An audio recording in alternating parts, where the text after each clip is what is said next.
This is a strange world on the brink of revival, and the first thing I did upon my rebirth was to sell off my shares worth hundreds of billions. I even spent a fortune to buy a worthless stone. I even enlisted top tomb raiders to search for 6 broken bronze swords. Yet, after squandering my billions, I became known as a prodigal son. But what they don't know is that this pile of scrap metal will become unimaginable treasures after the revival of spiritual energy. At the moment when spiritual energy suddenly erupted, I refined my body with the blood of the ancestral dragon and snacked on fresh fruits. Everyone was shocked at this scene. The spiritual energy had just revived, yet how could I already be invincible? At this moment, in the top-floor conference room of the Star Building, dozens of shareholders gathered, staring in disbelief at the young man in the main seat. The second largest shareholder, Zhao Jiangwo, fixed his gaze on me and said, "Chen Xian, are you crazy? Your parents left you 39% of Beichin Group shares so you could become chairman and carry on the business, not sell it off." Decades ago, he and Chen Xian's parents built Beichin Group from the ground up, turning a small company into a top 100 global enterprise. Unfortunately, just as Beichin Group entered the top 10 in the world, my parents perished in a plane crash. They left me, their only child, to inherit the fortune.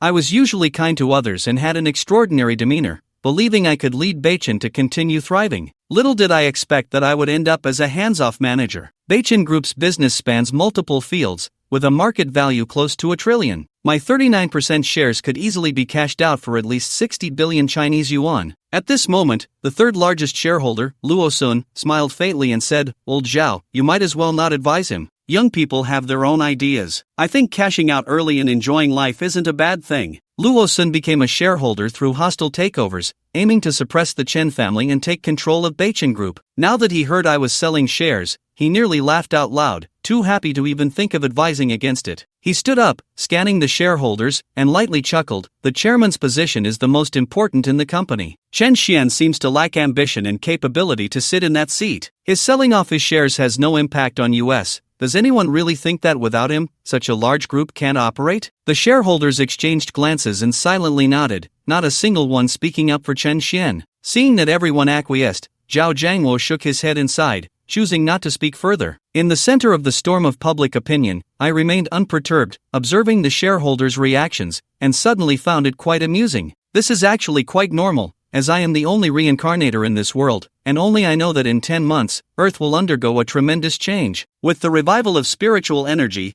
3,000 great thieves will reappear, and all existing structures will be shattered. Money will just be worthless paper by then. What use is it to hold Beichin Group with such wealth if I end up dying tragically at the hands of a fierce beast? The hardships of my past life are vivid in my memory. In this life, I have been reborn with a vow to change everything. With 10 months to plan ahead and the memories of my previous life, I have enough to become a top powerhouse after the revival of spiritual energy. In the conference room, I looked at Luo Sun, who was mocking me, and calmly said, "I've heard Uncle Luo has been wanting to buy shares in the group. How about I sell my shares to you?" At these words, the entire room was shocked. Luo Sun was clearly mocking Chen Xian, but instead of being angry, Chen Xian was considering selling his shares to his enemy. Seeing everyone stunned by this statement, was Chen Xian a fool, not realizing that I intended to take away the business his parents had worked so hard to build? He undoubtedly replied, "Sure, but how much are you looking to sell to me?" Without hesitation, I said, "All 39% of my shares for a flat price of 80 billion. Luo Sun's eyes flickered. To be honest, he was tempted, but unfortunately, he couldn't come up with such a terrifying amount of cash in a short time. After pondering for a moment, he tentatively asked, "I can offer a maximum of 40 billion. Can the rest be covered with real estate and other assets?" Seeing that I had hooked a fish, I felt a surge of joy and immediately nodded. Of course, that can work. In my previous life, Luo Sun had excellent luck. He owned a piece of mountainous land ready for development into a tourist area, which concealed an S-level secret realm that would gradually reveal itself around December. Then I shook hands with Luo Sun and said, "I'll have my lawyer contact your team to sign the contract tomorrow." Seeing this, Luo Sun laughed heartily, nodding repeatedly, saying, "Great." In his heart, he was thinking, "Chen Xian, you prodigal son, having you is truly my blessing," while I maintained a calm exterior. In reality, I was overjoyed. Luo Sun thought he had hit the jackpot, not realizing he was losing out big time. He traded worthless shares for an S-level treasure, something unimaginable after the revival of spiritual energy. As the two of us reached a verbal agreement, the surrounding shareholders exchanged glances, likely contemplating how to curry favor with the new major shareholder. Luo Sun watched them with suspicion as I turned and left. The next day, I sat on the balcony of my villa, glancing at my phone showing the arrival of 40 billion, a slight smile creeping on my face. The funds were in place, and I didn't waste any time. I immediately instructed the butler to prepare a private jet for a trip to Great Britain that afternoon. This journey would take 16 hours, and I took a short nap on the plane. This trip to Britain was to connect with a collector named Johnson to purchase 3 ancient artifacts, 3 bronze swords from the Spring and Autumn period and the Warring States. These swords have a mysterious origin. They appear to be mere scrap metal, but after the revival of spiritual energy, they will shed their rust and shine anew, capable of forming an unparalleled sword array, the Kai Tian sword array. It can be said to be the strongest formation I have ever seen in my previous life. With both offensive and defensive capabilities, it once suppressed millions of enemies. Before I knew it, the plane arrived and landed smoothly at the airport. As I stepped off the plane, I saw a prepared luxury car waiting outside. About an hour later, I arrived at a suburban manor and met Johnson. I got straight to the point and said, "First, show me those 3 bronze swords." Of course, Johnson did not refuse. He had some influence in Britain. Through various channels, he learned that this young Chinese man had spent over £4 million just to find him, equivalent to about 35 million Chinese yuan. Spending over 30 million just to buy a piece of information without even blinking was beyond Johnson's imagination regarding this man's financial power. Under Johnson's guidance, the two entered the manor's collection room. He put on gloves and carefully took out a bronze sword from under a glass cover, holding it in his hands and presenting it to me. In an instant, a heavy aura of ancient times surged towards me. The ancient sword measures 3 feet and 6 inches long. Its surface was covered in green rust, obscuring even the blade itself. Only faint patterns were visible. Yet, the moment I laid eyes on it, I knew it was exactly what I had been searching for. Without a second thought, I said, £10 million, wrap all 3 swords for me. The suddenness of the offer stunned Johnson for a moment before he slowly reacted. Are all Chinese people this straightforward and generous? He was pleased with the price, but sensing the Chinese man's boldness, Johnson seemed to think there was room for negotiation. He hesitated and didn't immediately agree. I gave him a glance and continued, £30 million.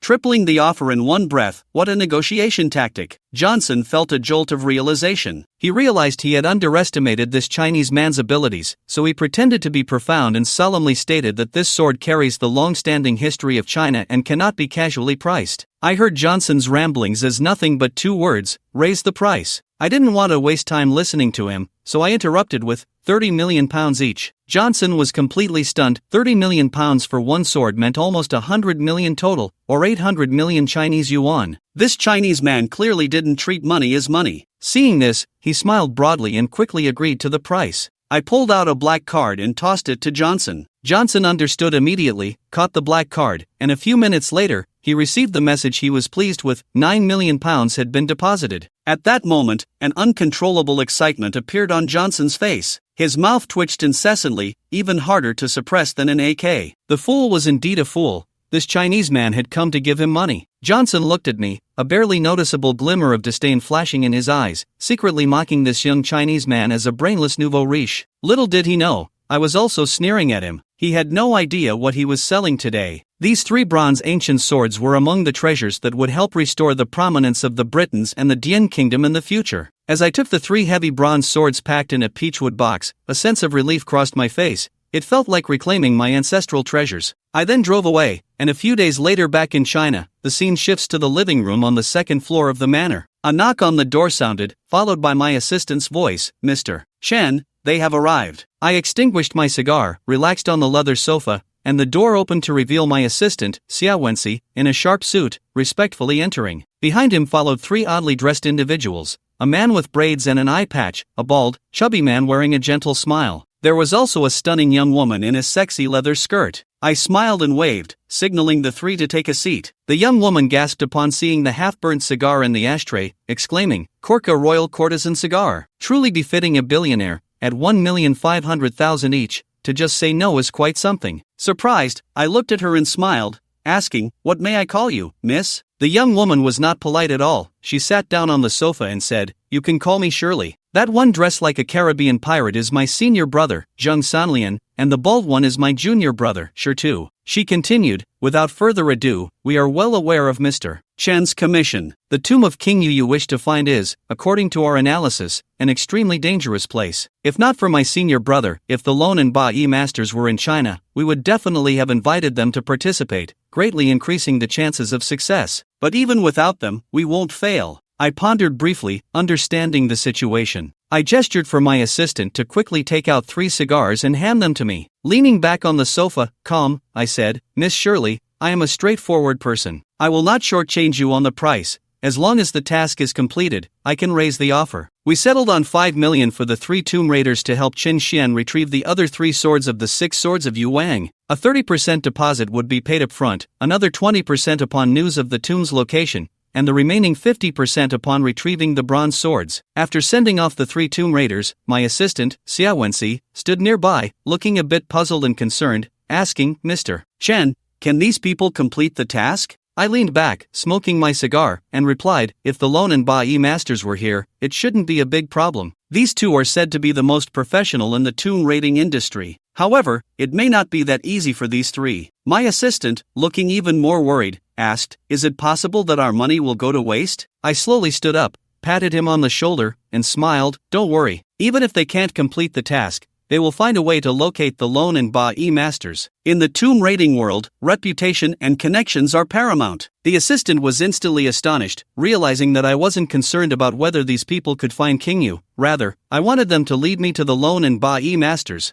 I looked at him, smiled without saying a word, then seemed to remember something and turned to ask, how are the arrangements for the Northeast trip? The assistant replied earnestly, everything is arranged. This afternoon at 2:30, a helicopter will come here to pick you up. At 5 p.m., we have a meeting at Ghost Uncle's place, and at 8 p.m., we have a banquet at Jojo. I've conveyed all your ideas and intentions to them and confirmed with their secretary. This should go smoothly. I nodded, smiling, good arrangements. At 2:30 p.m., the sound of thumping echoed outside the manor as an oversized helicopter slowly descended onto the clearing. The cabin door opened, and 2 men stepped out. The leader was a stout middle-aged man with a buzz cut, dressed in green armor, who respectfully called out to me, Mr. Chun. I nodded and stepped forward, saying, Ahu, you've worked hard. Ahu shook his head, smiling, it's no trouble when serving you, sir. Please put this on, Mr. Chen said. Ahu handed a bulletproof vest to Qin Xian. Ahu had been a trusted aide to Qin Xian's parents and had followed him since leaving the Beichen group until the revival of spiritual energy. I didn't decline and directly put on the vest, saying, let's go. Meanwhile, my assistant hurried to keep up, carrying a leather suitcase. Soon, the cabin door closed, and Ahu piloted the helicopter as it slowly took off, gradually increasing speed, heading directly towards the northeast. Moments later, it disappeared from view. Tianjin is only a few hundred miles from the northeast. The helicopter flew at high speed, reaching the destination in less than 2.5 hours. At the helipad, several pre-arranged individuals hurried over. Leading the group was an elderly man in a Zhongshan suit with white hair. Upon seeing me step out of the cabin, he immediately jogged over, respectfully saying, Mr. Chen, we have been waiting for you for quite a while. I nodded, glanced at the elder, and sincerely said, Ghostbook. Ghostbook is also one of my trusted aides, managing the Beichen Group's branch in the northeast. He has good relations with the local government and other Grey forces. 10 minutes later, we arrived at a secret meeting room in a hotel. I sat at the head of the table, with about 10 people on either side. These were the parents of Qin Xian, who had experienced the growth and listing of the Beichen Group together. After I sold my shares, these individuals left the Beichen Group without hesitation and resolutely followed me. Scanning the room, I spoke first, I believe you all know why we are gathered here. After saying this, I noticed some confusion among the crowd, so I nodded and continued, you're correct.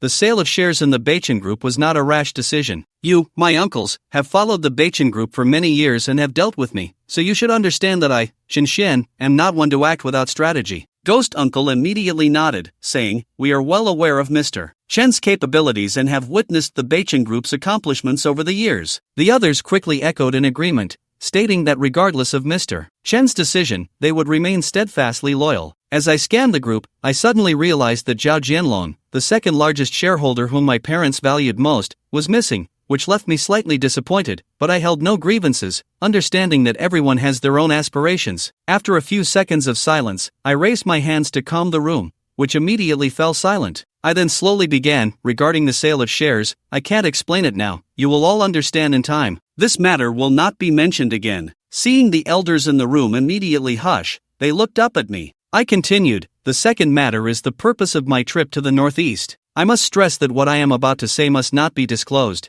I hope you can keep it strictly confidential. Everyone nodded in agreement, and these people were completely trustworthy. After the revival of spiritual energy, they had not left until they were on the brink of death, nor had they followed Luo Sun. Instead, the second shareholder, Zhao Jiangwo, was the first to rush to the Hangduan Mountains to ally with Luo Sun. This time, our main goal is to enter the depths of the Dan Ridge to search for a 1,000-year-old thunderwood tree. This tree has withstood thousands of lightning strikes without falling and has survived a millennium of wind and rain. The specific shape and appearance will be projected by Wincy shortly. However, our external statement is that we need to rest in the Dan Ridge scenic area, so we must send a large number of people to investigate and ensure we can get a full view and have a thorough understanding. Regarding this, I have already communicated with the leaders of the relevant departments, and it won't cause too much of a stir. What I am most worried about is that Luo Sun will definitely become suspicious. If he intervenes at that time or if the news leaks, it will be very unfavorable for us. After speaking, the assistant, Xia Wenxi, began to project the PPT onto the large screen in the conference room and started explaining. Everyone focused on the screen, and upon seeing the images on the PPT, they couldn't help but be astonished. The image displayed on the large screen was of a tree with a diameter of a full meter, its bark charred but not rotten from lightning strikes, the trunk straight and towering, surrounded by desolation, devoid of life, as if all resources had been claimed by it. As everyone knows, there is a tradition in Northeast folklore that lightning-struck wood wards off evil, but this thunderwood is completely different from ordinary lightning-struck wood. Although it has endured multiple lightning strikes, it stands tall and has not perished. The assistant stood up and began to switch the display. According to the gentleman's speculation, this tree grows in the very center of the Dan Ridge's primeval forest, a place that has not been fully explored yet, so we must be extremely cautious this time. After explaining this situation, the meeting was adjourned, and the elders quickly began to make arrangements. This project was vast, the Dan Ridge area was boundless, and at least 1,000 people were needed. With so many people involved, keeping information confidential was also a challenge. On March 5, 2124, at 8 o'clock in the evening, the largest 5-star hotel in the Northeast, Jojo Banquet. In a luxurious private room, a group of people gathered, exchanging pleasantries. Mr. Su, on behalf of the entire Northeast Tourism Bureau, I would like to thank you for your significant investment in the construction of the scenic area. Rest assured, the returns in the later stages will be substantial. The director of the Tourism Bureau was a balding middle-aged man, his head shining, with a beaming smile. Su Xian smiled, raised his glass, and clinked it with the director's, the edge of his cup slightly lower than the director's. Thank you for your hard work, Director. For the development of the Tourism Bureau, I have decided to provide a 10 million donation to support the Northeast Tourism Bureau after this project is completed. Upon hearing this, the director's expression changed, and he quickly lowered the edge of his cup to align with Su Xian's, then said solemnly, Mr. Su, rest assured, the Dan Ridge scenic area will definitely be built into a 5S scenic area. After saying this, he immediately downed his glass of liquor. Subsequently, Su Xian also provided 10 million to the Cultural Bureau and the Construction Bureau as project startup funds. With the connections of the Huaxia Construction Bureau, this project was quickly set in motion, and the foreman, who had said little during the meal, also promised that he had already found a reliable team of 1,000 people, who would start entering the mountains early the next morning to begin the exploration. Toasts were frequent during the meal, and the 3 bureau directors' impressions of Su Xian grew increasingly favorable, their smiles becoming more radiant. No wonder he is the former chairman of Beichen Group, the youngest business genius in Huaxia. This was their evaluation of Su Xian, and they did not mention anything about the sale of shares. This group of seasoned individuals, who had been in the political arena for decades, clearly understood the art of conversation, knowing what could be brought up and what should not be said. After a few rounds of drinks, everyone was feeling a bit tipsy. Su Xian saw that the time was ripe, so he had his assistants send off the 3 directors, leaving only the foreman. Mr. Su, do you have any instructions? With only the 2 of them left in the private room, Su Xian no longer beat around the bush and got straight to the point. This time, in addition to surveying the terrain and exploring the Dan Ridge area, I also need your men to venture deep into the primeval forest. The foreman frowned slightly. The depths of the forest are extremely dangerous, Mr. Su. For each person who goes deep into the forest, it's 500 a day. The foreman showed a troubled expression. Mr. Su, deep in Dan Ridge, for so many years, almost 800 a day. The foreman fell silent. 1,000 a day. If you don't accept, then forget it. The foreman's face showed signs of emotion, biting his teeth as if he had made up his mind. All right, for the sake of Mr. Su's great undertaking, I have no choice but to risk my life to accompany you. I'll take this job. Su Xin then smiled and said, after the matter is accomplished, the person who finds what I want can receive a reward of 500,000, and you, my friend, can get 5 million. The foreman gasped, Mr. Su, truly generous. Rest assured, we will find it in the shortest time possible. March 6, 2124, morning. In Tianjin, at Luo Sun's villa, on a luxurious big bed, two young and alluring women lay on either side of him, hugging his neck, sound asleep. A knock on the door sounded, and a voice came from outside. Director Luo, there's news. Luo Sun immediately opened his eyes, waking from his slumber, and gently patted the faces of the two women. You go to another room to rest. I'll find you again tonight. One of the women yawned, opened her eyes, put on her clothes, and reluctantly left the room, not forgetting to throw a flirtatious glance at the assistant as she opened the door. Su Xian went to the Northeast yesterday, met with the directors of the Tourism Bureau, Cultural Bureau, and Construction Bureau, and had dinner at the Jojo banquet. The specific details are still unknown, but it can be confirmed that he seems to want to develop a scenic area in the Northeast, seemingly related to Don Ridge. The assistant reported the situation. Luo Sun rubbed his forehead, pondering for a moment. Is this kid selling shares just for this? The development of Don Ridge is extremely low. I also wanted to develop a scenic area here but gave up after some investigation. Does this kid have other motives? Walking back and forth in the room, Luo Sun suddenly stopped and said to the assistant, send someone to the Northeast to investigate carefully and find out what Su Xian really wants to do. If it's about developing a scenic area, report back to me immediately. If it's something else unimportant, let him be. Understood, Director Su, I'll arrange it right away. The assistant respectfully withdrew. Luo Sun stayed in the room, lost in thought. He must not let this kid rise again, he must be dealt with. Want to develop a scenic area? No way. With that thought, he immediately picked up his phone and dialed the director of the Tourism Bureau. March 6, 2124, outside Don Ridge. Su Xian stood at the edge of the jungle, looking at the vast, lush, and dense forest, feeling a surge of emotions. After the revival of spiritual energy, this place had given rise to many strange ancient creatures, with spiritual energy surging. Great cultivators had ventured deep within, finding thousand-year-old thunderstruck wood, crafting it into divine bows with immense power, but unfortunately, this cultivator ultimately betrayed humanity. Mr. Su, we are setting off now. They are all capable hands, worth 10 each, and they are locals, absolutely trustworthy. The foreman respectfully stood before Su Xian, extending his hand to introduce the tall men lined up behind him. Su Xian nodded, saying nothing further. The foreman stood at the front and shouted, "Let's go!" Then, the 100-strong team, carrying the necessary tools, stepped into the depths of the jungle. Sir, we have news from the Tianjin auction. After everyone had left, Xia Wenxi leaned in and whispered, "An auction?" Su Xian felt a stir of excitement in his heart. At auctions, there are usually some antiques. Right now, they are just collectibles with no substantial use.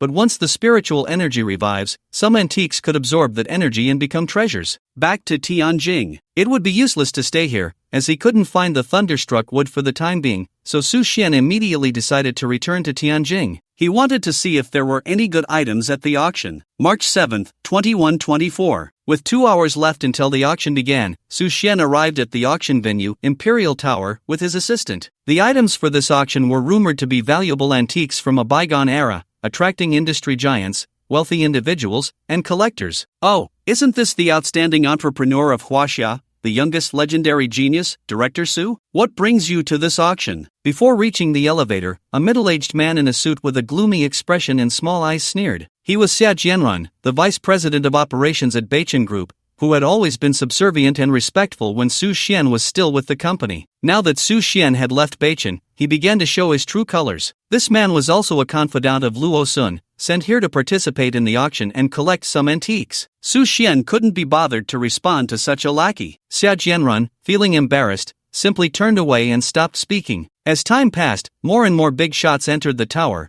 presenting their black gold invitations to the staff before taking the elevator to the auction site. What a coincidence! Isn't that Director Su? A group of people walked in, and Su Xian glanced over, recognizing some shareholders or directors from the top 10 groups in Tianjin. He nodded slightly as a greeting. In his previous life, during the revival of spiritual energy, these people clung to their assets, obsessed with money, and ultimately failed to break through to become powerful figures of the human race. However, they used their connections to join the ancient clans and slaughtered the people of Huaxia. Assistant Xia Wenxi looked displeased, but he wouldn't take action without Su Xian's approval, as he understood Mr. Su's character. Either he wouldn't act, or if he did, it would be to bring you down to the ground and never get back up. The so-called verbal disputes were no different from children spitting insults at each other. As more and more big shots arrived, and time drew closer, Su Xian simply closed his eyes to rest, too lazy to pay attention. These people had been respectful and polite when he was still at Beichen, but now that he had left and sold his shares,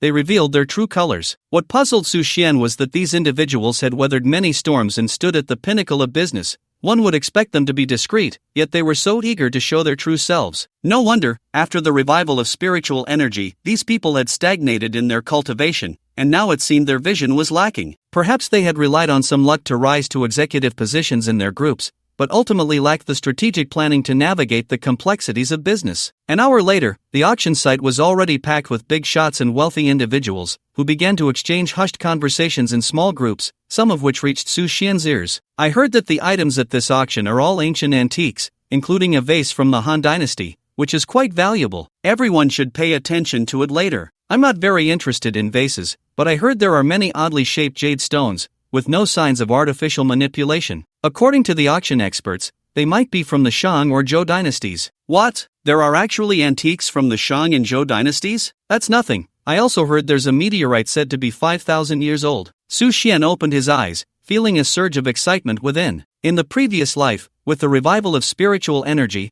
antiques like vases naturally had no real value. However, those jade stones, after absorbing spiritual energy, would undergo changes and become spirit stones, providing a continuous source of spiritual power for cultivators and enhancing their strength. This was a rare treasure. As for the meteorite they mentioned, Su Xian was even more intrigued. In his past life, Luo Sun had collected several meteorites, which were ultimately forged into treasures through the secret realm of the Hangduan Mountains, significantly boosting the Luo family's power, eventually becoming one of the 10 great families of China. An hour later, the auction officially began. As the auctioneer, dressed in a tailcoat and sporting a slicked-back hairstyle, stepped onto the stage, the lights in the venue focused on him. The auctioneer opened his arms, scanning the audience with a beaming smile, then bowed deeply, speaking in a calm and powerful tone. "Ladies and gentlemen, thank you for attending this auction held by the Emperor Group. I am Ma Dumo, and it is my honor to serve as the auctioneer for this event. The theme of this auction is Exploring Ancient Chinese Culture. The items for auction are all ancient Chinese antiques,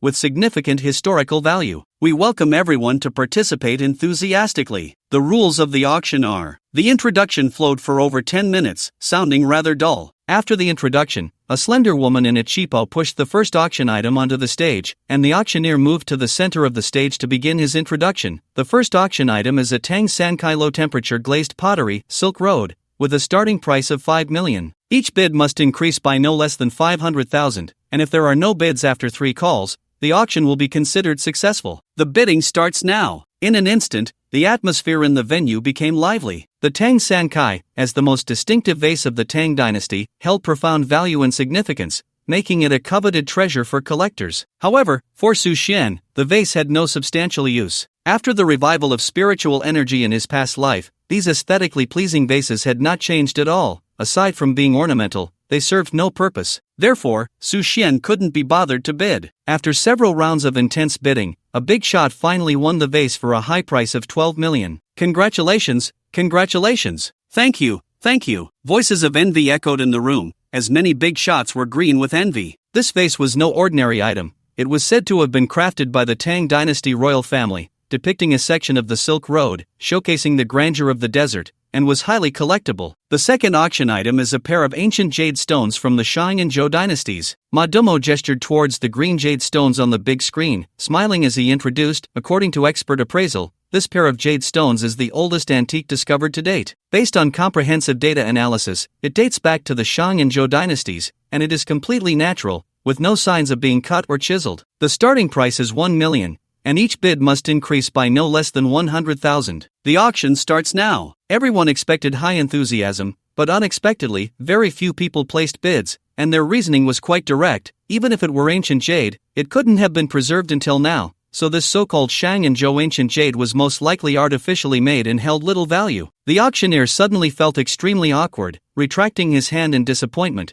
preparing to pass on this item. At that moment, a voice suddenly rang out, 1 million, I'll take it. Everyone turned to see Su Xian calling out the bid, and laughter erupted in the room. Come on, everyone knows that ancient jade generally lasts at most a few hundred years. The Shang and Zhou dynasties were thousands of years ago. Where would pure natural jade come from? Doesn't this former chairman of Beichen understand any of this? Haha, who knows? It is said that a few days ago, he sold all his shares in Beichen, handing over the hard-earned empire built by the Su couple. Such a scandalous move would surely make the Su couple restless in their graves if they knew. So it's him, the biggest spendthrift in Tianjin, who has fallen from a commercial genius of China to the biggest joke in the country. Luo Sun has directly become the largest shareholder, and it is said that he recently went to Danling to develop some scenic area. Everyone knows that place has no commercial value. It seems he is merely relying on the legacy of his parents and the support of the group's veterans to make Beichin bigger and stronger, but in reality, it is just a facade, a playboy at heart. Facing the ridicule of the crowd, Su Xian remained unfazed. Only he knew how significant this pair of ancient jade stones from the Shang and Zhou dynasties would be in the future, and how much regret this group of people would feel. Next came some antiques and calligraphy, and based on his experience from his previous life, Su Xian judged that most were merely decorative items with little value. Although the revival of spiritual energy would affect many places,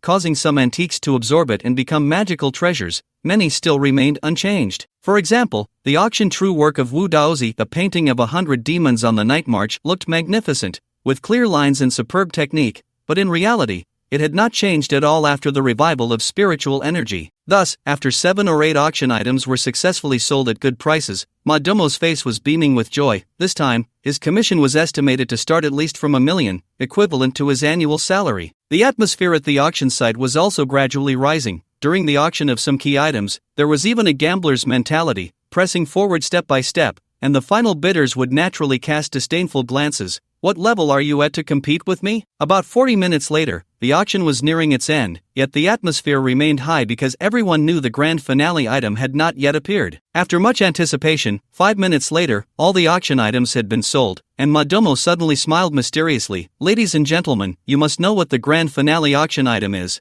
and I believe everyone is here for it. In my decades-long career, I can say without exaggeration that this item transcends the usual category of antiques. Its value is immeasurable, its significance profound, and it even reveals the existence of a civilization we are unaware of. Madomo maintained an elegant and composed smile throughout, his voice enchanting, drawing everyone's thoughts to this yet-to-appear, captivating grand finale auction item. Su Xian couldn't help but admire that Madomo was indeed a professional auctioneer and a high-level orator. Old Ma, stop keeping us in suspense, just bring it out. Yeah, Old Ma, we've known each other for so many years, don't tease us like a coy courtesan, making us itch with desire but unable to see or obtain it. Ha ha ha. The crowd burst into laughter, urging him on, and the enthusiasm in the room continued to rise. Madomo's smile grew even wider as he scanned the crowd, feeling that the atmosphere had been sufficiently built up, and then he clapped his hands. Soon, 2 stunning young women in high-slit kipeos appeared, pushing a stand with sweet smiles. On that stand sat an ancient bronze box, looking unremarkable, but the big shots present knew that the more ordinary something appeared, the higher its potential value. Manhwa put on professional dust-free gloves and gently stroked the bronze box, smiling broadly as he said, "Ladies and gentlemen, this bronze box is not made of ordinary materials.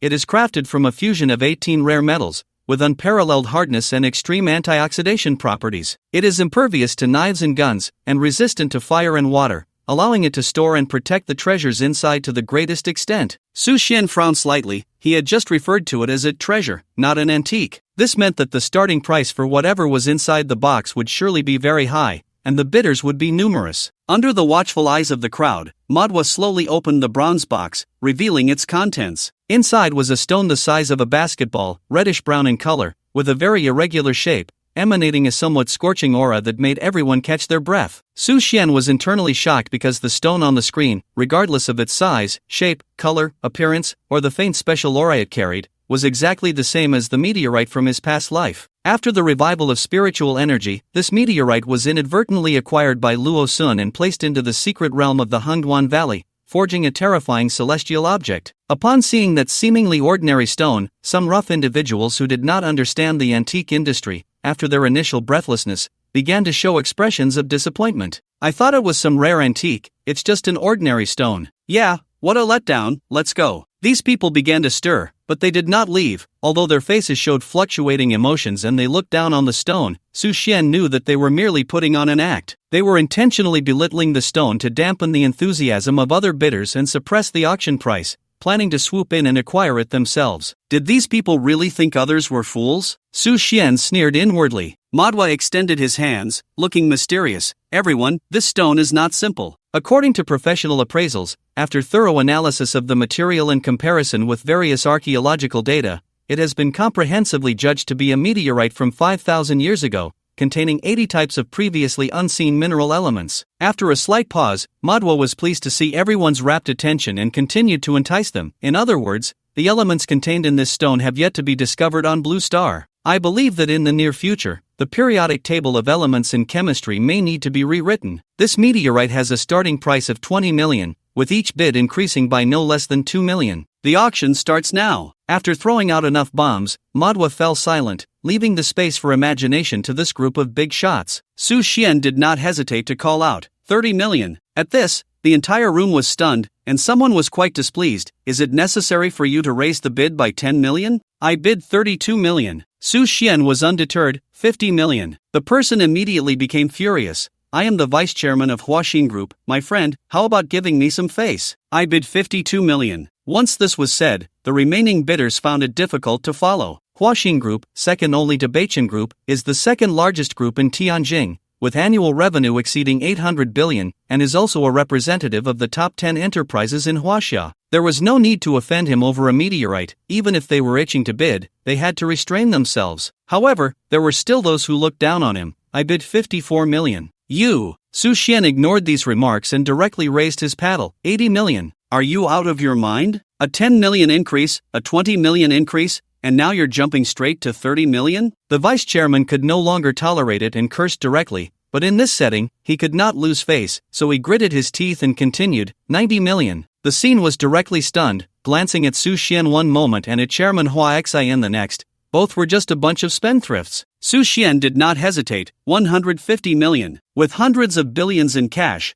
what could you compare? Sure enough, the young chairman's face turned red, and a sexy woman beside him whispered, Xiaoyu, why not just let it go? Slap. Xiaoyu directly slapped his face, coldly saying, if you say another word, I'll send you to my uncle. The woman felt as if she had fallen into an ice cellar, quickly covering her mouth, her eyes filled with terror. His uncle was a ruthless man, and falling into his hands was worse than death. It was said that he once tortured 8 girls to death in one night. Was this a matter of saving face? But for the Hua Xin group, the funds he could mobilize did not exceed 200 million, and he still needed to apply to his father to sell off some assets to obtain it. Since that was the case, Xiaoyu glared fiercely at Su Xian, resentment and mockery flickering in his eyes, slowly uttering 2 words, 200 million. Su Xian didn't hesitate at all, directly calling out, 500 million. What? The big shots in the room were dumbfounded, all staring at Su Xian. Even though many of them had fortunes in the tens or hundreds of billions, they wouldn't dare spend money like this. Even Madumo was stunned. After decades in the industry,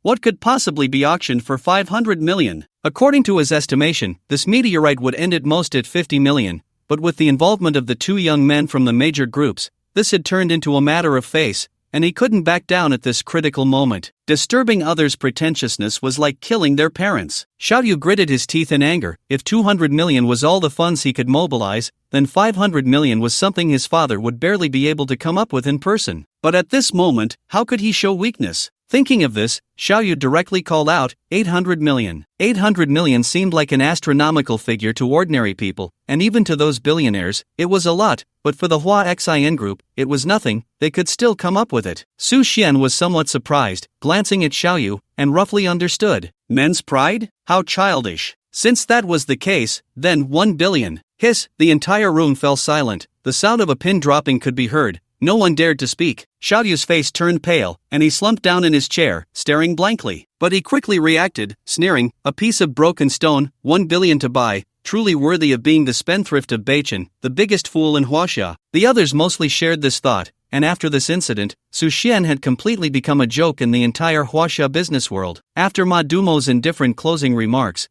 the entire auction came to an end. Su Xian was very satisfied. Whether it was jade or meteorite, they were invaluable treasures. Just as Su Xian was about to leave, Ma Dumo suddenly called out to him, Mr. Su, please wait, our chairman wants to see you. Mr. Su, please take a seat. When Su Xian walked into the luxurious office on the top floor of the Emperor building, the middle-aged man by the desk stood up directly, a warm smile on his face. Su Xian nodded and casually sat down on the sofa. Ma Dumo immediately took out a cigar and handed it over, personally lighting it for him. Mr. Su has strong financial power and unique insight. I admire you greatly. By the way, let me introduce myself first. I am Shang Qingping, chairman of the Emperor Group. Su Xian slightly turned his head. This Shang Qingping was also a legend in Huaxia's business world, having single-handedly built the Emperor Group, established the Emperor Building, and almost monopolized the entire antique industry in Huaxia, with annual pure commission income reaching hundreds of billions. After the revival of spiritual energy, he was also the first to notice the signs and began hoarding antiques, later becoming the person with the most treasures in Huaxia, providing considerable help to the authorities. This time, I invited Mr. Su here because he Duomei told me that Mr. Su has a keen interest in these ancient and relatively unique artifacts. I happen to have quite a few items that would satisfy Mr. Su's needs. Shang Qingping sat down on the sofa, personally poured a cup of tea for Su Xian, and politely handed it over. Try this, it's the Jinhua tribute tea transported from Yunbei. Su Xian was not polite either. He picked up the cup filled with rich tea, the leaves aged, with a unique aroma, worth hundreds of thousands per gram, and savored it carefully. The tea is good. Su Xian set down the cup, his expression calm as a still pond. I wonder if the good items Chairman Shang mentioned can be taken out for a look. Of course. Shang Qingping clapped his hands, and two women in qipao stepped out from outside, smiling charmingly, dragging two exquisite wooden boxes, which they placed on the table before leaving. Opening the wooden boxes revealed a dozen thumb-sized, oval-shaped dark red wooden beads, resembling the elixirs from cultivation novels. Su Xian's pupils slightly contracted, his heart racing with excitement. These seemingly useless beads were actually elixirs depleted of spiritual energy,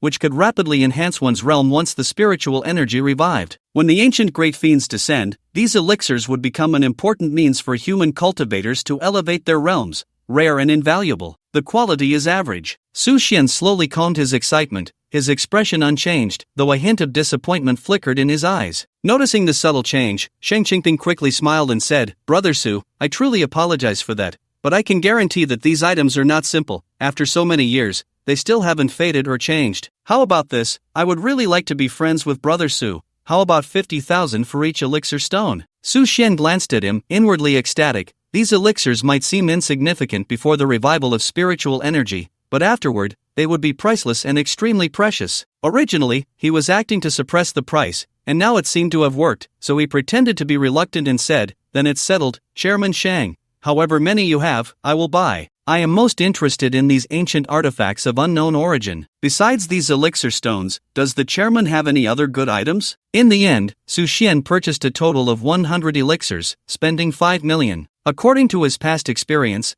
these elixirs would transform into varying degrees of potency after absorbing spiritual energy, enough for him to directly break through to the divine storage realm. It should be noted that in his previous life, after 15 years, he barely reached the early stage of the divine storage realm, and before he could grow further, he was killed by the ancient great fiends. "Brother Su, since we are friends, there are some things I still need to tell you." Just as Su Xian was about to leave, Shang Qingping suddenly looked serious and said, "At this auction, you openly offended the Huaxing group, but secretly, you have actually offended the 9 major groups. That Xiaoyu will surely seek revenge, and the remaining 8 groups have long been allied with them. They resisted Beichen before and will do so again in the future. You must be careful." Su Xian nodded and smiled. "Thank you for the reminder." He naturally knew what kind of entities these 9 major groups were. Even without the warning, he would be on guard. However, once the spiritual energy revived, everything would be different. After leaving the Imperial Building, Su Xian returned to the manor, continuing to plan and think, and took stock of his assets and the timing of the spiritual energy revival. It was now March 7, 2124, and the official arrival of the spiritual energy revival was expected around October 20,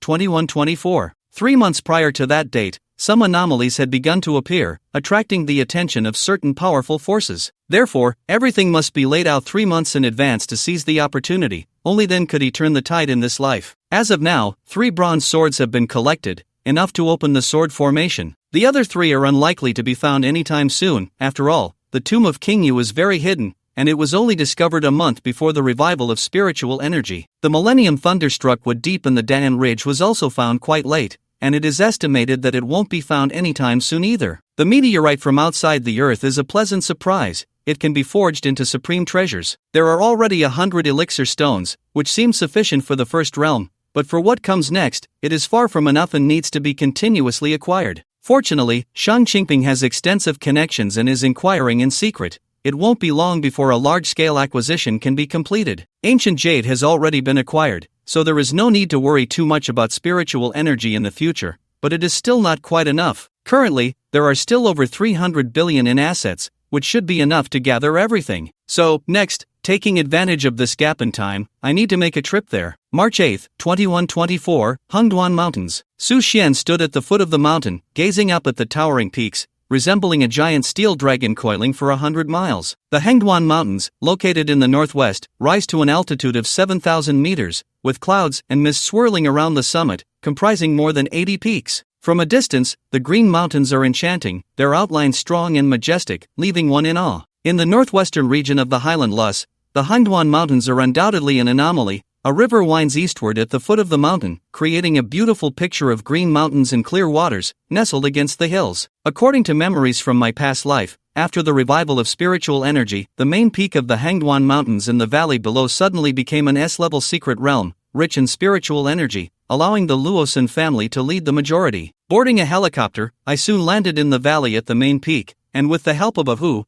I easily jumped down. This valley, situated beneath the main peak, is tranquil and serene, with the scent of earth and moisture in the air, making one feel refreshed with just a breath. Since this mountain has not yet been developed into a scenic area, the roads are rugged and perilous, and the altitude is high, so basically no one comes here for recreation. Luosan initially purchased this peak intending to turn it into a forest park, but found the terrain too rugged and the project too massive. Coupled with the busy affairs of the Beichen Group, he never proceeded. Now, with Su Xian spending hundreds of billions to purchase it, it is clear he has his eyes on this valley, and buying the entire peak is merely a cover. As for building any scenic area, that is simply impossible. Having seen the valley with my own eyes, I felt relieved and began to plan the next steps. Ahu, fill up the tank, we're heading to Yunbei. Okay, Mr. Su. March 14, 2124, afternoon. Yunbei Ancient Town, Street Noodle Shop. Su Xian had been waiting here for a full 4 days, ordering a bowl of noodles each day, sitting quietly and waiting. Sir, will he show up? The assistant clearly lacked Su Xian's patience, feeling very puzzled and curious. Not sure. Su Xian shook his head, his expression firm, showing no signs of impatience. But we have to keep waiting here. According to memories from my past life, after the revival of spiritual energy, Yunbei Ancient Town, specifically Lu Family Village, where he was currently eating noodles, saw the emergence of many martial arts manuals. Strangely, however, very few appeared in other places. Later, human cultivators investigated and discovered that there was a mad old man, unkempt with a scraggly beard and silver hair, who would start enticing children to sell his martial arts manuals at very low prices, but normal people generally wouldn't buy them. Thus, the locals referred to him as a scammer, and sometimes even threw stones at him. This old man's whereabouts were erratic, but he mostly appeared on this street, right across from the noodle shop. Just then, an old man wearing a patched coarse cloth outfit, disheveled and scruffy, walked over from the opposite side. He leaned on a cane, walking unsteadily with a cloth bag on his back. He crossed to the opposite side of the noodle shop, glanced around, then sat down on the ground and opened the bag. The books inside scattered everywhere, but he remained unfazed, slowly arranging the poorly bound books made of low-quality paper. Then he parted his hair on his forehead and shouted, "Come take a look, see for yourself. Secret manuals of divine skills, don't miss this chance, time won't come again. No matter how rich you are, it can't compare to the ever-changing divine skills." The people around instantly shook their heads in mockery. "Old man, out to swindle again? Tisk tsk, don't deceive the children, doesn't your conscience hurt? Better pack it up, the village management team will be here soon, and you won't be able to escape."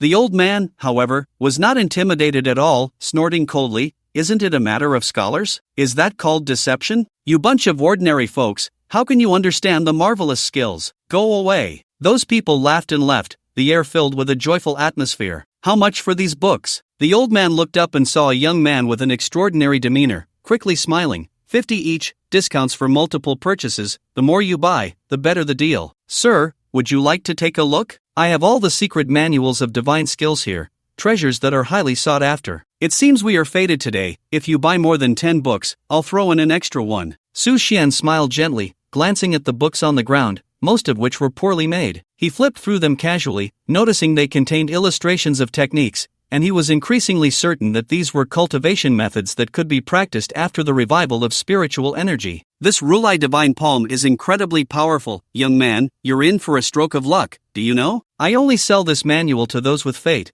People like them, these ordinary folks, don't even qualify to see it." His voice suddenly stopped because when Su Xian opened the Rulai Divine Palm, he found many annotations inside, and the handwriting was different. Upon closer inspection, most of it was curses directed at this peak old man. "Damn old thing, charging me $10 for a day's rent. Ahem, actually, I wrote those myself, do you believe it? The old man awkwardly smiled, brushing aside his messy bangs. Pack it up. Su Xian stood up, pointing at the dozens of manuals on the ground, certain that these techniques, whether external martial arts or internal cultivation methods, were suitable for practice. The reason they couldn't be cultivated now was that the spiritual energy had not yet revived, and one couldn't condense spiritual power in the dantian, with limited physical strength, not to mention refining qi and cultivating immortality. All right. The old man happily packed it up and handed it over. Sir, that'll be $3,500 in total, and I've included 10 extra books, please take them. The assistant immediately took out cash and handed it over. Su Xian nodded, already planning for future strategies in his mind. Most of these techniques were relatively low-level, sufficient for the early stages, but later on, when the ancient royal-level beings descended, they would be inadequate. However, fortunately, there was still a group of loyal people following him, and these manuals could be used for everyone to cultivate and enhance their overall strength. After selling, the old man felt refreshed and directly ran to the noodle shop across the street, ordering 3 large bowls of fried sauce noodles and 2 bottles of cola, starting to eat and drink voraciously, as if trying to make up for days of hunger, indulging in a feast. Su Xian was about to leave but felt something was off, turning back to glance at the old man, suddenly remembering. After the revival of spiritual energy, besides these basic techniques, it seemed that in Yunbei ancient town, a fragment of a heavenly level cultivation method had appeared. Someone who practiced it had greatly increased their strength, almost able to contend with the ancient royal beings, but unfortunately, they couldn't gather the complete text and ultimately failed. However, this also indirectly reflected the power of that cultivation method. Arriving at the noodle shop, Su Xian sat across from the old man, staring at him intently, and slowly said, "If there are truly divine skills, you should understand what I'm saying." The old man's eyelids twitched slightly, although it was hard to notice. Su Xian caught it. Then, while swallowing noodles, he mumbled, "These are all divine skills. Could there be any fakes? I, old Yang, have been in business for decades. Honest to young and old alike, absolutely fair." Su Xian remained silent, looking at him with a half-smile. A hint of surprise appeared on the old man's wrinkled face, and after glancing around to ensure no one was paying attention, he lowered his voice, "Can you afford the price?" Su Xian smiled slightly, remained silent, and then gently tapped his finger in the teacup, writing 6 nines on the table. "All right, come find me tonight." The old man, looking somewhat dazed, quickly finished his noodles and went home. March 14th, 2124, evening. Su Xian arrived at the destination provided by the old man. It was a dilapidated temple in Lu family village, yet it gave him an extraordinary feeling. Could it be that this place holds some secrets? Thinking of this, he immediately sent a text to his assistant with a few words, secretly purchased the dilapidated temple in the northeast of Lu family village. He then slowly pushed open the wooden door and saw the old man waiting for him,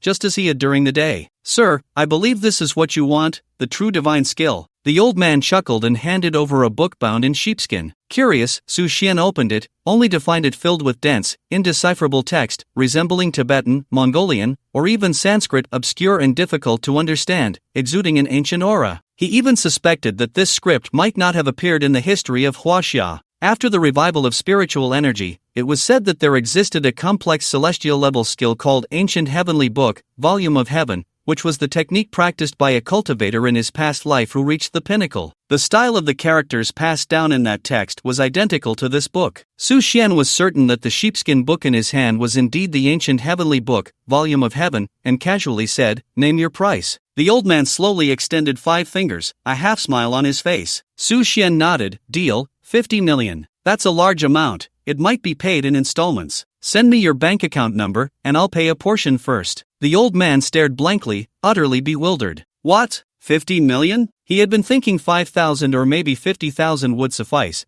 and now he was overjoyed. What does 50 million even mean? 99% of people in Huaxia can't earn that in their lifetime. After sending the account number, within minutes, he received a transfer of 10 million. Su Xian ignored the old man's shock, left the dilapidated temple, and before departing, said, "You should find another place to live. If you come across similar skills in the future, remember to contact me. My surname is Su." March 20th, 2124. After returning to the manor, Su Xian stored away everything he had acquired and began planning the next steps. In the 6 days since, feedback from the tomb raider Shueli indicated that although the tomb of King Yu had not been completely found, some clues had been uncovered, and it wouldn't be long before they could locate it. Su Xian wasn't too anxious about this. According to the timeline from his past life, the major powers began to notice the revival of spiritual energy and officially started searching for the bronze sword 1 or 2 months before the revival, and he still had 5 months left. The foreman from Danling also sent news. After delving deeper into Danling, they hadn't encountered any major accidents, only a few injuries, and had found quite a bit of thunderstruck wood, but the quality didn't meet the requirements, let alone the 1,000-year-old thunderstruck wood Su Xian was looking for. However, the foreman assured him not to worry, since they could find thunderstruck wood, they would definitely be able to find the 1,000-year-old thunderstruck wood. For this news, Su Xian was not particularly anxious. He sat quietly in his bedroom, sipping red wine and gazing out the window, waiting for good news that would make him happy. Knock, knock, knock, come in. Assistant Xia Wenxi pushed the door open, holding a tablet in his hand, a look of joy on his face. Sir, Luo Tian has entered the game. Su Xian's eyes brightened, and he nodded with a smile. Notify them, they can take action now. Xia Wenxi respectfully nodded. Yes. Tianjing, the largest nightclub, heaven on earth. In a luxurious private room, a young man, dressed in a shirt with his blonde hair styled,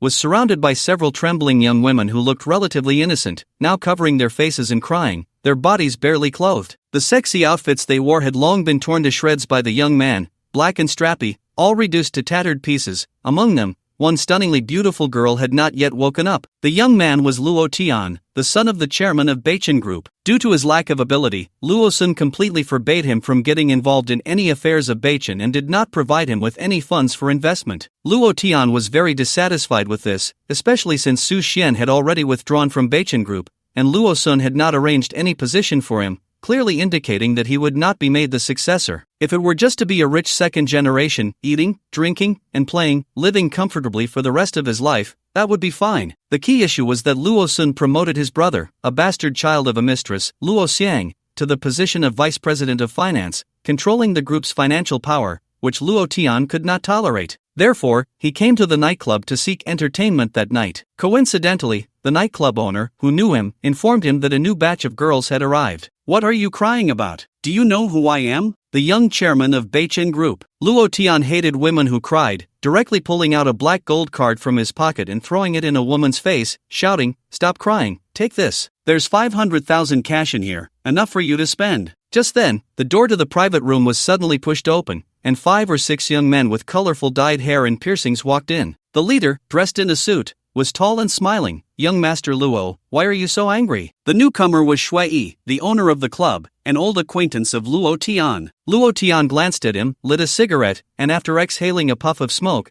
his expression was very displeased. "Boss Shui, you know I hate whiny women. Do those who sell themselves still need to talk about virtue and chastity? Handle this matter quickly, don't let it affect our friendship." Hearing this, Shui put away his smile, slowly walked to the girl hit by the black gold card, and suddenly exclaimed, "Young Master Luo, this might be a bit serious." Luo Tian frowned and stood up. "What do you mean?" Shui glanced at the girl, then ordered his subordinates to take all the girls away. Only then did he lean in, his face serious, looking at Luo Tian, and lowered his voice, "Young Master Luo, do you know who that sleeping girl is?" Luo Tian was unconcerned, scoffing. "Isn't she the campus beauty of the music department at Tianjing University? What's so great about that? Isn't she just someone I played with?" "Young Master Luo, do you know her name?" "I heard it, seems to be Ding Lingling. So what?" A hint of impatience appeared on Luo Tian's face as he stubbed out his cigarette and raised his voice. "Spit it out quickly, don't beat around the bush." At the same time, an ominous premonition suddenly arose in his heart. Shui looked at him deeply, enunciating each word.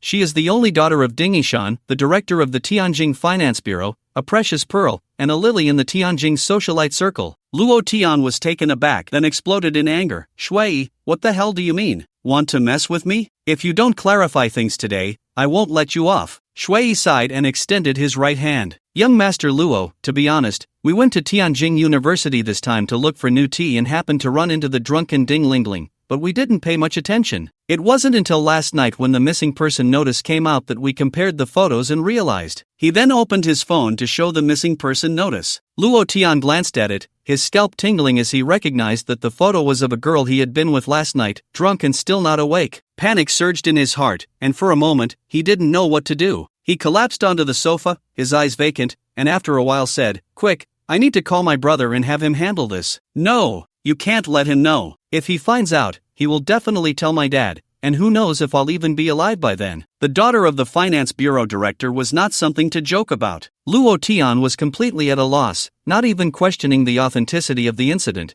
but he would rather not doubt it than seek help from home. What should I do, Boss Shui? Please, you have to help me. In an instant, Luo Tian's attitude took a complete turn, grabbing Shui's arm and shaking it incessantly, like a drowning man clutching at straws, crying for help. A hint of a mocking smile flashed across Shui's lips, but then he became serious. Young Master Luo, we are also powerless here. Ding Lingling will definitely get a medical checkup, and by then, you won't be able to hide this matter. This is the daughter of the finance bureau director. Even if your father is the chairman of Beichen Group, he might not be able to do anything. Then what should I do? What should I do? Shui pretended to think deeply, and after a while, he slowly said, I have an idea. Young Master Luo, Ding Lingling has always been interested in antiques. If you can sell or give away some of your antiques, perhaps she will keep the secret. Luo Tian was slightly taken aback, then thought of himself as a collector. Giving away a few antiques shouldn't be too difficult, so he quickly nodded in agreement. No problem, then please communicate with Boss Shui. Shui nodded. Now, young Master Luo, just pretend you know nothing and do what you need to do. Wait for my news. Okay,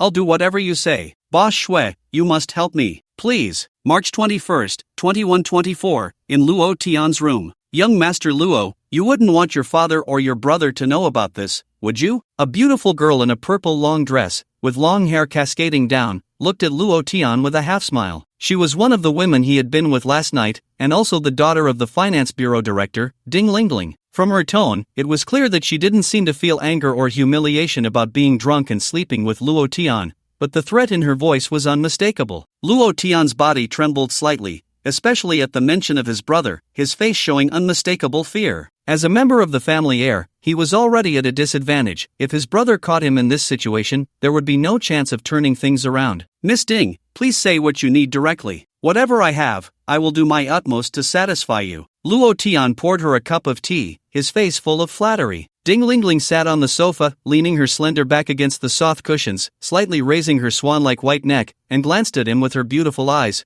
I heard that young Master Luo has a keen interest in antiques and even has quite a few good pieces. Luo Tian was momentarily taken aback, a hint of panic in his eyes, and he forced himself to nod. Yes, I do have some antiques, but most of them aren't anything special. If Miss Ding is interested, you can come to the collection room to take a look. After a brief contemplation, Ding Lingling nodded slightly. Then, Luo Tian led her out of the room, winding through the corridor, turning left and right, until they finally arrived at a room near the corner, which was Luo Tian's collection room. Pushing the door open, a grand sight immediately unfolded before them. The entire collection room spanned over 600 square meters, with calligraphy and paintings hanging on the walls, ancient swords displayed in glass cabinets, and blue-on-white porcelain vases standing on pedestals, a dazzling array that was overwhelming. Luo Tian began to show a proud expression, taking on the role of a guide. This sword I bought from a Venetian merchant. It is said to be a Han sword from the Sui and Tang dynasties. This painting was purchased 3 years ago during my trip to Jiangnan from an antique shop. It is said to be a genuine work of the painting saint. And this luminous pearl, sourced from the East China Sea, 1,000-year-old silk, this. It must be said that Luo Tian was very familiar with antiques, and when he spoke, he was eloquent and quite talented. With each explanation, his face beamed with pride, and he even stole glances at the girl beside him. Ding Lingling's beautiful eyes revealed surprise and admiration, which brought Luo Tian immense satisfaction. From the side, she looked quite lovely, truly deserving of being the campus belle. In that moment, Luo Tian suddenly had a ridiculous thought. If he could be her boyfriend, it seemed quite nice. After finishing the introductions, Ding Lingling suddenly shook her head and smiled. Luo Xiao, your collection, these antiques, are indeed precious and have great collectible value,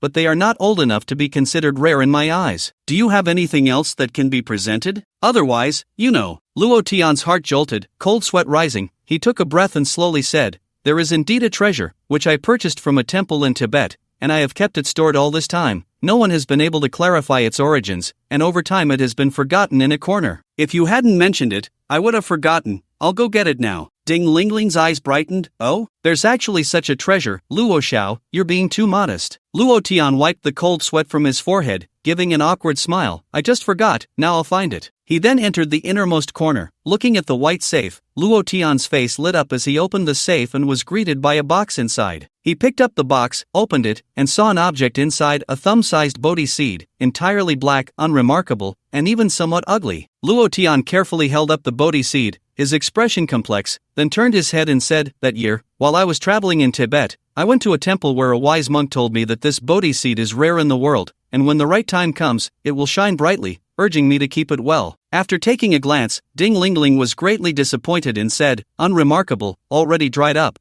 This bodhi seed seems to me just an ordinary item. What's there to boast about?" Luo Tian immediately retorted, "Miss Ding, I cannot allow you to say that. Although this bodhi seed looks exhausted now, I believe it must have great potential. It's just that we haven't figured out the way yet." Ding Lingling chuckled, "By your logic, if you regard this bodhi seed as a treasure, how could you forget it in a corner? Alright, I see your collection room is rather lacking in interesting items. Why not sell me this bodhi seed? I promise the matter won't get out." Ding Lingling showed some impatience, waving her hand. Luo Tian's expression tightened, saying, "To be honest, I spent a high price on this bodhi seed, and it has a connection to me. I really can't bear to part with it." Ding Lingling's gaze turned cold. Luo Tian's face immediately showed a look of panic, cold sweat beading on his forehead. "Well, as long as Miss Ding agrees not to spread what happened last night, this item will be sold to you." Ding Lingling covered her mouth and smiled. "That's more like it, a win-win situation. How about this? I see you really like this bodhi seed, and I happen to be somewhat interested as well, so why not sell it to me for 50 million? What? Luo Tian's pupils suddenly constricted, his heart racing, breath quickening. Although this bodhi seed was precious, he had only spent a little over 10 million to buy it, and now it was being marked up so much? Wasn't this a huge win? What? Not willing? Luo Tian quickly waved his hands. No. I am a bit surprised. Since that's the case, then I'll sell you this bodhi seed for 50 million, and last night's matter will be considered settled? Ding Lingling raised an eyebrow. What? Do you think you still have the right to negotiate? Or do you doubt my credibility? Not at all. Then it's settled. Give me the bodhi seed, the card, and I'll pay you 10 million up front. The rest will be transferred tonight. Holding the bodhi seed, Ding Lingling left without looking back. Luo Tian's phone immediately buzzed with a notification of the transfer, a staggering 10 million. This time, I've really won big. Luo Tian put down his phone, a victorious smile spreading across his face. That night, at Su Xian's estate, when the assistant brought him the bodhi seed, Su Xian revealed a satisfied smile. The bodhi seed looked ordinary, but once the spiritual energy revived, it would be a genuine treasure, playing a crucial role in his cultivation. Mr. Su, according to the information our people brought back, it is said that when Luo Tian purchased this bodhi seed, a high monk told him that this bodhi seed would shine brightly at a specific time. Xia Wenxi said respectfully. Su Xian's eyes brightened slightly. Could these things have been known 3 years ago? Who was this high monk? It seemed he needed to meet him. Perhaps he could find more useful treasures. Prepare for it. We will fly to Tibet directly tomorrow morning. Remember to keep it a secret. Yes, sir. March 22, 2124, 11 a.m., Longhu Temple in Tibet. Following the gathered intelligence, Su Xian found the origin of Luo Tian's bodhi tree. Seeing the plaque at the temple entrance, he felt a slight stir in his heart. Longhu Temple, this place seemed oddly familiar. Suddenly, strange memories surged into his mind like a tide, fragmented and seemingly cut off. It was actually here. Based on these memories and fragmented images, Su Xian suddenly recalled that in his previous life, Longhu Temple was located in the northwestern region of China and was one of the first places attacked by ancient clans and ferocious beasts. At the beginning of the spiritual energy revival, chaos erupted across the land of China, with ferocious beasts everywhere and ancient clans invading, resulting in countless casualties. The monks of Longhu Temple, relying on the ancient heritage and abundant spiritual energy of this place, along with ancient formations, managed to resist the ancient clans and ferocious beasts for 3 whole years, until a true king-level expert descended, which finally led to its breach. After that, the entire northwestern region fell, with the true king of the ancient clan leading a 1,000,000-strong army, charging in and engaging in endless battles with the martial artists of China. Longhu Temple was also a pillar of resistance against foreign tribes, with everyone in the temple fighting to the death, none spared. Calming his thoughts and emotions, Su Xian tidied his clothes slightly and stepped through the main gate. Ding! The melodious sound of a bell rang out, and the square in front of the temple was empty. Su Xian felt a bit puzzled and continued walking inside. At that moment, the inner courtyard gate slowly opened, and a young monk clad in a robe stepped out, palms together. Benefactor, are you here to offer incense and pray or to listen to the Buddhist teachings? Su Xian nodded slightly. I have come to listen to the Buddhist teachings and to offer incense and pray. I would trouble the master to guide me. For the monks of Longhu Temple, due to various reasons from past lives, Su Xian held them in great respect. After all, in this era filled with material desires and restlessness, it is truly rare to find a group of passionate disciples of Buddhism who are dedicated to eliminating evil and upholding the Dharma. Please this way. A young monk led Su Xian into the inner courtyard, arriving at the entrance of the main hall, the Great Hero Hall. Lowering his voice, he said, "You have come at just the right time. The abbot is currently lecturing on the Buddhist scriptures. If you are interested, you may enter through the side door, but please maintain silence." Su Xian slightly raised his head, looking at the dozens of steps before him. Inside, a powerful and resonant voice could be heard, creating a feeling akin to the lingering echoes of enlightenment. He nodded and followed the young monk through the side door. The entire hall was about several hundred square meters. At the main seat, a monk clad in a bright red robe, with kind eyes and white eyebrows and beard, was lecturing on the scriptures. Holding prayer beads in his left hand and joining his palms in prayer with his right, he appeared devout, his tone natural, embodying the essence of a high monk. Inside the hall, more than 30 monks knelt on mats, gazing straight ahead with sincere expressions, sometimes revealing moments of sudden realization, and at other times, falling into confusion. Su Xian's arrival did not attract anyone's attention, so he quietly sat down and listened intently. The abbot smiled, speaking slowly, yet clearly telling a story. On a day of heavy rain, with muddy roads, Monk Tanshan was traveling with a companion when they encountered a beautiful woman. Dressed in silk, she could not cross the muddy path. Monk Tanshan then picked her up and carried her across the muddy road before setting her down. Along the way, the companion was sullen and silent, ultimately unable to bear it, and asked Tanshan, as a monk, one should not be close to women, especially beautiful ones. "Why did you carry her?" Can you guess how Tanshan responded? The abbot smiled as he scanned the surrounding monks, who were deep in thought, shaking their heads in confusion. At this moment, Su Xian suddenly spoke. Surely Tanshan must have replied, "Is she a woman? I have long since let go. Why are you still holding on?" As soon as these words were spoken, the entire hall fell silent. The abbot nodded slightly and said, "Just as you said, to take up and to let go, all beings are equal. What is there to distinguish between men and women?" The monks in the hall were all astonished, looking at the suddenly emerging young man, amazed by his wisdom and insight. Afterward, the abbot shared more Buddhist anecdotes, humorously and gently guiding the monks, eliciting laughter, moments of enlightenment, and contemplation among them. 40 minutes later, as the bell rang, the lecture on the scriptures concluded. The monks left in an orderly manner, and the entire hall was left with only the abbot and Su Xian. Su Xian did not hold back and directly stated his purpose. "Master, hello. I have come to Longhu Temple to inquire about something, and I hope you will not hesitate to inform me." The abbot raised his hand and smiled gently. "Feel free to speak. I do not speak falsehoods. 3 years ago, you gifted a young man a withered bodhi seed, and by chance, it has come into my hands. I would like to ask you, Master, where did this bodhi seed come from?" Su Xian asked directly, not hiding anything. This bodhi seed would transform into an extraordinary treasure after the revival of spiritual energy. If he could learn its origin in advance, he could acquire it early, ensuring a continuous supply of treasures. The abbot joined his hands in prayer, his expression calm.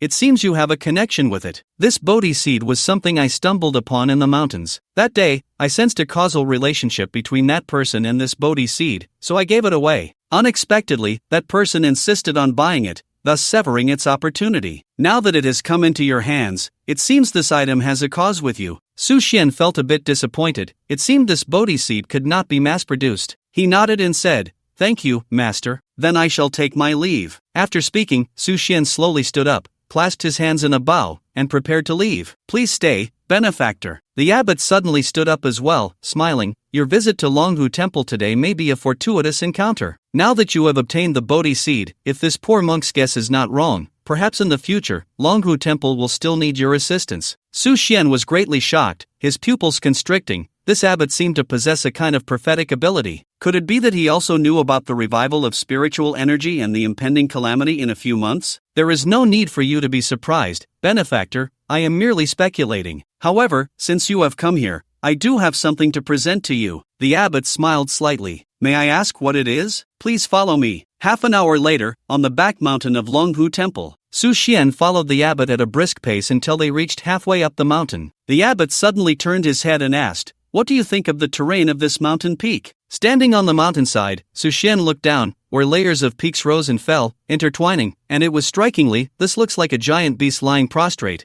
its head and tail and body resembling a tiger or leopard." The abbot nodded slightly, smiling without speaking, then pointed to the mountains above. Su Xian raised his head, squinting, and was suddenly startled, exclaiming, "The mountains above are surrounded, like a flying dragon in the sky." The abbot smiled, neither confirming nor denying, and after a moment said, "This poor monk once stumbled upon an object on this mountainside, unable to unravel its mysteries, so I kept it." Saying this, he bent down, brushed aside the dry grass, and took out a piece of black dragon-shaped stone, the type unknown, and handed it over. "This object is fated to you. Today I gift it to you, and I hope you can lend a hand when the time comes, so that Longhu Temple does not fade away. Even if it is just a trace of the Buddha's seed, a single disciple, I hope you can help on account of today." Su Xian felt increasingly astonished, sensing that this abbot belonged to a realm of profound and inscrutable wisdom. Although his words were vague, it seemed he already had an inkling of the revival of spiritual energy, so he nodded and said, "Rest assured, if that day comes, I, Su Xian, will surely assist." "In that case, please," Su Xian suddenly said, "to be honest, I have another item I wish to take." For an ordinary person, Su Xian's actions would seem like overreaching, lacking in propriety.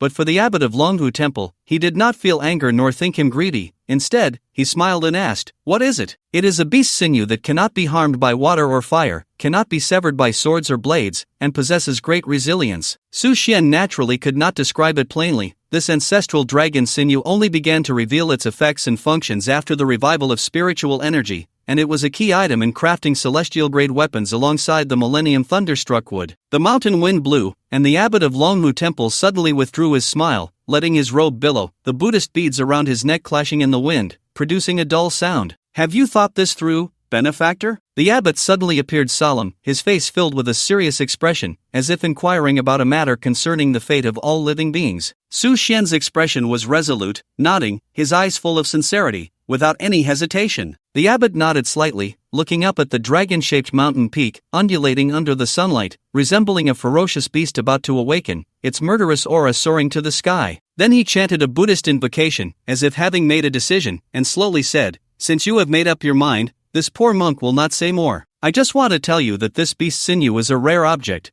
Once you decide to use it, you must bear the consequences. If one day you can fully utilize it, do not forget your original intention." Su Xian nodded and said, "I will certainly not fail my trust." According to memories and speculations from a past life, the Longhu Temple is located at the foot of the Himalayas, with an extraordinary history, said to have been established for over 1,000 years, enduring countless renovations and standing firm. After the revival of spiritual energy, it underwent tremendous changes. At the mountain's peak, the ancestral dragon awakened, stretching endlessly through time. At the foot of the mountain, tigers roared through the forests, and a grand formation was naturally established. The Longhu Temple relied on these ancient formations to absorb the spiritual energy of heaven and earth, resisting countless attacks from fierce beasts and ancient clans, protecting the temple for many years. At noon, Su Xian stayed in the temple, surrounded by the soft glow of ancient lamps and the presence of Buddha, far removed from the disturbances of the secular world, feeling an unprecedented tranquility and emptiness. The monks had also renounced worldly affairs, showing no interest in fame or fortune, not even inquiring about worldly matters.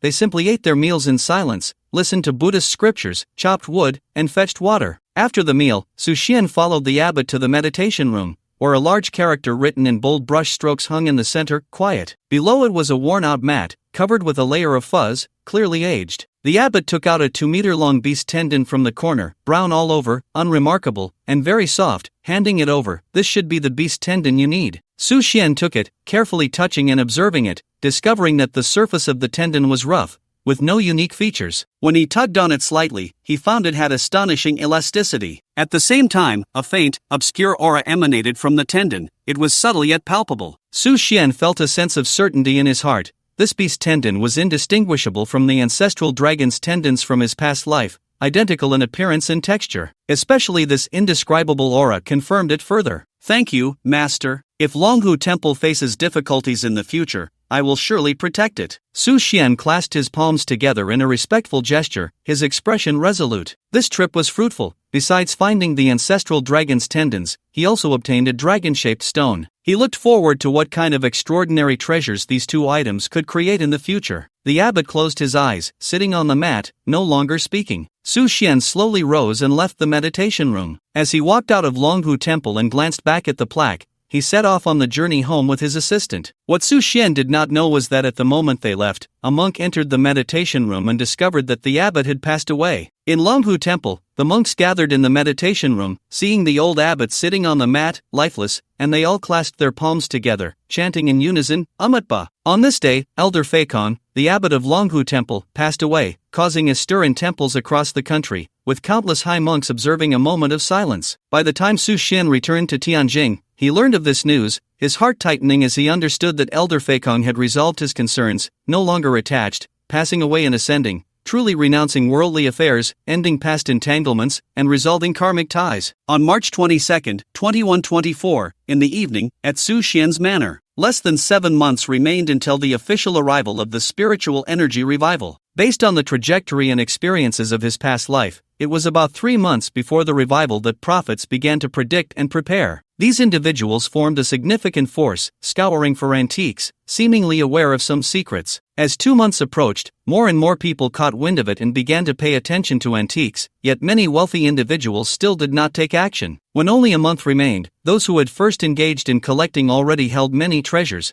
making them pioneers after the revival of spiritual energy. However, those wealthy individuals still remained inactive, reluctant to spend the money in their hands. It wasn't until the revival of spiritual energy, with various animals mutating, ancient fierce beasts suddenly appearing, and ancient clans arriving on Earth, that chaos officially began. Time is running out, and I wonder how things are going over at Danling in the tomb of the King of You. Su Xian swirled his wine glass, half reclining on the sofa, his thoughts drifting. As it stands, he had already collected many treasures he knew of, with some still needing to be sought after, and he even had 3 billion unspent. It seemed he had to speed up, otherwise, he would completely fall behind the pace of the beast invasion. 3 days later, in the Far East, on a small island, there was a Taoist temple named Baiyun Temple. An old Taoist priest with a head full of silver hair, his hair tied up and wearing a green lotus crown, draped in a black and white Tai Chi robe, stood at the temple's entrance, gazing out at the boundless sea. Behind him was a whisk, and with his hands clasped behind his back, a hint of surprise appeared on his weathered face. Beside him were 2 young Taoist priests, one tall and one short, one big and one small. The older looked about 20, while the younger seemed around 12 or 13. Master Feikong has passed away. The old Taoist spoke slowly, filled with emotion and sighs. Master, were you close to him? The old Taoist did not answer immediately but stared at the sunset glimmering on the sea, lost in thought, before finally saying, yes, he was a friend of my master. He then turned around, a kind smile on his face as he patted the little Taoist's head. He was one of the few people my master respected in his lifetime. He added, he was an extraordinary monk, a true seer of the Buddha. Time flowed like water, and in the blink of an eye, a month had passed. During this time, Su Xian, relying on memories from his past life, had spent tens of billions of huaxia coins,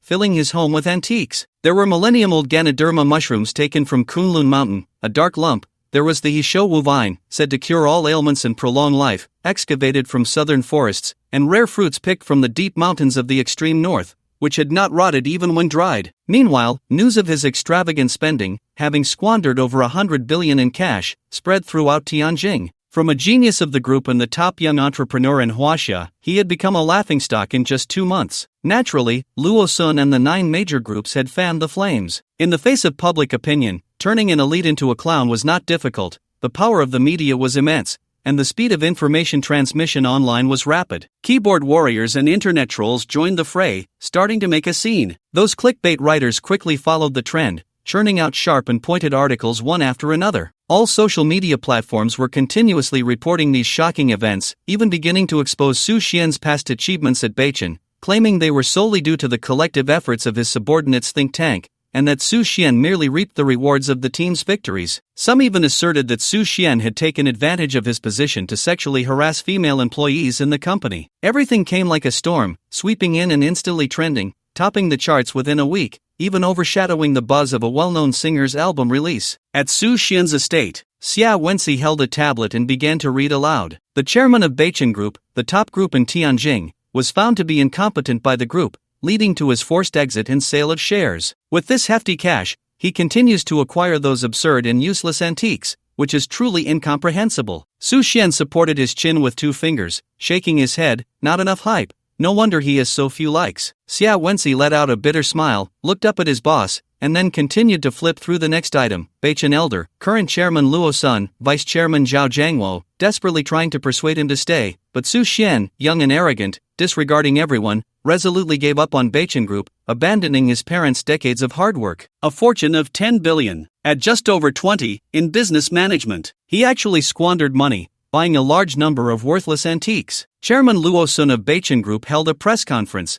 revealing that the 8th generation of drone products will be unparalleled in the world, and Beichen's stock price surged again. Faced with overwhelming public opinion and malicious reports, Su Xian was well aware that these were either orchestrated by Luo Sun and the 9 major groups or some editors and reporters wanting to gain traffic. Using such means to drive up Beichen's stock price, it seems Luo Sun has run out of tricks. Su Xian toyed with the wine glass in his hand, feeling calm inside. He was naturally clear about Luo Sun's capabilities, lacking in expansion, insufficient in maintaining, and with strategic vision not as high as the senior management of the 9 major groups. His opportunism was somewhat effective, but making him the chairman of the group would only lead Beichen downhill. However, that was no longer important. Today was April 20th, 2124, and there were only 6 months left until the official arrival of the spiritual energy revival. By then, the wealth of these groups would be no different from waste paper, assets and scrap would be equal. Only those antiques with special properties from ancient times might play a role. By that time, the currency system would undergo a major overhaul, and people would no longer interact with money but would all switch to spirit stones. Mr. Su, should we take action? Take action? Su Xian turned his head and smiled mysteriously. Of course we should take action,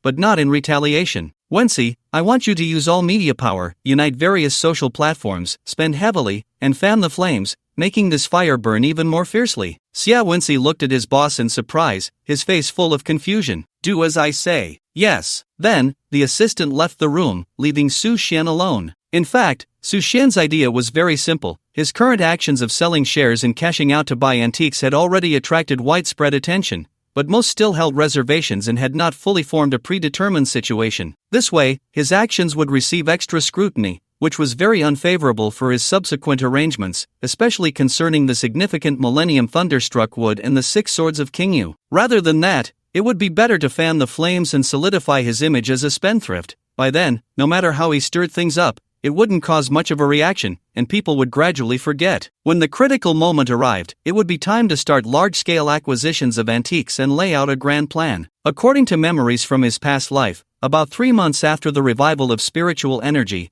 mysterious forces would intervene and begin collecting in advance. Sure enough, under Xia Wensi's arrangement, the top 10 live streaming platforms and 8 major social platforms began to release news and short videos related to Su Xian, with various content creators starting to explain. The narratives mostly revolved around Su Xian selling shares, squandering his family fortune, and living extravagantly, transforming from China's top business genius and youngest chairman into the biggest spendthrift, evoking endless regret and sentiment. That Danling is rarely visited, with surrounding transportation being blocked, creating a scenic area there is like opening a supermarket on the moon, simply a pipe dream. Spending $1 billion to auction off a so-called meteorite from outer space, truly a sign of madness. With that money, investing in any project would yield insane profits. Meanwhile, Luo Sun invited the chairman of the 9 major groups to dinner, where they also discussed Su Xian. On that day, I persuaded old Zhao together, but he stubbornly refused to listen, insisting on this course of action. I had no choice but to agree, but if he wants to come back in the future, I will let him invest at any time, and I will gladly hand over the position of chairman. Luo Sun raised his head and drained the exquisite Feitian liquor in his cup, his eyes filled with sorrow. Director Luo is deeply affectionate and righteous. We all admire that. This Su Xian, not knowing what is good for him, has ended up like a stray dog, and it is all self-inflicted. He is ultimately too young. Indeed, Director Luo has done his best. Even if the Su couple were to know from beyond, they would surely be grateful. The other group chairman spoke words of comfort, while Luo Sun's eyes turned red, and it took him a long time to regain his composure, as if he were truly heartbroken. Su Xian sat at home, looking at the overwhelming ridicule and insults online, with many self-proclaimed theorists analyzing the situation in detail, and a smile involuntarily crept onto his lips. His goal had been achieved. From now on, whenever Su Xian was mentioned, it would inevitably be linked to a prodigal son. Over time, no matter what bizarre things he did, it would not cause a stir. His persona had been established, and the next step was to consider the issue of spirit stones for the future. Su Xian stood in the room, tapped the touchscreen on the wall, and spoke directly. Xiao AI, open the map of Wenchang. April 25, 2124, Wenchang, suburbs. At the entrance of an abandoned mine, a temporary house stood alone. A middle-aged man, about 40 years old, was disheveled, with a scruffy beard, wearing a dirty gray coat, leaning against the door and sound asleep. In his right hand, he held a bottle of Nulanchen Erguotu, half full, his nose red, eyes slightly closed, snoring loudly. Surrounding the temporary house was a 3-meter-high courtyard wall. Much of the lime plaster had fallen off, revealing the bricks inside, showing signs of wear. Third uncle, a loud voice rang out. A burly high school student in a school uniform approached, looking robust and simple-minded. Seeing that the drunkard had not yet woken up, the big student, not knowing where he found a piece of dogtail grass, stuffed it into the drunkard's nostrils. Achoo! The drunkard couldn't help but sneeze, suddenly opening his eyes to see a simple, round face close by, and a hint of anger rose within him. Dachuan, what the hell are you doing here instead of studying for the college entrance exam? Third uncle was awakened and very displeased, swaying as he sat up, turning to look at the half-full bottle of liquor in his hand, and without a word, he began to gulp it down, his eyes bloodshot. Dachuan patted his chest, a proud look on his face. My mom said I don't have to take the college entrance exam. Third uncle looked at him suspiciously, putting down the bottle and glancing at him. Why not? Dachuan, even prouder now, straightened his chest and stood tall, saying loudly, my mom said that even if I take the exam, it won't change anything. Anyway, my total score won't exceed 20 points, and I won't get into college. Third uncle's mouth twitched. What the hell is there to be proud of? He then continued to drink, his face full of despair, as if he thought of something and suddenly jolted. Your mom isn't sending you here to work for me, is she? Dachuan scratched his head and said seriously, that's right. He then stepped aside, revealing a huge suitcase, a backpack, and 3 large bags of clothes, all tied to a shoulder pole. Third uncle took a deep breath, trying to calm the complex feelings in his heart. Just put them inside for now. I'll turn around, you just stay here. Okay, third uncle. Dachuan's voice was like thunder, startling third uncle, causing him to stagger, and half of his drunkenness dissipated. Walking into the mine area, third uncle stood there in a daze, looking at the desolate ruins and scattered ores, feeling a deep sense of melancholy. Once upon a time, this was the largest mining area in Wenchang. After taking over the contract, it was a time of glory, earning a considerable amount of money each year, with luxury cars coming and going, and acquaintances were all prominent figures in Wenchang. However, with the occurrence of that strange event, the special rocks in the mine could no longer be excavated. From then on, it fell into a steep decline, with the entire mining area having no source of income, yet the annual contract fee remained unchanged. The money earned in previous years was all spent, not to mention the cars and houses were mortgaged, the wife divorced, and friends gradually distanced themselves. The entire mining area was in a state of abandonment, but no one was willing to take it over. Of course, Uncle San had some feelings for this mine and did not give up. He always believed that this mining area would regain its vitality, becoming prosperous and bustling like before. However, no matter how others looked down on it, the foolish Dachuan never did. Perhaps this kid is just a bit simple-minded, but this kid has been strong since childhood, with a huge appetite. Now that he's sent to me, I wonder if he can handle it. Uncle San rubbed his temples, feeling a severe headache. After a routine inspection of various corners of the mining area, he found no changes. It was still lifeless, and he couldn't help but sigh. Now I basically rely on loans to maintain this abandoned mine. I don't know if I can survive this winter. Uncle San muttered to himself, his eyes filled with gray and despair. If by then no one takes over, I will have to leave. After finishing the inspection, Uncle San walked out of the mining area and came to the shabby board house where he lived, only to find a young man with an extraordinary demeanor smiling at him. Mr. Wang, hello. Su Xian stood up, extending his right hand, warm and composed, humble and polite. Uncle San looked puzzled but still extended his hand, noticing it was a bit dirty, so he casually wiped it on his clothes before gently shaking. Hello, please sit. It's a bit cramped here, I hope you don't mind. Uncle San smiled awkwardly and then called out, Dachuan, make tea. The big guy inside immediately sat up from the bed, put down his phone, and started boiling water. Su Xian glanced at the boy, a glint of brilliance flashing in his eyes. If he wasn't mistaken, this boy named Dachuan should have a natural strong physique, immensely powerful, and after the revival of spiritual energy, he had managed to hold Wenchang with sheer strength. My nephew didn't have the chance to study and was arranged by his family to come here for experience. Uncle San smiled as he handed over a low-quality Honshuangxi cigarette,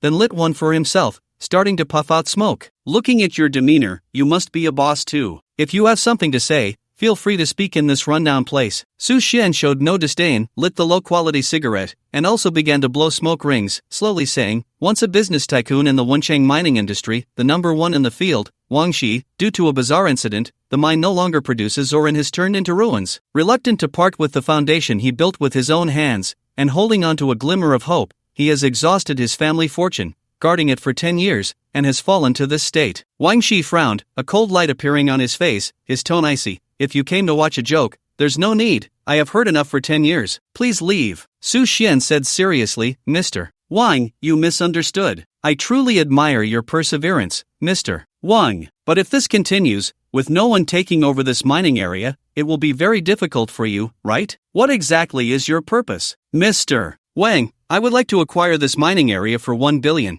but you will still retain the right to operate it independently, and I will also prepare an additional 2 billion in cash for you to manage. Su Xian gently rubbed the cigarette butt in the ashtray until it extinguished before letting it go. Wang Shi was shocked, his expression complex, filled with confusion and astonishment, and he couldn't help but ask, "Why should I believe you?" In his view, even if this young man was a senior executive of some conglomerate, taking out 3 billion in cash was nothing short of a fantasy. "My name is Su Xian." Su Xian didn't mind, straightened his collar, and smiled slightly. "You are Su Xian, the number one, in Huaxia." "Yes, the number one spendthrift." Su Xian shrugged, unfazed by the opinions of outsiders, and continued, "My request is simple, 1 billion for the acquisition rights, and this mining area will belong to me, but you can take 10% of the operating dividends. The other 2 billion will be used as working capital, which you can manage. I hope you can complete the construction of the mining area within 3 months. In 5 months, I want to see a brand new mining area, regardless of the methods you use. After 5 months, the operating rights of the mining area will be handed over to me, and you can still receive dividends. Additionally, I suggest that Dachuan stays to help. I can offer him a salary of 100,000 a month." Wang Shi opened his mouth, unable to close it for a long time, and finally sighed. It seems that what the media reported is true. Su Xian remained silent, but inside he was overjoyed. This abandoned mining area, after the revival of spiritual energy, would continuously produce spirit stones, becoming one of the most precious resources. By then, with the Hengduan Valley as the base and this place as the source of spiritual energy, along with various magical treasures, Su Xian was confident he could far surpass his previous life. April 30th, 2124. In the most luxurious restaurant in Tianjin, Showdown, in a VIP room, a group of people was gathered around a round table, engaged in a heated discussion, including the leaders of the 9 major groups in Tianjin. Among them was Luo Sun, the chairman of Beichen Group. Xiao Jingtian, the chairman of Huaxin Group, looked slightly displeased and snorted coldly, "This Su Xian embarrassed my son at the auction. If I can't make him pay 10 times the price, I won't swallow this anger." The others nodded in agreement. "Chairman Xiao, this Su Xian is indeed outrageous. Xiao Yu has already set his sights on that meteorite, yet he still refuses to budge, even inflating something worth less than tens of millions to several billion, and in the end, he spent a full 1 billion to buy it. Such behavior is truly despicable. Chairman Luo, Su Xian left Beichen Group that day. Logically, he should be struggling, so how is he so prosperous now? Don't be fooled by the media hype we've created, making him a well-known spendthrift,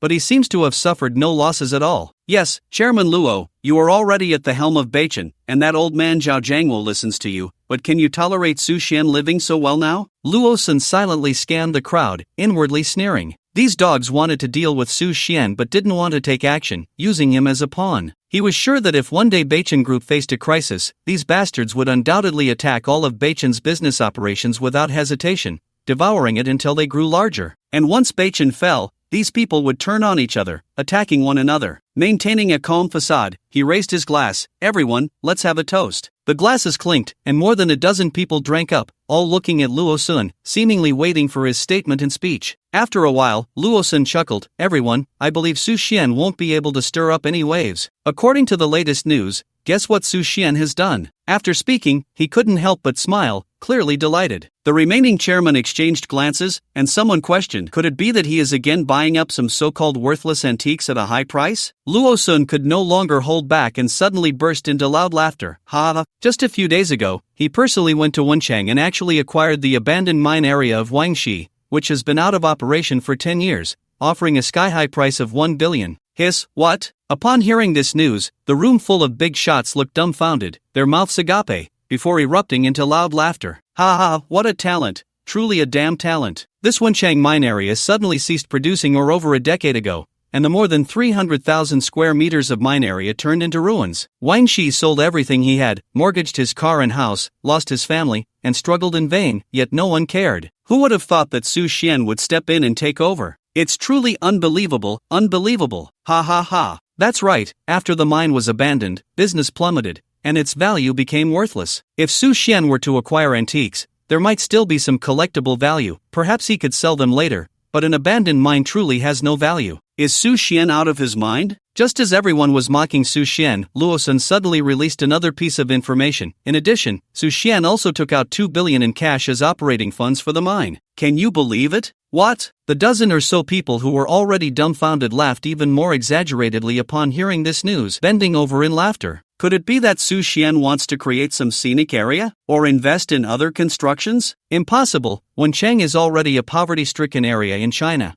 and the mine area is even more remote. Due to underdeveloped transportation and low popularity, it has been in a state of neglect for years, and there are no scenic landscapes here, making the success rate of building a scenic area too low. Then this doesn't make sense. Does Su Xian really think this money is useless paper, just throwing it around? Just as everyone was mocking and puzzled, the smallest group among the 9 major groups, Tianyu Group, whose chairman is a young man named Chui Chang, adjusted his glasses, revealing a glimmer of insight in his eyes, and slowly spoke, "Everyone, I have a different opinion. Chairman Chui, please share your thoughts. What if Su Xian is not the good-for-nothing everyone claims, nor a spendthrift, but rather the former chairman who led Beichen Group to rapid growth, the commercial genius who strategized and triumphed globally? Then his actions would be worth our attention." As soon as these words were spoken, Luo Sun's expression faltered, and he stopped smiling, falling silent. Xiao Jingtian snorted coldly, "Chairman Chui, in terms of group size, you are the smallest. In terms of age, you are the youngest. In terms of financial power, you are the weakest. In terms of experience, you are the least. Yet in terms of bravado, you are the greatest. The growth of Beichen Group is entirely due to Chairman Luo's capable leadership. What does it have to do with Su Xian? Or does Chairman Chui believe that the Danling area can become a 5 scenic area? Or that the Wenchang mine can be resurrected and become the top mine again? The sharp and incisive words struck like daggers, and faced with Xiao Jingtian's aggressive stance, Chui Cheng found himself unable to refute and could only shake his head. "I was overthinking it, please forgive me." Indeed, these places could not possibly bring profit to Su Xian, but why was he so insistent? Ahem! Luo Sun coughed twice, and everyone immediately quieted down. He then scanned the crowd, lingering on Chui Cheng's face for a few seconds, a fleeting look of displeasure crossing his features before he spoke. "I agree with everyone's suggestions. Since Su Xian does not know what is good for him, we need not be polite. According to my calculations, he still has at least 30 billion in cash on hand. This rate of consumption is far from enough. The oppression that the Su couple exerted on everyone in the past must still be fresh in your memories, right? Since that's the case, I propose that we immediately join forces to arrange for all the antiques in our homes, especially the ancient ones, to be brought out and even auction off some land from remote areas. With Su Xian's current reckless approach, he will definitely take the bait. At that time, we will all raise the prices temporarily, draining all 300 billion of his cash, and he will no longer be able to make any waves. What do you all think? Xiao Tianjing was the first to nod. "I agree. I second that. I support it. I agree." Chui Chang was the last to express his opinion. For some reason, he always had a bad premonition in his heart, feeling that Su Xian was not as foolish and simple as he seemed. What exactly did he want to do? After spending 3 full days, Su Xian finally restored Wang Shi's confidence, and he began to manage the mining area again. However, the key issue was that this place had been abandoned. It had been impossible to mine or hear for 10 years, and it held no value. Wang Shi raised a question about this. If there was no ore, what was there to manage in this mining area? Surely, they couldn't develop an amusement park here. This place was far from the center of Wencheng, with poor transportation and no one paying attention to it. Even if they invested 2 billion, it probably wouldn't change anything. In response, Su Xian's answer was to gather a large number of trustworthy workers to build high walls, clear the debris, and establish a cement road to connect with the city, ensuring smooth traffic for vehicles. Wang Shi's timeline was 5 months. After 5 months, the mining area would be handed over to Su Xian, and he would begin to take over the management. As for the workers, Su Xian was quite generous, offering each person a monthly salary of 30,000, gathering 500 people to work together, and after 5 months, once his requirements were met, they would withdraw. Can you tell me why we must invest money in this mining area that cannot be revived? Wang Shi still felt puzzled as he was leaving. Su Xian tightened his trench coat, held a cigarette, exhaled smoke, and gazed into the distance, leaving behind a single sentence: "You will naturally know when the time comes. I only give you 5 months. Regardless of whether you can complete it or not, I will leave this 2 billion for you to manage,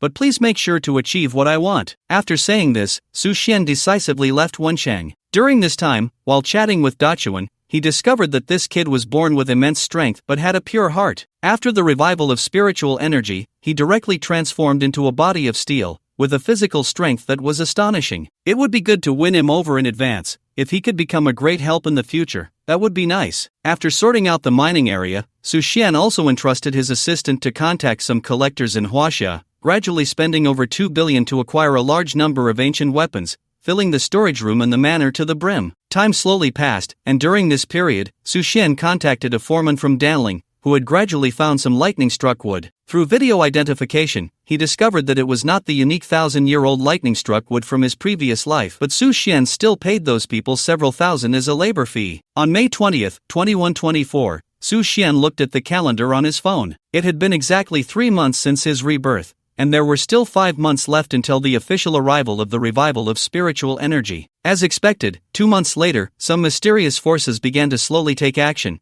collecting antiques everywhere and searching for secret realms. According to his memories from his previous life, among these forces were many human traders who, through secretive means, had connected with ancient clans in foreign realms in advance, knowing the secret of the revival of spiritual energy, and began to entice the wealthy, occupy future secret realms, and acquire future magical treasures. When the ancient clan descended, they turned against us in a flurry, handing over these secret realms and treasures, bringing immense disaster to the entire human race. In this life, we must not let these people succeed. Sir, there is news from over there. The voice of Xia Wenxi came from outside the door. Su Xian shifted in his seat, downed the red wine in his glass, lit a cigarette, and felt a surge of energy. After waiting so many days, there was finally news. At Su Xian's gesture, Xia Wenxi slowly spoke. Miss Xueli has sent word that the tomb of the King of Yu has been found. However, it seems there have been some unexpected incidents. The tomb of the King of Yu is exceptionally dangerous, and they suffered significant losses while moving mountains and shifting ridges. Miss Xueli may come to discuss this with you in person tomorrow. Su Xian nodded, his expression unchanged. The 6 swords of the King of Yu are immensely powerful, and the tomb where they are stored is naturally not easy to explore. Losses are to be expected. Additionally, according to feedback from the mad old man in Yunbei, he seems to have found a mysterious technique, but he refuses to disclose it and needs you to go in person. Alright, I understand. Have Xueli come to see me. Understood, sir. Xia Wenxi nodded and left. Su Xian sat on the sofa, beginning to ponder. In his previous life, after the revival of spiritual energy, the most powerful sword formation was the opening of heaven formed by the 6 swords of the King of Yu. At that time, he had only witnessed the 3 swords of Britain and the 3 swords of Huaxia facing off, with sword energy soaring into the sky, making it impossible for anyone below the true king realm to approach. If the 6 swords were gathered together and combined into the complete opening of heaven sword formation using the engraving method from a certain Taoist temple in his memory, the power would be unimaginable. The technique from Yunbei, known for its ancient heavenly scriptures, was famous. In his previous life, someone had gathered 2 volumes of heavenly scriptures, which could almost rival the true king level of the ancient clan. If the complete heavenly scriptures were gathered, how terrifying would that be? Su Xian could not fathom. The next morning, Xueli arrived at Su Xian's manor. Good morning, Mr. Su. Unlike their first meeting, this young mixed-race girl, once sexy and lively, now appeared somewhat desolate and weary, her delicate cheeks showing signs of decline,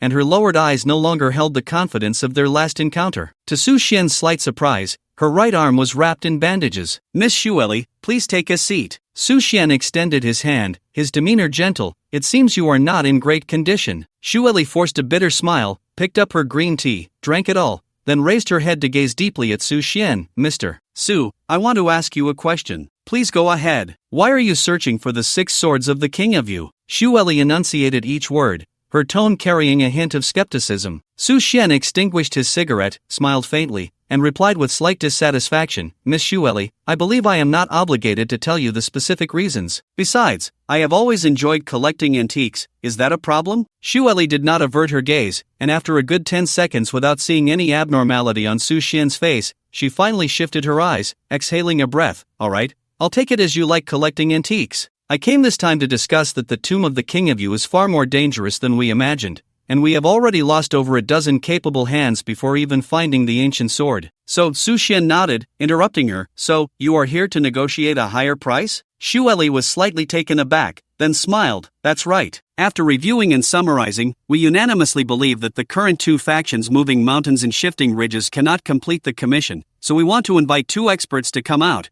and their price is much higher. What do you think, Mr. Su? Of course, if you are unwilling, we can end the deal here, and the 1.5 million deposit you paid will be returned in full. Su Xian did not respond immediately. After a brief pause, he took a sip of the warm coffee in his cup and smiled, saying, I agree. but I hope this is the last time you raise the price. The previous agreement of 5 million remains unchanged, and on that basis, an additional 100 million is required, with the condition that you invite Master Jigu and Master Bai, and deliver the ancient sword to me within 3 months. Miss Shueli, I don't think this is too difficult, right? Shueli was somewhat taken aback, clearly not expecting Su Xian to be so straightforward. She had thought it would take some negotiation, but he directly quoted 100 million, which far exceeded her expectations. She nodded and said, Mr. Su, please rest assured, I have already written to the 2 seniors. Once they finish their business in the United States, they will return immediately, and they will arrive at the latest in 2 months. At that time, I will definitely bring the ancient sword to Mr. Su, then I will wait for good news. Su Xian stood up and personally escorted Shueli out of the manor. After Shueli left, Xia Wenxi leaned in and whispered, Mr. Su, the construction in the Hangduan Valley has already started as per your instructions. It is expected that all the projects will be completed in 4 months. I have gone through all the construction drawings,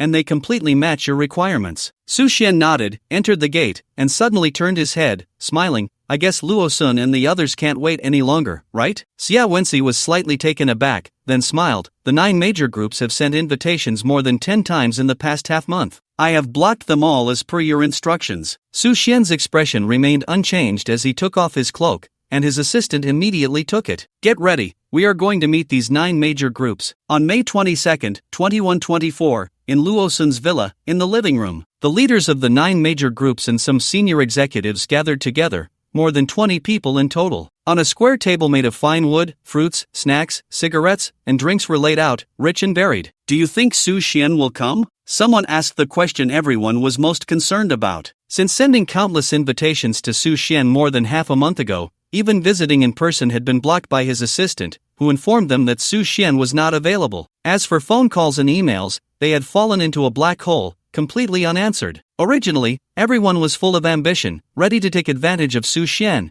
but they found he was indifferent, like a powerful punch hitting cotton, which was quite uncomfortable. As time passed, their enthusiasm gradually faded, and they even abandoned their previous thoughts. Whatever, I'm tired. Just then, Su Xian suddenly agreed to the meeting, and Luo Sun had to gather everyone again, waiting for Su Xian's arrival. He should come. Luo Sun extinguished the cigar in his hand and took a sip of vodka. Based on my experience working with him over the years, Su Xian prides himself on being bold and adventurous, and he loves to take risks. In the past, he disregarded the shareholders' advice and entered the film industry, burning money to compete with Wanda, ultimately destroying Wanda, which had been painstakingly managed for decades. That is enough proof. So, I dare to say that this time, he will definitely show up. With Luo Sun's assurance, everyone felt more at ease, and they began to drink, smoke, and chat. An hour later, Su Xian had still not arrived, and the group was starting to feel restless. Xiao Jingtian, chairman of Huaxin Group, looked at his watch and frowned, saying, It's already past 10. Is this kid Su Xian going to stand us up? Luo Sun was also starting to feel uneasy, his heart restless, but he still maintained a composed demeanor. Chairman Xiao, please remain calm. We agreed to meet for lunch, it's not time yet. Another hour passed, and facing the crowd's doubts, Luo Sun's expression began to falter, so he urged his assistant to find out what was going on. The assistant had just stepped out of the room when the butler's voice came from outside. Boss, Mr. Su has arrived. Everyone was overjoyed and turned to look at the doorway. Suddenly, a tall young figure slowly walked into the room. The gray high-end suit was impeccably tailored, topped with a $2 million trench coat, and the shiny crocodile leather shoes were quite eye-catching. His hair was slightly slicked back, and the wine-red tie stood out prominently. Su Xian held his hat in his hand, his expression gentle as he scanned the crowd and smiled. Everyone, sorry to keep you waiting. He then exchanged a meaningful glance with Luo Sun, saying nothing. The butler respectfully took the trench coat and hat, hanging them on a rack in the adjacent room. Su Xian, come sit, Luo Sun said with a beaming smile, his eyes revealing a senior's affection for a junior. Su Xian, we meet again. A young voice called out, and Su Xian turned to glance, realizing it was Xiaoyu, the young vice-chairman of Huaxin Group, who had lost to him in the auction for the meteorite. Su Xian lit a cigar, casually propping his legs on the table, squinting at him sideways. What's wrong? Still not satisfied with the last auction? Xiaoyu's expression changed slightly, as if he had swallowed a fly, feeling quite uncomfortable. He forcibly suppressed the urge to rush over and hit him, forcing a smile. Not at all, Boss Su. Your wealth is well known throughout Tianjing and even all of Huaxia. Is this how you break down? Starting to act passive-aggressive? Su Xian found it amusing but was quite rude to someone like Xiaoyu, since you don't have the capability, just shut up. We, the chairman, are having a conversation. What right do you have to interrupt? The corner of Xiaoyu's mouth twitched, his body trembling with anger, but he dared not explode. His father had long instructed him not to conflict with Su Xian and to endure if possible. Su Xian, to speak frankly, as your uncle, I have worked alongside your father to achieve what Beichen is today, and I do not wish to see you become like this. I don't know your reasons, but I don't want to see you continue to squander money like this. Luosun extinguished his cigarette, speaking with deep concern. A few days ago, I dreamt of Brother Su, questioning me if I had properly protected Beichen and taken care of you. I felt deeply ashamed and woke up in tears. Su Xian, if you need those shares back, you can buy them at any time. After saying this, Luosun even had tears in his eyes, pulling out a handkerchief from his pocket to cover his face and weep. Director Luo, you have done your best. There is no need to blame yourself. Yes, Director Luo, under your leadership, Beichen Group is thriving. We can all see that. Luosun covered his face while crying, extending his other hand to signal everyone to stop. No more talk of that. Today's situation is all caused by me. I owe Brother Su an apology. I remember the nights we talked for hours, from Wall Street business to the economic crisis, from the steam age of the Industrial Revolution to the rise of the industrial internet. Su Xian quietly watched the scene. If he didn't know Luosun's character, he might have been deceived by his superb acting skills. Uncle Luo, no need to say more. I know your contributions and aspirations for Beichen Group. Since the shares have been sold, they can never be reclaimed. I'm quite fine as I am now, wandering around, enjoying the scenery, very leisurely. Luosun felt a surge of joy. Su Xian publicly stated he would not reclaim the shares, so he could finally rest easy. After decades, he had finally achieved control over Beichen. If Su Jia knew there was such a spendthrift, he would probably die with his eyes closed. Everyone, let's not digress. Let's get straight to the point. Su Xian lit another cigarette, his attitude extremely arrogant, completely ignoring these people, exuding a vivid image of youthful arrogance and disdain. This made everyone even more convinced that Su Xian was indeed, as the media reported, ignorant, conceited, and extravagant. Haven't you been searching for antiques everywhere recently? We, as uncles, happen to have some in hand.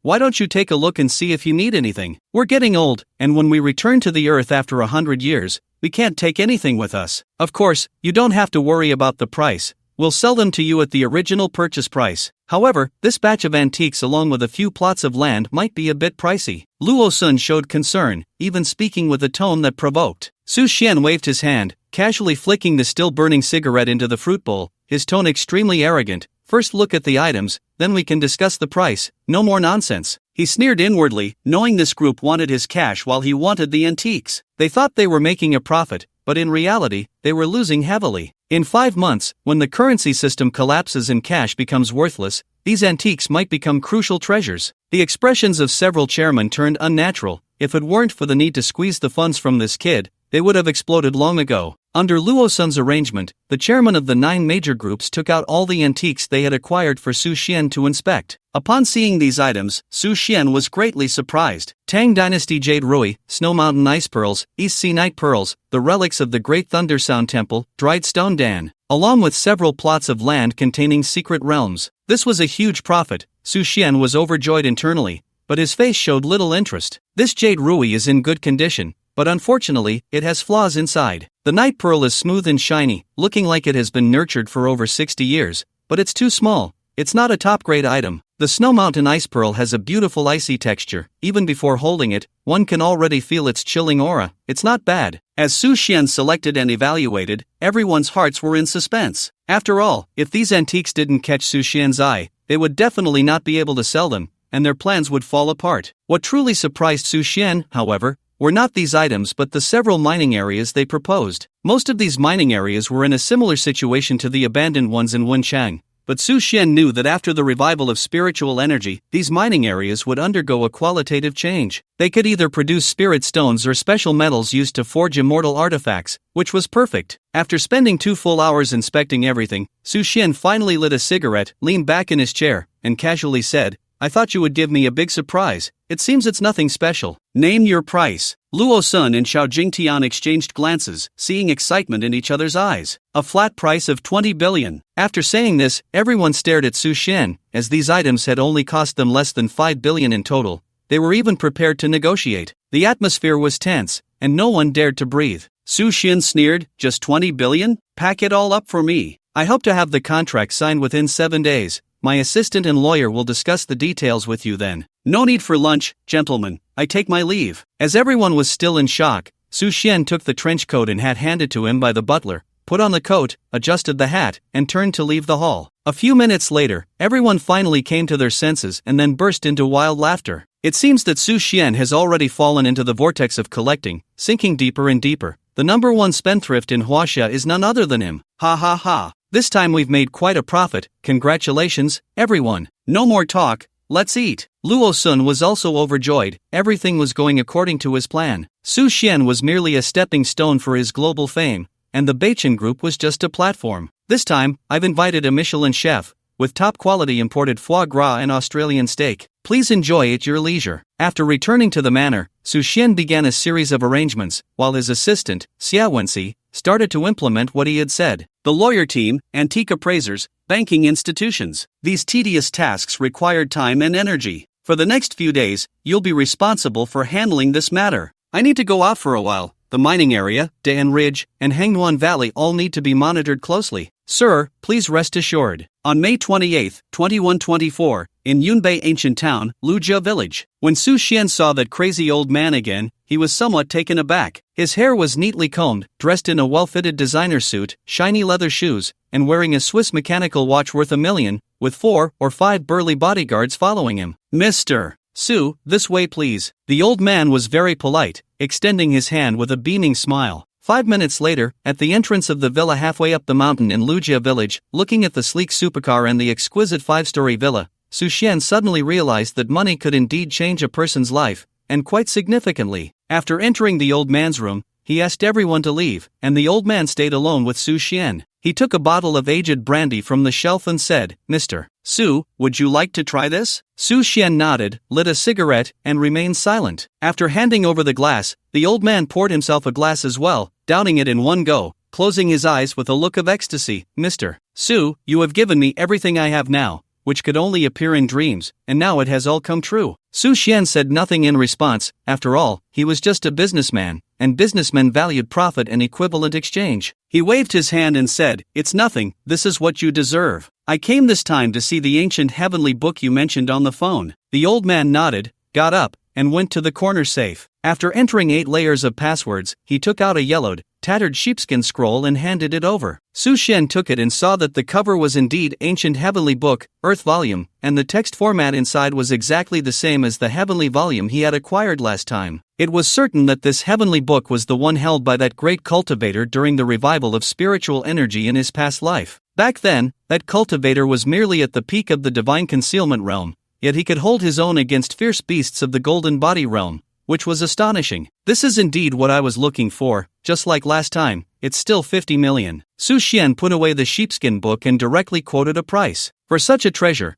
50 million seemed like a madman's behavior. However, once spiritual energy revived, this heavenly book would be priceless, even billions of spiritual stones would not suffice. Clearly, the old man did not know this, he readily agreed, deal. Mr. Su can take the book first, and the money can be transferred slowly later. As he was leaving, Su Xian asked a question, Where did you find this book? The old man grinned, In the back mountains of Yunbei, Nanyang Mountain, but this thing depends on fate, I stumbled upon it by chance. If Mr. Su is interested, you can go take a look. 50 million was enough for the old man to live a lifetime, so he understood that someone like Su Xian could easily find out the source of the heavenly book, and there was no need to ask. Besides, this heavenly book was of no use to him. Thank you. Su Xian nodded, leaving the villa, deciding to personally visit Nanyang Mountain. In his previous life, when spiritual energy revived, he lived for a full 15 years without ever stepping into Yunbei, which was later secretly occupied by a powerful force. Various divine skills flowed out from it, causing constant competition throughout Huaxia, yet no one had ever entered, because those who did, regardless of their realm, would be killed, and the next day their bodies would be hung at the village entrance. It seemed that there must be some mystery to Nanyang Mountain. Before that, Su Xian decided to first go to the ancient temple in the north of the village. This place was also where old Yang had previously lived. Apart from a golden Buddha statue, there was nothing else. Spider webs were thick, and rats and cockroaches crawled everywhere. The incense before the statue had long since disappeared, and the golden surface was starting to flake off, revealing a mottled and very ugly interior. Su Xian carefully observed his surroundings and found that this dilapidated temple had nothing special about it, perhaps the spiritual energy would only manifest after the revival? However, spending 10 million on this broken temple was not a big deal. After thinking it over, the main base in the Hangwan Valley had been settled, the Wen City mining area was already in hand, and with the 5 major mining areas sold by the 9 major groups, he wouldn't have to worry about spiritual energy in the future. The elixirs acquired from the Emperor's Association should be more than enough to break through to the divine storage realm. Meteorites and ancestral dragon veins were all materials for crafting immortal artifacts. The bronze sword was combined into the opening heaven sword array, and now he was just waiting for the other 3 swords. 2 volumes of the heavenly book were already in his possession, along with many techniques, bodhi seeds. Everything was ready. Root bones, comprehension, magical treasures, elixirs, spirit stones, weapons, and techniques were all accounted for. Su Xian was filled with anticipation for the future. In his previous life, he was completely unprepared and spent 15 years through hard work to barely reach the threshold of the divine storage realm. In this life, with his early planning, how far could he go? After leaving the broken temple, Su Xian followed the directions provided by Old Yang and spent 2.5 hours to reach Nanyang Mountain. This mountain was located in the northern part of Lujia village, a branch of the world-renowned Himalayas, with an elevation of about 900 meters. It had not yet been developed, consisting only of rugged and steep mountain paths, making it very difficult to climb. Upon reaching the summit, Su Xian sat on a large rock, overlooking the bottomless abyss below, feeling a sense of enlightenment as he gazed at the mountains. Raising his eyes, he could see the thin sea of clouds, resembling a fairyland. Wandering near the mountaintop, he did not discover anything unusual. This desolate mountain was rarely visited, and coupled with Yunbei's remote poverty, it had not been developed into a scenic area. Apart from the flowers, grass, trees, insects, fish, birds, and beasts covering the mountains, there was an ecological atmosphere absent in big cities, but nothing else worth noting. After staying for half an hour, Su Xian planned to leave, but then he saw a figure slowly ascending the mountain, causing his pupils to constrict. With a head full of silver hair, dressed in a black robe, holding a whisk in one hand, and with an ancient sword slanted on his back, he had his hair tied up and wore a green lotus crown. On the rugged mountain path, he moved as if on flat ground, walking briskly. The old Taoist was also taken aback upon seeing Su Xian, clearly not expecting to encounter someone on Nanyang Mountain. He did not know Su Xian,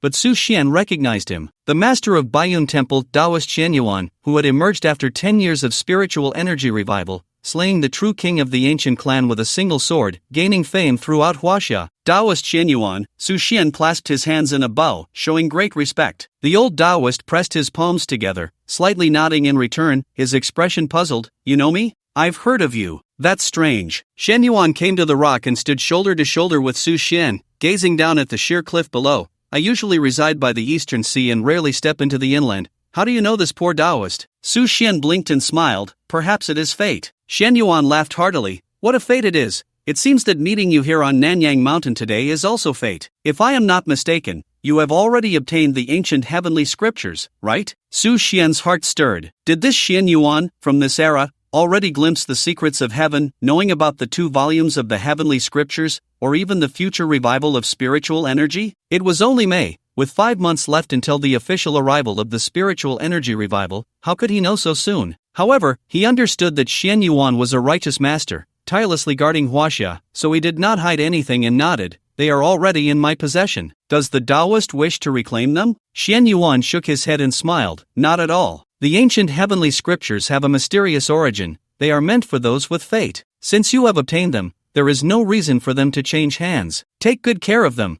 Perhaps one day in the future, they will be of use. Just do not forget your identity and original intention." Su Xian was greatly shocked. It seemed that Xianyuan knew something. After hesitating for a moment, he still asked, "Taoist, I would like to inquire about the peculiarities of Nanyang Mountain." Xianyuan's eyes flickered slightly, then he waved his whisk. "The secrets of heaven cannot be revealed. Young friend, our meeting is fate. If there is an opportunity in the future, perhaps we will meet again." After saying this, his figure flickered, and Xianyuan had already descended the mountain quickly, appearing like a series of afterimages. Su Xian hurriedly looked down, but after a moment, he could no longer see his figure. June 10, 2124, with just over 4 months left until the revival of spiritual energy, a piece of good news finally arrived. The Millennium Thunderstruck what he needed had been found in the Detan Ridge. Through videos and photos, it could be preliminarily judged that there were no issues, but it still needed to be confirmed on site. In the morning, Ahu landed the helicopter in the open space of the estate, and Su Xian, dressed in a bulletproof vest, boarded the helicopter alone. By noon, they had arrived in the northeastern region. Before heading to Dan Ridge, Su Xian decided to first check on the construction in the Hangguan Valley. After all, it would be his future base and place of cultivation. When he arrived at the foot of the Hangduan Mountain, he found that quite a few construction workers had already gathered there, working according to their plans. The cable car, steps, and the road leading to the main highway were all progressing in an orderly manner. The foreman in charge of the construction saw Su Xian arrive and hurried over, his face full of flattery, even pulling out his bonus group to hand over. Su Xian took the cigarette, lit it, and asked, "How is the progress?" The middle-aged foreman, wearing a hard hat, quickly replied, "The 2,000 steps are almost completed, only the water grinding process remains.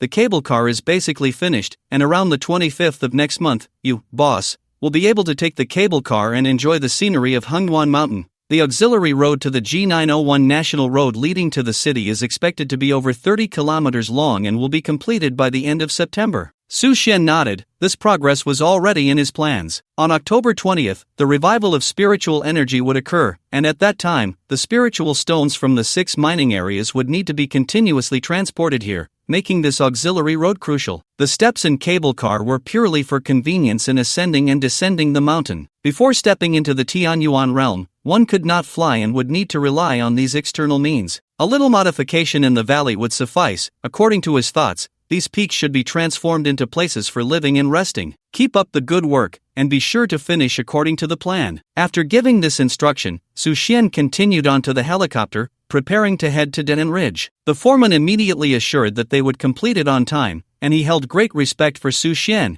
who was generous enough to offer double the market price. Completing this deal would net him a profit of 20 million. This was his pure income over more than 10 years. "Boss Su, you are truly my father, no, even closer than my father." The foreman sent Su Xian off, and the smile on his face gradually became more unrestrained. Around 4 or 5 in the afternoon, Su Xian arrived at Danling and met the ancient Thunderstruck Wood in a dilapidated industrial building at the foot of the mountain. It was a full 3 meters long, with a diameter of about 40 centimeters, entirely charred black, as if struck by lightning and burned by fire, yet it faintly exuded a mysterious aura. Su Xian felt a surge of excitement. In his previous life, this Thunderstruck Wood had been acquired by a certain family in Huaxia and ultimately crafted into a celestial-grade spear. Every swing unleashed arcs of plasma and thunderous roars. He extended his right hand, gently caressing the rough surface of the wood, uneven and still partially covered in bark. "We spent months searching for it with a team of 100, and we finally found it. Boss, you know, it's quite strange, despite being in such a shattered state. The bark has remained relatively intact, and it hasn't even withered." The foreman grew increasingly excited, the prospect of 5 million in his grasp making him feel faint with happiness. "The money will be credited tonight, your people can withdraw now." Su Xian turned to look at him, then pulled out a black card. "Additionally, there's 1 million in this card, the password is 6 zeros, as an extra gift. I have only one request.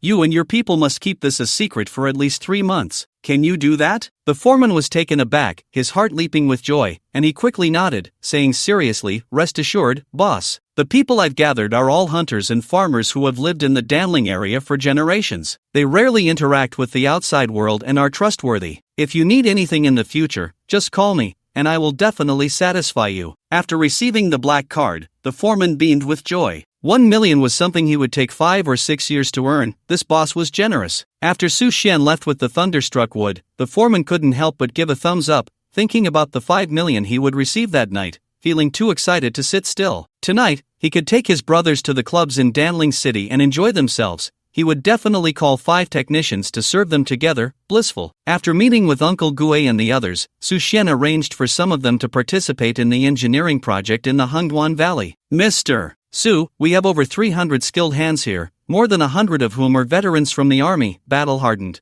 so there's no issue with loyalty. Regarding firearms and ammunition, the regulations are quite strict now, but it's enough to ensure the goods enter northeast China without any mistakes." Uncle Gue was very confident about the territory he had managed for decades. Su Xian shook his head, saying, "Don't be too optimistic, the real families haven't shown up yet. We're not comparable to these commercial groups. I have only one request. Do your utmost to protect the Hangduan Mountains and ensure the safety of this road. You can communicate more with the Traffic Bureau to appropriately alleviate some pressure on the traffic management team, they will understand." Uncle Gue's eyes lit up, and he nodded, "Understood. Sir, I see that over the past few months, you've spared no effort in acquiring antiques, purchasing mining areas, and constructing projects. Have you found an investment opportunity? Or is it that something significant is about to happen? After all, this period was not peaceful. Many countries around the world were at war. Although Huaxia was very peaceful, other countries might still be engulfed in smoke and suffering. Su Xian shot him a cold glance and said, "Don't ask too much, just do as I request. You'll know in due time." Uncle Gui's heart sank as he suddenly recalled that this young man before him had single-handedly led Beichen to destroy the Wang family's decades of hard work, and he quickly replied, "Got it, sir." After several days of searching, Su Xian found some of the items he needed in northeast China, brought them all back, and then returned to Tianjing. On June 15, 2124, in Tianjing, at the Su Xian Manor. "Sir, news has come from the Emperor's Association. They have acquired 10,000 dried elixir stones." The assistant walked into the room. Su Xian's eyes brightened, instantly invigorated. These elixirs would become important items for enhancing one's realm in the future. Even without cultivation, just consuming elixirs, even a pig could reach the peak of the divine concealment realm, right? Let's go take a look. In the afternoon, Su Xian arrived at the Emperor building. Unlike last time, the president of the Emperor's Association, a renowned figure in Tianjing's antique world, now wore a somewhat worried expression. "Mr. Su, I've recently received some rumors. The future situation seems quite grim." The president looked at Su Xian, his gaze filled with doubt and probing, shadowed by concern. Su Xian did not respond directly, instead lifting his teacup and taking a gentle sip, calmly saying, "Has the president heard any news?" Sheng Qingping pushed back his office chair, stood up, and sat on the sofa, shaking his head. "Not much, just that some friends have told me a significant event might occur in the future, one that could impact the entire world structure. Recently, I went to Jiangnan to acquire a batch of antiques and inadvertently discovered that some old families have begun to emerge. They are also making acquisitions. In the past, these hidden families would never participate in the antique trade, so I speculate that something major is about to happen, prompting them to act." Su Xian maintained a calm exterior, but inside, waves of turmoil surged. In his previous life, a mysterious force had first begun to intervene, acquiring antiques and buying up land. But that was after July and August. Now it was only June, with 4 months until the revival of spiritual energy, and those old families had already gotten involved, even earlier than expected. "There's no need for the president to worry. When soldiers come, we will block them. When water comes, we will dam it." Su Xian lit a cigarette, gently exhaling smoke rings, not wanting to get entangled with Sheng Qingping on this issue, and continued to ask, "The dried elixir stones you found this time, I will still purchase them all at the same price as last time." Only then did Sheng Qingping nod, clapping his hands, as an assistant entered with a wooden box, opening it in front of Su Xian to reveal dozens of elixir stones, oval-shaped, dark red all over, about the size of a thumb, similar to the last batch. This time there are over 10,000 stones, still at the original price, 500 million. Sheng Qingping forced himself not to think about the unknown possibilities and treated himself purely as a businessman. This deal would net him a profit of 400 million. The enormous profit temptation allowed him to overlook the underlying reasons for the emergence of those families. Very straightforward. Su Xian smiled and nodded, extinguishing his cigarette before leaving the room. Just before he left, Sheng Qingping suddenly asked him a question. "Mr. Su, everyone is already aware of the significant investments you've been making recently. I usually don't speak much, but there is one thing that is necessary to mention." Su Xian turned his head, his expression serious. "Please, President, go ahead. Those families are different from the 9 major groups. If you were to have conflicts with them in the future, it would be best to endure as much as possible." Sheng Qingping indeed regarded Su Xian as a friend, transitioning from a business partner to a friend. Beyond the substantial profits he brought, more importantly, he had a vague feeling that Su Xian would rise in the future's grand scheme, a feeling that was hard to articulate, but he believed it. "And no matter when, the Emperor's Association will always stand by your side, Brother Su." Su Xian nodded, looking deeply at him, and said, "Thank you." In the memories of his past life, the Emperor's Association ultimately joined the official organization of Huaxia, helping to fend off the beast attacks, restraining local powers, and maintaining order, which was indeed admirable. Time was passing quickly, and Su Xian was methodically arranging things. The previous 4 billion in cash had dwindled to just a few billion after several months of operations. For the allocation of this few billion, Su Xian had already made plans and was not in a hurry to spend it. A month passed in the blink of an eye, and it was now July 20th, 2124. Su Xian glanced at his phone. There were still 3 months until the full arrival of the spiritual energy revival, and most of his arrangements were already in place. Now he just needed to wait. The project in the Hengwan Valley, the bronze sword from the Qingyu tomb, the cleanup of the Wenchang mining area, and the construction of several roads. Once all these were in place, he would only need to wait for the arrival of the spiritual energy revival. Hanging the bodhi seed around his neck, Su Xian went to the balcony and gazed into the distance. Those mysterious forces should be making their appearance soon, right? In Jiangnan, in a secluded pavilion exuding a sense of antiquity and elegance, with a vermilion door, glazed railings, and various fierce beasts vividly depicted in the corners of the roof, a group of people was discussing matters in the hall. At the main seat, an elderly man in his 60s, with a head full of silver hair, leaned back in a grand chair, his eyes slightly squinted. The old man radiated an aura of authority without anger. He was Morong Yan's father, Morong Gui, the current head of the Morong family, the foremost family in Jiangnan. Below him were the core members of the Morong family, his 3 sons, several grandsons, and granddaughters, all of whom were significant figures in their own right. The Morong family had cultivated their influence in Jiangnan for hundreds of years, passing down their legacy, with vast wealth and power, even able to rival the entire Jiangnan consortium at one point. More than half of the chairmen in the top 100 groups of Jiangnan were from the Morong family. Father, after a month of effort, we have acquired over 100 pieces of antique calligraphy and paintings, as well as 3 mining areas, Morong Yen said respectfully, looking at the old man, a hint of fear in his eyes. Morong Gui slowly opened his eyes, glanced at his son, who immediately lowered his head, cold sweat breaking out,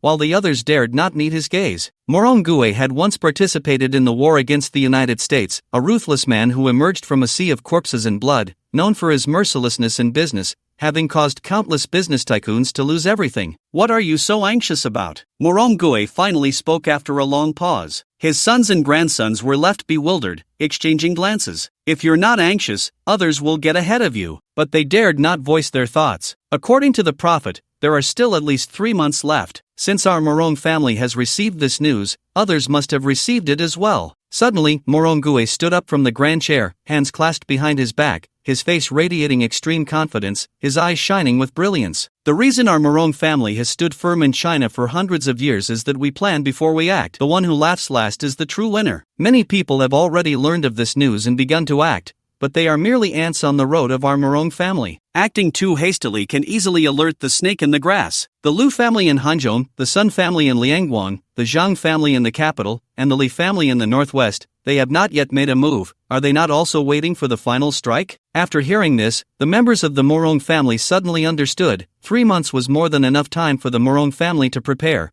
and there was no need to rush. In Hanzhong, the Lu family. The head of the family listened to the reports from below, frowning in dissatisfaction. Don't be so anxious, there are still 3 months left. Morong Gui and a few others have not moved yet. You shouldn't rush things too much to avoid alarming the snake. Yes, the several leaders below responded, but they felt some worry in their hearts, as the time the prophet mentioned was indeed only 3 months away. At the same time, the top 10 families of Huaxia held secret meetings to discuss the significant event that would occur in 3 months. A mysterious force known as the prophet quietly infiltrated these families, urging them to start making plans. A storm was brewing. Su Xian had long known that these families would take action. In his previous life, under the instigation of this mysterious force, they had rushed to lay out their plans, seeking a large number of ancient artifacts and purchasing land in secret realms, aiming to monopolize resources once the spiritual energy revived. The mysterious forces were spies from ancient foreign clans, ultimately guiding these families step by step toward destruction. Fortunately, the Huaxia authorities recognized the severity of the situation and intervened in time,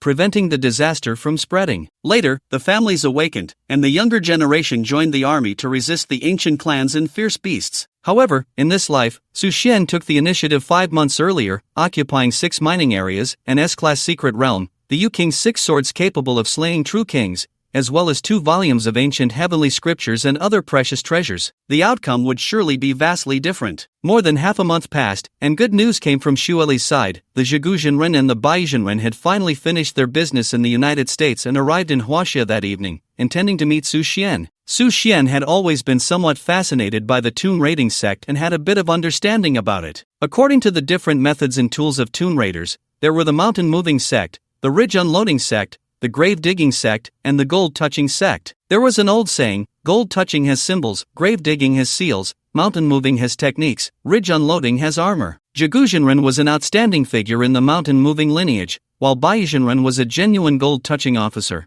proficient in terrain surveying, feng shui metaphysics, and dragon searching. On August 10, 2124, there were just over 2 months left until the revival of spiritual energy. In the evening, two famous figures from the toon rating industry arrived at Su Xian's estate. The mountain-moving Taoist wore a gray-blue robe, his hair tied up with a long sword slanted on his back and 2 handguns at his waist, exuding a grand demeanor with sharp eyes. Bai Jinren wore a leather jacket, had a scruffy beard, and looked somewhat disheveled, seemingly indifferent to his appearance. The two were authentic northerners, so Su Xian directly prepared lamb hot pot in the living room, with the spicy aroma wafting through the air, alongside high-quality free-range lamb slices. Mr. Su, to be honest, we returned from the United States and saw some strange phenomena, Zhigu Jinren said, stirring the lamb slices in the dipping sauce before popping them into his mouth. Everyone in the U.S. is frantically stockpiling supplies, food, and household items. Meanwhile, those merchants are searching everywhere for antiques, but with only a few hundred years of history in the U.S., there doesn't seem to be any antiques. Mr. Su, is something big about to happen? A war? In response to Zhigu Jinren's question, Su Xian nodded and said,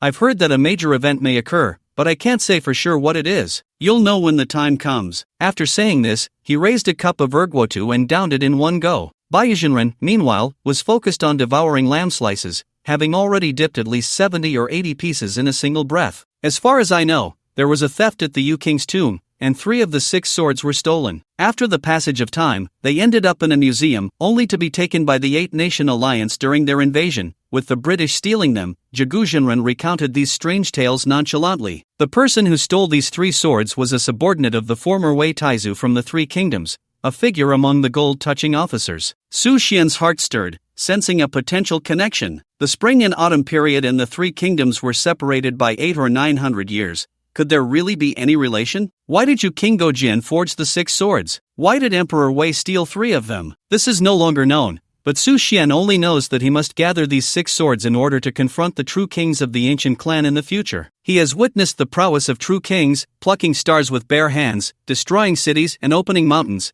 They are simply nightmares in the human realm, invincible demons. I wonder what Mr. Su intends to do with the 6 swords of Yuan? Suddenly, Master Bai put down his chopsticks, raised his gaze, and fixed his eyes on Su Xian. Su Xian smiled slightly. I have always enjoyed collecting antiques, the older, the better. I once saw the 6 swords of Yuan in a certain book and found it quite interesting, which led to our transaction. Master Bai lowered his gaze and casually said, In my early years, I saw an ancient sword formation in a Taoist temple, which had 6 bronze swords that seemed quite similar to these 6 swords of Yuan. Mr. Su, are you perhaps interested in this sword formation? Su Xian smiled. The concept of a sword formation is probably hard to manifest in the real world. Master Bai nodded in agreement. Indeed, it's hard to say what ancient times were like, but sword formations are ethereal. They cannot exist in reality. Afterward, the 3 discussed the location of the tomb of Yuan and the upcoming plans, enjoying a harmonious conversation. As they were about to leave, Su Xian called out to Master Bai and asked, Where is the Taoist temple you mentioned?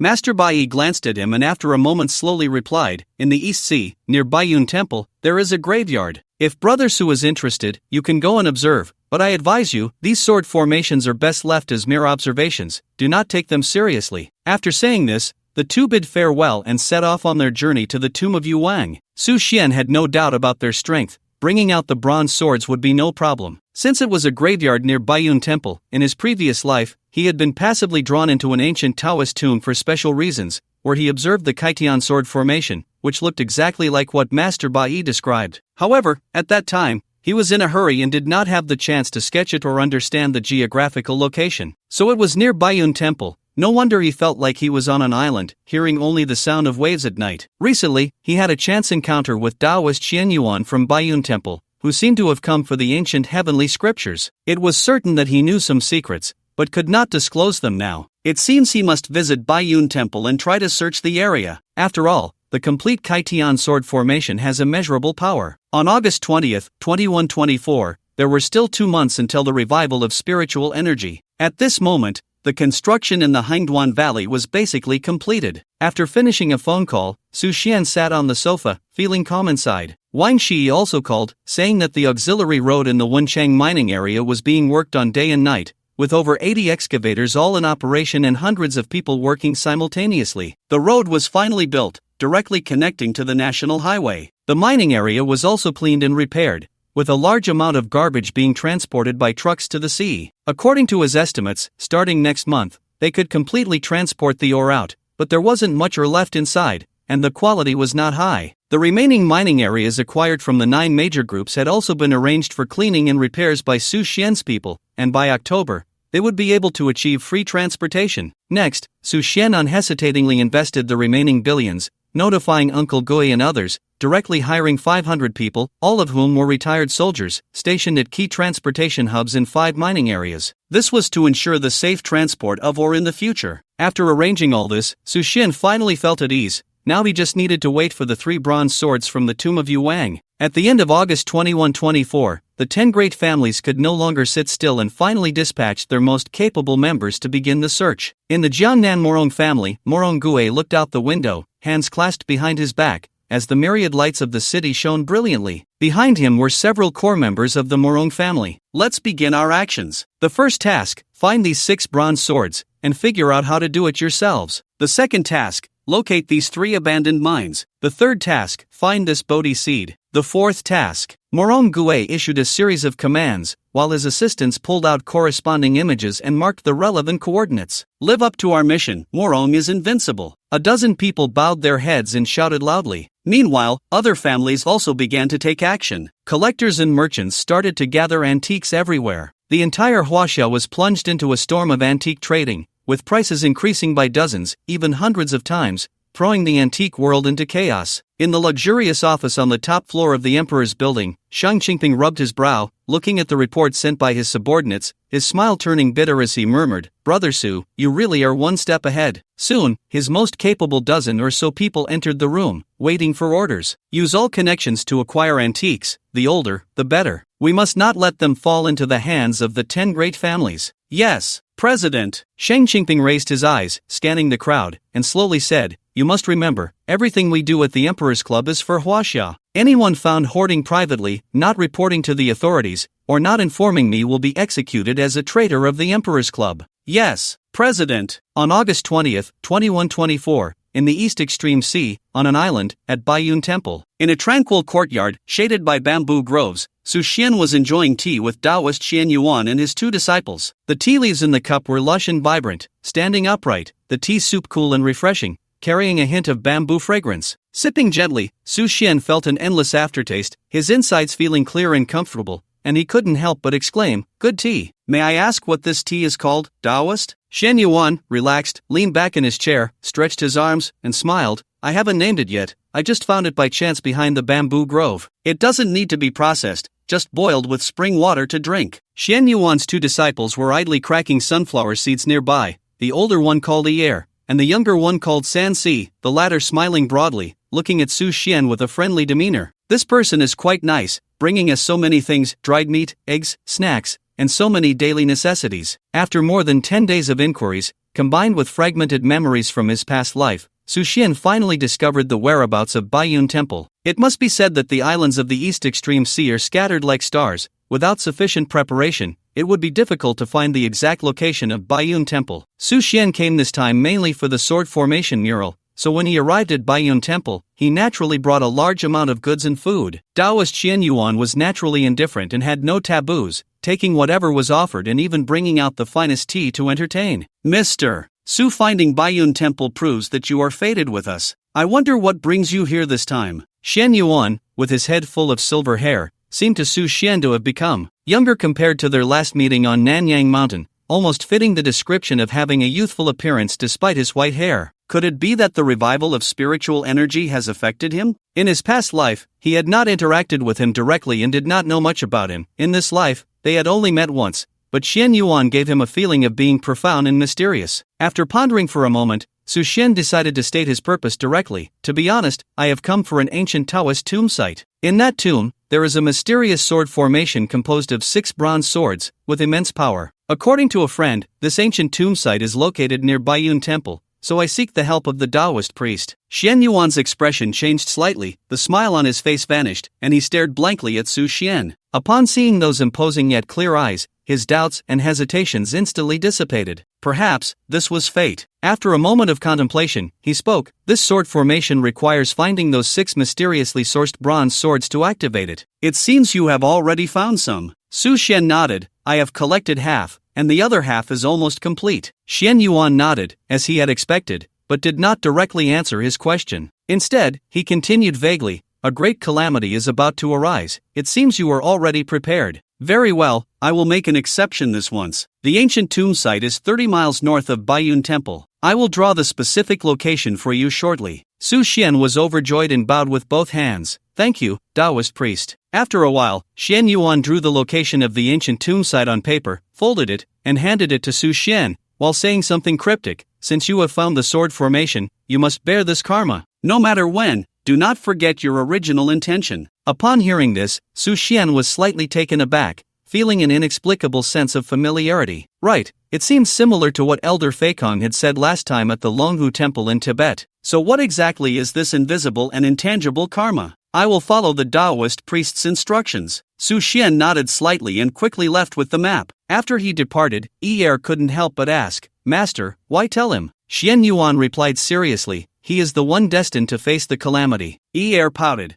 I don't see it. The words in his heart remained unspoken. He was just a money-grubbing merchant, hardly a person destined for calamity. However, Sansi really liked Su Xian, munching on snacks while pretending to be deep. Brother Su Xian is quite good, a nice person. I can feel he must not be a bad person. What do you know? Er slapped him on the head, causing him to stumble and spit out all the snacks in his mouth. What are you doing? Enough. Taoist Xian Yuan looked into the distance. What's the rush? If I misjudged, we can choose again later. In the afternoon, Su Xian, accompanied by Ahu and several agile, strong men, found the Taoist ancient tomb site. Amidst the broken walls and ruins, a nameless stone tablet was slanted into the ground, its surface weathered, revealing some mottled and ancient signs. This is the place, Ahu, it's up to you now. Su Xian looked at the map, repeatedly comparing it with the surrounding landmarks, confirming that the entrance was next to this stone tablet. Perhaps due to the long passage of time, the entrance had been blocked by rubble and dirt, overgrown with weeds, requiring manual excavation. Sir, just leave it to us. Ahu skillfully took off his backpack,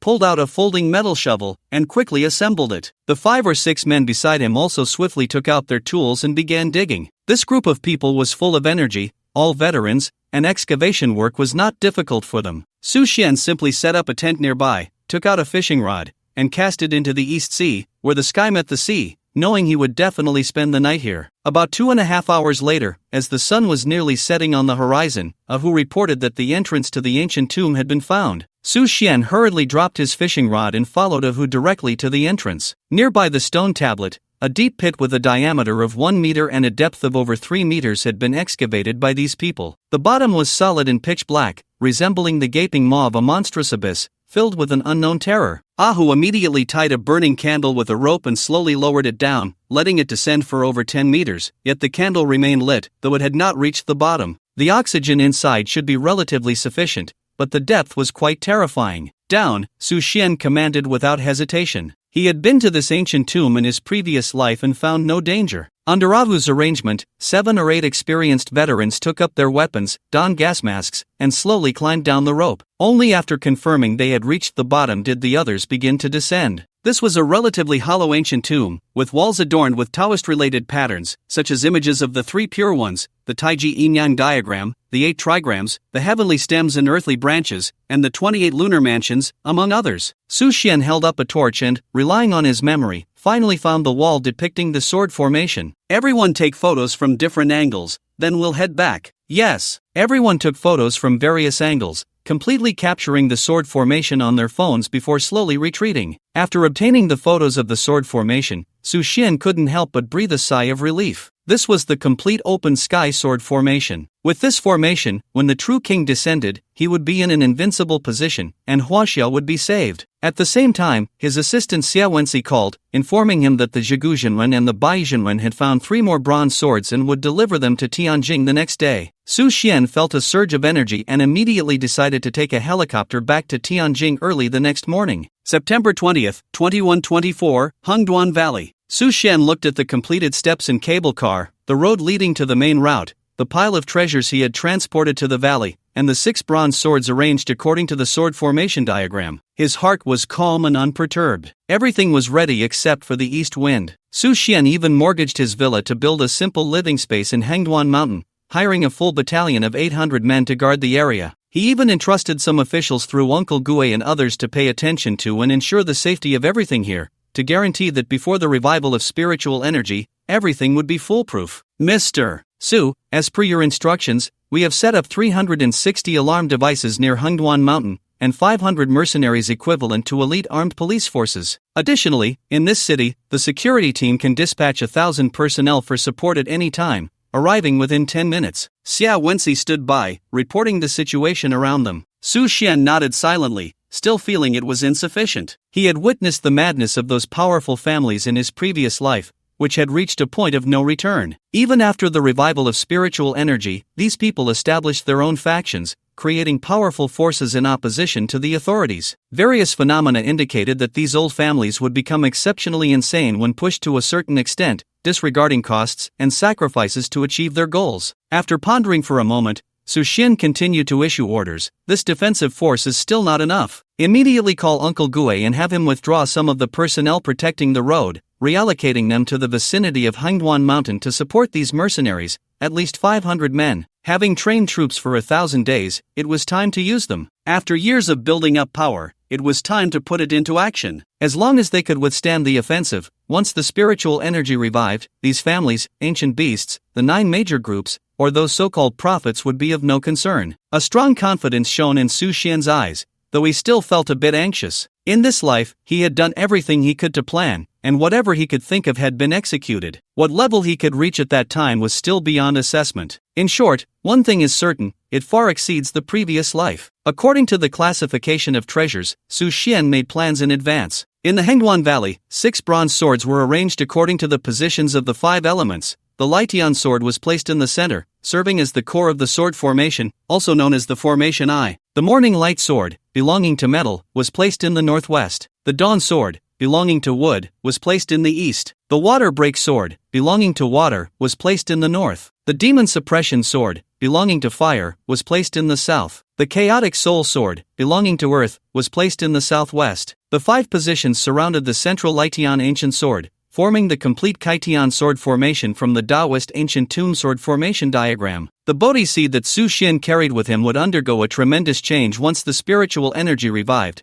It was said to be related to comprehension, but the specifics were unknown for now. The Millennium Thunderstruck wood and the ancestral dragon's tendons were placed together. These 2 items could be put into the furnace in the secret realm to forge divine weapons. The extraterrestrial meteorite, which cost 1 billion at auction, the dragon-shaped stone gifted by Elder Fakon, and the ancient jade from the Shang and Zhou dynasties obtained at the auction were also placed together. These items could similarly forge celestial-level treasures in weapons. Over 10,000 dried elixir stones were piled together. Once spiritual energy was infused, these items would become real elixirs, significantly enhancing one's realm. The remaining various antiques collected from the 9 major groups were placed in another location. The valley was spacious, and after filling it with these items, there was surprisingly little space left. At the same time, Su Xian also carved out a super large flat area on the mountainside, covered it with a thick alloy shelter, and installed doors and windows. These would serve as storage for spirit stones. With everything prepared, Su Xian simply decided to live in the Hengduan Mountains, slowly adapting to the various climates there. On September 30th, 2124,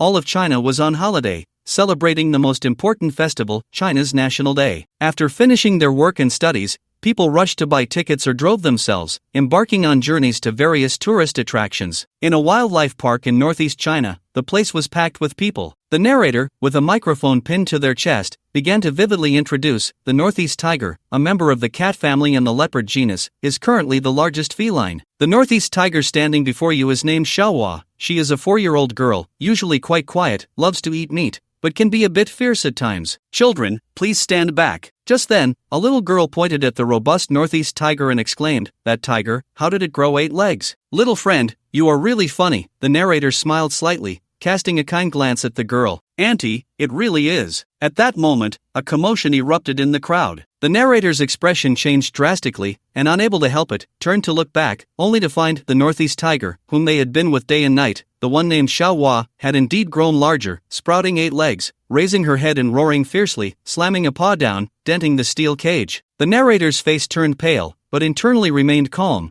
grabbing a nearby staff member and almost shouting, "Quickly activate the red alert, call the armed forces over, the entire zoo is to enter a level 1 alert state. Almost simultaneously, the entire zoo erupted in screams of terror, followed by a rush of people surging towards the netting, like a tide, while the small children were pushed around, falling to the ground, even being trampled and shoved. At that moment, a commanding voice suddenly rang out, "Everyone, do not panic, line up in an orderly fashion, and leave quickly. Anyone who disobeys will be dealt with as disturbing the peace." As soon as this sentence was spoken, it instantly stunned the chaotic crowd. A few young men with dyed yellow hair tried to break free from the crowd but were quickly pinned to the ground by several armed personnel, unable to move. The remaining people no longer dared to rush around recklessly and, under the guidance of the staff, began to retreat in an orderly manner. In the southwest, in a remote village, several farmers were cutting rice in the fields. The sun overhead was no longer as scorching as in June or July, but it still made people feel hot and uncomfortable. Suddenly,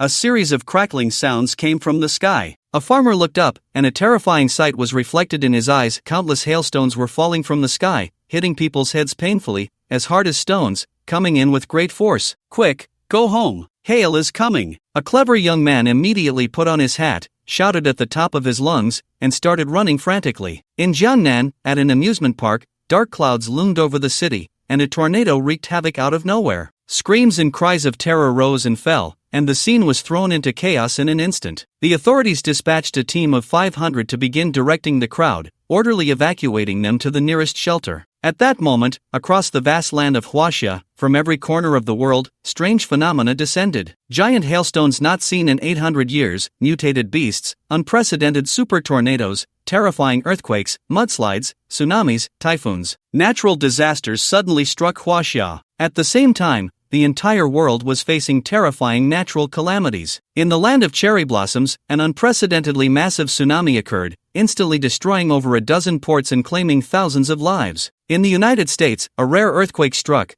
destroying more than half of the high-rise buildings in an entire state, resulting in tens of thousands of deaths. In Britain, a once-in-a-thousand-years typhoon appeared in the strait, directly destroying hundreds of vessels on the sea. In Australia, once gentle kangaroos suddenly mutated, growing several times larger and becoming extremely aggressive. Within a single day, thousands were bitten to death, and corpses were everywhere. A global natural disaster rapidly descended, and humanity was facing a terrifying crisis. The National Day of 2124 was a holiday that would be remembered for a lifetime. This is a report from our station. Recently, strange phenomena have appeared, and different regions have experienced natural disasters not seen in 1,000 years. The Northwest has experienced 3 consecutive days of extreme daylight, with temperatures reaching 50 degrees Celsius, riverbeds dried up, crops withered, and a severe water shortage across the region. The Southwest has seen rare large hailstorms lasting a full 40 hours, damaging vast fields of crops. Coastal areas have experienced tsunamis of varying degrees, with about 6 ports submerged, causing varying degrees of casualties. The Southeast has encountered rare heavy rains, with rainfall reaching 10 meters within 2 days, submerging thousands of villages, and search teams have been awake for over 30 hours. The country is taking this very seriously and has dispatched a team of 8,000 to support various regions. Huaxia is a country prone to disasters, but it is also a resilient nation. In the face of natural calamities, Huaxia's rescue teams are at the forefront, standing with the people. This station will continue to report. I am your host, Bing Bing. Su Xian half lay on the sofa, picked up the remote control, and turned off the television. As expected, just like in his previous life, within a month, disasters struck, animals mutated, and varying degrees of casualties appeared across Huaxia. Fortunately, the people of this nation embody the spirit of when one side is in trouble, support comes from all sides, and soon many joined the rescue teams to fight against the natural disasters. Before long, these calamities would pass. Once again, it demonstrated the spirit of hard work, unity, resilience, and indomitable will of the children of Huaxia. In Jiangnan, the Morong family. Morong Gui stood outside the window, watching the rescue teams bustling back and forth below, observing the weak and helpless crowd. A cold smile and mockery appeared on his face as he clasped his hands behind his back and said coldly, "Natural disasters are a good means of selecting superior genes. Society is like nature, the survival of the fittest. When chaos descends and great calamities arrive, the weak will struggle to survive in the cracks until they are eliminated, while the strong prepare in advance, seizing the opportunity to continuously accumulate resources. And my Morong family will stand at the pinnacle of the noble families of Huaxia, showing the world the essence of the oldest family in Huaxia." The descendants of the Morong family behind him all looked up in admiration, praising, all of this is due to the wise leadership and careful planning of our ancestor. Although Morongue was already advanced in age and had experienced countless storms, he still found these flattery quite pleasing. He turned to look at his most favored grandson and said, "In the near future, when the chaos arrives, the land of the 9 provinces will surely fall into new turmoil. At that time, class restructuring and a change of rulers will not be impossible. You must study hard and manage well. The future of the Morong family is in your hands." The young man immediately felt an overwhelming excitement, trembling with fervor, and nodded vigorously. "It is all due to the ancestors' wise teachings. I will definitely work hard to manage, and under the ancestors' leadership,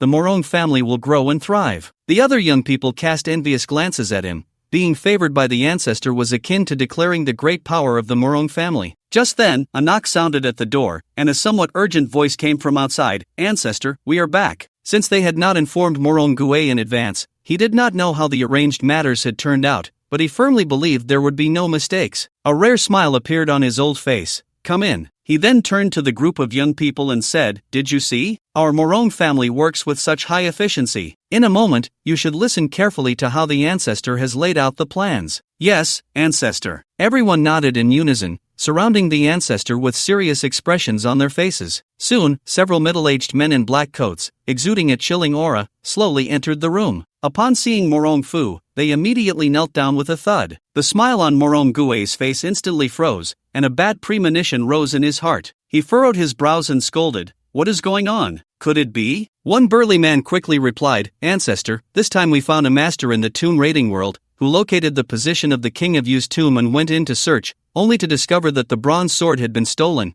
having been taken first." Morongue's expression changed drastically upon hearing this, and he erupted in fury, the veins at his temples bulging as he shouted, "What did you say? It's gone? How is that possible? I have been laying the groundwork for this matter long before those other families even knew about it. For this moment, I have planned for a full 10 years and spent a total of 50 million, all to quietly obtain the bronze sword when disaster strikes. You now tell me it's gone?" His furious roar echoed throughout the room. Morongue's face turned ashen, his hair bristling. The people in the room trembled, lowering their heads in silence, fear instantly spreading in their hearts. "Useless! You are all useless!" Morongue swept his gaze over everyone, raising his hands and shouting angrily, his body shaking with rage. "Immediately investigate. Find out who it is, and use all means to take it back. This bronze sword has long belonged to my Morong family. Whoever dares to steal it, I will make them die without a burial place." The burly man who spoke first quickly replied, "Ancestor, based on our inquiries and investigations, we have already identified the suspect.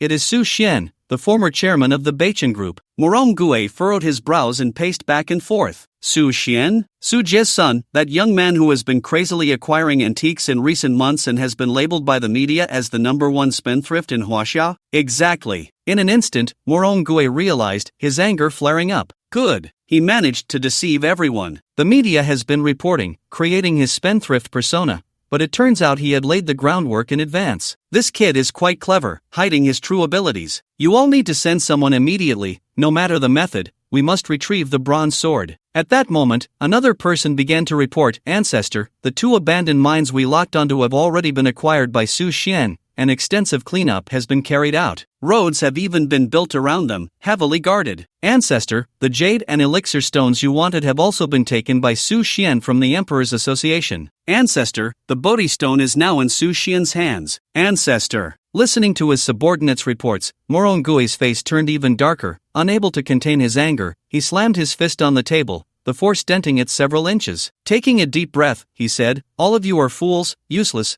being played around by a young man. Luo Sun is also a brainless idiot. What should we do now?" Ancestor, according to our spies, Su Xian has hired at least thousands of retired soldiers and possesses a large number of heavy weapons. If we strike recklessly, we might not gain any advantage. The middle-aged man at the forefront lowered his head, explaining the current situation and circumstances. Morongue paced back and forth, his mind racing as he began to devise a strategy. The others dared not breathe, and the entire room fell into a tense silence. About 5 minutes later, Morongue glanced at everyone, his expression grim as he said, "Immediately contact the 9 great families and inform them that all our plans have been intercepted by Su Xian. Our Morong family intends to take action to reclaim what belongs to us. The other families can handle their own affairs." "Yes, Ancestor." At the same time, the other 9 great families in Huaxia reported similar situations, having their years of planning thwarted by Su Xian, ending up with nothing. After a long afternoon meeting, the leaders of the 10 great families reached a consensus to jointly demand Su Xian return the treasures and mines that originally belonged to them, even quickly formulating a distribution mechanism based on contributions in current status. Thus, the representatives of the 10 great families began to call out from afar,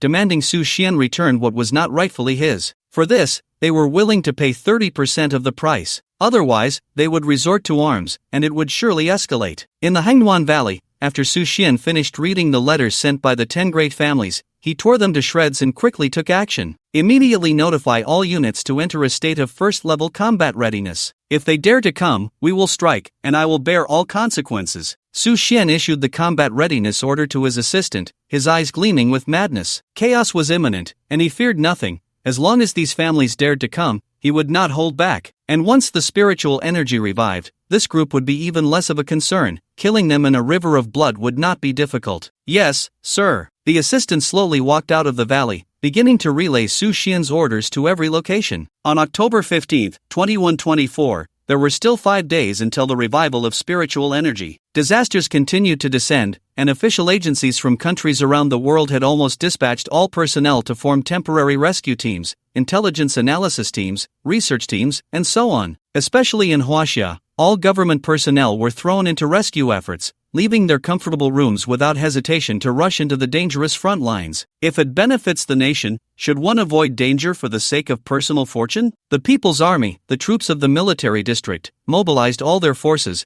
and the entire populace of Huaxia consciously took on the rescue work, continuously fighting against natural disasters and mutations. At this very moment, after Su Xian tore up the letter, the leaders of the 10 great families, after several days of intense discussion, finally decided to take military action to reclaim what belonged to them. We must immediately seize the Hangduan Mountains and take back everything Su Xian has acquired, gathering it all together before starting the distribution. Additionally, we will send people to seize the 5 major mining areas immediately, using overwhelming force to intimidate them into surrendering. Now that the official army is stationed at the borders to fend off those mutated animals or has joined the large-scale search and rescue operations, they are utterly powerless to restrain us. This is a once-in-a-lifetime opportunity. If we miss it, the 10 great families will surely fall into an irretrievable abyss. Morongue, as the leading figure, put forth his suggestion. I second that. I agree. The head of the Morong family is right. We cannot sit idly by, we must take decisive action. Agreed. Thus, while the officials were focused on rescue and maintaining public order,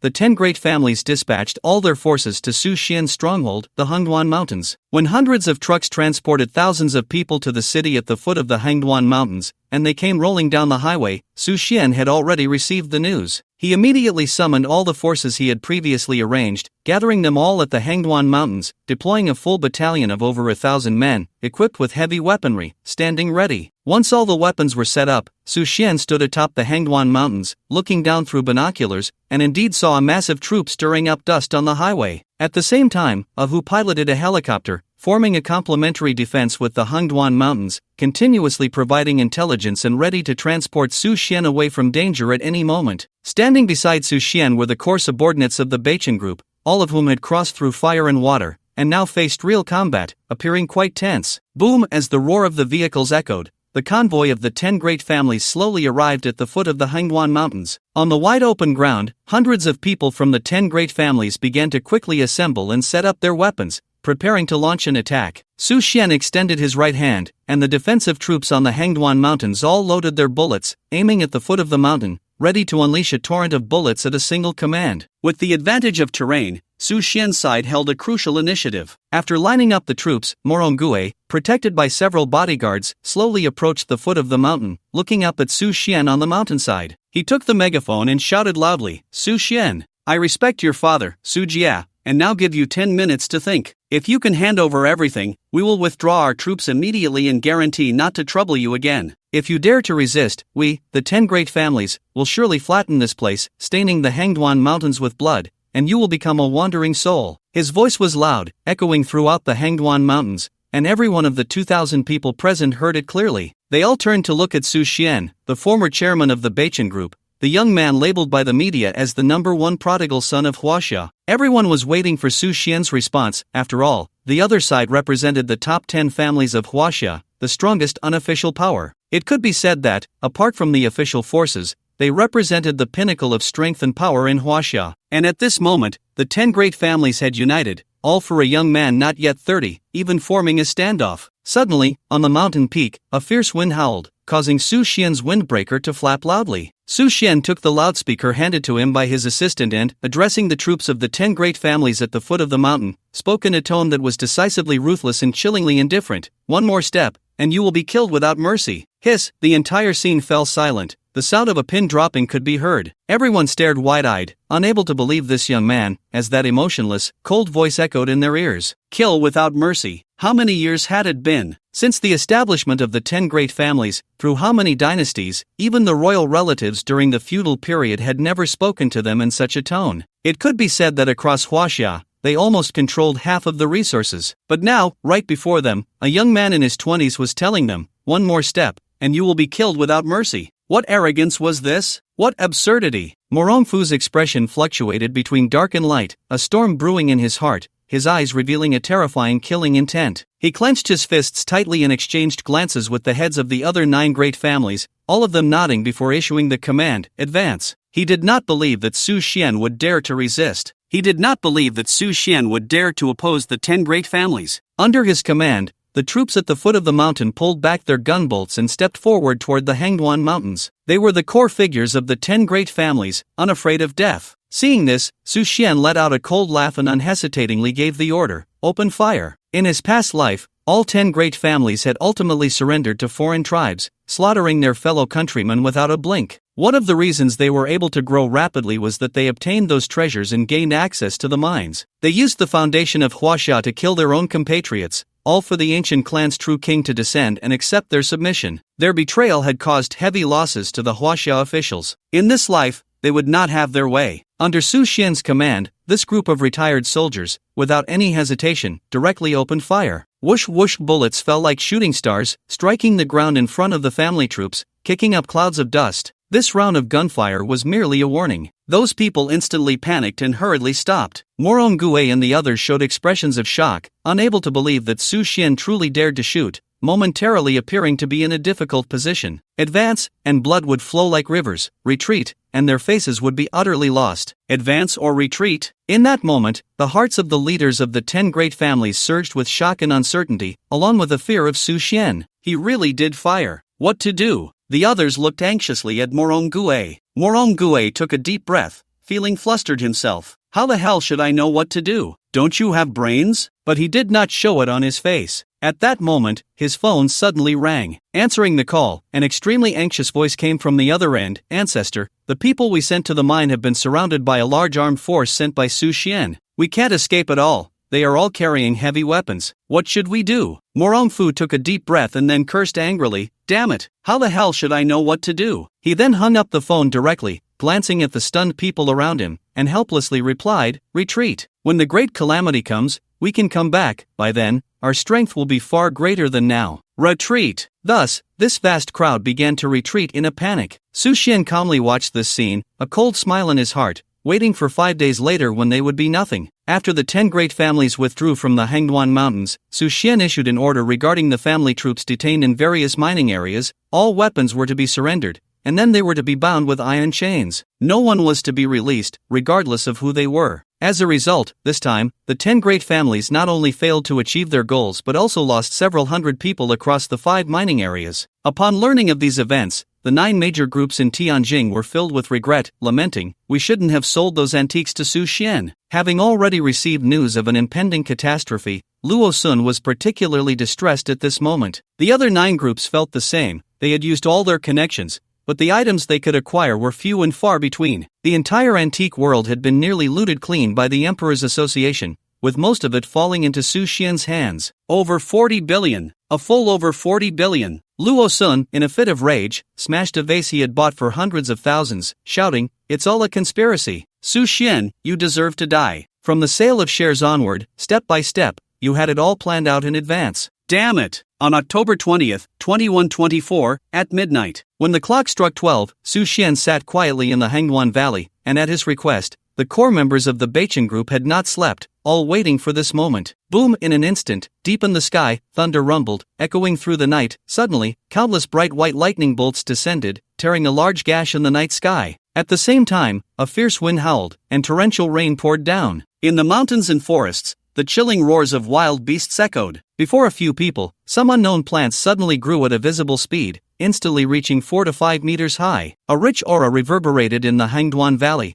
and a purple mist quickly enveloped the entire valley. A familiar sense surged into Su Xian's limbs and bones. Su Xian opened his eyes, carefully sensing this familiar feeling that transcended 2 lifetimes. He knew the moment he had been waiting for, after 8 months of planning, had arrived. At this moment, the global spiritual energy was reviving. All living beings would grow at an unprecedented speed. Humans, standing at the top of the food chain, were no exception. As the spiritual energy surged in, Su Xian spread his arms, feeling it with his heart. At the same time, the treasures he had already placed were also slowly absorbing this incredibly rich spiritual energy. First was the string of dried bodhi seeds, which crazily absorbed all the surrounding spiritual energy, emitting a dazzling light, while its originally black exterior began to slowly peel away, revealing a brilliant golden interior. Then, under some magical force, the bodhi seeds seemed to begin to rise slowly, hovering in the air, and step by step, they approached Su Xian. Feeling the powerful energy emanating from the bodhi seeds, Su Xian remained calm, not rejecting it, allowing the seeds to slowly merge into his forehead. Suddenly, a powerful force surged from his sea of consciousness, and Su Xian sat cross-legged, feeling himself enter a profoundly mysterious state. Bodhi seeds meeting the master, merging, current progress 1%. A prompt came from his mind, and Su Xian couldn't help but feel ecstatic. These bodhi seeds were ancient spiritual objects, already possessing spirituality. Now recognizing a master, once fully merged, they would undoubtedly bring unexpected benefits. He decided to calm his mind and wait. Closing his eyes, a scene suddenly appeared in his mind. In a vast, white unknown land, a long-haired monk with antlers on his head, dressed in a luxurious green robe and leaning on a wooden staff, walked slowly. Not knowing how long he had walked, the monk arrived beside a giant rock, took out a thumb-sized bodhi seed from his bosom, and scattered it into the soil. In an instant, the seed sprouted, breaking through the ground, and a tender shoot emerged. The monk, upon seeing this, was very satisfied. He immediately placed his staff on the ground, sat down on the floor, and murmured, "The bodhi tree is originally without a tree. The bright mirror is also not a platform. Originally, there is nothing. Where can dust settle?" Soon after, the monk's figure gradually became transparent and disappeared from sight. Fusion successful, current progress 100%, you have fused with the bodhi seed, currently in the seedling stage, comprehension increased 10,000 times. It felt as if only a moment had passed, yet it also felt like a long century. Su Xian slowly opened his eyes, his heart calm. His divine sense expanded, and he could clearly see in his mind that a bodhi sapling was crazily absorbing spiritual energy and growing robustly. However, it was still in the seedling state, and it was evident that there was much room for growth. In his previous life, he spent a full 15 years to break through to the initial stage of the divine storage realm. In this life, with the 10,000 times comprehension granted by the bodhi seed, it should be much faster. According to the realm divisions of his previous life, from low to high, they were body refining realm, meridian shaping realm, divine storage realm, heavenly origin realm, ascending to heaven realm, opening heaven realm, immortal realm, dominator realm, and the 2 realms that only exist in legends, whose names are still unknown. Until the moment he was killed by a ferocious beast, the highest realm in all of Huaxia was the heavenly origin realm, while the subsequent realms were completely unknown. In this life, Su Xian was well prepared and had great confidence that he could surpass the divine storage realm. After completely absorbing the bodhi seed, Su Xian was enveloped in a hazy golden light,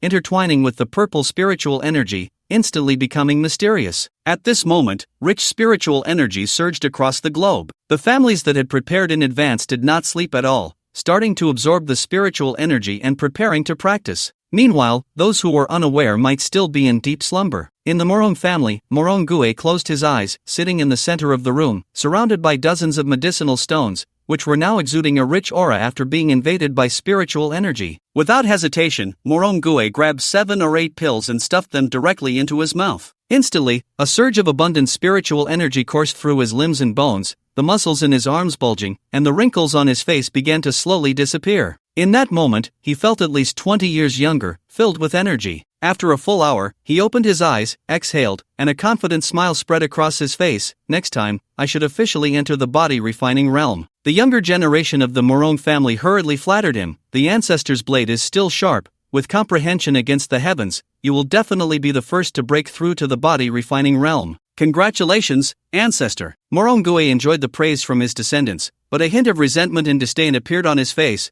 and he coldly laughed inwardly. Su Xian, let you live a few more days. Once I break through to the body refining realm, I will definitely kill you. In Zhangzhou, the Li family, as one of the top 10 families in Huaxia, had also collected some spiritual pills and antiques in advance, aiming to allow the younger generation of the Li family to practice first. In the basement, 3 young people sat on the ground with their eyes closed, beginning to digest the absorbed spiritual energy. Suddenly, one young man opened his eyes and exclaimed with joy, I broke through. I feel my body's strength has reached a new level. One of my bones has already been tempered, like steel. Good. The elder of the Li family had a gleam in his eyes, overjoyed. To step into the body refining realm in just an hour was truly a genius. Meanwhile, the top 10 families were all making arrangements, concentrating all resources to allow their geniuses to practice and break through. Most of them could step into the first level of the body refining realm after about an hour, ecstatic with joy. In contrast, those ordinary people without resources struggled to comprehend, unable to enter the door, at most feeling that their physical strength had increased a bit. Crossing the valley, Su Xian did not immediately choose to cultivate and break through, but instead began to investigate the changes brought about by the influx of spiritual energy. The secret realm of the valley had not yet fully revealed itself, but the spiritual energy inside was already extremely rich, at least 50 times more concentrated than in his previous life. The bronze sword showed little reaction, indicating that it needed to be activated through a sword formation diagram, along with some key items. The bodhi seed had been fully absorbed, increasing his comprehension 1,000-fold. The ancient jade from the Shang and Zhou dynasties had undergone changes, filled with dense spiritual energy. Just holding it in his hand allowed for continuous insights. The ancestral dragon's veins and the millennium thunderstruck wood had just changed, and it was estimated that they would need more time. The meteorite appeared to have undergone no changes, still a dark lump. The most significant change was in the 10,000 medicinal stones acquired from the president of the Emperor's Association, Shang Qingping, now fully absorbing spiritual energy. Their outer layers had completely shed, revealing a rich medicinal fragrance. Good. Next, he would begin cultivating his realm. Without a moment's hesitation, Su Xian directly grabbed the medicinal pills from the ground and stuffed them into his mouth. Then, holding the ancient jade, he took out a body tempering technique book, innate body refining technique, and began to cultivate. After chewing the medicinal pills, the rich spiritual energy rapidly surged within his body, penetrating through his limbs and bones, originating from his dantian, circulating throughout his body,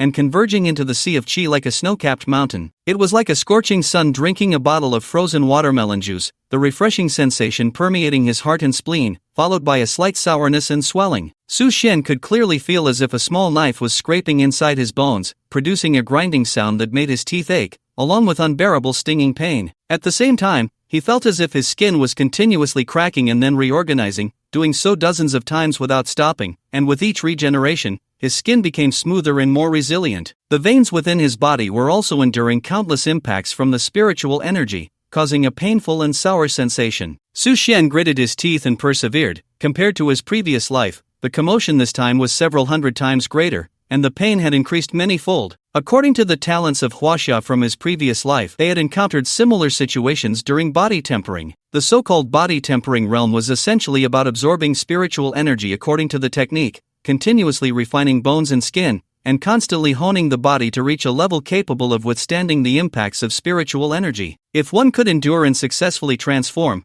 they would break through smoothly. If unable to endure or if one gave up midway, they would remain stuck in the body tempering realm until they broke through. The body tempering realm also had 9 levels, and each level required enduring considerable pain through refining. Only after successfully completing all 9 levels would one enter the second realm, pulse shaping. According to the summaries from previous cultivators, the greater the pain endured in the body tempering realm, the greater the enhancement of the body. Even at the first level of body tempering, the strength of the body could differ by hundreds of times, and the strength of the body determined the upper limit of future cultivation. After all, with the revival of spiritual energy, the early stages had transformed into a high martial world. About 3 minutes later, as Su Xian endured wave after wave of spiritual energy impacts, he followed the incantations and techniques from the innate body refining technique. After completing his cultivation, he successfully entered the second level of body tempering. Opening his eyes and taking a long breath, Su Xian felt his back sticky, with many black impurities sticking to his clothes, his skin becoming smoother and more textured, and his body filled with power. Unable to resist, Su Xian clenched his fist and lightly swung it. Boom! His fist smashed into the wall of the valley, directly shattering the rock into dust, which then fell down, even causing a tremor. Su Xian was taken aback. This was only the first level of body tempering, and he had used merely 10% of his strength to achieve such a terrifying result? In my previous life, even at the third level of body tempering, I couldn't reach this level. Then, Su Xian continued to grab the medicinal pills and stuffed them into his mouth, his eyes fierce. Bring it on. Boom! After the medicinal power spread, the speed of absorbing spiritual energy increased exponentially, frantically drawing it in, followed by a familiar combination refining bones, muscles, and skin. 3 minutes later, Su Xian opened his eyes, having reached the second level of body refinement, with his overall strength increased by more than 10 times. Su Xian was now confident that he could kill a tiger with a single punch. Let's go again! Ignoring the soreness and fatigue that followed the intense pain, his eyes wild with fervor, he grabbed the pills on the ground and forced them into his mouth. After repeating this process multiple times, Su Xian's back was soaked with sweat, his hair stuck to his scalp, and a thick layer of impurities surfaced on his body, while his realm had reached the 9th level of body refinement. Su Xian opened his eyes, and golden light surged in his gaze, a sign that the innate body refinement technique had reached great success, his body filled with immense power, like a raging river flowing endlessly. In my previous life, it took me 3 whole years to reach the 9th level of body refinement, and I was far from this strong. I never expected to achieve it in just half an hour in this life. Based on my past experience, those ancient family geniuses took at least 3 days to reach the 9th level of body refinement, consuming vast resources to do so. If people knew about my current speed, it would surely cause a stir. After a moment of thought, Su Xian simply took off his shirt, revealing a perfect outline and robust muscles, standing at 185 centimeters tall, with bulging muscles exuding explosive power and a golden ratio of beauty. He continued to grab the pills, stuffing them all into his mouth, preparing to break through to the second realm pulse shaping. To increase the success rate and prevent the spiritual energy from being interrupted, Su Xian simply grabbed 10 pills and stuffed them into his mouth, chewing madly, his eyes reflecting utter madness. He could foresee that soon, fierce beasts would descend, tearing apart the defenses of Huaxia and trampling their homeland. Only by growing rapidly could he withstand the beasts. Closing his eyes, he let the spiritual energy crash within him, continuously tearing and reshaping the bones, meridians, and skin tissues, again and again. A piercing pain surged, and Su Xian gritted his teeth, enduring it. He didn't know how long it had been, but finally felt the barrier within him shatter with a thunderous sound, countless spiritual energies flooding into the 8 extraordinary meridians. Su Xian opened his eyes, ecstatic. He had succeeded. You have cultivated to the strongest body refinement level, breaking through to the pulse-shaping realm, becoming an innate martial god body, with bone strength increased 10,000 times. After hearing the prompt, Su Xian was overjoyed but also somewhat puzzled. The innate martial god body had never been mentioned in his previous life. Even those geniuses from ancient families, the prodigies of ancient clans, and foreign powerhouses had not achieved it. According to a powerful old madman of the human race, only in ancient times had there been strong individuals who reached this level. But what exactly was that ancient period? Why did such cultivation systems exist in ancient times? Why was the inheritance interrupted? Why did spiritual energy revive years later? A series of questions remained unanswered. After reaching the pulse-shaping realm, Su Xian had no intention of stopping. Instead, he sought out a pulse-shaping technique, the Pulse-Washing Sutra. The author of this technique was unknown, but it recorded how to open the 8 extraordinary meridians, unblock the Ren and Du meridians,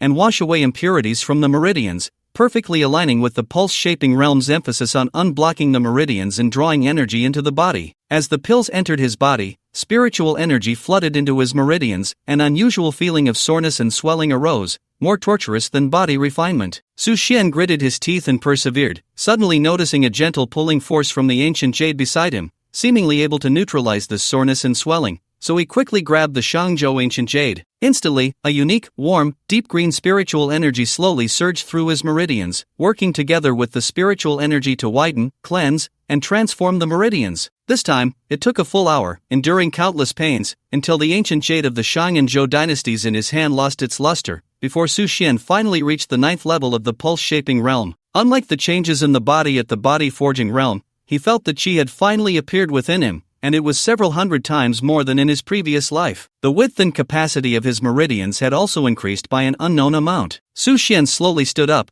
extended his right hand with his palm facing up, and a mass of spiritual energy quickly gathered in his palm. With a thought, it transformed into a crescent shape, the aura surging and emitting a violent sound, which he casually flicked away. Boom! Suddenly, a terrifying sound echoed, shaking the entire valley, and stones fell rapidly, creating a tremendous commotion. Mr. Su, are you alright? A worried voice came from outside. Su Xian awkwardly coughed. It's nothing. It seemed he needed to be more careful next time. This life's pulse-shaping realm was simply hundreds, even thousands of times more terrifying than the last. In the extreme north, beyond the Great Wall, deep within a desolate jungle, an old man in a gray robe suddenly opened his eyes, revealing an expression of extreme shock. How long has it been? Someone has actually broken through to the pulse-shaping realm and even caused a slight resonance with heaven and earth. Who on earth is responsible for such a terrifying phenomenon? Quickly investigate for me. A voice echoed in the darkness. Yes. After Su Xian broke through to the pulse-shaping realm, he finally stopped, for breaking through to the divine storage realm not only required corresponding level techniques but also a large number of spirit stones. These pills had little effect. Even if he consumed 10,000 of them, the results would be minimal. With this in mind, Su Xian slowly walked out of the Hangduan Valley, where Xia Wenxi, Uncle Ghost, Ahu, and others were already waiting respectfully outside. Haven't you all been cultivating? Su Xian glanced at them and found they seemed not to have practiced but had been guarding outside the valley. We must first ensure your safety, sir, Ahu said without hesitation. Although the revival of spiritual energy made him eager to act, with every cell in his body active, he still chose to stand guard. Su Xian felt warmth in his heart. These people were indeed trustworthy. They had been loyal in his previous life, and they remained so in this one. He nodded and took out a handful of pills from his pocket, handing them over. You all should take the time to cultivate, reach whatever level you can. Don't waste these pills, eat them all. Ahu and the others stared at Su Xian, their hearts filled with excitement. Even Uncle Ghost, despite his age, felt a great surprise. With a wise leader like Mr. Su, how could we not brave fire and water? Without a second thought, they took the pills and stuffed them into their mouths, then found a place to sit down and began to meditate and cultivate. Su Xian also had his assistant pick out several body forging techniques acquired from Yunbei and handed them to them for quick cultivation. Wenxi, you take the trouble to call Wang Shi and a few others to ask about their situation. All right, sir. Xia Wenxi unhesitatingly gave up his cultivation,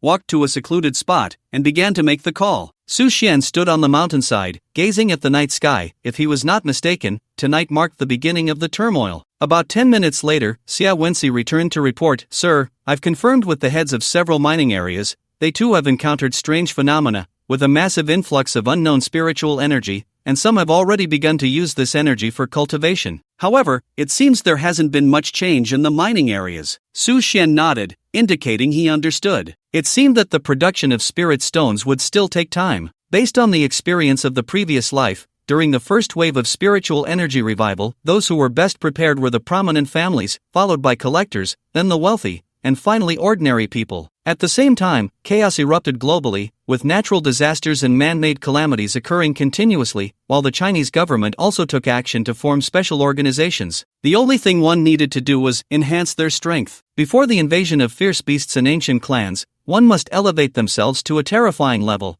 capable of slaying any invading force, ensuring absolute safety. On October 21, 2124, the second day of the spiritual energy revival, after experiencing disasters and mutations, the second wave of chaos arrived. In just one day, tens of thousands of body-refining martial artists appeared on the streets, taking to the streets to seek revenge on society. In a large bar in a southwestern city, in the center of the dance floor, a group of scantily clad women were wildly twisting their bodies, while a crowd below was lost in drunken ecstasy, screaming hysterically, the loud DJ music igniting the atmosphere of the entire bar. At that moment, a young thug with dyed yellow hair and earrings suddenly approached a dancing woman, his eyes fierce, and he directly punched her in the head. Instantly, blood gushed forth, and the woman fell backward, splattering blood all over the stage. The bar immediately descended into chaos, with people panicking and rushing to escape, while the yellow-haired thug remained indifferent, sitting down in a booth, pouring himself a glass of liquor, and drinking leisurely. Moments later, as the crowd dispersed, the bar was left empty. Under the guidance of the lobby manager, 5 security guards armed with electric batons entered. You killed someone? The lead middle-aged guard said, staring intently at the yellow-haired thug.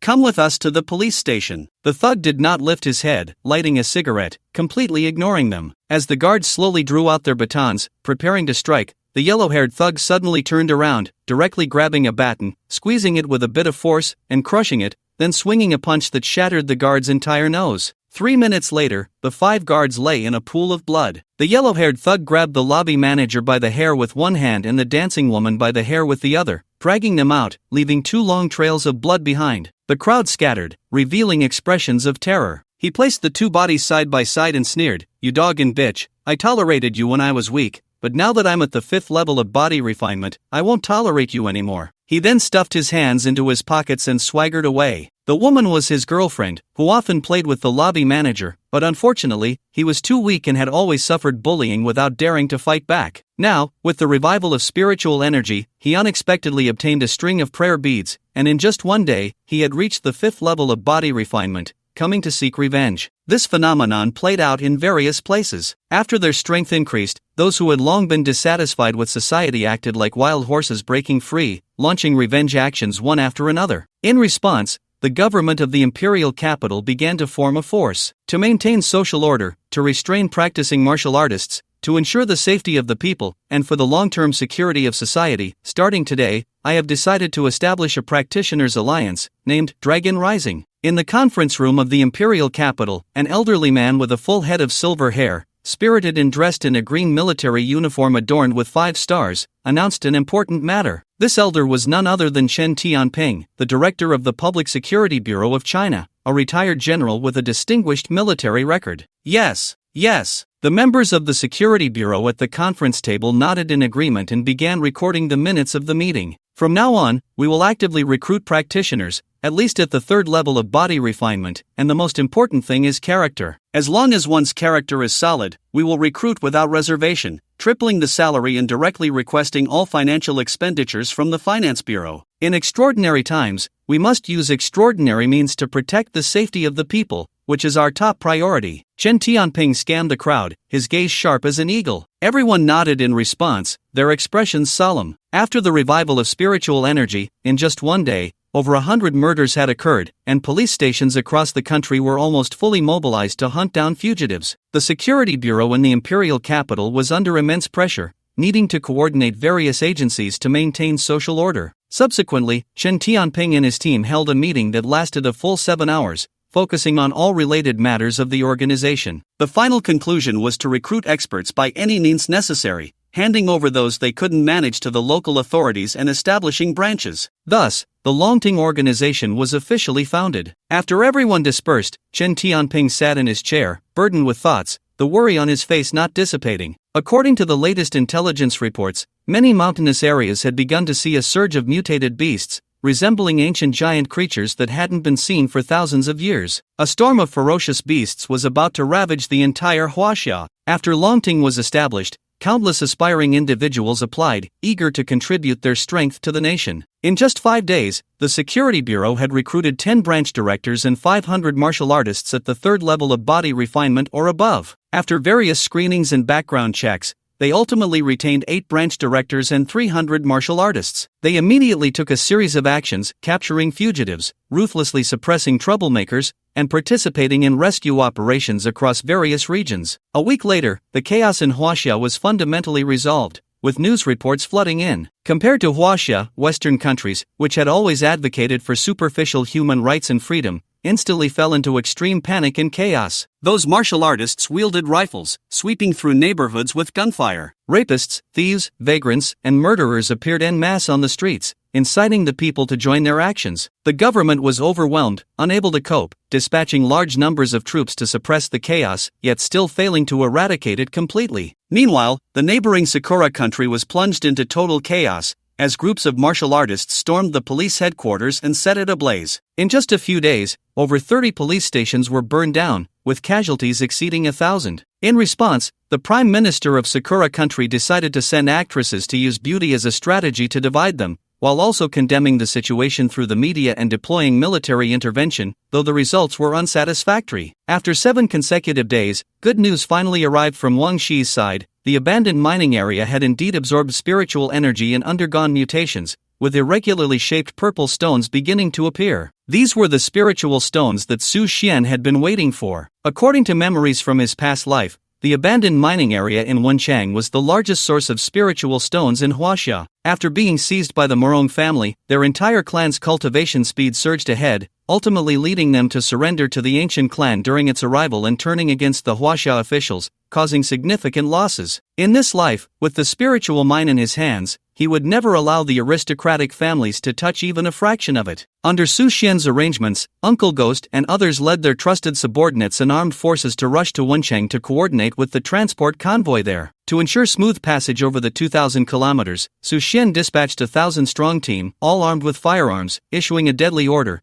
anyone daring to loot would be shot dead without leaving a single survivor. After Uncle Gui and the others received the pills and techniques provided by Su Xian, their cultivation levels increased significantly, reaching the 8th level of body refinement, enough to sweep through a region. Indeed, on the way, they encountered harassment from the Morong family. Without a word, Uncle Gui directly smashed the skull of a young man from the Morong family with a punch. Coupled with the machine gun fire, the Morong family's team was utterly defeated and fled in disarray. Having learned from this experience, the other families remained silent and refrained from taking action, as they knew they could not match the Morong family's strength. 5 days later, when Uncle Gui returned with 5 full carts of spirit stones, Su Xian was somewhat surprised. In his previous life, he had encountered spirit stones, but in very limited quantities. After the collapse of the monetary system, money became worthless, and the price of spirit stones soared, eventually replacing money as the new currency, stabilizing over time. "Sir, I have fulfilled my duty." Uncle Gui stacked over 300 square meters of purple spirit stones in the secret chamber that Su Xian had prepared in advance. Su Xian was very satisfied and nodded. "I will be in seclusion for a while. During this time, I will leave the matters at the mine to you, Uncle Gui. Keep a close watch on the families, Wensi. Also, you all need to practice diligently and not slack off." "Yes, sir." After giving his instructions, Su Xian directly distributed the remaining pills,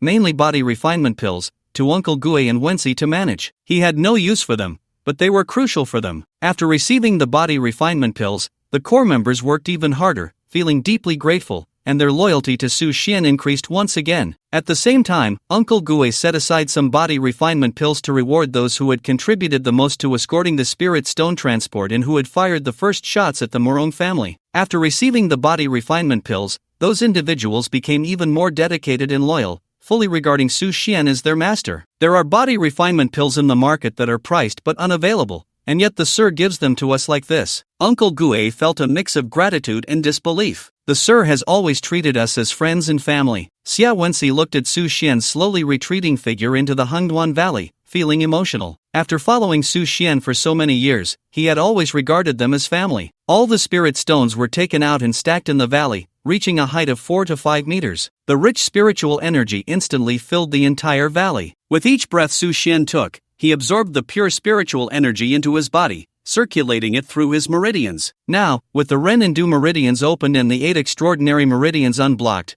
under the training of the dual pulse cleansing technique, the width of Su Xian's meridians was several times that of an ordinary martial artist, and his capacity for spiritual energy was over 100 times greater. Coupled with the special influence of his innate divine body, his spiritual energy was 1,000 times higher than that of others at the same level. This means that my current capacity for spiritual energy is equivalent to that of 1,000 people. After preparing everything, Su Xian entered a complete state of seclusion. First, there was the realm. He was now at the 9th level of pulse shaping, with all 8 extraordinary meridians opened. He could draw energy into his body, condense it into blades, and absorb the spiritual energy of heaven and earth for his own use, performing spiritual energy attacks that far exceeded the scope of body refinement martial artists. The next realm was the divine concealment realm, which he had barely reached after 15 years of hard training in his previous life. The so-called divine concealment realm involves refining the bones and skin, and on the premise of shaping and unblocking all the meridians, further refining the body's organs and unlocking the treasures hidden within them. Su Xian closed his eyes and sat directly in the pile of spirit stones,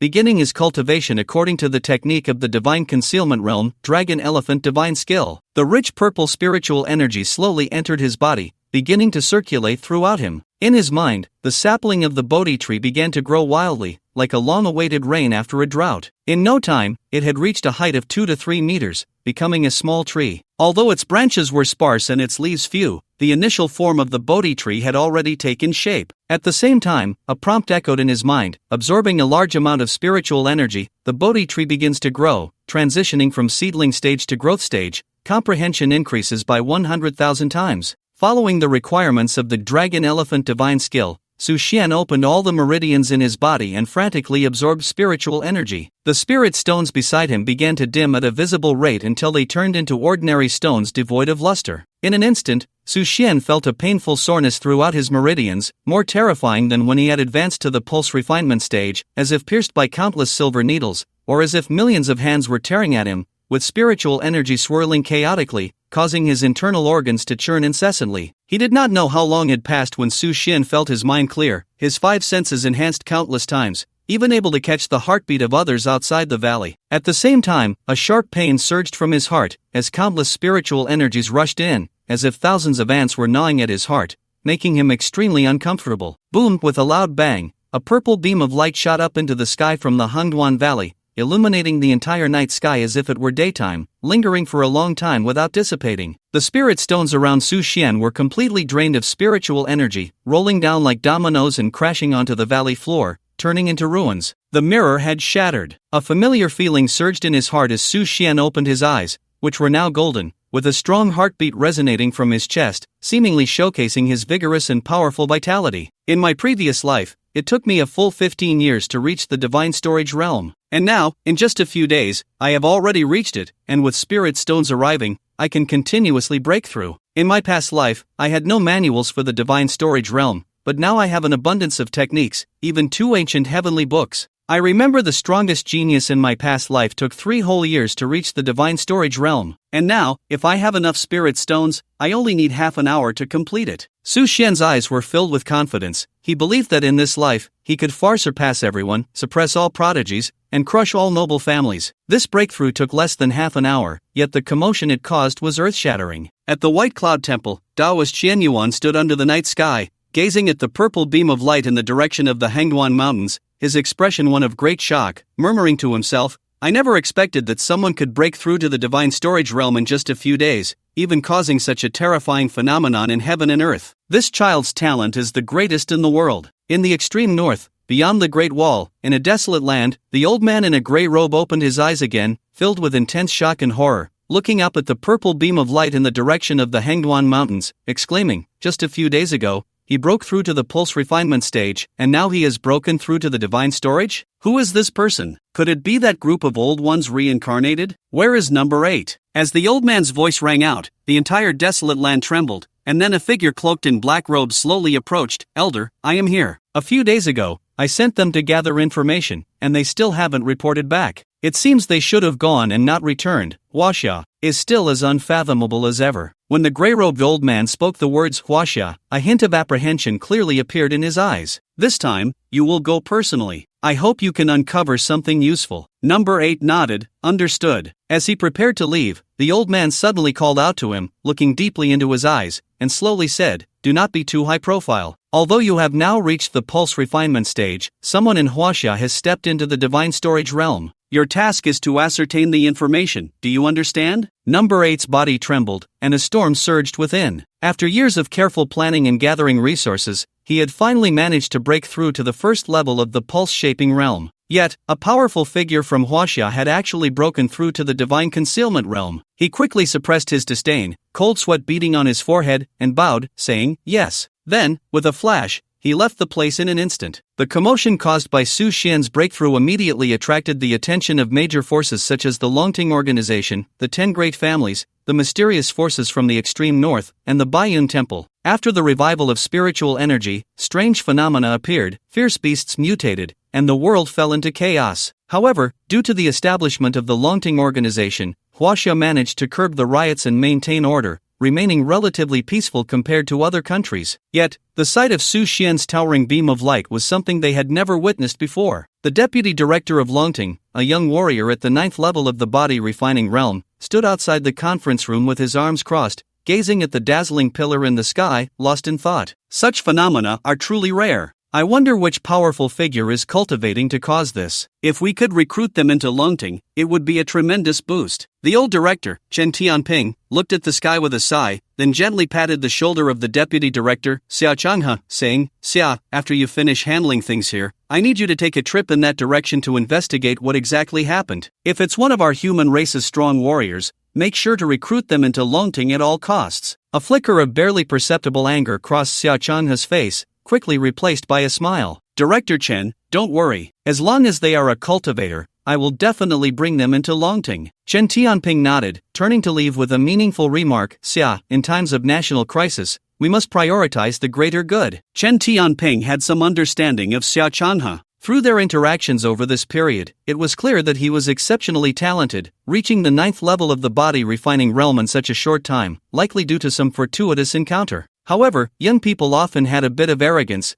thinking they were the strongest in Huaxia, invincible in the world, while in reality, Huaxia was filled with hidden talents, many of whom were unwilling to join the Longting organization. This time, sending him down the mountain would help him understand what there are heavens beyond the heavens, and people beyond the people truly meant. If all went well, he might even bring back a powerful figure, further enhancing Longting's strength, making it impossible for those desperate criminals and terrorists to act recklessly. I understand, Director Chen, please rest assured. Xia Chanhe nodded, but inwardly he was thinking that he was currently an invincible presence in all of Huaxia. How could there be anyone stronger? He decided that if he truly encountered that so-called powerful figure, he would make them understand who the real genius was. Of course, he wouldn't tell anyone that the day before the revival of spiritual energy, he had found an ancient fan, and it was thanks to that fan that he had been able to continuously improve, ultimately joining Longting and becoming the deputy director. Looking at the massive hole blasted open at the top of the valley, Su Xian felt a bit speechless. Was it really necessary to make such a big commotion just for breaking through to the divine concealment realm,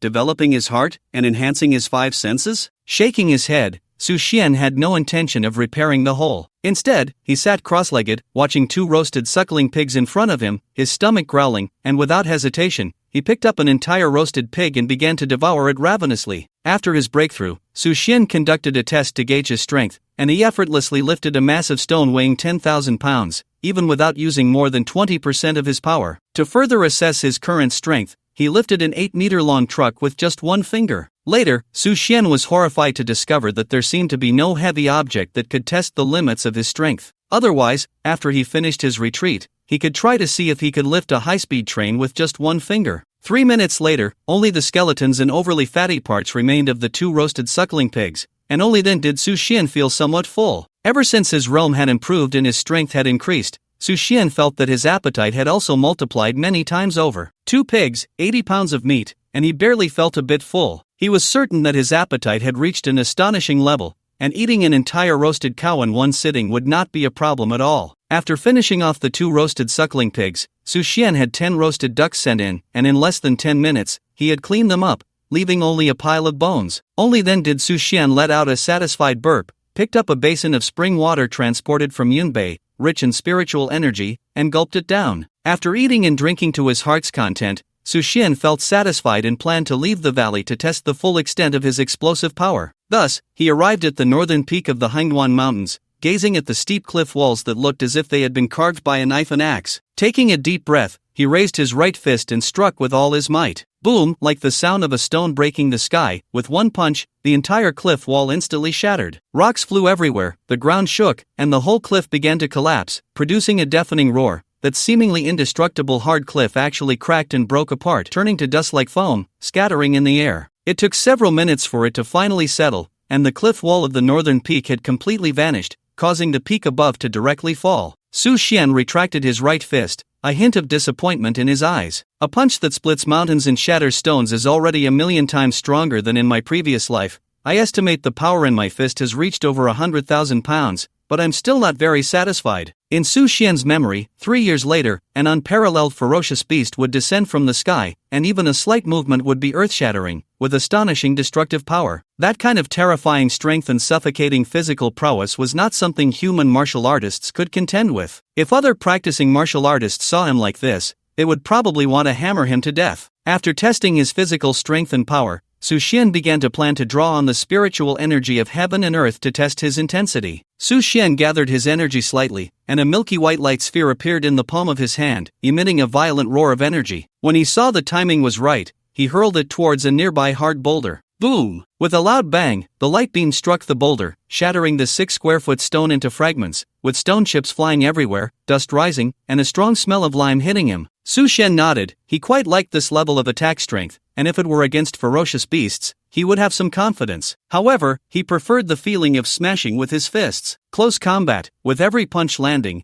was the battle style that excited a man's heart. Just then, a series of rumbling sounds suddenly echoed through the Hangduan Valley, as if a collapse was occurring. The entire Hangduan mountain was enveloped by a powerful aura, cutting off everything from the outside world. Su Xian turned back in surprise and felt as if he was in a particularly mysterious space, completely different from the reality he was in. A large amount of spiritual energy, an even denser and purer aura, was continuously surging out. Su Xian made a quick decision and rushed back to the valley. When Su Xian returned to the valley, he was shocked to see a terrifying scene. The valley, which had originally resembled a gourd's mouth, had its surrounding walls beginning to collapse, turning into a pile of rubble and dust, with a thunderous roar, flying everywhere and blocking his view. Then, the stones at the top of the valley began to fall one after another. Su Xian did not evade. Whenever a giant rock descended above him, he did not raise his head but swung his fist, directly smashing the boulder into powder. The valley collapsed, becoming unrecognizable. Su Xian's expression remained unchanged, yet a trace of joy surged within him. The Hangduan Valley was an S-level secret realm in his past life. Could it be that it has already begun to descend now? As if to validate his guess,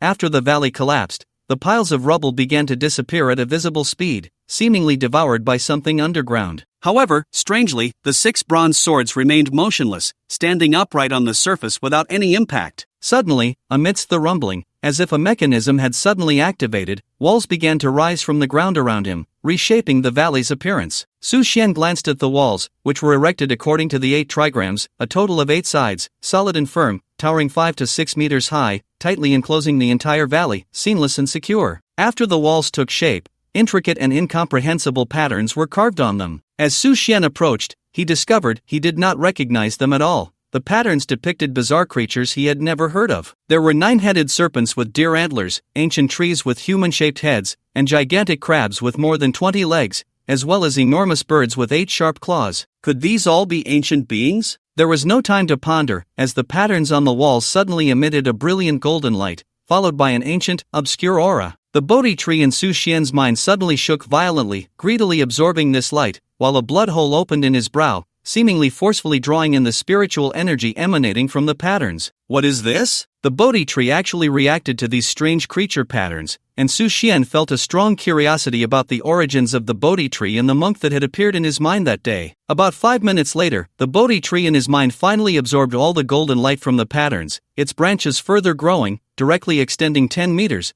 and splitting into several branches, with emerald green leaves gradually growing and increasing, slowly giving a sense of lushness. In Su Xian's consciousness, he could distinctly feel that the bodhi tree seemed very pleased, as if it had developed a hint of human-like spirituality. Just as Su Xian was lost in thought, a sudden violent rumbling came from the valley floor. Su Xian lowered his head and glanced at the ground beneath him, and suddenly a storm surged in his heart. He saw the ground beneath him starting to crack inch by inch, making it almost impossible to stand steady. Su Xian moved, directly attaching himself to a wall, patiently watching the shattered ground, which instantly turned to stone dust, continuously sinking down. It revealed a dark, bottomless pit, with no end in sight, as if a giant mouth of an abyss was devouring the entire valley's ground. Damn! Su Xian suddenly remembered that the meteorites, ancestral dragon veins, millennium thunderstruck wood, and various other treasures piled on the ground were all falling into the black hole along with the ground's cracking, and he had no way to rush down and save them. Just as he felt regret and self-blame, an extremely scorching aura suddenly surged from the depths of the pitch-black ground. Not good. This scorching aura even made Su Xian feel a twinge of pain. The terrifying high temperature instilled a sense of fear in him,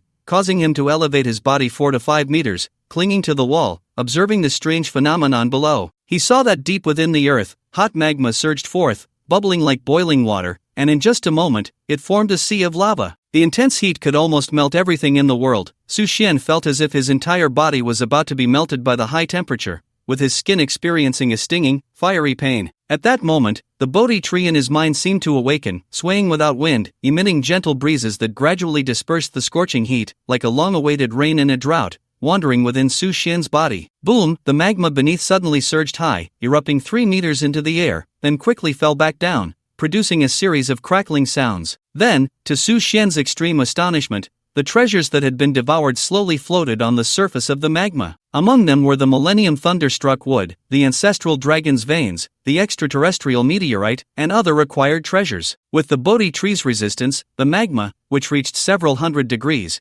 posed no threat to Su Xian. To test whether he could withstand the magma himself, Su Xian boldly slid down from the wall, then extended his right hand, plunging directly into the thick, rolling red magma, finding nothing unusual. He then confidently jumped into the magma to retrieve those treasures. Su Xian's expression shifted slightly as he looked at the magma below, and suddenly a flash of inspiration struck him, and he instantly realized, this must be the heart of the red flame sea, in the secret realm. A gleam sparkled in Su Xian's eyes, and a joyful expression appeared on his face. In his previous life, the Hangduan Mountains were occupied by Luo Sun, who ultimately obtained an S-level secret realm. According to Luo Sun, there seemed to be a place within this secret realm where divine artifacts could be forged, a place deep underground where countless magma surged, hence named the Heart of the Red Flame Sea. Given the current situation, Su Xian was certain this was the forging place mentioned by the Luo family. After a few minutes, the originally boiling magma suddenly came to a halt and began to show signs of solidifying. Moments later, it completely solidified, and the scorching heat dissipated without a trace. What is this? Su Xian was somewhat puzzled, standing on the now solidified magma, feeling no trace of heat, and was greatly astonished. Could it be that it is usually like this, only activating when forging is needed? To verify his guess, Su Xian decided to give it a try. However, at that moment, the 6 bronze swords positioned at the 6 directions, including the ancient sword that had emerged from the depths of the earth, suddenly shone with dazzling brilliance. The rust on those bronze swords fell away completely, revealing their bright surfaces and intricate patterns. Buzz! In an instant, the 6 bronze swords began to tremble violently, emitting a series of melodious metallic ringing sounds, as if they were beginning to awaken their own spirit. Su Xian was greatly shocked. Could it be that the opening heaven sword array was about to manifest? Just as he was puzzled, the solidified magma in the center suddenly began to boil again, transforming back into a flowing state, but it had lost its scorching heat, leaving only a trace of ancient and weathered aura. This must be the true forging place. A hint of joy flashed in Su Xian's eyes as he planned to give it a try. In the extreme north, the Tian Shan Mountains. This is the largest mountain range in northern China, and further on is the Great Wall of the North, which has stood for thousands of years, defending the central plains against countless attacks from northern nomadic tribes. The Tian Shan Mountains are extremely cold, perpetually covered in ice and snow, with few human footprints. After the revival of spiritual energy, significant changes began to occur. The ice melted and the snow thawed, converging into rivers that rushed down from the peak of Tian Shan, flowing directly into rivers, lakes, and seas. The silver-clad expanse of pure white snow now revealed its true form, as the vegetation that had been frozen and buried stubbornly broke through the surface, welcoming the rising sun. A scene of all things reviving and flourishing. Suddenly, a deafening roar echoed from the mountaintop, like a great bell ringing, resounding through the heavens. Immediately, a terrifying figure, like a thunderbolt, rushed down from the mountain peak, racing madly towards the foot of the mountain, leaving behind a trail of afterimages. Roar! With a deafening roar, the white, lightning-fast shadow leaped off the sheer cliff, crashing down like a massive boulder, landing at the foot of the mountain and creating a huge deep pit in the ground. Dust soared 5 meters high, accompanied by a terrifying gust of wind that shredded the surrounding trees and boulders. The destructive power was astonishing. Calling, this is Team 127 of the Longting Tianshan Division. We have discovered traces of a ferocious beast, strength unknown, type unknown, very fast, very strong, heading towards the village. A young man in a green uniform, carrying a rifle, urgently reported the situation over the microphone before quickly running, following the enormous footprints on the ground in the direction the beast had taken, even though it had already vanished from sight. Roared! The beast, as large as a mountain, raced through the jungle, destroying everything in its path, like a bulldozer, with incredible killing power. From a distance, the beast measured a full 10 meters in length and 5 meters in height, with 4 sturdy hooves each measuring 60 centimeters in diameter, resembling both a wolf and a tiger, its skin snow-white, with 2 sharp, exaggerated fangs protruding from its mouth. Before long, this ferocious beast had charged into the nearest village at the foot of the Tianshan Mountains, paused briefly, threw back its head and let out a roar, then directly stormed into the village, beginning its rampage. A piercing scream echoed as a woman in her 70s, carrying a wooden bucket to do laundry, was caught off guard and swallowed whole by the beast's gaping maw. Following that, a series of screams erupted as the beast went on a killing spree, devouring everything without exception. At this moment, a group of strong men surged out of the village, armed with pitchforks, standing in a line, all staring at the beast with eyes filled with horror and fear. This group had low combat power, with the strongest only at the 3rd level of body refinement. As they watched the beast slowly approach, their bodies began to tremble, their hands gripping the pitchforks shaking, the emotions of fear and tension spreading instantly. The leading middle-aged man, the highest ranked among them, forcibly suppressed the fear within him and shouted, "Brothers, family, for our homeland, let's fight this monster." After saying this, his eyes revealed a determination and bravery akin to a moth to a flame,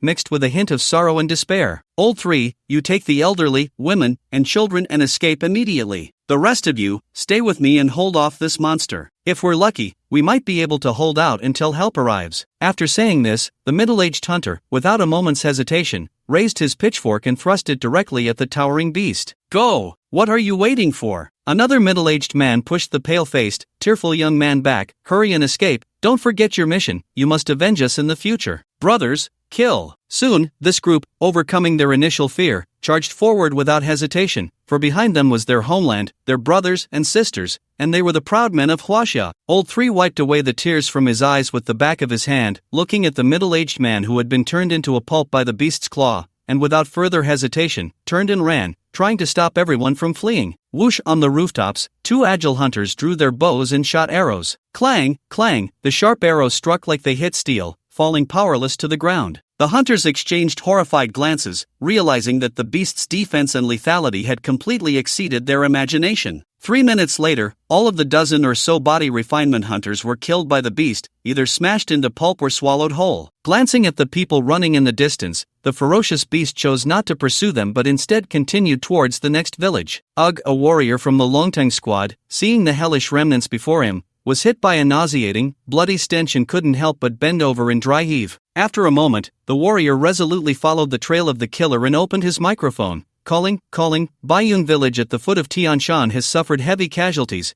The beast's strength is rated at least above the 9th level of body refinement. Requesting support, requesting heavy weapon strikes, over. Stuffing the microphone into his chest, the warrior took a deep breath, removed his rifle, his expression extremely grave, his heart sinking like it had fallen into an ice cellar. 10 meters ahead of him, a white ferocious beast opened its bell-like eyes and stared intently at him. Jiangnan. Ningdong, under a clear sky, with blue skies and white clouds alongside the deep blue sea, formed a beautiful picture. As the largest trading port in Jiangnan, Ningdong quickly regained its former prosperity and liveliness under the protection of Longting after experiencing initial turmoil. Passing ships, dock workers on duty, delivery people rushing back and forth, and travelers leaving by boat all moved hurriedly, as if the revival of spiritual energy had not greatly affected their lives. They still had to live their lives as usual. Just as the crowd was bustling, suddenly, the distant sea surface erupted with monstrous waves. To everyone's astonishment, a giant octopus leaped out of the water and rapidly swam towards the port. The octopus had dozens of strong arms, gliding across the sea like oars, its speed astonishing. What is that? The people at the port felt their scalps tingle, their faces filled with shock, their bodies stiff. It's a ferocious beast. Run! Someone shouted, and the scene instantly turned chaotic,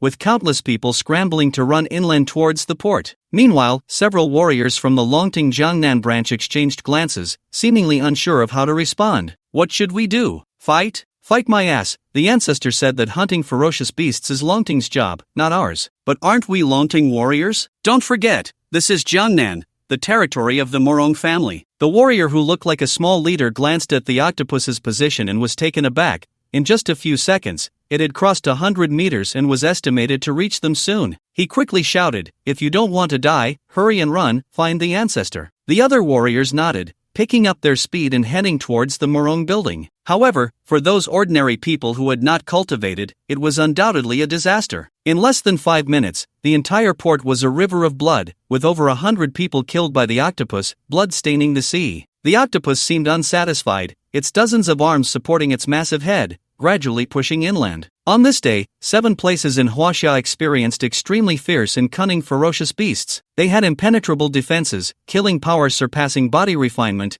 and terrifying speeds comparable to airplanes. They specifically targeted cultivators to absorb their spiritual energy, thereby becoming even stronger. In the imperial capital, at the conference table, Chen Tianping scanned the crowd, his expression solemn, his eyes gleaming with intensity, and he spoke, "Everyone, it is time to fulfill our mission." In Jiangnan, the Morong building, the largest structure of the Morong family in Jiangnan, is also the tallest building in the entire Jiangnan city, a landmark of the Jiangnan financial industry. In the luxurious conference hall at the top level, Morong Giji held an A4 sheet of paper in his hand, wearing a somewhat comical expression, half smiling as he said, "Just now, an old man from the capital sent an email to my secretary, marked as urgent. I'm too old to deal with these things, so I printed it out." Glancing around at the crowd, he noticed their curious gazes and slammed the A4 paper down on the table, his smile slowly fading as he said seriously, "Is the capital really that impressive? Can Longting issue orders at will? They underestimate the weight of the Morong family. What do you all think we should do now?" It seemed purely for amusement, as Morong Giji handed the A4 paper to his assistant, and soon everyone had a copy of the same email, which was essentially a request for the Morong family to take action against the beasts. The tone was commanding and left no room for refusal. "Old ancestor, in the past, our Morong family might have feared him a little, but now things are different. Our Morong family is no longer something Longting can easily manipulate, so I believe we can completely ignore this." A radical young man spoke flippantly, a mocking expression on his face. Morong Giji shot him a sideways glance, as if looking at a fool, causing the young man's expression to change dramatically,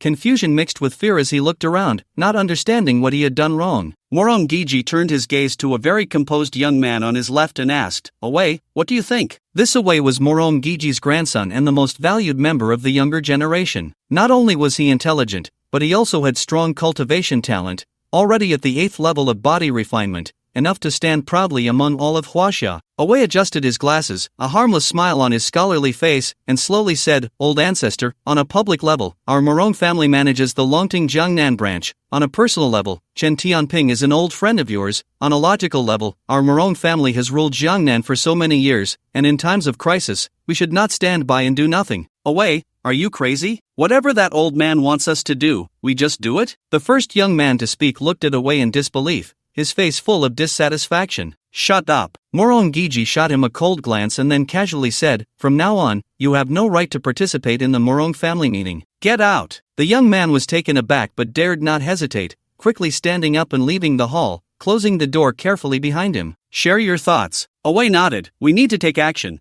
but we can't overexert ourselves. We need to put on a show for the capital and for everyone in Jiangnan, demonstrating our Morong family's courage and strength in the face of the beasts. However, the strength and realm of these beasts are beyond imagination, so we can't commit too many resources. After fighting with it, we should find a way to send it away. If the beasts really disappear, then our Morong family will end up like before, becoming behind-the-scenes merchants, which clearly does not align with our family's teachings and goals." Upon hearing this, Morong Giji couldn't help but laugh heartily, his eyes filled with admiration, growing stronger. "Good, everyone listen up. We will act according to Away's suggestions. From now on, when I'm not around, everyone must follow Away's command." In the Hongduan Valley, Su Xian quietly gazed at the magma in the center, the Liatian Qingtongjian, embedded within it, seemingly unaffected, still emitting a brilliant light, not damaged or consumed by the magma. On the other side, however, a meteorite caught his attention. The originally pitch-black meteorite from outer space was now absorbing spiritual energy,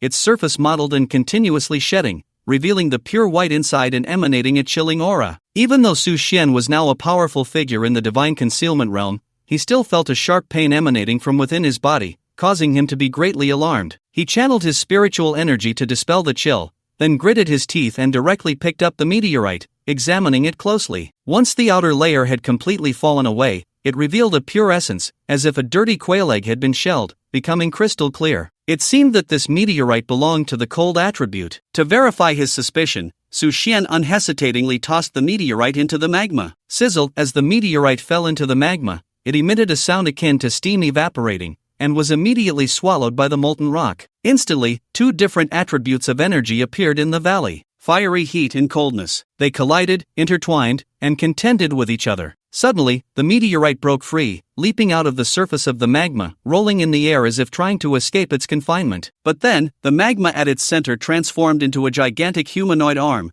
grabbing the meteorite and shoving it back into the magma, or it vanished without a trace. Is that it? Su Xian felt a mix of confusion and disappointment. He had spent 1 billion on this meteorite, and in his past life, Luo Sun seemed to have forged a divine weapon with such a thing. According to the current grading system, weapons, techniques, and treasures could be divided into yellow, Xian, earth, heaven, divine, saint, immortal, and super immortal levels. Each level was further divided into upper, middle, and lower grades. If he could truly forge a divine weapon, his combat power would increase exponentially, and even encountering a peak divine concealment beast would not be a cause for fear. With this thought, a strong sense of anticipation began to rise within Su Xian. As if in response to him, the meteorite, unwilling to submit to the magma's oppressive force, emerged once more, rolling back and forth in the magma, constantly leaping. The magma seemed particularly enraged by this defiance, releasing an even hotter aura, suppressing the cold energy emitted by the meteorite and pressing it back down into the magma. This time, the meteorite did not jump back up. As time passed, the magma began to grow quiet, as if it had eaten its fill, no longer making a sound. No way, man, is that it? Seemingly struck by a thought, he hurriedly searched around and found a large number of spirit stones, over 100 in total. Without hesitation, Su Xian tossed all the spirit stones into the magma. Suddenly, the magma began to boil violently. The spirit stones dimmed in an instant, their spiritual energy being frantically absorbed by the magma, which then ground them into powder and swallowed them whole. At the same time, the meteorite became active again, and this time its shape began to change gradually, while the magma transformed into a long blade, continuously cutting and processing. Su Xian was dumbfounded. The magma was like an old blacksmith, starting to work on the meteorite, but its methods were more ferocious and violent, simply cutting it. 30 minutes later, under Su Xian's watchful gaze, the meteorite was completely transformed by the magma, becoming a shimmering, cold 3-foot-long sword, entirely snow-white and crystal clear, enchanting like ice. The blade was engraved with patterns resembling clouds, adding a touch of spirit and beauty. Su Xian grasped the long sword, and a powerful chill surged into his body. With a muffled groan, he immediately mobilized all the spiritual energy within him to resist this coldness, while the bodhi tree in his mind radiated a greenish light. After a good 10 seconds, the cold energy within him was completely dispelled by the bodhi tree. Su Xian held the long sword, feeling no discomfort at all, as if he had temporarily subdued it. You have forged a divine weapon, and it has recognized its master. Please name it. A prompt echoed in his mind, and Su Xian was overjoyed. It worked. After a moment of contemplation, he slowly said, then let it be called Ice Soul Cloud Mist. The long sword seemed to possess a spirit. Upon hearing its name, it buzzed and emitted a crisp, pleasant sound. A smile of satisfaction appeared on Su Xian's face as he urged his spiritual energy, casually waving the sword, and a white frost instantly covered the valley without causing him any discomfort. Truly a divine weapon. Next, he would find a place to test its power. Jiangnan. Ninggang, after the attack and massacre by the octopus, was now deserted, the seawater mixed with blood exuding a foul and pungent odor under the setting sun. Numerous corpses of humans floated on the surface, along with shattered organs and limbs, resembling a hellish battlefield. Sitting in a helicopter was Morong Wei, the third-generation leader of the Morong family. Even inheriting the cold-heartedness of Morong Gue, he couldn't help but frown at the sight. This beast was truly brutal. The helicopter searched around the port and finally discovered the trace of the octopus. There it was, with its many arms, tearing apart a woman's body. Amidst her cries of pain, the octopus forcefully ripped off her head, blood gushing out like a fountain. Damn it! Has the military not arrived yet? Wei felt a chill run down his spine and couldn't help but curse. The troops from the Jiangnan military district have been redeployed to the extreme northern border. It is said that a large number of ferocious beasts have appeared there. Wei took a deep breath and slowly said, notify the 3rd team, the 7th team, the 9th team, and the Special Operations team to bring all heavy weapons and prepare for battle. Yes. 10 minutes later, 6 fighter jets flew into the sky, representing the Morong family's years of foundation. A month before the revival of spiritual energy, under the Prophet's suggestion, Morong Gue had acquired a large number of antiques while also purchasing various combat equipment. These 6 fighter jets were part of that, costing a total of 12 billion. By Ubu, the machine guns on the fighter jets sprayed bullets like rain, all striking the octopus's head, creating a series of sparks. Hiss, in pain, the octopus dropped the half-torn body of the woman and turned around, raising 2 tentacles each 20 meters long, striking towards the approaching fighter jet with terrifying force. The martial artist piloting the jet was quite skilled. The plane rolled sideways, narrowly avoiding the octopus's tentacle attack, and immediately pulled away, soaring into the sky, using the opportunity to reload. The other fighter jets followed suit, inflicting some damage on the octopus, but it was minimal. The bullets capable of shattering an elephant seemed ineffective against the octopus. Watching from a distance, Wei furrowed his brow deeply. It was clear that the octopus's defensive and combat capabilities far exceeded their estimates. Stop the pointless attacks, inform them to harass and drive it away. As long as we can push the octopus back into Jiangnan territory, it will no longer be our Morong family's concern. Yes, sir. Thus, the 6 fighter jets began to change their strategy, gathering together to continuously harass and drive the octopus away. As long as it retreated, they would withdraw without giving any chances. After enduring dozens of rounds of bombardment and attacks, the octopus seemed to become clever, diving into the sea and desperately swimming away into the distance. Continue the pursuit, drive it out of the Ninggang Sea area. As long as it is not in this sea area, it is no longer our responsibility. So, the fighter jets chased after the octopus, continuously firing at the sea surface to drive it away. Realizing this, the octopus continued to flee and finally escaped the Ninggang Sea area, disappearing into the vast ocean. Wei issued the final command: notify all teams to regroup and immediately send an email to the capital. The battle against the giant ferocious beast has been completed, ensuring it will not wreak havoc in Jiangnan. When Su Xian walked out of the Hangduan Valley, he had been in seclusion for a full 10 days, yet he was completely unaware of it. Sir, things are quite unsettled now. Assistant Xiao Wenxi hurriedly approached to report upon seeing Su Xian emerge, and upon sensing the extreme terrifying aura emanating from him, as well as the chilling white long sword in his hand, he felt a surge of panic within. Had the master reached such a terrifying level after just 10 days of seclusion? Take your time, no rush. Under Xiao Wenxi's arrangement, 2 burly men, each at the 4th level of body forging, struggled to carry a whole roasted cow and placed it in front of Su Xian. Su Xian glanced at their sweaty faces and labored breathing, then directly extended his right hand, grasped the cow's thigh, and effortlessly lifted the entire roasted cow before starting to devour it ravenously. Xiao Wenxi and the 2 burly men were dumbfounded. This whole roasted cow, weighing at least several hundred pounds, was being gnawed at by Su Xian as if it were merely a chicken leg, the immense impact leaving them momentarily stunned. They even forgot to report. Su Xian looked at him,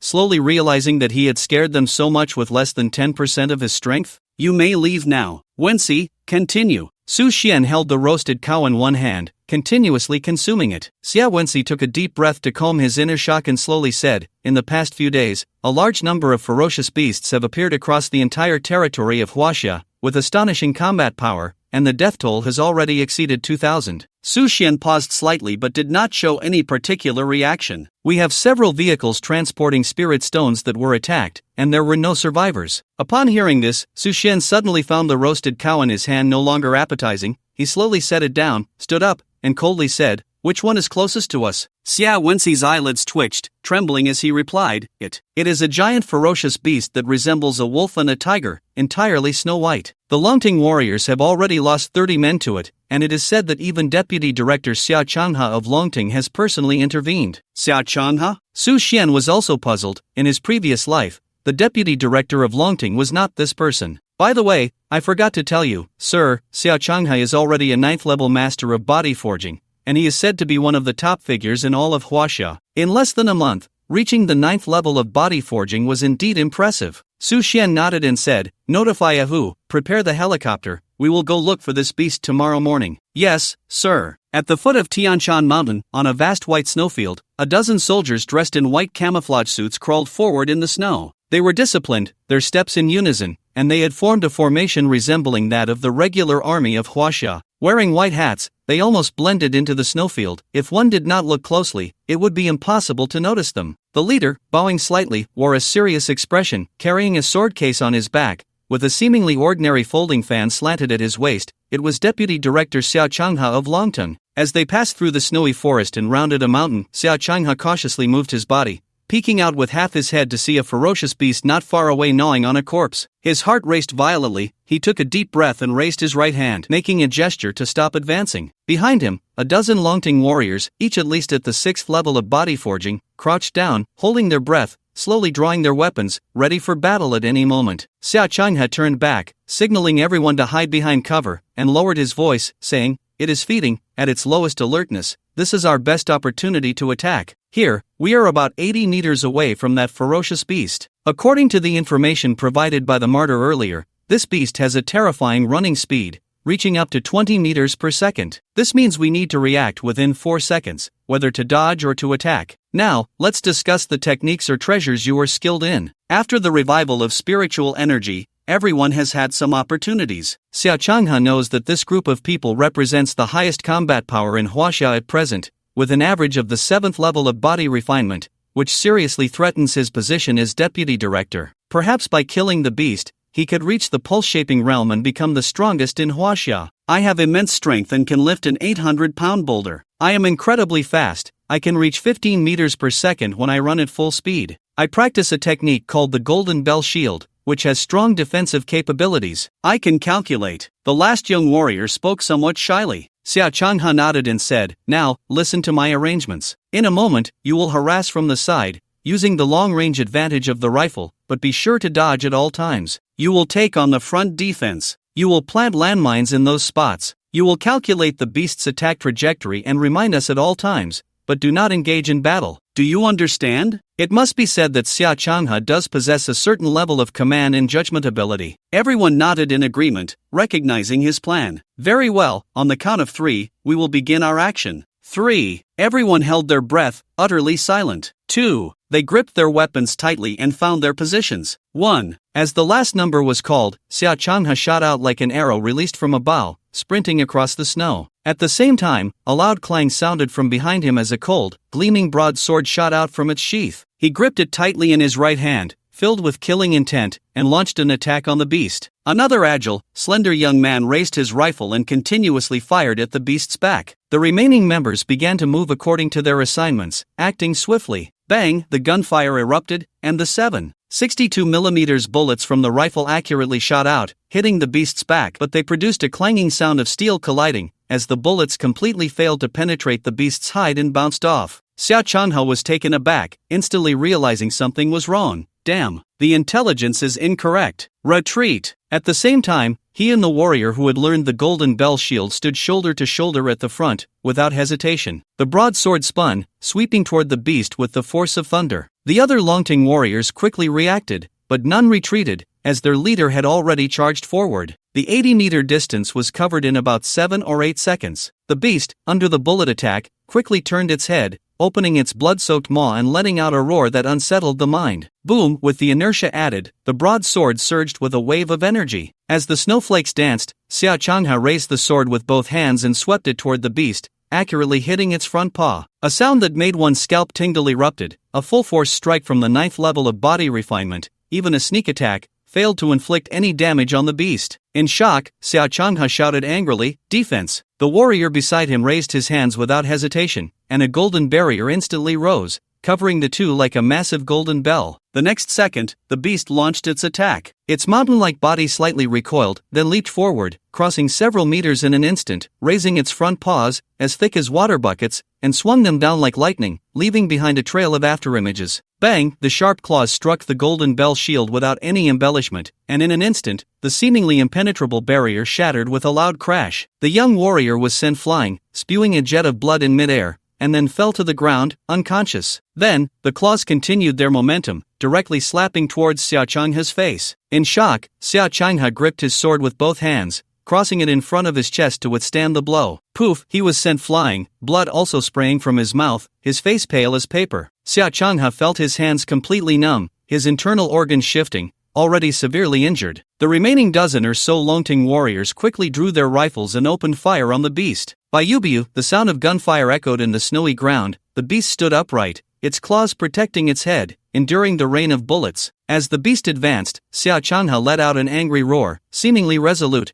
and directly drew the folding fan from his waist, abruptly opening it. A cloud of black mist rose, all pouring into his body. In the next moment, the injuries within him healed rapidly, his pupils turning blood red. He slowly stood up, glaring fiercely at the beast. "Come on, beast!" This folding fan was Xia Changhe's family heirloom, extraordinary in origin, transformed into a magical artifact after the revival of spiritual energy. He had rapidly improved with this fan, reaching the 9th level of body refinement in one fell swoop. Looking across all of Huaxia, he was a genius-level powerhouse. His childhood dream was to join the army. With the revival of spiritual energy, Longting vigorously recruited cultivators, and Xia Changhe gladly joined, both to fulfill his dream and to show off. Sure enough, relying on his top-tier realm, he was directly promoted to deputy director, highly valued by Qin Tianping. This time, with the Tianshan beast rampaging, in a short period, the Longting squad here was completely wiped out, and the nearby villages were slaughtered by the beast, leaving almost no survivors. Xia Changhe, undeterred, led the elite Longting troops into battle, initially intending to hunt the beast and make a name for himself, but unexpectedly, the beast's realm far exceeded his own, and he was severely injured in one strike. At this moment, the beast seemed uninterested in Xia Changhe, instead running towards the other soldiers who were shooting, and in an instant, it had torn apart 2 soldiers, their innards and flesh spraying out, splattering on the white snow, a horrifying sight. Beast! Xia Changhe's eyes were about to burst, waving the folding fan, his whole body enveloped in thick black mist, exuding a murderous aura as he charged straight at the beast. At that moment, his realm directly broke through body refinement, reaching pulse shaping. The beast slowly turned its head, looking at Xia Changhe, a hint of impatience in its eyes. It threw back its head and roared, then lowered its head and charged forward. The folding fan in Xia Changhe's hand was incredibly profound. He spun it rapidly, the dense black smoke scattering, instantly forming an impenetrable whirlwind that swept the snow off the ground, as if the snow was dancing. The beast's massive head pierced through the black smoke, lifting Xia Changhe's body, then violently crashing into a mountain. With a thunderous sound, Xia Changhe's entire body was driven into the hard mountain, his momentum dissipating, like a deflated ball, his body slumping down, countless bones shattered, the folding fan slipping from his powerless hand, on the brink of death. By Yubiu, another round of gunfire rang out. Xia Changhe forced his eyes open, his mouth moving silently and weakly trying to shout one word, escape,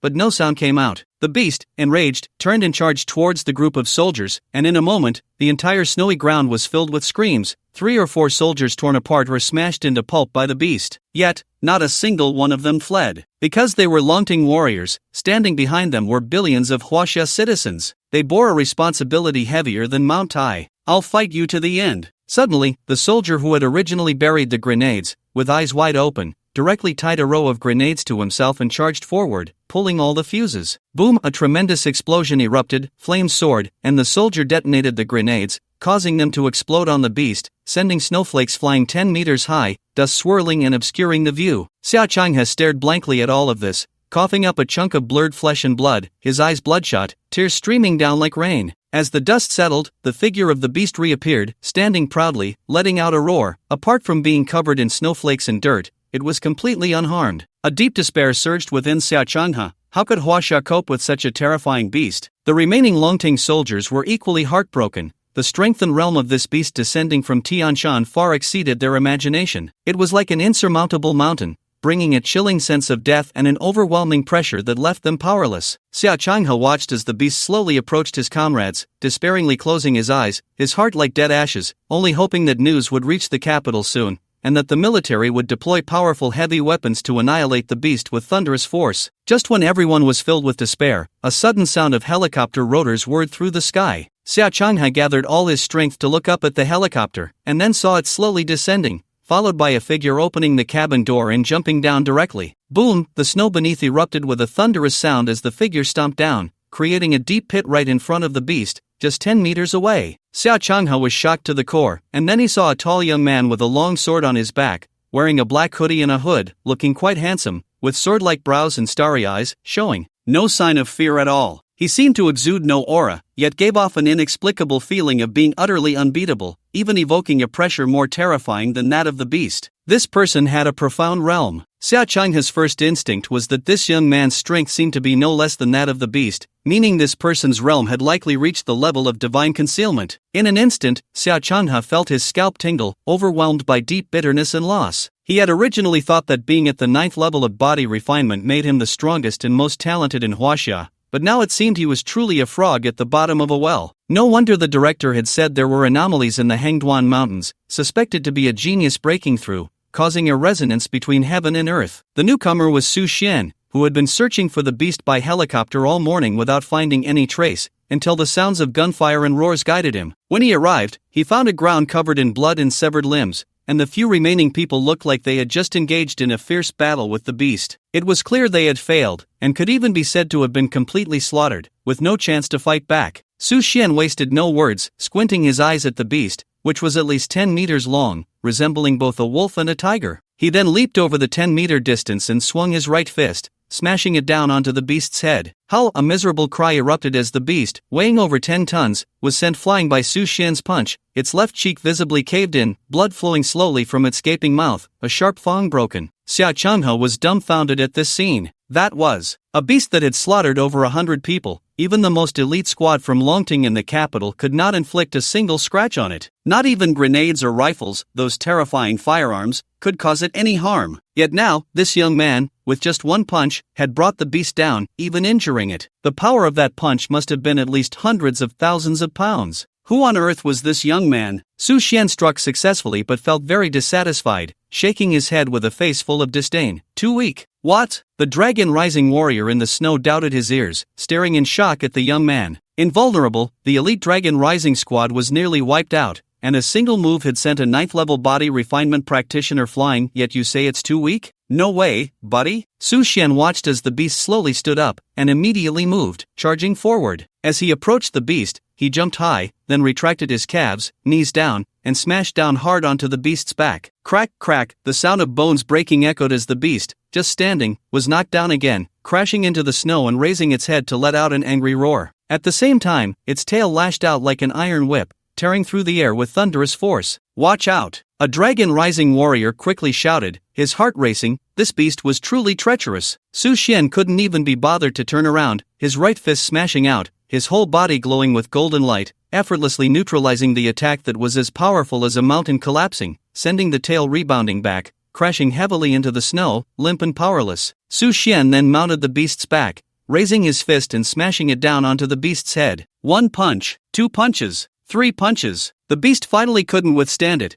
Its head was a bloody mess, the skull smashed into pulp, brain matter mixed with blood bursting out, its head tilting as it collapsed to the ground, gasping for breath. After killing it with 3 punches, Su Xian felt quite unsatisfied, frowning in displeasure. Although this beast was in the divine concealment realm, immensely strong, with astonishing defense and terrifying speed, it had yet to cultivate any techniques, and its combat experience was quite average. However, in his past life, even after 15 years of cultivation, he probably couldn't have killed this beast. Unexpectedly, in this life, he managed to do it with just 3 punches, which left Su Xian relatively satisfied. After smashing the beast, Su Xian directly pulled out his long sword, stabbing it into the abdomen, retrieving a red inner core the size of a fist, and stuffing it into his pocket, nodding in satisfaction. Not bad, this beast had already condensed an inner core, which was incredibly important for him, allowing for maximum development of the treasures within his organs and enhancing his body's potential. He then sheathed his giant sword and effortlessly hoisted the beast's body onto his shoulder, preparing to head back. It was too heavy for a helicopter to carry,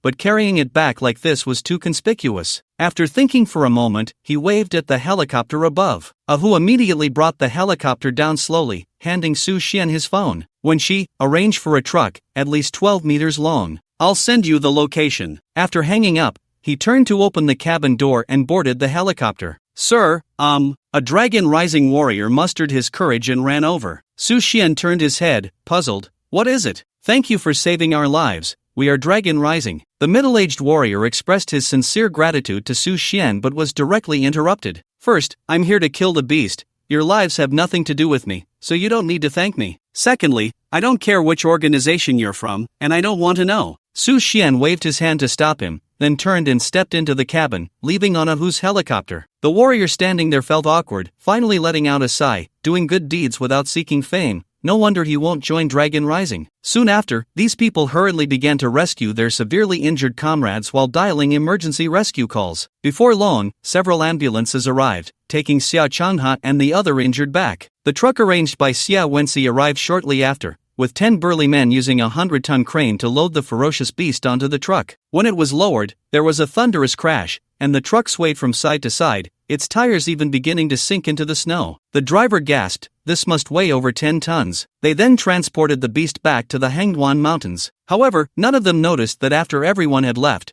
a figure cloaked in black suddenly appeared in a tree in the distance. His body trembled uncontrollably, beads of sweat streaming down his face. Damn it! How could there be such a terrifying figure in Huaxia? It seems the young master has come, and I am useless. No, I must quickly inform the elder. He intended to leave but found his legs shaking and numb, completely unresponsive. It was too terrifying. The man in black took deep breaths, trying to alleviate the fear within him. At that moment, a cold voice suddenly came from behind. Can't move anymore? Upon hearing this voice, the man in black froze, his soul nearly escaping him, cold sweat trickling down his back. He struggled to turn his neck and saw a young man beside a tree, carrying a long sword, looking at him with a half-smile. Do you need my help? Regarding the identity and background of this man in black, Su Xian could roughly guess. In his previous life, north of the Great Wall, there was a massive force called the Chiu Mountain 100 Demons Road, inhabited by half-human, half-demon creatures. They coveted the land of Huaxia and, after accumulating significant power, took advantage of the conflict between Huaxia and the ancient tribes and ferocious beasts to invade. Ultimately, countless cultivators rushed to the Great Wall to guard the national borders, engaging in fierce battles with this enormous force. The man in black took a deep breath, trying to calm himself. He knew he couldn't escape, so he began to think of ways to buy time until the elders sent someone else here. Just moments ago, such a violent battle scene should have been captured by the ancestors through special tools. If he could send out a signal, there might be a chance to escape. With this thought, he felt slightly calmer and then slowly raised his hand, reaching into his bosom, only to change his expression drastically. His bosom was completely empty. "Are you looking for this, half-demon?" Su Xian pulled out a red object resembling a candle from his bosom and shook it. The man in black felt as if he had fallen into an ice cellar, despair flooding his heart. He struggled to lift his gaze to Su Xian, his voice hoarse. "How did you steal it?" Then, as if realizing something, his voice filled with surprise and fear, his tone rough. "How do you know my identity?" The half-demon, known for his stealth and caution, codenamed No. 8, had always been a trusted aide of the elders and was among the stronger of the 12 great demons. The signal device he carried with him had been stolen without him noticing,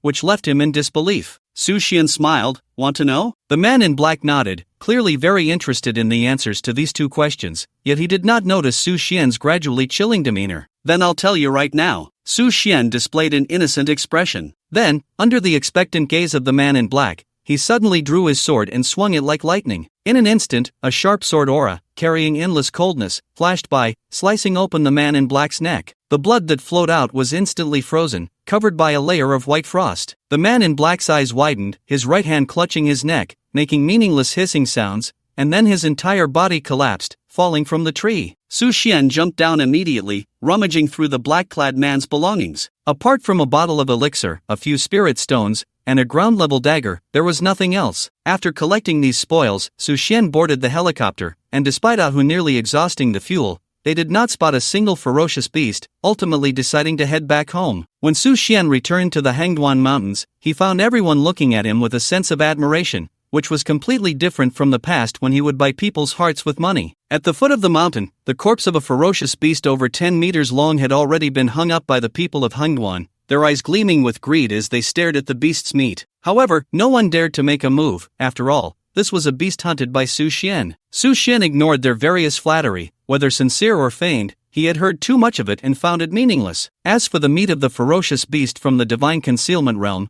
it contained a large amount of spiritual energy, which was very useful for body tempering. However, for Su Xian, who had already reached the divine concealment realm, it was almost of no use. Instead, the hide might be somewhat useful for him. If thrown into the core of the fiery abyss, combined with other materials, it might forge unexpected weapons or armor. Distribute the beast's meat, try to give everyone a piece. Keep the hide, clean it, air dry it, and store it on the mountain. After giving these simple instructions, Su Xian planned to continue his seclusion, as the terrifying spiritual energy within him seemed on the verge of overflowing at any moment. "Yes, sir." Being able to taste the beast's meat and enhance his strength made Xia Wenxi naturally happy, so he immediately arranged for 3 trucks of beer, prepared over 100 barbecue grills, and piles of seasonings, planning to throw an outdoor party that night. Upon hearing this, everyone cheered, their gratitude and loyalty to Su Xian deepening further. After returning to the Hangduan Valley, Su Xian felt full only after devouring 3 roasted pigs and drinking 10 cups of orange juice. If this goes on, I might be able to eat 2 cows in one meal in the future. Su Xian's face showed a hint of bitterness. After his strength increased, his food intake requirements multiplied countless times.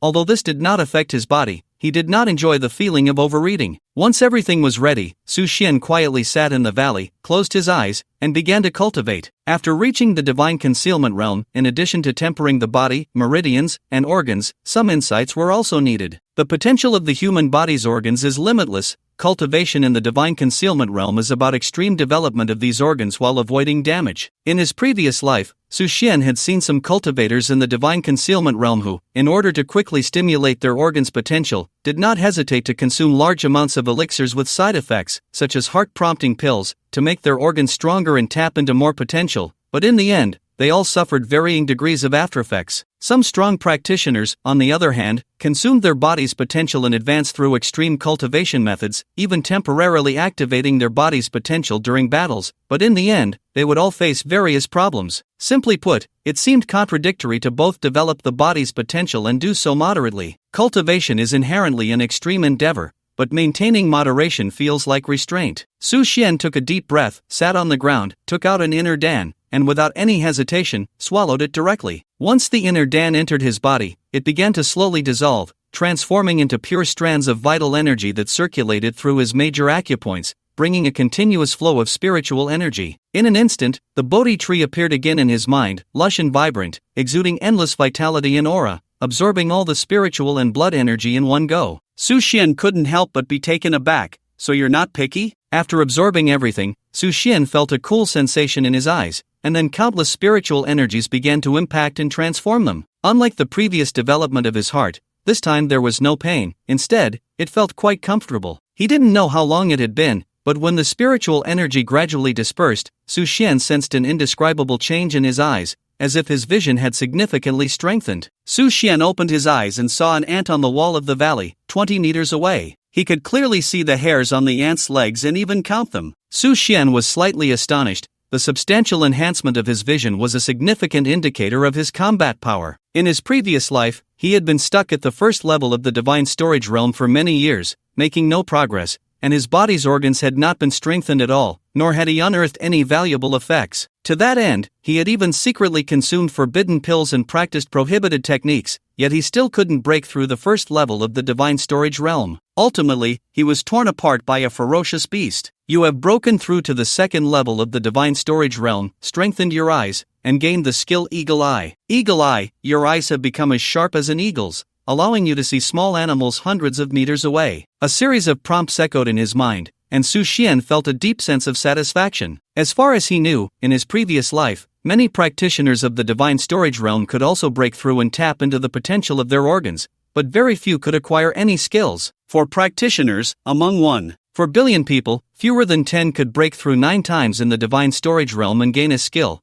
Those with 2 or more skills were even rarer. Now that he had broken through to the second level and already obtained a skill, this kind of fortune could be said to be 1 in 100 million. It was important to note that he could still break through 7 more times. The first time strengthened my heart, enhancing my 6 senses, which allowed me to sense that half-demon. Now, with this eagle eye, my perception ability will reach a new level. Su Xian nodded, closed his eyes, and continued to push forward, feeling that the blood energy and spiritual energy used in the breakthrough had not yet consumed half of his inner Dan. He opened the bottle of pills and found 2 blood-red pills inside. He brought one to his nose and was overjoyed. This was a potential pill specifically for the divine storage realm, with no side effects, and it could accelerate the development of bodily potential, an invaluable treasure for practitioners of the divine storage realm. Without hesitation, he directly swallowed both pills. As the pills melted within him, they released an extremely rich medicinal power, which, mixed with the blood energy of his inner Dan, was wildly absorbed by the bodhi tree. Soon, Su Xian felt the area around his waist, specifically his kidneys,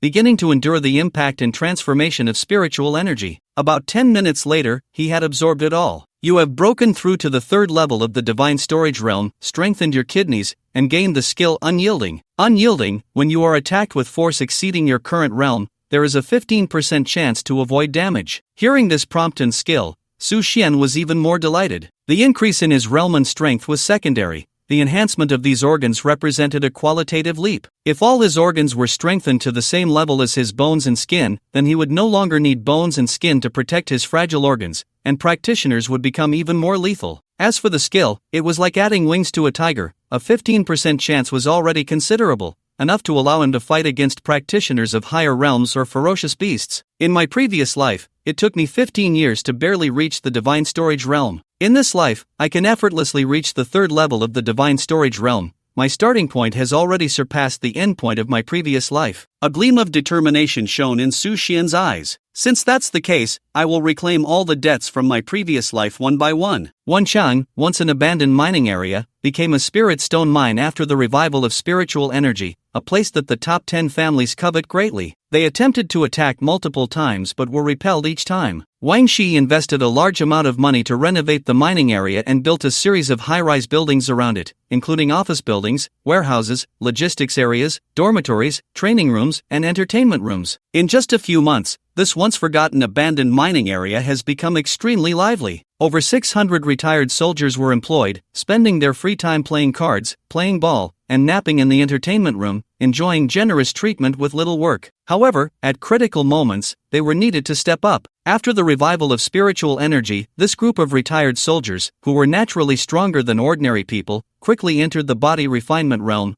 their strength rising to a new level. With so many people gathered together, some friction was inevitable, as there was no order here. However, Wang Shi was pleasantly surprised that his nephew Dachuan had directly stepped into the 9th level of the body refinement realm after the revival of spiritual energy and inherited innate divine strength, all thanks to Su Xian, who had given him a string of beads a few months ago and told him to wear them. Dachuan, those few are up to you, Wang Shi said, rubbing his brow. After decades in business, he considered himself a merchant, never liking violence or advocating for it, but the current situation was completely different from before. Natural disasters and fierce beasts had successively descended, casualties were rising daily, and the border was engulfed in smoke, with the military all dispatched to guard the borders, making it seem like the end of days. When there were disturbances in the Spirit Stone mine, attempting to incite everyone to rebel and seize the Spirit Stones for themselves, Wang Shi left it all to Dachuan to handle, while Dachuan directly resorted to violence, leaving the aftermath and intimidation work to himself. To better manage the mine, Wang Shi established an auditing department as per Su Xian's instructions, composed of trusted aides, to supervise daily. Dachuan stuffed an entire 20-inch pizza into his mouth,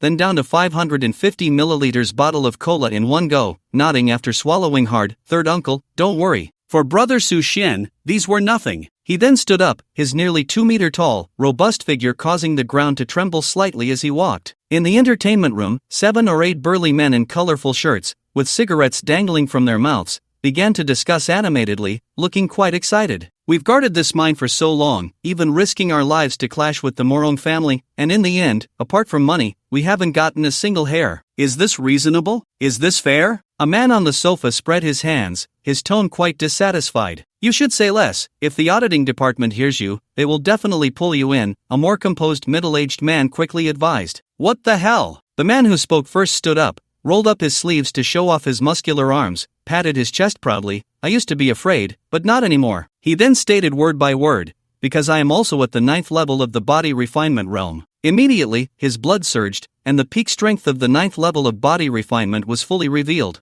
Several people in the training room were instantly shocked, staring at him with eyes full of envy and admiration. The 9th level of body refinement was a rare existence throughout Huaxia. How did you do it? Most of us are only at the 5th level of body refinement. The man beamed with pride, thoroughly enjoying the attention, pretending to be nonchalant. Nothing special, just practice makes perfect. Seeing the confused expressions on everyone's faces, he inwardly cursed them for lacking a sense of humor, then slowly said, to be honest, my rapid advancement is all thanks to the cultivation of the Morong family head. He gifted me a total of 50 body refinement pills. Others were immediately startled. The Morong family and their employer were sworn enemies. It was said that a few months ago, a large-scale gunfight was about to break out in the Hangduan Mountains. Recently, a vehicle transporting goods to the Hangduan Mountains was also ambushed by the Morong family, and although it ultimately failed, the situation was tense. The burly man quickly lowered his voice and spoke in a seductive tone. Everyone, think carefully. We risk our lives for that Su. Have we ever gained anything? One person immediately stood up and said in a high-pitched voice, he gave us 50,000 a month,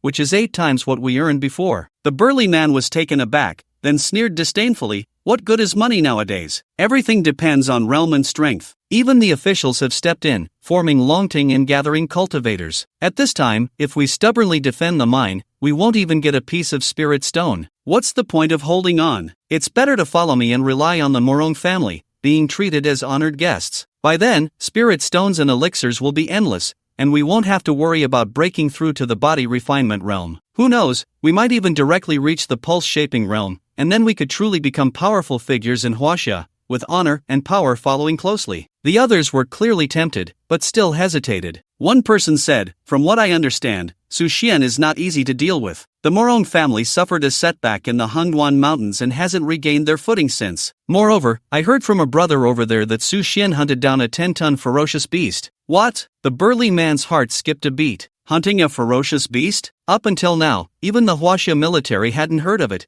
Even the Morong family had only driven the culprit away. Suddenly, he felt a bad premonition rising in his heart, but then he thought that he was already at the 9th level of body refinement. So what if he was a bit bold and arrogant? With this thought, a trace of mockery flashed across his face. If Su Xian dares to come, I will definitely let him know the strength of the peak of body refinement 9th level. A mere ferocious beast is nothing to me. The others looked at him, momentarily unsure of what to say. Just then, the door to the training room was gently opened, and a burly young man walked in, looking foolish as he munched on a bag of potato chips. Upon seeing the young man, the others gasped and quickly distanced themselves from the burly man, hurriedly clarifying, it has nothing to do with us, He's the one who relied on the Morong family. The burly man's face turned pale, feeling as if he had swallowed a fly. These little people. I heard you've been on a roll lately, taking down quite a few people. Just in time for me to learn a thing or two. With a roar, the burly man's muscles bulged, blood surging, as he charged forward with a lethal attack. The young man was Dachuan, who,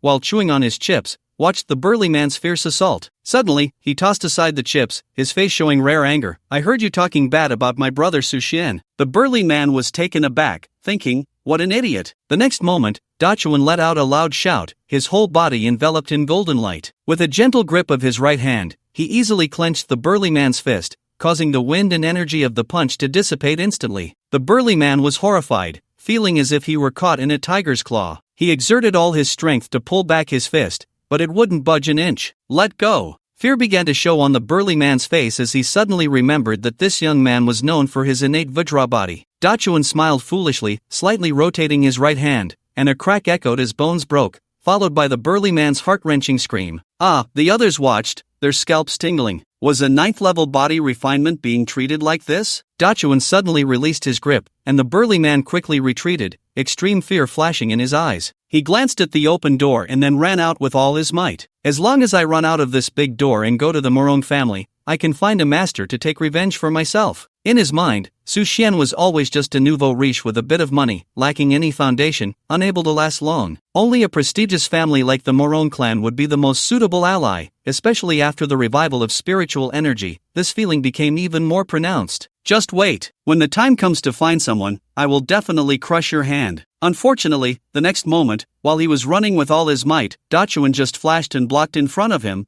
a look of surprise on his face. Want to escape? The big man's eyelids twitched. How could this fat guy be so fast? Whoever dares to betray brother Su Xian, I will beat them up. Dachuan's face showed a rare seriousness, and then, before the big man could react to his astonishment, he directly punched him in the abdomen. Bang! This big man, at the 9th level of body refinement, was sent flying, spitting out a mouthful of blood in midair, crashing hard against the wall, then falling to the ground, his face pale, not knowing how many bones were broken. Dachuan glanced at him, picked up the bag of chips on the ground, continued eating, and scanned the few people around. You guys, take care of this, hand it over to the audit department. After saying that, he grabbed the chips and munched away, just like when he came. The few people quickly nodded in response, also realizing that even at the 9th level of body refinement, in front of this naturally strong youth, it was just a matter of one punch, and this youth's admiration for Su Xian had reached a terrifying level. Thinking of this, these few people did not dare to be negligent and quickly began to work. After Dachuan finished handling this side of things, he routinely patrolled the mining area, finding everyone diligently mining, and said nothing before returning to his room to prepare for a game of CS. In the capital, at the Longting headquarters, in the conference hall, Chen Tianping looked at Xia Changhe, who was wrapped in bandages and attending the meeting despite being ill.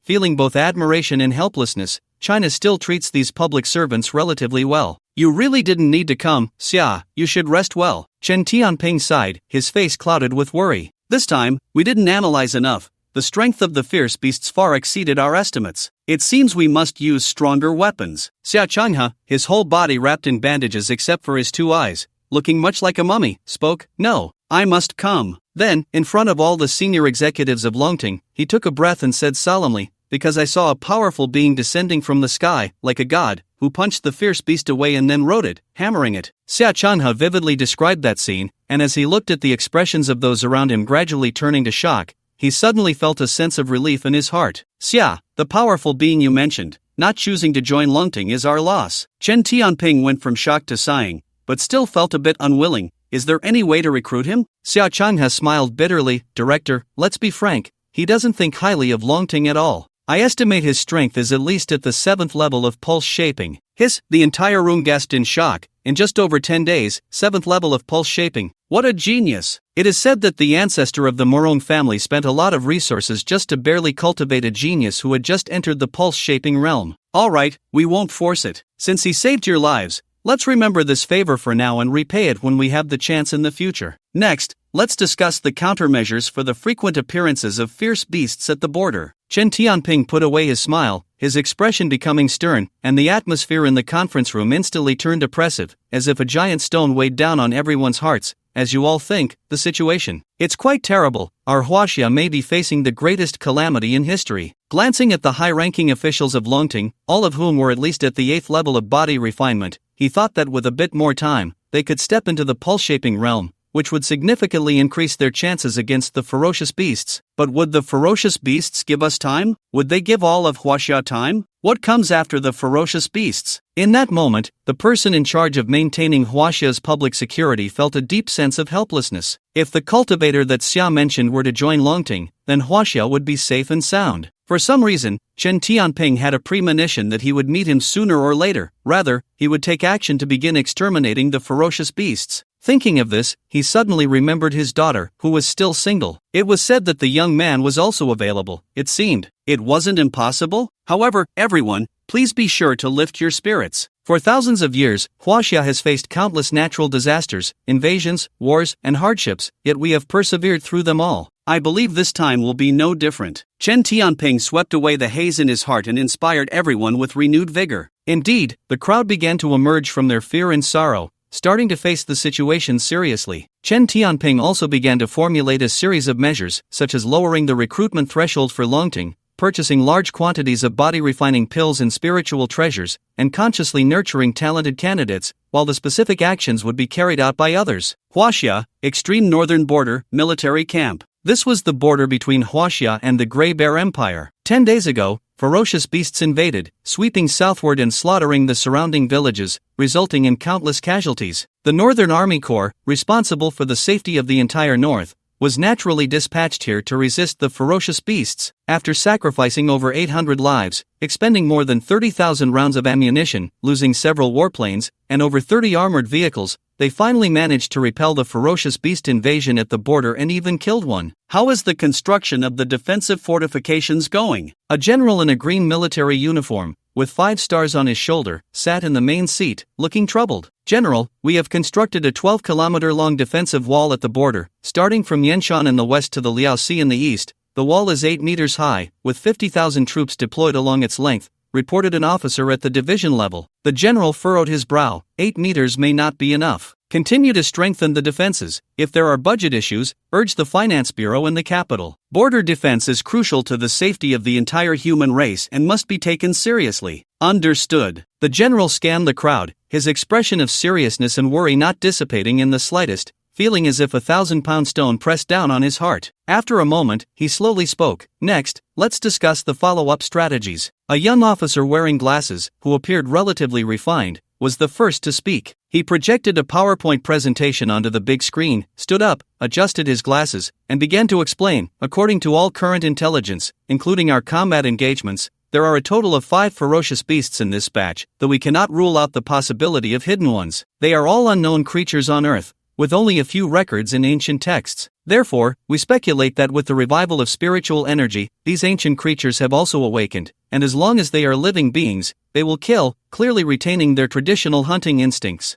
Based on our estimates, these ferocious beasts are at least at the 7th level of pulse shaping and possess extremely strong defenses, speed, and lethality, with almost no weaknesses. If we want to completely exterminate them, we may need to consult the commander-in-chief in the capital and consider using nuclear weapons. After finishing, he sat down. Everyone fell silent. Once nuclear weapons appeared, the world order would change, and even if the ferocious beasts were eliminated, it was uncertain whether the home that humanity relied on for survival would still exist. The general hesitated, seemingly unable to make a decision. At that moment, a brigade-level officer stood up and said loudly, "General, I have something to report." His excited tone and the slight joy on his face made the general frown and nod. News has come from Longting that a young cultivator near Tianshan recently killed a ferocious beast at the divine concealment level with 3 punches. Is this news reliable? The general asked in astonishment. It was sent by Chen Tianping.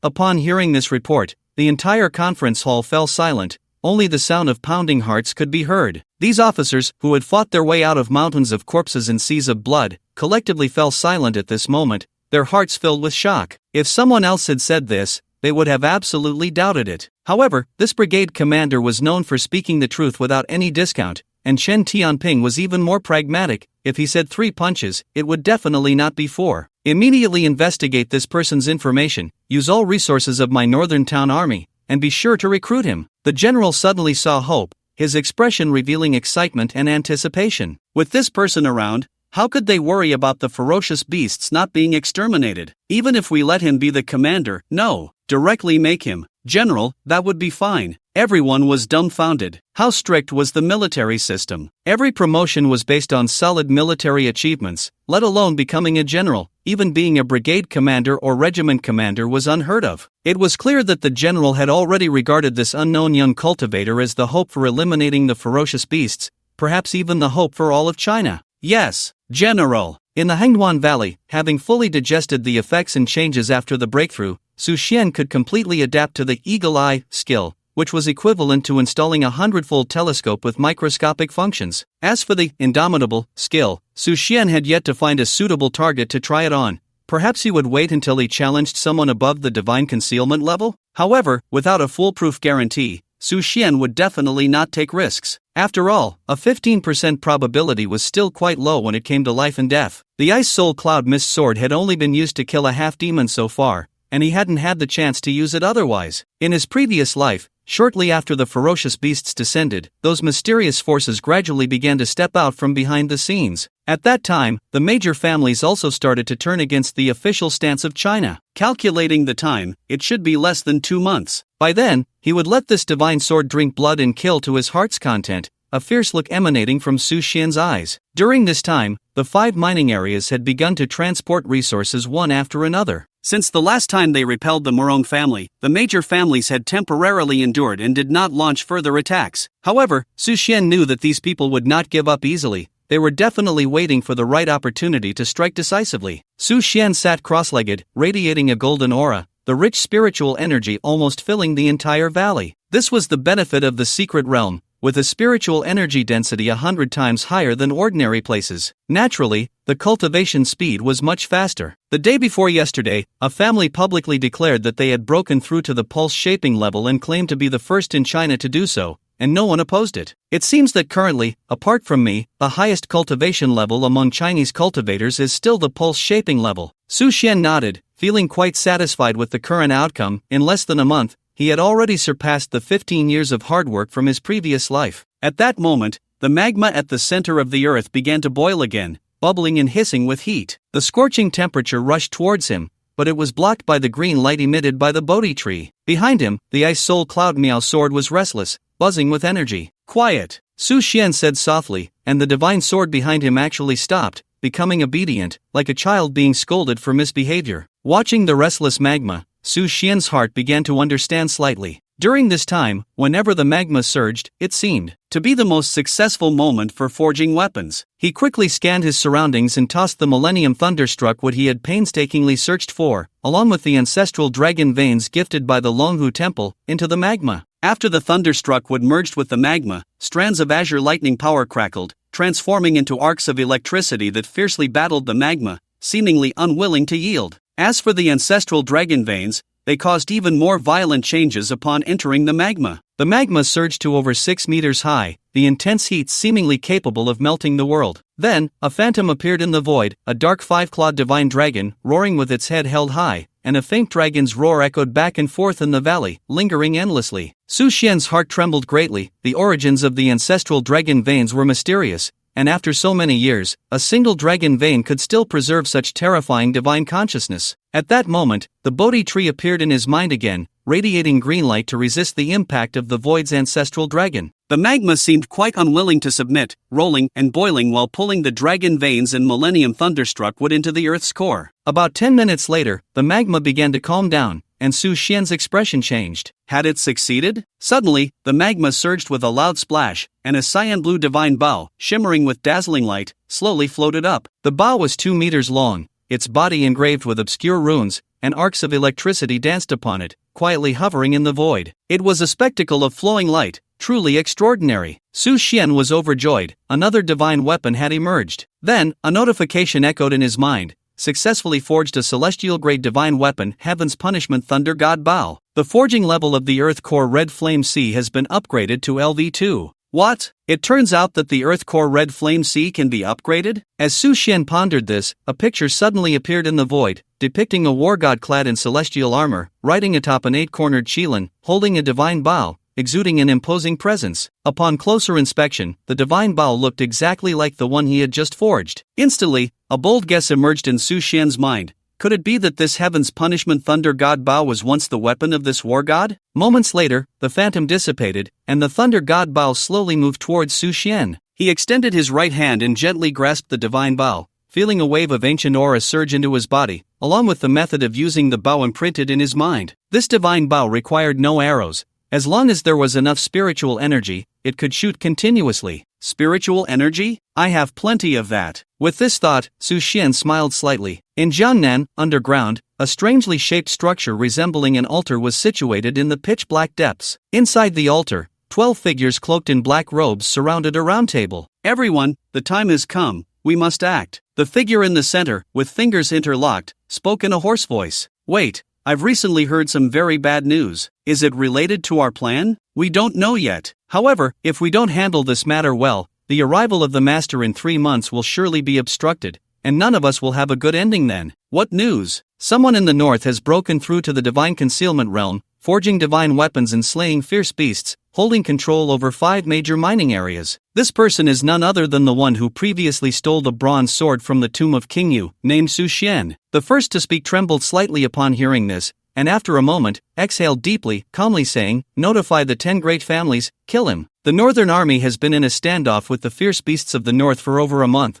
annihilating 1 beast but suffering over 1,000 casualties. General Wang Jun of the northern army has constructed a 10-mile-long wall, stretching from the Yin Mountains in the west to the Liao Sea in the east, with 50,000 troops deployed across the line, attempting to block the fierce beasts from the north. The situation is dire. The fierce beasts from the south attacked, and the Morong family intervened but vanished without a trace. Suddenly, groups of sea beasts appeared in the East Sea, attacking the ports and causing hundreds of casualties. The Western Army has mobilized its entire force, with 16 fleets engaging in fierce battles at sea against the sea beasts, resulting in countless deaths and injuries. The situation is dire. In the ancient town of Yunbei, a large number of ancestral creatures have suddenly appeared, attacking villages in droves. The Northern Army is too preoccupied to respond, and the Longting Yunbei branch has mobilized, calling upon local prominent families to resist together, resulting in countless casualties. The situation is dire. North of the Great Wall, over a dozen desiccated corpses have been discovered, their blood completely drained, with a horrifying death toll. The police have been dispatched but have yet to find the culprit, suspected to be an unknown creature. The situation is dire. The Morong family's top genius, Morong Wei, has broken through to the body refinement realm and entered the pulse-shaping realm,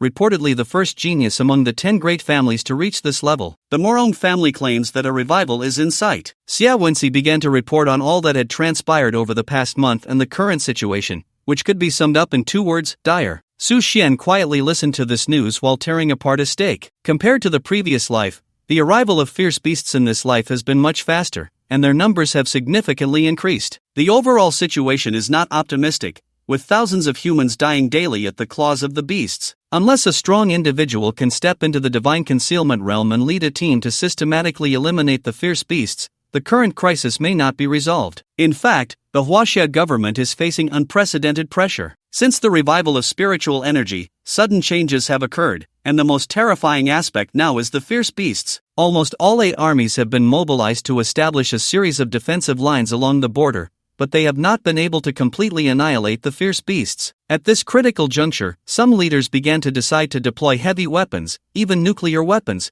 but this was vetoed. After all, this is Huaxia's land, and it has not yet reached a point of desperation. At least there are thousands of cultivators from Longting fighting the fierce beasts, and once their realms improve, the beasts will no longer pose a threat. Call Ahu over, I have something to instruct. After finishing 20 pieces of black pepper steak, Su Xian slowly felt full. Yes. A moment later, Ahu and Xia Wenxi walked into the office together. Now, where are the fierce beasts most concentrated? Su Xian asked directly without any small talk. Killing fierce beasts can yield inner cores, which are extremely important for developing one's physical potential and improving one's realm. The two were slightly taken aback, feeling a bit shocked. Given the current situation, people are avoiding the fierce beasts, and even the Morong family does not dare to confront them directly. Is our boss planning to take the initiative? If we talk about where the fierce beasts are most concentrated, it should be in the north, specifically the batch that the Northern Army is currently dealing with. According to their reports, there are at least a dozen fierce beasts. Good, Ahu, prepare the helicopter, we are going to the Northern Army. Yes, sir. You two go prepare. After the two left,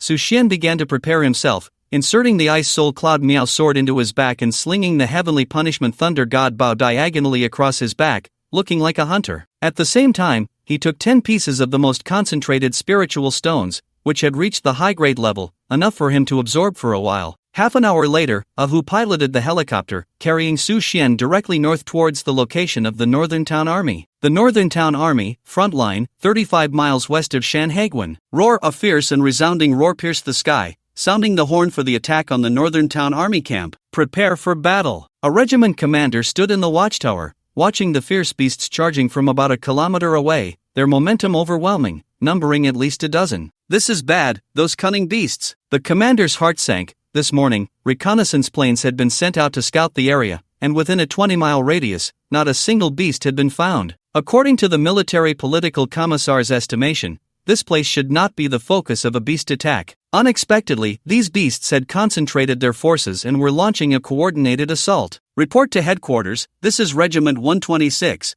We are under attack by 15 fierce beasts. Our forces here are less than 2,000 men, and we fear we cannot hold. Requesting support. Repeat, this is Regiment 126. The wireless communication device quickly responded. The Northern Town Army Command has ordered Regiment 126 to hold the position at all costs. Support troops will arrive within 10 minutes. Putting down the wireless communication device, the commander's heart sank. Could they hold for 10 minutes? Roar! At a distance of a kilometer, the beasts crossed a third of the distance in mere seconds, getting closer to the defensive position. Fire! Once within range of machine guns and artillery, the commander issued the order without hesitation, and the position erupted with fierce firepower. Hundreds of machine guns unleashed tens of thousands of bullets, dust flying from the ground, artillery roaring, a layer of wind and sand and yellow earth enveloping the air, obscuring vision. But the soldiers dared not stop. Roared seconds later, a 10-meter-long beast with antlers leaped up like a lightning bolt, drawing a graceful arc in the air,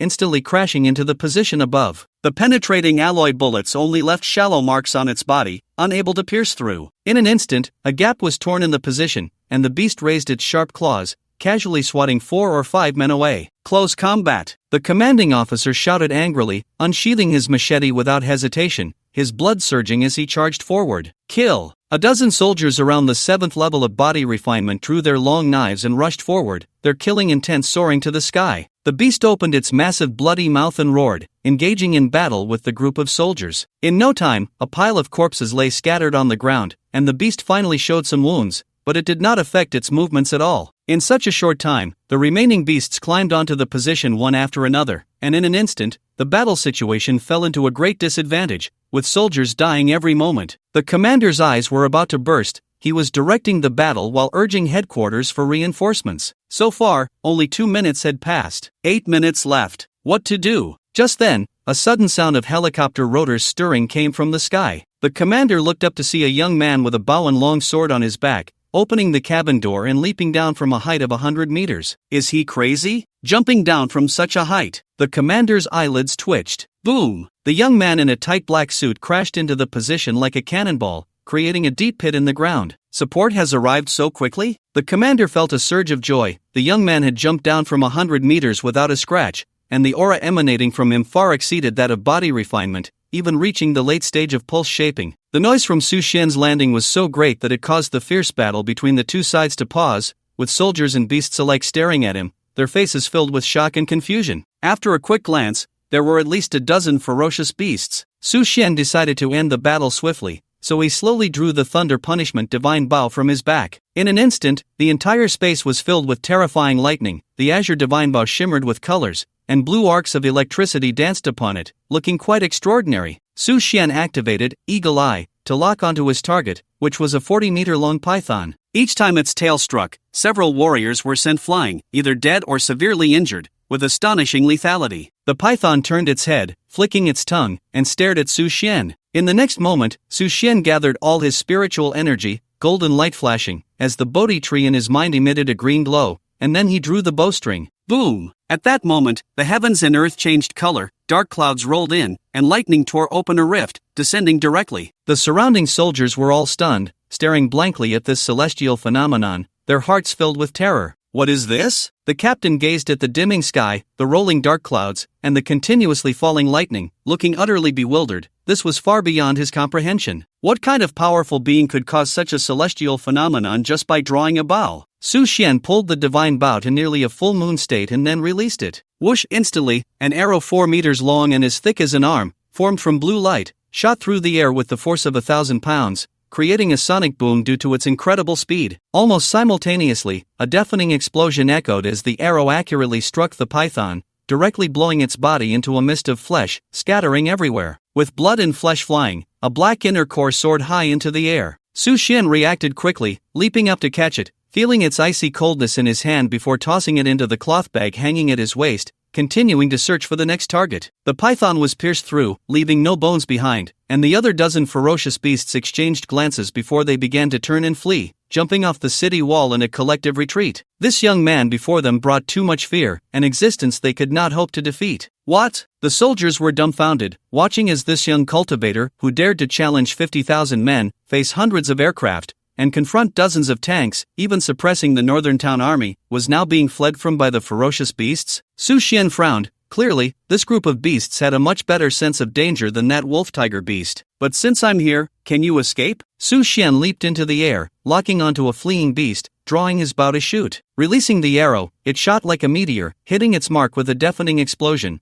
once again scattering flesh and leaving no bones behind. The remaining beasts fled even faster. Su Xian was speechless. He hadn't yet strengthened his limbs and hadn't had time to practice any movement techniques, making it difficult to catch up for the moment, so he waved to Ahu. After the helicopter landed, Su Xian turned and prepared to open the cabin door. The captain, now waking from his daze, hurriedly asked, "May I ask?" However, Su Xian completely ignored him, boarding the helicopter and flying towards the fleeing beasts. The captain felt a chill run down his spine as over 1,000 people stood dumbfounded. He was chasing the ferocious beasts. 5 minutes later, reinforcements from the northern town army arrived, with over 50 aircraft, led by a major in the Air Force. "Captain, with all due respect, where is your war? Where are the beasts?" The captain glanced at him, taking a deep breath. "Major, before you arrived, a young man jumped down from a helicopter, drew a bow, and shot a ferocious beast into a mist of flesh, causing the beasts to retreat collectively. And now, he has taken the helicopter and is pursuing the beasts." The major stood there in shock, his mind a muddle, feeling that this information far exceeded his understanding. "So you mean to say that there is a person, a young cultivator, who drove off a dozen ferocious beasts and is now even chasing them down in a helicopter?" The major spread his hands, a hint of anger on his face. He had fought those beasts a few times himself, losing quite a few aircraft without gaining any advantage, and he was well aware of the combat power of those beasts.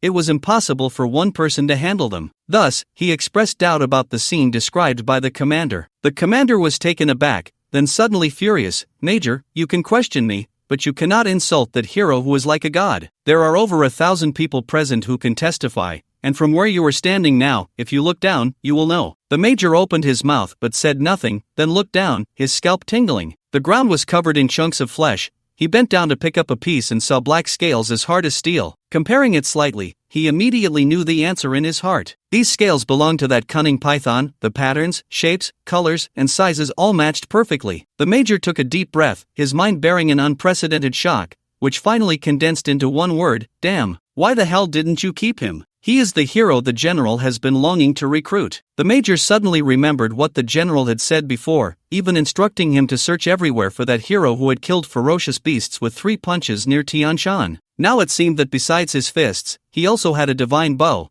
which could turn beasts that even fighter jets couldn't breach into minced meat with a single arrow. The commander shrugged and spread his hands. "Do you think he would listen to me?" The major instantly understood, then felt a burning anxiety in his heart. Which direction did he go? North. "Very good, Commander, you have made a great contribution. If we can recruit that hero, please report the news truthfully to the general. I think he will be very pleased." The major put on his helmet, climbed onto the fighter jet, and dialed the communication settings. "Brothers, head north, search for our hero." Received. Su Xian tightly pursued that group of ferocious beasts, heading north. The helicopter was very fast, and it didn't take long to catch up with the beasts. However, a new problem arose. Every time he encountered a beast, he had to jump down, kill the beast, and then get back up, which wasted a lot of time. But even shooting from the helicopter still required him to jump down to collect the inner Dan. "If only I could break through to the celestial origin realm, then I wouldn't need to rely on the helicopter and could fly in the air." After Su Xian smashed a beast with antlers with a punch, he took out the inner Dan, took off again, and found that the beasts had already run far away, prompting a sigh. Continue the pursuit. Ahu piloted the helicopter, continuing to chase north, while the group of ferocious beasts ran for their lives, panicking, and even forgot to scatter. With this, Su Xian was not worried and kept hanging on, catching up to kill one, obtaining the inner Dan, and continuing the chase. Now he had 4 inner dawn in his bag, all from beasts of the divine concealment realm, and he was confident he could directly step into the peak of the divine concealment realm. At that moment, Ahu's radar panel suddenly detected over 50 flying objects behind them. Sir, we have over 50 fighter jets behind us. The radar indicates they seem to be of the Huaxia military model. Don't worry about it. We continue to hunt the beasts. Su Xian was indifferent to this, his mind only on the ferocious beasts and the inner dawn. Not long after, the group of fighter jets had already approached Su Xian and the others and sent a communication request. Sir, the other party has sent a communication request. We can synchronize. Should we accept? Su Xian pondered for a moment, then nodded in agreement. Ahu connected the communication device, and an incredibly excited voice came through. Hero, hello. I am Major Lin Jiping of the Huaxia Northern Army Air Force. I am very glad that you could come to our aid at the moment when the 126th Regiment is about to collapse, driving away the beasts. Please allow me to express my respect on behalf of the entire Northern Army. Hang up. Su Xian frowned. How had the iron-blooded soldiers become so chatty? Ahu cut off the communication, maneuvering the helicopter to continue northward in pursuit of the beasts. Through the glass, he could see the beasts on the ground fleeing with all their might, not daring to stop. Beep beep beep, the communication device rang again. Ahu turned to glance at Su Xian, who squinted slightly and nodded gently. This time, upon connecting, Ahu directly interrupted Major Lin Jiping's opening remarks. Major, please don't say anything meaningless, just get to the point. Okay, rest assured. I definitely won't ramble this time. Hero, our general has heard of your brave deeds in slaying beasts and wants to recruit you into the Huaxia Northern Army. You can choose your position. I wonder if you... Not interested. Su Xian interrupted him directly. There was silence on the other end for a few seconds, and it seemed a bit awkward. After a few coughs, Lin Jiping continued. Hero, it seems you are going after the beasts, but to be honest, the speed of helicopters is definitely not as fast as that of fighter jets. I wonder if we can offer you any assistance. Of course, being able to help you is also an honor for our Northern Army. Ahu turned his head with a strange expression, looking at Su Xian, astonished. The Northern Army is part of the top 8 armies of Huaxia, with overall combat power among the best in the world. It is said that their general has a very proud character. How come this time, the tone seems to carry a hint of flattery? Su Xian pondered for a moment, glancing at the beasts running below, feeling a bit overwhelmed, and then tentatively said, You should have seen those more than 10 beasts ahead. Can you force them into a confined area, preventing them from scattering, like sheepdogs herding a flock? Ahu's mouth twitched. That metaphor was indeed vivid. A dignified Air Force major, described like that, was just like a dog. Who knew? The next moment, the other side erupted with confidence and cheers. No problem. Please rest assured, I have more than 50 fighter jets here, equipped with the most advanced driving systems and shells in Huaxia, guaranteed to complete the mission. Lin Jiping didn't care whether he was a dog or a pig. As long as he could serve the hero, he would be a sheepdog or even a grandson if needed. Alright, let's start now. Prepare to chase. The rest is up to me. After Su Xian finished the sentence, he directly opened the cabin door, bent his bow, and knocked an arrow, remaining motionless despite the howling wind. With the enhancement of the eagle eye, he could clearly see the specific locations of the beasts and simulate their movement routes. Upon receiving the message, Lin Jiping immediately began to take action. More than 50 fighter jets split into 3 groups, simultaneously launching a barrage at the 3 directions of the beasts. Boom boom boom boom, the shells fell like a torrential storm, and the beasts instantly began to panic. Sometimes, it's strange, if it were just the attacks from these fighter jets, it wouldn't be enough to provoke a reaction from the beasts, and they might even counterattack. The shells hitting them felt little different from bathing. However, if there was a cultivator from the divine concealment realm behind them, capable of turning them into mush at any moment, these shells would immediately undergo a qualitative change. This was due to psychological effects, similar to startled birds. Under the continuous bombardment of more than 50 fighter jets, combined with the threat of Su Xian's divine bow,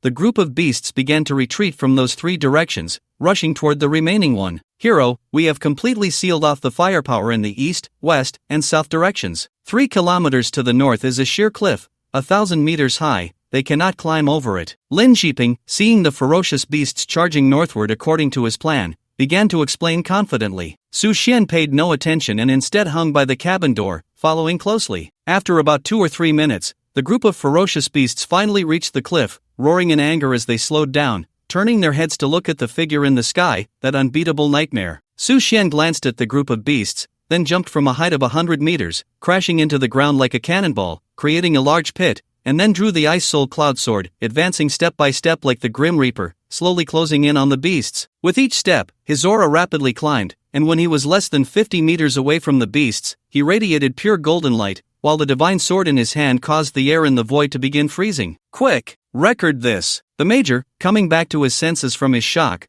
hurriedly ordered his men to stop the plane and start filming, his blood boiling with excitement. Su Xian wasted no words, his figure moved, and the long sword flashed with afterimages, freezing everything in its path into blocks of ice. Roar! The group of beasts that dared to challenge an army of 50,000, that fought against tanks and fighter jets, now faced Su Xian, their large eyes filled with endless fear, raising their heads to roar, trying to dispel the terror in their hearts. Whoosh! The cold light flashed, and Su Xian, wielding the Ice Soul Cloud Sword, descended like a celestial being, a god of death reborn, charging into the group of divine concealment realm beasts, unleashing a one-sided massacre. At the front was a beast with a horse face and deer antlers, its eyes filled with despair, which then lowered its head, a white light rising from its antlers as it charged forward. Su Xian thrust his sword straight in, piercing through its steel-like massive head, severing its indestructible antlers, then twisted forcefully, causing its head to explode instantly, blood and flesh splattering, 5 bodies crashing down. After the first strike, Su Xian did not stop. He swung his long sword, sending a crescent-shaped sword energy sweeping out for over 10 meters. The beasts didn't even have time to defend themselves before this milky white sword energy sliced through their bodies,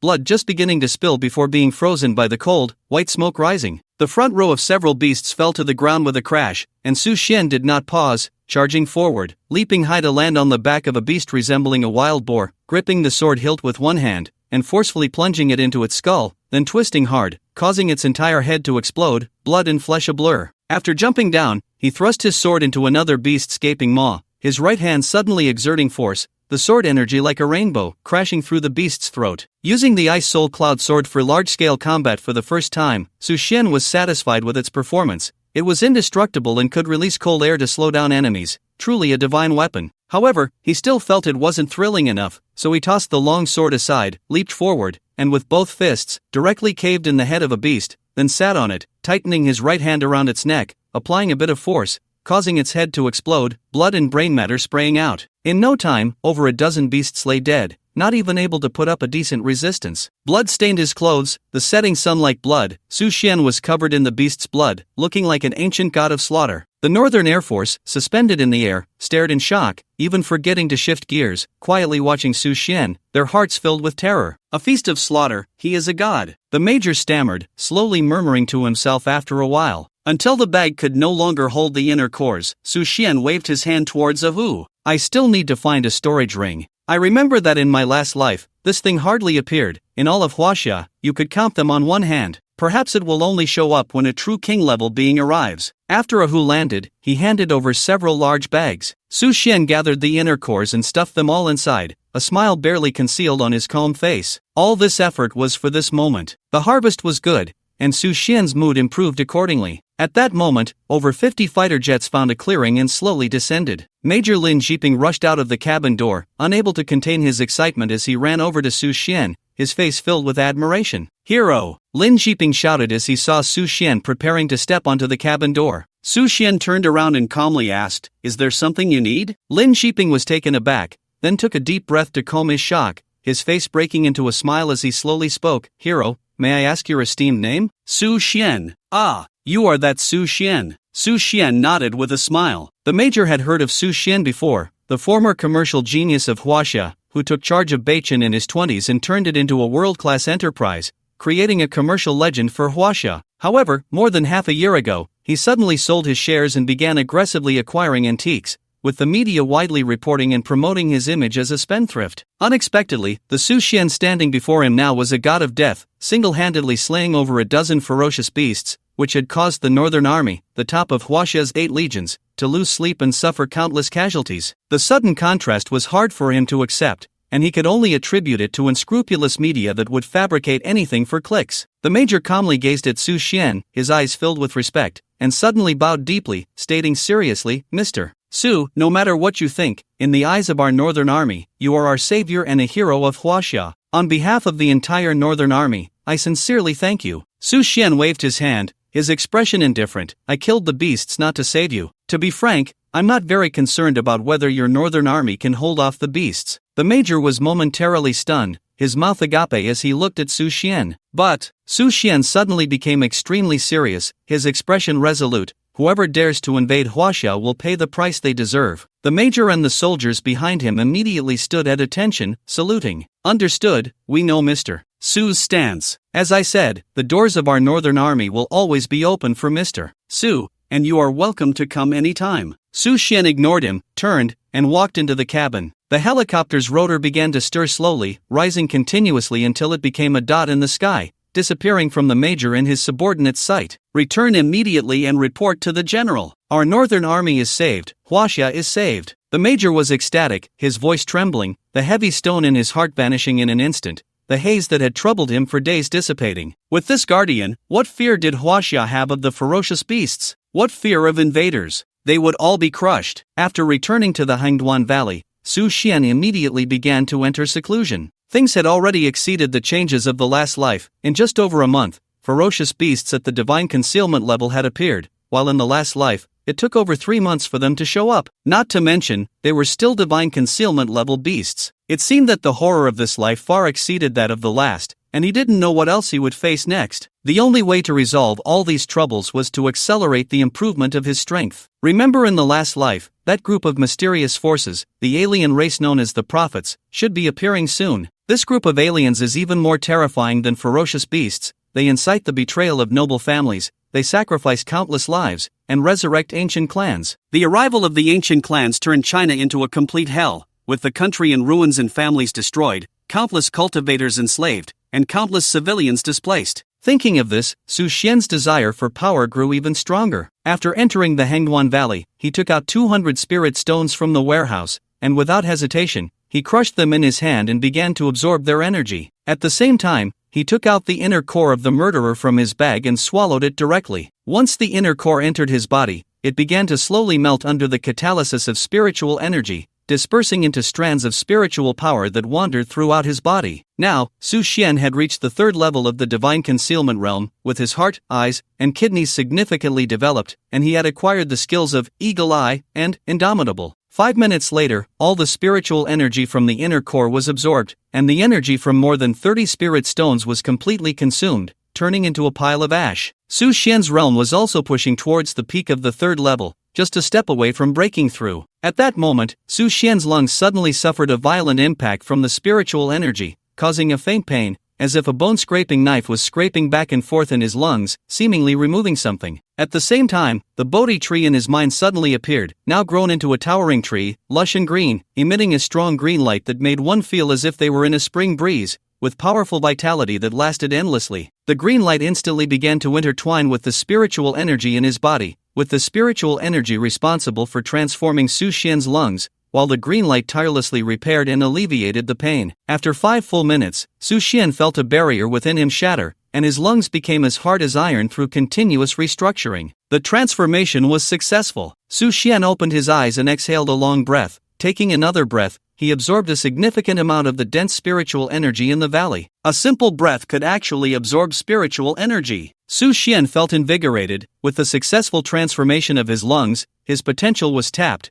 and his absorption of spiritual energy had increased at least 100-fold. Your realm has risen to the 4th level of divine concealment. A prompt sounded in his mind, and Su Xian's spirit soared. With the successful transformation of his lungs and the tapping of his divine concealment, both his speed of replenishing spiritual energy and his cultivation speed would be 100 times faster than ordinary people. In my previous life, geniuses in the divine concealment realm took years to advance a single level, and they were those noble family prodigies who used vast amounts of spiritual pills, treasures, and techniques to force their way up. Yet in this life, I only took 5 minutes. Recently, there was a genius from the Morong family who broke through to the pulse-shaping realm, shocking all of China. The other 9 major families sent treasures to congratulate them, and even some high-ranking officials from military factions openly stated that the Morong family would become a pillar of strength for China in the future. Su Xian shook his head, unable to imagine how weak the geniuses of this life were. He had no interest in paying attention to them at all. However, it was a pity that this breakthrough seemed to have not granted him any additional skills,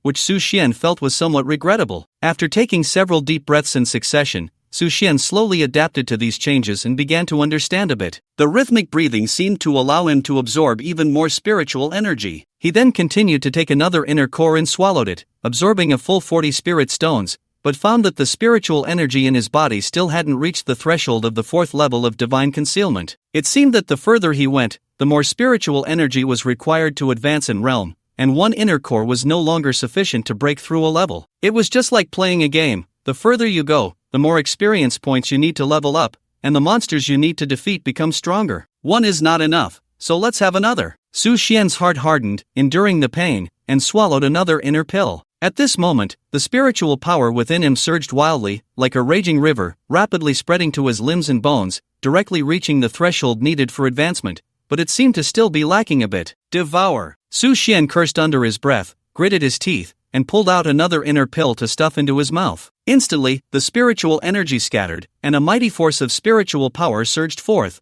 which would likely explode a normal person. However, Su Xian had studied the pulse-cleansing scripture and was born with a divine body, so the capacity of his meridians was countless times that of an ordinary cultivator. Not to mention the current spiritual energy, even if it were to increase 10-fold or 100-fold, he could absorb it all. Finally, with the effect of 3 inner pills, Su Xian barely reached the barrier of the 4th level of the divine storage realm, and this time, the spiritual energy was impacting and transforming his liver. In the 5 elements of the human body, the liver belongs to wood, wood generates fire, the liver governs the meridians, and protects the blood. Correspondingly, it represents vitality, and the bodhi tree currently also seems to belong to the wood attribute. Therefore, this time the impact and transformation of spiritual energy went exceptionally smoothly, and Su Xian didn't even feel any pain. After more than 10 minutes, the barrier within Su Xian broke, officially stepping into the divine storage realm, and he gained an additional skill, Endless Life. Endless Life can quickly recover from non-lethal injuries, usable once a day. Recovery ability is linked to level, currently LV1, can be upgraded. Hearing this prompt, Su Xian was overjoyed. With this skill, it was almost equivalent to immortality. As long as it wasn't a fatal injury, it could be resolved, and Unyielding had a 15% chance to evade fatal injuries. The combination of these 2 skills gave him the capital to challenge beyond his limits. He remembered in his previous life, a peerless genius gained skills while transforming their body, and these skills required a special medicinal material to enhance, which was extremely rare and would only appear 100 years after the revival of spiritual energy. This meant that the skill level could not be upgraded for now, and he would have to wait for half a year. However, half a year would pass in the blink of an eye, and Su Xian could wait. Next, after exhausting all the inner pills, Su Xian successively transformed his digestive system and ears. He directly reached the 7th level of the divine storage realm. Su Xian stood up, his eyes shining with brilliance. In my previous life, it took me a full 15 years to touch the threshold of the divine storage realm. In this life, it has only been a little over a month, and I have already reached the 7th level of the divine storage realm. And as far as I know, the most powerful genius of the Morong family has barely broken through to the pulse-shaping realm. Su Xian slowly walked out of the valley, his stomach growling, while Xia Wenxi hurriedly arranged for 10 men to carry up a full 500 pounds of braised beef and 10 boxes of beer. Su Xian walked over slowly, directly grabbing the fragrant braised beef, and began to devour it, while popping open a bottle to drink beer wildly. After the transformation of his digestive system, these otherwise ordinary foods had their essence directly absorbed. In addition to enhancing his sense of fullness, Su Xian could faintly feel the enhancement of spiritual energy. "Sir, there's something I want to discuss with you." Xia Wenxi hesitated for a moment but finally spoke up. "What is it?" "The Morong family has joined forces with the 9 major families and has started to set their sights on our mining area." Su Xian's eyes turned cold, but he quickly calmed down. "Let's eat first." Half an hour later, Su Xian finished the 500 pounds of braised beef and 10 boxes of beer, finally feeling full in his stomach. Satisfied, he let out a burp and reclined on the sofa, signaling Xia Wenxi to explain the situation. "News has come from the Wen City mining area that the Morong family is buying off the miners,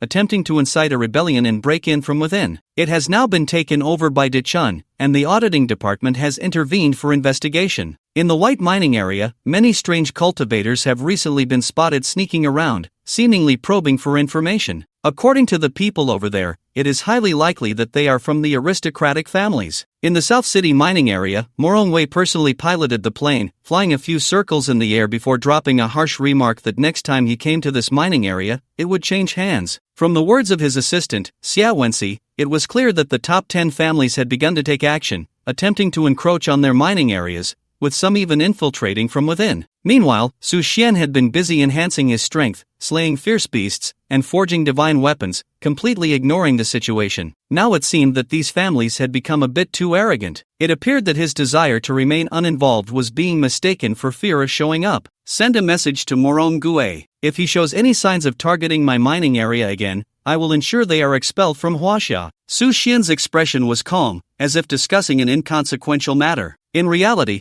the Morong family was also of little concern to him, but the forces behind them were still unknown. At that moment, a plan suddenly emerged in his mind, and he quickly said, Wenxi, add this to the message I just mentioned. 3 days from now, I, Su Xian, will head to Jiangnan. I hope Morong Gue is prepared to receive my grand gift. Xia Wenxi was momentarily taken aback, a chill rising in his heart as he recalled his master's terrifying methods in the business world, and he quickly nodded, understood. In Jiangnan, at the Morong family, Morong Gue gathered all the core members for a meeting, his face filled with worry and seriousness. A capable middle-aged man on the left glanced at Morong Gue, received his nod, and quickly stood up, clearing his throat before speaking. The prophet has issued an order. Act quickly and eliminate Su Xian. Upon hearing this command, everyone in the conference room fell silent. The prophet had contacted them over 3 months ago, prophesying the revival of spiritual energy and urging the Morong family to prepare in advance, which allowed them to seize the initiative and plan ahead. After the revival of spiritual energy, the Morong family had secretly sabotaged more than a dozen small enterprises according to the prophet's instructions, using connections to seize many treasures from them,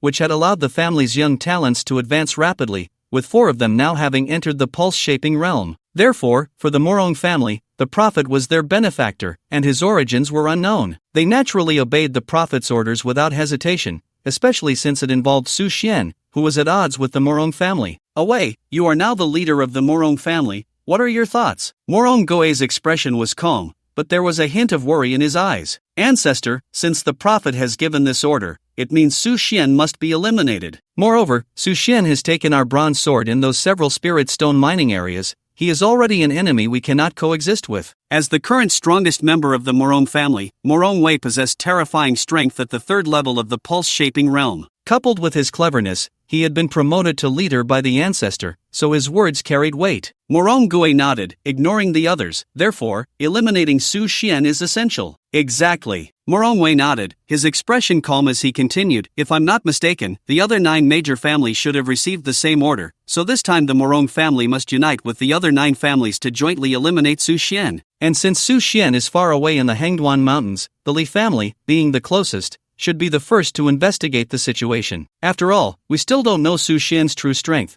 but I think he is at most at the pulse-shaping realm. At this point, a proud look appeared on Morong Wei's face. No need. Morong Gue suddenly shook his head, an exaggerated smile on his face, fingers tightly interlocked, his mouth curling into a sneer as he coldly said, Su Xian has already sent me a message, claiming that if the Morong family has any further designs on his mining area, he will have the Morong family expelled. Everyone was left dumbfounded, speechless, while Morong Wei let out a chuckle. Morong Gue seemed to be amused by Su Xian's terrifying threat. He glanced at the crowd and spoke in a tone that brooked no dissent, with a hint of arrogance. My Morong family has occupied Jiangnan for over 1,300 years since its establishment, becoming the foremost among the 10 great families of Huaxia. No one has ever dared to speak of the destruction of the Morong family, but now, there is. Gentlemen, what do you propose we do? The last sentence was delivered in a noticeably raised voice. The people in the conference room felt a surge of anger rising in their chests. A young man with yellow hair suddenly stood up, slamming his fist on the table, nearly shouting, then let's send him to Phil West Lake. Others began to shout in agreement, Ancestor, we should immediately surround and kill Su Xian, seize the spirit stone mining area. Ancestor, give me a team, and I will definitely sweep through the Hangduan Mountains. Ancestor, I have already reached the pulse-shaping realm.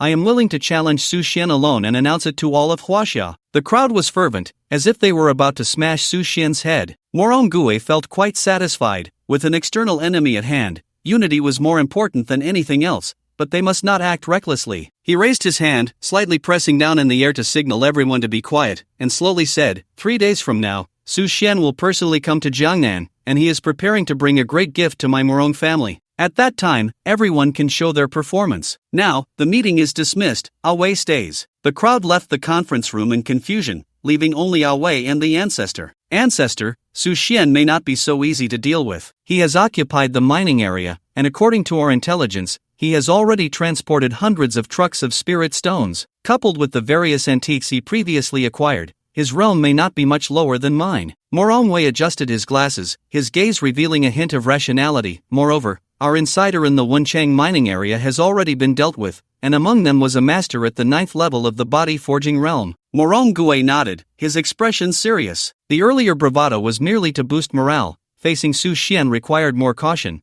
but that was all. He then spoke proudly, we have many ways to deal with Su Xian. There is no need to rush. During these 3 days, we will make proper arrangements. 3 days later, Su Xian arrived in Jiangnan by helicopter, piloted by Yao Hu. After landing in the parking lot, Su Xian, carrying the Ice Soul Cloud Miao sword and the Heavenly Punishment Thunder God Bao, slowly walked towards the Morong family's building. Walking on the sparsely populated streets, the former prosperity was gone, leaving only fallen leaves scattered on the ground, cold and desolate. Su Xian felt a sense of nostalgia. After the emergence of fierce beasts, all of Huaxia gradually fell into chaos, with the military deployed to guard the borders, preventing the beasts from invading the land of Zhozhou and wreaking havoc on the people of Huaxia. The Dragon Rising needed to maintain order in the region and had little time to ensure social stability. As a result, ordinary residents rarely ventured out, choosing instead to stay home and diligently cultivate their realms. Due to the social turmoil, many businesses closed down, and a large number of office workers opted to stay home instead of going to work. This led to the current desolation of major cities,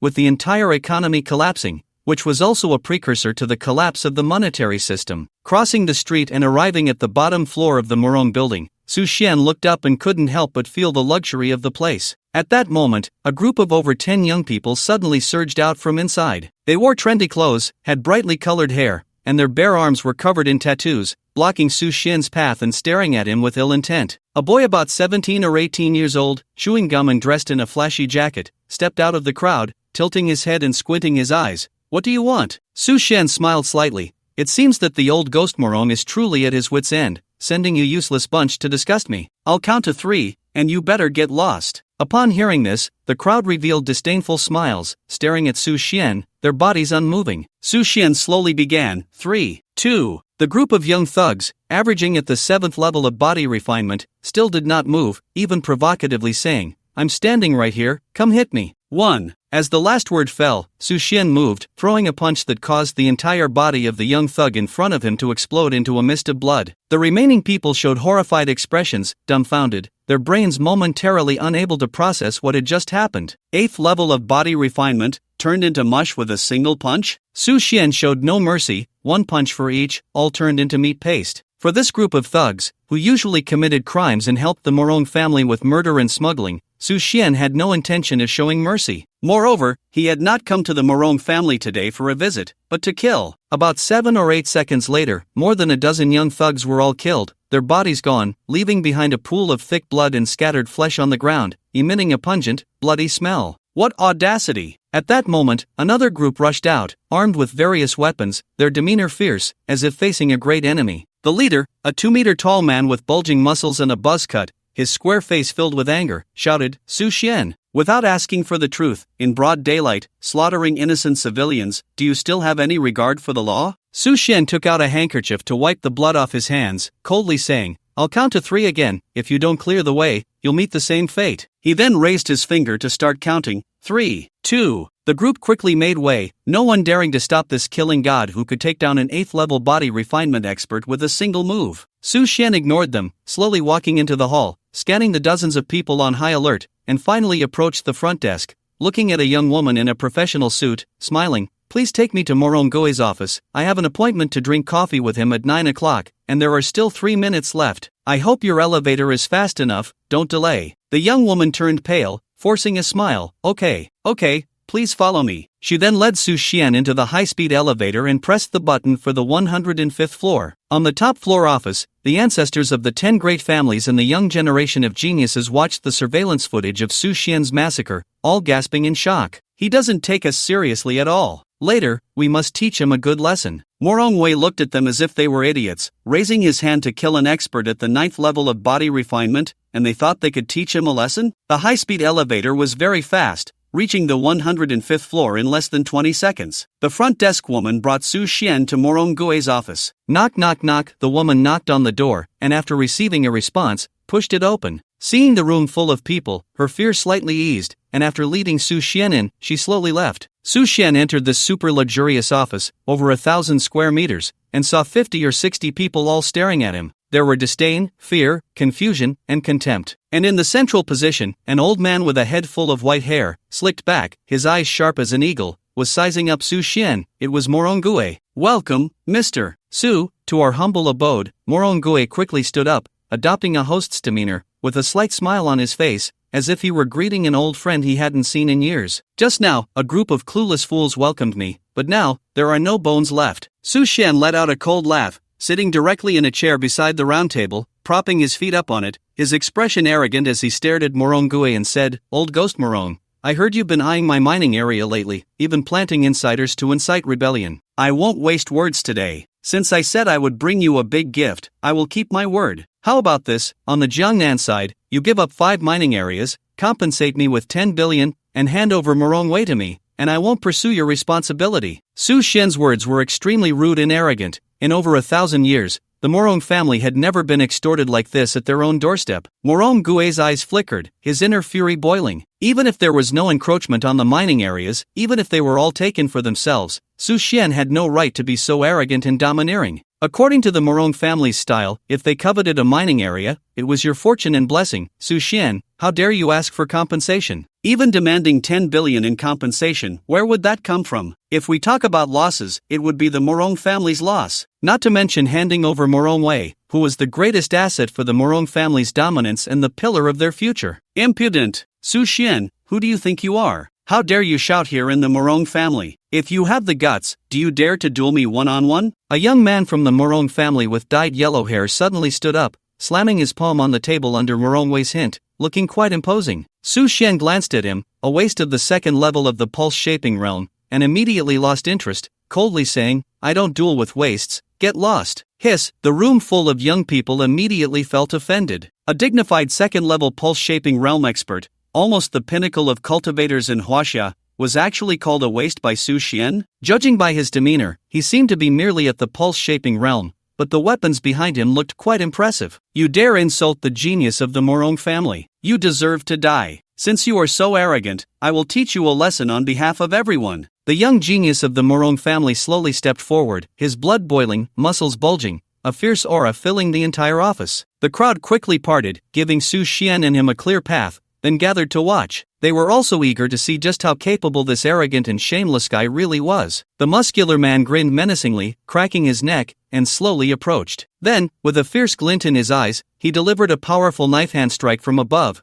the energy surging and twisting the air violently, causing those around to gasp in shock. No wonder he is a genius of the Morong family. This unstoppable momentum is enough to stand at the peak of the strong. If I'm not mistaken, he is using the mountain-splitting thunder palm, cultivated to perfection, even able to summon rolling thunder. The foundation of the Morong family is truly enviable and astonishing. The crowd expressed their admiration and awe. Su Xian couldn't even be bothered to look. He simply picked up a cigar from the table and flicked it with his finger. Whoosh! Instantly, a sound of breaking air echoed, the cigar transforming into the sharpest killing intent in the world, tearing through the void and striking the muscular man's forehead, emerging from the back of his head. The muscular man's body halted, the color draining from his pupils, and under the force of inertia, he continued to lurch forward, ultimately collapsing weakly, his forehead crashing onto the table, knees hitting the ground, as if bowing to Su Xian in apology, devoid of life. In an instant, the entire office, filled with 50 or 60 people, was left dumbfounded, their shock and horror beyond measure. How could this be? Morong Gui's lips trembled, but he still couldn't voice the doubts in his heart. Compared to losing a genius, Su Xian's overwhelming and unimaginable strength had completely overturned his understanding. A cigar could instantly kill a practitioner at the 3rd level of the pulse refinement realm. Had this realm already reached the divine concealment stage? At that moment, Morongue was suddenly flooded with intense regret, regretting that he had initially crossed paths with Su Xian,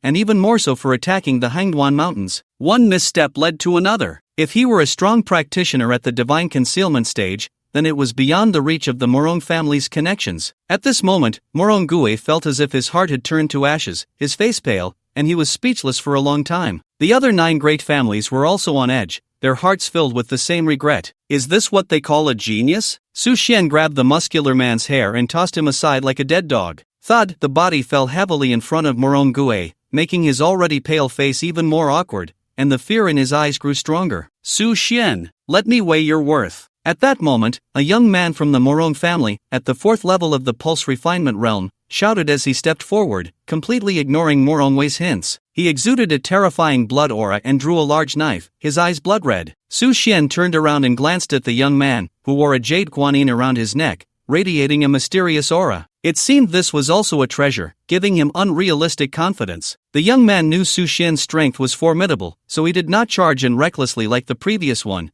but cautiously observed and slowly approached. With each step, the aura of the jade guanyin grew stronger. The 20 steps took several minutes, his expression serious, emanating a terrifying aura, with many of his meridians opened. Su Xian casually smoked, exhaling a smoke ring, too lazy to pay him any attention. A mere fish at the pulse refinement realm was not worth noticing. How infuriating! The feeling of being ignored made him very unhappy, and then, a few meters away, he let out a furious roar, swinging the long knife horizontally, the blade light swirling like a ribbon, making a whistling sound. Su Xian lightly waved his left sleeve, and a stream of spiritual power spread out, instantly shattering the blade light. The momentum did not diminish, sweeping through the void, and with a puff, it directly cut into the young man's neck. In the next moment, his eyes widened, a line of blood appeared on his neck, and then his head fell off, rolling on the ground and leaving a conspicuous trail of bright red blood. The entire place fell silent, only the sound of rapid heartbeats could be heard. In just one move, he had killed a genius at the 4th level of the pulse refinement realm, adorned with treasures. This young man, comparable in strength to Morongue,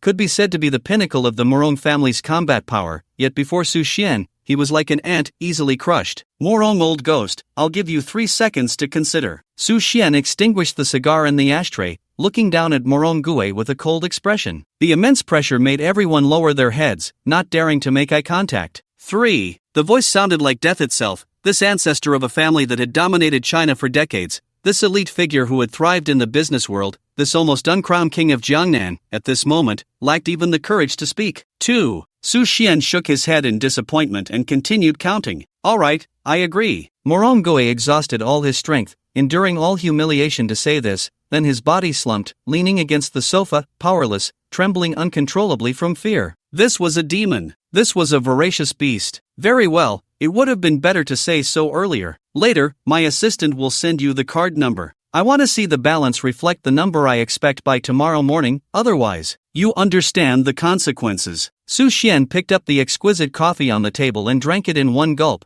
The coffee is good, thank you for the hospitality. Then, putting on the trench coat from the sofa, he left nonchalantly. Just as he reached the door, he suddenly turned around, looking at another ancestral figure from a prominent family, opening his mouth to reveal a row of pearly white teeth. Li Tingshan, please send me your office address. I hope to receive it by the time I reach the first floor. I will arrive punctually at 9 a.m. 5 days from now, and I hope to see you then. The white-bearded ancestor of the Li family, Li Tingshan, who had dominated the north for 50 years, now appeared weak, slightly opening his mouth, a smile plastered on his face, and no problem, Mr. Su. Su Xian nodded, then slowly walked out of the office and left the building. After confirming that Su Xian had completely left, Morongue slumped onto the sofa, his eyes vacant, staring blankly at the ceiling. Take him away. Morongue quickly called for someone to move the body, and then several cleaning ladies rushed in to tidy up. The rest remained silent and sullen. What do we do next? This Su Xian is definitely going to target all 10 of our prominent families. An ancestral figure from a family said, panic written all over his face. Morongue adjusted his glasses, scanning the crowd with a calm expression, his tone menacing. If we can't deal with him, then let the big shots behind us handle him. Everyone, at this point, there's no need to hide anything. You all have some connections and relationships with the officers of the 8 Great Legions. Now is the time to utilize their power. Besides, isn't the seer about to make an appearance? Once they show up, what can Su Xian do even if he is in the divine concealment realm? Morongue and the ancestors of the 9 great families exchanged glances, a glimmer of hope surfacing in their desperate eyes. Right, how could we forget about the seer? Old ghost, let's retreat for now. I don't believe Su Xian can be stronger than the military's power. After everyone left, Morongue looked at Morongue and the other young people, a wave of fatigue suddenly rising within him. Back when the Morong family offended a powerful figure, they had to hide and run, even facing expulsion from Huaxia, but they had never felt this desperate. Away, those seers might not be as powerful as you think. As for the military, they are mostly stationed at the borders to resist the fierce beasts, and it's not as easy to mobilize troops as you imagine. Morongue stood up, the wrinkles and weariness on his face deepening, as if he had aged a decade in an instant. Regardless, we must utilize every available force to deal with Su Xian. You should go to the Hangduan Mountains first and listen to his orders. He won't dare to do anything to you right now.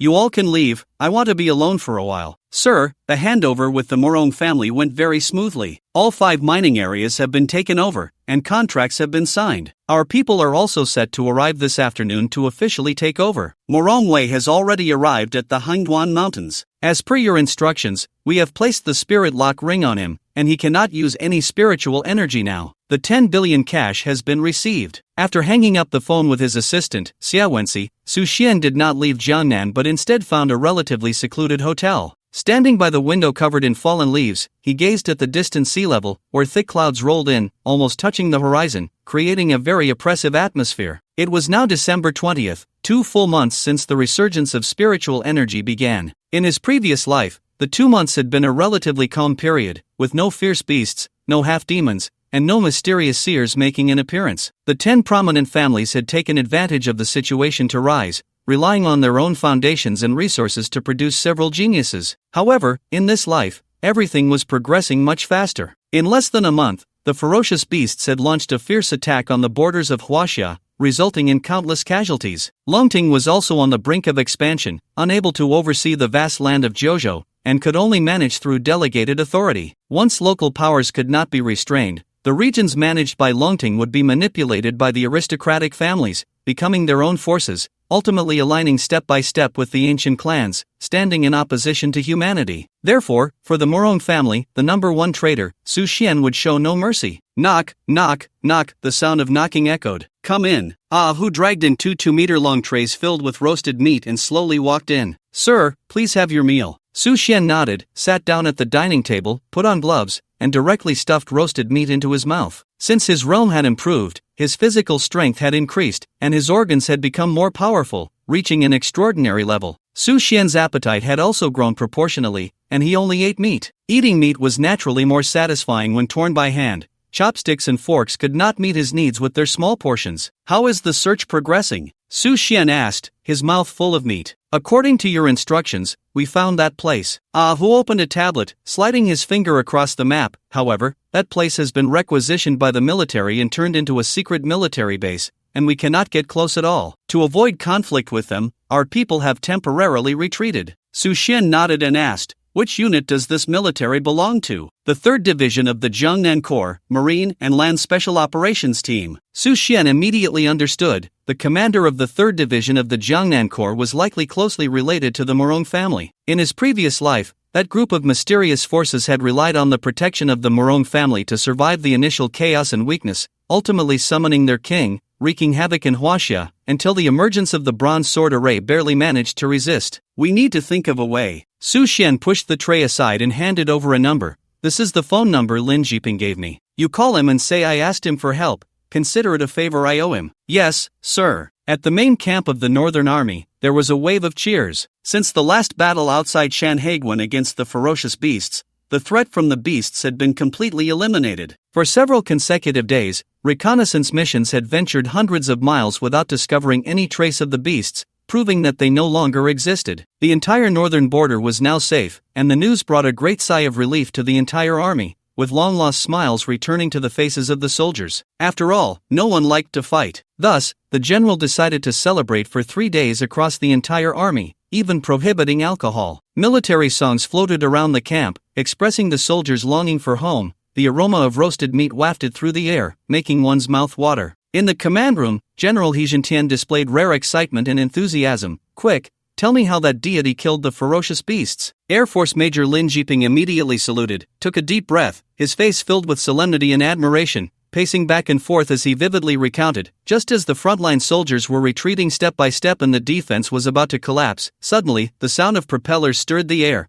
and a figure jumped down from a height of 100 meters, just like Superman. He carried a divine sword and a divine bow, and without a word, he drew the divine bow, instantly causing a rich aura of spiritual energy to surge into the sky. Lin Shiping even immersed himself completely in the moment, his face intoxicated, exaggerating his movements to imitate Su Xian. The officers in the command room stared at him in astonishment, listening to his extraordinary description, their hearts filled with shock. They all had experiences battling fierce beasts and naturally understood their power. Even planes and tanks couldn't easily resolve the situation. Unexpectedly, however, a young man chased them for 100 miles, leaving no survivors. He Tian listened, entranced, his blood boiling and surging. He tightly gripped the armrest of his chair, suddenly standing up and slamming his palm down on the chair, shattering the armrest. What a young hero! What a god of slaughter descending upon the world, to save a collapsing building and rescue a raging tide. Our northern town army owes him a tremendous favor, and he is also the lifesaver of the 126th Regiment brothers. Did you tell him that I am eager to recruit him, that our northern town army warmly welcomes him? Lin Shiping smiled wryly. General, I told him, but Su Xian showed no interest.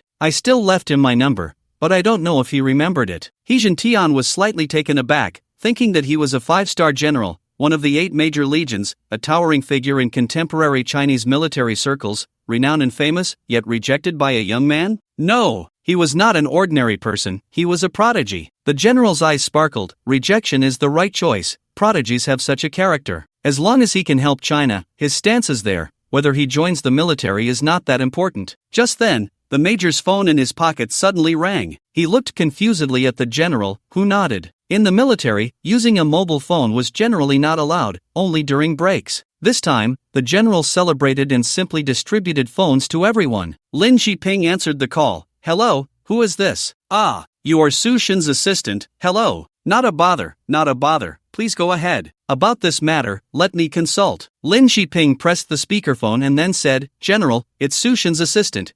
Before he could finish, his phone was snatched away by He Tian, and a group of officers quickly crowded around, almost pressing their heads against the phone to eavesdrop. Lin Shiping looked at them in bewilderment. I am General He Tian of the Northern Town Army. Don't worry, I will handle this matter. Of course, not a bother. Please send my regards to Su Xian. Okay, goodbye. After hanging up, the smile on He Tian's face instantly vanished, a cold and stern aura reappearing. Jiping, you handle this matter personally. If they dare to obstruct you, just fly your fighter jet right in their faces. If any problems arise, I will take responsibility with the commander. Lin Shiping immediately closed his legs, stood up straight, saluted, and said loudly, yes. In Jiangnan, underground, at the altar. Around a round table, a group of people in black gathered together. The person in the middle slowly spoke. Su Xian has come knocking. The aristocratic families have fallen into his hands this time. If we don't act soon, I fear he will come looking for us. A battle with him is a small matter. Disrupting the master's plans is a big deal. A tall figure in black snorted coldly, his tone dripping with disdain. The Morong family is a bunch of useless trash,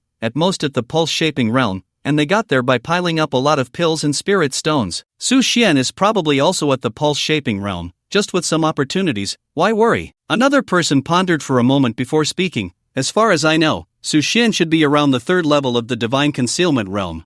Everyone turned to look at him, gasping in disbelief. The first to speak, also the leader of the prophets, waved his hand, signaling everyone to be quiet. Are you sure? No doubt about it. Su Xian has occupied the Hangduan Mountains, a place rich in spiritual energy, as you all know. He has also collected those 3 bronze swords and even forged divine weapons. The divine concealment realm has perhaps been kept a bit secret, and it's possible he has even reached the 4th level. The group of black-clad individuals fell silent. 2 months, the divine concealment realm. They had been planning for so many years, having already gathered the top 10 families of Huaxia, and in 2 months, they had only managed to recover to about the 2nd level of the divine concealment realm. This was the result of their entire clan's efforts over hundreds of years. In my opinion, we should strike together and eliminate Su Xian without anyone knowing, cutting off future troubles. I'm always worried he might disrupt the master's plans, one suggested. No, the leader-like figure in black interrupted sternly. If we act rashly, those old-timers will definitely notice. They have fought against the master for so many years and will surely interfere with the master's plans. Then what do you suggest? We can't go out,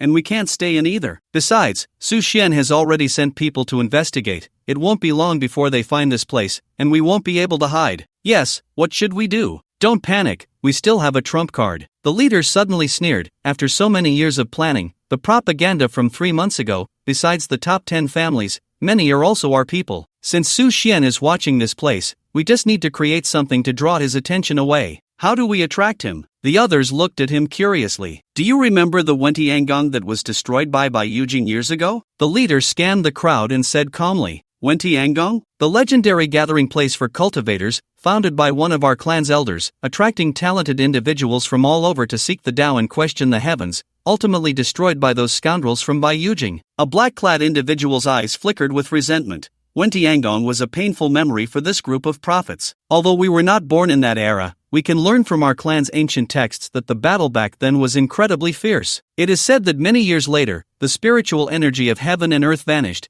various forces disbanded, and eventually formed the current human civilization. Another elder-looking prophet spoke slowly, his eyes filled with nostalgia and remembrance. The black-clad individual in the middle nodded. That's right. Wentiangong was founded by our clan's elder, initially to seek the Tao and explore the roots of the Tao, but was ultimately schemed against by those from Yujing and disappeared from then on. As for the subsequent depletion of spiritual energy, the death of cultivators, and the master's slumber, whether it is related to this remains inconclusive, and the ancient texts do not provide detailed records. However, with the current revival of spiritual energy, the world is about to enter a civilization of cultivation. All current civilizations will collapse, and figures from the master's era will gradually descend. So, what I mean is to immediately establish Wentiangong, with the 12 of us serving as elders, attracting all cultivators from around the world to prepare for the master's arrival. At the same time, this can also draw Su Xian's attention. The remaining 11 prophets looked at each other, then nodded in agreement, because it seemed that this was the only way to ensure the master's arrival plan would not be disrupted. Once the master descends, all beings will pose no threat. At that time, Su Xian would be nothing more than an ant, and life and death would be a matter of a single word from the master. I agree. I support it. I second it. Very well, since we have reached a consensus, let's act immediately. My idea is to let the families take the lead, and at the same time, the pieces we have laid out in advance can start to show their value. Aside from this matter, the most important point is that we can no longer stay here. We must relocate immediately and destroy all the rituals to awaken the master,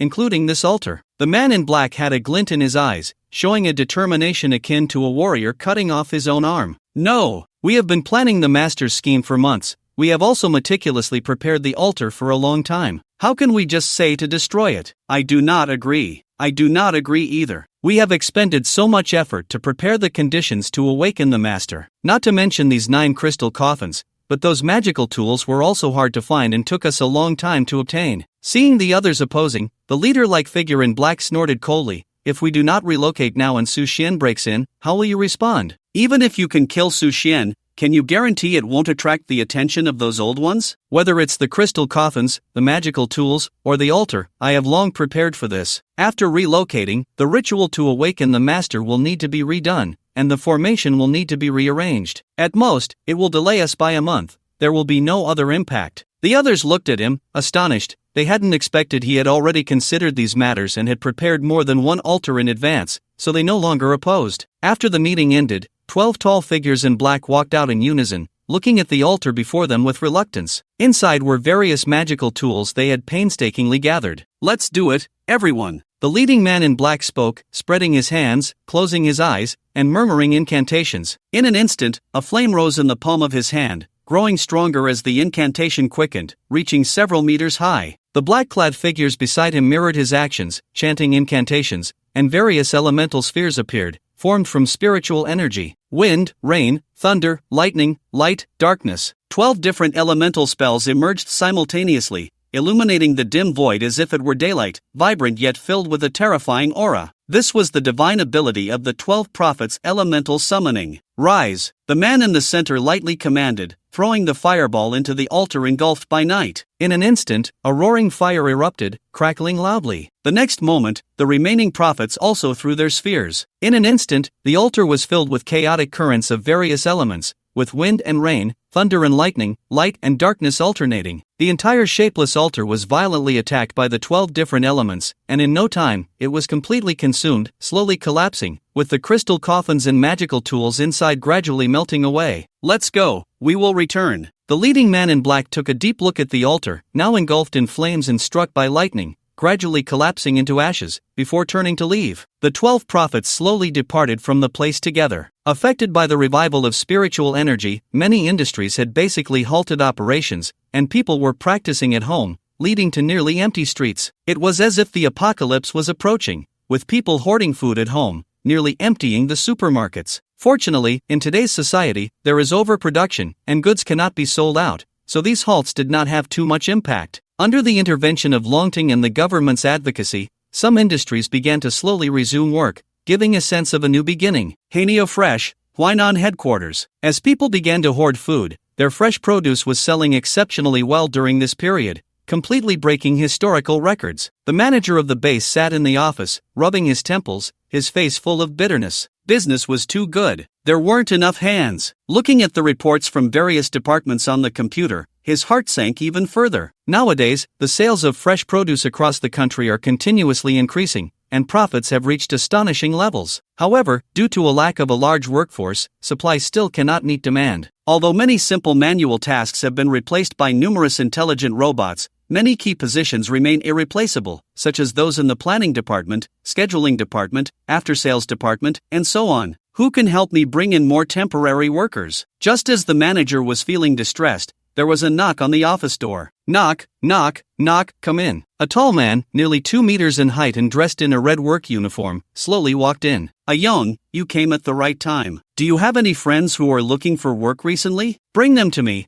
and I'll give you a commission of 5,000 for each one you introduce. How about that? The visitor was Wang Yang, a model worker at Haneo Fresh Produce, hard-working, uncomplaining, and taciturn. He had been here for a full 10 years and received unanimous praise from everyone. This strong man with thick eyebrows and big eyes suddenly spoke. I'm here to resign. I've already submitted it in the OA system. Manager, please approve it. I need to leave this afternoon. Upon hearing this, the manager's smile vanished, and his expression fluctuated. Finally, he tentatively asked, have you thought it over? I've thought it through. What if I don't agree? Wang Yang, expressionless, clenched his fist, which was as big as a sandbag, his blood surging, directly reaching the pulse refinement stage. Then I'll make you agree with my fist. The manager's expression changed, and he was horrified. The pulse refinement stage was not something he could provoke. He quickly approved the resignation form and sent a message to the finance department to settle the salary. Wang Yang nodded, took off his work uniform, changed into a shirt, and walked out of the cage he had worked in for 10 years. An hour later, following the navigation on his phone,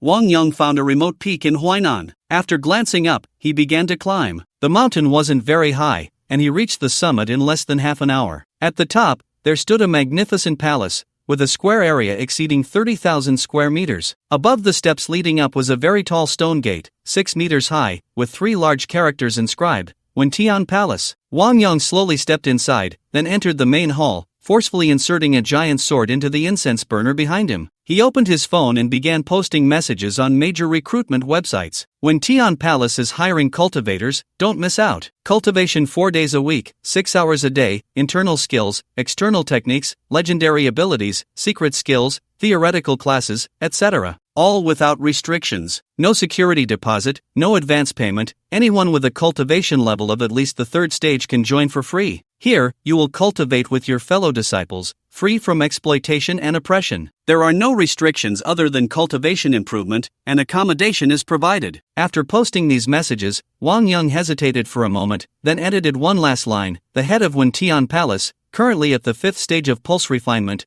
welcomes all aspiring individuals to join and create brilliance together. After sending it, Wang Yang took off his backpack, found a small room, tossed it inside, and then began to sweep the floor. After about 5 or 6 hours, in the evening, a young man with dyed yellow hair, smoking a cigarette, arrived at Wentian Palace and saw Wang Yang cooking hot pot. I heard you're hiring? Yes. How is the salary calculated? There's no salary, only cultivation. Oh, that's quite special. I like it. What's the process? No need, just answer one question. The young man flipped his bangs and laughed nonchalantly. What's the rule? Ask away. Why do you want to join? The yellow-haired man paused slightly, then sat beside Wang Yang, handing over a cigarette while gazing at the sky, a hint of cynicism appearing on his profile. I had a girlfriend before, well, one I was about to marry. And then, she ended up with a manager from a bar. After that, I took them out, just like killing dogs. Then, Longting set their sights on me, and I took out a few of their people, so I was wanted. Wang Yang nodded, stirring the slices of fatty beef in the pot with his chopsticks. Alright, from now on, you're the deputy master. The yellow-haired man waved his hand. So, it's just the two of us now? Wang Yang nodded. For now, yes, but in a few days, you'll see many people. And in a few months, you'll see an organization rising in Huaxia that rivals Longting. And no one will dare to restrain us in the name of order again. A glimmer of light rose in the yellow-haired man's eyes as he expelled the smoke from his mouth and tossed it to the ground. I like it. In Jiangnan, a secret military base. When Su Xian arrived at the base entrance with a long sword and divine bow on his back, 2 soldiers with rifles aimed at him. Military restricted area, halt. Retreat immediately, advance further, and you will be shot without mercy. Su Xian ignored them, stepping forward slowly. Retreat at once, or we will shoot you down. The 2 soldiers' expressions changed drastically, their fingers tightening on the triggers, ready to fire at any moment. Without any hesitation, Su Xian walked straight in. This disguised military base was actually the secret base of a mysterious force, where in his previous life, those prophets summoned their king, bringing disaster to Huaxia. After exchanging glances, the 2 soldiers opened fire. Bang bang, 2 gunshots rang out. 7.62mm bullets shot towards him, and Su Xian extended his right hand, his blood boiling, golden light illuminating as he effortlessly caught the bullets, tossing them aside, continuing to advance, coldly staring at the 2 soldiers. Get your highest-ranking officer over here. In a flash, Su Xian was already beside the 2 guards. The 2 were drenched in cold sweat, horrified to find their rifles had been snatched away by this young man, twisted into a pretzel shape, and thrown to the ground. All of this happened in a second. The gunfire alerted the soldiers inside, and a group rushed out of the base, all dressed in identical green military uniforms, rifles aimed at Su Xian. Then the crowd parted, revealing a middle-aged man who looked like an officer. Upon seeing Su Xian, his eyelids involuntarily twitched. This is the base of the Jiangnan Corps' 3rd Division Marine and Land Special Operations Team. You've trespassed into a military base, which is a capital offense. Why don't you surrender? The leader opened the gate and approached Su Xian, his eyes carrying a barely perceptible disdain, a smile creeping onto his lips. Just yesterday, Morong Gui had informed him about Su Xian's massacre in the Morong family's mansion and requested his help to rescue them. You're the commander of the 3rd Division? Su Xian coldly regarded him, inwardly sneering. In his previous life, this commander colluded with the Morong family,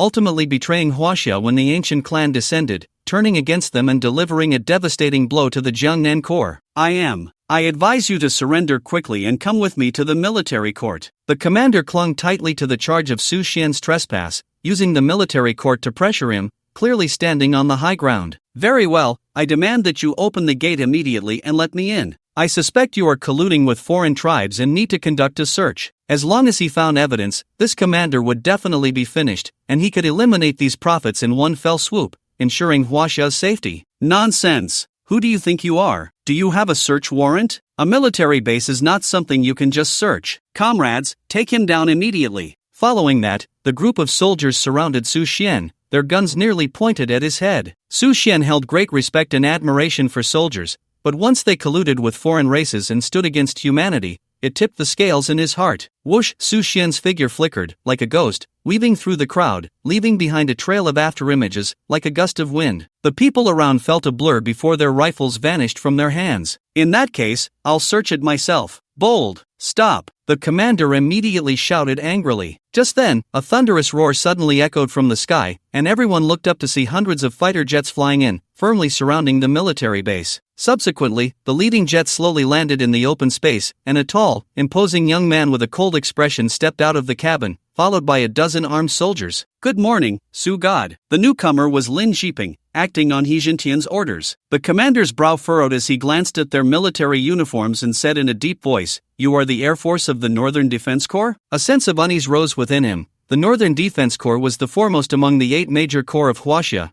and General He Jintian had fought alongside the old chief in battles abroad, holding great prestige in the military and being very protective of his own. He was not to be trifled with, and people generally tried to avoid him. You came just in time. This person has trespassed into the military base, which is a capital offense. I ask the brothers of the Northern Defense Corps to assist in capturing him and handing him over to the military court. After greeting Su Xian, Lin Jiping's smile instantly vanished, and he stared coldly at the commander, saying, "Shut your mouth. Do you know who stands before you? He is the savior of hundreds of thousands in the Northern Defense Corps, a great hero of Huaxia, who single-handedly defeated the ferocious beasts of the north and eliminated the chaos they caused. And you dare say he deserves death? Are you tired of living? A great hero of Huaxia, a friend of our commander, is now searching your base for a special reason. If you continue to obstruct me, I will tell our commander that you have ulterior motives." The commander's face turned red. Being insulted like this by an Air Force major left him with no dignity, but thinking of General He's style, he didn't dare to explode in anger, secretly considering that they had already retreated, and even if they searched, they probably wouldn't find anything. So he sneered, "What if you don't find anything? If we don't find anything, then I will apologize to you." "You, don't go too far. If we don't find anything, I will definitely inform our commander, and even your general he won't be able to protect you, mark my words." Lin Jiping couldn't be bothered with him and slowly walked to Su Xian's side, lowering his voice, "Su God, are you confident?" "Of course." Then, Su Xian led Lin Jiping and several other soldiers into the military base. According to his memories from his past life, Su Xian quickly found the entrance, which was a stone tablet engraved with names of heroes. "Right here." The commander's heart skipped a beat, and he angrily said, "They have long since rested. Do you dare disturb them?" Su Xian coldly moved the stone tablet, and with a rumbling sound, he indeed found a dark entrance. The commander's face turned pale. "Go in." Su Xian jumped down directly, and Lin Jiping and the soldiers followed suit. Once inside, they discovered a long passageway, pitch black and devoid of light. After traversing the passage, at the end, Su Xian sensed a very complex spiritual energy, which was quite strange, and before him lay a collapsed pile of sand and stone, almost reduced to powder. As he slowly approached, he felt 12 different elemental attributes swirling in the air, exceptionally powerful. Su Xian extended his hand to disperse those elements, stepping into the collapsed sand and stones. With a wave of his right hand, he blew the sand away, revealing the eerie white bones beneath. The commander's face turned pale, realizing they had been exposed, cursing inwardly at this group of fools for not destroying everything thoroughly. In a moment of thought, the commander immediately fled. Su Xian let out a cold laugh. "Want to run?" Then, with a swift movement, he punched him down, dragging him by the hair and coldly asking, "Where did they go?" "I don't know what you're talking about." Su Xian took out a bone and waved it in front of him. "They destroyed the altar, but they didn't annihilate these bones. Tell me within 3 seconds where they have moved, or I will kill you." After saying this, Su Xian extended his finger, gently flicked it, and it plunged directly into his waist, blood instantly beginning to flow. The commander, gripped by extreme fear, turned pale and slowly shook his head. "I really don't know where they went. I was dealing with Morong Gui before, and I don't have any other information. I was just told to build underground structures here, nothing else." Su Xian probed with his spiritual sense and found that he truly didn't know. This place was originally a graveyard, burying heroes, gathering a large amount of spiritual energy, unexpectedly utilized by them to awaken the ancient clan's true king. "Leave his matter to you." Su Xian, not finding the 12 prophets, planned to search for them personally. Only by killing this group could he delay the arrival of the ancient clan's true king. "Rest assured, Su God, I will definitely get to the bottom of this. To be honest, our commander has already contacted their commander." Su Xian nodded and left the underground. North of the Great Wall, in the extreme north, a wild land. In a cave, an old man in a gray robe sat on the ground, suddenly opening his eyes, revealing anger in his gaze, his voice low. "Number 8 is dead. Next, you all know what to do, right?" In front of him, 15 figures appeared simultaneously, cloaked in black robes, emanating a terrifying demonic power. They were exactly like the half-demon Su Xian had slain before. "Ancestor, we will definitely bloodily wash the 9 provinces of Huaxia to avenge Brother 8. The 15 responded in unison, their tone filled with grief and anger. The old man in gray nodded. "Number 8 was the most cautious among you 16. I sent him to investigate the anomalies in the Hongduan Mountains, but unexpectedly, he was killed. I suspect his death is related to that person in the Hongduan Mountains. If I'm not mistaken, this person should be at the peak of the pulse-shaping realm, stronger than any of you, so you must think carefully about how to work together to slay this person." "Yes, Ancestor." The 15 responded in unison, very respectfully. "Go, some things need to be remembered by the human race again,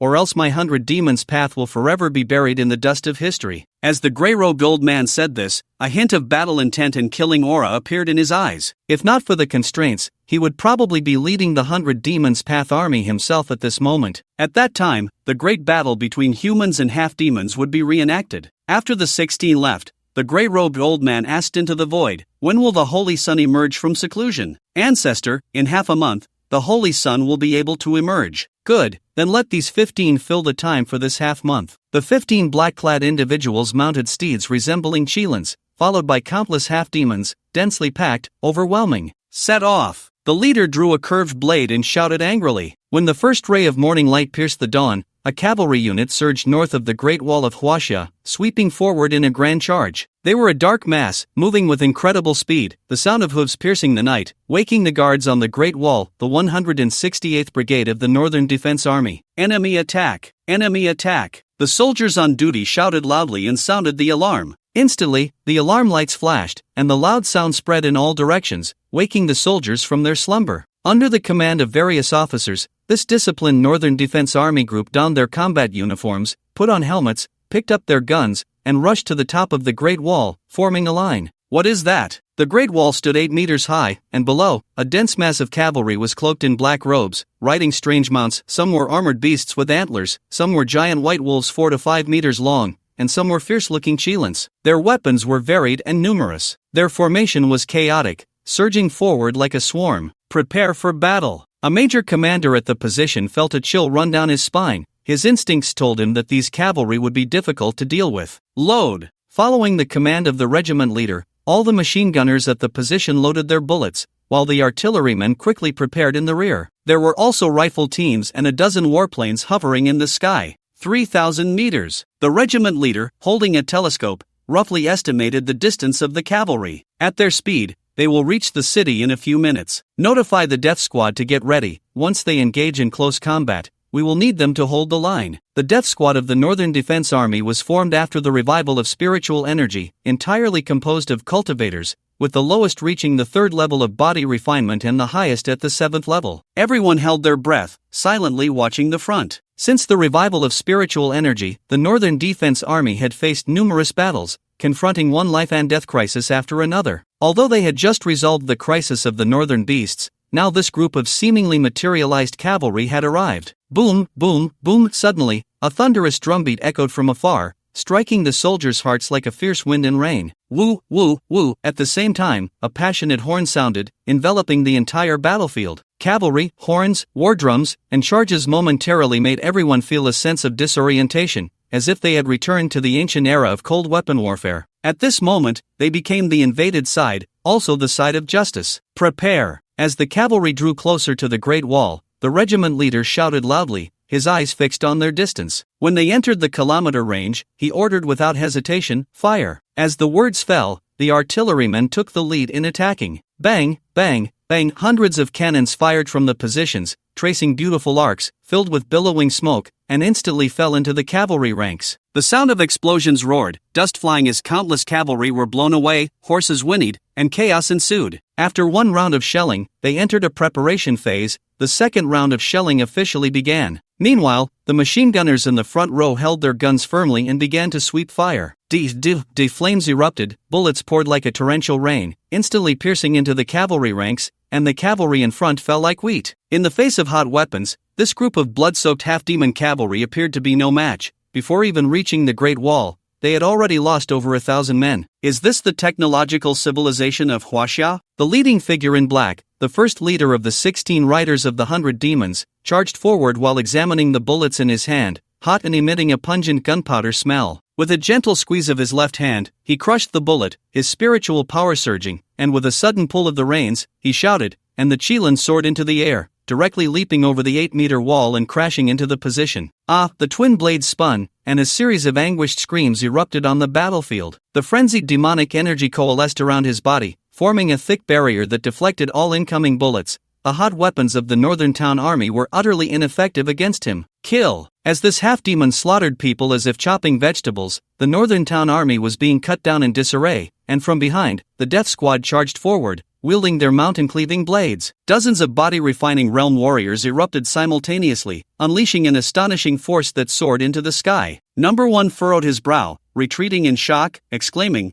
What kind of divine ability is this? How can it combine everyone's momentum, even surpassing the strength of the pulse-refining realm? These dozens of individuals were among the higher-ranked warriors in the Northern Town Army, who, under He Jintian's arrangement, practiced a military technique that allowed them to merge their momentum and strength, achieving resonance. Faced with the mountain-cleaving blades thrusting toward him, Number 1 defended while retreating, his heart filled with dread. This group of lowly Chinese ants, united, could actually withstand him. Just then, another 14 people flew over the city wall, charging into the fray. The 15 cavalry of the 100 Demons Road joined forces. With this ebb and flow, these 15 riders were all strong in the pulse-refining realm, and they faced the hundreds or thousands of fully armed Chinese soldiers without any concern. Thus, the situation instantly reversed. As the captain of the death squad was cleaved in two, the morale of the entire squad plummeted, and they began to retreat in disarray, with screams echoing as people fell. The commander, seeing this situation, was heartbroken and immediately roared, "Comrades, kill!" After saying this, he drew his large blade and charged forward. In an instant, the cavalry below the city tower began to climb the siege ladders. Meanwhile, the 15 cavalry on the city tower moved as if in an uninhabited realm, their blades rising and falling, heads rolling. In that moment, the Northern Town Army began to show signs of defeat, while the cavalry below the city tower gradually lost ground, falling into a highly passive situation. The aircraft in the sky continuously fired upon the attacking cavalry, inflicting astonishing casualties, but the sheer number of these half-demons was overwhelming, making it impossible to kill them all. "It's no use, we've run out of ammunition." The captain piloting the aircraft announced the dire situation over the communication device. An unarmed aircraft was like a tiger without claws and teeth. "Captain, we've run out too. What do we do? Those damned cavalry have incredible defenses and numbers." The captain slowly descended the aircraft onto the open ground inside the Great Wall and made a decision. "From now on, I am an army machine gunner." The Air Force captain climbed onto the city wall, took a machine gun, pushed aside the corpses lying on it, and with a determined look in his eyes, began to fire wildly at the cavalry below. The other Air Force members quickly understood,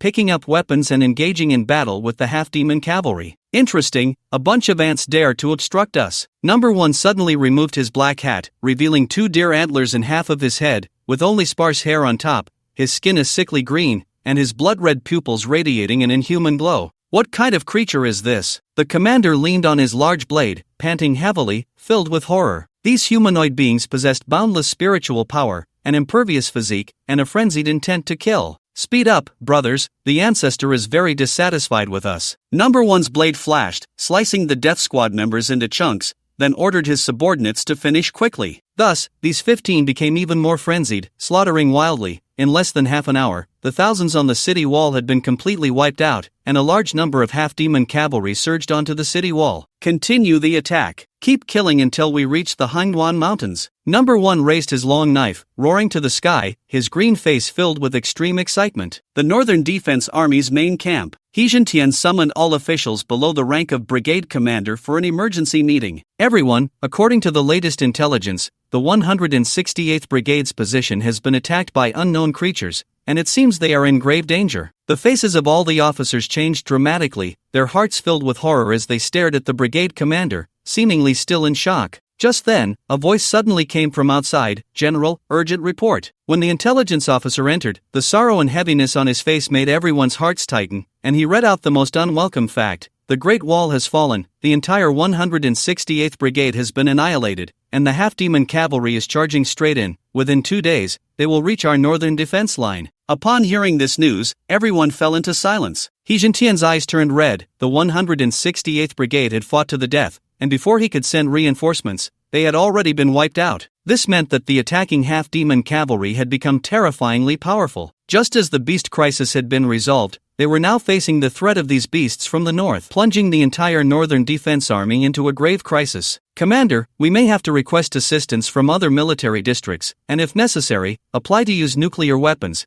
Otherwise, the Northern Front may fall." The Chief of Staff stood up, his face clouded with worry. All the officers looked at He Jintian in unison, seemingly waiting for him to make a decision. Asking for help from other military districts was something they could swallow their pride to do. However, applying to use nuclear weapons was much more difficult, as it involved the peace strategy at the national level. What about Lin Jiping? Is there any possibility of inviting Su Xian back to help? He Jintian coughed lightly, deciding against applying to use nuclear weapons, not wanting to damage the human environment and the world situation. Because he was certain that Su Xian could definitely handle this matter, The question now was how to invite him back. Jiannan. On the top floor of a hotel, Su Xian stood by the window, lost in thought. Where would they move to? They seemed to be wary of something and were unwilling to confront him directly. Could it be? In an instant, Su Xian realized what this group of self-proclaimed prophets was afraid of. Knock, knock, knock, the sound of knocking echoed, and Su Xian calmly set down his red wine. Come in. Lin Jiping entered, his face full of anxiety. Su God, there's been another great battle in the north. Don't rush, take your time. Su Xian gestured,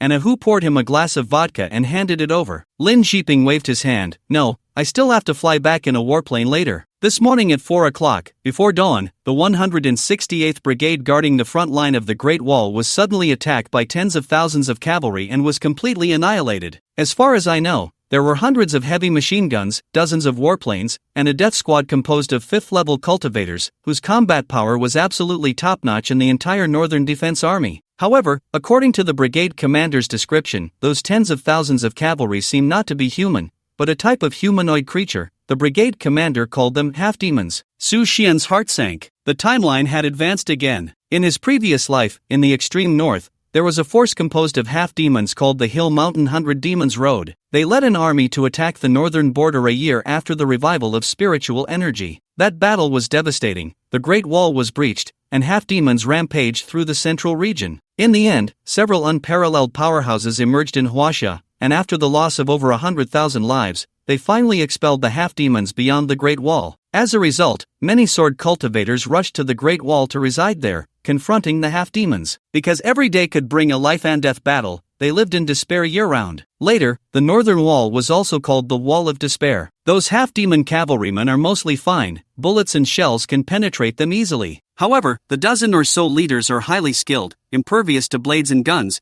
and have slaughtered the entire position. Lin Jiping's eyes blazed with fury as he clenched his fists, wishing he could rush to the front lines immediately to fight these half-demons to the death and avenge his comrades. It doesn't matter, I will take action. Su Xian extinguished his cigar and said calmly, You go back first, I will set off shortly. The distance from the wall to the Northern Army's front line is still quite far. If they are marching on horseback, it will probably take 3 days. Lin Jiping's eyes lit up upon hearing this. He saluted sharply and then left the hotel, taking his men to pilot their warplanes northward. Sir, there have been movements in all directions recently, and the situation is unpredictable. I heard that a sect called the Wenting Palace has suddenly been established, and in just 2 days, over 100 people have joined. At this rate, it may become a major sect in the future, Ah Hu said with concern. Su Xian felt a chill in his heart. The Wenting Palace was not a righteous force. In his previous life, many desperate individuals were drawn to the Wenting Palace. At first, no one paid attention, but as time passed, it grew into a massive force, even able to rival the Dragon Rising. We will head north first. The Northern Army guards the northern border of Huaxia, which is of great importance. Yes, sir. The next day, after Su Xian arrived at the Hangduan Mountains, he hurried to the valley and began seclusion. 5 mining areas continuously supplied him with spirit stones. Now, the entire Hangduan Valley was piled high with spirit stones of various grades, so Su Xian didn't have to worry about the spirit stones needed for cultivation. Looking at the spirit stones that nearly filled the valley, radiating a rich purple glow, Su Xian felt an unprecedented sense of security and fulfillment. In his previous life, he had struggled for just a few spirit stones, surviving in the cracks. Unexpectedly, in this life, spirit stones were within easy reach, with no difficulty at all. This was the advantage brought by resources. He silently closed his eyes, feeling the abundant spiritual energy flowing throughout his body. Now, at the 7th level of the divine concealment realm, his internal organs had been almost entirely developed and transformed, granting him extraordinary abilities. Compared to ordinary cultivators, Su Xian's organs were much stronger. Ailments like cancer could never occur, and at this level, his organs would not be eroded by any disease, making him immune to all illnesses. This was a distinct feature of cultivators in the divine concealment realm. At the same time, the bodhi tree in his mind, which had not been seen for days, had grown even more lush, now a towering tree with abundant branches and leaves. The trunk had thickened enough for several people to embrace, with thousands of branches, vibrant and full of life. In a daze, Su Xian suddenly heard the chirping of birds in his consciousness, lively and cheerful, as several larks perched on the bodhi tree, seemingly singing. A powerful vitality surged into his mind, and Su Xian felt invigorated, an indescribable strength filling his entire body, as if he could control this realm. This power? Could it be the legendary domain? For a moment, Su Xian was very curious about the origins of this bodhi tree and the monk who had once meditated in his mind. Dispelling the distractions in his mind, Su Xian closed his eyes again, sitting cross-legged like an old monk in meditation. Above his head, a purple mist radiated, enveloping his body in a halo, making him appear almost divine. Now, my heart, kidneys, lungs, head, liver, and eyes have all been successfully developed, possessing the skills of endless life, eagle eye, and indomitable. Let's continue to improve. After absorbing a large number of spirit stones, Su Xian began to push forward to enhance other organs. This time, although there was no fierce beast's inner core to assist, there were plenty of spirit stones to provide a continuous flow of spiritual power. At that moment, Su Xian suddenly felt a constant impact on his ears from the spiritual energy. With a thought, could it be that this time he was going to strengthen his ears? He focused his mind, enduring the bone-deep pain as if being carved by knives and axes, allowing the spiritual energy to surge like a tide. After a full 10 minutes, that pain finally subsided. Even with Su Xian's current physique, he broke out in a cold sweat, illustrating just how terrifying that pain was. You have advanced to the 8th level of the Divine Concealment Realm, successfully developed your ears, and gained the skill, Keen Touch. Keen Touch, hearing enhanced by 100 times, capable of capturing sounds of any wavelength and decibel, including infrasound and ultrasound. Current level, LV1, range, 100 meters. Su Xian slowly opened his eyes, his gaze a brilliant gold, filled with joy. With this skill, he could capture all sounds within 100 meters, and combined with Eagle Eye, he could say that within this range, he could control every movement of the wind and grass. Turning to glance at the spirit stones that had diminished by half, and the gradually thinning spiritual energy in the valley, Su Xian couldn't help but twitch his mouth. This was consuming spirit stones at an alarming rate. Just to advance one level, he had used up at least 10 days' worth of mining. If he were to reach higher levels in the Divine Concealment Realm in the future, wouldn't it be even more difficult? So far, he had acquired a total of 4 skills, and with his innate divine body, plus the blessing of the Bodhi tree, he was undoubtedly a true prodigy. It was worth noting that when the ancient clan descended, the strongest holy son and prodigy of their clan had only developed 2 skills. Gritting his teeth, Su Xian decided to continue his breakthrough. Only 1 level remained. Unlike before, advancing to the 9th level of the Divine Concealment Realm took Su Xian over an hour, and he also completed the transformation of his limbs. You have gained the skill Iron Bones. Iron Bones, the limbs receive a significant enhancement, akin to steel, capable of withstanding a full-force strike from a divine-level weapon without injury.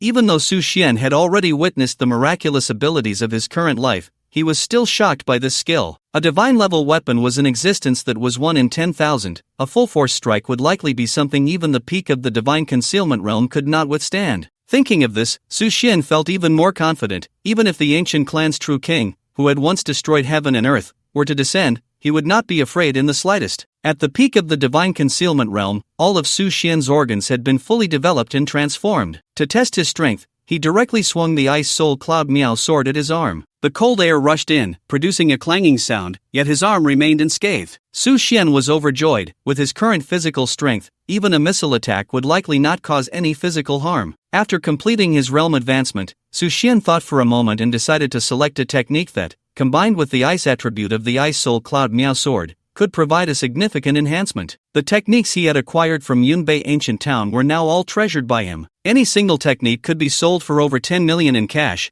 but Su Xian had no intention of selling. Instead, he handed over those techniques below the mysterious level to his core subordinates. In total, there were about a few hundred books, including 128 Earth level, 54 Heaven level, and 5 Divine level techniques. Among these Divine level techniques, there was only one true Divine level technique, which was a swordsmanship divine ability. After selecting it, Su Xian wiped off the dust, revealing a hint of mystery amidst its ancient and weathered appearance. The small seal script was written on a type of paper made from an unknown material. Although it was somewhat yellowed and worn, it was not damaged, and even the characters and illustrations inside were intact. On the cover were 4 large characters: Ice Ceiling 10 breaks. Opening the cover and turning to the first page, there was a passage recorded: "In my youth, I traversed the heavens, defeating all enemies and slaying the immortal king. I comprehended this sword technique in the realm of cold ice and bamboo." Signed below, Xian Bing Sha. Su Xian pondered slightly. This Xian Bing Sha was likely a powerful figure from some era, capable of slaying the undying king, which was already infinitely close to immortality. What kind of existence was this cold ice bamboo realm? The heavens he mentioned,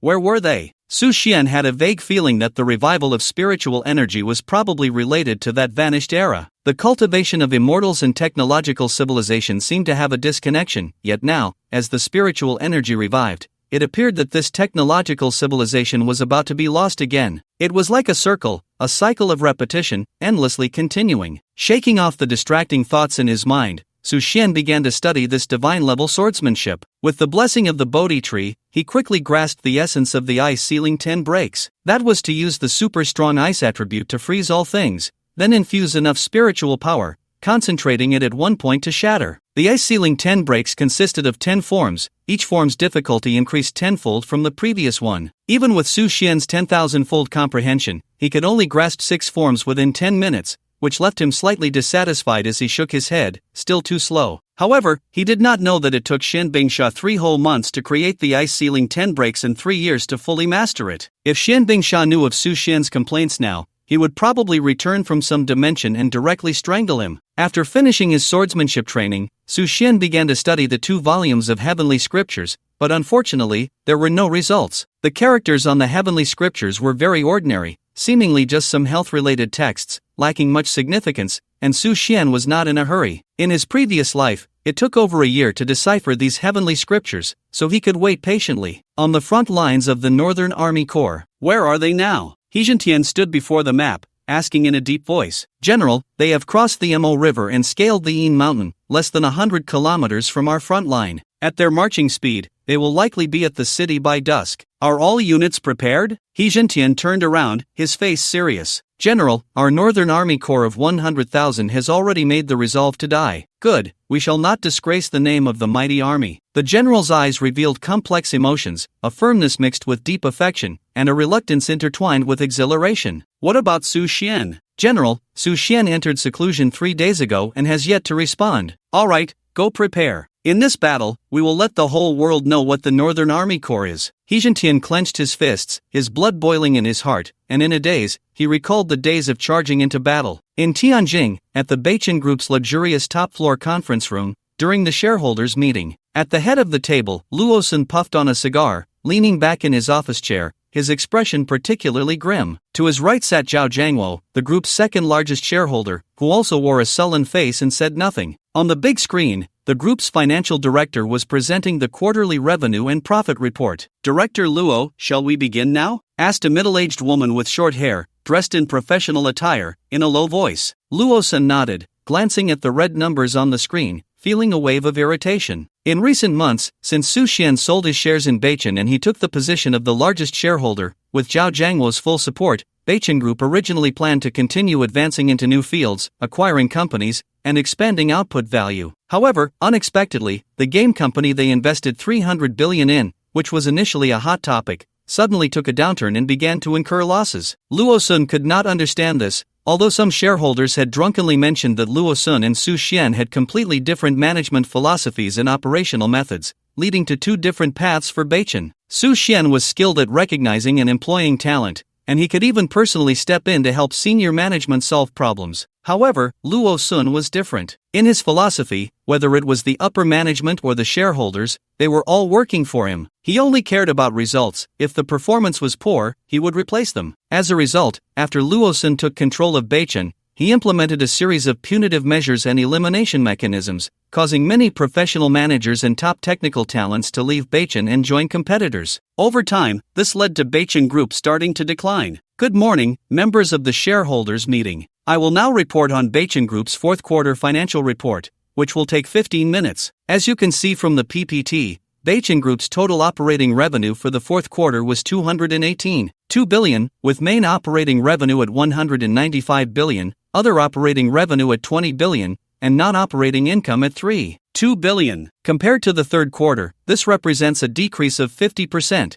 and compared to the 4th quarter of last year, a decrease of 70%. The net profit was minus 46.5 billion, a decrease of 120% compared to the previous quarter and a decrease of 240% compared to the 4th quarter of last year. Next, please look at the 4th quarter expenditures and expenses, mainly in. Luosun lit his second cigar, turning his gaze away, not even looking at the big screen, feeling increasingly restless inside. After the financial director finished the report, the shareholders began to discuss various matters. Director Luo, these expenses in the fourth quarter were all your unilateral decisions, with the major shareholders' veto power, resulting in nearly 100 billion loss. Shouldn't you give everyone an explanation? The third shareholder, a middle-aged man wearing glasses, appeared somewhat impatient and immediately began to hold Luo-sun accountable after the report. Luo-sun extinguished his cigarette, feeling even more irritated, and looked up at him, impatiently saying, "Profit and loss are normal occurrences." Moreover, the acquisition of the company was unanimously decided by the shareholders meeting at that time. "What do you mean by coming to ask me now?" That shareholder, also hot-tempered, immediately stood up, slammed the table, and almost shouted, "If it weren't for your unilateral decisions to acquire those gaming companies,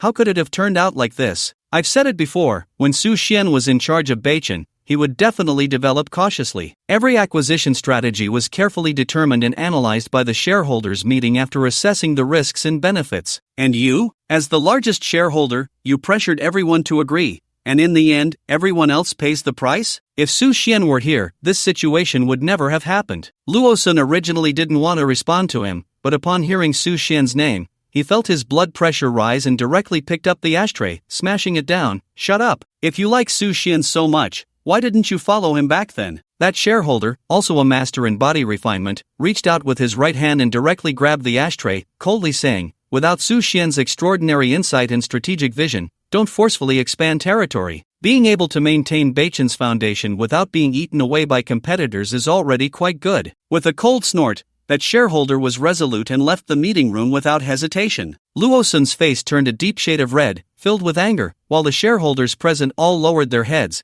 daring to feel angry but not to speak. The most uncomfortable of all was Zhao Jiangwo, a veteran of the group who had worked alongside Su Xian's parents. When Luo-sun had made things difficult for Su Xian and tried to encroach on his shares, Zhao Jiangwo not only did not help but even secretly provided Luo-sun with considerable convenience. When Su Xian decided to sell his shares, Zhao Jiangwo pretended to dissuade him, but inside he was overjoyed. After Luo-sun acquired the shares, he immediately gave 2% to him, and Zhao Jiangwo became completely devoted. Unexpectedly, Luo-sun turned out to have no business talent, and even less the innovation and integrity of an entrepreneur. By nature, he was a gambler, like a betting man, completely incapable of managing a business. As a result, in just a few months, Beichin Group had fallen from a world top 100 company with profits in the hundreds of billions to a state of continuous losses. It even had to rely on loans and financing to get by. In secret, Luo-sun had already sold off 7 or 8 subsidiaries to support the cash flow. At that moment, all the shareholders were filled with regret,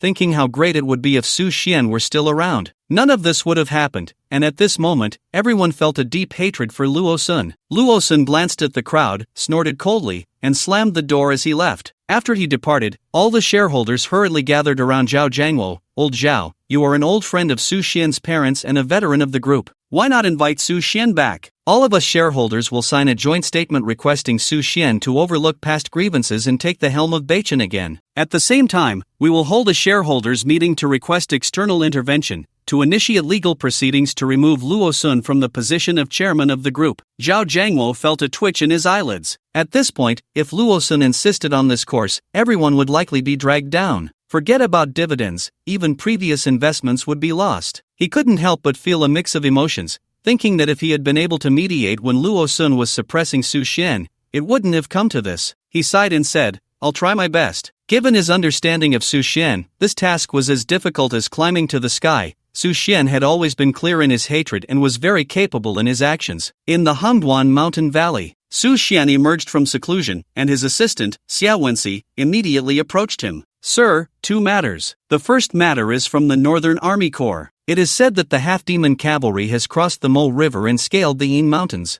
They will reach the Northern Army front by dusk, and the general is requesting assistance, hoping you can come to their aid." Su Xian nodded. The Northern Army Corps had developed some rapport with him after these few encounters, and moreover, his stance was clear: he could not stand by and watch any beings invading Huaxia. "The second matter is regarding Beichin Group." Xia Wenxi paused here, glancing at Su Xian, and seeing no change in his expression, continued, "The second largest shareholder of Beichin Group, Zhao Jiangwo, called to hope you would return to Beichin to continue leading, and all shareholders collectively stated they would sign a petition to remove Luo-sun from his position at the next shareholders meeting." Su Xian felt a bit dazed, recalling that he had once served as chairman of Beichin, and it had been nearly a year since he sold his shares, yet it felt as if he had long distanced himself from the complexities of the business world. Since he had already stepped into the realm of cultivation, the struggles of the mortal business world seemed like child's play to him, of no interest whatsoever. Moreover, Zhao Jiangwo had helped Luosun step by step to seize control of the shares, and he had long disliked this person, so it was natural he wouldn't help. After thinking for a moment, he said, "Tell Zhao Jiangwo that I have no connection with Beichen anymore, and not to disturb me. Have a who prepare the helicopter. I will fly to the Northern Army front immediately." "Yes, sir." In Tianjing, at a certain 5-star hotel, in a private room, the shareholders of Beichen Group took their seats, and Zhao Jiangwo, with white hair at his temples, looked quite aged. Beside him was Sun Rinxin, the third largest shareholder who had confronted Luosun at the previous meeting and was a key member of the board. "Old Zhao, how is it?" Sun Rin poured him a glass of aged wine, looking anxious. The other shareholders also turned their attention to him. "Don't rush. Let's finish our drinks first." Zhao Jiangwo appeared very calm in response to the shareholders' inquiries. After a round of drinks, Zhao Jiangwo suddenly said, "Everyone, I suggest you withdraw your shares early." The shareholders in the private room were taken aback by this. Sun Ren's expression fluctuated between gloom and brightness. "Old Zhao, it's because Su Xian refuses to come back, right?" "Sigh, actually we knew it long ago. At that time, Luosun was scheming to seize shares, and we didn't stand up. For the sake of justice, and more so for the interests of the group, we were afraid of being dealt with by Luosun, so we kept silent, turning a blind eye. Today's situation is indeed self-inflicted. After finishing this drink, everyone should take care of yourselves." After downing the drink, Sun Rin left without looking back. Watching his resolute back, Zhao Jiangwo suddenly felt an endless regret surge within him. If he had stood up for Su Xian back then, would the outcome have been different? The other shareholders, seeing no hope, began to rise and leave. It was now clear that Beichen Group was basically beyond saving, unless Su Xian returned to revive it. "Old Zhao, we're leaving first. In a few days, we need to list several companies under Beichen Group for sale." "We don't want to either, but there's no money." Zhao Jiangwo mechanically nodded, numbly watching them leave one by one, his heart blank, as if he recalled the time when he co-founded the company with Su Xian's parents. Back then, Su Jia was still very young, with a sunny smile and absolute confidence. Under the setting sun, he patted his chest and promised, "Jiangwo, I will definitely start a company in the future, walk the path of group development, step out of Huaxia, and compete with the Western powers, shining like the stars in the north. Will you support me all the way?" In that moment, Zhao Jiangwo felt an immense excitement within, as if he had found the true meaning of life, and nodded without hesitation. "General, those beasts have arrived, less than 7 kilometers from us." In the command post of the Northern Town Army, the intelligence officer reported, "Immediately issue the highest order, prepare the entire army for death, mobilize all resources and troops, defend with all our might, and return only when we are dead." "Yes, General." In the imperial capital, Longteng headquarters, conference room, Chen Tianping's hair was completely white, but his spirit was vigorous. After the revival of spiritual energy, he also began to cultivate, and now he had reached the 8th level of body refining, making him feel as if his lifespan had extended by decades, and he had become much younger. He scanned the crowd, his expression serious, and slowly said, "Everyone, since the revival of spiritual energy, the world has changed, fierce beasts have appeared, and we are gradually moving towards a cultivation civilization. People all over the world are cultivating. According to the last global summit of the 11 major countries, we speculate that this chaos may exist for a long time. In other words, there will be more and more cultivators, and our responsibility at Longting will grow heavier." A few days ago, at Tianjing Mountain in Huainan, someone established the Wentiangdong. According to our investigation, the founder is an employee of Haney Fresh, estimated to be at the 3rd level of pulse shaping, named Wang Yong. In just 3 days, Wentiangdong has attracted thousands of members. According to our intelligence, this Wentiangdong accepts all cultivators, leaving no one out, especially those with criminal records. Therefore, I need you to investigate secretly. If necessary, you can infiltrate their ranks to find out their true intentions for gathering in Huainan. Xia Changhe's injuries had improved, and due to misfortune turning into fortune, he had broken through to the 3rd level of pulse shaping, which boosted his confidence significantly. He immediately stood up. "Director, let me take on this task. I will arrange for my people to blend in first, then look for the right opportunity to catch them all. Xiao Xia, be careful. This task is entrusted to you." Xia Changhe nodded, suddenly recalling that figure, descending from the sky, and with one punch, sending the fierce beast flying. He couldn't help but shudder. He then asked, "Director, do we have any news about that deity?" Chen Tianping turned his head, looking at him with confusion. "The one who saved our elite team at Longteng. Are you talking about Su Xian?" The director of the Longting Bureau, who was over 50 and the overall head of public security in Huaxia, couldn't help but show a gratified smile at this moment. He stroked his not-so-long beard and nodded, saying, "During the days you were lying in bed, we investigated. That person is indeed Su Xian, the former chairman of Beichen Group, with profound abilities, probably at the initial stage of the divine concealment realm. Recently, according to my old friend, all the ferocious beasts in the northern region have been killed by him alone." Xia Changhe was shocked, his eyes sparkling, and after a while, he appeared relieved, saying, "So it was him. Those unscrupulous media before said he was a spendthrift. It seems it was pure slander." At the same time, he secretly vowed, "Su God, you fight the enemies at the border with the military, and I will stabilize the internal situation for you, ensuring no worries from behind. Director, we must not delay. We will set off immediately for Huainan." At the front line of the Northern Army, at sunset, a golden hue rose on the horizon, covering the earth with a dazzling gold. Suddenly, a sound like mountains collapsing and the earth cracking echoed from the horizon, as a tide-like army surged forth,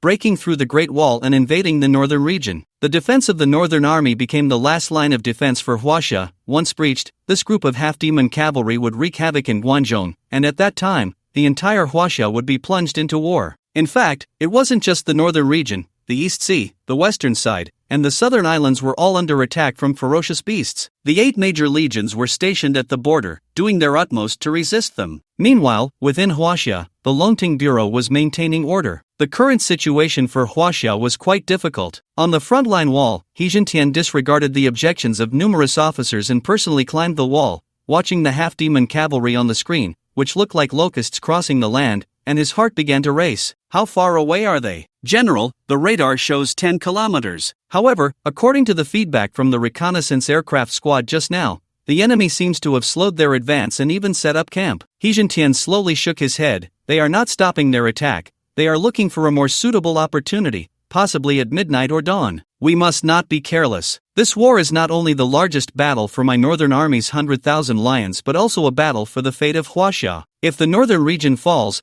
Huaxia will surely descend into chaos. Therefore, we must be fully alert, always on guard. All fighter jets must be deployed according to the designated strategic plan, cooperating with the artillery teams to implement heavy fire coverage. The suicide squad will conserve their strength and prepare for close combat. Everyone else, take your positions." "Yes, General." The chief of staff repeated He Jintian's strategic plan and sent it out again. Soon, orders began to be issued step by step. With the current advanced information technology, communication was no longer blocked as it used to be. During combat, communication was very convenient. Therefore, in less than 5 minutes, all 100,000 troops had received and understood the orders and began to prepare. "What news from Su Xian?" "General, Su Xian has exited seclusion and is expected to arrive at the front line by midnight today." "Good. With Su Xian's assistance, the defense of the northern region is guaranteed." He Jintian felt invigorated, having absolute confidence in Su Xian. As night fell, the entire northern region was shrouded in darkness,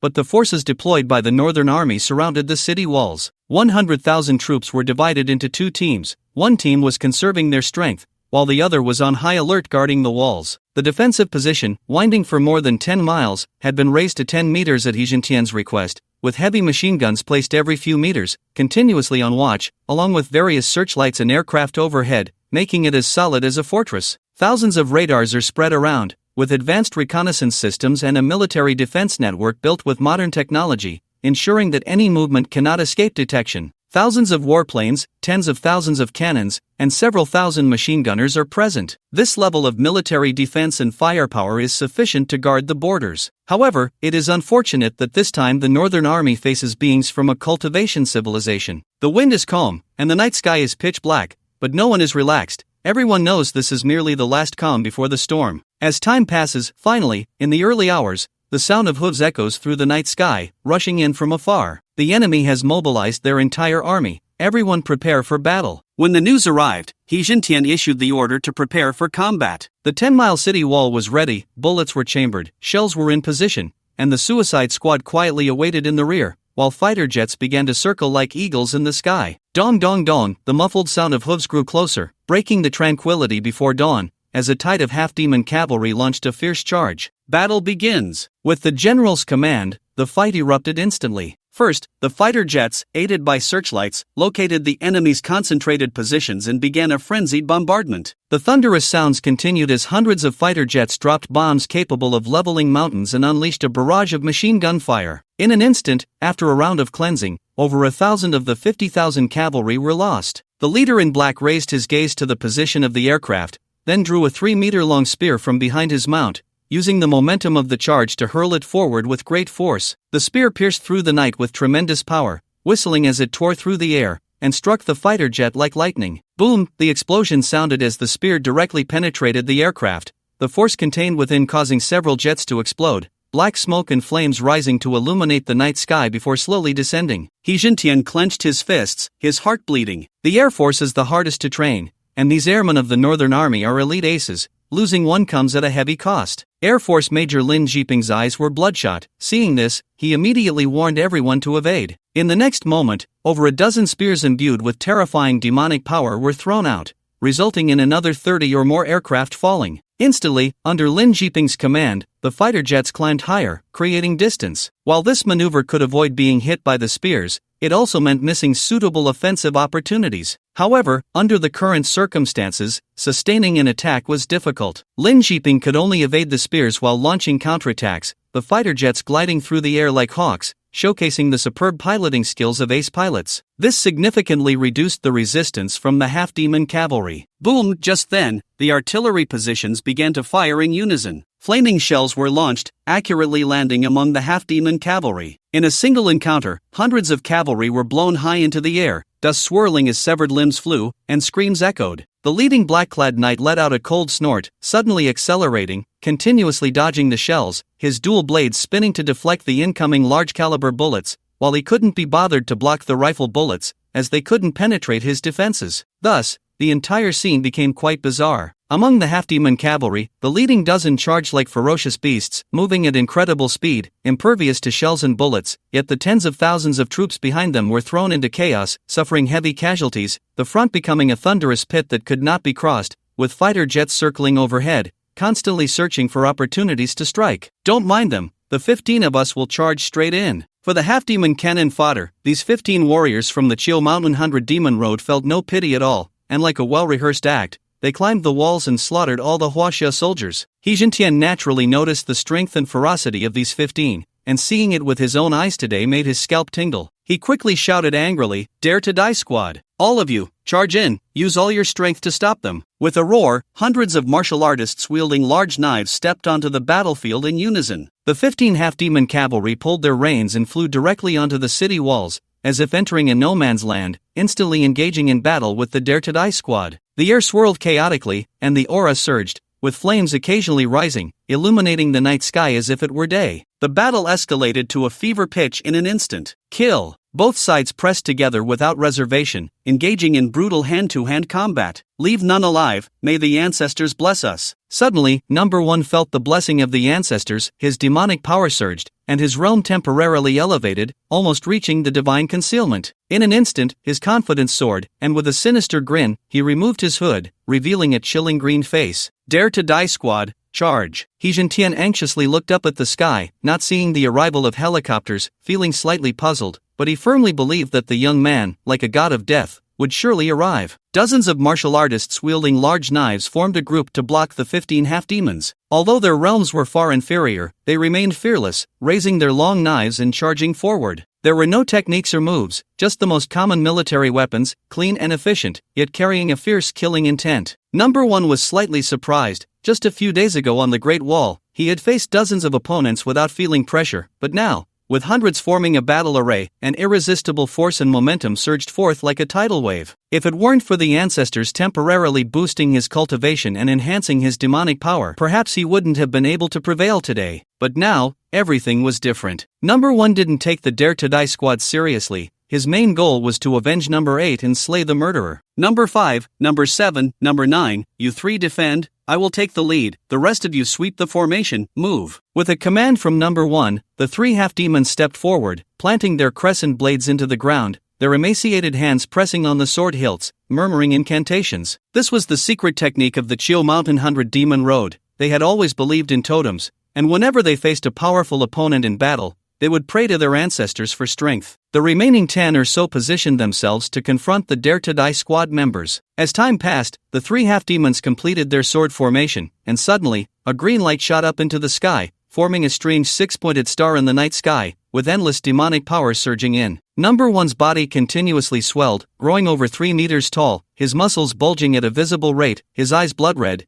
and his green face covered in lumps, exuding an indescribable ferocity. With a rip, his black robe shattered and dissipated in the air, revealing his true form. He was a half-demon with a human body and a monstrous head, fangs bared, his entire body coiled with muscles, filled with terrifying explosive power. With a roar that was inhuman, sending chills down people's spines, Number 1 entered a state of complete liberation, charging into the crowd, directly lifting 2 people as if they were chicks, casually tossing them off the city wall. The captain of the Dare to Die squad, with his pulse-shaping strength, furrowed his brow and let out a furious shout, swinging his mountain-splitting knife straight down with terrifying momentum. The sound of impact echoed as the mountain-splitting knife struck the half-demon, producing a metallic clang, causing not a scratch of damage. At that moment of hesitation, Number 1 directly grasped the mountain-splitting knife, twisting it forcefully until the alloy blade was twisted into a helix, then kicked the captain away, who spat blood and flew backward. The remaining dozen or so half-demons, having gained an increase in demonic power, unleashed their forms and began a ruthless slaughter of the soldiers on the city wall. Meanwhile, the half-demon cavalry below the wall, after crossing the thunder pool and paying the price of 20,000 lives, finally climbed up the wall, engaging in fierce hand-to-hand combat with the Northern Town Army. In an instant, the melee on the 10-mile-long city wall reached a boiling point. The sounds of screams, shouts, curses, gunfire, and cannon fire rose and fell, composing a tragic symphony of war. He Jintian sat in the command room,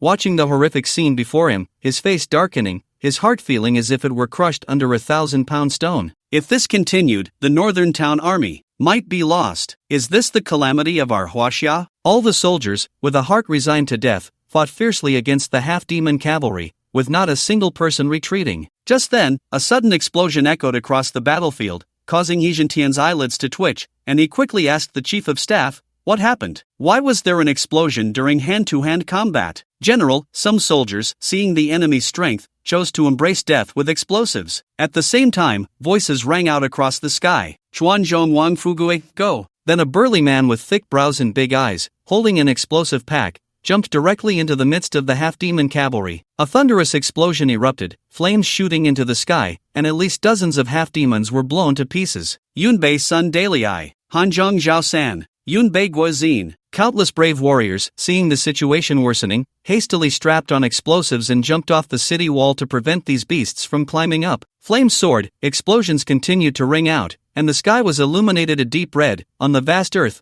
they wrote a tragic song of martyrs with their blood and flesh. The half-demon leader on the city wall, the 16th Cavalry Chief of the Chill Mountain 100 Demons Road, was horrified at this scene. Although this group of Huaxia warriors was weak and of low rank, their courage was commendable, even comparable to the fiercest warriors of their own clan. However, the half-demons on the city wall, blessed by the ancestors of the demon clan, had greatly increased their strength and were not afraid of any firearms, resulting in a one-sided massacre. He Jintian slowly took off his trench coat, removed the ancient sword from the wall, and without a word, walked out of the command room. At this point, he could only go himself. Even if he perished here, he would have no regrets for the name of the Northern Town Army, for Huaxia, and for his ancestors. In an instant, the aura of someone at the initial stage of the Pulse Realm was unleashed without reservation. This was the arrival of the general of 100,000 men, Huaxia's #1 general, who, without changing his expression, rushed to the battlefield. "General! No! General! Come back!" The officers and chief of staff in the command room quickly shouted to stop him. He Jintian turned back, his eyes blood-red, but his voice was exceptionally calm. "If the company commander falls,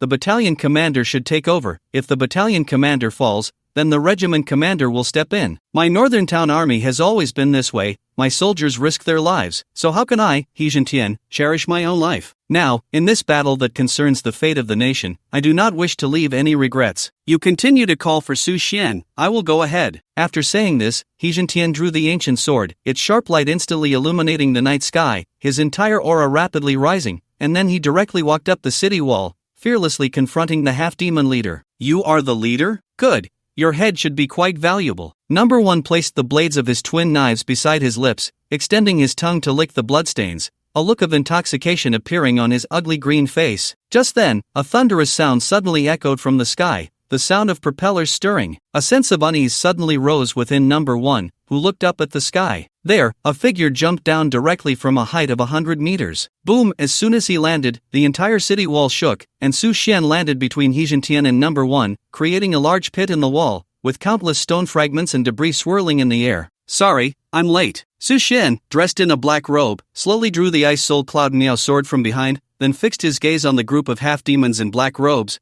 beckoning with his hand. Hey, come over and die. Number 1 instantly flew into a rage, turning his face to stare at the handsome face and the sword in his hand that radiated a chilling aura. He was certain that this sword was of no low grade, at least divine level. I've killed one like you before, skilled in concealment techniques. Seeing that the half-demon did not approach, Su Xian spoke indifferently. As expected, number 1 was furious. You killed number 8? Good, today I will avenge number 8. Everyone, lend me your strength. Sensing the profound realm and immense power of the young man before him, number 1 did not dare to be negligent and directly commanded everyone to merge their demon power into the formation, providing him with a continuous supply of demon energy. In an instant, his strength surged again, reaching the 3rd level of the divine concealment realm, his vitality multiplying countless times, his scarlet eyes fully opened, exuding an indescribable supreme demonic power. Die! Number 1 wielded dual blades, transforming into a whirlwind, with countless air currents swirling, the air blades rotating, a powerful attraction emanating, sweeping up everything around him into the air. Su Xian's eyes turned cold, his figure moved, and with the enhancements of keen touch and eagle eye, he completely saw through all of number 1's movements, including what he was about to do next. A white pillar of cold ice suddenly surged from the Ice Soul Cloud Miao sword, descending from the sky, directly freezing number 1's whirlwind. Then, to his astonishment, Su Xian swung his sword horizontally, freezing the entire formation, as if it were a statue. All 15 people were unable to move, staring in horror at this scene, as an increasing chill invaded their bodies, continuously devouring their demon power. After freezing these people in the sword formation, Su Xian discarded the long sword, raised his right hand to form a sword seal, and calmly uttered a single word, break. Like the Grim Reaper claiming lives, the true essence of cold ice spread across the heavens. Immediately, as Su Xian executed the Ice Seal 10 breaks technique, the frozen sword formation and half-demons on the city wall shattered with a thunderous roar, breaking apart into pieces. In this frozen world, everything turned into ice blocks, losing their strength and characteristics, subsequently shattering into ice crystals, dissipating into the air, creating a magnificent spectacle. On the city wall, everyone stared dumbfounded at this scene, their astonishment beyond words. This group of half-demons, who had driven back the northern army of 100,000 men, now appeared less than ants before Su Xian, turning into ice blocks and leaving no trace in just a breath. What kind of power was this? The battle above had ended, but the fight below continued. Su Xian stood on the city wall, his black robe billowing in the night wind, looking down at the fearless half-demons below. Then he leaped high, crashing down among the half-demon crowd, slightly bending his body, gripping the Ice Soul Cloud Miao sword, and forcefully thrusting it into the ground. Instantly, a terrifying extreme cold radiated from him, spreading outwards, freezing everything in its path, accompanied by a series of cracking sounds. After a few seconds, Su Xian released the sword hilt and coldly looked at the scene, where thousands of frozen half-demon cavalry had become ice sculptures. He then unleashed his technique. Break! Like a great bell ringing, it echoed through the skies. The ice sculptures of tens of thousands of half-demons shattered, turning into countless ice crystals, dissipating between heaven and earth. On this day, Su Xian stood guard on the city wall, a sword sweeping across, slaying tens of thousands of half-demons, unyielding to 1,000 men. In less than half an hour, all 50,000 half-demons were exterminated, leaving no trace behind. Su Xian stood on the city wall, gazing at the night sky, feeling neither joy nor sorrow within. In his previous life, he was besieged by fierce beasts, half-demons, ancient clans, and foreign enemies, struggling to survive in the cracks, enduring for 15 years in a desperate fight for life, only to ultimately succumb to the fate of being killed. In this life, he started at the peak of the cultivators in Huaxia, taking one step ahead, and in just 2 short months, he had already reached the pinnacle of the divine concealment realm. After this battle, Su Xian felt that his bottleneck seemed to have loosened, which surprised him greatly. In his previous life, there were cultivators who broke through the divine concealment realm, but they were rare, either inheritors of sacred lands or the favored sons nurtured by major families, and even so, it took them many years to achieve that breakthrough. Now it seemed that he might not need much longer to advance to the celestial origin realm, and when that time came, it would be a different scene altogether, a height he had never reached before, which made him feel a hint of anticipation. At that moment, a notification suddenly rang in his mind. You have slain tens of thousands of half-demons, your skills have been enhanced, details as follows: Eagle Eye upgraded to LV2, visual range increased to 1,000 meters, magnification 32 times, within a kilometer, nothing can escape your keen sight, indomitable upgraded to LV2. The probability of resisting a fatal blow increased to 20%, if your luck remains good. You can infinitely resist fatal attacks. Why not test if you are the child of fortune? Su Xian couldn't help but feel speechless. Testing it could lead to death, and he was not a gambler, especially when the stakes were his own life. Endless life upgraded to LV2. Your injuries and energy recovery has become twice a day. You will transform into an indestructible cockroach. Your self-healing ability has gained the recognition of the heavenly Tao. Hearing this, Su Xian frowned. Comparing himself to a cockroach felt somewhat insulting. What was this heavenly Tao? Besides the skill upgrades, Su Xian felt that the spiritual energy accumulated within him was also abundant, much higher than usual, a rebound caused by fully mobilizing the spiritual energy, but this rebound was a positive feedback. It seems that the Ice Seal 10 break consumes spiritual power particularly severely. After releasing it twice in a row, I felt a sense of dizziness. Su Xian silently sat down and directly used Endless Life, who said it had to be used only when injured. The bodhi tree in his mind released a large amount of green light, coinciding with Endless Life, and Su Xian felt the spiritual power and energy within him recovering at a terrifying speed. The Northern Town army stood quietly around him, watching Su Xian, not daring to make a sound,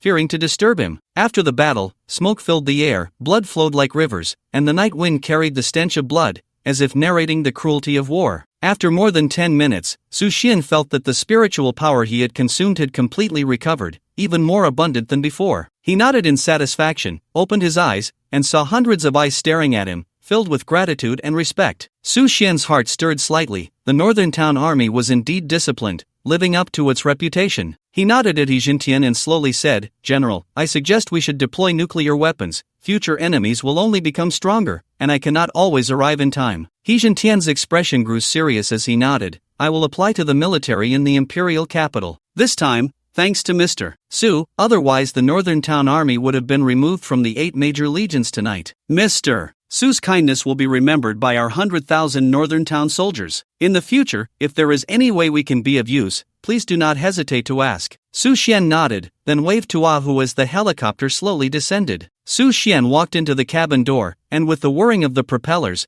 the helicopter gradually ascended, disappearing into the night sky. In the extreme north, on the 100 Demons Road of Chiu Mountain, in a hidden cave, an old man in a gray robe closed his eyes. Countless light spots converged from afar into the cave, drilling into his mouth and nose, and a vast demonic power surged wildly, instantly filling the entire cave. It lasted for a full 10 minutes before it stopped. The old man opened his eyes with satisfaction, a look of intoxication on his face, revealing a rare smile. As expected of the 16 riders of the 100 Demons Road, the pure demonic power astonishes me. This time, it has accelerated my return. This old man was the ancestor of the 100 Demons Road of Chiu Mountain, who had previously ordered the 16 riders to lead tens of thousands of half-demon cavalry to attack Huaxia. "Congratulations, ancestor, you are closer to your return," said 4 figures emerging from the darkness. They had beastly heads and human bodies, cloaked in black robes. The old man in gray smiled even more. "How is the preparation for that matter?" "It concerns the future of the 100 Demons Road." One person clasped his hands and replied, reporting to the ancestor, "We have already discovered the whereabouts of the Bright Sovereign, Dark Sovereign, Demon Emperor, Demon Saint, and Xian Emperor. They are all in the central area of the 100 Demons Road, Sunluo Wanshan. There is a barrier here that we cannot cross,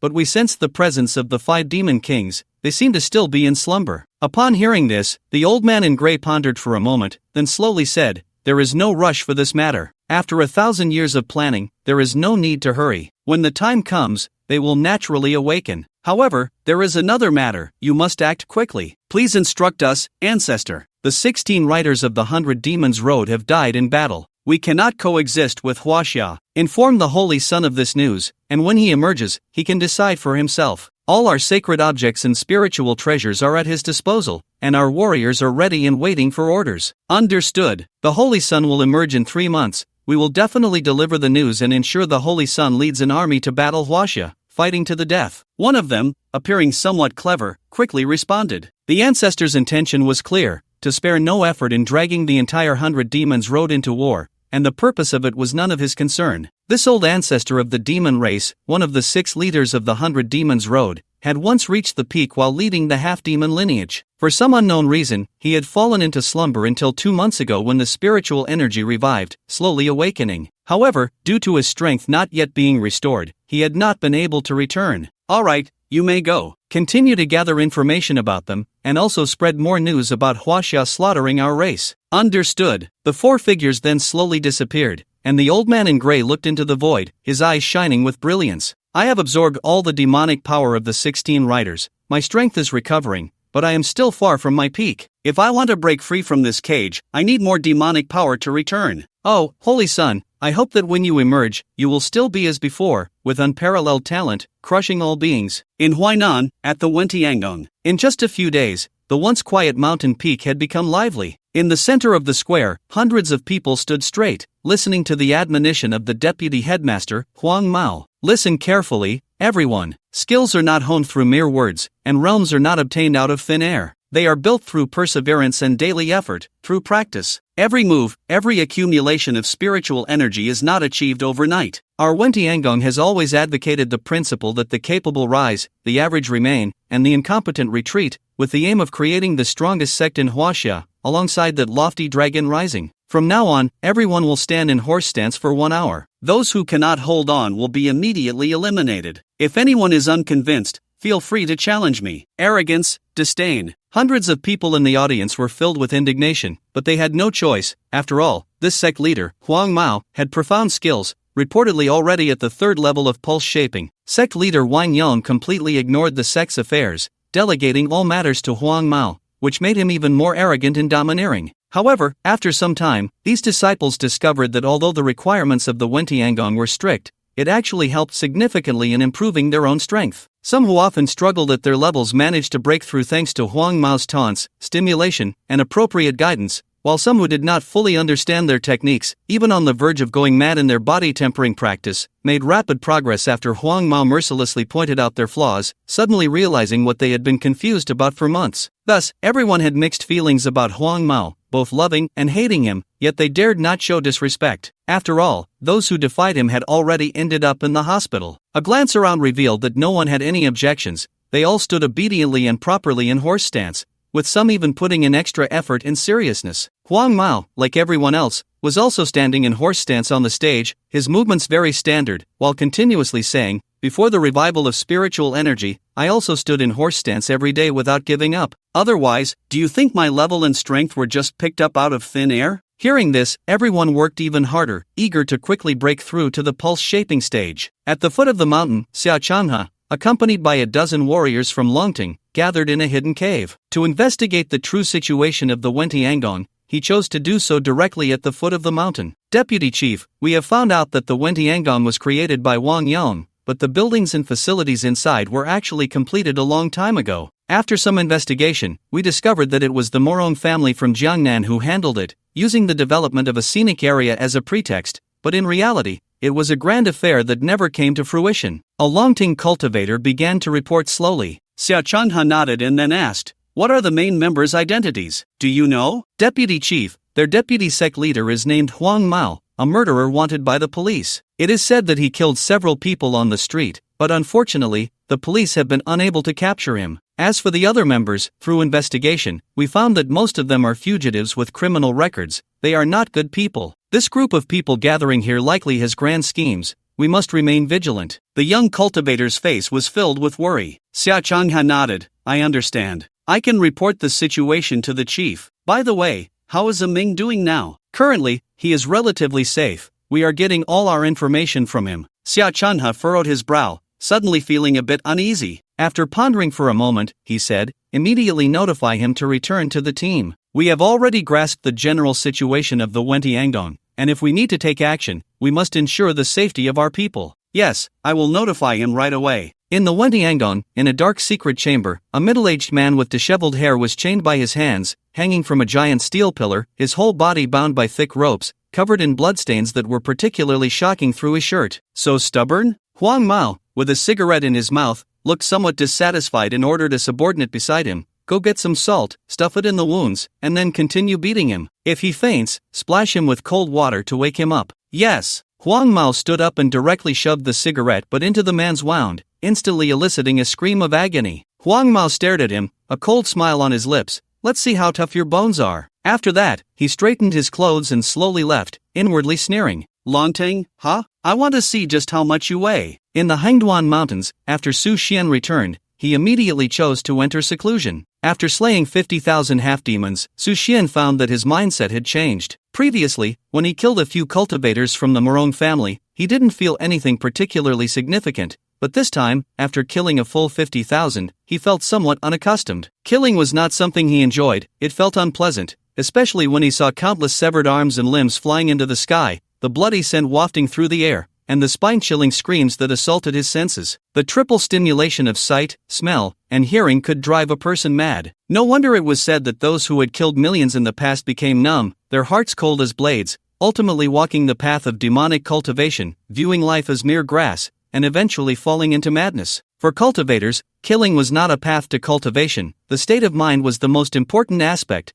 and excessive killing would affect one's mindset. At the time, he might not have felt it, but later on, it could become his inner demon and karmic hindrance. The bodhi tree in his mind emitted a green glow, soft and cool, gradually calming Su Xian's restless and murderous heart, the blood-red light in his eyes slowly fading away. After a few minutes, Su Xian slowly exhaled a breath of turbid air, feeling much better, and then continued his cultivation. The spirit platform is clear, you have entered a mysterious state of profoundness, placing yourself in an environment of profound ice, comprehending the 7th and 8th forms of the ice ceiling 10 breaks. 7th form, ice ceiling for thousands of miles. 8th form, mountains and rivers in broken shadows. Su Xian opened his eyes, his heart filled with ecstatic joy. The ice ceiling 10 breaks consisted of 10 forms in total, each form's comprehension was 10 times more difficult than the previous one, and in just a day or two, he had already comprehended 8 forms. According to rumors, the creator of this sword technique, Shen Bingsha, took over 3 months to comprehend the 8th form. It seems that the Bodhi tree's 10,000-fold comprehension has significantly enhanced my ability to learn techniques. With my current talent and comprehension, even an ancient god king might not be able to match me. An overwhelming confidence surged within Su Xian. As for the remaining 2 forms,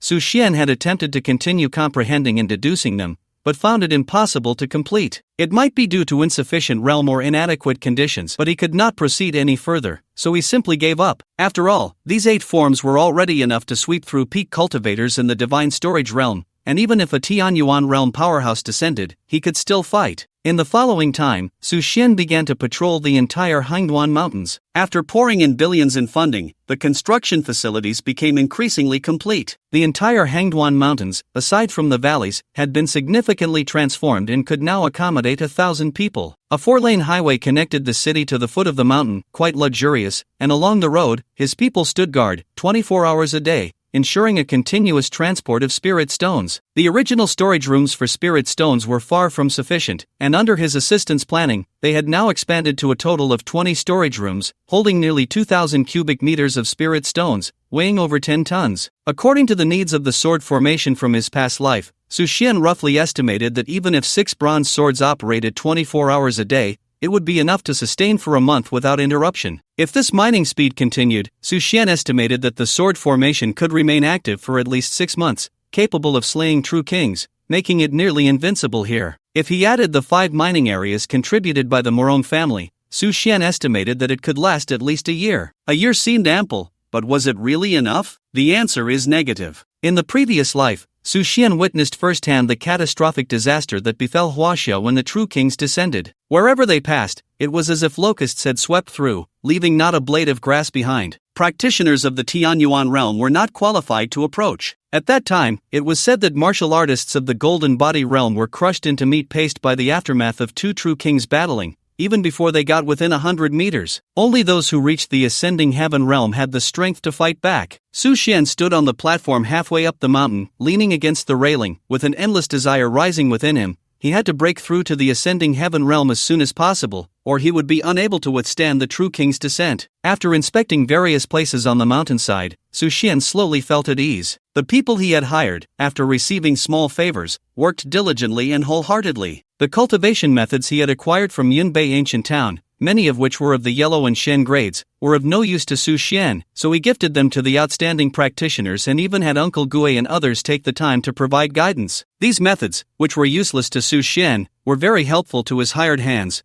With a little practice, they could enhance their strength, and a single Shen-grade method could lead to fierce competition among them. At this time, in all of Huaxia, there were not many cultivation methods available, only those deeply rooted families could obtain some through various channels. Most practitioners during this period were still in the exploratory stage, lacking systematic cultivation methods, so even an ordinary Shen-grade method was enough to incite a scramble. Some wealthy individuals even offered 50 million for a method. Su Shen couldn't help but shake his head. Once everyone broke through to the pulse-shaping realm, these low-grade methods would basically lose their significance. Slowly walking down the mountainside, Su Shen arrived at the luxurious office, looking at the layout and facilities, which were not much different from those during his time at Beichen. A sense of nostalgia and memories welled up in his heart. In his previous life, while he was in charge of the Beichen group, Luosun constantly targeted him but never gained the upper hand. After the revival of spiritual energy, when the Hangduan Mountains in his hands began to gather a massive amount of spiritual energy, Luosun and his family suddenly rose to prominence,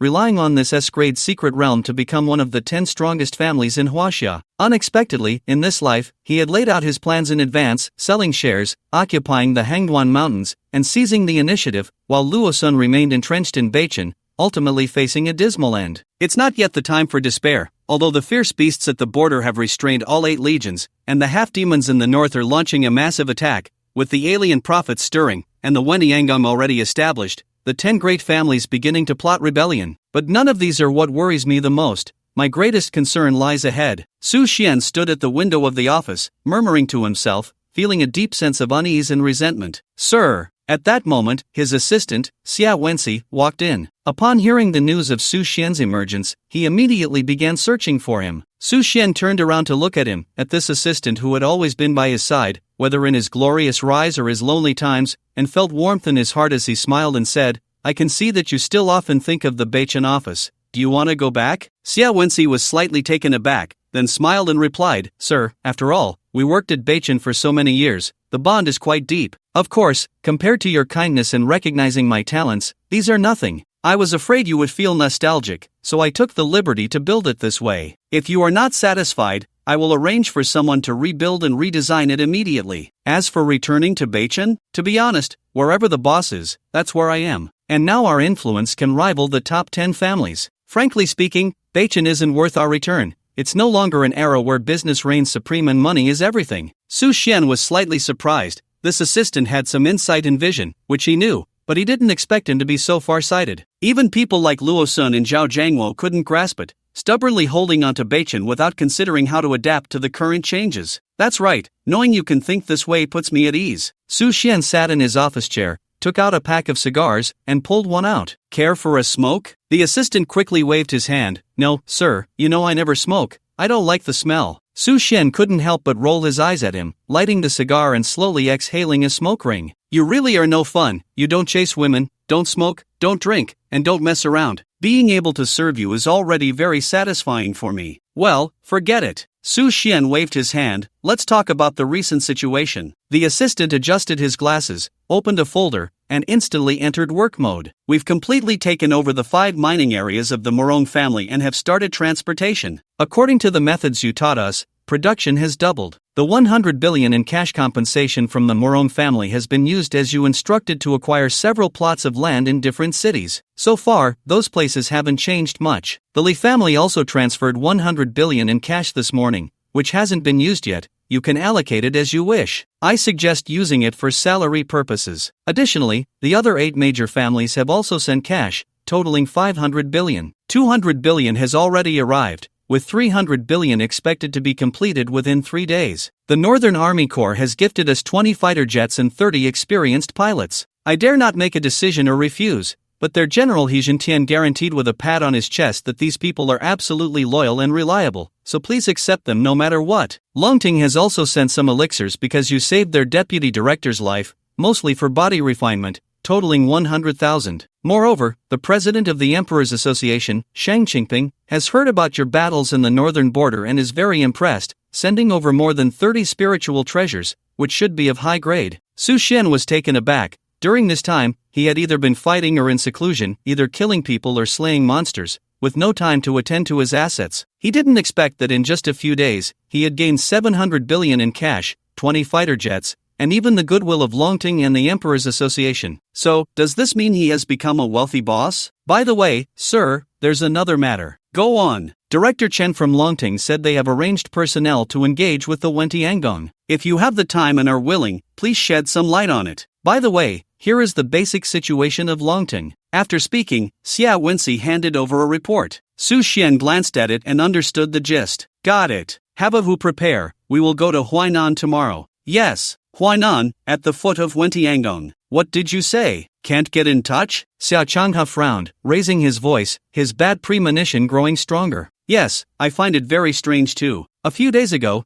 I could contact a Ming every day at noon, and even when I asked multiple times, he said everything was safe. But for some reason, I couldn't get through to him today at noon. Another young cultivator, dressed in Longting's unique uniform, said with his head slightly lowered. It seems a Ming must be in trouble. I'm afraid the people from Wentiangong are not foolish. Xia Changhe paced back and forth in the cave, beginning to contemplate strategies. This time he had only brought a dozen people, most of whom were body-refining realm martial artists. It was clearly unrealistic to directly demand people from the Wentiangong. Contacting the imperial capital to dispatch a large number of elite forces to directly flatten Wentiangong? That wouldn't work either. There wasn't enough evidence to prove that Wentiangong had conflicts with Longting. Even if they went to take someone, it would have to be done in cooperation with the police to bring those criminals to justice. What does the Huainan police say? Since he had previously arranged for them to negotiate with the police, Xia Changhe hoped to break through from there. Dragging it out. Repeatedly dragging it out. They don't want to do anything at all, the young man said, instantly furious at the mention. Although Longting held a high status, it was powerless to control the 30 provinces of Jiuzhou, let alone the thousands of cities. Therefore, it could only adopt a decentralized approach,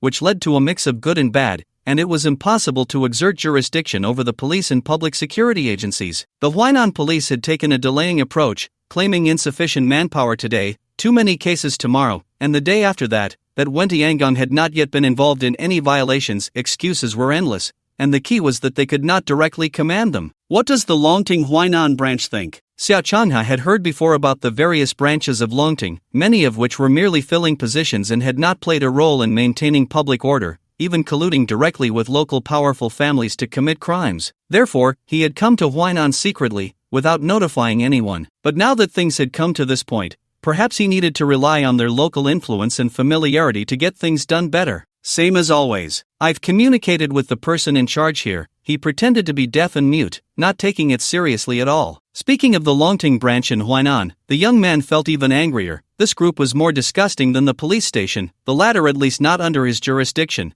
but this Longting branch was directly under the control of the imperial capital headquarters. Xia Changhe took a deep breath, suddenly feeling a sense of helplessness and despair. Even an elite organization like Longting had been riddled with corruption, and the situation of other institutions could be imagined. I can't show up directly this time, otherwise, if the people from Wentiangong notice, they will surely think of every possible way to act, and then Ming will be in danger. Xia Changhe furrowed his brows, contemplating strategies, but found reality to be so tragic. If it were before the revival of spiritual energy, things would have been fine. The police would definitely take action. After all, there were the 8 great legions as a strong backing for Huaxia at that time, and these people still had some scruples and restraint. But now, with the 8 great legions completely drawn to guard the borders, they had no energy to spare, and this group began to exploit their power for personal gain, acting hypocritically. What should we do then? Every day we delay, Ming's danger increases by 1 point. Suddenly, Xia Changhe thought of that figure, descending from the sky, punching the murderer away. If Su Shen were here, he would probably directly knock Wentiangong down with his fists. It seems I need to go in person. You all stay at the foot of the mountain and wait. I'll go first. If I'm not back by dusk, don't wait. Just contact Director Chen, lead the elite of Longting, and directly flatten Wentiangong. Xia Changhe slowly walked out of the cave, his expression resolute, leaving everyone with a tall silhouette. When the sun rose directly overhead, Xia Changhe, dressed in black, ascended the steps, facing the sun and braving the mountain wind, arriving at Wentiangong. It was January now, and the weather in Huainan was gradually getting colder, with the mountains covered in withered branches and fallen leaves, appearing particularly desolate in Chile. As soon as Xia Changhe arrived at the square ahead, he found hundreds of people waiting for him, arranged in formation, standing ready, their eyes filled with an incomprehensible hatred. At the very top, there was a young man with yellow hair, leaning against a wooden pillar, looking at him with a half-smile. You finally came. I came. You shouldn't have come, but I still came. The corner of the yellow-haired man's mouth twitched as he spat out the grass he had in his mouth, revealing his white teeth, and laughed maniacally. They say you, Longting, are like a dragon, protecting the home and the country, admired by the world. Many cultivators in Huaxia feel honored to join Longting, but now it seems, it's nothing special. The fierce beasts have armies to fight, the police maintain order. Tell me, what can your Longting do? My director Xia. The yellow-haired man resembled a speaker, laughing wildly, then opened his arms as if to embrace. As he laughed, tears suddenly began to fall. Do you know? I once had a wonderful life, a great girlfriend, a decent job, and a future to look forward to. Unfortunately, in the end, all of that changed. My mother got involved with another man, my father chopped her into pieces and stuffed her in the fridge, and when discovered, he was sentenced to death. My sister was only 16, and she was raped. It was a wealthy and powerful boss. I reported it to the police, but they advised me not to be ungrateful, then handed me 10,000 yuan to make me forget everything. When the yellow-haired man spoke of this, an extreme expression of anger appeared on his face, his features twisted, his eyes filled with intense hatred. But she is my sister, can you understand? Xia Changhe looked at him silently, feeling a surge of sympathy within. In this world, there is no absolute justice or fairness. Sometimes, power can manipulate the truth, and money can corrupt faith. What Longting needs to do is manage the cultivation world well,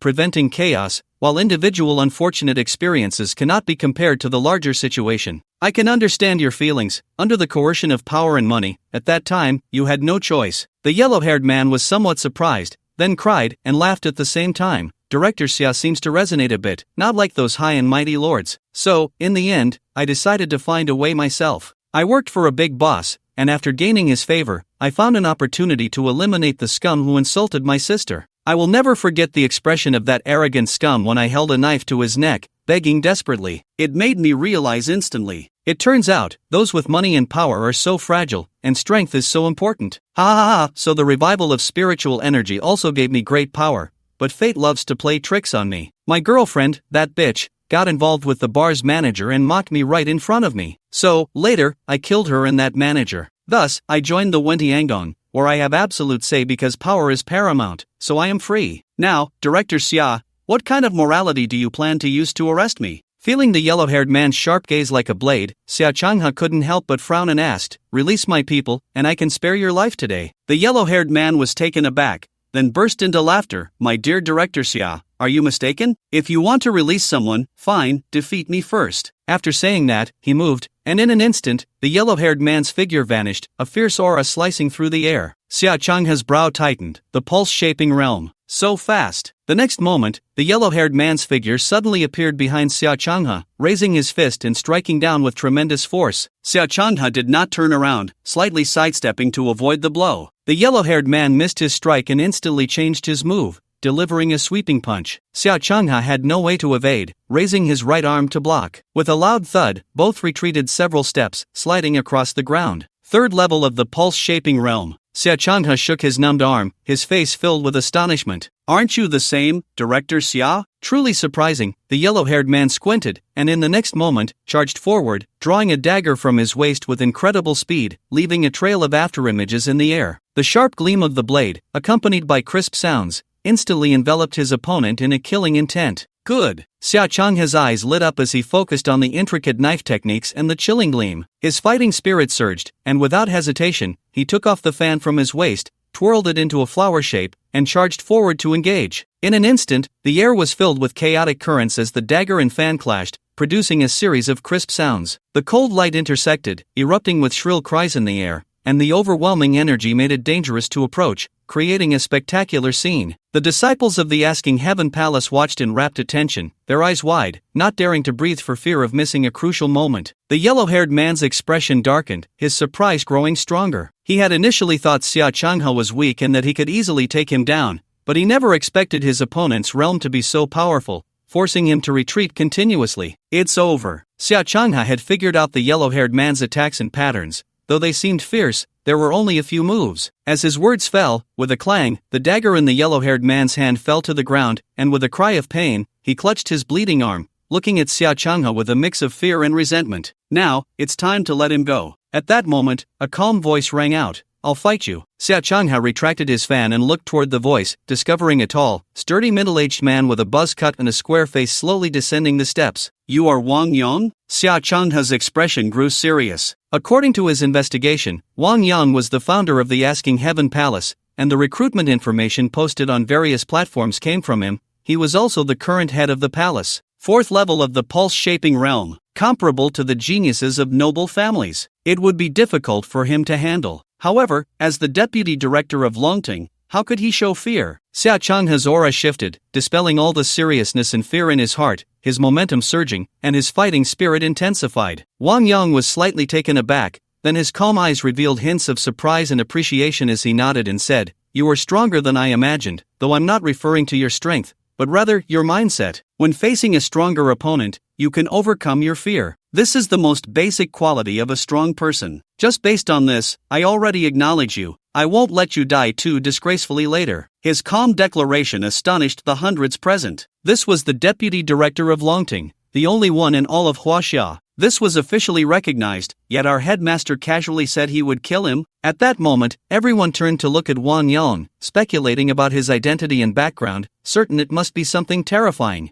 Xia Changha took a deep breath, a serious expression returning to his eyes, and then he took his stance. Come on, let me see how strong the headmaster of the Asking Heaven Palace, a genius of Huaxia, at the 5th level of pulse shaping, truly is. Indeed, Wang Yang had been at the 4th level of pulse shaping just a few days ago, but now he was at the 5th level, already a genius-level powerhouse in Huaxia. All right, Wang Yang nodded, his tone very calm. Then, slowly descending the steps, he lifted his gaze downward, slightly bent his knees, and with a powerful push, his figure shot out like lightning, instantly covering a distance of 7 or 8 meters. His fists were imbued with a terrifying killing intent, and his body was enveloped in a layer of golden light, resembling a giant cannonball being launched, carrying an overwhelming force. Xia Changha's pupils suddenly constricted, a sense of horror rising within him. Wang Yang's strength and momentum were far superior to Huang Mao's, and his speed was astonishingly fast. He dared not be careless, his entire body surging with blood and energy, mobilizing all the spiritual energy in his meridians,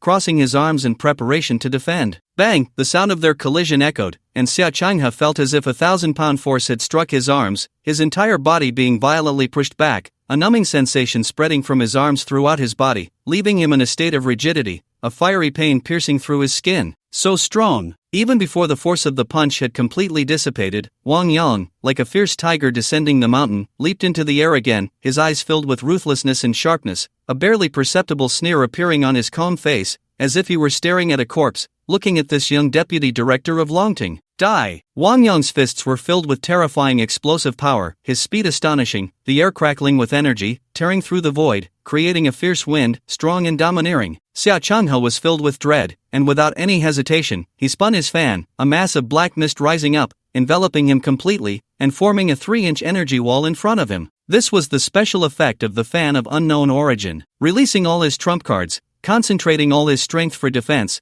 Xia Changha finally felt a hint of safety, slowly regulating his breath while exhaling a mouthful of turbid air. It should be able to block it, he felt somewhat uncertain. In the next moment, with a loud bang, the black mist scattered, turning into fragments that dissipated in the air. Then, he felt as if his abdomen had been pierced by a steel spear, the intense pain nearly suffocating him. Immediately after, his entire body was sent flying high, crashing violently against a dirt wall, with a thunderous sound, stones flying, and broken bricks rolling down. His body fell to the ground with a thud, his face pale, breath faint, a sweet taste in his throat as he spat out a brown-red blood arrow. Wang Yang retracted his fist and slowly walked over, looking down at him from above, rarely showing mockery and disdain, chuckling lightly. Longting genius? Pa, too weak. How can someone so weak have the audacity to become a member of the Huaxia Official Cultivator Alliance? How can they maintain the order of all of Huaxia? Xia Changha's entire body ached, his nearly squinting eyes filled with anger and unwillingness, clenching his fists with all his might, yet he couldn't utter a single word. That last strike from Wang Yang, with the force of thunder, had nearly shattered all his ribs, the energy and blood within him rapidly depleting, more than half of his meridian severed, already gravely injured. At this moment, endless self-blame and regret surged in his heart. If it weren't for his low realm, how could he have let Longting's reputation fall to such a state? In that instant, a figure suddenly appeared in his mind. If he were here, could Wang Yang even withstand a single blow? Speak up. Aren't you Longting very arrogant? Wang Yang, seeing that he seemed somewhat unconvinced, felt extremely angry, stepping forward and directly stomping on Xiao Changhe's face, mocking and scolding him with a near-savage sneer. Endless humiliation surged within Xiao Changhe, yet he had no words to say. After all, he was outmatched. "Pa, I think you guys should stop calling yourselves Longting and just call yourselves Chongting instead. Ha ha ha ha." Instantly, hundreds of disciples from the Wentian palace burst into laughter, the atmosphere becoming relaxed. Just at that moment, a sudden sound of propellers stirring the air echoed from the sky. Da-da-da. Wang Yang raised his eyes and looked up, seeing a helicopter hovering in the air, seemingly pausing its flight and attempting to descend slowly. Where did this helicopter come from? Could it be that some rich second-generation heir wanted to join the Wentiangong? Just as Wang Yang and the others were puzzled, the helicopter's cabin door suddenly opened, and a figure jumped down from above. Damn, so fierce. Wang Yang was taken aback, quickly dodging, while the people in the square also hurriedly cleared a space, trying to stay as far away as possible from directly beneath the helicopter. Boom! With a loud crash, a young man in a black tight-fitting suit slammed into the ground, creating a large pit in the square. The marble and concrete surface cracked like a spider web, densely packed with fissures. Su Shen! Xiao Changhe couldn't help but feel overjoyed, his eyes moist, his heart racing with excitement. He wanted to shout, but found he couldn't utter a word. His lips merely moved instinctively, and a large spurt of bright red blood gushed from his throat, clearly indicating that his internal organs had been severely injured and were bleeding. After scanning the crowd, Su Xian walked over to Xiao Changhe, took out a red pill from his pocket, and stuffed it into his mouth, speaking calmly, "Take care of your injuries, leave the rest to me." "Okay." Xiao Changhe nodded, and after swallowing the pill, he felt his internal injuries starting to heal slowly. He simply sat up, leaning against the wall to meditate. Su Xian slowly stood 10 meters in front of Wang Yang and coldly asked, "Where are they?" Wang Yang was somewhat confused. Just as he was about to answer, he suddenly realized that this young man had gone berserk. In a flash, a punch came at him, and he couldn't even see any of his movements before he felt himself flying through the air. Crack, crack, the sound of bones breaking echoed,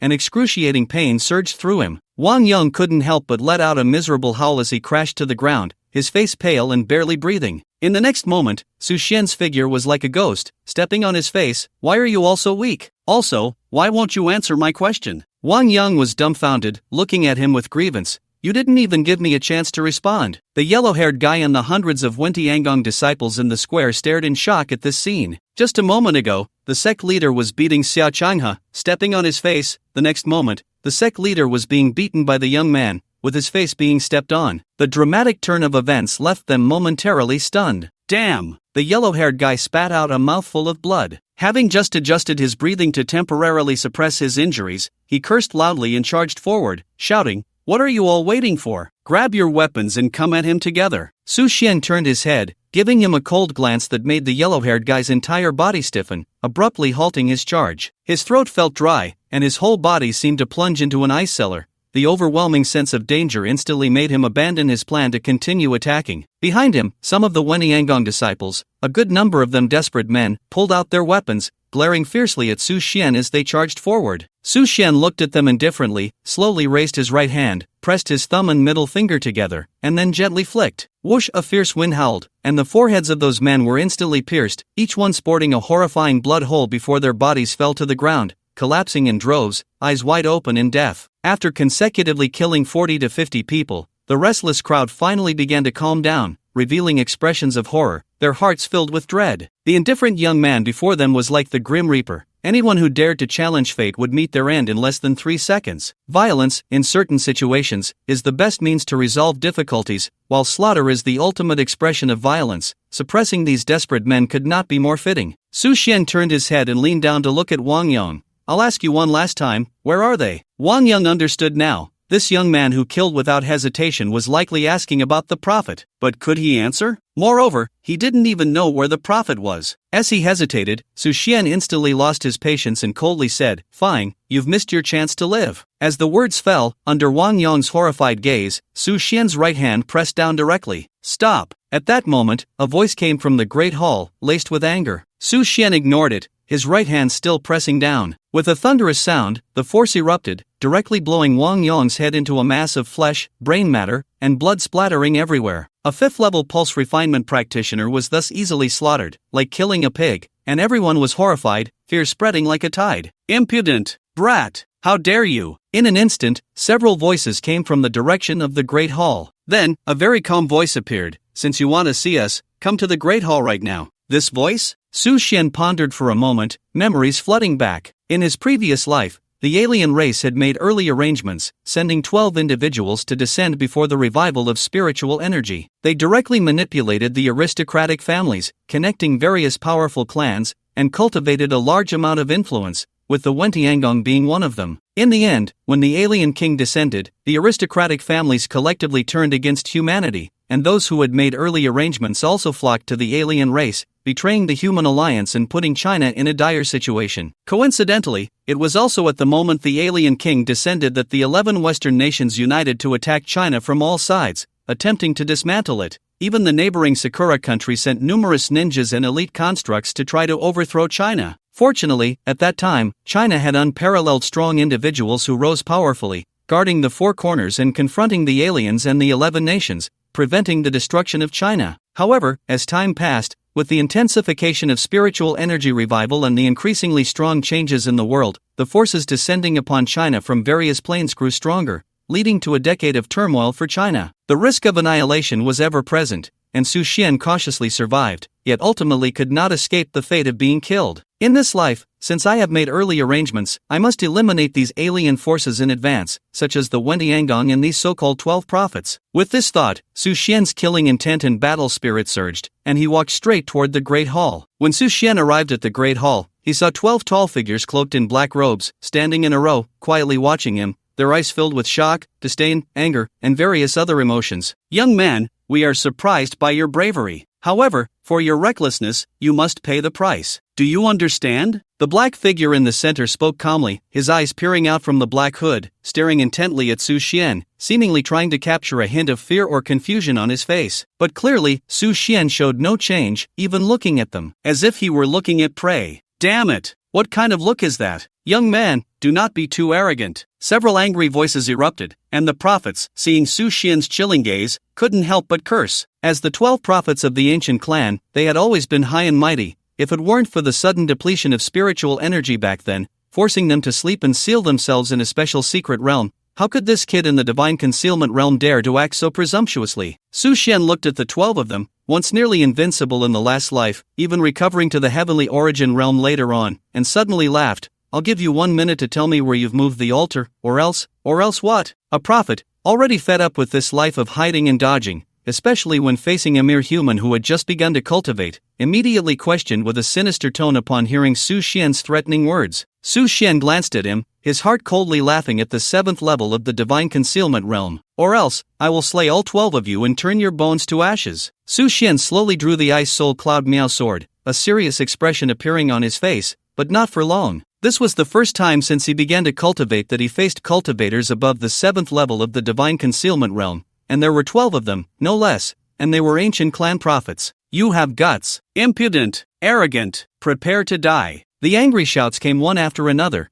These prophets were clearly infuriated by Su Xian's arrogant tone. For many years, aside from their master, who dared to speak to them like this? In the entire ancient clan, there were hardly any. If it weren't for the fear of those old immortals, the 12 of them would have long since acted to kill Su Xian. A mere 3rd level of the divine concealment realm, unaware of the heavens and the earth. Su Xian frowned, suddenly feeling quite bored, rubbing his brow. "I say, can you come up with some fresh words? It's always the same few, isn't it tiresome? It seems you're not planning to tell me the location of the altar. Fine, I'll kill you first, and then I'll slay your king." The location of the altar doesn't matter anymore. Now that the Hengwan Mountains had gathered all 6 bronze swords, the 6 swords of the King of Yu combined into the opening heaven sword array, which was more than enough to slay the true king of the ancient clan, so Su Xian wasn't particularly worried about them summoning the true king. "Young man, being sharp is a good thing, but boundless arrogance will only harm you. Listen to me." Before he could finish, he saw Su Xian wielding the cold, gleaming divine sword, charging directly at him, his strength surging, revealing that he was at the peak of the divine concealment realm. "Everyone, he's at the peak of the divine concealment realm. We've been deceived." The man in black shouted in anger, his heart torn apart. He immediately dared not hold back, unleashing his full strength at the 9th level of the divine concealment realm, murmuring incantations in the air, his hands cupped, flames rising in his palms, instantly transforming into 2 blazing fireballs. Boom! The man in black flickered like a ghost, his palms coming together, compressing the 2 fireballs,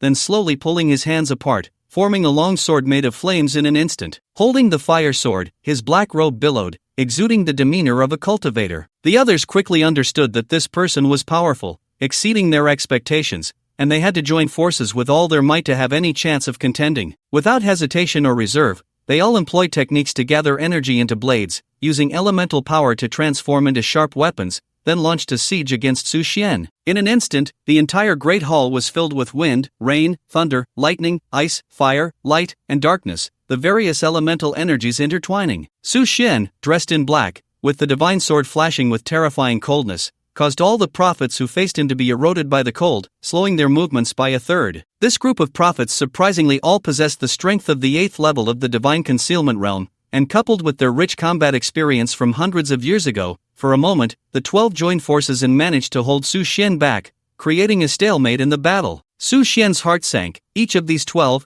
taken individually, was not his opponent, and he was confident he could defeat them within 30 moves. However, when combined, their power multiplied by more than 10 times, with each attack, defense, cover, hidden killing move, feigned attack, and so on, perfectly coordinated. In addition, these 12 individuals had remarkable agility, their bodies as flexible as loaches, often resulting Su Xian's lethal moves in incomprehensible postures. After Su Xian repelled the 12 with a single sword strike, he suddenly took 3 steps back, coldly staring at the group, then raised the Ice Soul Cloud Miao sword and forcefully plunged it into the ground. His entire spiritual energy surged, the peak of his divine concealment realm fully erupting, a terrifying aura radiating outward. As the long sword crashed into the ground, an extreme chill instantly spread, freezing the floor of the Great Hall, and the speed increased rapidly, almost instantly enveloping the feet of the 12 prophets. What is this? This kind of aura? Not good. It's the renowned sword technique of Xin Bing Sha, Ice Sealing 10 breaks. Quickly, dodge. The prophet holding the fire sword changed color dramatically, his figure immediately rising, trying to escape the range of the icy confinement. However, the others, reacting a bit slower, were directly frozen, resembling ice sculptures, their faces still showing fear and panic, horror and shock. Your Excellency, you are actually the heir of Xin Bing Sha. The leader of the prophets, standing on the statue in the Great Hall, trembled in voice, his heart filled with terror. Looking at the 8 frozen individuals and the 4 on the statue, Su Xian sighed. What a pity, still a bit lacking. What? The leader of the prophets was filled with confusion, and then his heart burned with anger. What do you mean by, what a pity? We are peak experts of the divine concealment realm. If you can freeze us with just one move, what exactly are practitioners of the divine concealment realm? Su Xian ignored him, forming hand seals, executing a sword technique, channeling the frantically surging spiritual energy within him, slowly uttering a word, break. Immediately, those frozen prophets exploded into ice shards, scattering in the air, and then vanished without a trace, leaving no bones behind. The leader of the prophets was devastated, filled with horror, and suddenly felt a desire to retreat, beginning to attempt reconciliation with Su Xian. Your Excellency, I acknowledge your strength. You are already among the strongest talents I have seen, even nearing the unparalleled talents of my clan. Let today's matter end here. We will not hold grudges against each other. The Wentiangong will be handed over to you, do as you wish, and my clan will not act against you in the future. How about that? The other 3 prophets looked at him in confusion. When did our clan's prophets need to plead for their lives to a young man at the peak of the divine concealment realm? Su Xian remained indifferent, gazing at the 4 prophets cloaked in black robes, slowly raising his long sword. I'll give you one last chance. Tell me, where is the altar? The leader of the prophets' expression changed, angrily shouting, Your Excellency, do not be ungrateful. The goodwill of my clan is not so easily obtained. I advise you to think twice. It seems there's nothing to discuss. Su Xian slowly shook his head, then his eyes sharpened, and he transformed into an arrow released from the bow, flying out, the long sword surrounded by ice and snow, causing the temperature inside the Great Hall to drop 10 degrees instantly. Your Excellency, are you really going to kill us all? When my king descends, he will surely turn you to dust. Su Xian couldn't help but sneer. If you can't win, you bring out your background? He then directly plunged the long sword into the throat of the prophet, stirring it violently, causing it to explode, the head turning into minced flesh, brain matter, and blood spraying out. Finally, Su Xian repeated the process, piercing and shattering the heads of the other 3 prophets. After slaying the 12 prophets, Su Xian wiped the blood from the Ice Soul Cloud Miao sword on one of the prophet's black robes, then strode out of the Great Hall. Under the astonished gazes of everyone, he lifted Xia Changhe with 2 fingers and entered the cabin. On this day, Su Xian acted decisively, directly slaying the headmaster of Wentiangdong and the 12 prophets of the alien race. Above the sky, amidst the sea of clouds, in a suspended palace, on the throne, a true king clad in celestial armor and wielding a long spear suddenly opened his eyes, emitting a chilling light that sent shivers down one's spine. Just now, the 12 pioneers of my clan were slain, their elemental symbols dissipating collectively. The king's expression was calm, but a hint of barely perceptible anger flickered in his gaze. On either side of the palace stood a dozen people, most of them armored warriors, all staring at the king in astonishment. My king, could it be the people from the White Jade capital where the 100 demons rode of Shoshan? The king slowly shook his head. I did not sense the presence of those old immortals, so I speculated may have been killed by human cultivators. Hiss, the crowd gasped in shock, exchanging glances. My king, with the revival of spiritual energy, even if there are unparalleled geniuses among the human race, it is impossible for them to grow to the divine concealment realm in such a short time. Even if the pioneers were to regress in realm, they would at least retain the strength of the 7th level of divine concealment, not to mention they had the support of elemental power. The king remained neither sad nor happy, slowly rising. In the face of great calamity, there will always be those destined to face it. It is not impossible to cultivate to the peak of the divine concealment realm in 3 months. Notify the Azura king to expedite the repair of the passage with the human race. The day my clan fully descends will be the day of calamity. As you command, my king. In the Hongduan Mountains, Su Xian sat in the dining room, enjoying a feast. In front of him lay 300 pounds of steak, 10 pounds of red wine, 20 fried chickens, and an entire bag of fries. Su Xian dipped the fries in ketchup, stuffed them into his mouth, and then took a sip of red wine, feeling quite refreshed. With the elevation of his realm and the enhancement of his strength, Su Xian's appetite had grown larger. What puzzled him was that in the cultivation novels he had read before, once one reached the foundation establishment stage, they could fast and maintain their health without needing to eat. However, in the current world, at least for now,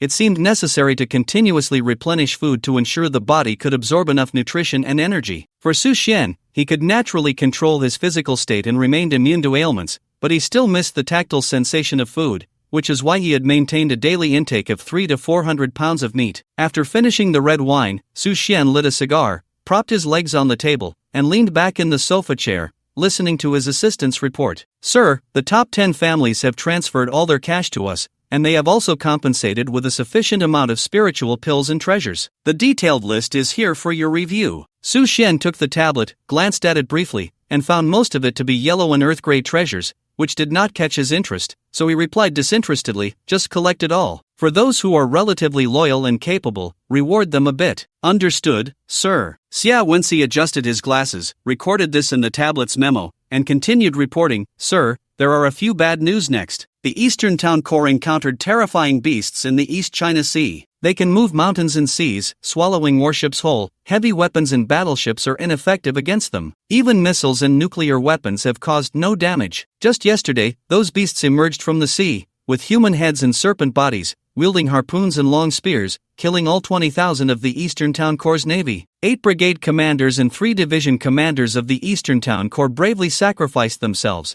with a total of 50,000 casualties in the entire corps. To continue resisting the sea beasts, the Eastern Town Corps had to retreat 300 miles, starting to build a large number of defensive fortifications and evacuating the populace. Now, the Chinese military has issued the highest level of danger alert. The threat posed by the sea beasts in the East China Sea is 12 times greater than the crisis faced by the Northern Town Corps. Su Xian frowned upon hearing this, feeling increasingly uneasy within. In the previous life, the Sea tribe rose at least 6 months later. By that time, humans had gradually begun to see martial artists at the divine concealment level. They collaborated with the military, managing to withstand some of the attacks, preventing a complete rout. Unexpectedly, in this life, the Sea tribe invaded a full 3 months earlier, and their strength was clearly superior to the previous life. Even missiles and warships could not harm them. It seemed they had received the blessings of their ancestors and the mysterious power of the Naga. In fact, there are ways to deal with the Sea tribe, which involve destroying the source of their power. Once their formidable strength is diminished,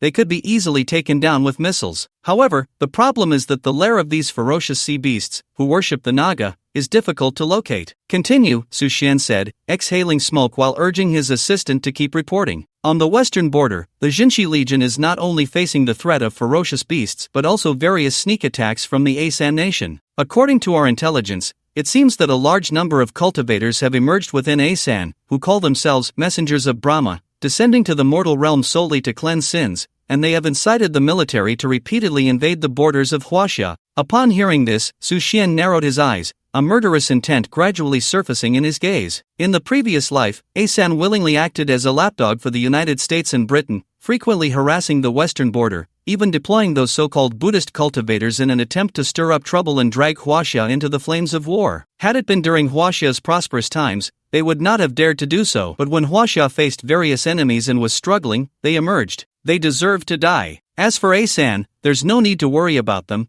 they won't amount to anything. Continue the report. Yes, sir. Xia Wenxi swiped on his tablet and continued, since you eradicated the ferocious beasts and half-demons, the Jinbei Legion has expanded its defensive scale and directly applied to the imperial capital for nuclear weapons. They now possess the most advanced missile launch systems and various nuclear bombs, and they appear to be relatively safe. By the way, sir, General He Jintian recently sent a message expressing his deep gratitude to you. You are a national hero, and the entire Jinbei Legion holds you in high esteem. If you have time, you must come to the northern border for a few drinks. Su Xian extinguished his cigar and took several hearty sips of red wine. We'll talk about it later. Director Chen from Longting also expressed deep gratitude for your noble assistance. In the future, as long as you do not violate Huaxia's interests, Longting will fully support anything you wish to do. Su Xian nodded but said nothing. However, he knew in his heart that Chen Tianping must have been working behind the scenes, otherwise, his indiscriminate killings could have provided many people with opportunities to make trouble, even using judicial resources to sue him. Yet, after so many days, it was clear that no one dared to do so. On one hand,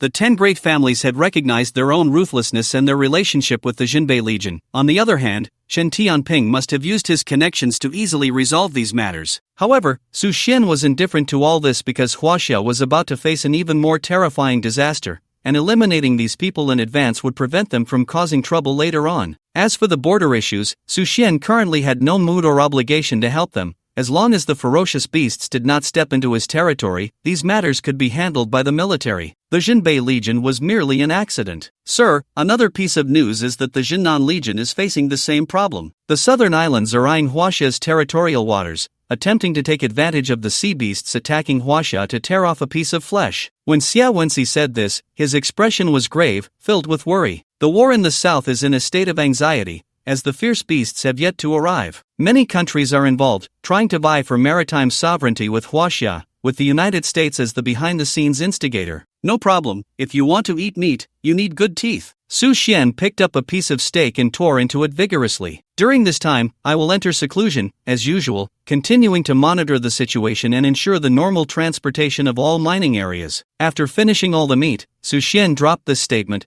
disperse all the cash, double their salaries, and speed up the mining process. I want them to exhaust the mining areas as much as possible within 3 months. Xia Wenxi was slightly taken aback, finding it hard to understand. Wasn't this fishing in a dried-up pond? But he still agreed. Yes, sir, I will arrange it right away. In the Hengduan Valley, Su Xian brought everything inside, filling the entire cave with spirit stones. He carefully examined the Longxing stone gifted by Elder Feikong and began to ponder. At present, only by quickly breaking through to the divine storage realm and reaching the heavenly origin realm could he achieve a substantial breakthrough, ensuring his own safety and that of Huaxia during the impending invasions from ancient clans, half-demons, foreign enemies, and fierce beasts. The 2 volumes of the heavenly book still could not be comprehended. The open sky sword array was already laid out but had yet to be tested. The dragon-shaped stone was thrown into the core of the Earth's fiery sea but showed no reaction. The bodhi tree could grow by killing enemies, but until now, its origins remained unclear. There were far too many areas needing improvement. Despite possessing an S-level secret realm, an abundance of spirit stones, various pills usable below the divine storage realm,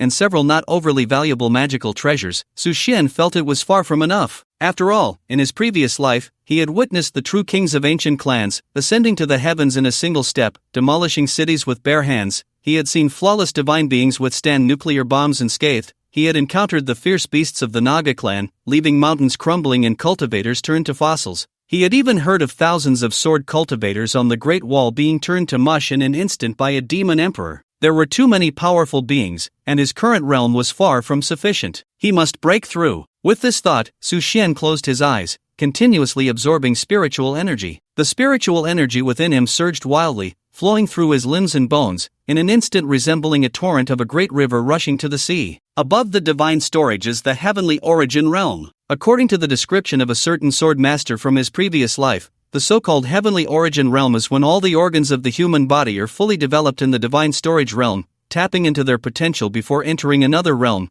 Cultivators in this realm have expanded their divine consciousness in their minds, possessing powerful mental strength and intent, able to freely construct domains in virtual environments in their minds, capable of flying through the air, and able to manipulate objects for their own use, then beginning to comprehend the Tao, albeit still at the initial level of the Tao. This realm is divided into 9 levels based on the size of the sea of consciousness and the understanding and mastery of the Tao. Upon reaching the 9th level, one is nearly enlightened. Following the description of the powerful beings from his previous life, Su Xian closed his eyes, completely casting aside the distractions in his mind, entering a profound state of meditation. In that moment, the bodhi tree in his mind began to grow robustly, its branches lush and green. Under the sunlight, the giant tree towered high, and a flock of larks perched upon it, transforming from just a few to dozens, creating a lively and harmonious atmosphere. Meanwhile, beneath the bodhi tree, a figure slowly materialized. It was a white-clad monk with long hair, leaning his dark green Zen staff against the bodhi tree, eyes closed, hands clasped together, his expression calm, neither sad nor joyful. Bodhi has no tree, the bright mirror is not a platform. Originally, there is nothing. Where can dust settle? As the words fell, the monk's figure gradually became blurred and then vanished from sight. A sense of emptiness and Zen suddenly enveloped Su Xian's mind,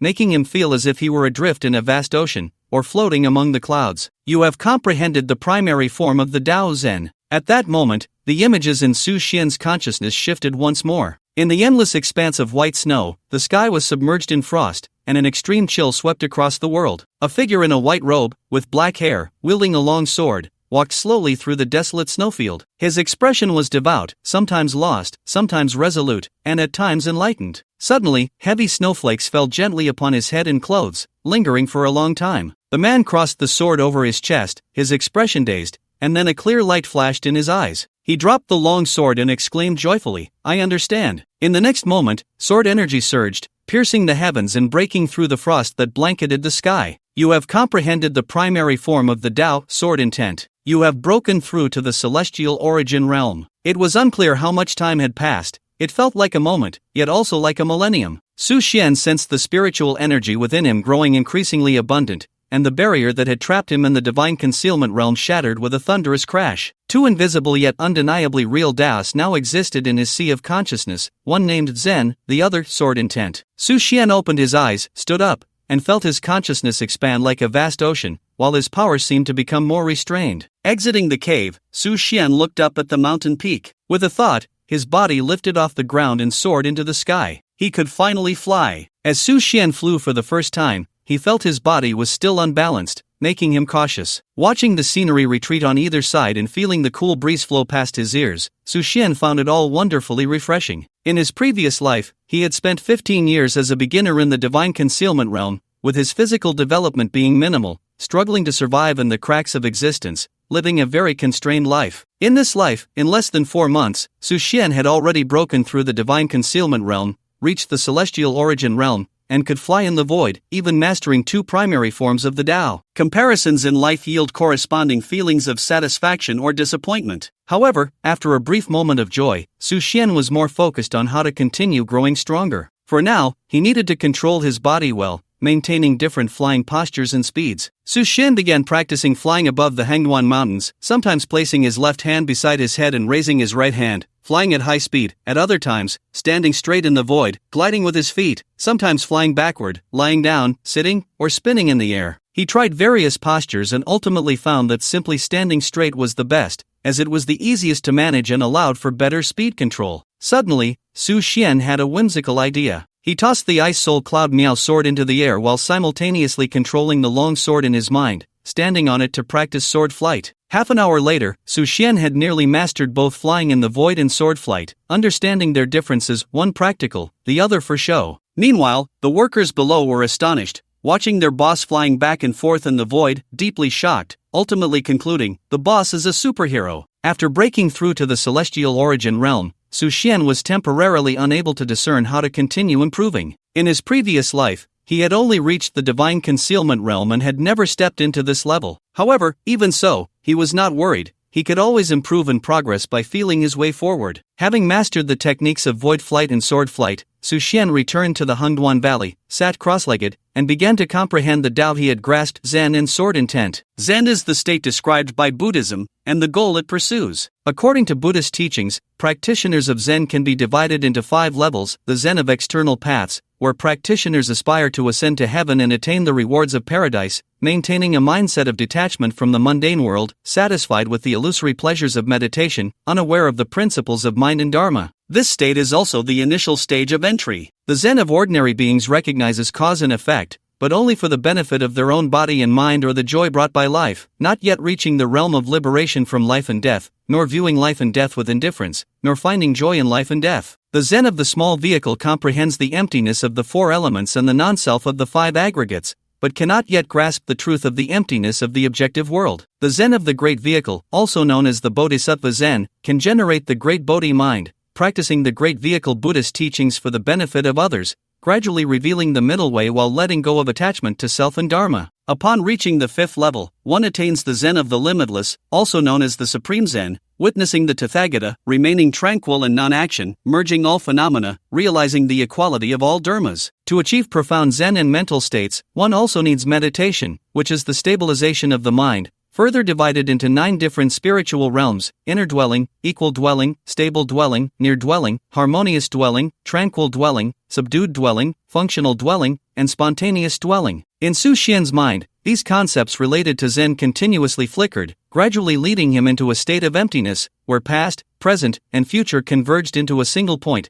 the universe vast and boundless, the spirit platform clear and bright. At the same time, the Bodhi tree began to emit a rich green light, and Su Xian felt a spark of inspiration, facing his true heart. After half an hour, Su Xian slowly emerged from meditation. Opening his eyes, the original intent of killing and restlessness in his heart dissipated, returning to tranquility. Is this what Buddhism refers to as calming the mind, meditation, and subduing the heart? With Su Xian's sudden enlightenment, he clearly felt that his Zen had reached the 2nd stage, which is the understanding of the benefits brought by life, and he began to embody this realization. After completing his Zen practice, Su Xian gradually began to comprehend the intent of the sword. The intent of the sword, as the lifelong pursuit of sword practitioners, can be encountered but not sought. Unlike specific sword techniques or the void of the sword path, sword intent places greater emphasis on the user's understanding and insight into the sword. According to the current cultivation system, sword intent can be roughly divided into 5 levels: the sharp sword level, unstoppable and overwhelming; the soft sword level, ethereal techniques and exquisite moves; the heavy sword level, blunt yet profound; the wooden sword level, simplifying complexity, naturally formed; and the no sword level, without beginning or end, limitless and formless. Su Xian had just begun to grasp sword intent, currently at the 1st level, and to continue advancing, he needed immense opportunities. In his previous life, a year after the revival of spiritual energy, many sword practitioners began to emerge among humans, not lacking in extraordinary talents, yet many ultimately failed to comprehend sword intent, despite their unparalleled sword techniques. Sword intent requires opportunity and, more importantly, insight. It cannot be obtained merely through talent and effort. Su Xian closed his eyes, and a scene began to take shape in his mind: a sword practitioner clad in a snow-white robe, standing atop a sheer cliff facing thousands of troops without fear. He brought his fingers together, and a brilliant sword light shot into the sky, like a 1,000-foot-long silk ribbon, tearing through the heavens, sweeping across the cliff and descending among the thousands of troops. In an instant, a wave of energy surged, the sword light crackling, piercing through the ranks, causing chaos and screams. With a single stroke of sword energy, thousands fell from their mounts. The sword practitioner stood with his hands behind his back, his expression calm, surrounded by a majestic sword intent. In that moment, an endless yearning and awe surged within Su Xian. This sword practitioner seemed like an immortal descending to the mortal realm, effortlessly annihilating thousands with a mere gesture. What a terrifying realm this is, and what a terrifying sword intent. In that profound and mysterious instant, Su Xian keenly sensed a trace of the void sword intent,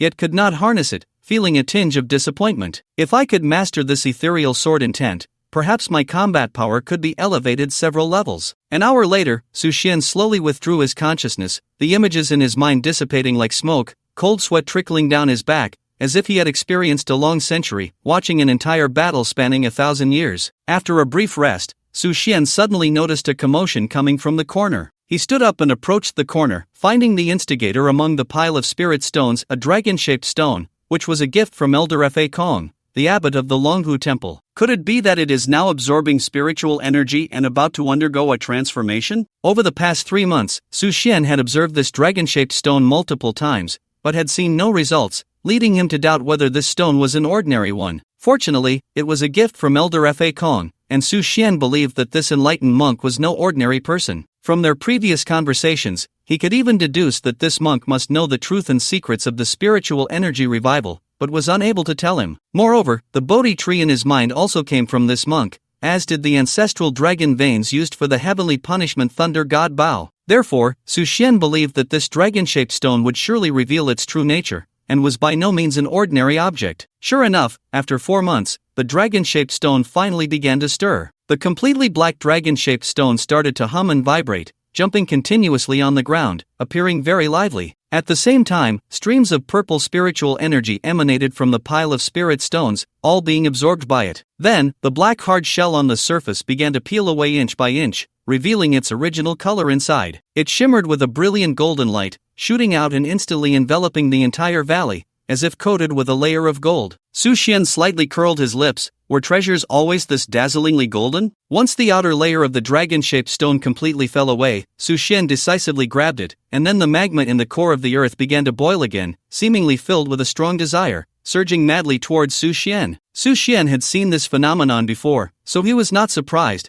The last time he forged the heavenly punishment thunder god Bao and the ice soul cloud mist sword, the magma behaved in the same way. After some thought, Su Xian simply tossed the dragon-shaped stone into the magma. Gurgle, the magma boiled, bubbling and emitting enough heat to melt steel into liquid. Su Xian quickly used the green light emitted by the bodhi tree and the ice of the ice soul cloud mist sword to disperse the high temperature, rendering himself impervious to the heat. The dragon-shaped stone was quite large, measuring a full meter in length, heavy and intricately shaped, yet without a single mark of knife or axe, appearing completely natural, which surprised Su Xian slightly. The dragon-shaped stone rolled in the core of the Earth's red flame sea, gradually melting at a visible speed, as if it were about to be devoured by the magma. No rush. Su Xian looked at the calm surface of the magma, his face calm, though inside he was quite anxious. After all, this dragon-shaped stone was a treasure. About 5 minutes later, the calm magma suddenly began to stir restlessly, raising a 1-meter-high wave of fire. Su Xian frowned and shouted, "Go back!" Feeling as if the dragon-shaped stone was being devoured, Su Xian's expression darkened. It was false to say he wasn't distressed. The magma seemed to fear Su Xian, even appearing to understand his words, and it shrank back like a child, looking quite dejected. Then, as Su Xian grew increasingly disappointed, a prompt suddenly rang in his mind: successfully forged celestial grade armor. You have obtained the celestial armor Red Lotus Hell Prison. Immediately after, a streamlined red armor, covered in layers of dragon scales, slowly emerged from the magma, standing still in the void. This armor seemed different from the Ice Soul Cloud Mist sword, surrounded by a faint halo, making Su Xian feel that it was not a solid entity. With a thought, Su Xian released his divine sense, and the armor, seemingly possessing a spirit of its own, flew directly towards him, and with a snap, it fitted onto his body. Instantly, a wave of scorching heat surged into his being, causing Su Xian to frown. The bodhi tree in his mind radiated a green light like a gentle spring breeze, sweeping away the intense heat. Only then did Su Xian nod slightly, stroking the celestial armor on his body, which felt remarkably substantial. This was his first impression. It seemed devoid of the cold touch of metal or the burning sensation of flames, incredibly smooth. To test its strength, Su Xian hesitated not at all. Forming a sword gesture with his right hand, he aimed the Ice Soul Cloud Meow sword at his waist and swung it. Clang! The divine sword collided with the armor and was immediately rebounded, leaving no damage on the armor. Su Xian's heart soared with joy. He was well aware of the power and sharpness of the Ice Soul Cloud Meow, and if even it could not penetrate the armor's defense, then bullets and the like were out of the question. Then, with a thought, the armor detached from his body and hovered in the air. Su Xian pondered for a moment before issuing a command for the armor to hide in his mind. Currently, he had no storage treasures, he had merely been trying it out, and in the next moment, the celestial armor directly burrowed into his head. This brought Su Xian great comfort, meaning the armor could be freely donned and removed, providing a surprise for his opponents at critical moments. He felt confident that even a practitioner at the 9th level of the Tianyuan realm, who had comprehended the advanced form of the Tao, might not be able to break through this armor's defense. What a perfect combination of the Red Lotus Hell and Ice Soul Cloud Meow, creating a duality of ice and fire. When Su Xian stepped out of the Hangguan Valley again and reached the mountain peak, gazing into the distance, his state of mind underwent many changes. In his previous life, he had struggled to survive in the cracks, besieged by fierce beasts, aristocratic families, the Wentiangdong, and the half-demons of the north, just an ordinary cultivator among the masses, with nothing remarkable about him. To survive, to improve, to integrate into this cultivation environment, Su Xian had endured much hardship, faced countless despair, and ultimately was killed by a fierce beast, bearing numerous injuries. In this life, he had now reached the Tianyuan realm, a significant watershed for cultivators. If body forging, meridian shaping, and divine storage were the three major hurdles for cultivators, then the Tianyuan realm was the core and key that determined whether a cultivator could ascend to the heavens. Body sculpting, meridian transformation, organ development, no matter how perfect, if one could not grasp the understanding of the Tao, they would forever remain at the threshold of cultivation, merely existing as a cultivator. On the mountain peak, the wild wind howled, it was deep winter, and everything was subdued by the harsh cold, revealing a desolate and withered aspect. Su Xian stood quietly at the summit. 3 feet ahead was a sheer cliff. With his hands clasped behind him, countless memories flashed through his mind, ultimately converging into a single phrase, all is past. At this moment, he suddenly felt that the 10 great families, the 8 great legions, the Wentiangdong, Longting, and so on, were nothing but transient visitors on his path up the mountain, mere wisps of smoke. What he pursued was a higher goal, the essence of the Tao, a path of thorns against the heavens. Slowly exhaling a breath of turbid air, Su Xian's pupils glowed white-hot, his robes billowed in the wind, and his hair gradually grew long, with no intention of managing it. He then arrived at the Hangduan Valley and took out 2 scrolls of ancient heavenly scriptures, the ancient heavenly scripture, Heaven Scroll, and the ancient heavenly scripture, Earth Scroll. Su Xian entered a meditative state, and the 2 tattered sheepskin books suddenly emitted a strong light, like the dawn breaking at daybreak, with obscure and difficult-to-understand characters suddenly emerging from the books. To his astonishment, he found that he seemed to understand these characters now. Based on the descriptions of the gilded words spilling from the books, Su Xian vaguely understood some secrets, but these secrets were merely fragments, lacking clarity. After spending half an hour, Su Xian finished reading the contents of the 2 volumes of the ancient heavenly scriptures and grasped some general ideas. It turned out that the ancient heavenly scriptures originally consisted of 6 volumes, the volume of heaven, the volume of earth, the volume of humanity, the volume of brightness, the volume of the sun, the volume of the moon, and the volume of stars. No one knew when these scriptures were born or who authored them. They seemed to be vaguely related to certain true gods from ancient times,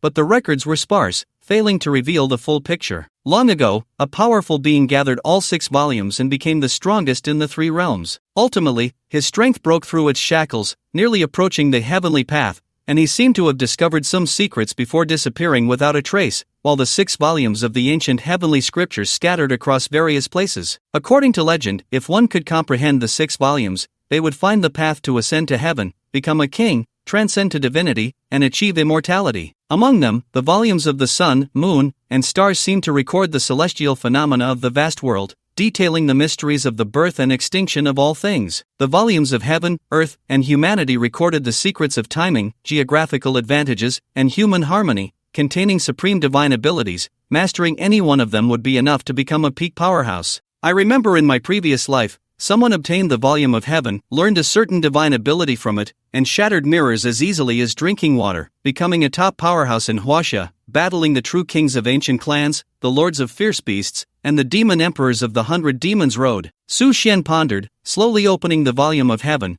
only to find it filled with incomprehensible divine abilities and incantations. Even with the 10,000-fold enlightenment granted by the Bodhi tree, he found it difficult to grasp, and as time passed, he felt increasingly dizzy and struggled to breathe. This left him deeply alarmed. He was already a practitioner at the celestial origin realm, having expanded his divine consciousness and comprehended the essence of Zen and sword intent, with significant improvements from the Bodhi tree, allowing him to easily grasp divine-level techniques. Yet, with these heavenly scriptures, he felt lost in a fog. Su Xian felt a bit bitter and began to contemplate whether reading the heavenly scriptures and mastering the divine abilities within required certain specific conditions, such as a medium. Shaking his head, Su Xian decided not to dwell on the divine abilities of the heavenly scriptures for now. Perhaps he would comprehend them later, and it wouldn't be too late to practice them then, especially since he still had divine-level techniques to train with. With this thought, Su Xian continued to analyze the stories described in the heavenly scriptures, keenly capturing several very obscure keywords. For instance, laws, demigods, the war of the 3 sovereigns, the great war of the ancient dragon clan, the war of godslaying, the mystery of the evil emperor, and so on. The descriptions were quite limited,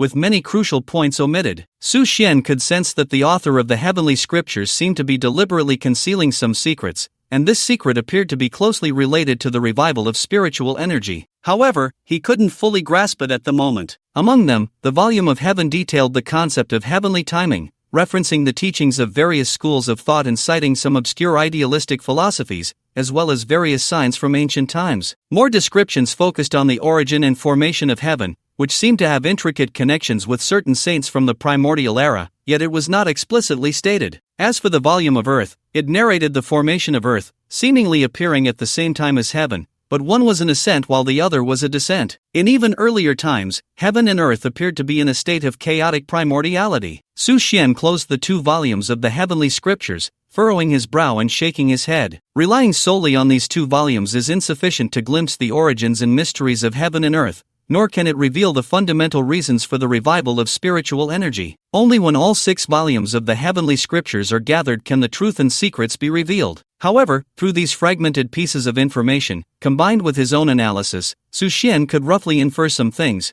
though they were all mere guesses. That is, in ancient times, when the world was still in a state of chaos and primordial chaos, or rather, when there was no so-called heaven and earth. It is unknown how long it took, but it seemed that a sage split this chaos apart. The light ascended, becoming heaven, while the turba descended, becoming earth. After an unknown number of years, another sage, using unknown divine powers, began to create all things, thus giving rise to beings such as the human race, demon race, devil race, divine race, and immortal race. Again, after an unknown number of years, the sun, moon, and stars formed, bringing new vitality to this world. At this time, it seemed that there was ample spiritual energy between heaven and earth, and all races practiced cultivation, defying the heavens in an attempt to become strong, transcending, entering sainthood, becoming gods, and transforming into immortals, ultimately achieving the Tao and becoming rulers. Thus, there was an unparalleled powerhouse who gathered all his strength and, using supreme divine powers, began to compile the heavenly scriptures. At this time, a great war broke out among the races, and some races began to fall, eventually forming the 3 realms and 6 paths. However, based on the fragments of the heavenly scriptures, Su Xian could see that at some point,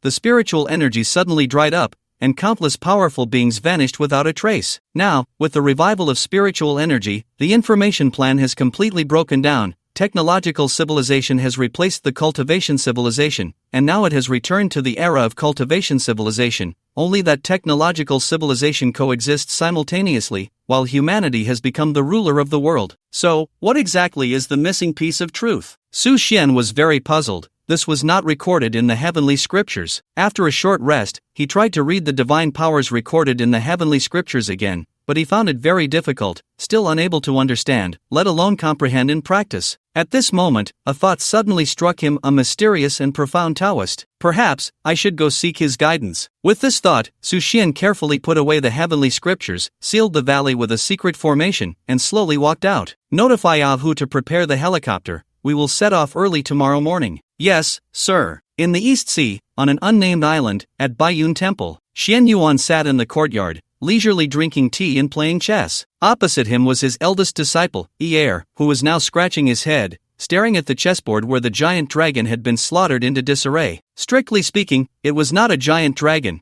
it looked more like a multi-legged insect, with its neck and waist severed. Master, I concede. Yi placed the piece he had picked up back into the chess box, exhaling a breath, feeling the pressure in his heart significantly lessen. Conceding was not so difficult after all. The master had given him a full 8 points, which was 4 pieces. However, the chessboard had not yet seen a third of the game played, and the 4 corners were already in disarray. If he were to take pieces now, he would be at least 10 pieces behind, a gap that was quite rare. Do not speak of giving up until the last moment. Xian Yuan smiled slightly, picked a piece from the opponent's box, and placed it directly at the center of the board. Instantly, the situation on the board reversed. The giant dragon that had been slaughtered was now connected head to tail, linking all 4 corner forces into one, effectively breaking the opponent's dragon-slaying hand. Yi was taken aback, his eyes widening. A quick glance at the board made his eyes light up. This move at the center of the board had nearly allowed him to catch up from the 10-piece deficit he had already faced. In that moment, Yi felt a jolt in his heart, as if a light had dawned upon him, and he couldn't help but calm his expression, nodding slightly. Master, I understand. At the same time, his realm directly broke through, and the barriers within him instantly loosened. Xian Yuan smiled silently, feeling very gratified. Gu Hao Chen,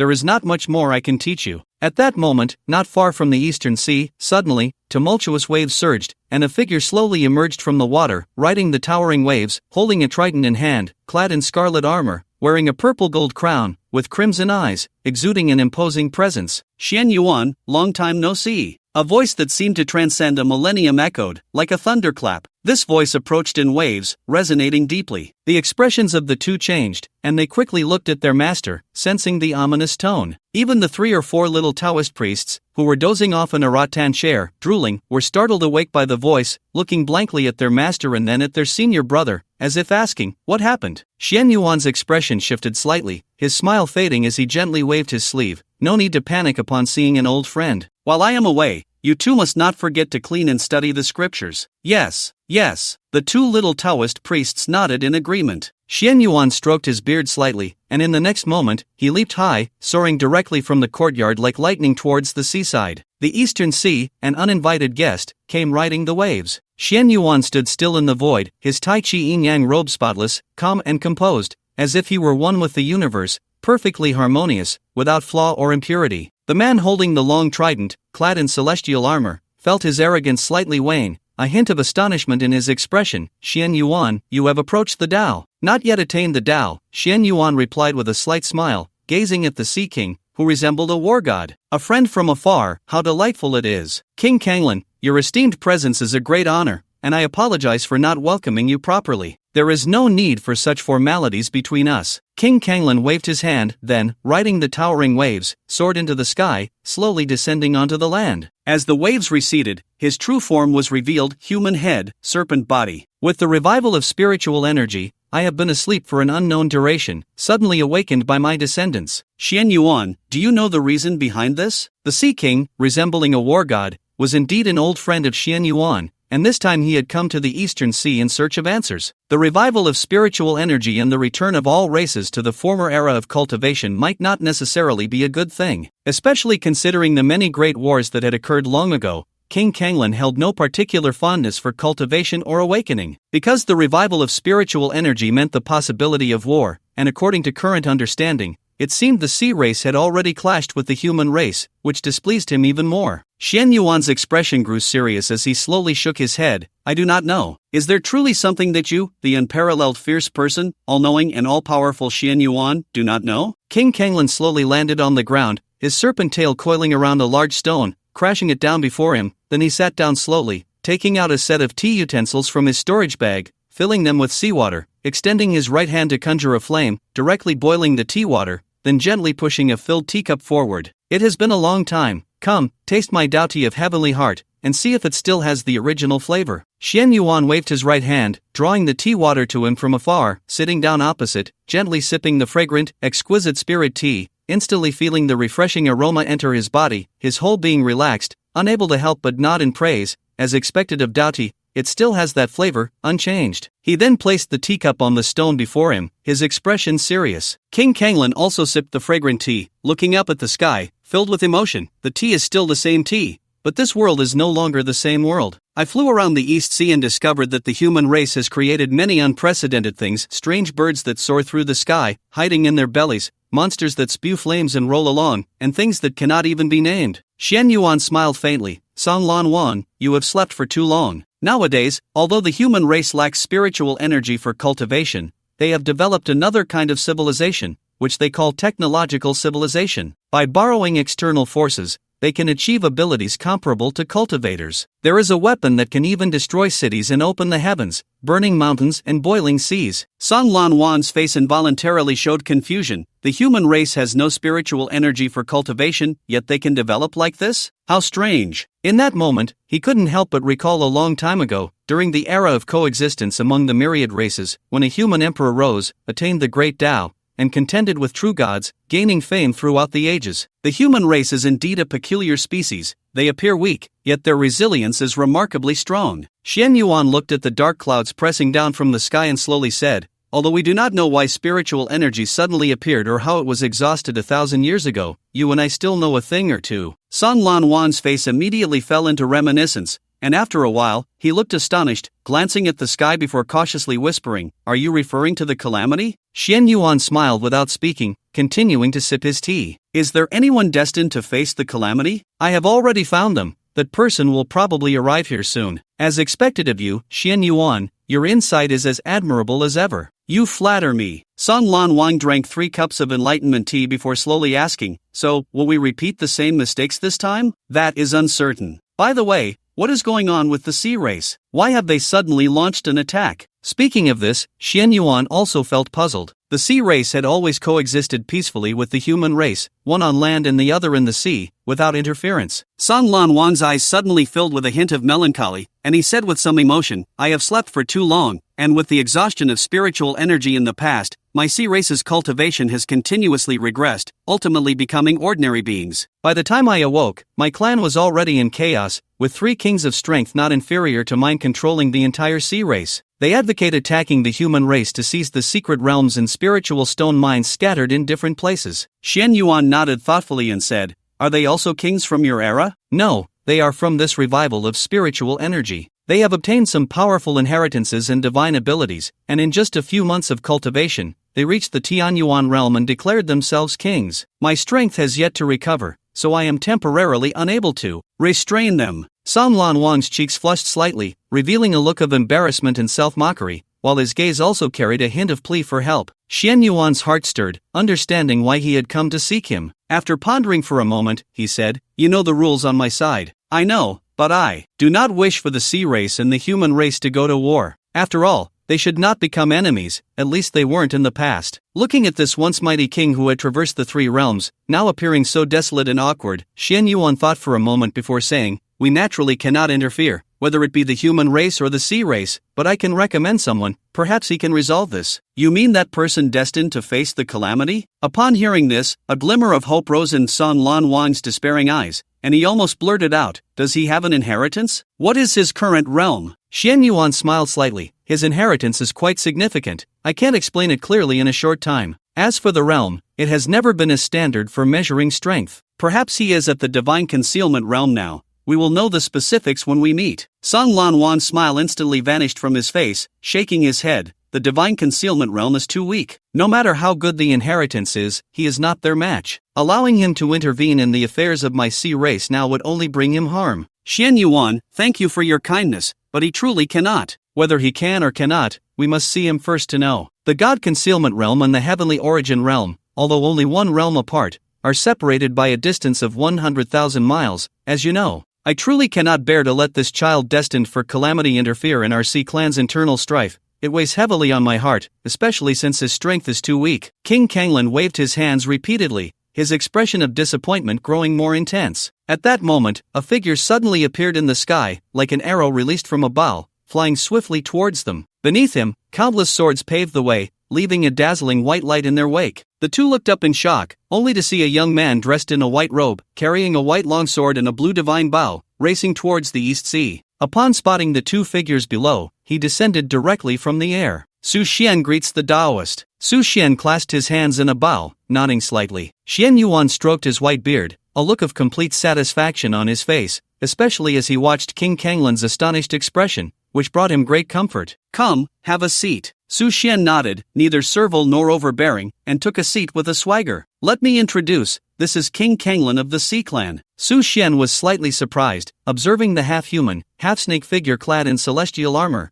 wielding a long halberd. He recalled that in his previous life, this king of the Sea Clan seemed not to have appeared. Instead, it was the Naga Queen who led the Sea Clan to attack Huaxia, defeating the human army thoroughly, only to be halted by the counterattack of human powerhouses. In this life, in Su Xian's mind, the Sea Clan was undoubtedly a target to be eliminated, especially since it was said that they hid a heaven-defying artifact and lost secret techniques in the cursed temple. I have met King Kanglin. Su Xian nodded lightly, not showing excessive courtesy. King Kanglin nodded back, smiling slightly, and then poured a cup of tea, handing it over. Come, have a taste. At the same time, he kept signaling Xian Yuan with his eyes, as if asking, Didn't you say the God Concealment Realm? Kid, this is a good thing. What are you still dawdling for? Seeing Su Xian puzzled and silent, Xian Yuan shot him a glance and reminded him. Only then did Su Xian drink the tea in one gulp, immediately feeling the spiritual energy surging within him, a warm current flowing through his body. He couldn't help but marvel that this tea was actually spiritual tea,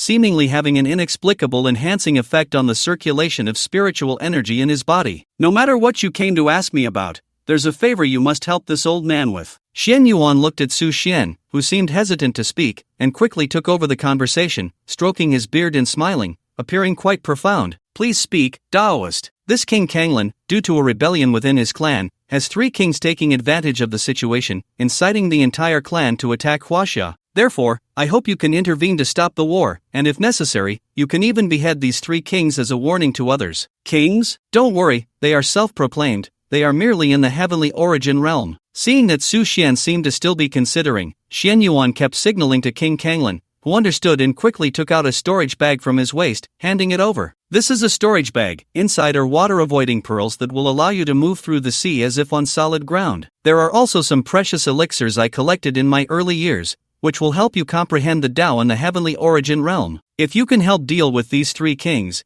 there will be even more treasures offered afterward." It was clear that King Kanglan was very sincere. Su Xian pondered for a moment, considering. Xian Yuan added another push. "This King Kanglan is an old friend of mine and is very trustworthy." Su Xian took the storage bag, nodded, "I will take on this matter. Please rest assured, King Kanglan, if you need anything, just send me." Upon hearing this, King Kanglan's face lit up with joy. "In that case, I will trouble you. Farewell." Knowing that Su Xian had other matters to discuss with Xian Yuan, King Kanglan left without hesitation. "Speak, what do you need from me?" "Taoist, I would like to ask about the ancient heavenly scriptures." Upon hearing these words, Xian Yuan's expression clearly froze, a hint of bitterness and helplessness washing over his face as he slowly sighed and said, "Since you have found the heavenly book, and judging by your appearance, you must have perceived some of its mysteries. Then, let me share some information with you. Which 2 volumes did you obtain?" "The volume of heaven and the volume of earth," Su Xian answered honestly. Xian Yuan nodded. "Perhaps this is your chance as the child of destiny. Since that is the case, you should be qualified to know some secrets of the ancient heavenly book. This ancient heavenly book consists of 6 volumes,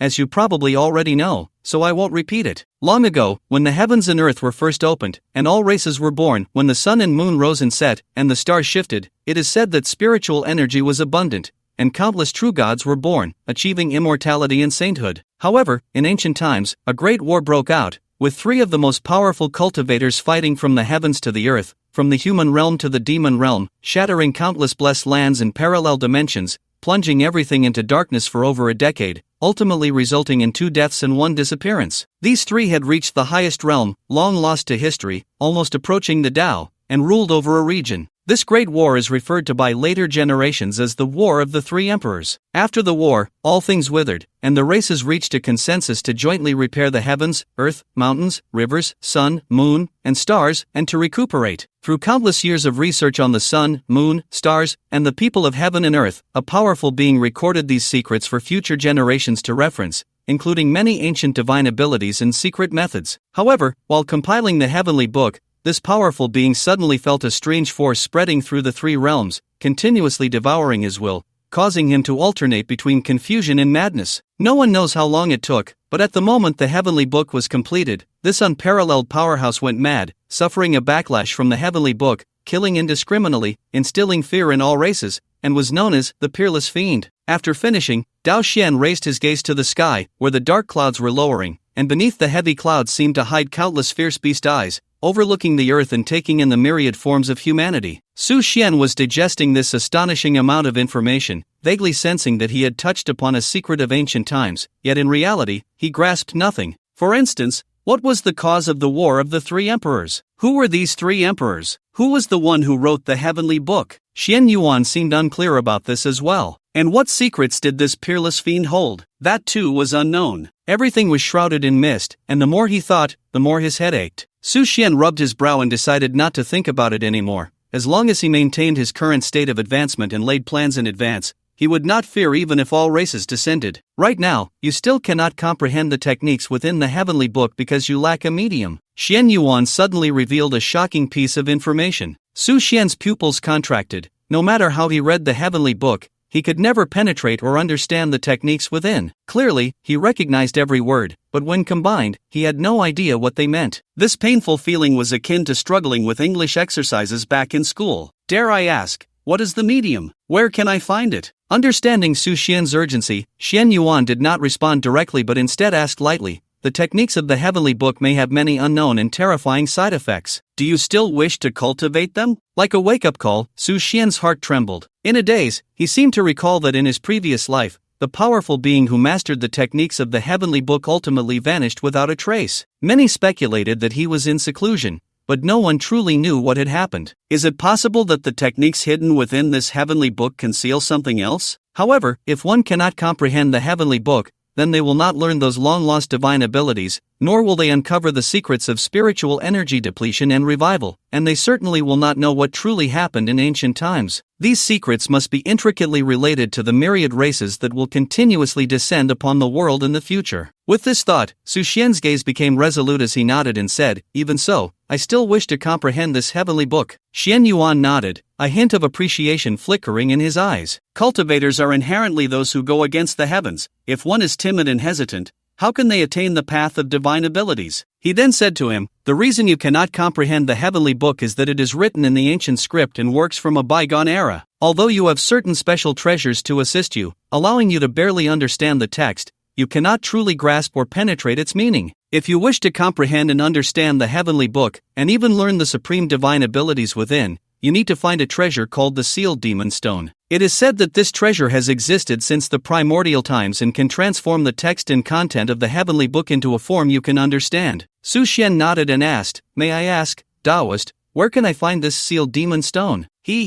Such treasures have no fixed location. Some have searched for 1,000 years without finding a trace. Perhaps a fated person might stumble upon it by a river. The acquisition of such treasures depends entirely on chance. Searching for it deliberately may not yield results. Xian Yuan couldn't help but chuckle lightly, but then his expression turned serious as he slowly said, "However, I must remind you that the Sealed Demon Stone carries a demonic nature. It is rumored to influence a person's character, absorb their life force, and possesses a terrifying evil nature. It is said that a fisherman once salvaged a small white dragon by the sea and obtained this stone, ultimately gathering all 6 volumes of the Heavenly Book, comprehending its mysteries, and nearly reaching the saint level, becoming the foremost person in the 3 realms. However, later the Demon Stone and the Heavenly Book turned against him. He fell into madness and ultimately killed his own wife, disappearing without a trace. For many years, his story has been passed down, and he is the only one who ever found the Sealed Demon Stone." Su Xian lowered his gaze, lost in deep thought. According to what Xian Yuan said, the Heavenly Book and the Demon Stone must be incredibly powerful treasures,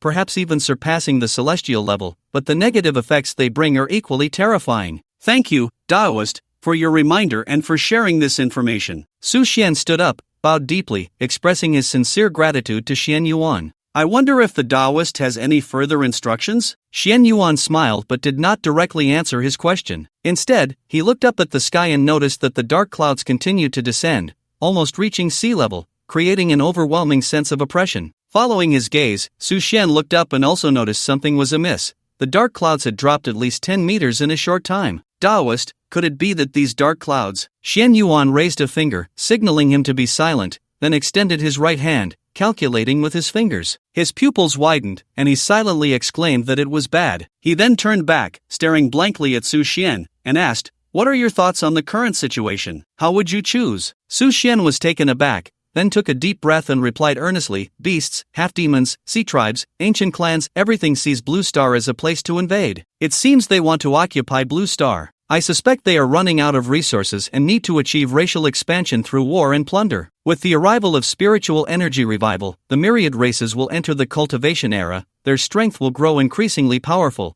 and the scale of war will expand. Even the heavens and earth will undergo changes, so the future will undoubtedly enter an era of chaotic battles among the myriad races." Xian Yuan's eyes brightened as he nodded, saying, "You are indeed able to see some things. Since that's the case, how will you choose?" Su Xian thought for a moment, then answered according to his true feelings, "If all races coexist peacefully, I will devote myself wholeheartedly to cultivation and seek the Tao to question the heavens. If all races are in chaos and the world is in turmoil, I will rise up to resist and protect the common people. As long as I, Su Xian, still draw breath, I will definitely stand up to guard against these malevolent spirits for the human race." Xian Yuan felt a moment of daze, as if recalling a woman of unparalleled grace from 1,000 years ago, clad in a hood and wielding a divine bow, gazing at the thousands of troops with a fierce gaze. "As long as I, the human emperor, am alive, I will not allow you to step forward even a single step." After uttering those domineering words, this extraordinary woman of the human race did not hesitate to strike against the invading forces. On that day, arrows blotted out the sky, and countless true kings fell. The young man before him, though his realm had not yet reached that of the human emperor, spoke with the same unwavering determination. Good, with your words, I can rest easy. Xian Yuan waved his hand and suddenly soared into the air. Su Xian, if there is a need in the future, you can come find me. Similarly, if Baiyun Temple is in danger in the future,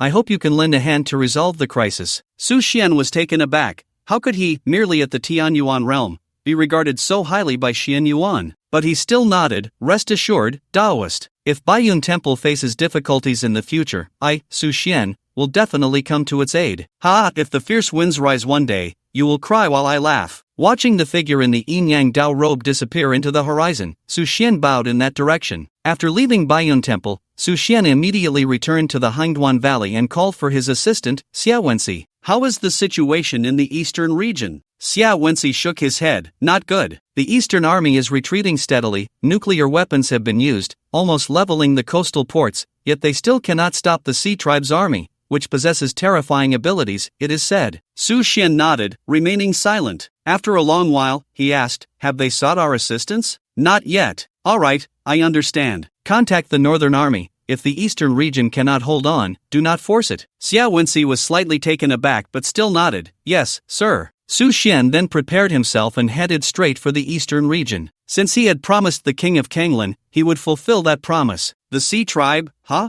Just wait. After resolving the war in the northern region, He Jintian did not let his guard down. On one hand, he applied to the imperial capital for the use of nuclear weapons, bringing in 30 missiles and 20 of the most advanced giant warplanes. On the other hand, he reinforced the northern defenses, pushing the positions further north, along the Yingshan to Qilian mountain area, passing through multiple passes such as Zhangtianguan, Xiaoguan, and Human Pass, reconstructing and wresting the Great Wall, deploying 100,000 troops. The brutal battles in the eastern and western regions of Huaxia, along with the continuous retreats, made him feel a deep sense of crisis. Although the northern beasts and half-demons had been dealt with by Su Xian, it was still unknown if there were more powerful unknown creatures behind them. It was always better to be prepared. Especially now, as all of Huaxia was in turmoil, He Jintian dared not be the slightest bit careless, borrowing dozens of pulse-refining realm warriors from Longting to teach martial arts and share experiences in the army, enhancing overall strength. Report! A subordinate's voice came from outside. Come in. The adjutant entered holding a tablet, saluted, and said loudly, General, the media has been restless again, starting to report extensively on Su Xian's negative news, fabricating facts, and slandering our hero. Seeing the adjutant's indignant expression, He Jintian's face changed dramatically, a hint of anger flashing in his eyes. He took the tablet and glanced at the media reports, instantly erupting in fury. Lightning news: the first prodigal son of Huaxia, Su Xian, the former leader of Beichen Group,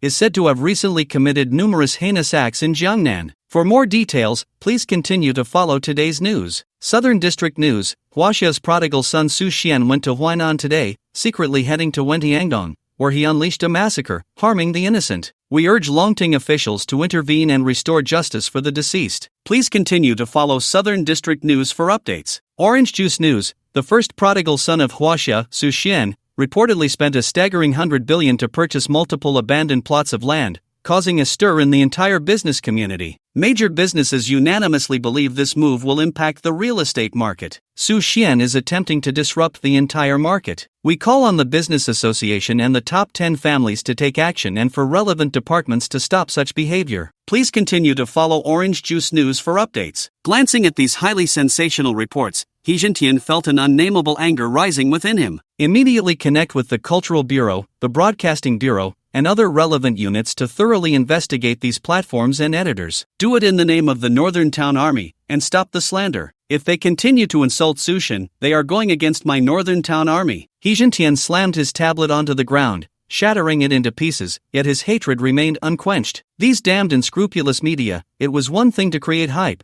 even if it meant slandering and throwing dirt, clickbait and sensationalism could be tolerated. But how could they treat Huaxia's heroes this way? In that moment, He Jintian felt a deep disappointment towards these unscrupulous media in Huaxia. Surrounded by external enemies, instead of uniting, fighting, and defending their homeland, they were instead scheming and framing each other. Yes. The adjutant straightened his legs, his eyes brightening, saluted, and slowly left the command room, even stepping hard on the already shattered tablet as he exited. In the capital, at Longting headquarters, in the conference room, Xia Changhe looked at the various negative reports about Su Xian on the screen, veins bulging on his forehead, and indescribable anger surging within him. He suddenly stood up and slammed the table. Those treacherous villains deserve to die. With external enemies at the gates and internal troubles, these people still dare to insult our Huaxia heroes. Xiao Xia, sit down. The old director, Chen Tianping, remained calm, extending his right hand to gesture for silence. Reluctantly, Xia Changhe sat down, glancing at the director with a worried expression. Director Chen, let me tell you, don't try to dissuade me on this matter. I must clear Su Xian's name. Chen Tianping chuckled. Who's trying to dissuade you? Xia Changhe was taken aback, his previously gathered anger slightly dissipating, looking at him in confusion. Chen Tianping's expression suddenly turned stern, speaking each word deliberately.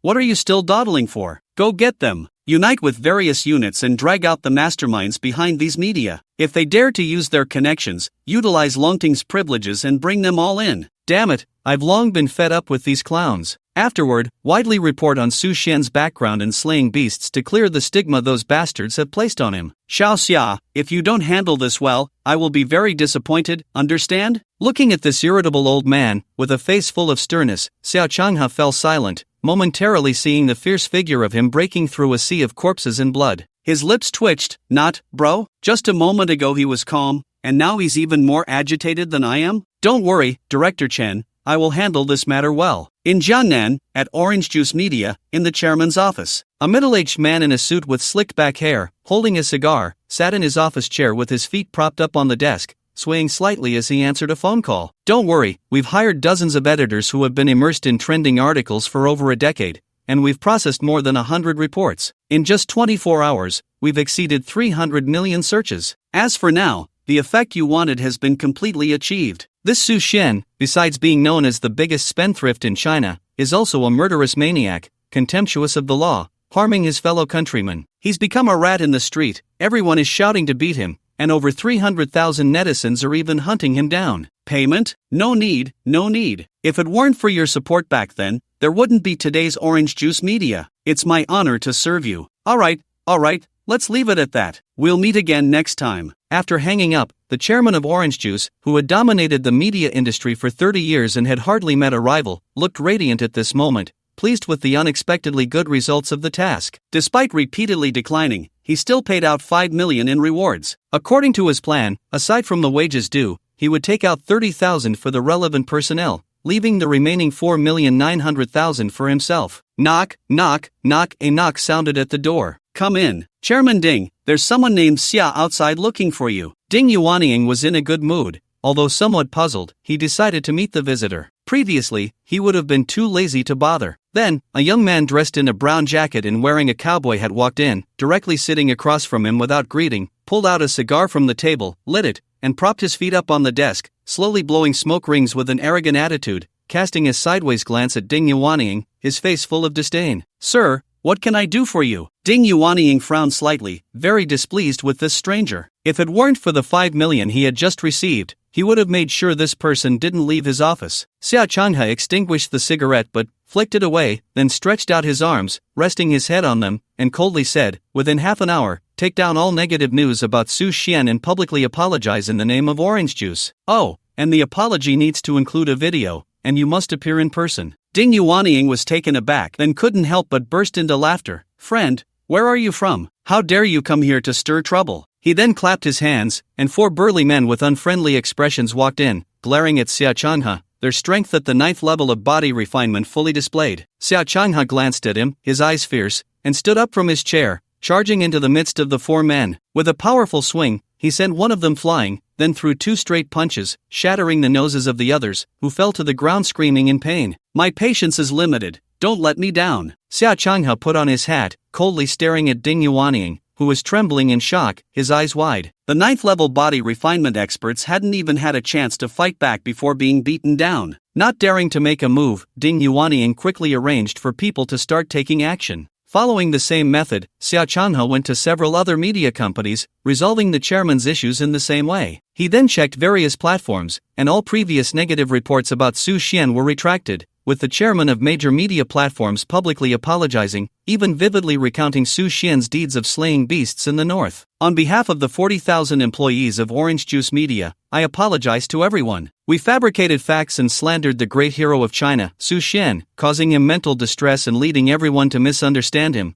bringing great trouble. For this, I express my deepest apologies. I, on behalf of XX Media, would like to express my sincere apologies to Mr. Su Xian. We at XX Media have collected videos of Mr. Su Xian slaying ferocious beasts in the northern region. We at XX Media have learned that Mr. Su Xian has begun his ascension to immortality, slaying 800,000 ferocious beasts with a single sword in the northern region. We at XX Media have captured Mr. Su Xian facing cosmic monsters in the northern region, flying 100,000 kilometers with a single punch. We at XX Media have discovered that Mr. Su Xian can now freely traverse space. Mr. Su Xian is a great hero of our Huaxia, as personally stated by the General of the Northern Defense Corps. In an instant, the entire media industry was thrown into turmoil. The once labeled first-class prodigal son of Huaxia, Su Xian, was vindicated by major media outlets, with various endorsements even from the Northern Defense Corps and Longting. Consequently, countless people began to apologize to Su Xian,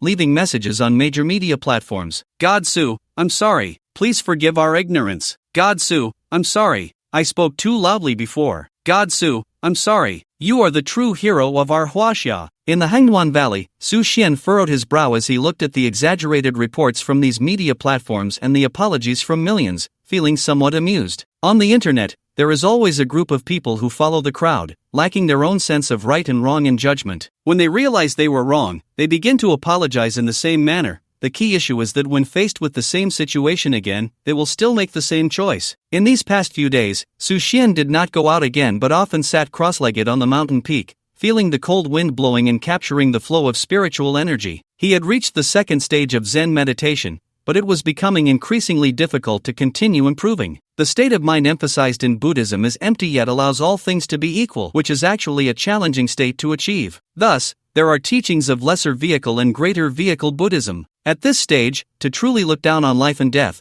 to be indifferent to fame and fortune, is probably still quite difficult. The bodhi tree in his mind continued to branch out in leaf after he entered the meditative state, adding thousands of branches and tens of thousands of green leaves, even beginning to bear fruit slowly. Su Xian was somewhat surprised. In just 5 short months, the bodhi tree had grown from a seed, taking root, sprouting, becoming a tree, branching out, and bearing fruit, even attracting larks to nest. The speed was quite fast, wasn't it? In his previous life, he had cultivated for 15 years and only reached the early stage of the divine concealment realm, with even his internal organs not fully developed, let alone comprehending the Tao. In this life, in just 5 months, he had already reached the celestial origin realm and had refined his techniques of air control and sword control to an extraordinary level, while also being able to comprehend Zen and sword intent. This was already many times stronger. In these 5 months, aside from the ancient figures like Taoist Xian Yuan, the most advanced individuals were merely at the pulse-shaping realm, a whole major realm away from him. The so-called geniuses of the aristocratic families were, in his eyes, no longer worth mentioning. His gaze was now fixed on the prodigies of the ancient clans. In his previous life, those prodigies of the ancient clans were all at the celestial origin realm when rewarded,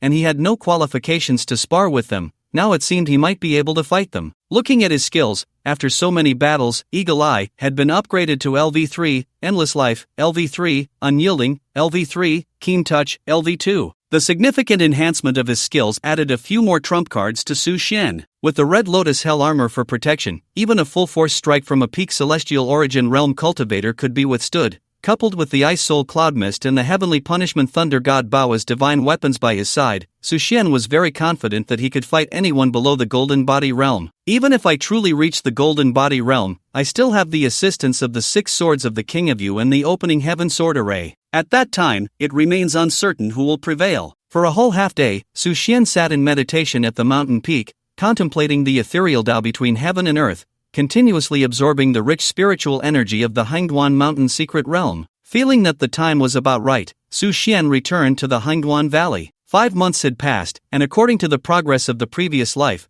the ancient clan would fully descend in about a year. However, in this life, it seemed to be much earlier, so the ancient clan might arrive ahead of schedule. Their preferred landing spots would definitely be places rich in spiritual energy, such as various spiritual mine areas. At this moment, Su Xian felt that time was running short, so he quickly called his assistant to gather all core personnel for an online report. Half an hour later, in the luxurious office of Hangduan Mountain, Assistant Xia Wenxi connected with the core personnel of the entire Su Xian system, including heads from 25 spiritual mine areas, half of whom were taken from the top 10 families. Currently, the top 10 families were being suppressed by Su Xian in turn, their strength continuously dwindling, forcing them to collectively go into hiding, no longer able to resist Su Xian, and they were all diligently engaged in cultivation. The meeting will now begin. Please report the situation in each area according to the order listed on my form. Remember, each person has only 5 minutes. Now, start. Xia Wenxi's sharp and capable words immediately put pressure on the 25 heads connected. Su Xian, who previously led the entire Beichen group, despised formalistic meetings and advocated for efficient and quick reporting,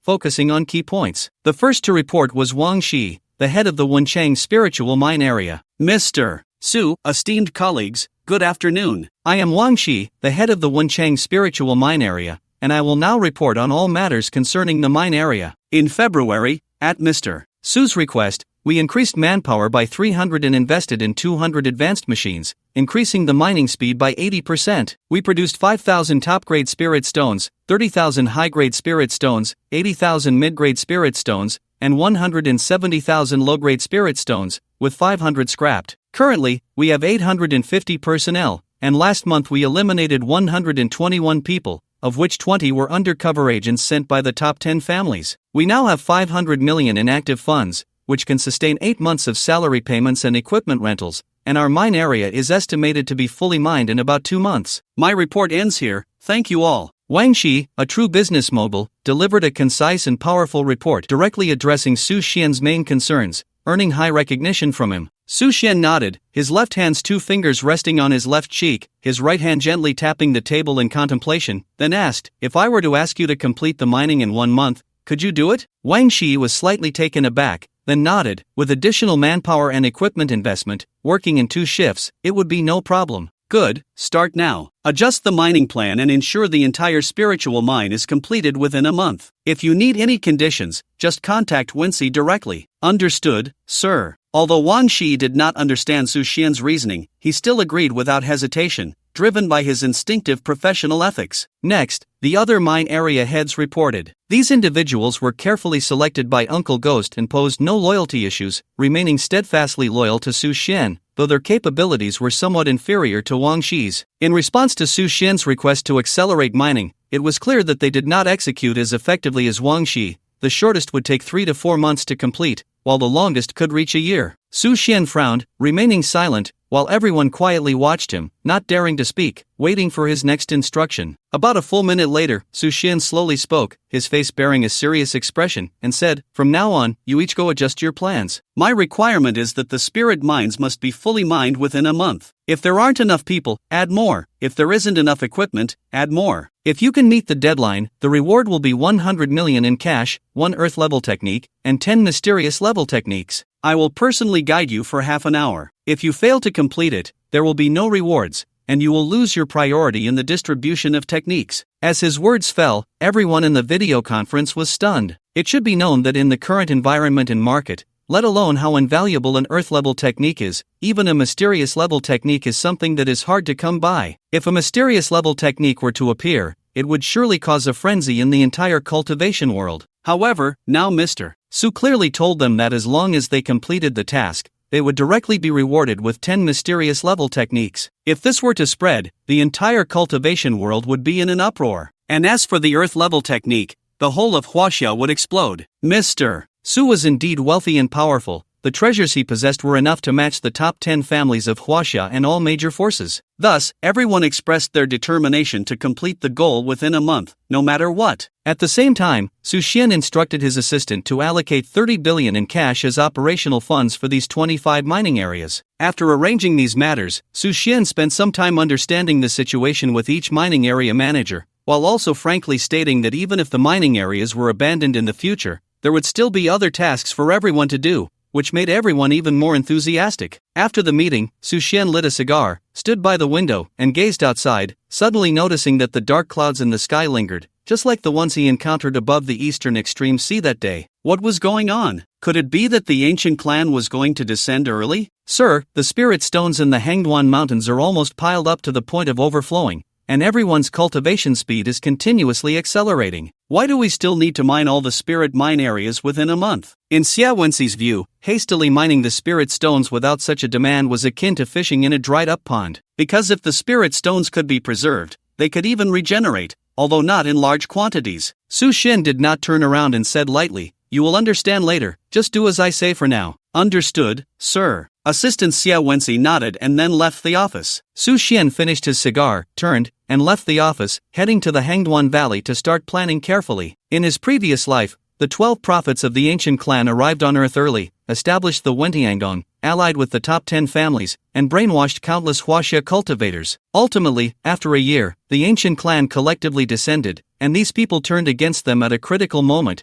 delivering a heavy blow to Huaxia. In this life, he took action early, killing the 12 prophets and destroying the Wentiangdong, effectively severing the connection between the ancient clan and the prophets, preventing them from obtaining information about Blue Star before their descent. Every step of this plan was under Su Xian's control. Currently, the ancient clan, far away in another world, must be unaware of my layout. If we follow the trajectory of the previous life, they will surely crash into the spirit mine areas in various secret realms, using a large amount of spiritual energy to offset the consumption caused by crossing realms. When they have recovered sufficiently, they will then begin to engage in fierce battles with Huaxia using thunderous means. However, in this life, I will not leave them anything, and not only will I ensure they have nothing, but I will also present them with a grand gift. A cold smile appeared at the corner of Su Xian's mouth as he began to search through the pile of techniques for what he wanted. After flipping through for a minute, Su Xian's face was filled with smiles as he picked up a manual, wiping off the dust to reveal several large characters. Wuji Zutian formation. This is it. Ancient clan, prepare for my grand gift. Su Xian slowly opened the formation and began to study its layout, a hint of a cold smile flashing across his face. As he opened the Wuji Zutian formation, Su Xian's heart trembled slightly. This formation had played an incredibly terrifying role in his previous life, having once been used to slay a peak expert from another race in the Tianyuan realm by the combined efforts of 12 human warriors at the Divine Concealment realm. This formation contains the principles of yin and yang, combined with the concept of the boundlessness of heaven and earth,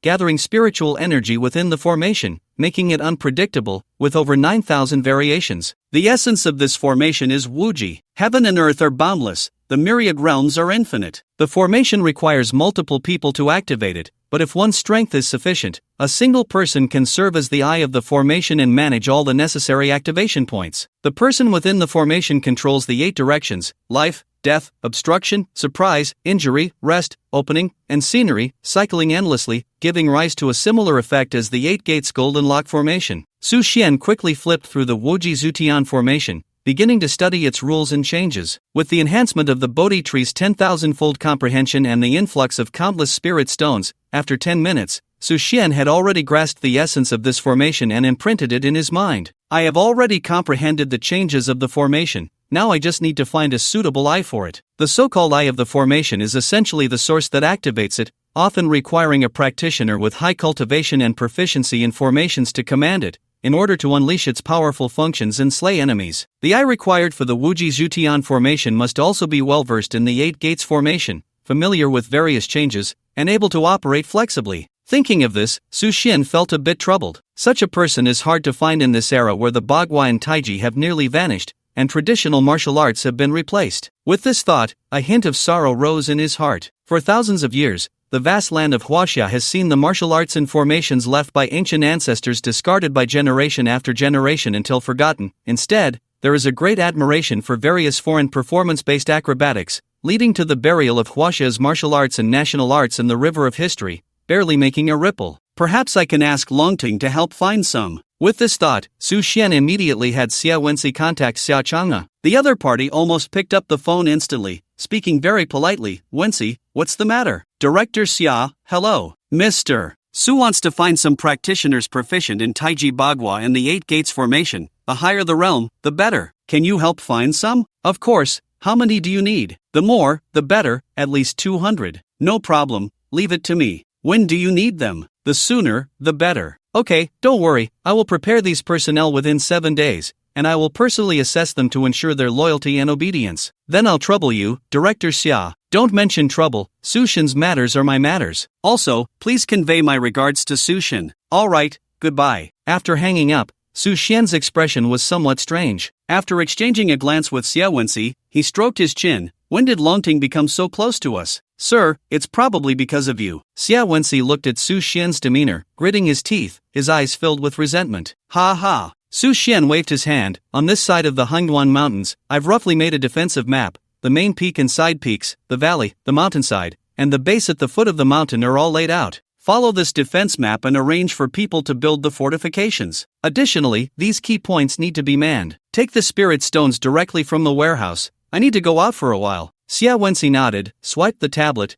opened the 3D map, and was taken aback by the strange shapes inside. He looked up at Su Xian, his eyes filled with confusion. Just process it according to this, don't ask about anything else. Be sure to pay attention to the material dimensions, they must all be the type of alloy I require, and the processing techniques must not cut corners. Su Xian waved his hand, intending to leave. Where are you going, sir? There's been a small incident in the eastern region. I plan to go take a look. After saying this, Su Xian no longer concealed his aura, leaping into the sky, his overwhelming presence causing everyone in the Hangduan Mountains to look up at the sky. The boss is truly a celestial being. Endless envy flashed in everyone's eyes, and this thought arose in their minds. Eastern region, Lianqing Port, Eastern Command Post. Since the Sea Tribe launched an attack on the entire eastern region, the Eastern Army has been retreating step by step. After paying the price of tens of thousands of lives, they barely managed to withstand the first wave of the Sea Tribe's ferocious beasts and, in the areas of Lianqing, Ningqing, and Xiqing, imitated the Northern Army to construct fortifications, attempting to keep the Sea Tribe's forces at bay and using the pressure of nuclear weapons to block their advance. General, currently in the area we have fortified, all residents have been evacuated. General, our hundreds of fighter jets have been deployed, and dozens of missiles are on standby. The Sea Tribe has not been able to continue their attack.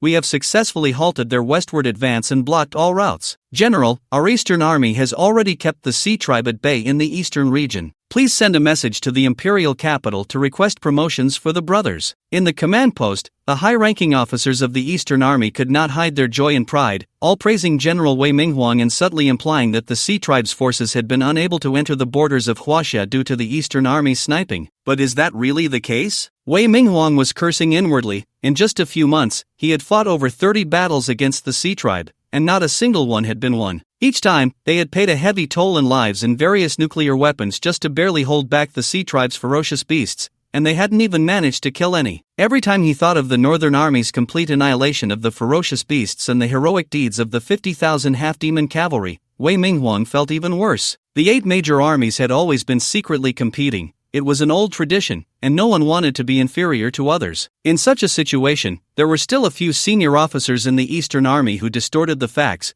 reporting only good news and not the bad, even trying to take credit for themselves. To be honest, Wei Minghuang felt somewhat disappointed, but fortunately, not all officers were like that. There were still many who were righteous and pragmatic. Everyone, are we being a bit too optimistic? Wei Minghuang's face looked somewhat grim, but he didn't dare to harshly refute these officers, as they were all well-connected, and he might not be able to afford to offend them, even though he was already a general of one of Huaxia's 8 major armies. Not good. They are starting to move. The chief of staff, who was closely watching the screen, suddenly exclaimed. Everyone turned their attention to the screen, where the Sea Tribe's ferocious beasts were beginning to advance westward, less than 3 kilometers from the Eastern Army's fortifications. Wei Minghuang's expression darkened further as he glanced at the officers in the command room who were silent and looking down. Feeling a surge of anger, he coldly said, Everyone, do we have any strategies to repel the enemy? A group of officers lowered their heads even further. Faced with the astonishingly defensive sea monsters, even nuclear weapons could hardly inflict much damage on them. Thus, they had no countermeasures against the impending attack from the sea beasts and could only remain silent. The entire command room was eerily quiet, the atmosphere heavy with tension. In the face of a great enemy, the various departments appeared so lifeless,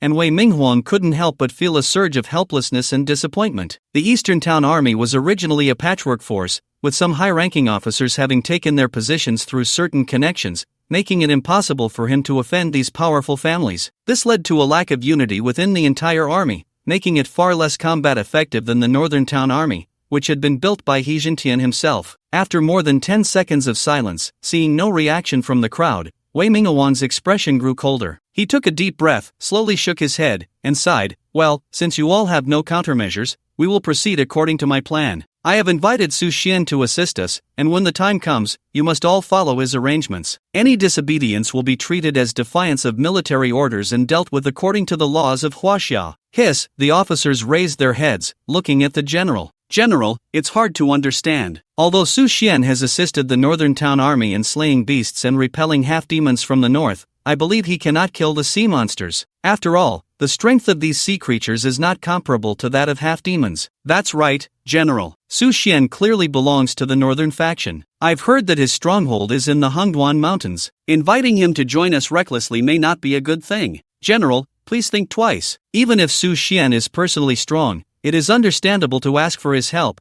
but he must ensure he follows our orders. Wei Minghuan looked at the officers who were obstructing him, feeling a deep sense of disappointment and sorrow. In the face of a great enemy, at a time of national survival, this group of high-ranking officials still clung to their factional views and power, unanimously rejecting outsiders. Thinking of this, he extended his right hand and waved it in the air, sternly saying, "This is the order of the Eastern Town Army. You only need to obey unconditionally. The duty of a soldier is to obey. I do not wish to hear any further dissent, otherwise, I will treat it as defiance of military orders. Do you understand?" The chilling tone instantly spread throughout the conference room. The officers finally realized the general was serious, and they all saluted, indicating their unconditional obedience to the arrangements. In the eastern region, at the border between Lianqing and Ningqing, where the sky met the sea, giant waves surged, rolling up mountains of snow. The calm sea surface was suddenly shattered as enormous creatures leaped out of the water. Thousands of sea monsters formed a line, charging towards the port. Buzzing in the air, hundreds of fighter jets circled. This is the 128th Squadron of the Eastern Town Army Special Air Force. Enemy attack. Requesting permission to engage. Permission granted to attack. After receiving orders from above, the 100 fighter jets, under the squadron leader's command, began crossfire, gliding continuously. The machine guns of the fighter jets spat fire at high speed, ammunition pouring down like a sudden storm, creating massive waves of fire on the sea surface. Roar, a giant octopus, over 10 meters long, waved its numerous arms, gripping a gleaming harpoon, and hurled it, instantly piercing a fighter jet,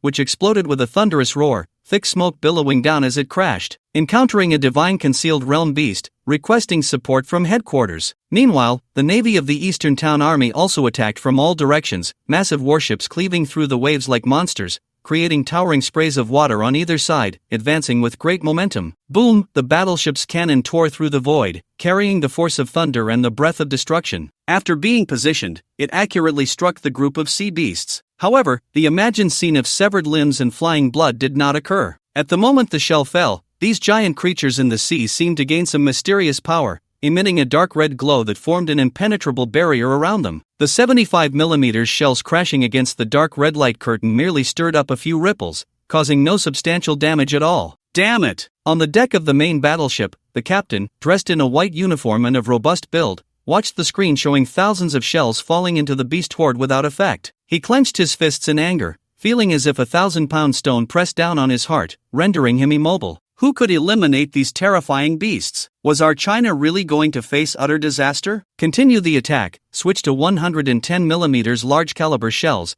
concentrate all firepower, and bombard the same spot. I refuse to believe we can't break through their shield. Under the captain's orders, dozens of gunners began to busy themselves, calculating distances and replacing the large-caliber shells. Minutes later, over 100 large-caliber shells were launched, cutting through the void, piercing the sea of clouds, and then accurately landing on the light curtain. Boom! A wave of earth-shattering energy and fierce winds spread out, and the dark red light curtain finally began to show signs of dimming, which gave a slight boost to the spirits of the Eastern Army's navy, but the weight in their hearts deepened. The large-caliber shells, capable of splitting mountains, only managed to slightly dull the brightness of the shields, causing no real damage. Keep firing! The captain shouted in fury, his handsome face cold as ice. Boom boom boom, the battleships seemed to fall into a frenzy, firing shells in succession, interspersed with some 300mm missiles. However, as the dark red light curtain dimmed, suddenly a colossal creature leaped high from the sea, splashing up waves. As the giant waves receded, its true form was revealed, a monster with the body of a fish and the limbs of a human, standing a full 10 meters tall, wielding a giant spear over 5 meters long in its right hand, sharp serrated teeth protruding from its gaping maw, an enormous eyes on its forehead glowing with a dazzling red light. The fishman swung its spear, chanting incantations, emanating a terrifying dark red glow that, in an instant, spread like wildfire, enveloping thousands of beasts and causing the already dim red shield to shine brightly once more. The aircraft in the sky and the warships on the sea were all astonished at this scene. How could they contend with this endless stream of energy? Roar, the fishman seemed to be the leader of this horde of beasts, throwing its head back and roaring, its spear moving like the wind, leaving behind trails of afterimages, as it stepped on the giant waves and initiated the attack. Behind it, various sea beasts leaped out of the water, riding the waves, charging towards the battleships in all directions. Not good. It's targeting us. The captain of the nearest 20-meter warship shouted in alarm, watching the spear-wielding fishman racing across the waves on the screen, his heart sinking. Quickly turn, and let the auxiliary warships open fire to cover the main battleship's retreat. Under the captain's command, the hatches on both sides of the warship opened, and dozens of small, agile warships splashed into the water, launching attacks on the fishman with astonishing speed. Meanwhile, the warship known as Rocket quickly turned around, preparing to leave. The dozen or so warships moved with incredible agility, weaving back and forth on the surface of the sea, constantly disrupting the fishman. Roar, the fishman guarded the critical position, enduring the baptism of gunfire. When slightly hindered, he saw that the target battleship had completed its turn and was preparing to leave, and he was filled with rage, throwing his head back to Roar, while a bright light rose from his spear. Not good. Retreat. Instinctively sensing that the fishman seemed to be gathering power, ready to unleash terrifying supernatural abilities and techniques, the battleships prepared to distance themselves to avoid further fire. However, it was too late. The fishman raised his spear high, let out a furious shout, and then swept it horizontally. Instantly, countless waves and fierce winds surged in all directions, almost triggering a tsunami. Those battleships that had been moving freely on the sea were suddenly struck by the terrifying giant waves, leaping high into the air, only to be torn into fragments by the countless fierce winds, blood and flesh flying up to 10 meters high, with screams echoing continuously. Centered around the fishman, within a 10-mile radius, the battleships were shattered in an instant,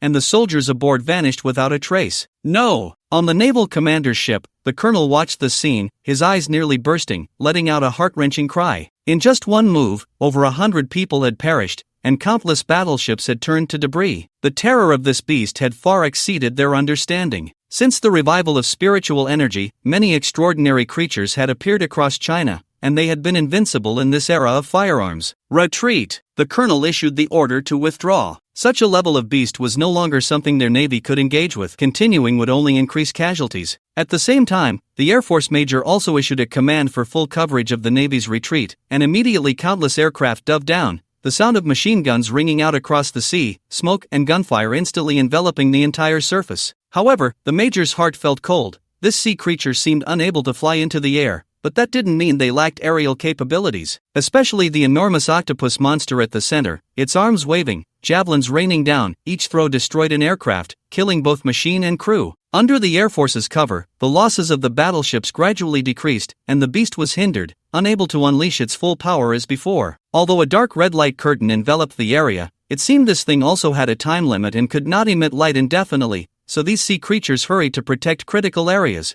reducing the impact of the giant shells. The fishman raised his single eye, shooting out a terrifying scarlet light, watching the aircraft moving freely in the sky. Suddenly, with a roar, his massive body leaped high, as if his feet were equipped with springs, shooting directly into the sky. He thrust his spear upward, directly piercing an aircraft that couldn't evade in time, shattering it. At the same time, with a powerful throw, he sent several nearby aircraft crashing down in a cloud of smoke, exploding in midair and falling into the sea. When the fishman was exhausted, his body quickly descended, but suddenly, towering waves surged from the sea, lifting him up again, allowing him to leap once more, destroying several more aircraft. Increase the distance, prepare to retreat. Seeing the battleships gradually moving away, the major immediately shouted, planning to retreat quickly, distancing themselves from the monsters, waiting for support from headquarters, and then engaging in battle. The aircraft ascended, increasing the distance, yet even so, over a dozen more aircraft were destroyed before they slowly managed to pull away. However, it seemed they had not completely escaped. The major looked down and indeed saw a dense swarm of beasts emerging from the distant sea surface, splitting the battleships apart and launching a rapid attack in an instant. Not good. Roar! A dense mass of ferocious beasts crawled out of the sea, launching a frenzied attack on the warships. They retained their most primitive characteristics, charging directly onto the warships and starting to bite. The alloy-built warships were like fragile paper under their sharp fangs. It's over. The naval colonel, witnessing this scene, felt his heart turn to ashes. Would the navy of the Eastern Town Army really fall to this group of ferocious beasts? And would he become a sinner throughout history? A wrong judgment, a reckless attack. But as a soldier of Huaxia, I can be killed, but I cannot be defeated. At this moment, a strong fighting spirit arose, and the naval colonel once again commanded the warships to counterattack against the ferocious beasts at all costs. In an instant, flesh and blood flew, and screams pierced through the smoke, the vast ocean stained crimson with blood, like a sea of Shura. No! In the command room, watching the brutal scene on the screen, the officer's eyes turned red, fists clenched tightly, nails digging into their palms. Wei Mingawang's face turned ashen, and endless despair surging in his heart. If the enemy is this powerful, how can Huaxia win? How can we defend our homeland? Just then, a brilliant sword light suddenly descended from the sky, over 30 meters long, directly slicing into the head of the invincible fishman. Boom! With a loud sound, in the fishman's bewildered gaze, the sword light shredded its massive head into meat paste, scattering in the air, exuding a pungent smell of blood and decay, the headless body crashing onto the sea with a thud. Suddenly, a figure shot by like a meteor, dressed in white as snow, holding a sword gleaming with cold light, with a blue longbow slung over his back. He appeared like a deity descending to the world, effortlessly subduing tens of thousands of ferocious beasts. It's Su Xian! Wei Mingawang's heart leaped to his throat, then slowly sank back down, the immense surprise instantly washing away the despair in his heartbeat quickening, words tumbling out. Su Xian is here, we're safe. The officers, seeing Su Xian slay the terrifying fishman with a single sword, were equally astonished, momentarily unable to react. Even those who had previously mocked and doubted Su Xian's ability to slay the beasts fell silent, unwilling to admit his extraordinary prowess, yet unable to deny it. After slaying the fishman with a single sword, a prompt suddenly echoed in Su Xian's mind: slaying a peak beast of the divine concealment realm, sword intent enhanced, comprehended the third realm, heavy sword intent. The heavy sword has no edge, great skill has no craft. Su Xian was taken aback. A vision of a swordsman wielding a blunt giant sword, invincible in all directions, suddenly flashed in his mind, and he instantly understood. A sword does not necessarily need a sharp blade to pierce the heavens. Nodding, he coldly observed the life and death battle on the sea, suddenly diving down, gripping the sword hilt tightly, and forcefully plunging the ice soul cloud mail sword into the waves, frozen for thousands of miles. Su Xian unleashed the strongest move of Ice Seal 10 breaks. In an instant, a chilling aura spread from Su Xian, freezing the entire sea surface, visibly spreading at an astonishing speed, almost solidifying the entire ocean. Those terrifying beasts, impervious to blades and spears, turned into ice sculptures in that moment, unable to move. Meanwhile, the warships remained intact, unaffected, and the people on board were astonished by Su Xian's precise accuracy. Su Xian looked at the still-dazed navy and frowned, his expression displeased. What are you still dawdling for? Hurry up and leave. The navy, as if waking from a dream, piloted the warships to retreat, even the ice not hindering them. About 10 minutes later, after confirming there were no signs of humans on the sea, Su Xian glanced at the frozen sea beasts, his expression calm as he said, "Those who offend Huaxia shall be punished." Break! As his spiritual energy circulated, the ice ceiling 10 breaks erupted completely. Crack! The ice shattered, and those frozen ferocious beasts instantly turned into sparkling ice crystals, dissipating into the air, the entire army annihilated. At the same time, a large amount of spiritual energy surged into Su Xian's body, instantly sweeping away the fatigue he had felt. Su Xian was astonished. It seemed that these sea tribe ferocious beasts, after death, could provide him with spiritual energy, allowing him to instantly recover to full strength under the influence of endless life. The ice shattered, and the seawater returned to its previous flowing state,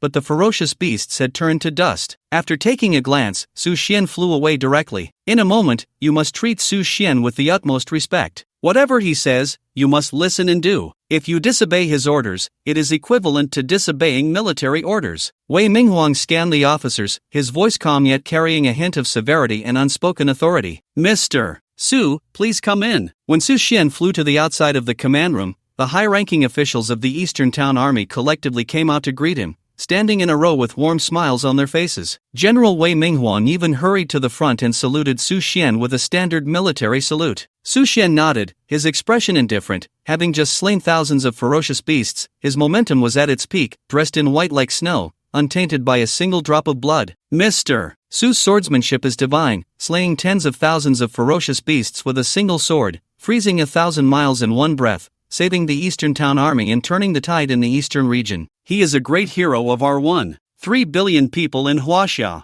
A lieutenant general's face radiated admiration and enthusiasm, his eyes blazing as he stared at Su Xian, his heart racing with excitement. The other officers felt the same, looking at Su Xian as if they were seeing their war god, even opening their mouths but unable to utter a word. The shock Su Xian brought them was simply too great to digest. You all overstate it. The battle situation in the eastern region has not yet turned. The sea tribe ferocious beasts I just killed are not their main force. Su Xian waved his hand, his expression calm. King Kanglan had told him that the sea tribe still had 3 thrones, all genuine Tianyuan realm powerhouses, and with the blessing of the cursed temple's Naga power, they could unleash even more formidable combat power, far beyond what these fishmen could compare to. At most, they were just the vanguard fishmen. Killing them did not bring Su Xian any satisfaction. The crowd exchanged glances, unable to hide their shock. That fishman was comparable to a celestial being, yet Su Xian said it was not the main force. Did the sea tribes still have even more terrifyingly powerful existences? Instantly, everyone felt their scalps tingle and their hearts race. These sea tribe ferocious beasts loomed like dark clouds over the city, casting a shadow in their hearts that could not be dispelled. The overall fate of Huaxia was also being influenced by this terrifying group of ferocious beasts. Wei Minghuang awkwardly cleared his throat twice, then looked at Su Xian. Mr. Su, from now on, our Eastern Town Army will fully cooperate with you and follow your orders. Whatever you say goes, Old Wei will arrange accordingly. The other officers nodded in agreement, clearly recognizing that Su Xian's personal power far exceeded the combined combat strength of the entire Northern Town Army. Su Xian was slightly taken aback. He had not expected the Eastern Town Army to be so generous in handing over authority. However, to be honest, it made little difference whether these troops were involved or not, so he waved his hand. That's not necessary. Leave the frontline battlefield to me, and you can handle the aftermath. Wei Minghuang's face turned red, feeling quite embarrassed, but he did not get angry. After all, what Su Xian said was the normal situation. The current Eastern Town Army indeed had no right to interfere in Su Xian's battle with the sea tribe powerhouses, but handling some aftermath was not a problem, so he nodded in agreement. Mr. Su, if you have any needs, please feel free to mention them. Su Xian suddenly spoke. Can you find a secret room? I need to meditate for a while. If I'm not mistaken, the Sea Tribe's army won't be able to launch a large-scale attack anytime soon. The Kanglan King had told him before that although the 3 thrones of the Sea Tribe had seized great power, they had not yet solidified their foundation. The Kanglan King had also promised to obstruct them, preventing a full-scale war from breaking out. Therefore, Su Xian was quite certain that at least for a few days, the Sea Tribe would not make any large-scale moves. After all, the previous battle had already cost them tens of thousands of troops, along with a peak god concealment vanguard. Wei Minghuang was taken aback upon hearing this. He had just finished a battle and was already planning to meditate? After pondering for a moment, he said, there is indeed a place. Mr. Su, I will have someone take you there shortly. Do you need to stay here for a meal? No need. Half an hour later, Su Xian, led by a soldier, arrived at a very remote underground secret room. This place was rarely visited and had been specially established by Wei Minghuang to cultivate the practitioners in the army. The spiritual energy inside was more abundant than outside, but still far from that of the Hongduan Mountains. Su Xian didn't mind and began to meditate as soon as he entered the secret room. After slaying so many ferocious beasts,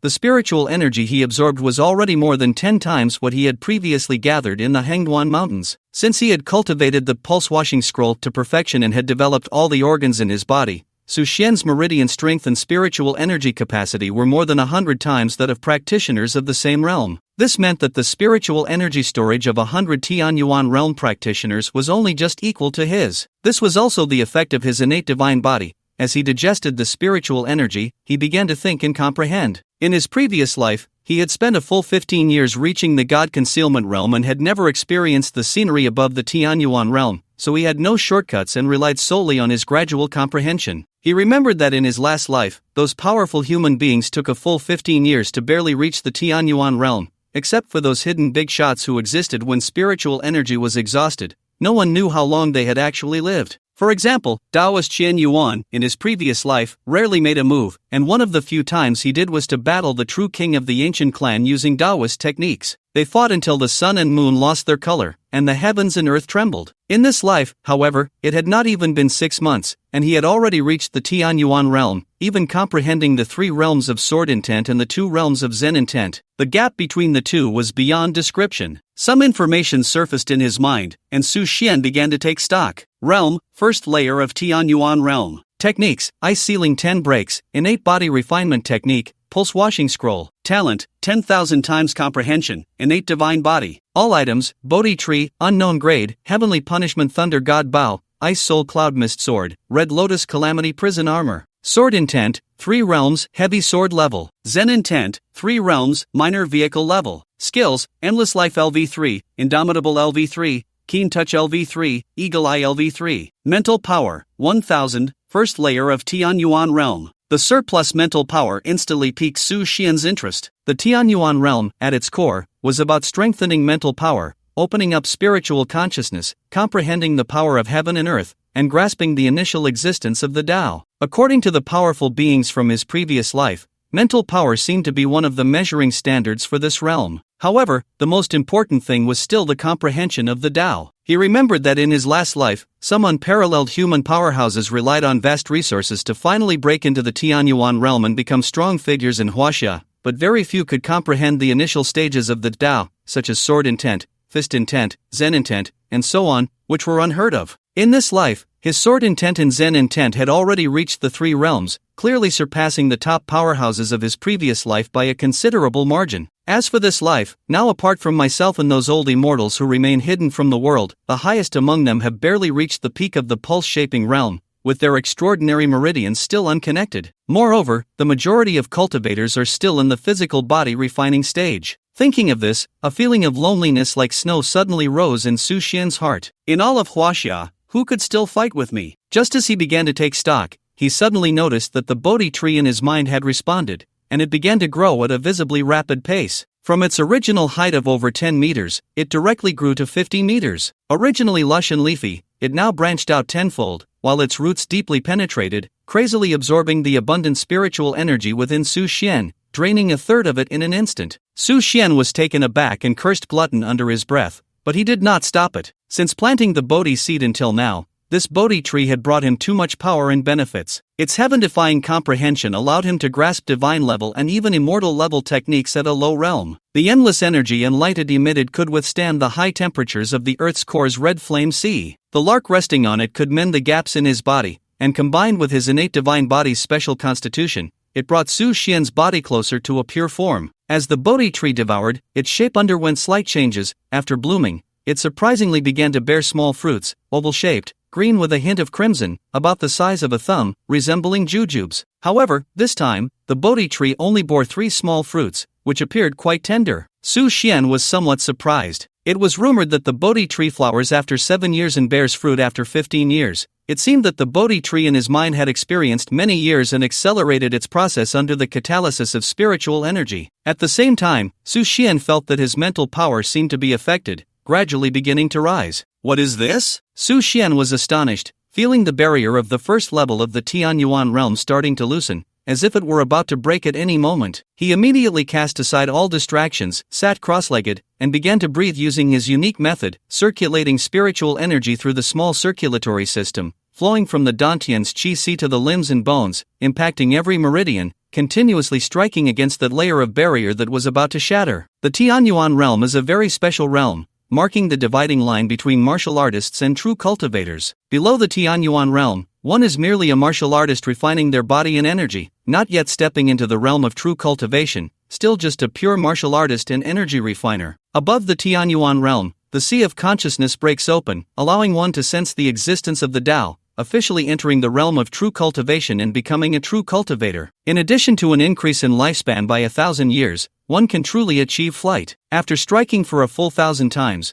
with a crisp sound echoing, the barrier of the first level of the Tianyuan realm suddenly loosened. Su Xian felt his immense mental power surge wildly, directly increasing from 1,000 to 3,000, while his realm also reached the second level of the Tianyuan realm. Su Xian opened his eyes, feeling an unprecedented freshness and comfort. With the increase in mental power, his resistance to magical attacks greatly enhanced. Now, I am at the second level of the Tianyuan realm. I should have the strength to trouble those kings of the sea tribe, right? Thinking of this, Su Xian slowly walked out of the secret chamber, then glanced at the time, discovering that 5 days had passed, and he was taken aback. It felt like he had only been in seclusion for less than 2 hours. How could 5 days have gone by? In that moment, Su Xian suddenly felt somewhat out of place with this world, recalling the story of Wang Ji and the Rotten Branch. In the sea of the eastern extreme, in the palace of the sea tribe, in the magnificent hall, 4 kings clad in battle armor sat upright on their thrones. The captain of the Fishman Guards has been slain. One of the figures, with a fish body and a head full of silver hair, slowly spoke while draped in a scarlet cloak.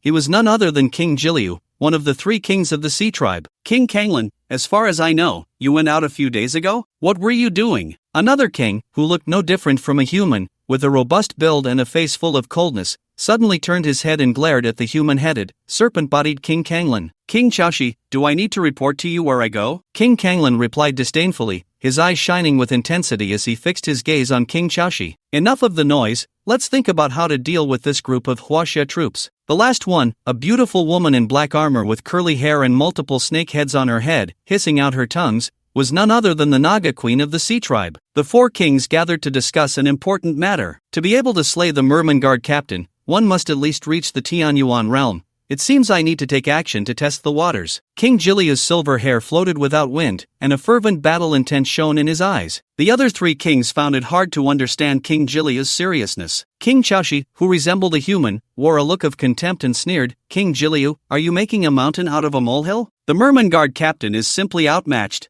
There's nothing more to say, but do you really need to take action yourself? The Naga queen was also slightly surprised, feeling quite puzzled. After all, for a king of the sea tribe to leave the palace and engage in battle with the human race was a situation that should only arise in dire circumstances. Had the human cultivator who killed the Merman Guard captain really reached such a level? As for the scheming King Kanglan, he remained silent. He believed in Su Xian's strength. The overwhelming power displayed that day had made him feel considerable pressure, not to mention the recommendation from Xian Yuan. As the son of calamity, that was even more significant. In his view, if the 3 kings joined forces, Su Xian would have no chance of winning. However, if it was just someone as reckless as King Jiliu, Su Xian should undoubtedly emerge victorious. Feeling a stir in his heart, he then mocked, King Jiliu, I'm afraid you alone are not enough. It is said that this person has already reached the Tianyuan realm and inherited profound swordsmanship. You are not his match. The 3 sea tribe kings on their thrones turned to look at him in unison, their eyes filled with confusion. The Naga queen's tongue hissed as it flicked out, her crimson tongue looking quite eerie and terrifying,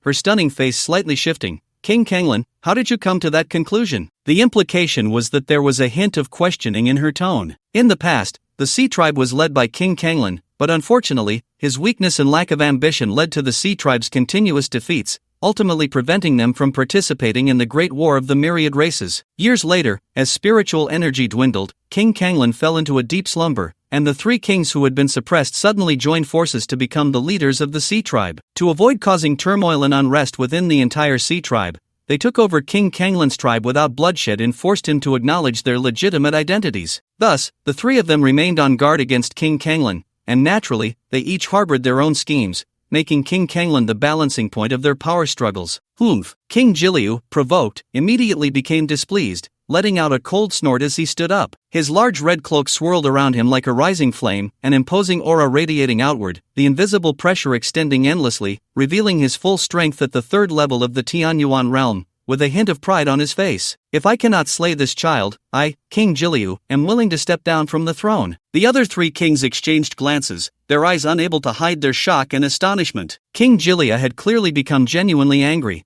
but it was beneficial for them all. If the King of Rapids were absent, then the only competitors for the final leader of the sea tribe would be 2, the Naga king of the Naga tribe and the Tidal king of the Tidal tribe. King of Rapids, be careful, this child is not simple, especially his swordsmanship, which is quite sinister. I faintly sense that he seems to have grasped the most subtle sword intent. As a master swordsman, the Tidal king had a high level of swordsmanship and was deeply impressed by Su Xian's strike that killed the Fishman Guard captain, not to mention the extraordinary scene of freezing the entire sea surface and then detonating it. Rest assured, this king knows what to do. The Tidal king's warning instinctively struck the King of Rapids as mockery, igniting further anger within him. With a flick of his red cloak, he strode out of the palace, and as he exited, a trident appeared in his hand. His gaze sharpened, and he shouted, "Warriors, follow this king into battle." As his voice fell, the entire sea tribe erupted in fervor, with a multitude of sea tribe soldiers leaping from the water, following the King of Rapids, riding the waves, a grand and overwhelming surge. In the command room of the Eastern Town Army, everyone stared at the screen, and upon seeing the situation on the sea, especially the figure at the forefront, a flying creature with a human face and snake body clad in battle armor, couldn't help but gasp. What is that? On the screen, the fighter jets had yet to react when they saw the beast in the bright red cloak shoot through the void like lightning, its trident crashing forward,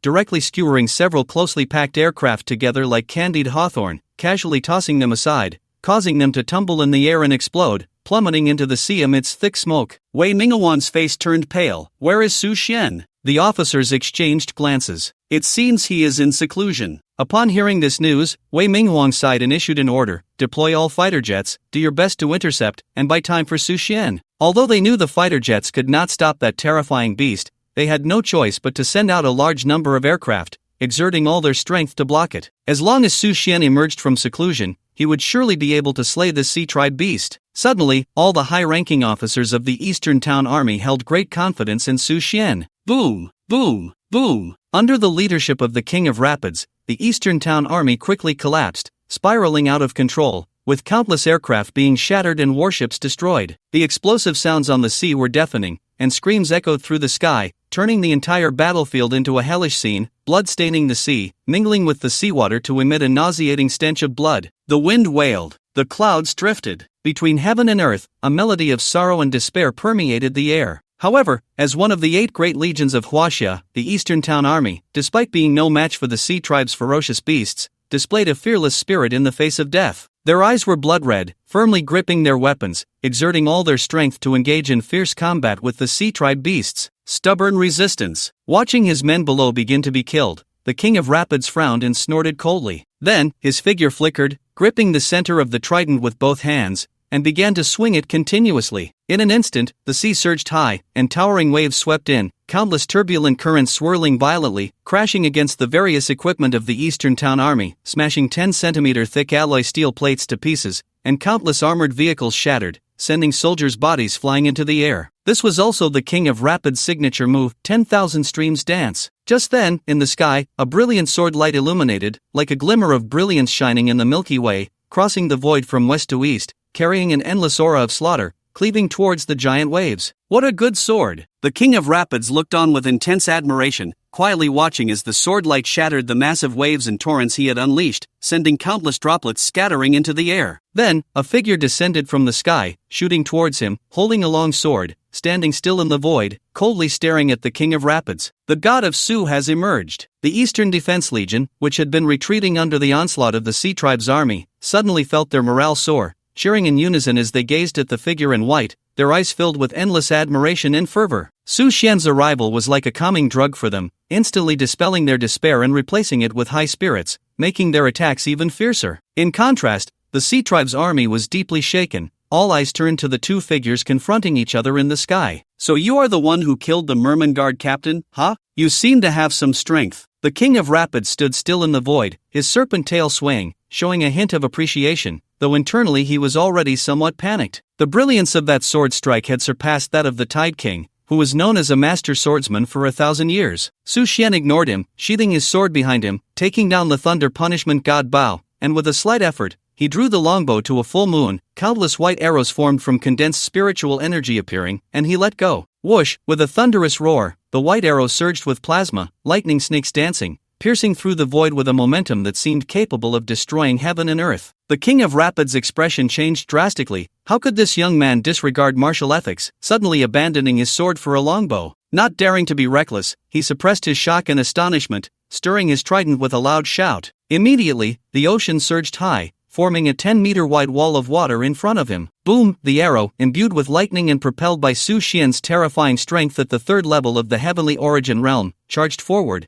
directly shattering the 10-meter-wide water wall, sending countless droplets tumbling down from the sky. Blocked? Just as the King of Rapids was puzzled, he suddenly felt a life-and-death crisis, his face changing dramatically as he leaped back. At the same time, he rapidly wielded his trident, his eyes growing increasingly serious as he watched the white arrow, its momentum undiminished, as if it were a homing missile tightly aimed at his chest. The King of Rapids swung his trident, using all his strength, even with the special power of the Cursing Temple, barely managing to intercept the arrow. Before he could catch his breath, he suddenly saw the young man in white draw his bow again, another white arrow, no less imposing than the first, shooting towards his chest. Damn! Unable to hold back a curse, the King of Rapids felt the urge to retreat rising within him. He activated all his spiritual energy, turning his armor a bright red, shimmering with dazzling light, as a dark red barrier instantly rose up. Boom! The arrow directly shattered the dark red barrier he had conjured, and the King of Rapids wielded his trident just in time to deflect the arrow, his back already drenched in cold sweat as he looked at the young man standing still in the void, his eyes filled with endless horror. He had only shot 2 arrows, and he had already exhausted 30% of his spiritual power. In that moment, he suddenly understood what the king of Kanglan had said: he might not be the opponent. It turned out this bastard wasn't just trying to provoke him,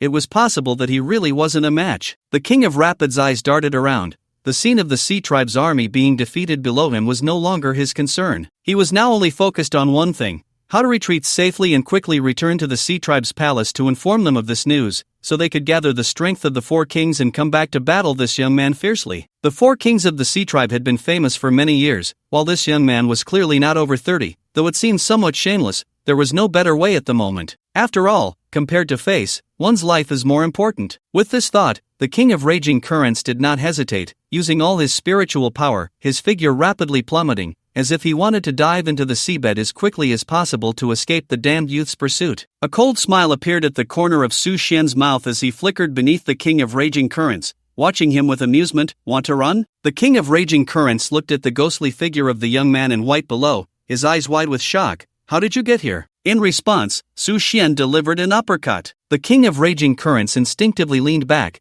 crossing his arms in an attempt to block. With a thunderous crash, he was sent flying high into the air by the punch, as if his arms had been pierced by a sharp divine weapon, a searing pain coursing through him, making his scalp tingle, and his serpent tail thrashed about, clearly encountering something he feared immensely. Struggling to stabilize himself, the king of raging currents' crimson cloak billowed in the wind, his silver hair cascading down, and the dark red glow on his armor gradually dimmed. Too strong. Even the blessing of the cursed temple couldn't withstand such a terrifying attack. The king of raging currents stared at Su Xian, his eyes flickering uncertainly, and a sense of despair suddenly welled up within him. For cultivators, after unleashing a terrifying attack, they would inevitably enter a period of exhaustion, whether long or short. After all, spiritual energy couldn't be released recklessly without limit. However, it was evident that this young man before him had overturned all of that. He could continuously unleash frenzied attacks as if his spiritual energy was inexhaustible. Could it be that he possessed some special divine technique that allowed him to continuously recover his spiritual energy? Before he could figure it out, Su Xian flew towards him again, his fist enveloped in swirling blue energy, tearing through the void with a howl. Damn! The king of raging currents couldn't help but curse, his heart racing, quickly crossing his arms to defend. With a thunderous boom, the king of raging currents was sent flying backward. Despite his top-tier armor, he still felt his arms shatter. His body, nurtured for 1,000 years, which he took pride in, felt as fragile as paper before this young man in white, breaking with a single blow. What kind of inheritance had he obtained? Could it be the ancient divine body? Cough! A stream of crimson blood spewed forth, scattering into the void, and the arrogance in the king of raging currents' eyes vanished completely, replaced by endless horror and fear, as he speculated about Su Xian's true identity. 1,000 years ago, when spiritual energy had not yet run dry, there were also ancient divine bodies that descended, possessing almost limitless spiritual energy and immortal bodies,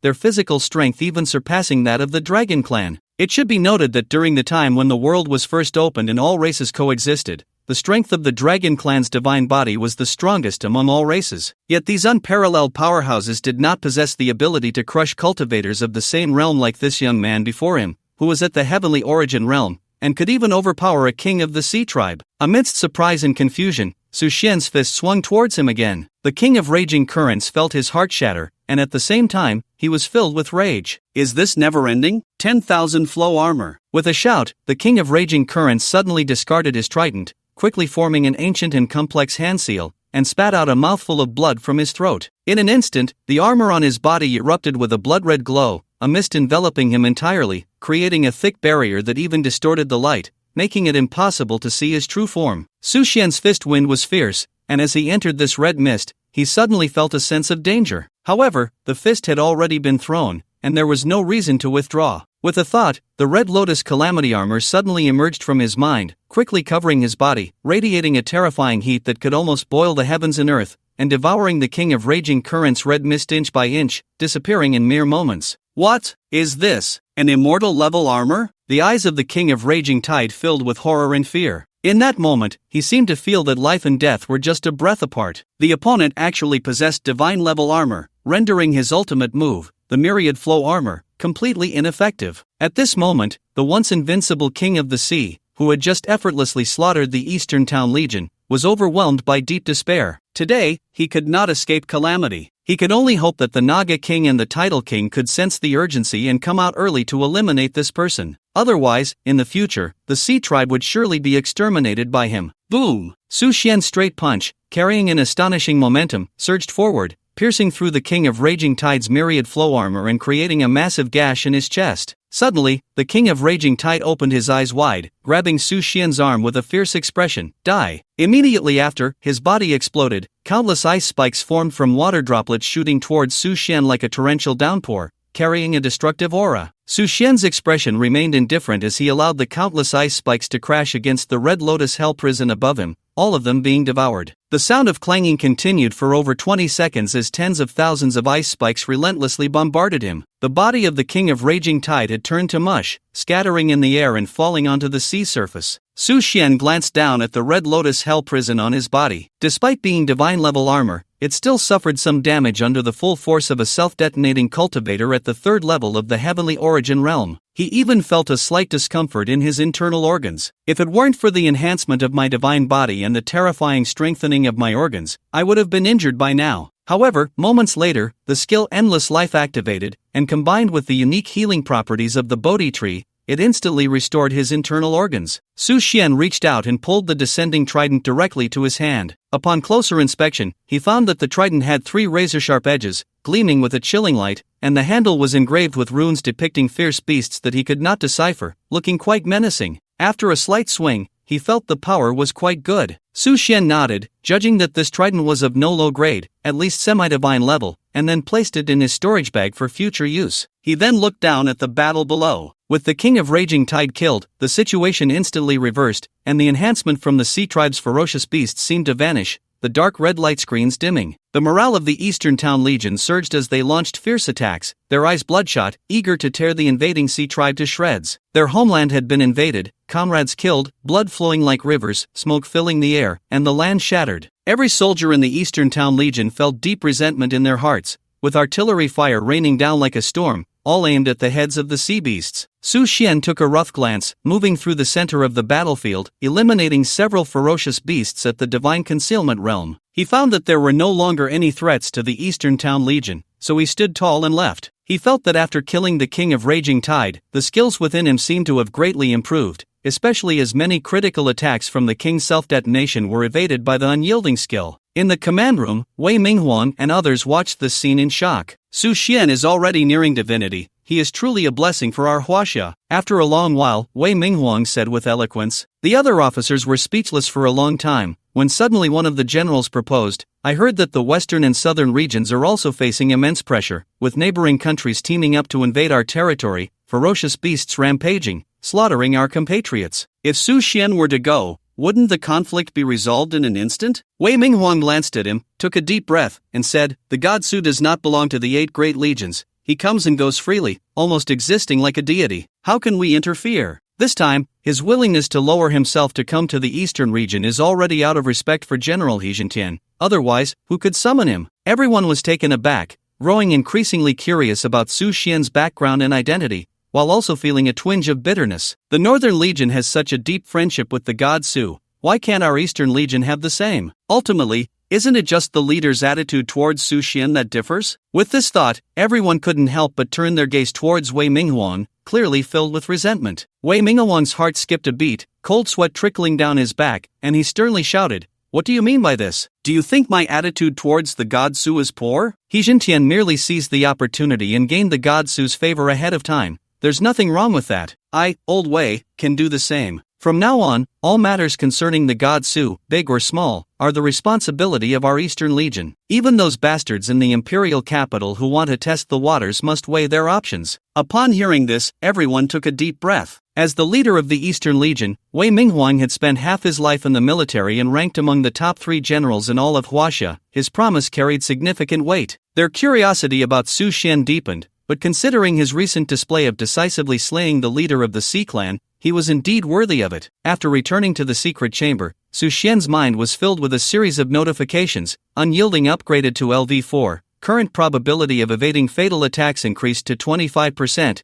unyielding upgraded to LV5, current probability of evading fatal attacks increased to 28%. Unyielding upgraded to LV10, current probability of evading fatal attacks increased to 43%. Su Xian was overjoyed. A 43% chance to evade was already quite terrifying. Now, even if he faced a master at the 9th level of the Heavenly Origin Realm, he would have no fear. Level 10 Unyielding was nearly an invincible state, with almost half the chance to automatically avoid fatal attacks. However, the ever-cautious Su Xian did not favor such probabilistic skills. It had to be foolproof. Unless he could achieve 100% evasion, then he would be completely invincible, and no fatal attack could harm him. He began to slowly guide the vast amount of spiritual energy accumulated within him, continuously impacting the barriers, strengthening his body and consciousness. Su Xian felt his mental power significantly increase. Next, he should seek out the other members of the Sea Clan and see how it goes. Su Xian opened his eyes, his pupils glowing white-hot, and his aura intensified. In the Sea Clan Palace, when the three kings received the news that the king of Riptide had been slain and the entire army annihilated,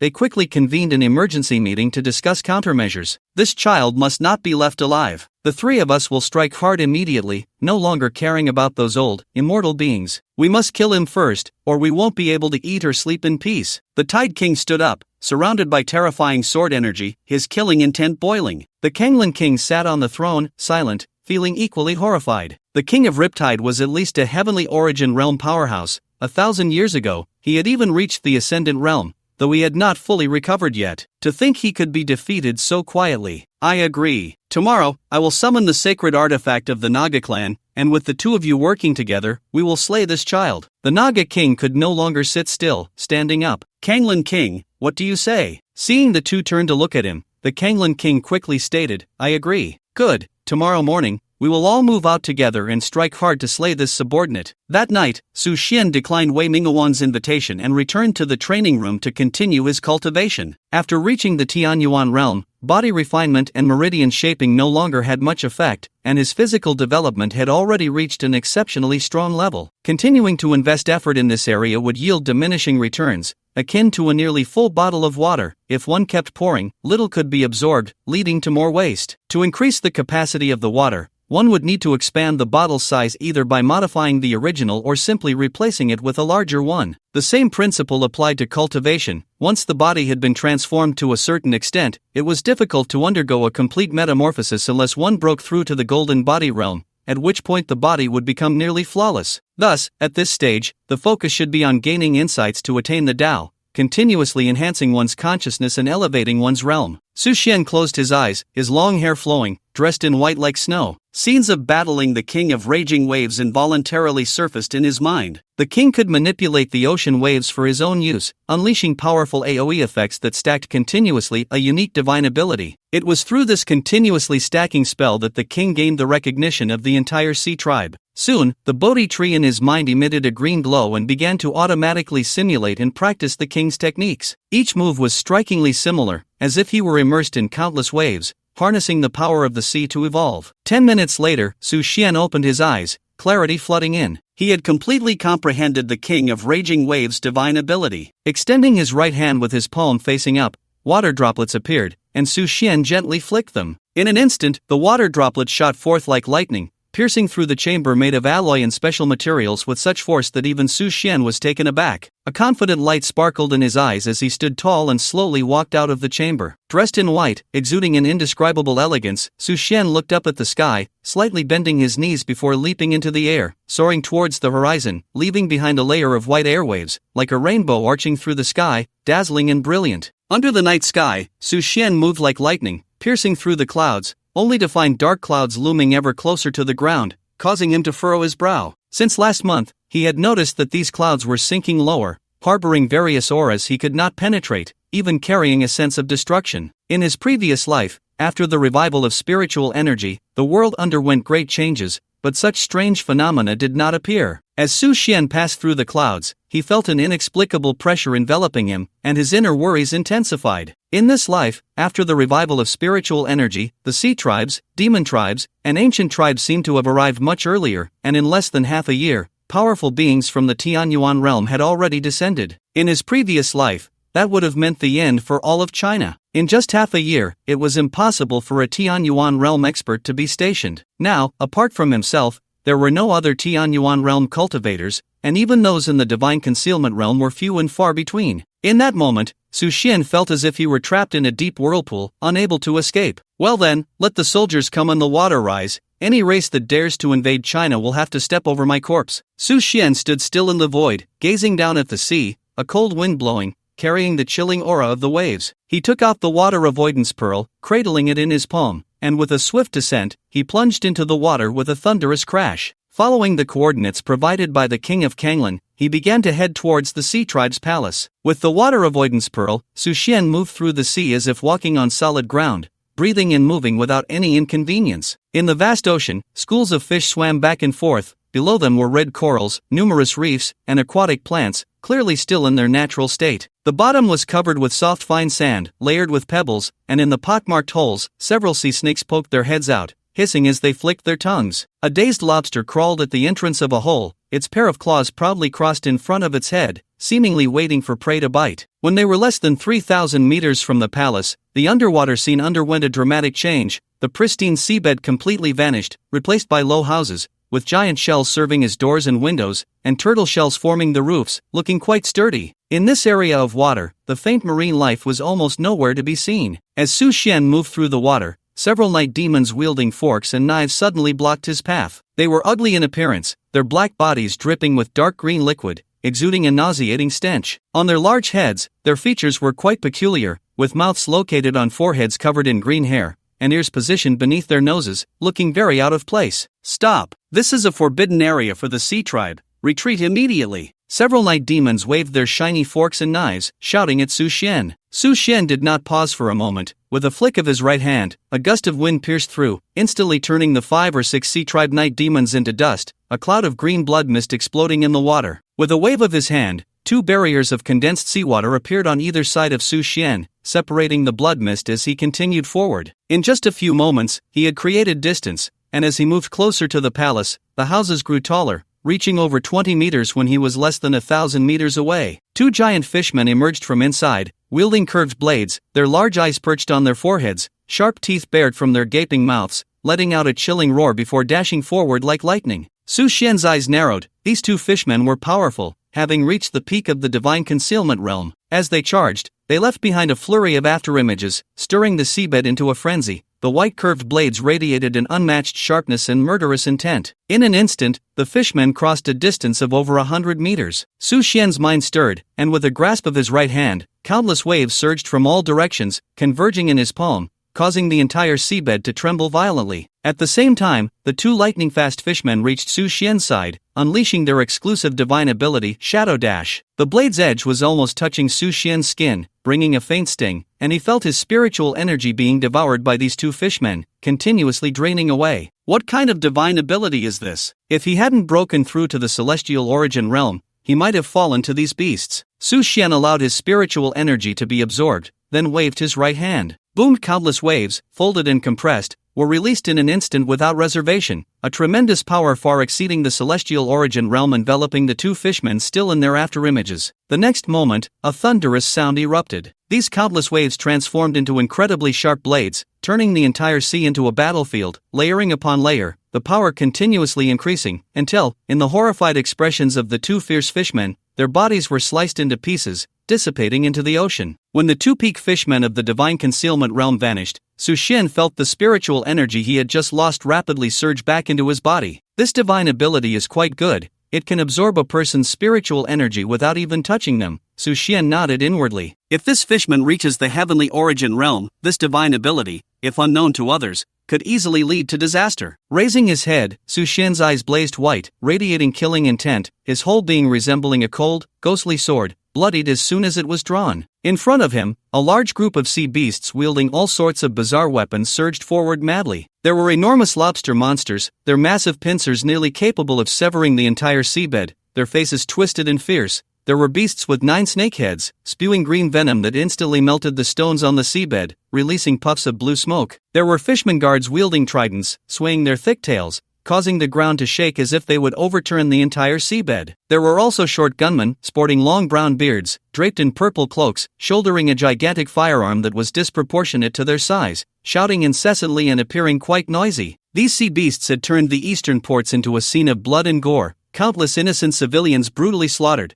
and the Eastern Legion had suffered heavy losses, with nearly all the ports and cities in the eastern region completely occupied and reduced to rubble. Su Xian's heart grew colder as he slowly drew the Ice Soul Cloud Miao sword from his back, the red lotus hell appearing out of thin air, firmly protecting his body. Taking a deep breath, the long sword spun, sword energy crisscrossed, and Su Xian transformed into a god of slaughter, charging directly into the horde of sea beasts. Swish, the sword energy shot out, piercing a nearby lobster monster with countless wounds, its sturdy iron shell crumbling like paper before the sharp long sword. With a sword in hand, Su Xian was like cutting wheat. These beasts of the divine concealment realm were all slain without a single opponent, collapsing in an instant. The sea was stained with blood, countless severed limbs and flesh floating and scattering in the water, mixed with the cries of the monsters. Over 1,000 beasts were thus killed by Su Xian in less than 5 minutes. Leaning the long sword against the hard ground, Su Xian's cheeks were splattered with blood, his white clothes soaked in the blood of the beasts, looking extremely fierce and terrifying. He showed no mercy to these sea creatures. For these invaders of Huaxia, the only response was to stop killing with killing,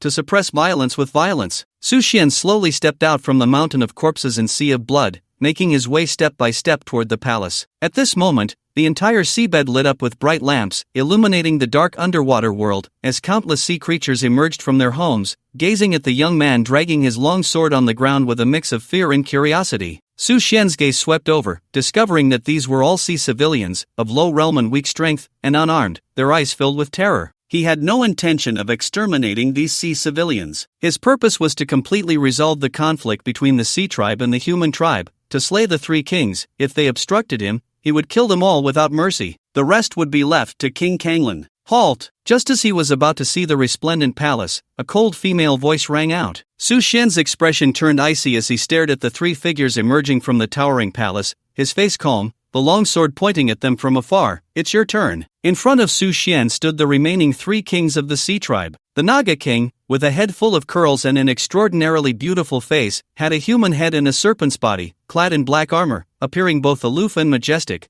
with a fiery red mark on her forehead that, combined with her exquisite beauty, gave her an eerie quality. To the left of the Naga king stood a burly man with a square face, wearing minimal chest armor, his arms exposed, with bulging muscles radiating strength and explosiveness, and an exaggerated giant anchor on his back, looking heavy and powerful. The square-faced, burly man was none other than the title king, known for his strength. At this moment, he was carefully scrutinizing Su Xian, his cold eyes revealing a hint of confusion and surprise, along with a touch of anger. As for the other man, a formidable figure with a serpent's body and a long spear in hand, he was the familiar Kanglan king. His expression was complex as he exchanged a glance with Su Xian, who remained indifferent, which slightly irritated him. The 3 kings of the sea tribe all possessed the strength of the 3rd level of the Tianyuan realm, each with a unique divine ability as their signature skill, making their power not to be underestimated. Just then, the title king suddenly stepped forward, his body radiating a red glow, muscles expanding continuously as his physique swelled dramatically. With a loud crack, his chest armor shattered, revealing exaggerated, well-defined muscles, and his height surged to 4 meters, resembling a human-shaped giant mountain. I've heard your strength is formidable, and your fists are hard. Do you dare to compete with this king in pure strength? The title king's massive body moved slowly, causing the ground to rumble, and the entire seabed trembled slightly, the terrifying power evident. Among the sea tribe, the title king's strength was unparalleled. He had trained for years in tidal environments, honing his body to a terrifying degree, making it impossible for the other kings of the sea tribe to match him in strength. Moreover, his secret technique grew exponentially with the enhancement of his realm. For instance, at the body refinement stage, he could lift 500 pounds of force, which could increase to 25,000 pounds at the pulse shaping stage, and nearly reach millions at the divine concealment stage. Now that he was in the Tianyuan realm, his physical strength and power were beyond estimation. Kanglan King's expression turned serious as he began to contemplate the situation. If Su Xian were to compete with him purely in strength, he would certainly be at a disadvantage. Su Xian's lethality primarily came from that divine sword, the divine bow, and the inherited sword techniques of the Shenbing Sha. If he abandoned these and competed in strength, it would be a foolish trade-off. Thinking of this, Kanglan King suddenly snorted in anger. Why say so much? Let's attack together and slay this brat to eliminate future troubles for our sea tribe. Su Xian's expression remained calm, but he understood the implication of Kanglan King's words. If they attacked together, the title king would not be able to limit himself to a pure physical contest. It seemed like the 3 kings would have the upper hand, but in reality, it was not so. He had the protection of the Red Lotus Hell, the offensive capability of the Ice Soul Cloud Sword, and the divine skill of unyielding to resist fatal attacks. From a distance, he also had the Thunder Punishment Divine Bow. Even if they attacked together, they would not pose much of a threat to him. After all, within the Tianyuan realm, Su Xian was confident he could look down upon everyone of the same realm. Kanglan King's actions earned Su Xian's recognition. However, was Su Xian the type to back down? The answer was no. Competing in strength? A smile curved at the corner of Su Xian's mouth. He had already reached 1,000,000 pounds of strength at the pulse-shaping realm. What could they compare with him? Alright, since you have such a request, I will satisfy you. Su Xian sheathed his long sword, taking a slow step forward to confront the Tidal King, clearly abandoning his weapon advantage to engage in a pure fistfight. Kanglan King's eyes flashed with concern as he glanced at the Naga King beside him, only to find her unresponsive, her eyes indifferent, causing his pupils to constrict. The 4 kings of the Sea Tribe all had their own agendas. Facing a great enemy, they were still considering how to reap the benefits. However, Su Xian was not an ordinary person. Being able to instantaneously slay the Riptide King within 3 moves was not something an ordinary Tianyuan realm cultivator could achieve. Yet, recalling how these 3 kings had pressured him to surrender military power while he had not yet recovered his cultivation, Kanglan King was filled with rage, harboring no sympathy for the other 2 kings, instead contemplating how to cooperate with Su Xian later. Such courage! Perhaps your swordsmanship makes this king somewhat wary, but strength? The mocking expression in the eyes of the Tidal King grew increasingly intense as he slowly stepped forward, an overwhelming majesty and pressure emanating from his body. Over the years, I have never encountered anyone who could match me in strength, never. Your courage astonishes me, but can your strength bear this courage? Faced with the Tidal King's incessant chatter, Su Xian frowned. How could a king of this level still enjoy posturing? Annoying! Su Xian's face showed clear disdain. The Tidal King's expression changed, not because of Su Xian's words, but because he had just unleashed the full force of his 3rd level of the Tianyuan realm, yet he was not affected in the slightest. Die! The Tidal King's eyes widened in anger, and in a flash, a piercing punch came crashing toward him. The punch's wind was fierce, and the aura surged, stirring the entire seabed into chaos, causing terrifying rumbling sounds in the water, as if it were about to be torn apart, the space twisting in waves, making one feel suffocated and unreal. This power was likely in the millions. Su Xian nodded, his body remaining motionless. The power is quite good. In the next moment, he also raised his right fist, a mocking and playful smile on his lips, but compared to me, it's still far too lacking. What? As the words fell, Su Xian made no other movements, tightening his right fist, slowly pulling it back to gather strength, and then, just like that, he casually punched out. Boom! The collision of fists directly stirred up towering waves, tearing the entire space apart, the airflow causing the surrounding sea creature buildings to collapse into dust in an instant. Amidst the torrential waves, one could vaguely see the Tidal King's 5-meter-tall body being blasted away like a sandbag, his muscles cracking, seeping with crimson blood. The Tidal King's face also turned pale, his breath weak, and he coughed up several mouthfuls of blood. Raising his eyes, he revealed an expression of disbelief and horror. His own strength, not to mention the Tianyuan realm, even a pure-bodied golden body realm cultivator would not be his match. Yet, in front of this seemingly frail young man, his millions of giant strength suddenly seemed utterly insufficient. Upon contact, it shattered completely. The expressions of the Naga King and the Kanglan King also turned to shock. They were well aware of the Tidal King's immense power, which was enough to be proud of within the Tianyuan realm. Even the once mighty barbaric demon race would be slightly inferior. But now, a young man who had only been cultivating for a few months had used just one punch to bring the Tidal King to the brink of death. What terrifying combat power was this? According to ancient records, even the holy sons of the demon race from 10,000 years ago could not achieve this. Su Xian retracted his fist, drew the Ice Soul Cloud Miao sword from his back, glanced at the Naga King, and pointed the sword tip directly at the beautiful queen, his voice cold and devoid of emotion. It's your turn. The Naga King's hair writhed, the snake heads flicking their tongues in anger, and then her pupils glowed with a golden light as she slowly looked at Su Xian. Suddenly, a laser shot out from the Naga King's golden pupils, carrying an immeasurable terrifying aura. Su Xian sidestepped to avoid it. The laser struck the ground without the expected explosion, but the spot where he had just stood was instantly petrified. The Kanglan King shouted, "Don't look into her eyes." At the same time, he swung his trident violently at the Naga King, leaving no room for mercy. "Kanglan King, you dare!" The Naga King roared, caught off guard, and was directly swept away by the trident, spewing a mouthful of blood in the air, her face filled with shock and anger,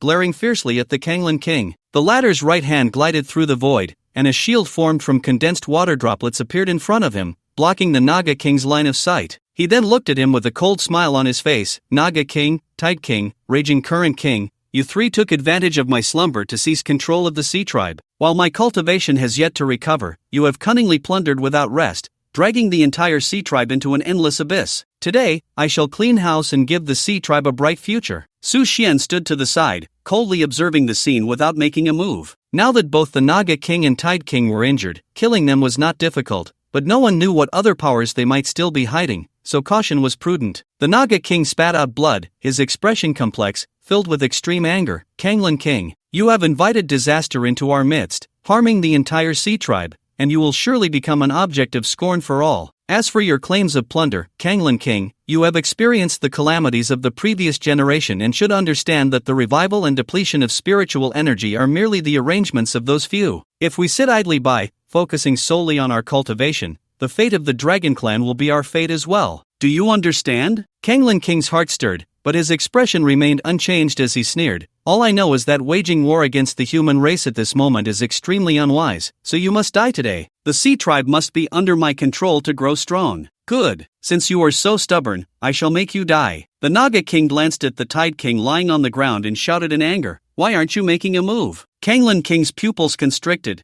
and he retreated explosively while warning Su Xian, get back. Su Xian's heart stirred. For the first time, he sensed the breath of death emanating from that heavily injured body. Without further thought, he retreated with all his might while raising the defenses of the Red Lotus prison to the highest level. Boom! At that moment, the Tide King suddenly pulled out the massive anchor from his back and forcefully plunged it into the ground. Like a tsunami, a giant wolf surged from all directions, almost swallowing the entire sea. Countless sharp spikes erupted from the seabed, making a hissing sound. The entire seabed transformed into a deadly weapon, radiating a ghostly glow, with millions of sharp cones delivering devastating blows to this realm. All shall perish. The Tide King's face flushed red as he shouted in anger. At this moment, the square-faced Tide King, despite being heavily injured, brazenly unleashed his strongest killing move, surpassing the power expected of the Tianyuan realm. The entire seabed, within 1,000 miles, continuously unleashed various earth-shattering attacks. Countless ice spikes formed from water droplets surged from all directions,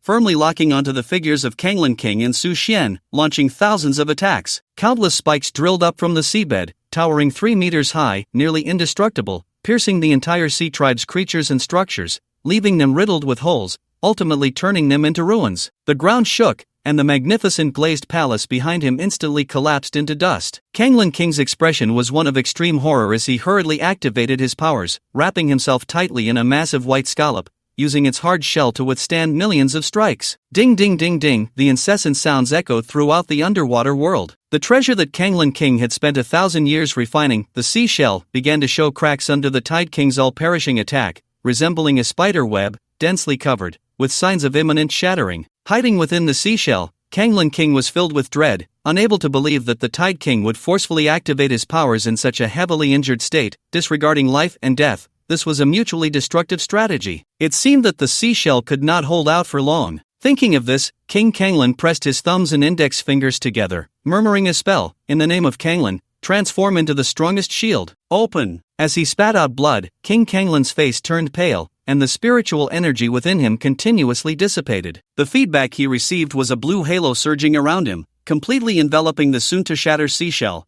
thus blocking the relentless destructive strikes. Although he managed to withstand the Tide King's all-destroying attack, the cultivation he had accumulated from the revival of his spiritual energy instantly vanished. King Kanglin bitterly smiled within. Beside the Tide King, there was still a Naga King, who had yet to unleash her full power. He feared that Su Xian also. In that moment, King Kanglin suddenly felt a hint of regret. If he hadn't sought out Shen Yuan, he wouldn't have dragged Su Xian into this mess. The Child of Calamity held significant meaning and would be an important force in resisting those few in the future, yet now he was to perish in the meaningless struggle between the Sea Clan and the Human Clan. How ridiculous! Just as King Kanglin looked through the Kanglin Law Shield, his face filled with despair, he suddenly noticed the young man in blood-red armor before him, who fearlessly took the Tide King's destructive attack head-on with his physical body. Could it be? Amidst King Kanglin's confusion and shock, Su Xian remained calm, spreading his arms wide, continuously pouring all his spiritual energy into the Red Lotus Calamity Prison, forming a layer of defense as solid as gold soup. At the same time, he drew the Thunder Punishment Bow, knocking an arrow, his energy like lightning,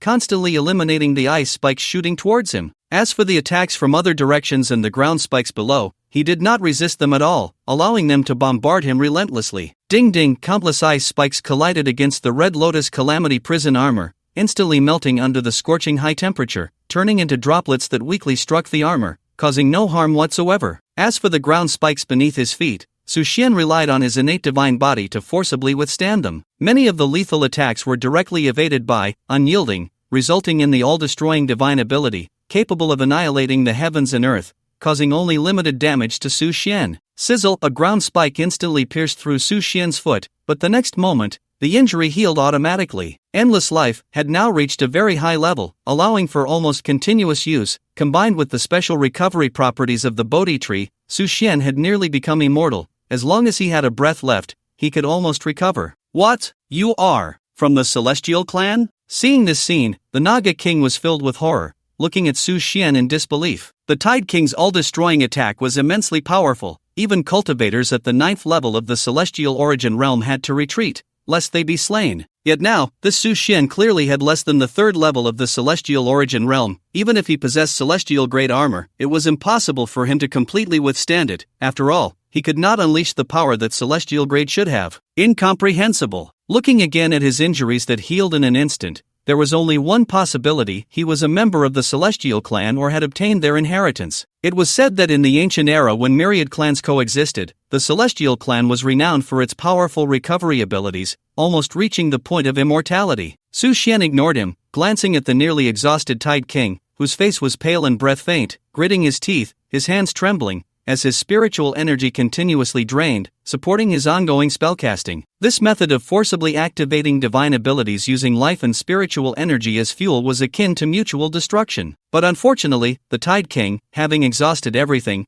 could not inflict substantial or effective harm on Su Xian, which was inconsistent with his expectations. 5 full minutes later, the Tide King's attacks gradually slowed down until they stopped. He forced himself to hold up his body, staring blankly at Su Xian, his eyes flashing with a complex mix of despair and admiration. He gazed at Su Xian, sighed, and said, "Robbery comes, robbery ends, robbery returns. The world is but a mayfly, the universe is vast and desolate, all races coexist, the 3 realms and 6 paths. I am unwilling." The Naga King slowly swam over, looking down at the Tide King, who was prostrate on the ground, his breath nearly exhausted. She sighed and said, "Tide King, perhaps we were both wrong. With this child of the human race, we will surely not be exterminated. At the time of complete robbery, perhaps he can become the pillar of resistance against those few." The Tide King suddenly let out a bitter laugh, sighing at the unfairness of fate, strangers in 2 lives, hating the yin and yang that do not return, laughing at the madness that cannot be untangled. Whether human or soul, they are merely a shadow of a lotus pond in the vast mortal world. Su Xian, I hope to see your rise in the underworld of Joyo, ascending to the heavens, sealing divinity, becoming a saint, transforming into an immortal, and proving the path to the firmament. As the words fell, the Tide King's body went limp, the light in his eyes completely vanished, and his body slowly shrank to a normal size, his spiritual energy exhausted, and he breathed his last. The Naga King crouched down, gently closing his eyes, her beautiful gaze filled with sighs and sadness. Then, with her right hand, she grasped the air, and a golden light sword appeared out of nowhere, her battle intent rising fiercely, pointing towards Su Xian from afar, her expression forlorn as she calmly said, "After my death, please put an end to the war between the human race and the sea race. I believe the Kanglan King has already made some deal with you, but I still must fight you." As her words fell, this queen of the sea race, the powerful ruler of the entire Naga tribe, suddenly changed her aura. The golden light sword in her right hand lit up with a brilliant afterglow, and a massive sun appeared, its diameter reaching 10 meters, blindingly bright, illuminating the entire seabed in a dazzling white. At the same time, waves of energy surged in from somewhere, entering her body, instantly allowing her realm to temporarily break through to the 5th level of the Tianyuan realm, greatly increasing her strength. Taking another look at Su Xian, her golden pupils emitted beams of laser-like energy capable of petrifying all things, shooting through the air with a whoosh sound. This time, Su Xian did not evade. The Ice Soul Cloud Meow sword spun open, its sword energy crisscrossing, clashing sharply with the lasers in midair, transforming into countless points of flowing light. Then, Su Xian charged forward, spinning like a top, countless sword blades attacking in all directions from his center. The Naga King's eyes sharpened, her battle intent soaring. With a loud shout, her body leaped high, raising the golden long sword in her right hand, dragging a massive bright sun down from the sky, striking down with a terrifying momentum that could almost destroy the entire seabed, fully unleashing her 5th level of Tianyuan realm strength. Su Xian's spirit was greatly uplifted. He finally felt a bit of interest. In the past 5 months, he had faced many opponents, whether fierce beasts, half-demons, or even the likes of the Tide King, who was at the Tianyuan realm throne. None had truly satisfied him. The Tide King's annihilation had barely piqued his interest, but the next moment, he was gone. However, this Naga King's temporarily borrowed power, allowing her to break through to the 5th level of the Tianyuan realm, brought Su Xian some feeling. He noticed that the Kanglan King seemed to be up to something again, so he calmly said, "In this battle, do not intervene for now." The Kanglan King awkwardly smiled and reluctantly withdrew his hand. Su Xian took a deep breath, looking up at the sun above that could refine Tianyuan realm cultivators, enveloping himself within it. A sense of danger surged in his heart, but at the same time, his battle intent blazed fiercely, his eyes shining brightly. "Come on!" Su Xian let out a rare loud shout, his long hair billowing, the red lotus prison armor on him shining brightly, all the meridians in his body opening up,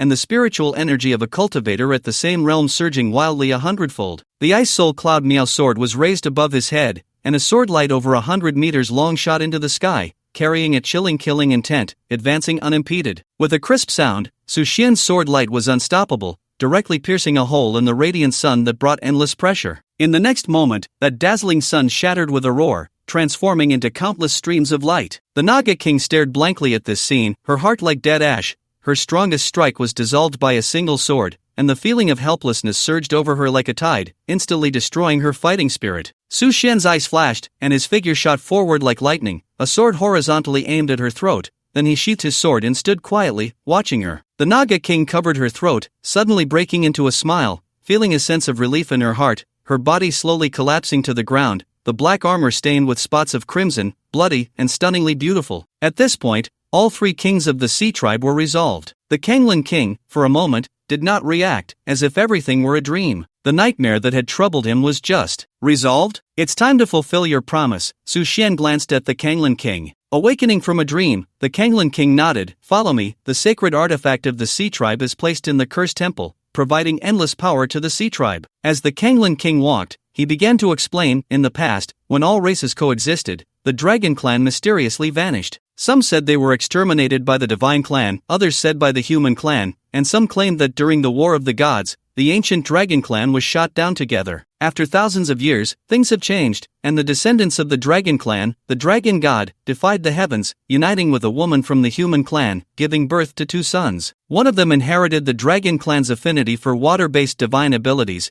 thus residing at the bottom of the sea, building palaces, and teaching the sea creatures spells, allowing them to gradually cultivate. This is also the origin of the Sea Tribe. In order to continuously provide power to the Sea Tribe, the Dragon God had the Sea Tribe's priests forge sacred artifacts and established the cursed temple somewhere, storing his divine abilities within the sacred artifacts to supply the Sea Tribe with spiritual energy. Su Xian nodded, his heart shaking. This Dragon God seemed to be mentioned in the ancient heavenly scriptures. As a descendant of the Dragon Clan, this person had extraordinary cultivation, living in ancient times. He couldn't help but ask, where did this Dragon God go later? The Kanglan King turned back, looking at Su Xian, and slowly said, "No one knows." According to rumors, at that time, spiritual energy was exhausted, countless powerful beings went missing, and the Dragon God disappeared during that time. Su Xian fell silent, following the Kanglan King as they rushed forward. After about 10 minutes, they arrived at a pitch-black place, where one could not see their hand in front of their face, like a black hole, completely unable to discern the path ahead. The Kanglan King formed hand seals and silently chanted a spell. Suddenly, the seabed trembled, and a structure resembling a temple slowly emerged from the seabed, emitting a greenish glow. The Kanglan King bit his index finger, pressing it against the intricately patterned bronze door, and in the next moment, with a thunderous sound, the bronze giant door slowly opened, revealing a blinding golden light inside. "The sacred artifact is within, please follow me." The Kanglan King took the lead and stepped into the bronze door, disappearing from sight. Su Xian hesitated slightly, took down the Ice Soul Cloud Miao sword, and slowly followed, entering the bronze door, and upon seeing the scene, he couldn't help but be astonished. Behind the golden dawn, there lay a giant dragon corpse towering 10 zhang high, its dragon head held high, 5 claws spread wide, exuding an imposing aura. It coiled and sprawled, occupying the entire space of the temple. Only the white bones of the corpse remained, but Su Xian clearly felt a pressure in his bloodline. He quickly stabilized his mind and entered a meditative state to resist the spiritual shock brought by the dragon corpse. The long sword behind him buzzed, seeming restless, and faintly resonated with the dragon corpse. Su Xian felt a slight surprise as he calmed the ice soul cloud mist while pondering. Could it be that this meteorite from beyond the heavens has some connection to the dragon corpse before him? Seemingly aware of Su Xian's pressure, King Kanglin gently placed his right hand on the dragon corpse and murmured a spell. After a moment, the oppressive aura of the dragon corpse dissipated, and he smiled, saying, "This dragon corpse has existed for an unknown period, lurking in the cursed temple, guarding the sacred artifact of my clan. Although it has withered over the years, someone has used great powers to leave a trace of divine thought within the dragon corpse, allowing it to retain its terrifying impact and pressure, as well as its rejection of other bloodlines. Now that I have calmed it with the secret techniques of the Sea Clan, you can observe and comprehend it at your leisure. Soon, we will enter to see the sacred artifact." Su Xian nodded at these words, feeling warmth in his heart. This dragon corpse had existed for countless years, but from its appearance, it was undoubtedly a true dragon in its prime, perhaps a terrifying existence in ancient times. The ancient texts mentioned that during the primordial era, all races coexisted, and the Dragon Clan, as a dominant force, was said to have participated in the Great War of all races, seemingly closely related to the ancient battle of the three sovereigns. From this, it could be inferred that the Dragon Clan was once a formidable race. However, as time passed and the world changed, they ultimately became submerged in the river of history. With the depletion of spiritual energy and the arrival of calamities,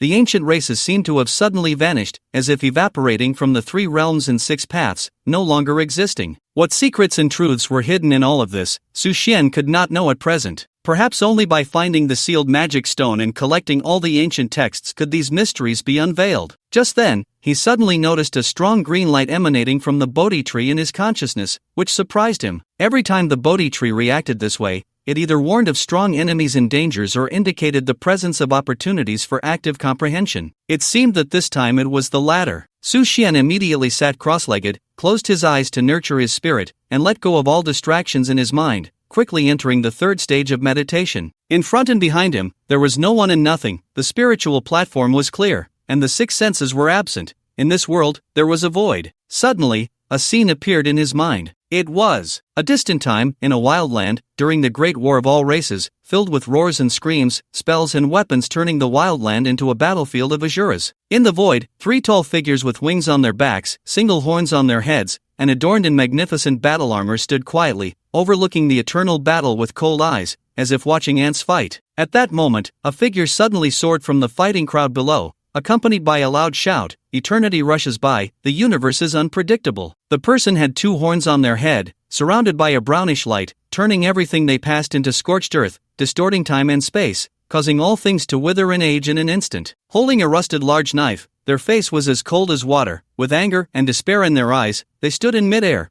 pointing the long knife at the three deities. "Fight!" With a shout, the figure's momentum suddenly changed, a fierce killing intent surged into the sky, and as the long knife was swung, the sound of dragon roars was deafening, almost tearing the void apart. The golden light in the eyes of the three divine beings suddenly brightened, their expressions cold. On the left, one person held their hands in a grasping motion, and two curved battle blades appeared out of thin air. A pair of wings turned pitch black, their entire body shrouded in a black mist, exuding a demonic aura. This godlike existence radiated both light and darkness, resembling a symbiotic entity of divinity and demonhood, extremely bizarre. In an instant, two figures crossed the void, traveling 1,000 miles in a single step, engaging in battle. Both sides unleashed their lifelong ultimate skills, nearly collapsing the heavens and the earth. Countless chaotic currents swirled in the air, forming an absolute domain within a 1,000-mile radius, where no one dared to approach. From dawn to dusk, neither side gained the upper hand. Finally, the images in his mind vanished, and cold sweat began to rise on Su Xian's back. Just a moment ago, through the state of meditation, he seemed to have captured a trace of the powerful figure wielding a great knife,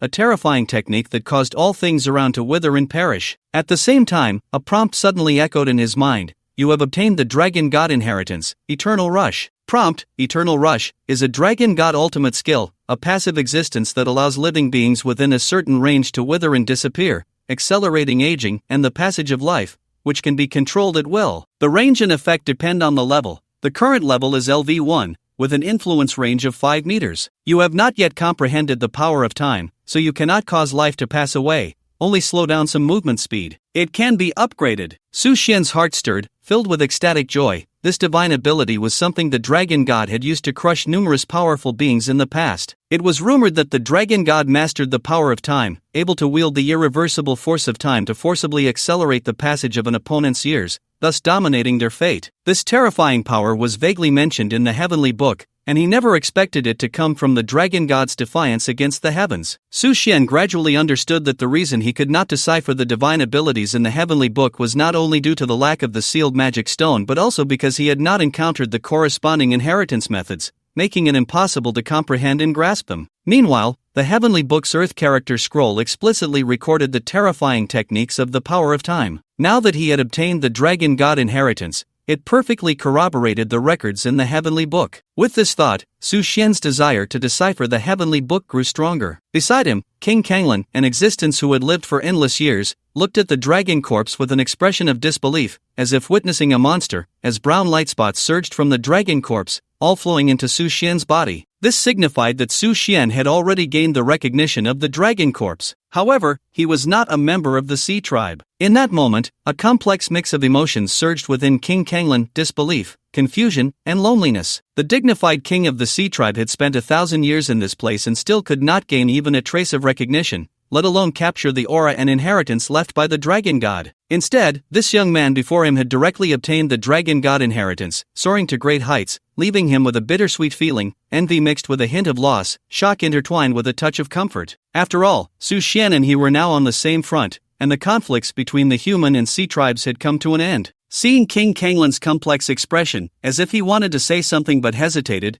Su Xian's face turned strange. "Is there something you want to say?" King Kanglin took a deep breath, trembling as he extended a finger. "You are too defiant. To have gained the recognition of the dragon corpse is truly unimaginable." Su Xian nodded thoughtfully, suddenly noticing that the ice soul cloud Miao sword behind him was showing signs of restlessness, buzzing loudly. He couldn't help but reach out to press down on the sword sheath, using his spiritual sense to convey, "Behave. If you don't settle down, I'll melt you." The long sword seemed to possess a certain spirit. Upon hearing Su Xian's threat, it became obedient, the metallic ringing transforming into a low whimper. Su Xian's heart trembled, sensing that the ice soul cloud Miao seemed to be very sad. Was this the sword spirit? At that moment, the dragon corpse, over 10 meters long, suddenly cracked with a thunderous roar. Boom! The remains exploded. The serpentine dragon body shattered into countless fragments. King Kanglin instinctively stepped back, avoiding the chaos, and then stared blankly at the scene, tears streaming down his face, his eyes vacant, murmuring, "The dragon god, it is the dragon god. Is he going to abandon the Sea tribe?" Su Xian's expression was calm,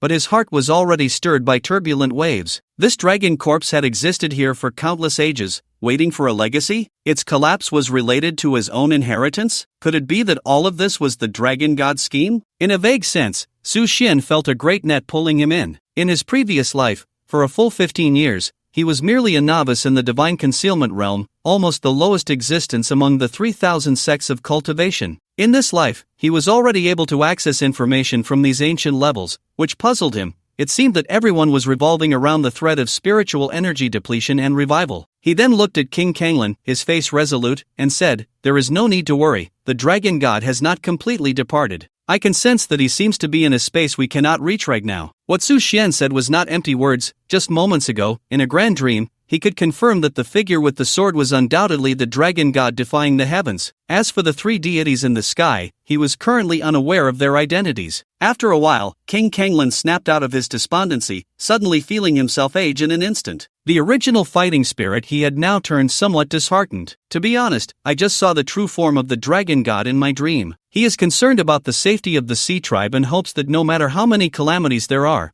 the legacy can continue through generations. King Kanglin, rest and recuperate, lift your spirits. In the future battle, there will surely be a place for you." Su Xian patted King Kanglin's shoulder, his tone sincere, also encouraging. King Kanglin suddenly raised his head, a look of surprise revealing a glimmer of light, and he nodded vigorously, the flicker of despair in his heart vanishing, becoming spirited once more. "The Sea tribe will surely endure under my leadership. Next, let me take you to see our sacred artifact." As King Kanglin spoke while walking, "Tonight, the 3 kings will gather. King Naga originally planned to use our sacred artifact against you tomorrow, but unexpectedly, you entered the palace early, so it was not put to use. Since you have already gained the dragon god's recognition, it is only reasonable to transfer the sacred artifact to you." Su Xian pondered for a moment before asking, What exactly is your tribe's sacred artifact? You'll know when you see it. King Kanglin suddenly smiled mysteriously, turning back to say, I promise it won't disappoint you. In the western region, beneath the Himalayas, a squad of cavalry clad in black iron armor and fully armed formed a square formation, stretching as far as the eye could see, at least tens of thousands. At the forefront was a man with braided hair, hands clasped together, his cultivation already reaching the heavenly origin realm, his eyes shining with golden light, draped in a large red robe,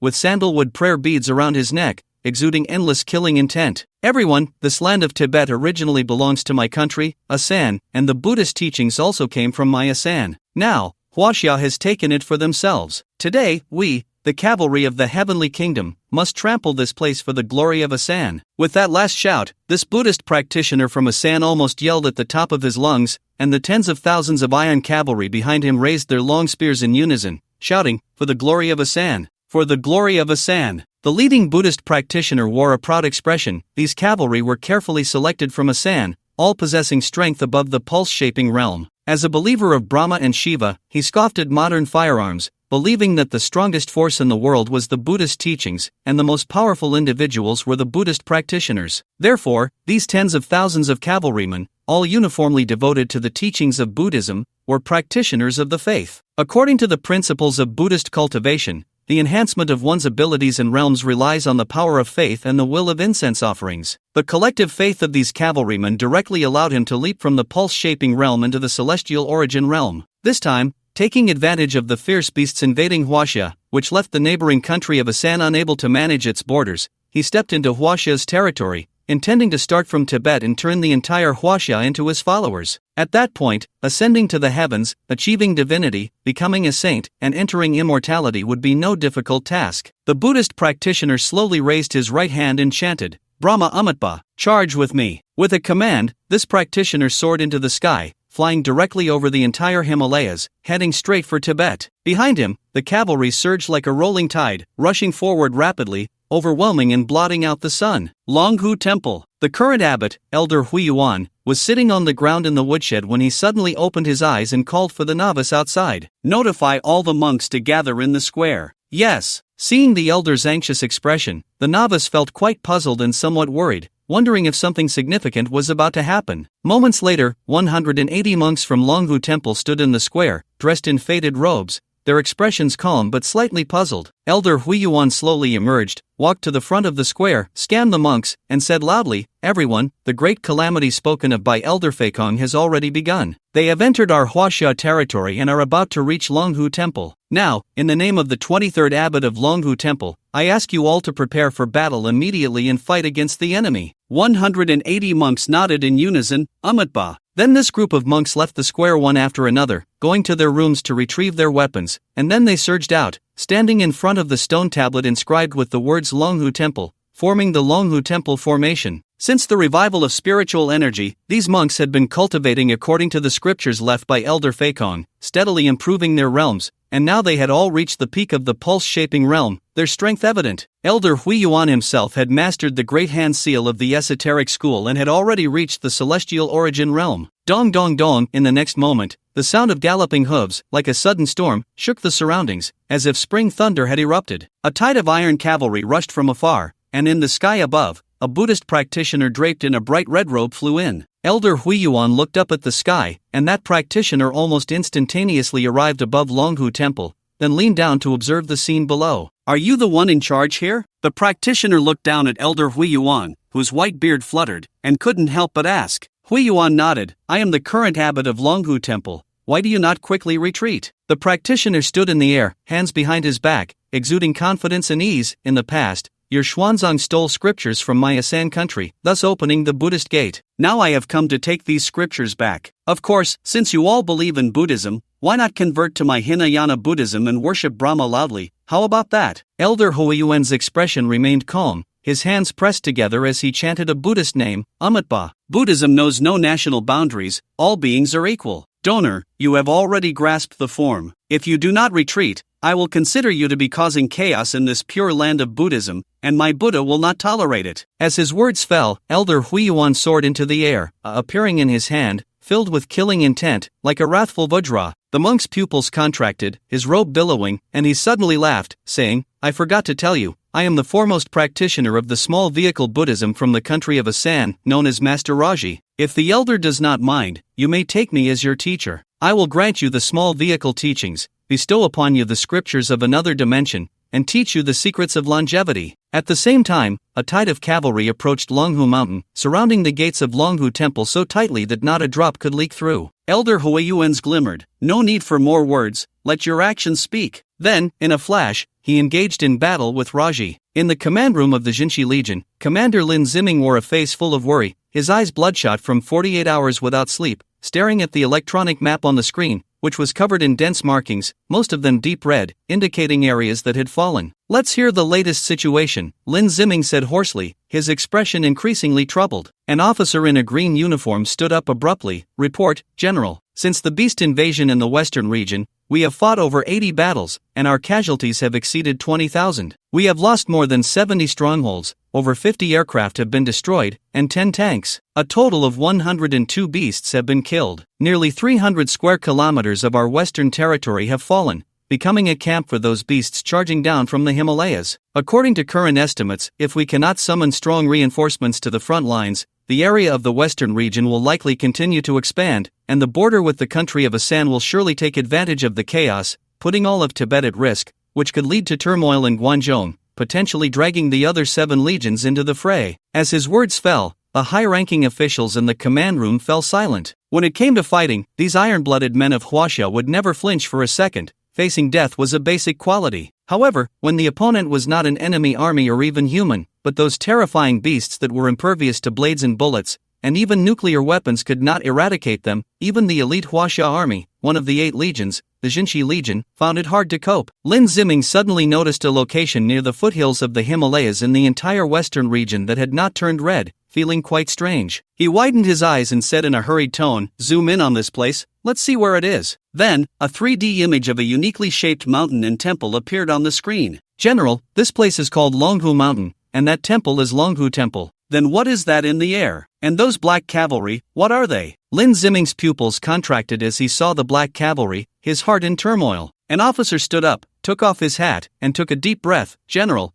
that seems to be the iron cavalry of the country of Asan." "What?" Lin Ziming's mind exploded with shock. The cavalry of Asan had actually crossed the border? How dare they? If not for all communication devices and radar being destroyed by the beasts, how could Asan have charged in so easily? Realizing this, Lin Ziming was furious, then steeled himself, at all costs, rushed to Longhu Temple. "We must annihilate this group of Asan cavalry. This task is assigned to the 101st Division. It must be quick, and be careful to avoid the beast's reconnaissance. Do not use nuclear weapons to avoid harming the innocent." "Yes, General." The commander of the 101st Division stood tall, straightened his body, and saluted with a standard military gesture. "General, what should we do next?" Lin Ziming fell silent, clasping his hands in frustration. He could not decide. Besides holding the line, what else could be done? Should he seek help from He Jintian and the others? "General, perhaps there is one person who can resolve the current beast crisis." Lin Ziming raised his head, looking at the officer who spoke,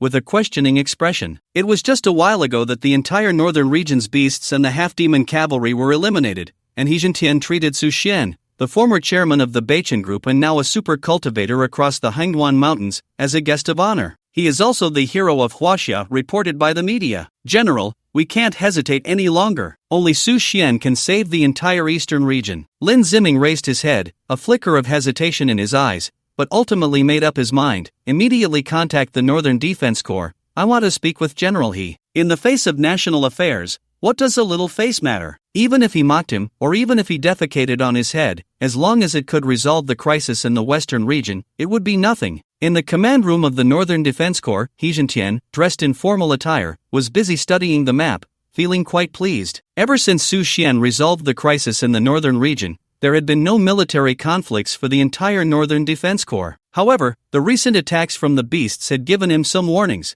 The current defensive strength was too weak. He followed Su Xian's advice and directly deployed various nuclear weapons, establishing a super-strong defense system throughout the northern region. Utilizing modern technological means, he could be informed immediately of any disturbances, with the Air Force cooperating with the Army. supported by powerful information technology, precise nuclear strikes could be executed without error. Just then, the chief of staff suddenly walked into the command room. "General, your phone call. Who is it?" "General Lin from the Western Corps." He Jintian looked up in surprise and glanced at the chief of staff. "Bring me the phone." A minute later, an urgent voice came from the phone. "Old He, help." "Don't panic, old Lin, take your time." He Jintian felt a jolt. He had never heard Lin Ziming speak in such a tone. Lin Ziming graduated from the same military academy as him, and they were comrades during their service. He was calm and composed, having participated in multiple battles against the A3 country, mastering the ability to remain unflustered even in the face of danger. However, it was clear from his voice on the phone that he had lost his composure, even abandoning his so-called pride to seek help from him. "Old He, is Su Xian with you? I can't hold on here. There are too many beasts, and we've suffered countless casualties. Even deploying nuclear weapons can't resolve it." He Jintian pondered for a moment, realizing that Lin Ziming was indeed seeking his help,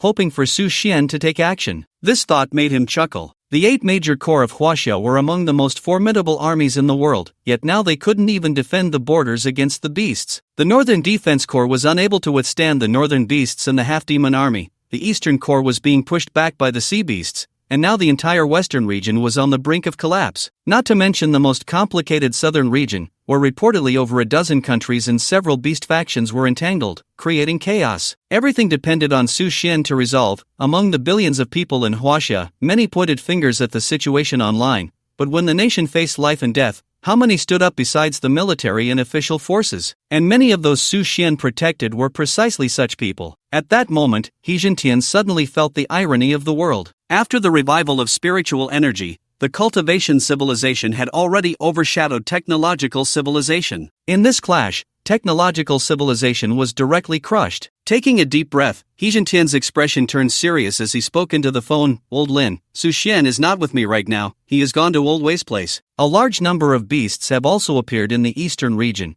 and he needs to go resolve it. Yesterday, Old Wei was still on the phone with me, saying that Su Xian used just one sword to freeze the entire East Sea, and tens of thousands of ferocious beasts were thus slaughtered. Now, the entire sea tribe has hidden in the ocean, no longer daring to show their heads, and those lost ports have been reclaimed. It seems Su Xian is also close to resolving the crisis over there." There was a silence of more than 10 seconds on the other end of the line, and then a trembling voice asked, "Old He, I have never asked anyone for help in my life. I hope you can assist our Western Legion and ask Mr. Su Xian to support my Jinshi Legion. Any requests, as long as I can fulfill them, please feel free to mention." He Jintian did not hesitate at all. "Rest assured, I will do my utmost to ensure Su Xian supports you. From my observations, although Su Xian appears cold, he has a warm heart. Any invader threatening Huaxia, no matter how far, he will pursue and eliminate with great enthusiasm." "Good, then I will await good news." After hanging up the phone, He Jintian called in the chief of staff, instructing him to contact the Eastern Legion but not to rush Su Xian,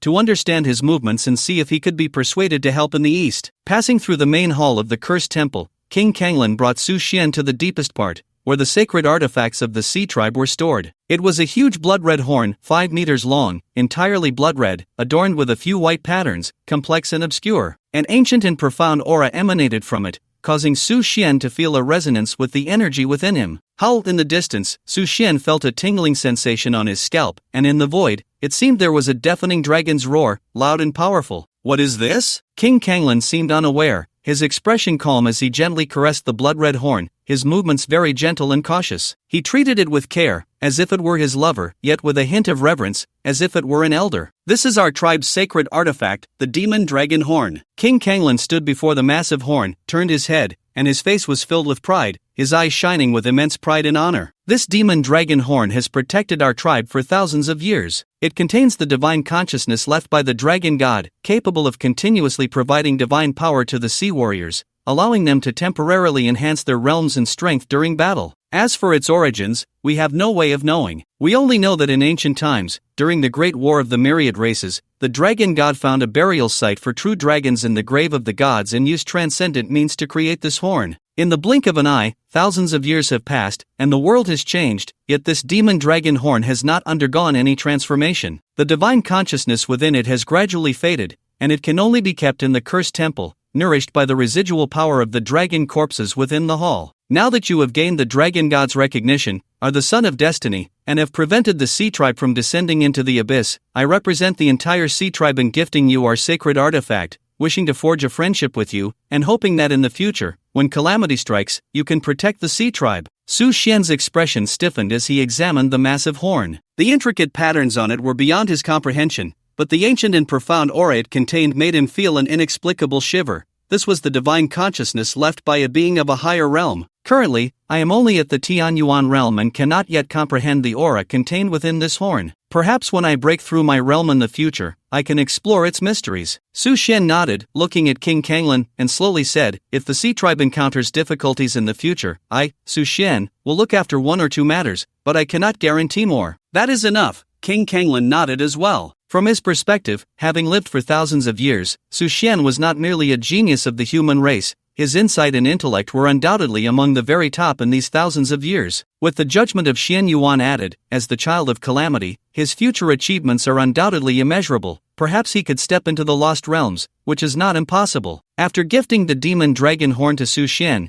King Kanglin felt an instant sense of relief and liberation. Now that spiritual energy has revived, all races are stirring, gradually descending upon the continent, attempting to fracture the human territories, trying to seize the treasures left from the past, and then once again waging war, with the victors distributing the resources. This cycle of division and conflict has persisted for thousands of years. King Kanglin planned to lead the sea tribe into a state of cultivation, isolating themselves from the outside world, and once his cultivation gradually recovered, he would make further plans. He took down the demon dragon horn and handed it to Su Xian, waving his hand, saying, "Go on, this parting, who knows when we will meet again. I hope you can lead the human race and defend the territory." Su Xian took the horn, feeling its intense heat, as countless ancient and weathered auras surged into his body, engaging in a fierce struggle with the spiritual energy within him, causing a throbbing pain in his dantian and meridians. Suddenly, a multitude of light burst forth from the bodhi tree, scattering into all the meridians within his body, countering this evil aura, gradually gaining the upper hand and suppressing it. The demon dragon horn in Su Xian's hand also seemed to calm down, transforming into an ordinary appearance, very quiet. It seemed that sensing Su Xian's predicament, King Kanglin suddenly felt a bit better inside. To him, seeing such a monstrous genius face difficulties was quite a joyful thing. Take your time to adapt. It is said that the dragon god once stepped into the lost realm. Su Xian was taken aback. According to current records, the highest realm was merely the dominator realm, akin to the pinnacle of true gods, mastering the power of laws. Yet the dragon god had surpassed this realm, indicating that at his peak, he might have already transcended the limits of true gods and entered the lost realm. No wonder the treasures he crafted, despite being eroded over thousands of years, could still exert such powerful effects. Alright, this matter is settled, we shall part ways here. King Kanglin nodded slightly, performed a bow with both hands, and his figure dispersed, leaving the cursed temple. The entire temple became empty, the vast hall filled with desolation and tranquility. In that moment, Su Xian suddenly entered a meditative state again, seemingly capturing a hint of enlightenment about the existence of the Tao, ethereal and yet seemingly close at hand. Placing the demon dragon horn into his storage bag, Su Xian sat on the ground, closed his eyes tightly, his mind clear, and began to comprehend this elusive Tao. In that instant, a scene suddenly appeared in his mind. It was a fisherman, navigating a small boat on the tumultuous sea, wearing a straw hat, standing at the bow. The sky was filled with fierce winds and torrential rain, lightning flashed, thunder rumbled, dark clouds tore apart, and plasma struck the sea, sending up towering waves that rocked the boat, almost swallowing it whole. Yet the middle-aged man at the bow, clad in a raincoat and wearing a straw hat, held the oars with steady and powerful hands, seemingly unaffected by the raging storm and the towering waves. His gaze was fixed on the distance, unwavering, allowing the wind and waves to engulf his figure, yet he remained standing at the bow, as steadfast as a mountain. At that moment, a brilliant white light tore through the dark clouds, plunging into the sea, creating a massive splash of waves, a grand spectacle. With the white plasma striking down, the middle-aged man clearly saw that agile figure. It was a white dragon over 10 meters long, its body pure white and crystal clear, with green dragon horns raised high, its head emerging from the water, while its body was submerged, blood seeping from the sea, instantly turning the surroundings into a sea of blood. At the same time, a figure soared through the dark clouds, riding the mist, holding a heavenly book, standing still in the void. With a casual wave of the hand, the dark clouds dispersed, the thunder retreated, the wind and rain ceased, and the sun broke through the clouds, revealing a clear sky once more. The figure, dressed in a yin-yang taiji robe and wearing a purple cloud crown, had a long sword slanted across his back and held a scroll of the heavenly book in his hands. He looked down at the white dragon, whose head emerged from the sea, and spoke calmly. "Ing Shuang, you survived the calamity. It seems your fate is not yet sealed. From now on, you shall live in this realm and must not step outside even a single step." The figure glanced at the solitary boat in the sea and the man standing at the bow. A flicker of surprise crossed his eyes, and after staring for a good 10 seconds, he flew away, casually dropping the heavenly book. Bang! The heavenly book landed at the bow of the boat. The middle-aged fisherman picked it up and, upon seeing it, his eyes suddenly became vacant, as if drawn in by a magnet, unable to stop flipping through the pages of the heavenly book. "Don't look! Stop now!" The white dragon suddenly transformed into a stunning woman, floating towards him, bloodied in trying to prevent the fisherman from viewing the heavenly book. But it was too late. In an instant, the middle-aged fisherman underwent a dramatic change, his aura surged, and in a moment, he ascended from a mere mortal to the celestial origin realm. He then closed the heavenly book and looked at the woman before him, smiling slightly. "Miss,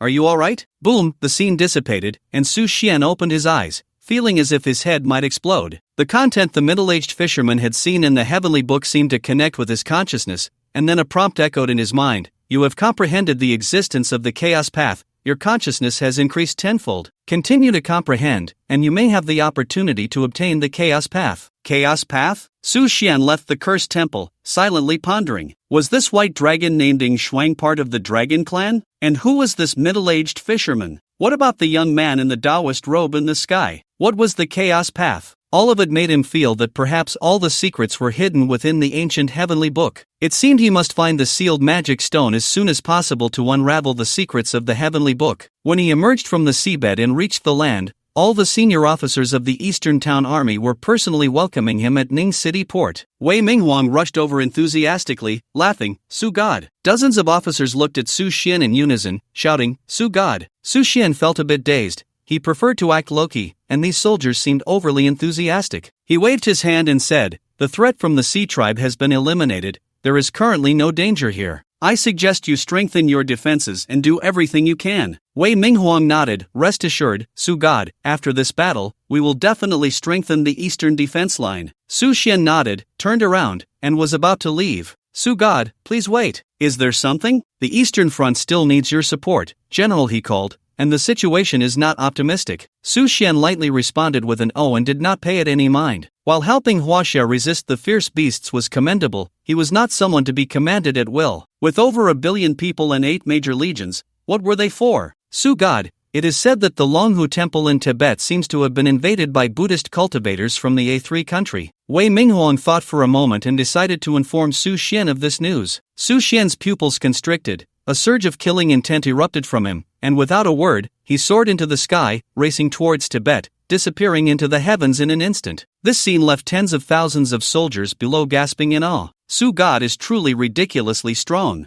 In the western region, at Longhu Temple, Elder Huiyuan and the Raksha Buddhist cultivator were engaged in a fierce battle in the air. Laki practiced the small vehicle Buddhism of the Asan country, believing in the great Brahma deity. As soon as he made his move, various sky-covering hand seals descended from above. The great hand seal of the Ganges. A confident smile spread across Laki's face as he pushed his right palm forward. In an instant, a golden hand seal several meters wide surged through the air, carrying an overwhelming force that seemed capable of flattening the entire Longhu mountain. With a cultivation level of the second stage of the Tianyuan realm, Laki was among the strongest practitioners in the Asan country, all thanks to the power of faith and the mental energy of his followers in the Buddhist temple. Through various means, even resorting to political channels, he had amassed over 100 million followers in the Asan country, which allowed him to ascend to the Tianyuan realm and proclaim himself the Supreme Venerable, the Lord of the Buddhist kingdom, the uncrowned king. Laki often said this. In the entire Buddhist sect, apart from the great Brahma deity, he considered himself the strongest. All disciples who believed in Buddhism had to convert to the small vehicle Buddhism of the Supreme Venerable. Elder Huiyuan inherited the teachings of Elder Feikong and had also reached the second stage of the Tianyuan realm. Having learned the powerful hand seals of the esoteric school, he was not to be trifled with. With a fierce gaze, he glared at this Buddhist practitioner, his white beard fluttering as he struck out with a palm. A similarly massive hand, several meters wide, came crashing down,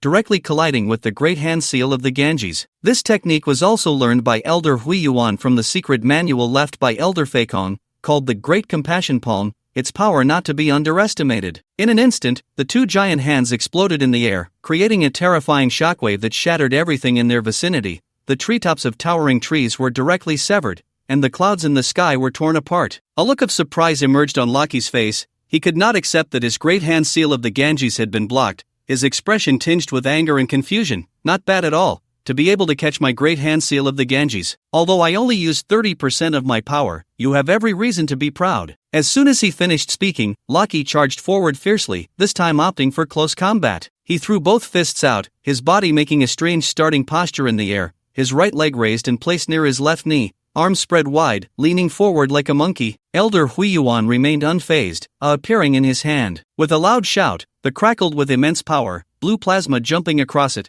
exuding an unmatched force. As the swung out, Loki's expression changed, and he quickly created a protective shield around himself, bracing to take the blow head-on. With a thunderous sound, Loki's robe was torn apart, flying in all directions, his expression changing drastically. The initial confident smile vanished, leaving only shock and confusion. Elder Huiyuan had no intention of showing mercy. After all, this person was attempting to disrupt Buddhism and destroy the Buddhist sect. With an angry shout, he swung the again, executing the force-splitting Manhwa, striking down from above. Loki's expression changed dramatically as he retreated, raising both hands above his head. Countless mental energies surged from his body, coalescing into a mass of black mist, carrying a hint of evil aura. Evil heretic! Seeing the resentment of sentient beings within this demonic aura, Elder Huiyuan shouted loudly, swinging the again, slicing through the air with an overwhelming terrifying momentum that made Loki's heart tremble. In the open space at the entrance of Longhu Temple, the Asan cavalry, clad in black battle armor, let out strange cries, wielding long spears as they fought against the monks of Longhu Temple. The area was narrow, with cliffs on both sides, preventing the cavalry's charge from gaining momentum. Each row could only accommodate 10 men side by side, thus the battle situation here remained stagnant. In addition, the monks of Longhu Temple, besides reciting scriptures,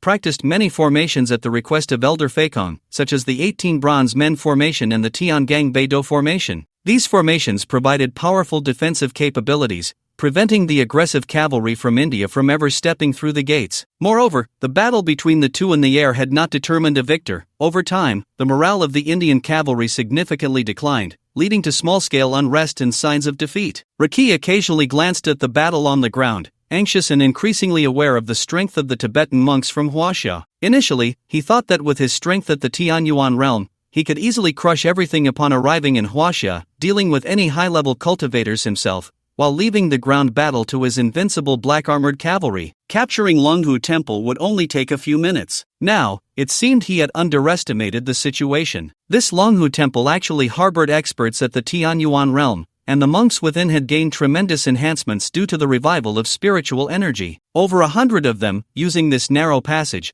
had managed to hold back tens of thousands of cavalry. Roar! At that moment, a roar from a ferocious beast suddenly echoed nearby. Everyone present was horrified. The ferocious beasts of the western region mostly came down from the Himalayas. After the revival of spiritual energy, these monsters had grown in size and strength, becoming cruel and bloodthirsty, instinctively launching large-scale invasions and brutal killings against humanity. Even more terrifying beasts had reached the Tianyuan realm and could fly, showing no fear of the missiles from the Western Army, causing the Western Army to suffer continuous defeats, losing troops and generals, with the entire western region nearly falling, leaving only Longhu Temple beneath Longhu Mountain. Riki, filled with confusion, was distracted and was struck in the chest by Huiyuan's palm, flying backward and spitting blood, his face showing intense anger. "You actually ambushed me. No martial ethics, old monk." Elder Huiyuan stroked his beard and laughed. "Against you beasts who take advantage of the fire, there's no need for martial ethics." As soon as he finished speaking, the Jiedao was continuously swung, the sound of breaking air incessant, the blade's light exploding like spring thunder. Riki's expression grew serious as he fought and retreated against Huiyuan, suddenly hearing the cries of agony echoing across the mountains, causing him to look in the direction of the sound, instantly infuriating him. Due to the narrow passage of Longhu Temple, tens of thousands of cavalry could not enter, completely blocking Longhu Mountain. At that moment, the group of ferocious beasts charged down from the mountain. Seeing so many cavalry, they rushed in without hesitation. In just a moment, over 1,000 cavalry were torn to shreds by the beasts, blood staining the entire Longhu Mountain, and before the Indian cavalry could react, they were thrown from their horses and savagely bitten by the beasts. Retreat! Riki understood the terror of these beasts, and even sensed a life-threatening presence approaching rapidly from afar. Continuing the fight could cost him his life. At that moment, Riki's view of Huaxia underwent a 360-degree transformation. What kind of terrifying existence were these beasts of Huaxia? How could they be resisted in my country? Thinking of leaving? Seeing Riki fighting while retreating, Hui Yuan knew he wanted to escape, but how could he let an invader go? Thus, he unleashed various killing moves, trying to keep Riki there. Now that the ferocious beasts were holding back the cavalry, it was the best opportunity to annihilate their entire army. Damn it! Riki, seeing Hui Yuan fighting desperately, was shocked and heartbroken. He quickly summoned a secret technique from the Brahma Heavenly Scroll, sacrificing his lifespan to escape Hui Yuan's pursuit,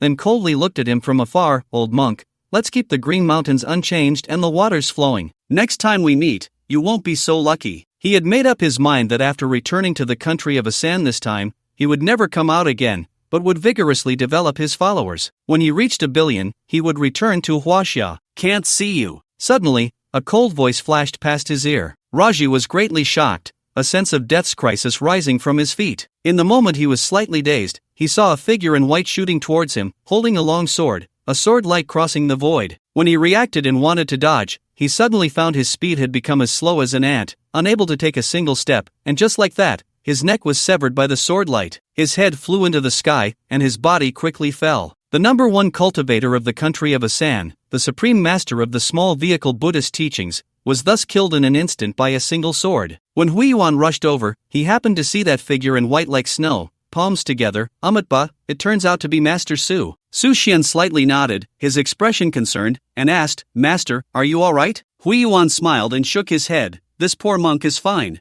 I didn't expect Master Su to rush 1,000 miles to assist, so loyal and righteous. Elder Feikong truly did not see wrong that day. Su Xian nodded. In the past, I promised Elder Feikong that I would lend a hand in times of crisis at Longhu Temple. Now I have come to fulfill my promise. Please do not take offense, Master. Of course not. Speaking of which, the entire western region is now under attack by ferocious beasts. The western army is retreating step by step, and the western region is almost completely lost. Our Longhu Temple remembers the ancestral teachings and truly cannot extricate ourselves. Hui Yuan sighed slightly, looking at the cavalry of the country of Asan being slaughtered by the ferocious beasts below, a wave of fear rising in his heart. Su Xian smiled slightly. From now on, it will not be so. As soon as his words fell, Su Xian took down the heavenly punishment thunder god bow from his back, his figure shooting out like lightning, using spiritual energy as arrows, continuously drawing the bow. Suddenly, the sound of swift arrows rang out, carrying lightning, fiercely shooting towards the gathering of cavalry. Amidst the loud explosions,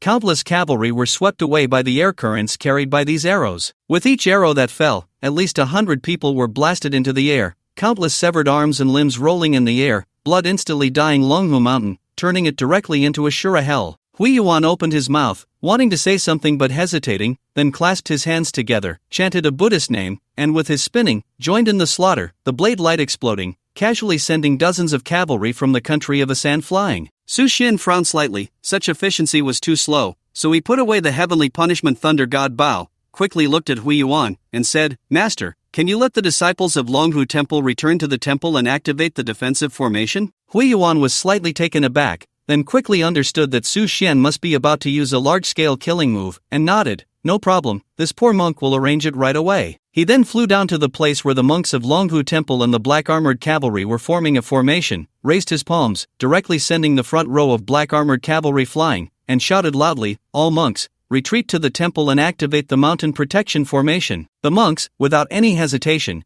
retreated back to the temple and activated the mountain protection formation. Hui Yuan saw that the front row of black-armored cavalry had been mostly cleared, looked up at Su Xian in the sky, nodded slightly, chanted a Buddhist name, then retreated back to Longhu Temple, tightly closing the door, and jumped into the formation of 180 monks, personally taking on the role of the formation eye. The next moment, in the void above, a phantom of a 20-meter-long 5-clawed black dragon appeared, roaring towards the sky, its body moving. Then, another phantom of a tiger appeared, its limbs crawling, head held high, roaring, causing the entire Longhu Mountain to tremble. Su Xian turned his head to glance at the black dragon and white tiger in the void, nodding slightly. This Longhu Mountain had a mysterious origin. It was indeed the resting place of the ancestral dragon and white tiger, now manifesting to aid Longhu Mountain in resisting external enemies. Then, next, let this group of beasts all descend into hell. At the foot of Longhu Mountain, tens of thousands of cavalry from the Asan kingdom suffered heavy casualties under the ravages of the ferocious beasts. 10 generals, no matter how they chose to break through, were repelled by these fearless beasts, and in front of them, Longhu Temple had activated its protective formation. They attempted to attack the temple, but before they even reached the stone tablet,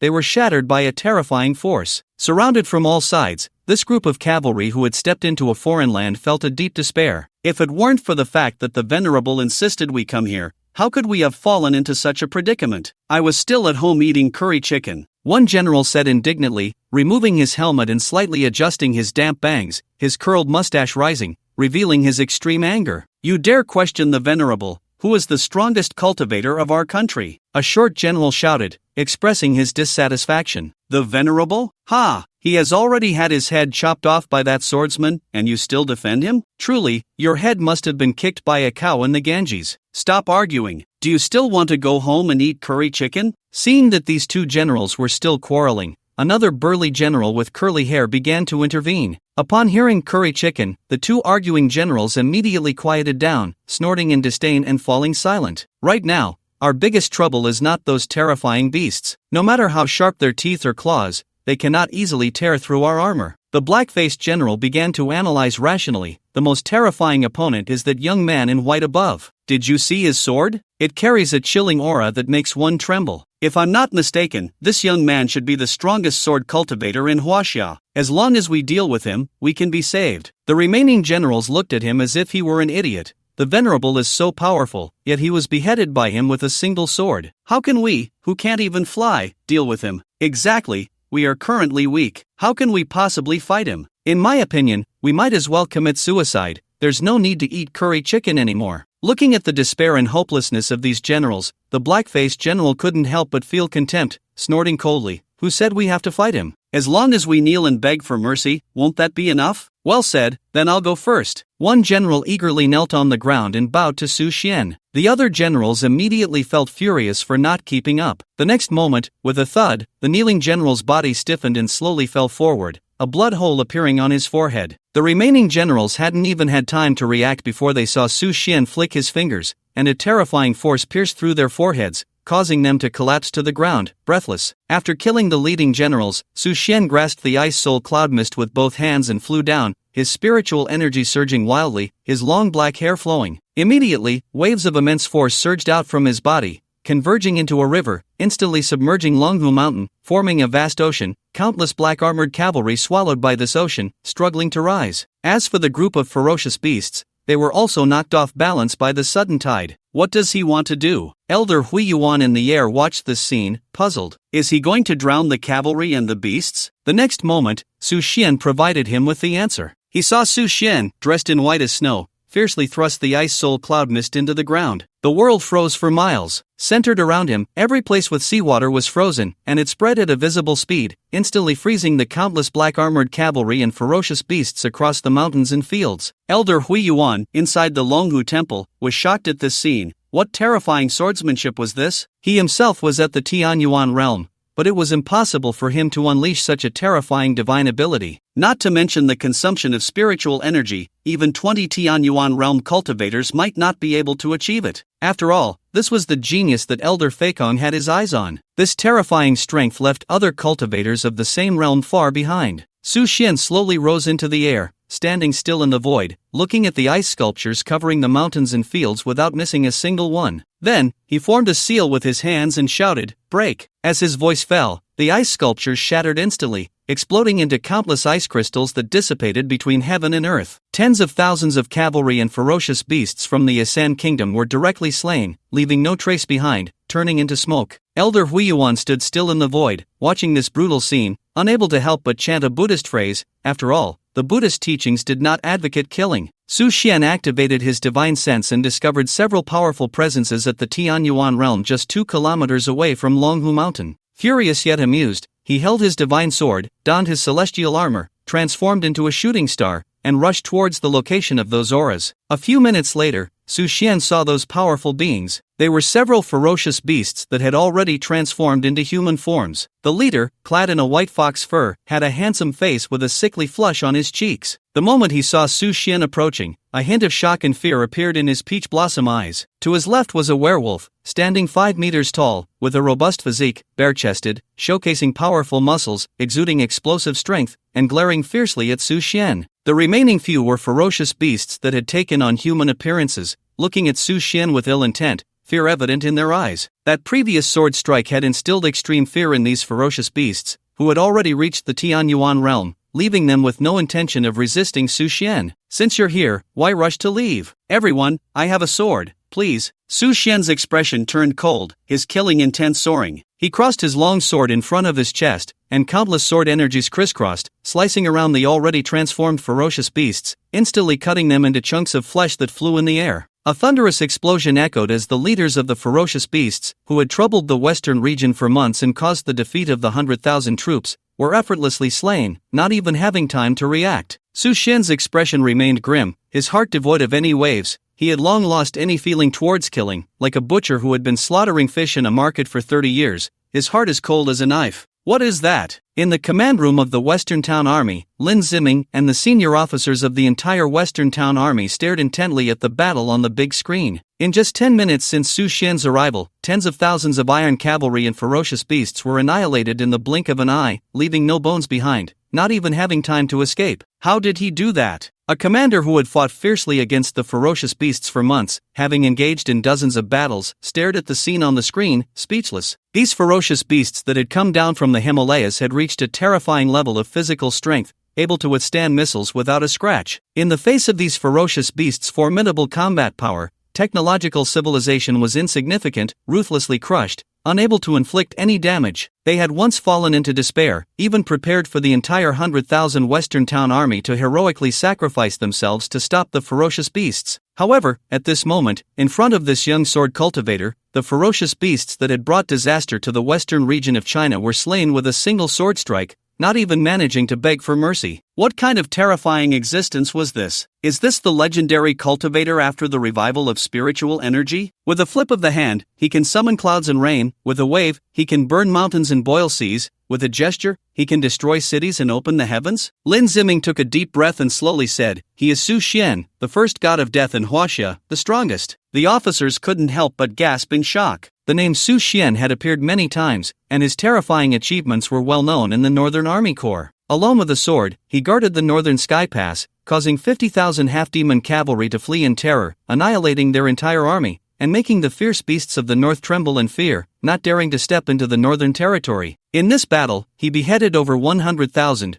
truly deserving of the title God of Death. With Su Xian in Huaxia, we fear no invaders. This time, our Western Army Corps was able to survive, all thanks to Su Xian. In that moment, the officers felt the same reverence and admiration that the Northern Army Corps had for Su Xian. They walked out of the command room in unison, gazing at Longhu Mountain, and then slowly raised their right hands to their brows, respectfully saluting. Su Xian flew around Longhu Mountain and found no trace of fierce beasts before returning to Longhu Temple, where 180 monks were already waiting for him in the square. Amitba, this time the chaos in the Hushi region of Longhu Temple was greatly alleviated thanks to Mr. Su. On behalf of all the monks of Longhu Temple, I express my gratitude, Elder Huiyuan proclaimed, bowing deeply in respect to Su Xian. The 180 monks all bowed to Su Xian in unison. Su Xian waved his hand and said, "Elder, you are too polite. Elder Feikong treated me well in the past, and assisting Longhu Temple was my promise to him. I, Su Xian, cannot take such credit." Elder Huiyuan stroked his beard and smiled, nodding slightly, his heart even more certain of Su Xian's character and virtue. This young man was neither arrogant nor impatient. No wonder Elder Feikong held him in such high regard and gifted him treasures. What does Benefactor Su plan to do next? Su Xian turned his head, looking at the world's tallest mountain, his pupils slightly constricting, a chilling killing intent on his face as he coldly said, "It would be impolite not to reciprocate. Since the A3 country dares to provoke our Huaxia border and even launch an attack, I must pay them a visit. Lest the neighboring countries think Huaxia is easy to bully, just like the Great Qing from hundreds of years ago." After saying this, Su Xian leaped into the air, gliding through the void, and vanished in an instant. Elder Huiyuan was momentarily stunned, then a smile crept onto his lips as he thought to himself, what a personality. A three-country, eastern border, with an army of 100,000 stationed at the border. In the command room, a middle-aged man with curly hair, a dark complexion, and a height of 1.50 m was incessantly picking his nose with his pinky finger. After pulling out a clump of something, he stuffed it into his mouth, and a look of ecstasy appeared on his face. Wonderful! Comparable to the taste of curry chicken. The officers around him, dressed in green camouflage and wearing flat-topped military caps, couldn't help but show expressions of disgust, suppressing their urge to vomit as they continued to report. "General, I must remind you that the master has been gone for half a day. and we have lost contact. We also cannot reach the leader of the cavalry corps he took with him. What are you panicking about? The master has extraordinary cultivation and can fly through the air. A mere Huaxia Western Army Corps cannot do anything to him. Right now, he's probably in some corner enjoying himself with a few Huaxia women. The short man referred to as the general was unconcerned, licking clean the unknown substance stuck to his hand, still looking unsatisfied. General, Huaxia has a history of thousands of years. Although dynasties have changed, it has only grown stronger. While the master is the strongest in A3 country, there might also be powerful cultivators in Huaxia. I think we should make early preparations. The man, not giving up, continued to persuade the general. In his view, the grand ambitions expressed by the revered one at that time, to conquer the western region within a day, to launch an expedition to the northern region within 5 days, to control the Buddhist sects of Huaxia within 10 days, and to conquer Huaxia within 2 months, were not seen as realistic or effective. Huaxia had endured thousands of years, experiencing countless wars and invasions by imperial powers, yet it had never been destroyed, standing tall and becoming a global superpower. If it weren't for the recent revival of spiritual energy, with the western region being restrained by ferocious beasts, the revered one would never have had the opportunity to take advantage of the situation, let alone occupy the western region. However, it was clear that the general did not share this perspective. So what? They are restrained by the ferocious beasts. How can they spare time to manage the western region? You must understand, even the revered one cannot contend with the ferocious beasts. Our entire southern region, spanning 2 million square kilometers, has already become a habitat for these beasts. Every time he thought of this, the general felt an endless fear, etched into his bones. Those ferocious beasts were impervious to blades and guns, and even the most powerful motorcycle cavalry of the A3 nation could not resist them. In just a few months, 2 million square kilometers of A3 territory had been occupied. Over 1 billion people were killed and left homeless, with fewer than 500 million remaining, of which at least 90% were from the lower castes, whose deaths were of little consequence. The upper class relied on wealth and power to move eastward and northward, while the legion he led was responsible for guarding the entire eastern region, adjacent to Huaxia. Coincidentally, the revered one had just emerged from seclusion, believing that the current turmoil in Huaxia's western region presented an opportunity to send troops to occupy it, thus expanding the territory of A3. The general quickly agreed, leading tens of thousands of cavalry directly to charge into Huaxia's western region. Just then, the communication equipment in the command room suddenly rang, and the general was overjoyed, thinking that perhaps the revered one had already occupied Huaxia's western region, much faster than he had imagined. Upon answering the call, an urgent, trembling voice came through. "General, the front line is under attack, with heavy casualties. We request support." The general's brow furrowed, a bad premonition rising in his heart. Wasn't it supposed to be a surprise attack on others? How could they be the ones under attack? However, as the highest leader of the legion, calmness and composure were the most basic qualities. Thus, the general took a deep breath, trying to steady himself, and slowly asked, "How many troops does the enemy have?" "Which country's army?" "General, it's Huaxia's. The enemy has only 1 person, and our 30,000 troops have no power to resist. Hurry and send the strongest cultivator over. We can't hold on any longer." The voice on the other end suddenly cut off, leaving only the last scream. The general's expression turned grave, feeling it was utterly absurd that 1 person could render 30,000 troops defenseless. Other officers exchanged glances, all looking at the general as if to ask, "What do we do now?" In that moment, the first officer to speak shook his head and stomped his feet, unable to suppress a deep sigh, a profound despair welling up inside him. Indeed, the revered one must have been slain, and it was likely that the tens of thousands of cavalry had also been wiped out. The Huaxia cultivator who had come over was surely seeking revenge. Fight? They couldn't win. Escape? There was no way to flee. Now, they could only surrender. Just as he was about to suggest this, the general suddenly rubbed his fists together, a fierce battle intent appearing on his face. "Just 1 person, what is there to fear? Relay my orders, 100,000 troops, all to the front line. I want to see which blind fool dares to invade our A3 nation, which is powerful to the point of being unreasonable." The other officers around him were inspired by his confidence and momentum, and in an instant, it seemed that fighting was not impossible after all. They all issued orders, and 100,000 troops rushed to the front line. On the eastern border of the Asen kingdom, on the other side of the Himalayas, Su Xian stood quietly in the void, with a sea of blood beneath his feet. Countless corpses lay on the ground, blood pooling together to form a Shura hell, with tens of thousands of bodies floating in the blood. A gentle breeze stirred, carrying a pungent smell of blood. Just moments ago, the frontline army of 30,000 had not even had time to load their shells before Su Xian single-handedly charged into their ranks, his myriad sword energies slicing through, causing the soldiers of the Asan kingdom to scream in agony. In just 5 minutes, the 30,000 had become souls under Su Xian's sword, with not a single survivor. Su Xian had no goodwill towards this neighboring country that opposed Huaxia at every turn. Having dared to invade Huaxia, he naturally would not let them off lightly. This time, Su Xian came with hatred, showing no mercy in his strikes. Suddenly, his eyes flickered as, not far away, a fleet of warplanes roared in, their gun barrels already spitting fire before they even got close, with countless rounds pouring down like a torrential storm. Su Xian let out a cold snort, his figure like lightning, vanishing in an instant, directly appearing at the wings of one of the warplanes. He reached out with his right hand and forcibly tore off the left wing of the aircraft, then delivered a powerful punch to the top. The immense force, combined with the loss of the left wing, caused the warplane to plummet rapidly, crashing into a massive rock on the mountain below amidst the pilot's horrified gaze and frantic screams, exploding with a thunderous roar, the aircraft shattering into pieces,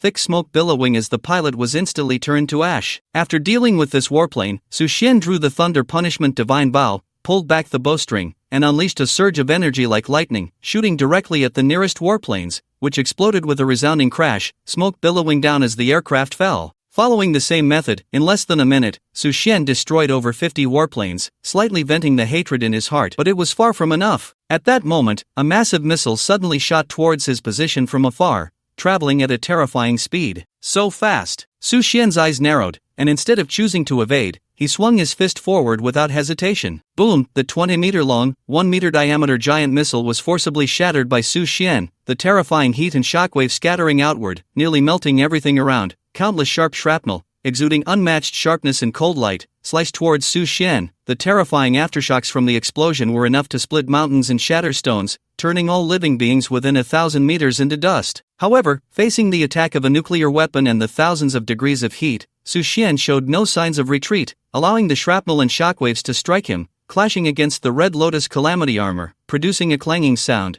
before being melted or deflected, leaving not a single mark. As for the thousands of degrees of heat, it was nothing to him. Even the millions of degrees of heat from the Earth's core could not faze Su Xian. The instantaneous high temperature produced by a nuclear bomb was trivial. At most, it was just a tickle, a warm breeze. After a full 30 seconds, the shockwave from the missile dissipated completely, leaving Su Xian unharmed in the slightest. As the dust settled and the smoke cleared, Su Xian coldly gazed at the 100,000 troops gathered on the ground, along with the dense array of tanks and armored vehicles, as well as various cannons and machine guns, unable to suppress a cold laugh. In the eyes of a strong person at the Tianyuan realm, these technological weapons were insignificant. Leaping down, Su Xian drew the Ice Soul Cloud Miao sword from his back, raised it above his head, and with all his spiritual energy, swung it down. A massive sword light over 100 meters long, radiating brilliant white light, cleaved down towards the 100,000 troops. Subsequently, any creature struck by the sword light, whether it be an indestructible armored vehicle or a tank made of alloy, was sliced in half as easily as cutting tofu,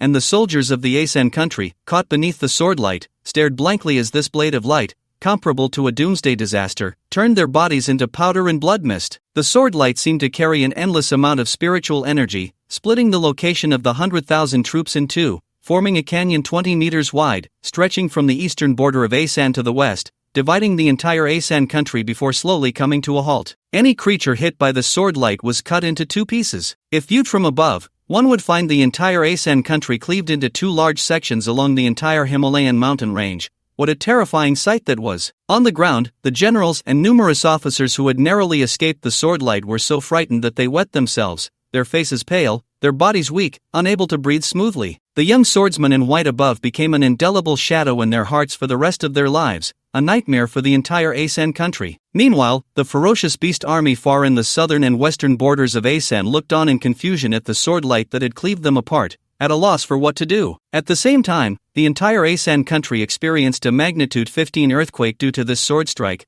causing countless buildings and cities to collapse instantly, with over 100 million people dying in the quake. This day was also referred to as the greatest natural disaster day in the history of Asan. Su Xian coldly observed the scene and then calmly stated, "From now on, let this be the boundary. East of the canyon belongs to Huaxia, west of the canyon, do as you please. Anyone who dares to cross east of this canyon will be regarded as an invader of Huaxia and must be executed." Su Xian's words instantly spread throughout the entire Asan country, silencing everyone. The entire world also underwent earth-shattering changes because of this action. After dealing with matters here, Su Xian did not look back and hurriedly made his way to the Hengduan Mountains. His assistant called, and the person he wanted, Xiao Changhe, had already been arranged. Some of the spiritual ore areas had already collected a portion of the spiritual ores in advance and were waiting for his next command. It's time to start laying the groundwork. I hope to give the king of the ancient clan a big surprise. Su Xian smiled slightly, and his figure vanished in an instant. Good evening, this is the imperial capital at exactly 1900 hours. I am broadcaster Showdown, and today's report is, the revival of spiritual energy has arrived for 7 months, and tremendous changes have occurred in countries around the world. Among them, in the United States, over 30 states, half of which have been occupied by green giants, unknown ferocious beasts, and shapeshifters controlling storms and steel.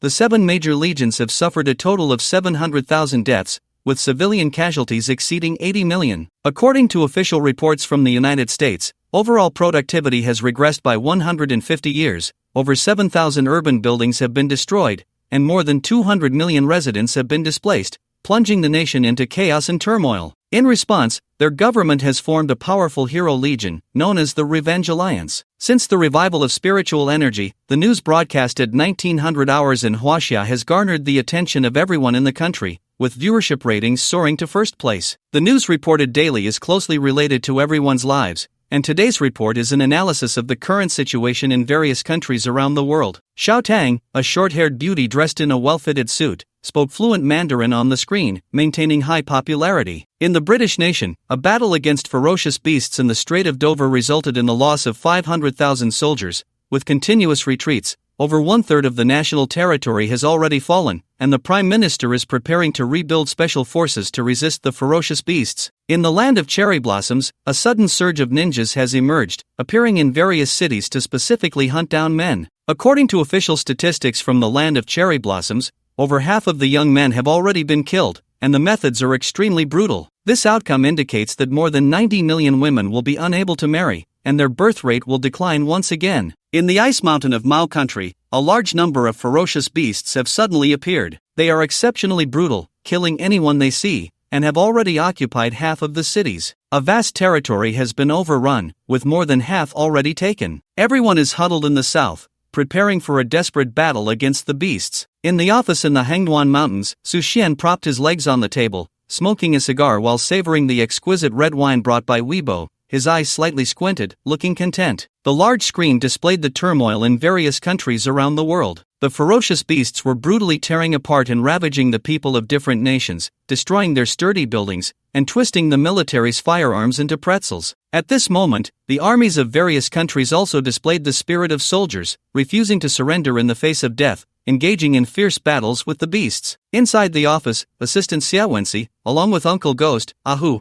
and a dozen former loyalists of the Beichen group, now generals under Su Xian, sat in chairs, drinking beer recklessly while eating roasted meat, watching the situation around the world. The impact of this revival of spiritual energy is no less than an apocalypse. It seems that at least half of the countries have already fallen into the lair of the beasts. The remaining half, although still struggling, will likely also fall if there are no other variables or strong figures to intervene. Uncle Ghost, slightly older and having engaged in ruthless dealings for decades, felt a bit sentimental at this moment. After all, as fellow humans, there was a sense of shared animosity when facing the beasts. Ahu, tearing at the roasted meat, mumbled, "None of these countries are good. They always wanted to take advantage of our Huaxia, whether economically, culturally, or militarily. They never stopped thinking about suppressing our rise. Now it's good, our Huaxia is safe and sound. Aside from some chaos in the southern border, we can say that the threat of the beasts has been completely eliminated. As for those dogs, they are now too busy to care for themselves. If you ask me, damn it, they deserve to die." Xia Wenxi smiled without saying anything, not expressing any opinion on Uncle Ghost and Ahu's views. Huaxia's safety is all thanks to Mr. Su, right? Whether it's the northern beasts, the eastern sea tribes, or the invasions from the western countries, if it weren't for Mr. Su, the situation in Huaxi wouldn't be much better. Another loyalist couldn't help but chuckle, then raised his glass, looking at Su Xian with respect. "Mr. Su, I toast to you." Su Xian smiled slightly, clinking glasses with him from a distance, then downing the entire glass of red wine. After all, as fellow humans, seeing all this does make one feel a bit uncomfortable. Uncle Ghost, whether due to age or something else, felt a pang of sympathy when he saw the brutal scenes on the screen of other countries being slaughtered by beasts and alien beings, with countless civilians displaced. Uncle Ghost, I think you're getting old and want to retire, right? Ah, who scoffed? Don't you remember how the land of cherry blossoms indiscriminately killed innocents back in the day? Now I only wish these ninjas would kill more, be more ruthless. If it were me, I'd kill all the men and violate all the women, leaving none alive. Ha, the people around also laughed, clinking their beer glasses together and drinking. Uncle Ghost sighed, not bothering to argue. Su Xian glanced at the few people and suddenly spoke.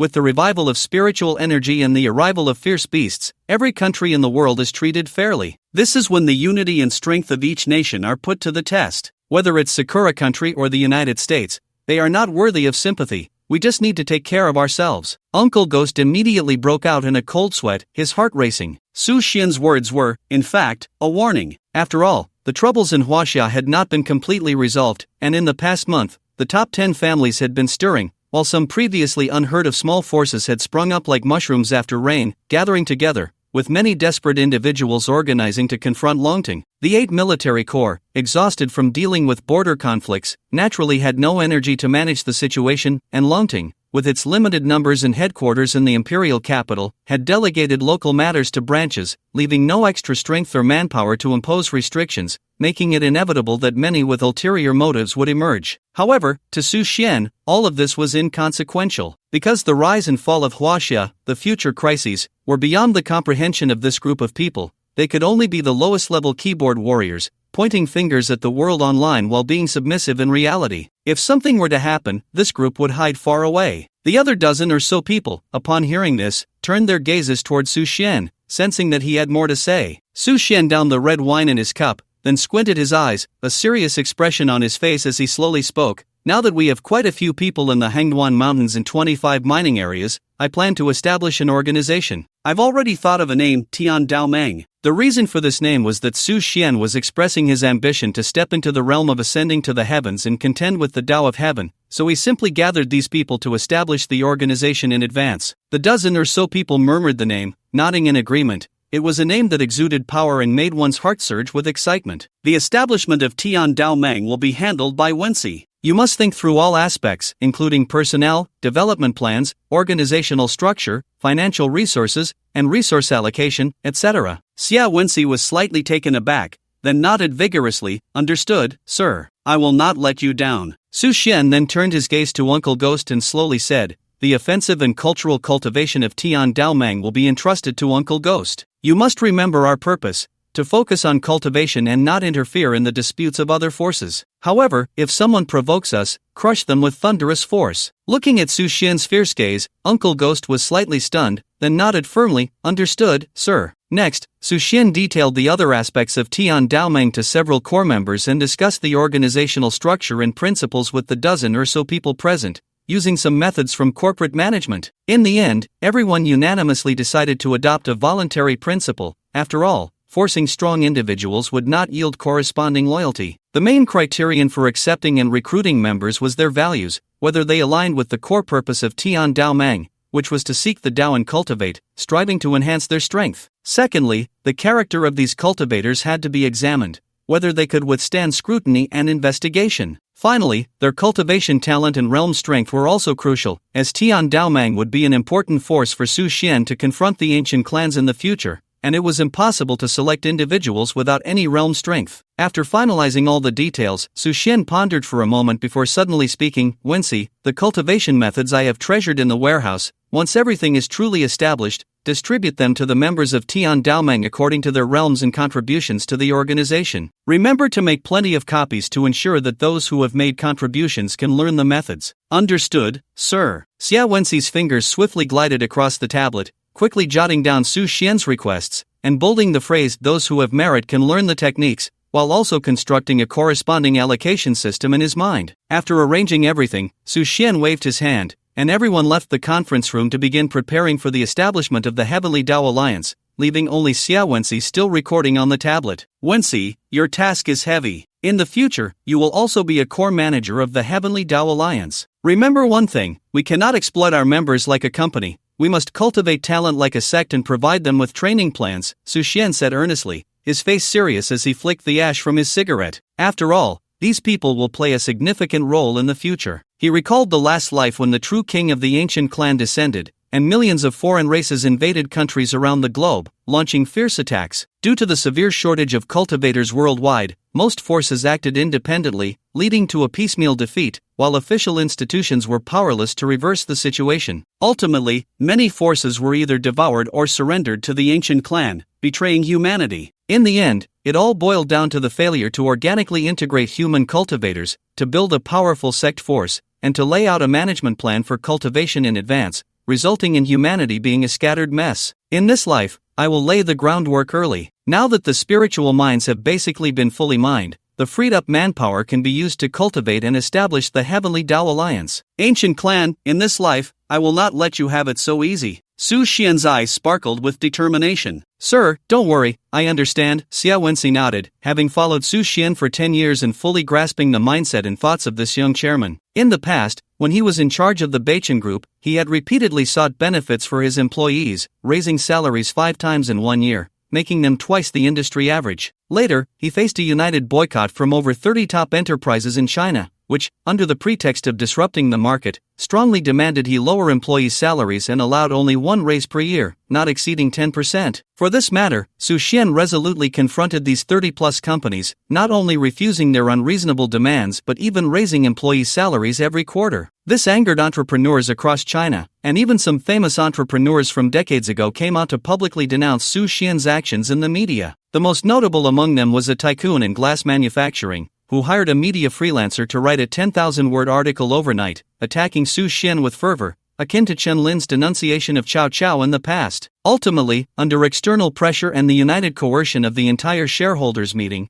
Su Xian had no choice but to compromise. However, this also earned him a good reputation as a young chairman who did not collude with capital, drawing significant social attention and public discourse at the time. Now, in forming the Heavenly Tao Alliance, Su Xian clearly stated that they could not follow the capitalist path of treating members like beasts of burden, signaling to Xia Wenxi that the Heavenly Tao Alliance was not the same as Beichen. Alright, you immediately arrange it, using the Hangduan Mountains as the base, expanding around it. I want you to make it resemble a cultivation sect, but at the same time, do not skimp on modern technological facilities, allowing everyone to experience the civilization of cultivation while still enjoying the conveniences brought by technological civilization. Xia Wenxi nodded and left the conference room to start making arrangements. In the afternoon, a guest arrived at the Hangduan Mountains. Upon hearing this, Su Xian directly had him brought to the reception room. Upon entering, the young man took off his hat, dressed in a black tang suit, looking refreshed. Seeing Su Xian sitting on the sofa, exhaling smoke, a flattering expression appeared on his face, and his eyes revealed admiration and excitement.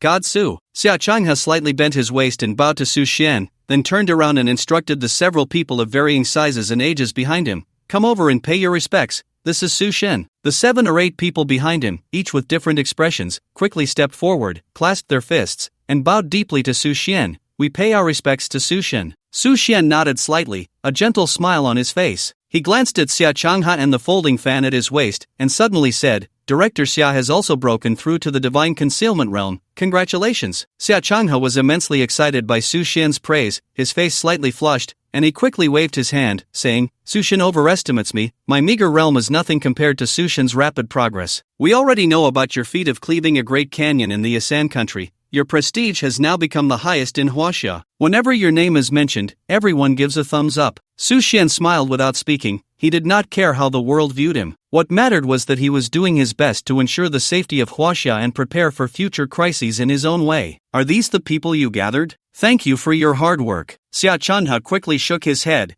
"It's not too much trouble. Su Xian, these few have some skills in the Tao and are quite proficient in formations. I thought they should meet your requirements. Alright, I need a total of 200 people. Once you gather them, bring them to the Hangduan Mountains. I will personally teach for a day, and then they will all go to the designated location." Su Xian's expression suddenly became serious as he looked at the several Tao practitioners with fervent eyes. "Everyone, this matter is of great importance, so please keep it a secret. The task is arduous and quite challenging. If anyone wishes to withdraw now, it is still possible." The few exchanged glances, and then a burly giant among them laughed heartily. "Su Xian underestimates us. We heard that Su Xian needed manpower and rushed over immediately. Now that Huaxia is in peril, we may not be able to command the winds and clouds like Su Xian, but we are willing to contribute our humble strength. If Su Xian has any orders, we will do our utmost." The others nodded in agreement, clearly in support of what the giant had said. Seeing this, Xiao Changhe added calmly, "Rest assured, Su Xian, these more than 200 people are all top-notch men." Su Xian's heart stirred. If Huaxiao was filled with such heroes,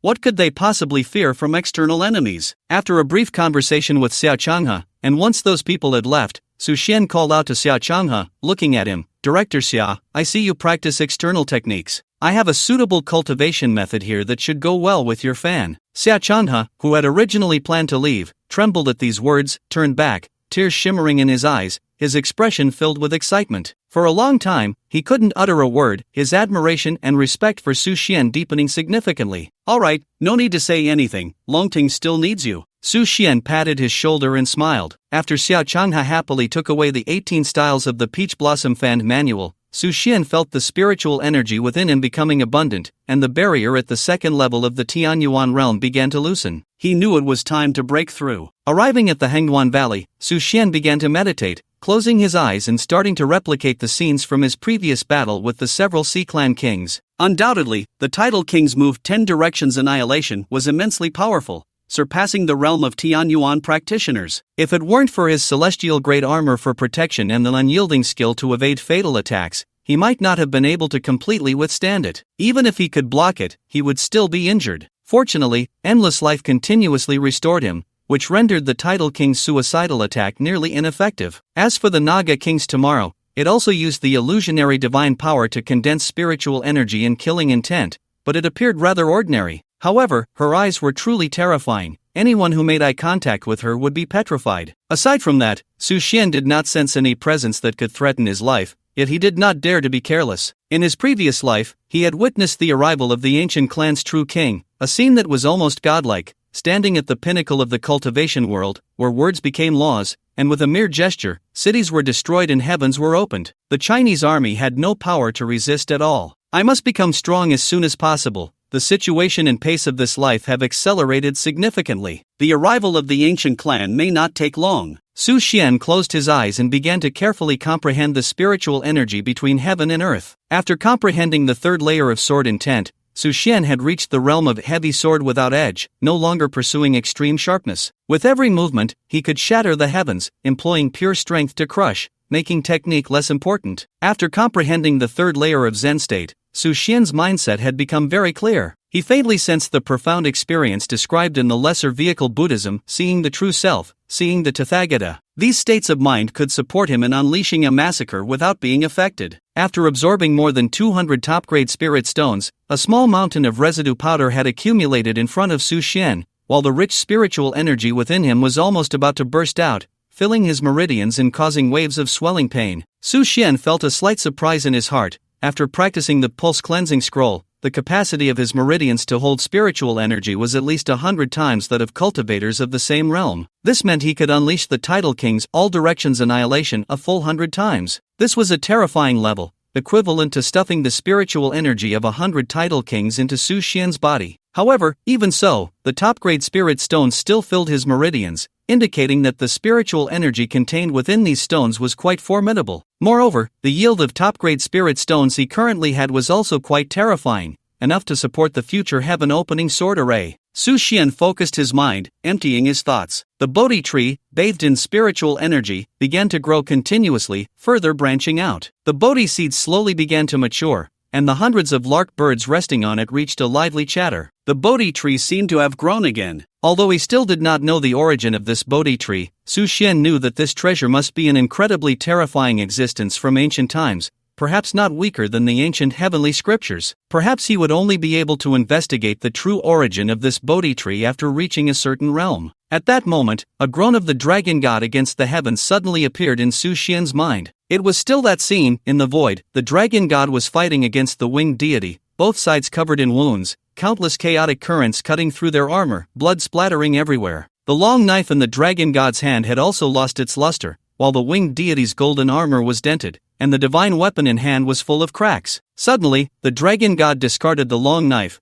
clenched his fists, and charged forward with flowing hair. An endless terrifying fist intent shook this small world, as if it would be torn apart in the next moment. The figures of the myriad races fighting below became unstable, almost simultaneously withdrawing their hands, looking up at the horrifying fist momentum in the sky. The two deities watching from the side, upon seeing the dragon god strike, could not help but turn pale with fright, exclaiming, "Against the heavens! You actually comprehended the six paths reincarnation fist. Make your move. Today, he must not be allowed to leave." The two deities exchanged a glance, then flew directly towards the rebellious Songtian, launching a fierce assault. The dragon god showed no fear, his fists suddenly striking out, sending the golden-armored deity flying with a terrifying force. The divine armor cracked inch by inch, and the wings on his back shattered, his eyes wide with disbelief as he stared at Songtian. The scene abruptly faded, and a silhouette of the Six Paths reincarnation fist flashed in Su Xian's mind, along with a fierce momentum, and his consciousness expanded, capturing a hint of fist intent. At the same time, the barrier stuck within Su Xian's body shattered with a loud bang, officially reaching the third level of the Tianyuan realm. You have comprehended the fist intent of the Six Paths reincarnation fist. Reincarnation is endless, life and death are eternal. You have officially broken through to the third level of the Tianyuan realm. A notification echoed in his mind, and Su Xian suddenly opened his eyes wide, feeling a surge of power throughout his body. If it were now, facing the Tide King's 10 directions annihilation, Su Xian was confident he could shatter it with his fists. A strong sense of self-assurance surged within him, and Su Xian felt his strength had advanced significantly. Perhaps, with the aid of the Kaitian sword array, he could battle the true king of the ancient clan. 3 days later, at the foot of the Hongduan Mountains, on a platform, Su Xian stood on the platform, looking down at the more than 200 people standing neatly below. They had their hands behind their backs, standing upright, all gazing at Su Xian with endless admiration in their eyes. Su Xian scanned the crowd. According to Xia Changhe, this group had a foundation in formations. After the revival of spiritual energy, many cultivators emerged in Huaxia,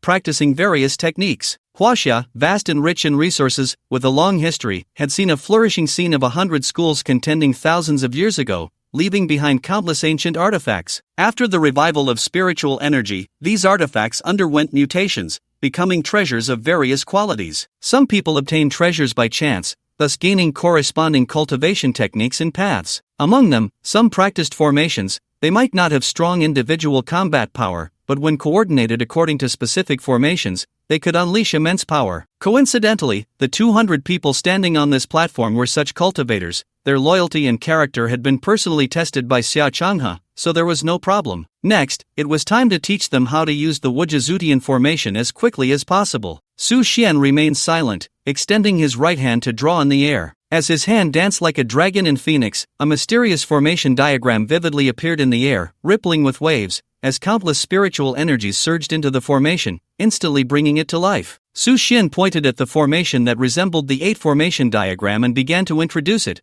This formation is called Wujizutian formation. The style you see now is somewhat similar to the 8 formation diagram. As you might imagine, this Wujizutian formation has 8 directions, corresponding to the 8 gates, with the formation eye at the center. However, this formation is quite different from the 8 formation diagram because the 8 gates here are all variable, both real and illusory, totaling over 3,000 types. The essence of the formation relies on these changes to encircle and annihilate invading enemies. The formation requires at least 9 people to operate, and the more people there are, the greater the power, with no upper limit. If a dozen people from all over Huaxia jointly control this formation, and I emphasize the premise of being proficient in the changes of the formation, then even if a god king descends, this formation can slay them. The more than 200 cultivators below the platform instantly became extremely excited. This formation was so terrifying that it could even slay gods. For a moment, they all focused intently on Su Xian's explanation, and many talented cultivators even began to mentally deduce the formation. After a whole day, Su Xian explained the conventional changes of the Wujizutian formation, its core principles,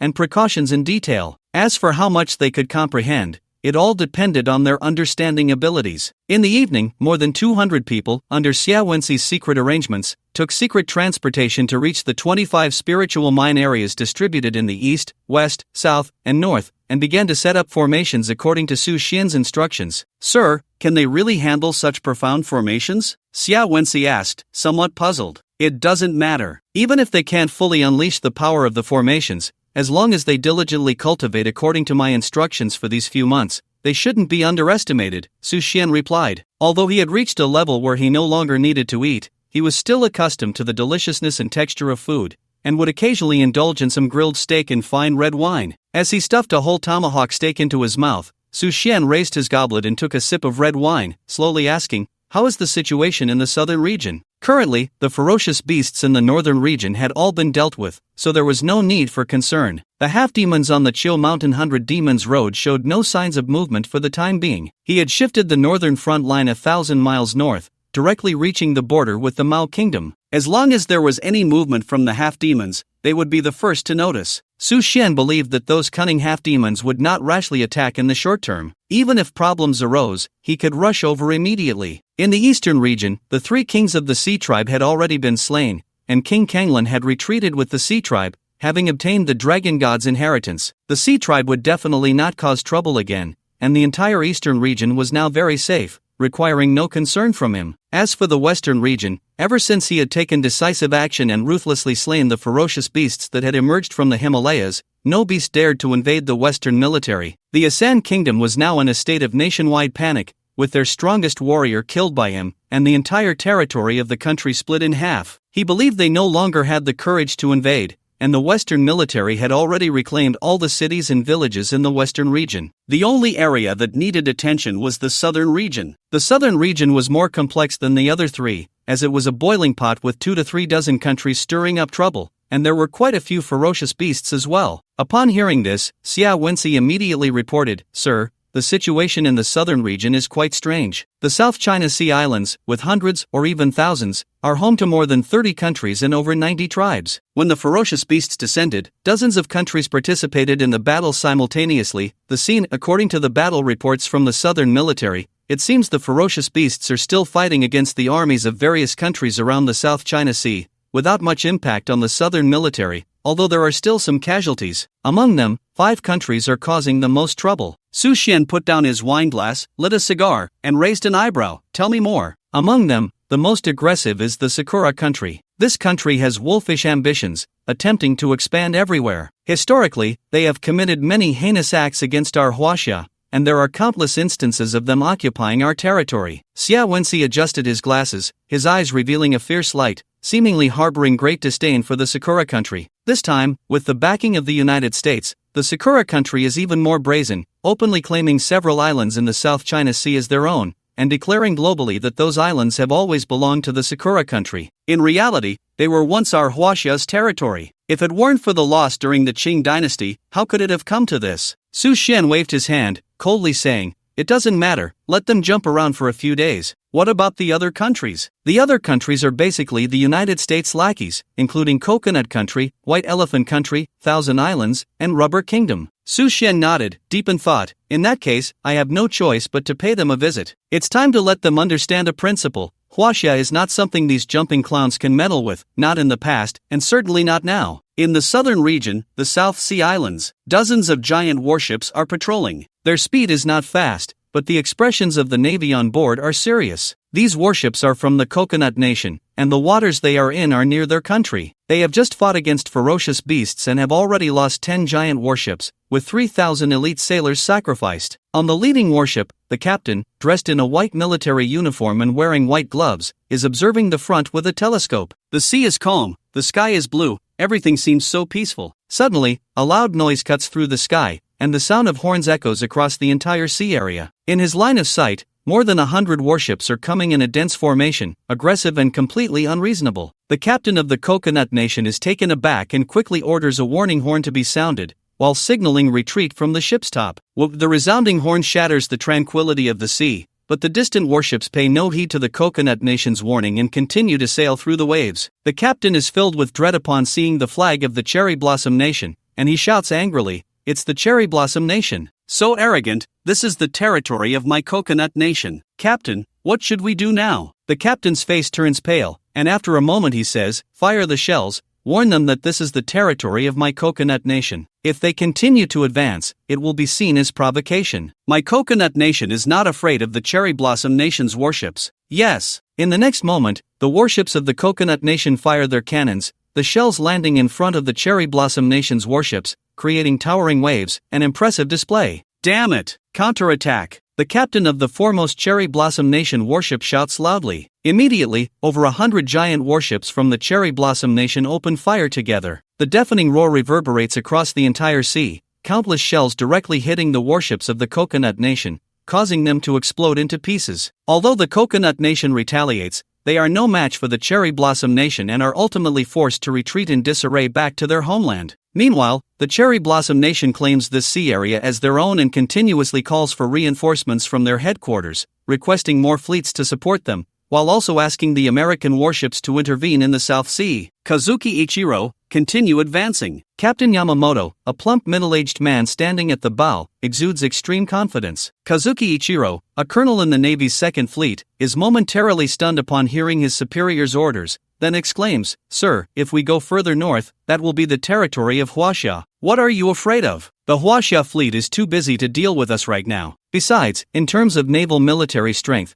my Cherry Blossom Nation is unparalleled globally, and we fear no one except the American fleet. No need to say more, continue advancing. If the Huaxia fleet dares to fire, we will counterattack directly. The South Sea has always been the territory of my Cherry Blossom Nation, that is beyond doubt. The despicable Huaxia people have taken advantage of underhanded means to occupy our territory, and now is the perfect time to reclaim it." Yamamoto's eyes gleam with excitement. He has long wanted to compete with the Huaxia fleet, and now that the opportunity has come, he will not let it slip away. Kazuki Ichiro feels uneasy. After all, the current Huaxia is not the same as in the Qing dynasty, and their military strength is quite formidable. To be honest, the fleets of the Cherry Blossom Nation might not necessarily win. Fortunately, with the ferocious beasts rampant in the South Sea, the Huaxia fleet may not have the time to deal with these matters, so it is indeed a chance to take advantage of. In no time, over 100 giant warships from the Cherry Blossom Nation line up and advance northward towards the Huaxia Sea area. In the South Sea, the Huaxia Jinnan Army, frontline fleet. In the South China Sea, coordinates XXYY, a large fleet is approaching. They seem aggressive, as if they are rushing towards our fleet. Their intentions are not good. It appears to be the fleet of the Cherry Blossom Nation, still 10 nautical miles away from our waters. Please advise on how to respond. This is the 127th Battleship Squad. Over. A communications soldier reported the situation from the front line. About 10 seconds later, a message came back from the command center, "Cannon fire warning. If they do not heed, we will launch an attack without any hesitation. Sink their ships and let them know the might of our great Huaxia." The communications soldier took a deep breath, a smile of excitement on his face,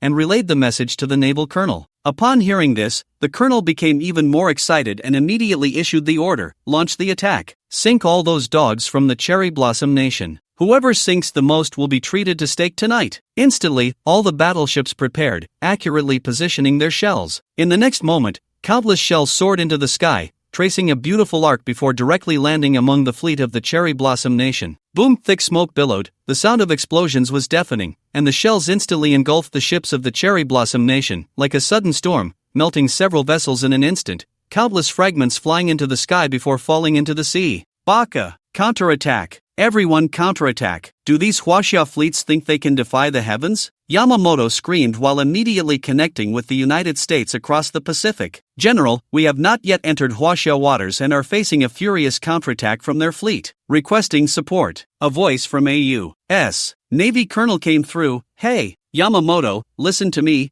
don't panic. We have arranged for 5 nations to participate in a joint extermination of Huaxia. In half an hour, the fleets of the 5 nations will set out. Hold on a little longer." Boom! Another round of shells came crashing down, and several ships were blown to pieces in an instant. Countless sailors were thrown into the sea, sharp shrapnel cutting through their bodies, screams mingling with the thunderous explosions, deafening. Yamamoto was instantly furious. "General, we need to act fast. Huaxia's firepower is too fierce. We..." Beep beep beep, the call was abruptly disconnected, and Yamamoto cursed angrily. "Damn it, they always use us as cannon fodder. What do we do now?" Koizumi Ichiro's face was pale, trembling in the cabin of the ship hidden at the back. "What else can we do? Continue the counterattack. Hold on for half an hour until the other 4 useless armies come to support us." Yamamoto issued the order irritably. Today's plan had been in the works for half a month among the 5 nations, and they had just heard that the fierce beasts in the South China Sea were holding back the Southern Army, making it the perfect time to launch a surprise attack. They had originally thought that with the formidable strength of the Cherry Blossom Nation's navy, they could catch the Huaxia army off guard, and with the combined assault of the other 4 nations, they would continuously encroach upon and devour Huaxia's territorial waters. Unexpectedly, things went awry. Before the other 4 nations' fleets could arrive, they were met with a fierce counterattack from Huaxia, suffering heavy losses. Had they known, they shouldn't have acted so arrogantly in the waters of Coconut Nation. Yamamoto slammed his fist heavily against the steel plate of the battleship, seething with rage. Thus, the exchange of shells continued, colorful and lively, with Huaxia's navy also beginning to suffer casualties. The war escalated to a fever pitch, even before any declaration of war could be made. Since the resurgence of spiritual energy, nations no longer adhered to previous peace agreements, taking advantage of the fierce beasts to attack neighboring countries, occupy territories, and plunder resources. Such incidents had not occurred in the previous months, but had been frequent this month. Due to the immense pressure brought by the ferocious beasts, many countries found it impossible to remain vigilant at all times, leading to a state of chaos. A world-class war was about to break out. About half an hour later, a fleet of warships slowly approached, returning from the Coconut Nation. After exchanging heated insults with Yamamoto, they joined in the assault on the Huaxia warships. Instantly, the pressure on the Huaxia warships increased dramatically. Headquarters, requesting support. This is the 127th Warship Squadron, under joint attack from the Sakura Nation and the Coconut Nation, suffering heavy casualties, urgent support needed. Over. Shortly after, a message came back, hold on for 10 minutes, headquarters will immediately dispatch warships and reinforcements. Thus, the Huaxia warships began to endure, engaging in fierce combat with the warships of these two nations. Fortunately, the Huaxia Navy's military technology was world-class, and their combat capabilities were exceptional. In the battle against these two nations, they managed to inflict significantly fewer losses. However, soon after, 3 more nations' warships slowly approached. It was the warships of the White Elephant Nation, the Thousand Islands, and the Rubber Kingdom, each dispatching over 500 giant warships, densely packed, nearly filling the entire South China Sea. In an instant, the Huaxia warships found themselves battling against the fleets of 5 nations, evoking a sense of nostalgia for modern naval warfare among the soldiers. All Huaxia warriors felt their blood boil, unafraid, engaging in a bloody fight against the nations of the South China Sea, charging forward despite the relentless cannon fire. Meanwhile, on the other side of the South China Sea, the Huaxia Southern Army was engaged in combat with a group of ferocious beasts. Unlike the beasts from the northern and eastern borders, this group mostly consisted of giant monstrous birds, over 10 meters long, with 4 wings, sharp claws, and piercing cries, gliding through the clouds, effortlessly dodging the shells fired from anti-aircraft guns. The sound of cranes echoed as a giant monstrous bird over 20 meters long, with 4 wings and 4 claws, dove down from hundreds of meters in the air, creating a powerful gust of wind. As its wings flapped, it swatted away giant shells and directly crashed into a warship, its claws tearing a piece off the steel alloy vessel. Countless monstrous birds launched a fierce attack on the Huaxia army, causing significant casualties in a matter of moments. All cultivators above the pulse refinement stage stepped forward. Seeing that technology could not defeat the monstrous birds, the general could not help but shout, intending to resist with the power of the cultivators. In an instant, about 10 cultivators armed with various weapons emerged from the deck of the warship, radiating a vibrant red glow of vitality, their eyes filled with intense killing intent, all looking up at the monstrous beasts screeching in the sky. Ha! As the cultivators saw the beasts diving down, they all brandished their blades. However, the gap in cultivation levels was too great. With one dive, hundreds of cultivators were caught by the claws and lifted to a height of 1,000 meters before being dropped, or their bodies were torn apart by the claws. Witnessing this scene, the general's eyes nearly burst with rage, yet he was powerless. The beasts were too high in rank and too strong in combat power, leaving no way to fight back. In an instant, the situation became extremely unfavorable. The warships could not escape the beasts' lock-in attacks, nor could they provide reinforcements to the front lines. Meanwhile, at the front lines, the warships of 5 nations were simultaneously besieging Huaxia. The general was in a state of panic, and despair even flickered in his eyes. A completely red monstrous bird, emanating flames, opened its massive maw and, with a screech, forcefully sprayed downwards at the warship below, instantly sending a fireball over 3 meters in diameter soaring through the air. Boom! The fireball exploded among the fleet of warships, instantly claiming the lives of over 100 people,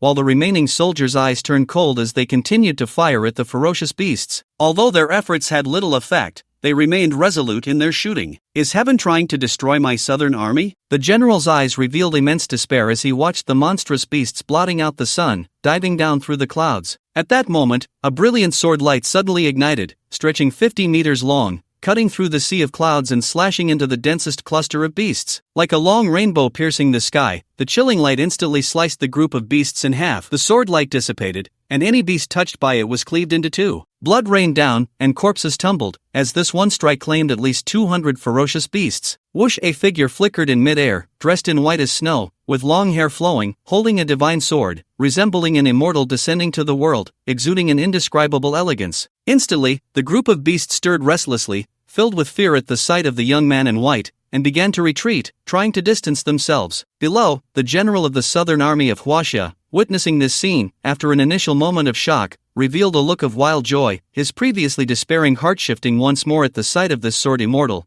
who seemed like a fallen celestial. "General, that sword immortal seems to be Su Xian." A sharp-eyed soldier recognized him. The general was momentarily taken aback and asked, "Which Su Xian?" "That's right, the one who pacified the northern ferocious beasts, split the A3 nation in half with a single sword, exterminated the eastern beasts, the unparalleled sword cultivator, Su Xian." The soldier's eyes brimmed with extreme admiration and fervor as he looked at Su Xian, clenching his fists involuntarily, blood surging, filled with excitement. Su Xian saw the ferocious beasts scattering, fleeing in all directions, and his gaze turned cold. "Want to run?" He then sheathed his long sword, crossed his fists over his chest, and the scene of the dragon god defying the heavens against the three deities flashed in his mind, before he thrust out a punch. Instantly, the breath of the six paths of reincarnation and the cycle of life surged forth, an endless terrifying pressure enveloping the entire sky. Within this sky, Su Xian was the master, able to control everything, even knowing precisely the escape routes of the beasts. Boom! The force of his punch radiated outward,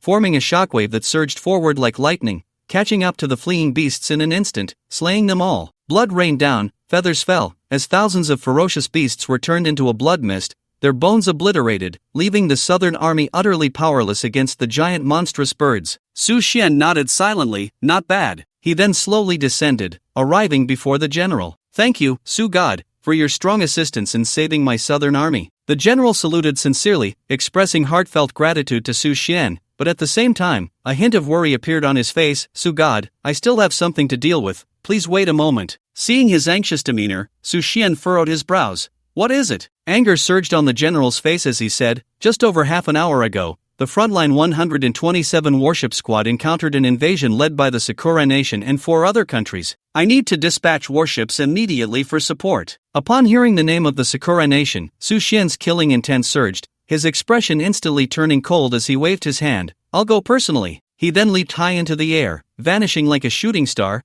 disappearing from sight in the blink of an eye. South Sea Islands, the Wanlai Empire. This beautiful country located on the star island of the South Sea has always advocated peaceful coexistence and has never actively participated in wars. Just like this time, during the war among the Six Nations, under the manipulation of the United States and other Western countries, led by the Cherry Blossom Nation, along with the White Elephant Nation, the Rubber Kingdom, and 2 other countries, they launched an attack on the South China Sea territory of Huaxia. They gathered over 1,000 giant warships, deployed 10 aircraft carriers, and thousands of fighter jets. "Leader, the South China Sea battle has erupted. How should we choose?" asked the admiral of the Wanlai Empire's navy through the communication device. Sitting in the capital office, the leader loosened his bow tie slightly, looking at the video feed of the general on the screen, and slowly said, "Hold our position. They underestimate Huaxia too much. Although the main force of the South China Sea battle team is in the west fighting the fierce beasts, the Huaxia fleet station in the South China Sea also possesses world-class combat power. Excluding the Cherry Blossom Nation, the combat power of the remaining countries is negligible. Therefore, I dare to conclude that they will not easily occupy the South China Sea territory unless the Huaxia South China Sea battle team is completely annihilated by the fierce beasts. So, we need to stick to our strategy and watch the changes. If the 5 nations win this battle, we will provide material support. If Huaxia emerges victorious,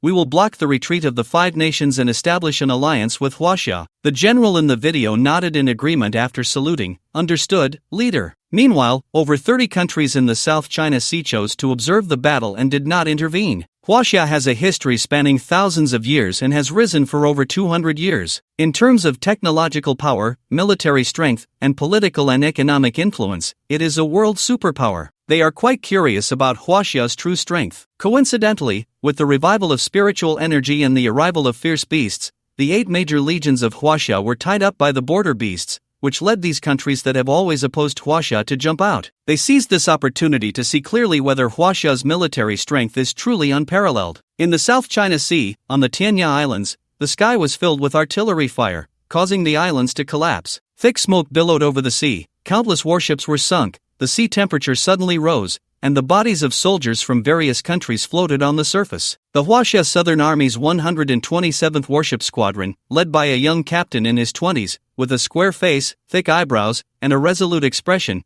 had sweat and blood dripping from the brim of his cap. Faced with the encirclement and fierce bombardment from the Five Nations, as well as the bomb-dropping aircraft overhead, this young Huaxia captain displayed calmness and exceptional military command skills despite being outnumbered and outgunned 10-1. For over 30 minutes, although the squadron had lost more than a dozen warships, they still did not falter and continued to fight back tenaciously. Boom! Shells tore through the sky, exploding on the sea surface, ruthlessly venting the anger of the Huaxia Navy, expressing extreme dissatisfaction with these heartless invaders. Fire! The young captain shouted angrily, his voice hoarse and unrelenting. The soldiers of the entire fleet did not blink, resolutely aiming and firing at the distant warships. In the camp of the Five Nations, 5 fleets came in a grand manner, but at this moment, they felt somewhat fatigued and frustrated, especially Yamamoto from the Cherry Blossom Nation, who initially thought the battle could be resolved in 10 minutes, but unexpectedly, after suffering losses exceeding 3 times that of Huaxia, they still had not stepped into the territorial waters. Even with a 10-fold advantage in troops and warships,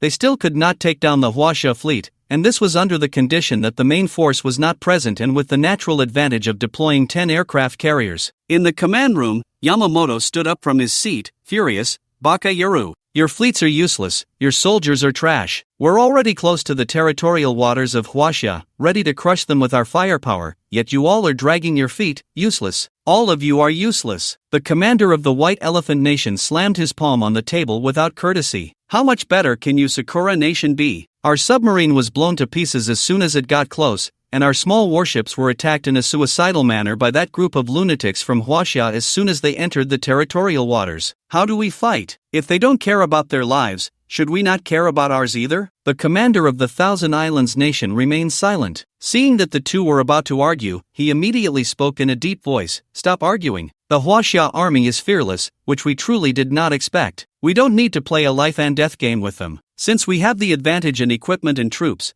we will engage them in a war of attrition. After all, our main forces won't be able to support them that quickly. When they run out of ammunition, let's see what they can use to counterattack. Are they going to use their fists, fly over, or summon a god?" The last sentence was said with a mocking tone, instantly lightening the atmosphere in the command room, and the commanders burst into laughter. Summon a god? At that moment, an untimely voice suddenly rang out, "Everyone, don't forget, Huaxia has a Su Xian, who split the country of Asan in half with a single sword. It's not an exaggeration to call him a god, is it?" Like a bucket of cold water poured over them, even the most arrogant Yamamoto had a moment of fear rising within him, which slowly dissipated after a while, and he sneered, "So what if Huaxia has this Su Xian? We Sakura Nation have the great deity Yamata no Orochi, what is there to fear? If Su Xian interferes in our military affairs, our deity will not sit idly by." The commander of the White Elephant Nation nodded in agreement, saying, "That's right. My White Elephant Nation also has the Buddha of 10,000 Buddhas. A mere Su Xian is nothing to fear." With the assurances from the commanders of the Sakura Nation and the White Elephant Nation, the expressions of the group improved slightly. They'd changed their tactics. The young captain observed as 5 fleets moved on the sea, beginning to take turns attacking the Huaxia fleet, while the fighter jets above also started to drop bombs in rotation. He immediately understood their strategy. They want to wear us down alive. Call headquarters and see how long until reinforcements arrive? The captain's face grew serious. If the beasts managed to hold General and the others back, unable to split their forces, it would be troublesome. Once their ammunition ran out, it would be impossible to hold the line. Above, a large number of fighter jets circled, making it impossible to evade their surveillance. As for the other legions, they were also stretched thin. It must be said that these countries had chosen their timing perfectly. Continue the counterattack, do not stop. The captain knew this was a war of attrition from the Five Nations, yet he dared not cease the counterattack. Boom! Thus, another round of fierce exchanges erupted, flames soaring into the sky, the sea churning with waves, and the entire island was engulfed in smoke and bloodshed. Yamamoto stood on the warship, watching the battle situation on the screen, a confident smile of assured victory on his lips. Just moments ago, His Majesty the Emperor had informed him that the deity was nearby, ready to strike down Su Xian the moment he dared to show himself. "Everyone, it seems we will need to pop the champagne tonight, huh?" Yamamoto raised his sake cup, looking as if victory was in his grasp. "Cheers to our victory." The other 5 commanders raised their cups, clinking them together across the air. Boom! At that moment, they suddenly felt a tremor beneath their feet, as if the earth was shaking, and the sound was like spring thunder crashing, startling them. The massive warship began to sway. Yamamoto stumbled, his cup flying from his hand, his body swaying dangerously close to falling, and he couldn't help but curse, "What's going on? My lord, there's a person in front, blocking our fleet." The young officer, observing the radar, didn't turn his head, his face filled with confusion. "You mean one person?" Yamamoto's face was full of doubt, and then he exploded in anger. "Then what the hell are you waiting for? Blow him to pieces with the cannons." We fired, but it was useless. The young officer turned around, his face pale with horror, his body trembling uncontrollably. Instantly, the 5 commanders stood up, their hearts sinking, exchanging terrified glances, and endless dread rising in their eyes, each harboring the same thought, "Is it him?" As the 5 commanders leaned closer to the large screen, they felt their breath catch, their scalps tingling, fear and chill rising from their feet to their heads, their hearts plummeting like they had fallen into an ice cellar. On the screen, in the void, a figure in white, wielding a divine sword, clad in red battle armor, exuded a chilling murderous aura. With a wave of his hand, a giant swordlight, 100 meters long, split the entire sea apart and then sliced into the battleship. Like cutting tofu, the steel battleship was cleaved in two, accompanied by the explosion of countless soldiers' bodies,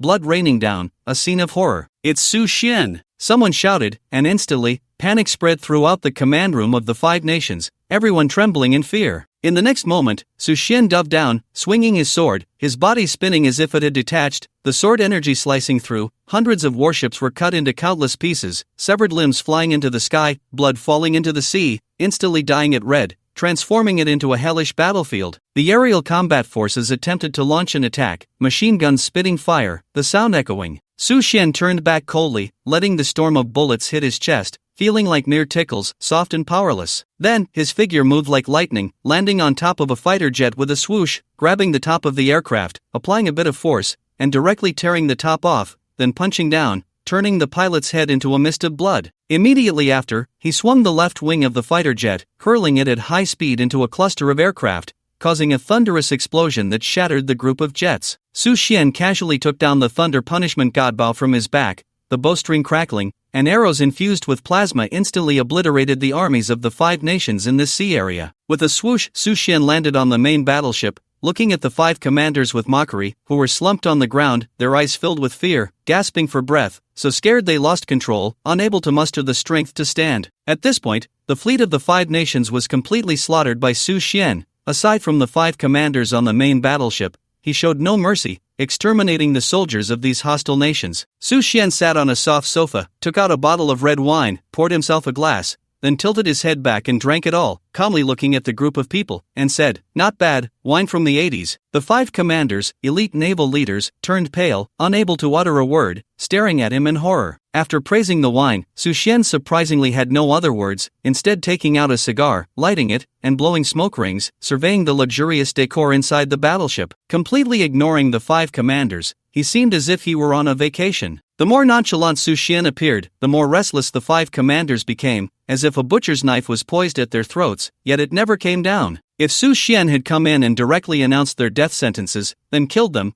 there wouldn't have been such fear. Or if Su Xian had proposed some conditions to spare them, it would have been different. However, Su Xian did not do that at all. After entering, he first killed everyone else on the battleship, then sat down next to them with an air of arrogance, drinking and smoking, casually pointing at the arrangements around him, completely disregarding them. This psychological pressure instantly shattered them. Yamamoto's body trembled continuously, while he hoped that the deity of Sakura country would arrive soon. The 8-headed serpent was the only true god capable of opposing the ninjas of Sakura country. If it weren't for his existence, the entire Sakura country would have likely been annihilated long ago. His lips quivered slightly as he stammered, "Su Xian, I admit you are strong, you are the strongest in Huaxia, but in front of our deity, the 8-headed serpent, your strength is insufficient. If you have any sense, you should let me go now, otherwise, when the deity arrives, you will definitely die without a burial place." Pfft. In the next moment, Su Xian plunged a steel fork from the table directly into his mouth, piercing through the back of his head and out the other side. As Yamamoto's horrified expression registered, blood slowly flowed from his mouth, dripping onto his white uniform, creating a shocking sight. Su Xian casually wiped his bloodied right hand with a handkerchief, tossed it aside, and covered Yamamoto's head with it, leaving him with unclosed eyes. The remaining 4 were instantly filled with fear, trembling as they looked at Su Xian, as if they were staring at the Grim Reaper and a demon. Su Xian ignored them and continued to light a cigar, resting his legs on the table, gazing at the map in the command room. Thousands of islands scattered across the South China Sea, beneath a vast blue sky, the boundless expanse of azure waters swaying with the wind, creating a beautiful landscape like a painting. Dozens of countries in the South China Sea, thousands of islands, over 1 billion people, all living under the blue sea and sky. Everyone shares a common understanding, which is for peace. Su Xian suddenly turned his head and glanced at them, causing the 4 naval leaders who dominated the South China Sea to tremble, lowering their heads, their pants dampening. Once upon a time, these 4 were figures who maneuvered and commanded respect throughout the South China Sea, known as the pillars of the southern strong nations, celebrated military figures. Now, in front of this young man from Huaxia, they were less than ants. They fearfully lowered their heads, not daring to meet Su Xian's gaze, their fear magnifying infinitely. Aside from their own lives, they suddenly worried about their countries. After all, they had seen the shocking fact on the news that this young man had split the entire A3 country in half with a single sword. This matter was masterminded by the Americans. If we do not execute it, their naval ships will sweep us away. This is purely our own decision, unrelated to our country. The commander of the White Elephant country mustered all his courage, slightly raised his head, and with great difficulty, uttered this sentence. Su Xian nodded after hearing this, smiling slightly as he said, "Understood. There are always some people, some countries, who bully the weak and fear the strong, acting arrogantly when they can win, wishing they could swallow the bones of the weak. When they cannot win, they start shifting the blame to others, directing the disaster onto someone else. It seems your White Elephant country looks up to the Americans, bowing to them, flattering them, because they are fierce eagles, domineering lions, so you fear them, you are afraid?" Upon hearing this, the commander of the White Elephant country's expression changed, cold sweat dripping from his forehead, as his thoughts were completely seen through. In fact, what Su Xian said was entirely correct.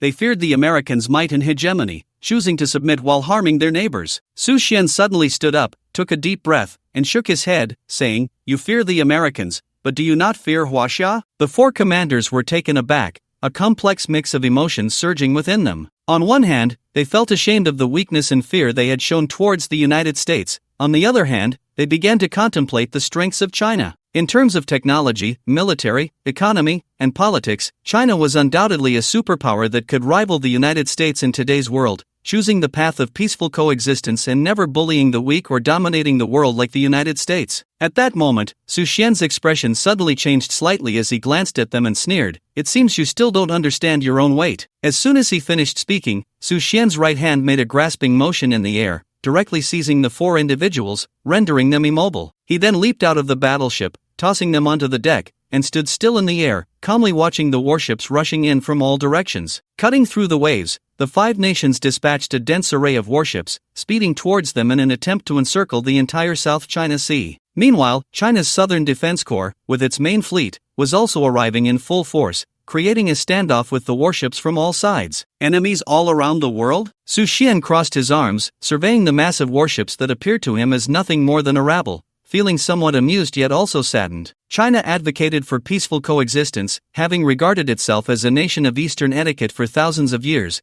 promoting the principles of benevolence and mutual creation in diplomacy, offering assistance to the weak, trading with the strong, and shouldering global responsibilities. However, these actions were seen by many countries as symbols of weakness, leading them to side with the Western superpowers. In his previous life, the world fell into chaos. Within 15 years, fierce beasts, demon clans, ancient tribes, and foreign powers descended, with at least 2/3 of the countries being occupied and their governments collapsing. Su Xian had never harbored any goodwill or hatred towards these countries, but from today onward, everything changed in his heart. The 5 nations in the South China Sea had no reason to exist. A sharp warning siren blared, and the fleet commander of China's Southern Defense Corps activated the loudspeaker, beginning to speak. "This is Chinese territorial waters. Any further advance will be considered an act of aggression. Please retreat immediately." Su Xian frowned, crossing his arms, and said nothing. To be honest, he did not agree with this approach of diplomacy before warfare. A military elder once said, "Dignity lies only at the tip of the sword, and truth lies within the range of cannon fire." They had already reached the doorstep, yet they still chose diplomacy first. Su Xian could not condone such a view. However, if they dared to invade China, Su Xian would ensure that the aggressors paid the price in blood and lives, even if it meant their nation would be destroyed. Violence to counter violence, killing to counter killing, perhaps extreme, but in this current era, it was the most effective. One could not expend too much energy on border issues, as many more disasters were bound to come soon. After a while, a message came from the Cherry Blossom Nation: release our Colonel Yamamoto,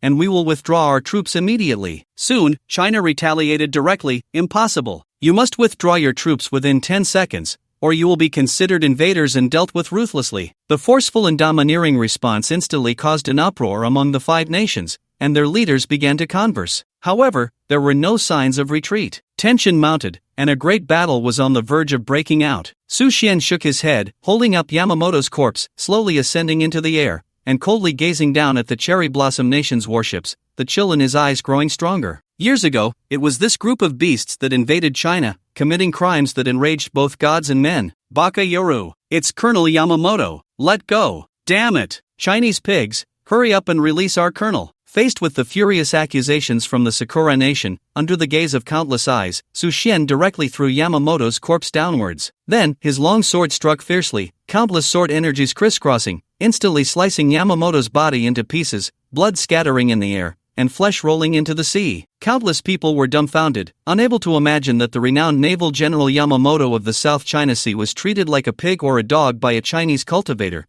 dismembered before the eyes of the navies of 6 nations. Su Xian stood still in the void, his eyes cold as he scanned the crowd, speaking each word deliberately. From today on, the South China Sea is under the control of China. As his voice fell, his pupils glowed white-hot, a chilling killing intent radiating from his body, almost tearing apart the sky of the South China Sea. He then raised his sword high above his head, aiming at the position of the Sakura Nation's army, and struck down fiercely. In an instant, sword light descended from the sky, directly cutting into the fleet of the Sakura Nation. The fierce sword light was unstoppable, instantly slicing these alloy steel warships into fragments, exploding with a thunderous sound. Accompanied by screams and wails, thousands of soldiers from the Sakura Nation were swept away by the massive shockwave and force, falling into the sea, while those at the center of the sword light were directly obliterated, a rain of blood rising into the air, a scene of utter horror. In that moment, tens of thousands of naval soldiers from the 6 nations gasped in shock. When extraordinary power completely surpasses technological civilization, humanity cannot comprehend such terrifying killing force and actions. With one sword strike, the fleet of the Sakura Nation was shattered into pieces. Su Xian did not stop but dove down,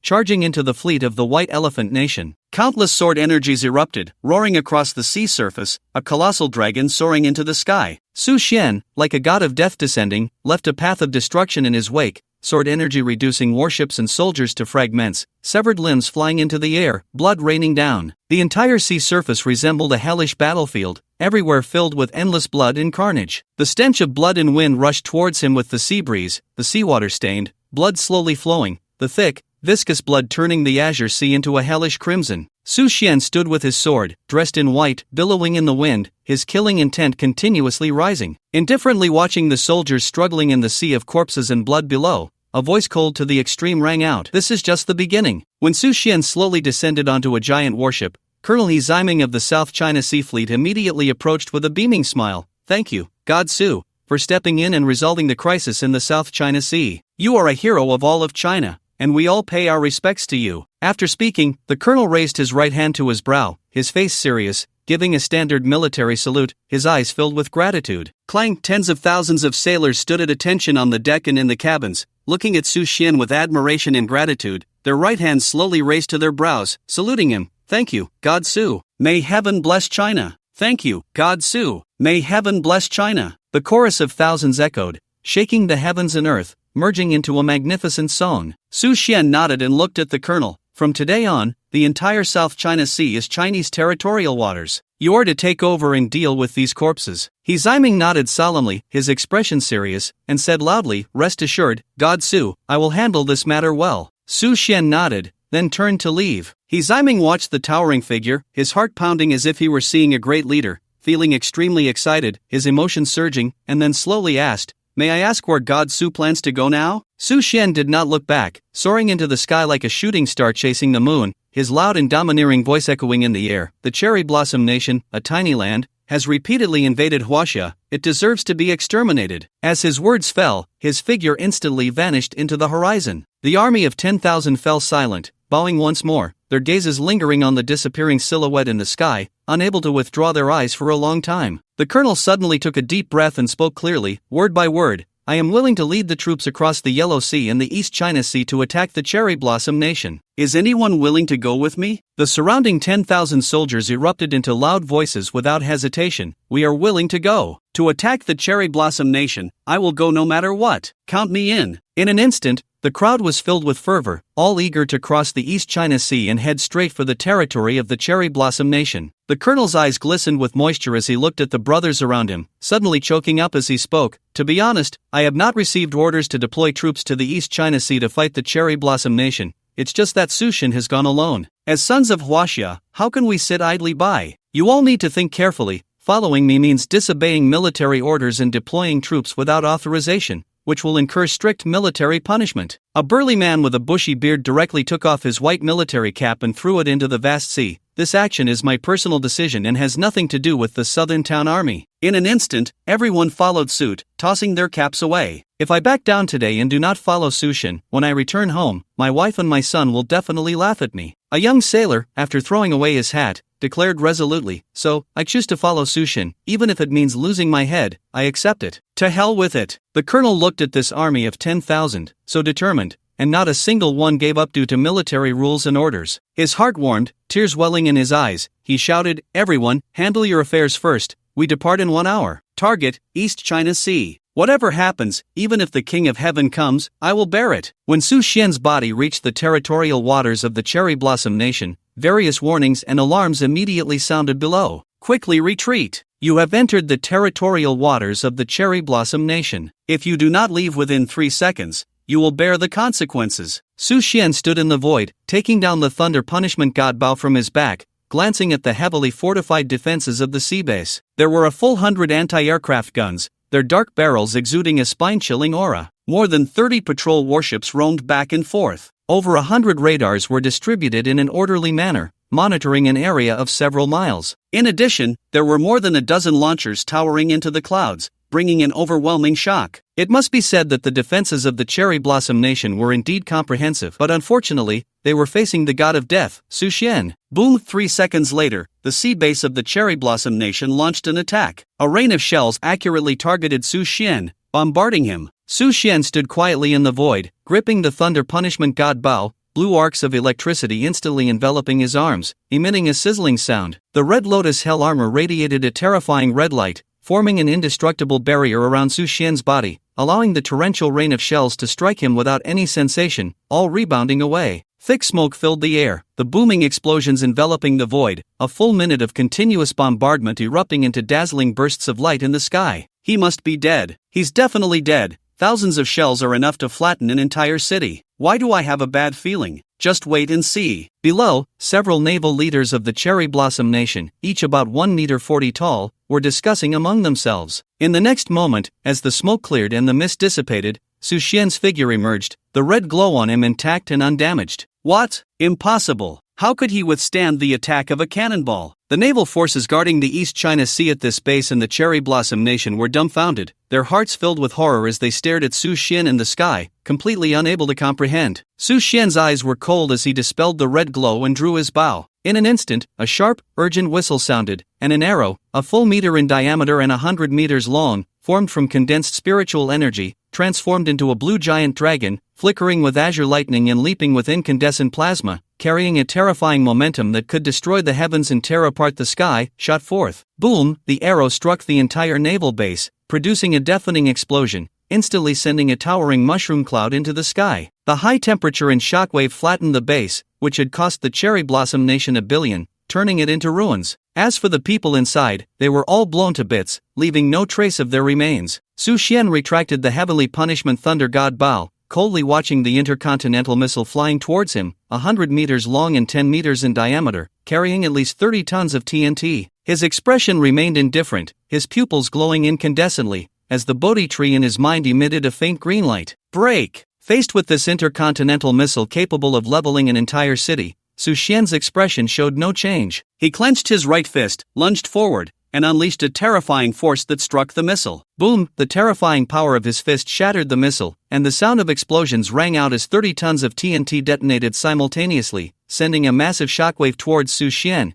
attempting to blow him to pieces. Su Xian crossed his arms, channeling all his spiritual energy, and the red glow above the Red Lotus Hell prison reappeared, fully activating the defense of his celestial grade armor, allowing the shockwave powerful enough to flatten an entire city to continuously strike against his body. The scorching heat and powerful impact had no effect against Su Xian's celestial grade armor, being completely blocked. The terrifying shockwave lasted a full 3 minutes, all of which Su Xian withstood without sustaining even the slightest injury. As the thick smoke rolled and the violent explosions faded, Su Xian looked through the haze and saw the densely packed warplanes in the sky, unable to suppress a cold laugh. This so-called intercontinental missile was even weaker than the Tide King's 10 Directions annihilation, utterly useless. In the face of cultivation civilization, technological civilization was insignificant. Without hesitation, Su Xian plunged into the Cherry Blossom Nation's fleet of warplanes, and in no time, he had wiped out these elite air forces, leaving no survivors. Thick smoke billowed as warplanes crashed one after another. Seeing that there were no more obstacles, Su Xian flew directly over the territory of the Cherry Blossom Nation,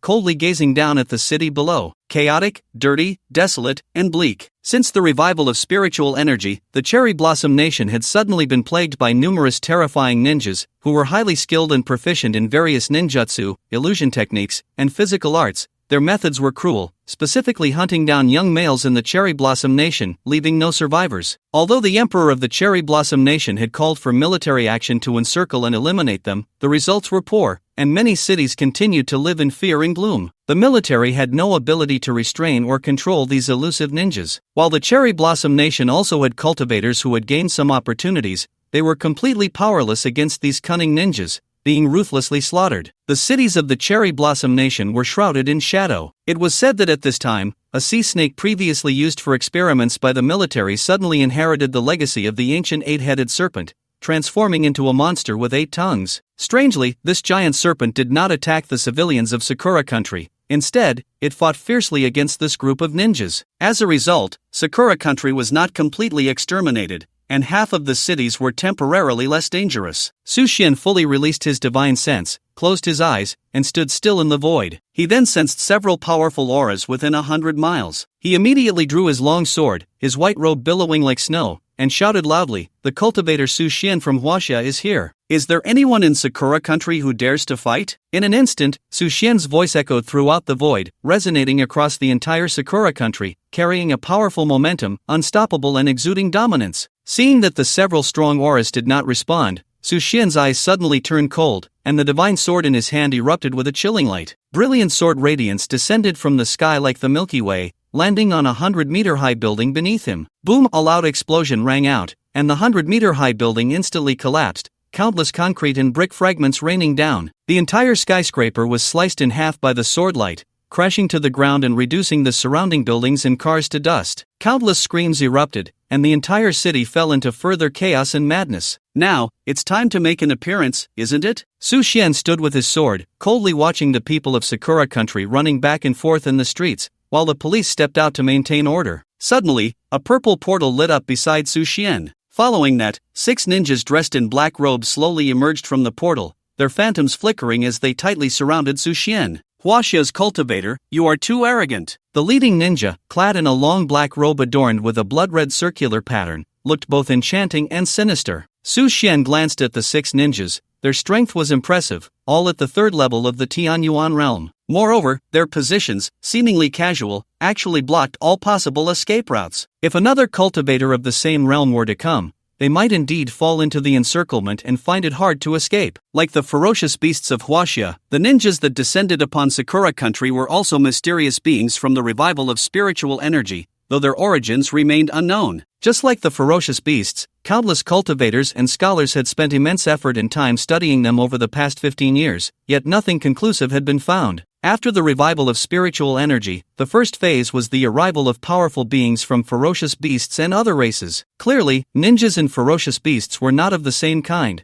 but for humanity, both posed a catastrophic threat. Su Xian pointed the tip of his sword at the 6 powerful ninjas, his gaze as cold as water, and slowly spoke, "Mark and sell ahead." In an instant, his figure moved like lightning, sword energy crisscrossing, and he unleashed the supreme sword technique, ice sealing 10 breaks. Countless icy true meanings appeared, solidifying the air into ice crystals, and the surrounding temperature suddenly dropped by 200 degrees, plunging to over -100 degrees. Centered on Su Xian, all living beings around were engulfed by this terrifying chill. Visible blocks of ice rapidly formed, transforming into an ice dragon that spiraled and danced in the air, opening its massive mouth to attempt to swallow one of the ninjas. That ninja, wearing a forehead protector, had a hollow gaze, resembling a corpse, with his red short hair standing on end. As the ice dragon roared and attacked him, he suddenly formed hand seals with lightning speed and shouted, "Summoning! 10,000 beasts summoning technique!" Bang! Countless flying birds and beasts suddenly appeared in the void, baring their fangs and claws,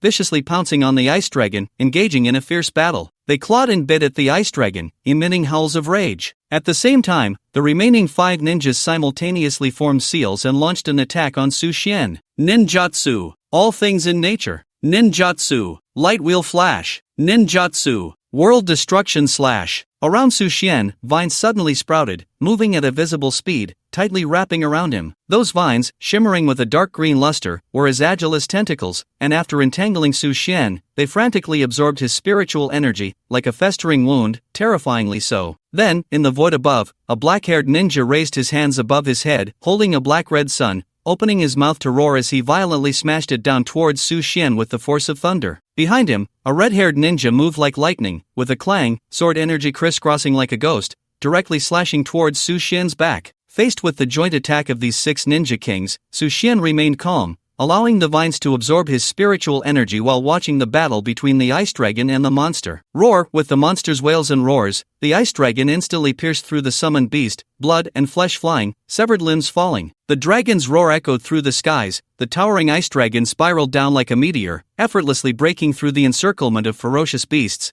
and with a terrifying momentum, easily pierced through the body of the red-haired ninja. With a loud bang, the red-haired ninja was blown to pieces, and a second later, his body shattered into blood clots. A cold smile appeared at the corner of Su Xian's mouth. With his arms tightly bound by the vines, he exerted a slight outward force, and with a thunderous sound, the vines exploded, turning into segments that floated in the air. Clenching his right fist, Su Xian moved first, his figure flickering as he directly shattered the black-red sun that the black-haired ninja was bringing down like a mountain, transforming it into a shower of light. In the astonished gaze of that ninja, the momentum of his punch did not diminish, directly smashing his body into minced meat. The situation changed in an instant. Within a breath, 2 of the 6 ninja kings from the Cherry Blossom Country had fallen. Su Xian felt a sense of boredom. Was this the invaders from the Cherry Blossom Country, the 6 Paths Ninja Kings? Too uninteresting. Su Xian shook his head, evading the terrifying sword thrust from behind, then drew the Ice Soul Cloud Sword in midair, turning around to sweep, forcing that ninja back 10 zhang. At this moment, Su Xian suddenly noticed that the last ninja had not made a move from the beginning.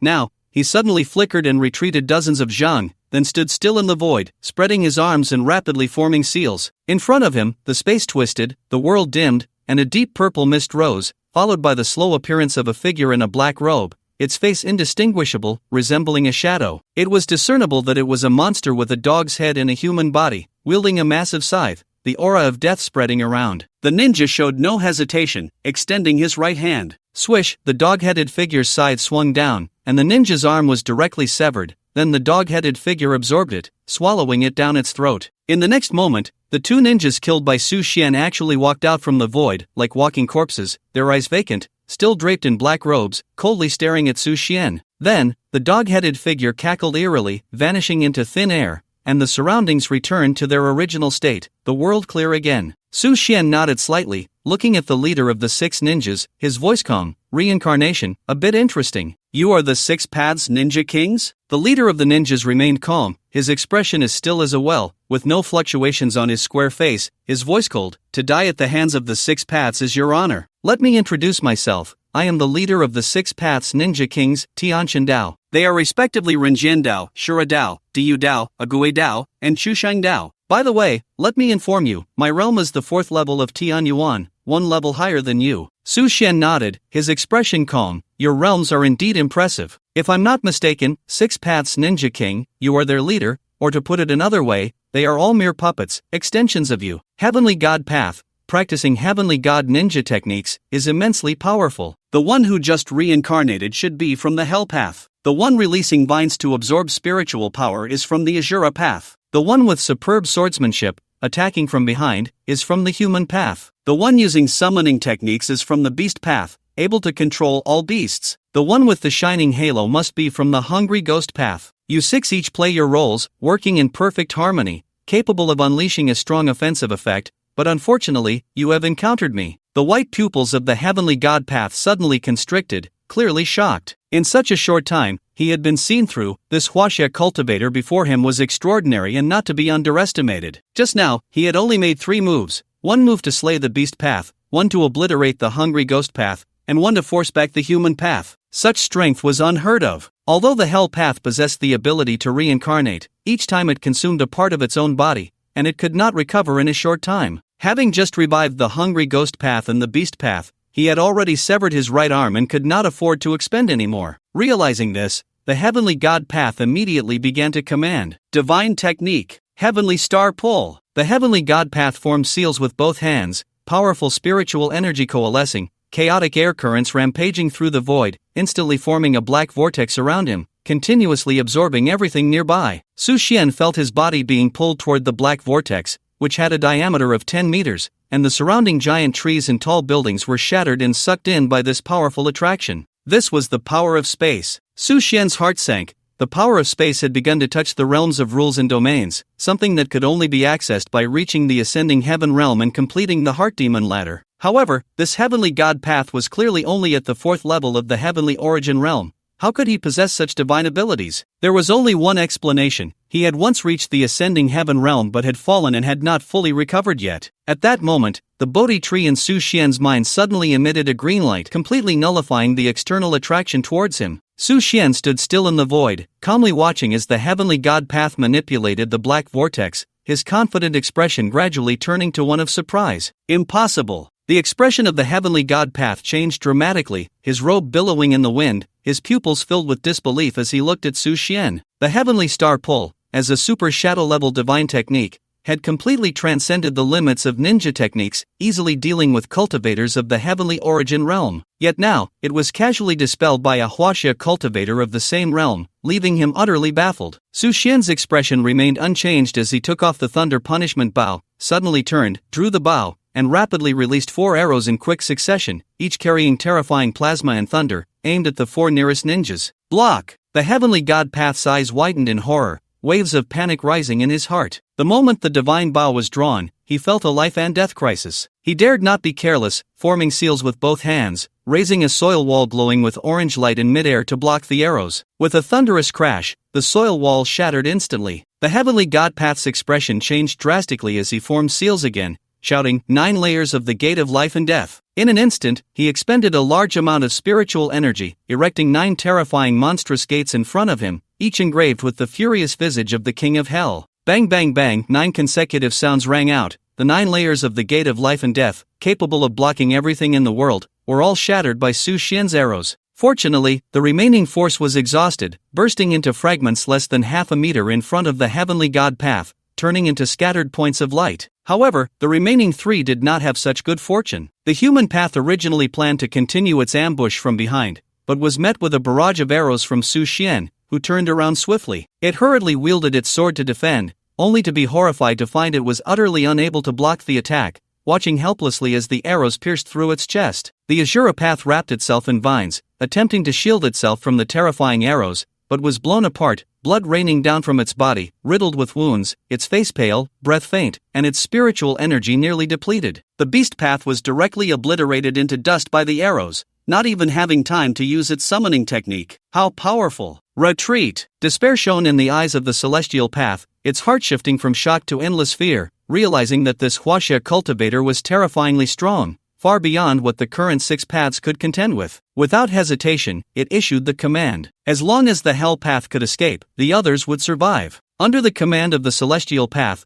the hungry ghost path exerted all its strength to block Su Xian, golden light blazing around it, attempting to delay time through self-detonation. Meanwhile, the hell path fled at the first opportunity, without a moment's hesitation, its figure flickering as it dashed over 100 meters away. The celestial path quickly formed seals with both hands, spitting out a mouthful of blood, pressing its thumb against its forehead, its face contorted in rage, shouting, "Divine technique, super divine Luo Tian Zhang." Intending to bypass the 2 blocking ninjas and pursue the hell path to eliminate any chance of regret, Su Xian suddenly felt an overwhelming sense of danger, even more terrifying than the Tide King's all-directions annihilation. Without hesitation, he leaped back explosively, swinging his sword. The white pupils of the celestial path turned blood red, its face twisted in horror. As it formed seals with its hands, the air around twisted, emitting a sharp screech. An invisible, immense repulsive force surged forth like a tidal wave. In an instant, the tall buildings of the entire city were reduced to dust, collapsing one after another. Dust soared into the sky. The residents of Sakura Country, trembling in their homes, were directly thrust into the air by this powerful repulsion, then quickly fell, crashing to the ground, landing in pools of blood. Within 100 miles, all objects were sent flying by this overwhelming force. A high-speed train, over 100 meters long, was instantly propelled away, its tracks shattered, passengers thrown about chaotically. Towering trees were smashed to pieces by the repulsive force. This terrifying ninjutsu utterly destroyed the central city of Sakura Country, reducing it to nothingness,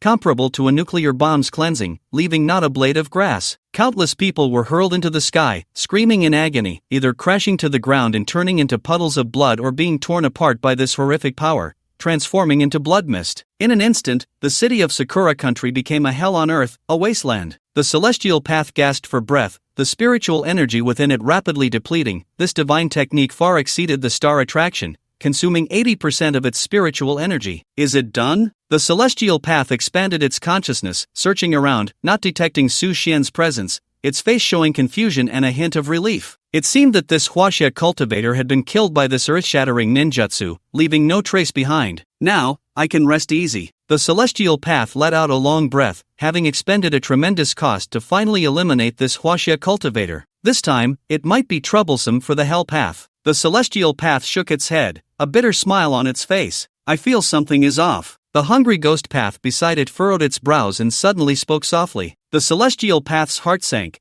turning its head to glare at it with displeasure. What do you mean? Do you think a cultivator at the Tianyuan realm can withstand my super divine Luo Tian Zhen? The hungry ghost path's expression changed slightly, a hint of fear flashing in his eyes as he quickly shook his head and said, "That's not what I meant. I just feel that this Huaxia cultivator is not so easily killed. When you were using the celestial star attraction earlier, you should have sensed that he had no reaction to your technique. It seems he possesses some mysterious power within him that can counter and resist. So, I believe he must have some secret technique that can withstand the divine arts you practice, whether it be attraction or repulsion." The celestial path raised his gaze, deep in thought, suddenly finding the hungry ghost path's words quite reasonable. The ninjutsu and divine arts he practiced mainly utilized the different attributes and release methods of spiritual energy to create powerful attraction and repulsion, controlling the opponent through this invisible force, ultimately achieving the goal of killing the enemy. If an inexperienced cultivator, even one at the same level, did not discover this in advance, they would surely fall victim. However, it was clear that this Huaxia cultivator had not fought with us before and was therefore unaware. Moreover, from his initial reaction, he seemed somewhat surprised, even moving closer to the vortex, indicating he was still affected. So, the celestial path and the hungry ghost path exchanged glances,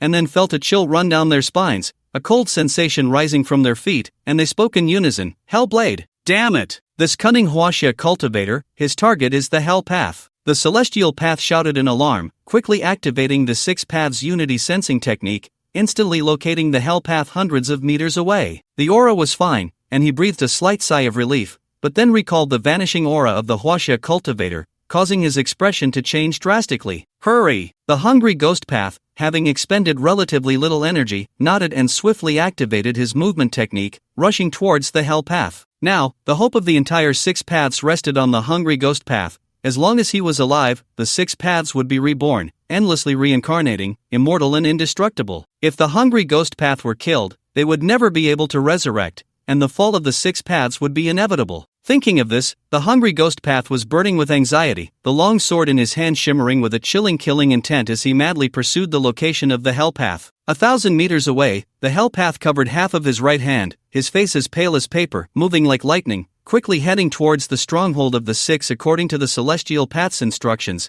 leaving behind a series of afterimages in the void. Having just resurrected 2 people in quick succession, his spiritual energy had already been depleted by 60%, and with his right hand severed by the Grim Reaper, he could not regenerate it in a short time, greatly diminishing his combat power. So strong, Su Xian had just shot 4 arrows, killing 3 people and forcing the celestial path to summon Rashomon 9 layers. One could imagine how terrifying the destructive power was. If he were in front of him, he would probably be killed by a single sword strike. Thinking of this, he flew through the void with even more determination, not daring to pause for a moment. Almost there! Seeing the scene before him change, the tower's tip was now just 1,000 meters away, and the Hellpath's heart was filled with uncontainable joy. As long as he entered the reincarnation tower, he would no longer fear this Huaxia cultivator. Even if both the celestial path and the hungry ghost path fell, it would not matter. He possessed the technique of reincarnation and could bring them back to life. At that time, as long as they recuperated well, it wouldn't take long for the 6 paths to return to their peak state. Come on! The Hell Path encouraged himself, feeling invigorated, his desire to escape growing stronger. The tower's tip was getting closer, and in just a moment, it was only a few hundred meters away. Looking at the reincarnation tower right before him, the hungry ghost path couldn't help but want to laugh out loud. Su Xian, oh Su Xian,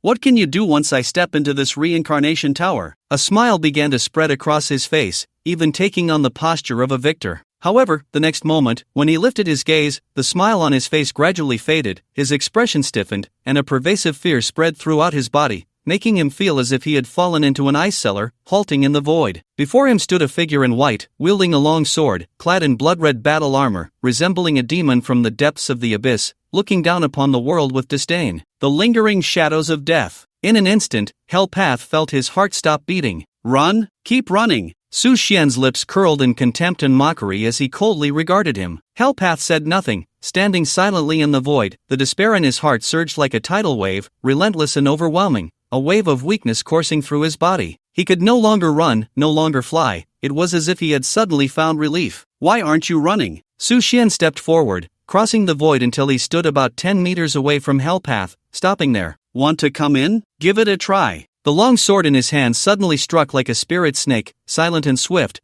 piercing through Hellpath's throat in the depths of his despairing gaze. Blood droplets fell, and Hellpath clutched his throat, feeling his consciousness gradually blur, emitting meaningless gasps from his mouth, followed by his body plummeting rapidly. Su Xian let out a cold snort, removing the thunder punishment divine bow from his back, his gaze sharp as he suddenly released it. Whoosh! The arrow shot like lightning from above, directly blasting Hellpath's body into pieces. No! Just then, the heavenly path and the hungry ghost path arrived simultaneously, witnessing this scene that filled them with despair. The worst fear had come true. At that moment, the two kings standing at the pinnacle of the ninja world felt their hearts turn to ashes, the taut strings of their hearts snapping in an instant, all their hopes vanishing without a trace. Su Xian smirked coldly, in such a hurry to come and die? Then, the sword's aura surged violently, filled with killing intent, directly slaying the two ninjas who had no will to fight. This is the end. After forcefully killing the 6 paths, Su Xian felt no joy. Although they were both in the celestial origin realm, they had not brought him the pressure he expected, preventing him from fully unleashing his killing instincts, and he still had many trump cards left unused. Even the unyielding was of no use at all. Su Xian glanced at the reincarnation tower, a 300-meter-tall octagonal tower, entirely jet black, appearing unremarkable, except for its height. However, Su Xian knew that a place capable of being used as a stronghold by the 6 paths must possess extraordinary qualities. With this thought, Su Xian slowly descended to the ground, placing the long sword and divine bow into his storage bag, dressed in white, untainted by dust, with long hair flowing, sword-like brows and starry eyes, resembling an immortal descending. The moment he landed, a large crowd of citizens from the Sakura nation surged forward, kneeling before Su Xian, their eyes filled with gratitude and respect. Among them were soldiers from the army, arriving in armored vehicles, who immediately knelt upon seeing Su Xian. Thank you, Immortal, for eliminating the scourge for the people. Their voices rang out like thunder, a chorus of thousands. At that moment, Su Xian felt a deep irony. He had merely killed the 6 paths with ease, yet this crowd of citizens regarded him as a hero. An elderly man with white hair, looking quite dignified, approached and said to Su Xian, Immortal, you have come at just the right time. You have slain these 6 demons. You are our savior. A cold smile appeared on Su Xian's lips. Savior? How interesting. Then, his gaze turned icy, and with a punch, he directly turned the elderly man from the Sakura nation before him into minced meat. Now what? The thousands of citizens from the Sakura nation were instantly filled with terror, their faces pale, looking at Su Xian in confusion, unable to understand why their savior would turn against them in the next moment. Suddenly, a 7 or 8-year-old child stood up and said in a childish voice, he is from Huaxia. At that moment, the people of the Cherry Blossom country stood up in anger, shouting, so it's the pigs and dogs of Huaxia. Damn it! Everyone stand up. Have we all forgotten the inhumane actions of Huaxia in our Cherry Blossom country back in the day? I actually knelt before a Huaxia person just now? I want to disembowel myself. Su Xian coldly looked at these cherry blossom people, who resembled clowns, and couldn't help but sneer inwardly. Altering history, refusing to acknowledge their crimes, harboring wolfish ambitions, and constantly attempting to invade Huaxia, the sins of the cherry blossom country were too numerous to count. Since that's the case, let me act on behalf of heaven. Su Xian gazed at the bewildered and angry cherry blossom people, his expression as calm as water. The facts of history and memories of the past life surged like a tide. As early as the Ming dynasty, the cherry blossom country repeatedly invaded Huaxia, committing arson, murder, and plunder, leaving no evil uncommitted. In modern times, various great wars occurred frequently, such as the Battle of the Yellow Sea and the War of Aggression against China, resulting in countless innocent civilians being slaughtered, regardless of age or gender. This morally bankrupt nation, this country that yearned to dominate the world, this nation that dared to challenge global powers despite its small size, was willing to massacre innocent civilians from various countries for its militaristic ideology. Heaven and humanity alike condemned them. Su Xian gripped the hilt of the divine sword tightly and plunged it fiercely into the ground. With a roar, an overwhelming amount of spiritual energy surged into the divine sword, and a chill rose around him, forming a cold space in the air that threatened to freeze everything nearby. Immediately, centered around him, blocks of ice spread outward at a visible speed, like a spider web, making cracking sounds, freezing the surrounding cherry blossom people in their astonished eyes, turning them into ice sculptures. Looking around, within 1,000 miles, everyone was frozen, including those armored vehicles. At that moment, Su Xian raised his head and suddenly saw clusters of cherry blossom trees, their blossoms slowly falling, a beautiful shower of petals. The pink petals, like fairies among flowers, danced in the air with the wind, a refreshing fragrance wafted through, uplifting the spirit. Such wonderful flowers, yet tainted by these people. Su Xian shook his head, feeling that the people of the cherry blossom country did not deserve such pure and fragrant flowers. In the next moment, he turned the sword hilt and shouted, "Break!" Frozen for thousands of miles, the divine sword technique of the Xianbing Sha reappeared. Crack, crack, the sound of countless ice sculptures shattering filled the air, as tens of thousands of cherry blossom people, along with those armored vehicles and cars, all burst apart, turning into tiny ice crystals that dissipated between heaven and earth. At the same time, a fierce wind howled, the cherry blossom trees swayed, and suddenly, cherry blossom rain began to fall from the sky, drifting down romantically. The slaughter blossomed, just like the cherry blossoms. On this day, the foremost cultivator of Huaxia, Su Xian, single-handedly entered the cherry blossom country with a sword, breaking through thousands of miles and slaying tens of thousands of cherry blossom people. The world was shocked, expressing extreme fear of Su Xian. Everyone feared that this god of death would strike their own country with a sword. At this moment, Huaxia had become an existence that no one dared to provoke globally. In the United States, in the Black Palace, President Black sat at his desk, resting his chin on his right hand, turning to look at the scene on the big screen. It was a terrifying image of Su Xian destroying the warships of the 6 countries in the South China Sea with a single sword, delivering a shocking impact. On that day, Su Xian had split the entire Asan country in half with one sword, which was already quite shocking, but the video from the scene had not spread widely. This time, during the War of the 6 countries in the South China Sea, Huaxia achieved complete victory, with the warships of 5 countries being completely annihilated, and the commanders slaughtered almost entirely, with the entire South China Sea falling under Huaxia's jurisdiction. Especially with Su Xian's declaration, in the South China Sea, Huaxia has the final say. This made everyone in the world dare not step into the South China Sea again. After the black-skinned president finished reading, he crushed the thermos cup in his right hand into a twisted shape, his eyes twitching madly, his face filled with rage. The invasion of Huaxia by the 5 countries of the South China Sea was his demand, as well as a covert arrangement by the U.S. military. He had thought that seizing this great opportunity of the beast invasion into Huaxia would allow them to gain an advantage in the South China Sea, but unexpectedly, not only did they suffer heavy losses, but the territorial waters that originally belonged to the 6 countries also ceased to exist completely. Therefore, any future strategy by the U.S. to use the South China Sea as a springboard to restrain Huaxia's development became mere talk. Bang! The president slammed his fist on the mahogany desk, causing it to dent deeply, with shavings flying everywhere. What is this Sakura country doing? In the face of the president's questioning, the military bigwigs in the office all lowered their heads, not daring to speak. They could not bear the president's wrath. However, the political bigwigs began to take the opportunity to stir up trouble, mocking and ridiculing. This also aligned with the actual situation in the U.S. What I want to say, Mr. President, is that with Su Xian and Huaxia, we have no chance at all, unless a 5-star general from the military finally couldn't help but speak up. Unless what? The president leaned back in his office chair, his eyes sharp as an eagle, staring intently at the general. Under the president's gaze, the general felt as if he had fallen into an ice cellar and could only brace himself to answer. Unless we send out the Revenge Alliance under your command, Mr. President. Only by using superheroes can we possibly compete with Huaxia, and if we are to deal with Su Xian, we must mobilize everyone. The president was slightly taken aback, a hint of shock appearing in his eyes. Is Su Xian that strong? Our heroes in the Revenge Alliance might not be unable to achieve what he has done. Very strong, absurdly strong. He can even be called the strongest cultivator on the surface of the earth at present. In that case, let's make arrangements. This time, we must ensure that nothing goes wrong. The president's eyes flickered, spinning with cunning and ferocity. As for the Sakura country, cut off all contact. Do not let Huaxia find any evidence that could be detrimental to us. Sacrificing the pawn to protect the king is a routine operation, and the bigwigs in the office naturally understood, quickly nodding and starting to make arrangements. By the way,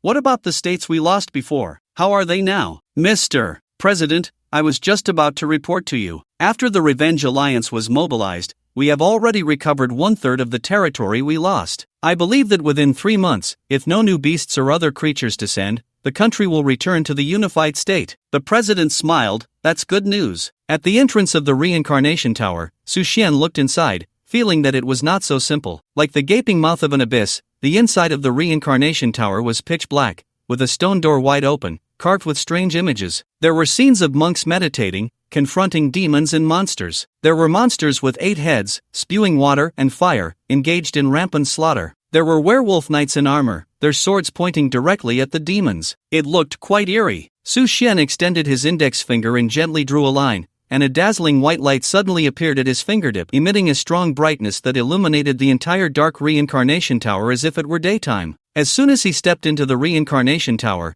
Su Xian felt various strange cawing sounds around him, invisible and intangible, yet seemingly real. They incessantly attacked Su Xian's consciousness, trying to devour him. Grievance! Su Xian snorted coldly, his consciousness suddenly becoming stronger, the aura of the 3rd level of Zen radiating out, combined with a sharp sword energy, instantly slashing the monsters formed by the surrounding grievances into pieces, causing them to scream in agony. After a moment, the sounds around him returned to silence, and the grievances in the distance no longer dared to approach Su Xian even a little. With a powerful sense of spiritual awareness, Su Xian's mental strength had increased many times over, rendering the spiritual attacks of these resentful thoughts completely ineffective against him. In the first layer of the reincarnation tower, Su Xian took a brief look around. The walls were carved with terrifying and grotesque images, featuring bull-headed and horse-faced figures, as well as hungry ghosts from hell, encompassing everything. Upon stepping into the second layer, some resentful thoughts rushed towards him, but they were all dispelled by Su Xian's formidable mental power, daring not to approach. The imagery in the second layer was somewhat similar to that of the first,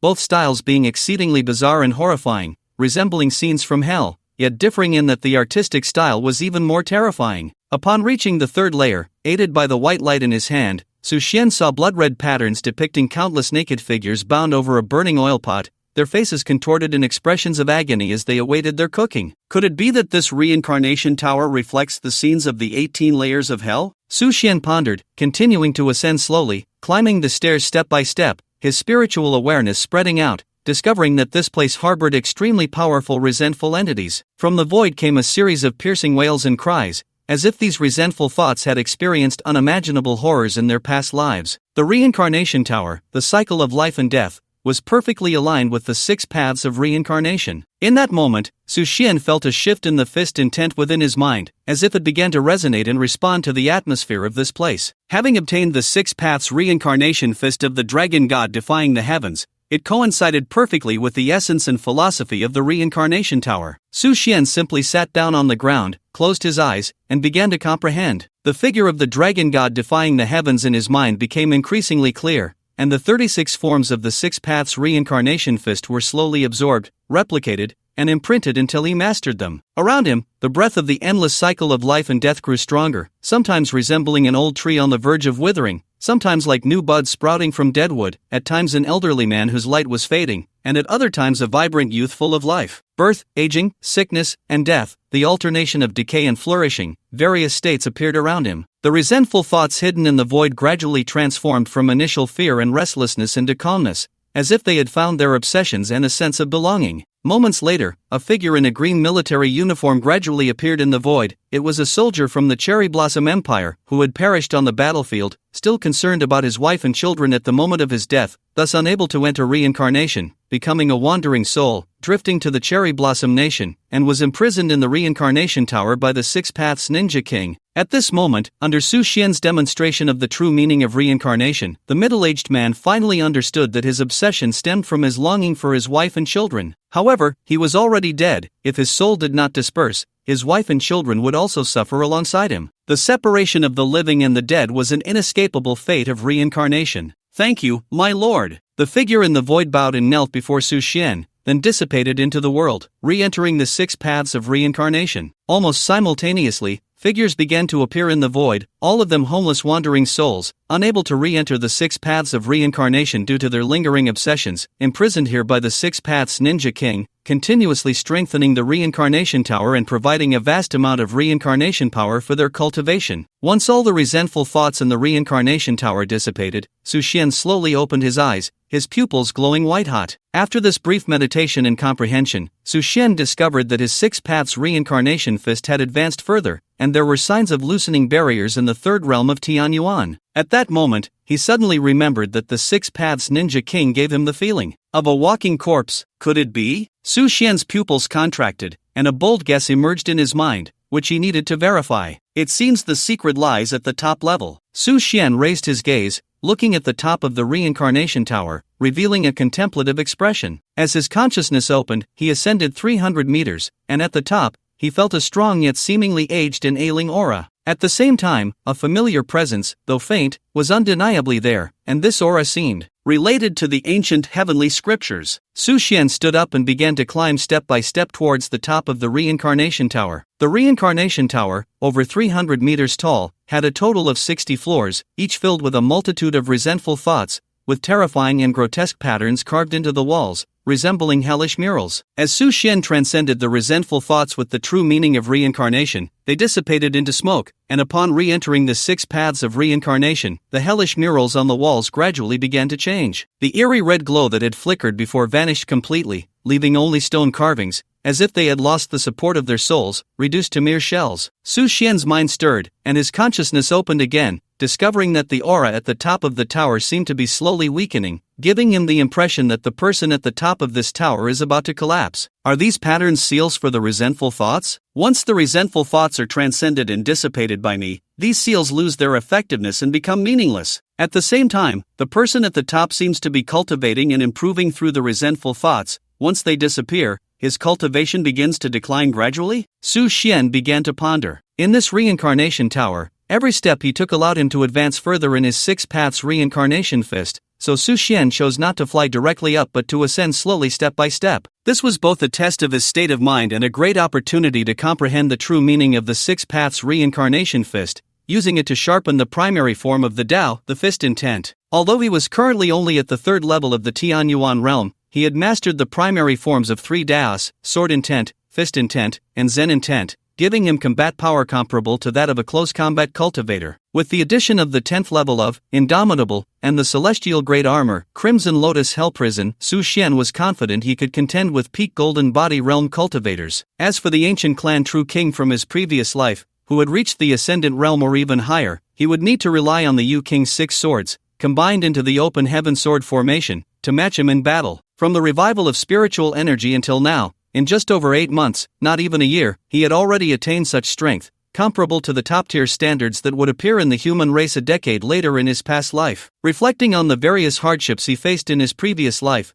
struggling to survive in the cracks, with his realm rising as slowly as a snail, Su Xian felt a deep sense of emotion. Opportunities are crucial, connections are important, but now it seemed that the information gap mastered in advance was the most vital. Calculating the time, there were still over 3 months until a full year, and by then, the revival of spiritual energy would enter its second phase, making the world even more chaotic. I must improve quickly and lay out plans in advance in those places to cope with the second phase of the revival of spiritual energy. Su Xian's eyes revealed a serious expression, feeling that time was of the essence and that he was somewhat pressed. Thus, he hurriedly quickened his pace, heading straight for the top of the reincarnation tower. Su Xian moved slowly this time, each step honing his fist intent, reaping rich rewards. 10 minutes later, when he reached the entrance at the very top, the realm of the Six Paths reincarnation fist had already reached the third level, divine arrival. According to the realm classification of the Six Paths reincarnation fist, there were 5 levels of fist intent, ranked from low to high as blood full, chi abundant, divine arrival, returning to truth,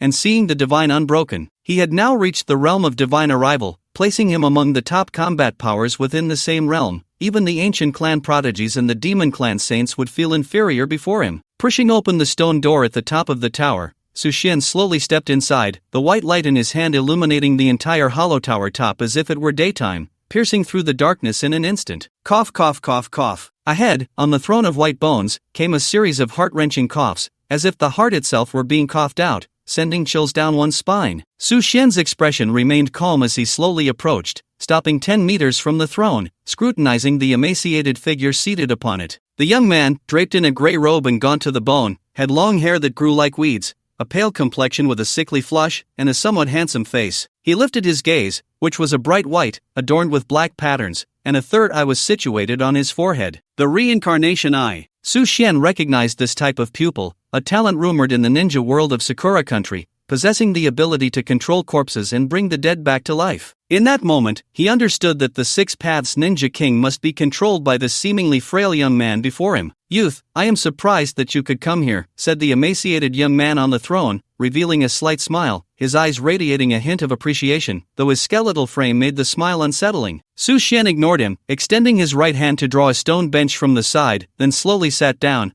pulling out a pack of cigarettes from his storage bag, lighting one, crossing his legs, and exhaling smoke. "Care for one?" The young man on the throne shook his head. "No, that stuff is too strong. I can't handle it." Su Xian nodded, calmly observing him without any fluctuation in expression. "It seems you are nearing your end." "As you can see, I am indeed nearing my end," the young man admitted generously, which surprised Su Xian a bit. "I only need to take 3 minutes of your time to finish what I have to say. Is that all right, son of the calamity?" The young man smiled slightly, and after saying this, he began to cough incessantly again. Su Xian was taken aback. How did he know he was the son of the calamity? He nodded, indicating for him to continue. "It seems you are surprised that I know you." The young man on the throne suddenly laughed. "Let me introduce myself first. My name is Janine. I can't recall how many years ago I was called the Reincarnation King. As you can see, the 6 paths were also refined by me from countless corpses. You carry the aura of an unparalleled fiend. You must have seen the ancient heavenly scriptures. Your fist technique contains the true meaning of the 6 paths of reincarnation.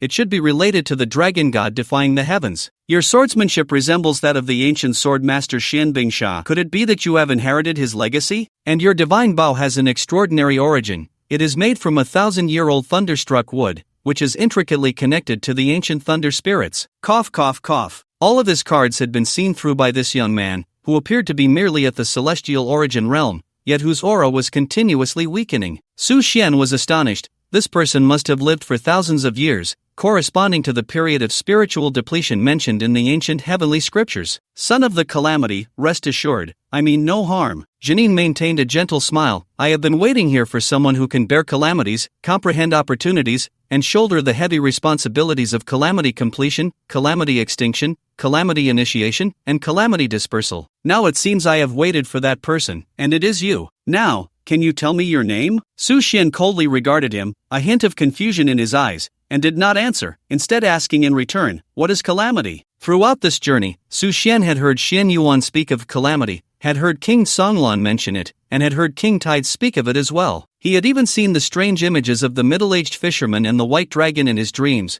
witnessed the dragon god defying the heavens battling 3 divine beings, seen Xian Bingsha practicing swordsmanship in the vast white snow, and observed the Bodhi monk achieving enlightenment. All of this, along with the sparse records of the ancient heavenly scriptures, made Su Xian feel as if he had been drawn into a mysterious whirlpool. The source of the whirlpool seemed to be related to the revival of spiritual energy, which was what this group of people referred to as calamity. After hearing Su Xian's inquiry, the reincarnation king Jinin suddenly smiled mysteriously. The so-called calamity is actually the exhaustion and revival of spiritual energy, the death and rebirth of cultivators, the destruction and reconstruction of civilizations. Perhaps in the future, you will understand and find the truth. Thousands of years ago, countless powerful beings spent thousands of years seeking the truth, but they never found the ultimate source. Therefore, as the child of calamity, this matter must be completed by you. Su Xian fell silent. It was as if nothing had been said. In the depths of his being, he felt that he would inevitably reach a high realm in the future, engaging in a life and death battle with powerful cultivators. Now, I need to tell you some news, and this news is related to the ancient heavenly scriptures you have seen. Jinin lowered his head, a look of nostalgia and reminiscence appearing on his face, as if he had fallen into memories of the past. Speaking of this calamity, it happened a very long time ago, so long that I can hardly remember. Since the beginning of the world, when all races coexisted, to the great war of the three sovereigns, countless true gods, demigods, and quasi-gods fell. I don't know how many years later, a huge graveyard suddenly appeared in the central part of the continent. No one knew how long it had existed, its area, or its origins. It seemed to have appeared out of thin air, and in the graveyard, there was an old man who had waited there for endless years. It is said that this graveyard buried ancient gods and demons. One day, a powerful cultivator who called himself the Ice Peak Demon Emperor suddenly led countless armies to attack the graveyard, seemingly to release certain things from within. Thus, the old man guarding the grave began to lead countless gravekeepers to engage in a great battle with this Ice Peak Demon Emperor. This battle was endless, time was boundless, and the world was vast. In the end, four powerful cultivators among the gravekeepers stood up to assist the old man in defeating the Ice Tribe and repelling the Demon Emperor. These four were the four Blood Guardians, and I just happened to be a disciple of the four Blood Guardians. I don't know how many years later, all the spiritual energy between heaven and earth suddenly exhausted, countless cultivators perished, and I was forced into a deep sleep. Until a few months ago, when the spiritual energy revived, this reincarnation tower began to awaken, and I walked out from it. I originally planned to restore my cultivation and continue to seek the truth of that year, but unexpectedly, this thing made me increasingly weak, and I could only rely on a large amount of resentment to sustain myself. After Jinin finished speaking, his coughing grew louder, almost to the point of being critically ill. His thin, elongated fingers pulled out a palm-sized, pure white stone from his bosom and handed it over. I feel that this stone seems to be related to the ancient heavenly scriptures. Since you are the child of calamity, it is only reasonable to entrust this treasure to you. Cough, cough, cough, cough. Jinin's breath grew weaker, and he kept coughing. Su Xian felt that he could not hold on for another minute. Without any hesitation, he took the stone and began to probe it with his spiritual sense. Immediately, he felt that the spiritual energy within him was being crazily absorbed by this stone, his life force continuously fading, yet his power was growing stronger. Stop! You cannot resist its backlash right now, Jinin shouted with all his strength upon seeing this. Su Xian hurriedly stopped. Cold sweat had already formed on his forehead, and the disappearing spiritual energy began to recover rapidly. The reincarnation king, upon seeing this, looked as if he had seen a ghost, his eyes wide. You actually still have the inheritance of the Jade Bodhi. Very good. Suddenly, the reincarnation king became extremely excited, glanced at Su Xian, and said in a deep voice, "Close your eyes immediately, and put this stone away for now. I will now impart to you the true meaning of reincarnation." Upon hearing this, Su Xian quickly closed his eyes, sat down on the ground, and began to comprehend the true essence of the 6 paths of reincarnation. In Jin Yin's white pupils, black stripes began to appear. With his hands clasped together, waves of elusive reincarnation power surged into Su Xian's body, a force unlike any spiritual energy. In Su Xian's mind, the moves of the 6 paths of reincarnation fist vividly emerged, with the dragon god defying the heavens as the leader of the dragon clan, astonishingly talented, battling against deities and contending with the heavens, creating countless divine abilities throughout his life. Apart from the forbidden technique of eternal haste, the most renowned was the 6 paths of reincarnation fist. After a massive influx of reincarnation power entered his body, Su Xian felt that the previously somewhat clumsy moves suddenly became fluid and natural, as if they were an innate instinct. Now, he sensed that the 6 paths of reincarnation fist had achieved both form and spirit, reaching a level of consummate mastery, comparable to the dragon god defying the heavens in his prime. At the same time, formless fist intent began to take shape in his mind. He had now comprehended the 3rd level, divine arrival. With the enhancement of reincarnation power, his vital energy surged abundantly, evidently reaching the great perfection of the 1st level of blood abundance and the 2nd level of chi surge. The 3rd level of divine arrival elevated the fist intent further, directly achieving great perfection after grasping the true essence of life and death in an instant. At this moment, Su Xian finally understood what the realm of divine arrival meant. The realm of divine arrival is the third stage of martial arts fist techniques. After undergoing the tempering of vital energy, the physical body reaches a terrifying level, almost equivalent to that of a golden body cultivator, invincible and flawless. At this point, the bottleneck within him was shattered. He no longer pursued an ordinary physical body but transcended it, compensating through the cultivation of spirit to reach a realm nearly comparable to that of deities, known as the earthly immortal. With the blessing of the Bodhi tree and having gained the dragon god's recognition, coupled with the unique identity of a child of destiny, Su Xian had already comprehended the 3 layers of fist intent at the Tianyuan realm, which indeed surpassed the scope of the golden body realm. After a full 10 minutes of the influx of reincarnation power, the strength within Su Xian became even more abundant and terrifying. The realm of divine arrival also directly reached the stage of great perfection, just a hair's breadth away from breaking through to the 4th layer, return to truth. Janine slowly opened his eyes, his cultivation plummeting, with no trace of spiritual energy fluctuations within him, resembling an ordinary person. His black hair turned snow white in an instant, and his appearance aged several decades in a moment. He struggled to lift his head and looked at Su Xian, his eyes filled with a hint of regret and some expectation, a complex expression. If I am not mistaken, that stone which can enhance my power but consumes life force should be a fragment of the sealed demon stone. You have now mastered the true meaning of reincarnation, gained the power of reincarnation, and your fist intent has reached the peak of the 3rd layer. You still need a helping hand to break through. You can try this sealed demon stone, but remember, if the spiritual energy cannot withstand the demand, you must stop immediately. Su Xian nodded, understood. Alright, I can only help you this far. The road ahead will be exceptionally difficult, but this is your destiny, unavoidable and inescapable. This former disciple of the 4 blood guards, a powerful being who had already reached the heavens in cultivation after thousands of years, now resembled an elderly person at the end of life, his face filled with emotion and regret. The affairs of the world are like a game of chess. The universe is unpredictable. As the words fell, the head of the king of reincarnation slowly drooped, and he exhaled his last breath, sitting down in place. Su Xian stood up, walked to him, gently closed his eyes, then bowed deeply. He then moved to an open area and took out the fragment of the sealed demon stone from his storage bag. Although he had not yet activated the stone's effects, Su Xian already felt a sharp pain upon touching it. The spiritual energy within him surged wildly, appearing extremely agitated and restless, as if it wanted to break free from its shackles. At the same time, the spiritual energy within his body was being absorbed by this stone, and his life force was gradually fading. Su Xian felt an irresistible pressure emanating from the stone, enveloping his body tightly. Now, he was just a hair's breadth away from the 4th level of fist intent, return to truth. Gritting his teeth, Su Xian directly grasped the fragment of the sealed magic stone in his hand,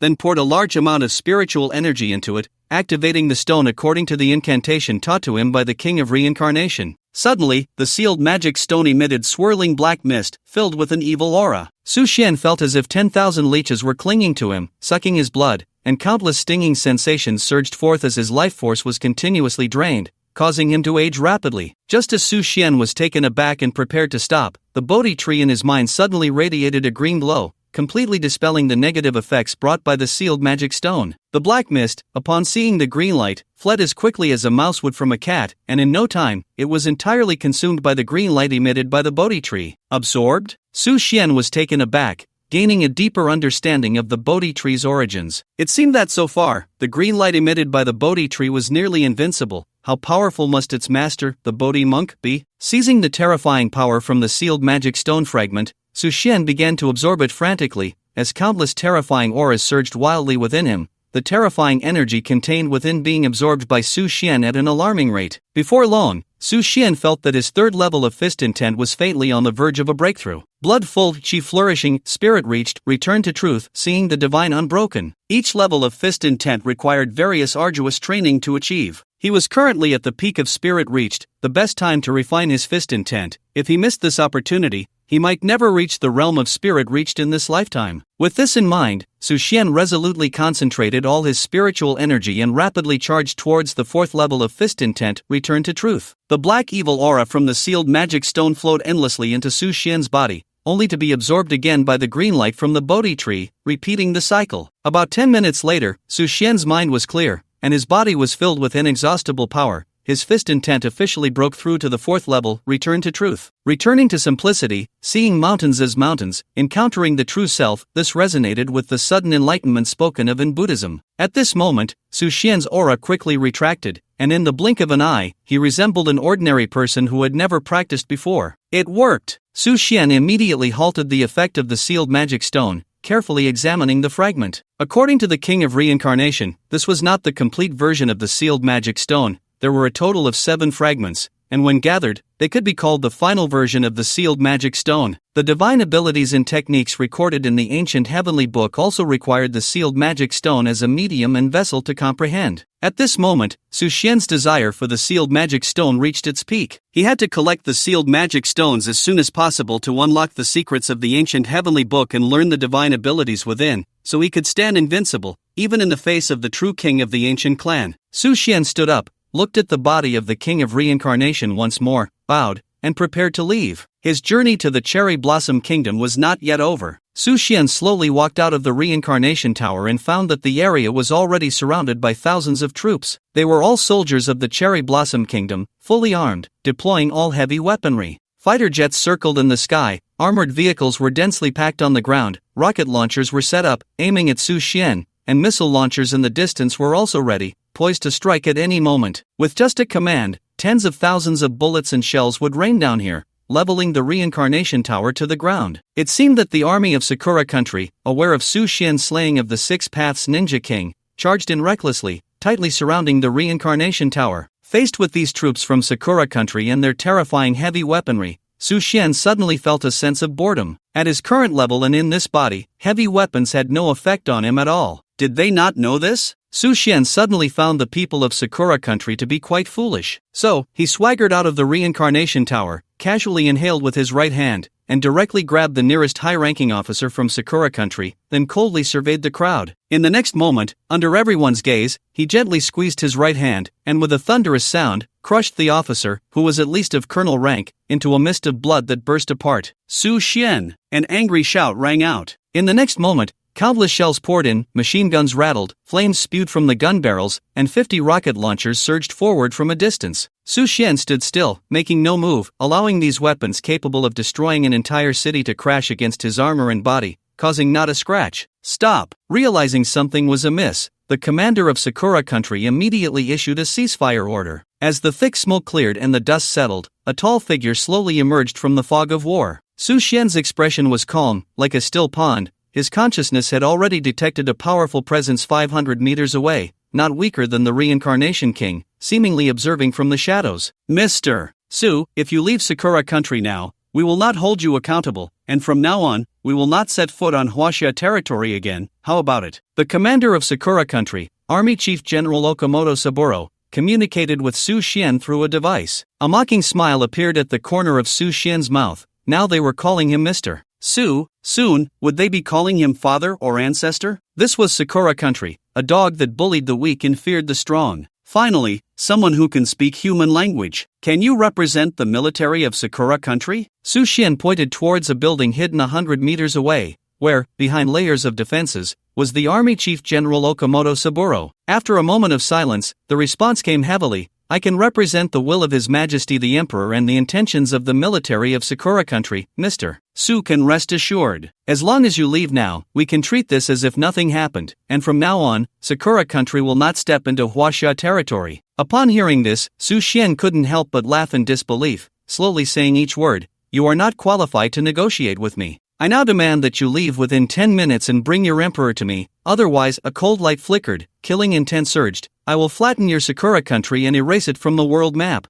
Everyone present was stunned into silence, as if frozen in place. At the same time, someone began live streaming the events of Sakura Country, and over 200 global platforms started broadcasting the scene. Faced with the siege led by the Army Chief General of Sakura Country, Su Xian stood alone, uttering earth-shattering words of dominance. Live from Huaxia, hundreds of millions of viewers began discussing with a barrage of comments at a rate of 1 million per minute. Damn! It's Su God. He actually made it to Sakura Country. A real man, doing what we've wanted to do for generations. This is going to be interesting. I hope Su God can erase Sakura Country from the map. This inferior nation shouldn't exist anymore. Militarism, destroying peace, destroying the environment, angering both gods and men. God Su is truly domineering. This statement has completely humiliated Okamoto Saburo, and now the entire Sakura country is about to become the laughingstock of the world. Ha ha, as expected of God Su, what are you still dawdling for? Why don't you go and have your emperor roll over here and kneel before God Su to beg for mercy? This time, Su Xian, with a sword in hand, charged into Sakura country, unleashing a ruthless massacre throughout the city, resulting in tens of thousands of deaths. The entire army of Sakura country was mobilized to encircle him,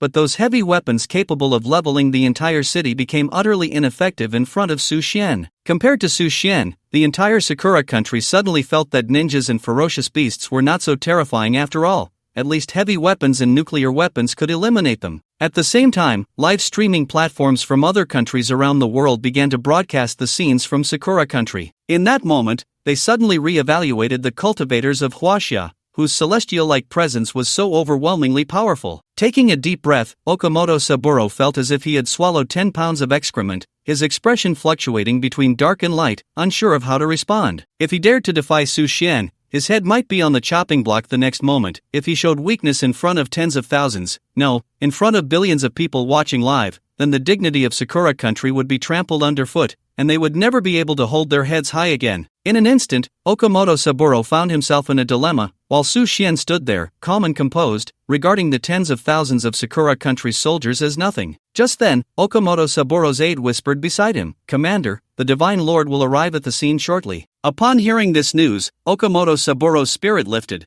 and the fear in his heart dissipated instantly. With the Divine Lord's assistance, even if Su Xian was immensely powerful, he would surely not be a match. Thinking of this, his confidence surged, and his courage reached its peak. Through the communication device, he deliberately raised his voice and shouted, "Su Xian, don't get carried away, or you will have no place to die. I'll give you 10 seconds, if you don't leave, you will bear the consequences." His words were thunderous, and Okamoto Saburo suddenly became bold, causing the live stream rooms around the world to erupt. What the hell? Did Okamoto Saburo take the wrong medicine? Why is he suddenly so bold? Could it be that Sakura country has a backup plan to counter Su Xian?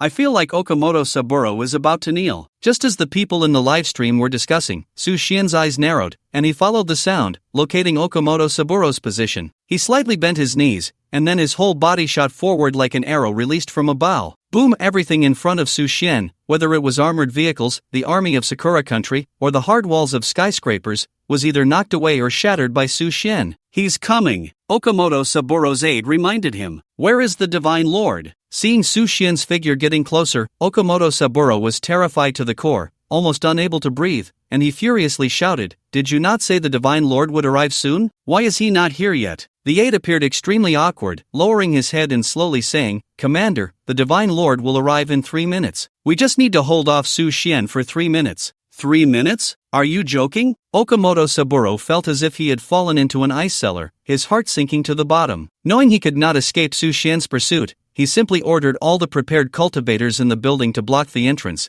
attempting to hold Su Xian off for 3 minutes. A large group of muscular, devilish humanoid beings, injected with radioactive biological elements, fully armed, stood at the door. The next moment, boom, like a missile crashing in, the momentum was grand, and the power was immense. Su Xian transformed into a nuclear bomb, crashing through at least a dozen walls, destroying countless objects. Like a tide of artificial humans, they coldly blocked the doorway, only to be directly knocked away by Su Xian. Boom! A whole section of the wall instantly collapsed, dust swirling in the air as Okamoto Saburo coughed incessantly. In the next moment, he saw a figure in white standing before him, with an utterly indifferent expression. "I told you to call the Emperor over, yet you insisted on taking matters into your own hands. Why are you so disobedient?" Su Xian's tone was calm and helpless, which suddenly gave Okamoto Saburo the illusion that Su Xian wouldn't do anything to him. "Fine, since you can't even handle this little matter, I'll go find the Emperor myself." Su Xian waved his hand, looking quite impatient, gazing at Okamoto Saburo with disdain. Okamoto Saburo let out a sigh of relief. If he went to find His Majesty the Emperor, then he would be spared and could live. Su Xian turned to leave but suddenly seemed to notice something, abruptly turning back, coldly staring at Okamoto Saburo, and said with a half-smile, "I heard that you were the chief planner for the South China Sea battle?" "What?" Okamoto Saburo's heart sank, and he quickly shook his head. "This has nothing to do with me. It was that damned black-skinned pig from America who arranged it." Far away in the American Black Palace, the president watched the live broadcast, his fork trembling in his hand, dropping to the floor, his face showing intense anger. Marshal, if you can't take action against Sakura country within 3 minutes, I will propose to Congress to dismiss you from your position. Beside him, a burly man, an American Army marshal, a towering white soldier, quickly stood up. Mr. President, I will not let you down. The soldier then left the presidential palace to start making arrangements. The live broadcast rooms around the world exploded in chaos. Everyone understood that America had always wanted to stifle Huaxia's development, even going so far as to incite all neighboring countries and frequently stir up trouble at the borders. No one expected that this time, the South China Sea battle was directly authorized and planned by the president. No wonder Sakura country had the audacity to directly invade Huaxia's South China Sea. Su Xian said meaningfully, "Is that so?" Mr. Su, rest assured, I had no part in this matter. Everything that Yamamoto did has nothing to do with me. I am the army commander. In an apparent effort to clear his name, Okamoto Saburo explained vigorously. Su Xian nodded. You have a point. In the next moment, his figure suddenly flickered and vanished, a punch coming in that directly turned Okamoto Saburo's head into a pulp, blood mist splattering, his body collapsing slowly as a headless corpse. But you still have to die. In the live broadcast room, billions of people around the globe were left dumbfounded. Su Xian's decisive killing made everyone in Huaxia's blood boil. 99% supported the execution of the Sakura country officer, while the remaining 1% were traitors and sycophants to foreign powers. At the same time, it made those countries opposing Huaxia feel a chill of unease. If Su Xian came knocking one day, what could they use to resist? Even nuclear bombs would be useless. You will now call the emperor and demand he arrive here within 10 minutes. If he fails to do so, for every minute past that time, I will kill 100 Sakura country people. Do you understand? Su Xian ignored the aide's panic and trembling, his eyes cold as water, devoid of any emotion. The aide was so frightened that his legs shook, struggling to speak. I understand. Then, with trembling hands, he took out his phone, pressed buttons for a long time before slowly getting used to it, and dialed the emperor's office. Hello, this is Deguta, Lieutenant Colonel Kojiro,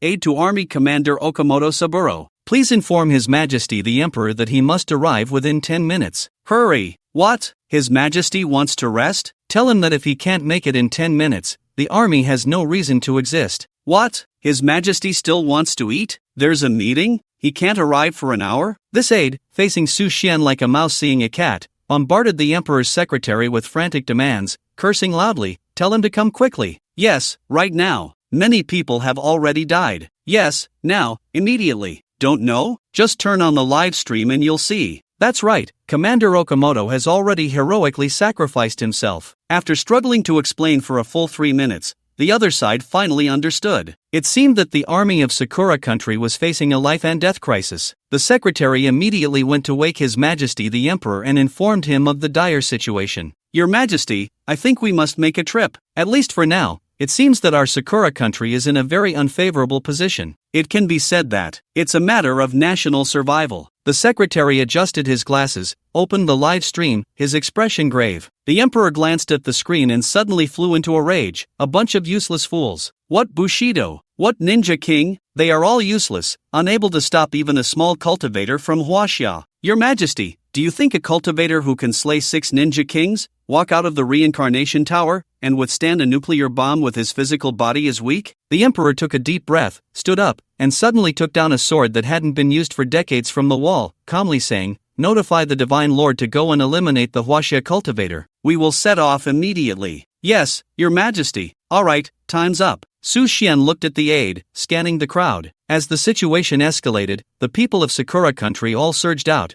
more and more, tightly surrounding the area, but no one dared to take a step forward. It seems your emperor does not take you seriously. Su Xian flicked his fingers, instantly killing the nearest group of people, blood holes appearing on their foreheads as they fell to the ground. Wait! At that moment, a voice came through the communicator from afar. Soon after, a helicopter slowly descended, and from the cabin emerged a short, middle-aged bald man with a handlebar mustache, looking at Su Xian from a distance. The surrounding people from Sakura country all bowed. Your Majesty. A smile appeared at the corner of Su Xian's mouth. This man was the current ruler of Sakura country, Emperor Anpei. Mr. Su, please stop. Anpei, who looked unremarkable, even somewhat ugly, and was short in stature, had a very poor image, but the aura he carried was not to be underestimated, subtly exuding a sense of pride and authority. However, unfortunately, these did not hold any weight in front of Su Xian. You are Anpei? Su Xian pointed his long sword at him from a distance, his eyes narrowing slightly. Indeed. Ignoring the advice of his subordinates, Anpei slowly crossed the isolation zone, walking through the parted crowd, his eyes calmly fixed on Su Xian, stopping 20 meters away. Mr. Su, please state your conditions. Anpei appeared very calm, but in reality, cold sweat had already broken out behind him, his palms drenched. The man in front of him, this so-called god of death from Huaxia, had killed over 1 million ferocious beasts and split the country of Asan in half with a single sword. Hundreds of millions around the world feared him deeply, that fear was ingrained in their bones. He knew very well that at this moment, there was no need for harsh words,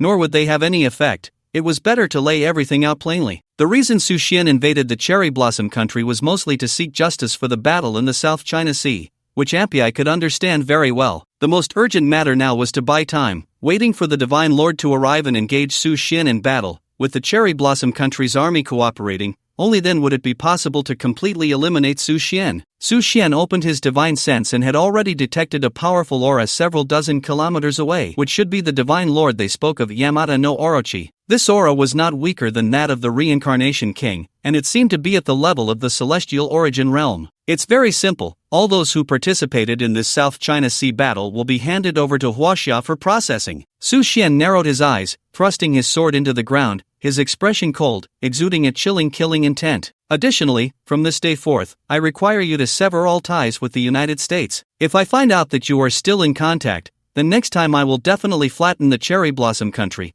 erasing you from the map completely. Thirdly, from this day forth, you will submit 10,000 mid-grade spirit stones to Huaxia every month. Fourthly, all losses incurred by Huaxia in this South China Sea battle will be paid by you, with an additional cash compensation of 100 billion, and note that it is in Huaxia currency. Fifthly, all officers of the Cherry Blossom Empire at the rank of general and above must collectively go to Huaxia and defeat and comfort the souls at the site of the massacre from years ago, within 7 days. Sixthly, you will represent the Cherry Blossom country and publicly announce your past crimes to the global media, as well as the mastermind behind this South China Sea battle, and apologize to Huaxia. If you dare to conceal anything, I will flatten your entire Cherry Blossom country. Ampi frowned, and the faces of tens of thousands present showed extreme anger. Su Xian's 6 demands were each more difficult than the last, each one trampling the dignity of the Cherry Blossom country into the ground, and the spirit stones and cash were astronomical figures. It could be said that he could not agree to these 6 points at all, and the people of the Cherry Blossom country would not allow him to agree either. Bold, impudent, do you want the Cherry Blossom country to bear 1,000 years of humiliation? You little brat from Huaxia, don't be so aggressive. The Cherry Blossom country and Huaxia are closely connected, with deep roots. Have you forgotten Huaxia's way of peaceful coexistence? Have you forgotten the etiquette of your great nation? Faced with the impotent roars of the Cherry Blossom people, Su Xian said nothing. Anyone who dared to speak out against him was instantly killed without leaving a single survivor. This scene drove the anger of tens of thousands of Cherry Blossom soldiers to the extreme, yet they did not dare to act rashly, the memory of just having withstood rockets and nuclear bombs still fresh in their minds. Mr. Su, I really cannot meet your demands. Ampi forced a smile, continuing to buy time.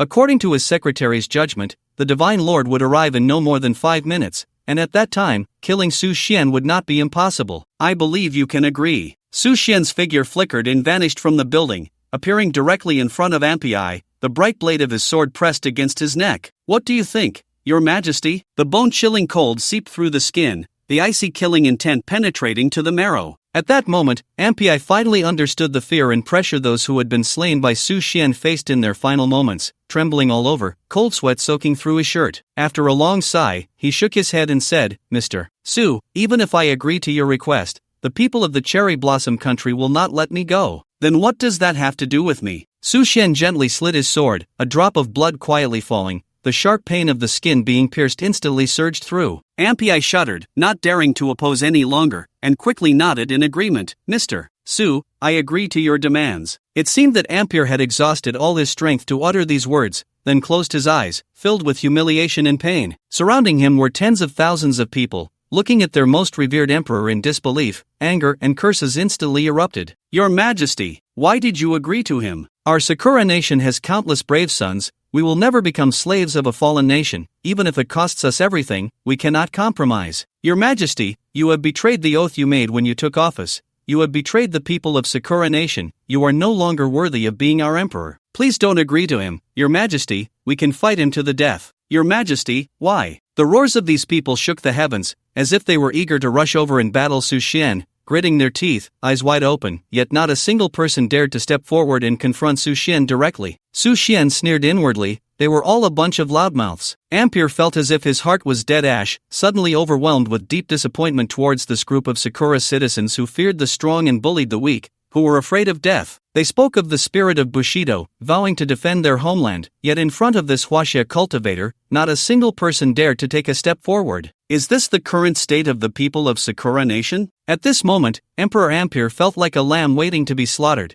and he felt a deep disappointment, even disgust, towards the citizens of Sakura Nation. Very well, I hope you arrange it immediately. I will not leave here today. Report any progress to me at the first opportunity. Su Xian put down his long sword, turned, and walked towards the reincarnation tower, yet inwardly he was sneering. His divine sense had already detected the location of that powerful aura, less than 500 meters away, but it did not reveal itself, seemingly observing. Tens of thousands of people watched as Su Xian went on a killing spree, threatening the emperor, killing with ease, yet powerless to act. Just as Su Xian was about to step into the reincarnation tower, a loud roar suddenly echoed from the sky. Huaxia cultivator, dare you come to the heavens for a battle with me? A figure suddenly appeared in the sky. To everyone's astonishment, the tens of thousands of citizens of Sakura Nation knelt down in unison, their faces filled with reverence, prostrating themselves. Lord Divine Monarch. Su Xian raised his eyes and saw a tall figure in the void, draped in a gray fox fur, with long black hair, a handsome face, and a pale complexion tinged with a hint of sickly red. The young man had blood-red totems painted on his face, with 16 long swords inserted into his back. Leaning down to look at Su Xian, a fleeting seriousness flashing in his black pupils. Yamada no Orochi Lu Ji. This fearsome demon, said to appear in the legends of Sakura Nation, had actually emerged from a laboratory after the revival of spiritual energy, gaining immense fortune, cultivating to the Tianyuan realm, and becoming a hero of Sakura Nation. For Sakura Nation, this was somewhat tragic. However, Su Xian could be certain that this young man claiming to be Yamada no Orochi was not the same as the one in the myths of Sakura Nation. He immediately soared into the air, standing still in the void, confronting Lu Ji from a distance, the ice soul cloud mist sword in his hand radiating an unmatched cold light, instantly turning the void cold and murderous, the temperature dropping by dozens of degrees. Good sword! Lu Ji's pupils contracted as he looked at the milky white long sword in Su Xian's hand, his heart shaken, realizing that this sword was likely a divine weapon. He did not dare to be careless, drawing a 3-foot-long demon sword from his back, the blade curving like a crescent moon, exuding an evil demonic aura. This sword is called Amaterasu, known as the first demon sword. Today it will be used to slay you, a fitting use of its purpose. Lu Ji's expression was calm, his demeanor composed, putting on a good show, causing the citizens of Sakura Nation below to erupt in excitement. Su Xian naturally noticed the extraordinary nature of this demonic sword. It seemed to seal a terrifying existence of extreme malice, yet it was far from being a threat to him. With a horizontal slash, a myriad of sword light swept across the battlefield, as if the heavens and earth were about to be cleaved in two by this sword radiance, endless chaotic currents swirling in the air, reducing all living beings to powder. Lu Ji's pupils constricted, as if facing a great enemy. As Tian Songyun swung, black demonic energy spread through the void, and a reddish-brown sword light ignited, colliding with Su Xian's sword light, resulting in a thunderous explosion that sent a terrifying airflow rippling through the void, tearing it apart. Su Xian moved, opting for close combat, his long sword emanating a terrifying chill that froze any object it touched. In contrast, Lu Ji's long sword released a dreadful demonic aura that corroded anything it came into contact with. As they fought in close quarters, their divine weapons clashed, producing waves of terrifying energy that seemed capable of destroying the heavens, rising to great heights, obscuring the sun and moon, causing the entire void to tremble. Below, tens of thousands of cherry blossom citizens stared blankly at this scene in the sky, murmuring to themselves, is this a battle between gods? Su Xian had inherited the Shenbing Sha, comprehending that ice ceiling 10 breaks, and his swordsmanship had reached its peak. With 3 layers of sword intent, he was incredibly formidable, and in just a moment, he had carved over 100 sword marks on Lu Ji's body. The gray fox fur was instantly stained red, yet Lu Ji's aura did not weaken. His pupils radiated an unusual blood red. Cultivator of Huaxia, you have gained my recognition. Next, you will face a scene you can never forget in this lifetime. As the words fell, Lu Ji rapidly retreated. After taking a sword strike from Su Xian that nearly severed him in half, his blood-red eyes grew even more intense, his entire body surging with blood energy, a mix of decay and blood aura enveloping him. He raised his head and let out a strange cry. In my name, I summon the 8-headed serpent god. Gates of hell, open. Suddenly, a black vortex with a diameter of 10 meters appeared in the void, resembling a door, surrounded by swirling, distorted black mist, from which torrents of demonic energy were released. Lu Shi's body began to swell, the gray fox fur exploding off to reveal his muscular form, his height increasing by 10 meters, resembling a giant. Tian Songyun also grew larger, expanding to 4 meters long, flickering with a dim light. Lu Shi's pupils turned blood red, his handsome face becoming incredibly twisted and ferocious, the skin wrinkling into a dry, shriveled visage, resembling an old man on the verge of withering, before being pushed apart by the objects within. Lu Shi's body underwent a tremendous transformation, unconsciously emitting a sound akin to a python's hiss, and then a cracking noise came from his neck as his original head snapped off, blood gushing from the wound as 8 python heads sprouted in its place, their dark scales reflecting eerie light. Roar! The 8 massive snake heads hissed and roared in unison, and Lu Shi's body began to change. His original form shed its skin like dehydration, slowly falling away to reveal a gigantic snake body, winding and coiling, stretching a full 100 meters long, spanning the void. All of this transformation occurred in the blink of an eye. Once the 8-headed snake body fully emerged, its tail began to split, the 8 tails spreading apart, occupying half the sky. You are strong, but you are still merely at the Tianyuan realm. Cultivator of Huaxia, you have gained my recognition, but you will still die. With a furious roar that pierced the clouds, the 100-meter-long 8-headed serpent finally revealed its complete form, obscuring the sky with its overwhelming presence. Meanwhile, the 16 long swords that had been behind Lu Shi now flew out in unison, heading straight for Su Xian. After revealing its true form, the 8-headed serpent's realm directly ascended to the 5th level of the heavenly origin, surpassing Su Xian by 2 realms. Now that looks more like it, Su Xian nodded, his eyes filled with endless fighting spirit. In nearly a year, he had killed countless foes and slain the fierce beasts of the 4 realms of Huaxia, yet he had never encountered an opponent who could match him. The Tide King could at most be considered half an opponent, and that was only because he could unleash the divine ability All Directions Annihilation. The Reincarnation King also counted as half, but unfortunately, his cultivation had not recovered, and he was backlashed by the sealed magic stone, nearing the end of his life. As for the remaining beast lords and half-demon cavalry leaders, most were nothing more than insignificant figures, hardly worth mentioning. Now, the fully formed Lu Ji had some semblance of a challenge that piqued his interest. Suddenly, Su Xian retracted his long sword, the red lotus prison armor he wore flaring with a bright red light, growing ever more intense. His eyes blazed white-hot, and his white robes billowed in the wind as he clenched his fists, an endless aura of reincarnation surging from his body. 6 paths of reincarnation fist. Su Xian's pupils suddenly constricted, his figure like lightning, soaring through the air. Before he even arrived, his fierce fist technique had already spread out like a storm. Boom! 16 flying swords were sent flying back by the 6 paths of reincarnation fist, emitting a whistling clang in the air. The 8 heads of the 8-headed serpent opened their massive jaws, howling angrily at the sky, a foul stench emanating that nearly enveloped the entire sky, making one dizzy. Su Xian remained unafraid, his palms like the wind, dispersing the noxious odors, then leaped onto one of the serpent's necks, raising his right hand to strike down fiercely at its head. Bang bang bang, each punch landed with a thud, a terrifying force crashing down, infused with the power of reincarnation, and in an instant, the serpent's head was smashed to a bloody pulp, continuously howling in pain. The remaining heads, sensing the dire situation, lashed out like whips towards Su Xian, roaring fiercely as they came. Su Xian's entire body radiated a blood-red glow, ignoring them completely, and with his formidable physique, he withstood the sweeping strikes of the tails. The thudding sounds fell upon him like raindrops, yet they caused no harm, not even dimming the light of his armor. Did you not eat? Is that all the strength you have? Glancing at the 8-headed serpent, Su Xian mocked. Instantly, Lu Ji, with one head smashed to pieces, howled in a frenzy, the remaining 7 heads stretching out, their gaping maws opening wide, spewing forth a stream of dark green poison arrows directly at him. The air was filled with a strong corrosive aura, accompanied by a foul stench, the atmosphere itself corroding with a hissing sound. Su Xian sensed the intense toxicity contained in the green arrows and did not dare to be careless. He immediately leaped back, his figure drifting like a ghost, evading the spray of poison arrows. Roar! Seeing that it was helpless against Su Xian, the 8-headed serpent grew even angrier,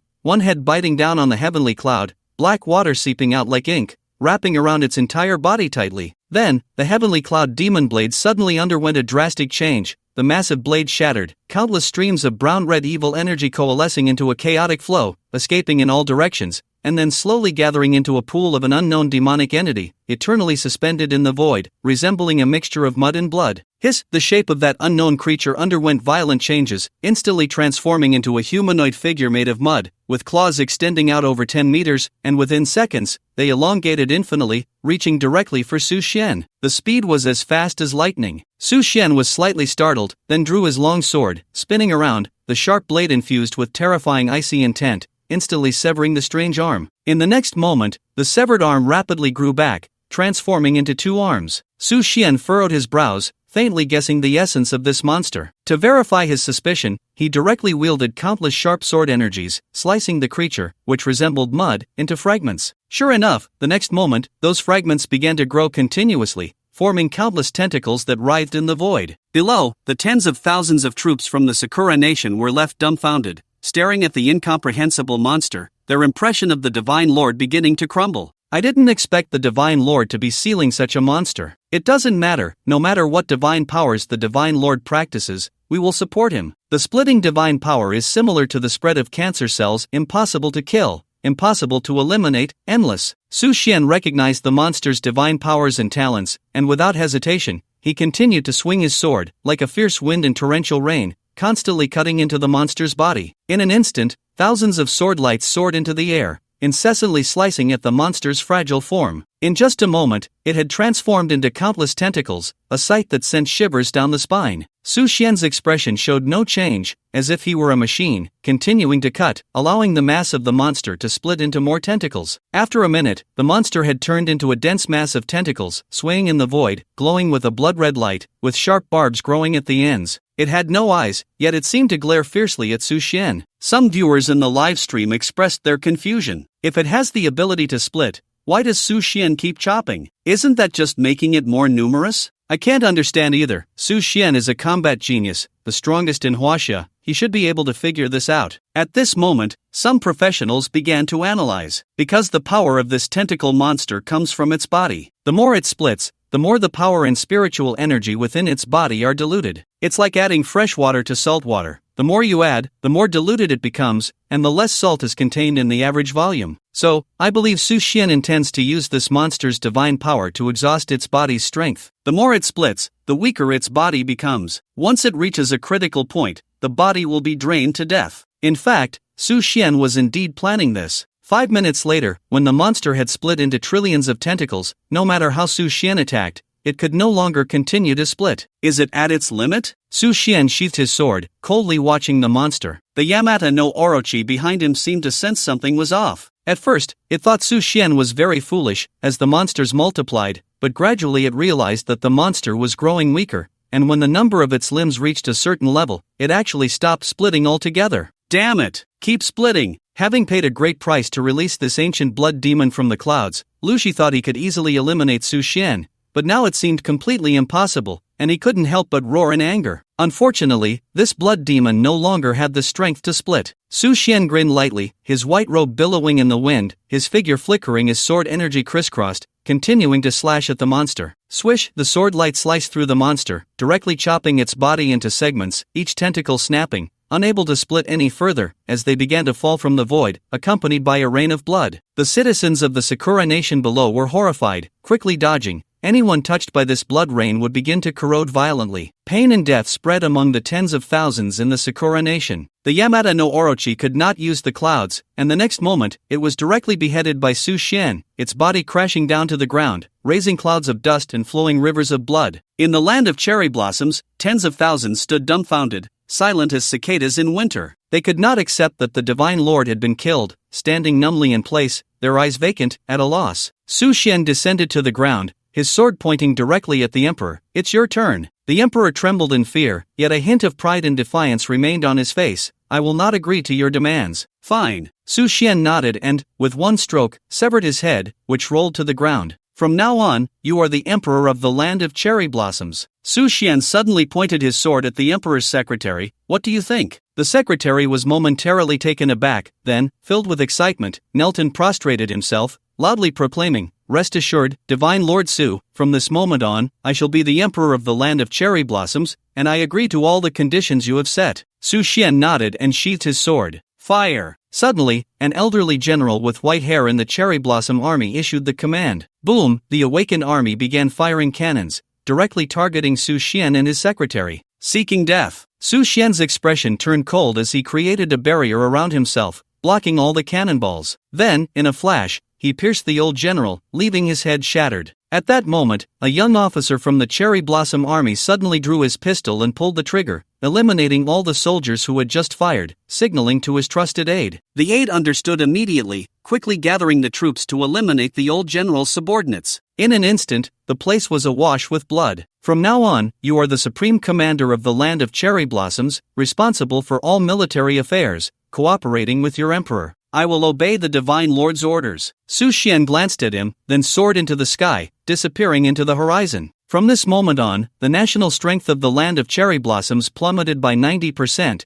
its international reputation reduced to zero. His objectives had been achieved, and with unexpected gains, Su Xian felt there was no need to stay any longer, so he left directly. After his departure, the young officer, now appointed as supreme commander, immediately began a series of power-grabbing maneuvers. Once the arrangements were made, Su Xian no longer cared about the fate of the land of cherry blossoms. Since it had been broadcasted globally, the entire world had witnessed the series of events unfolding in the land of cherry blossoms. Due to its disregard for humanity, advocacy of militarism, economic sanctions, trade restrictions, cultural invasions against neighboring countries, and even dumping nuclear wastewater into the ocean, harming the interests of nations worldwide, no country was willing to come to its aid or even speak out. Of course, aside from the inhumane actions of the land of cherry blossoms, the main reason was the presence of Su Xian. From today onward, Su Xian's name had become known worldwide. The foremost cultivator of Huaxia, the terrifying killing god, the strongest in Huaxia, the sword immortal. A series of titles were bestowed upon Su Xian, each one striking fear into the hearts of many. Naturally, from this moment on, the global landscape underwent a tremendous change. First, in the South China Sea region, where 6 nations previously jointly governed the area and held territorial rights,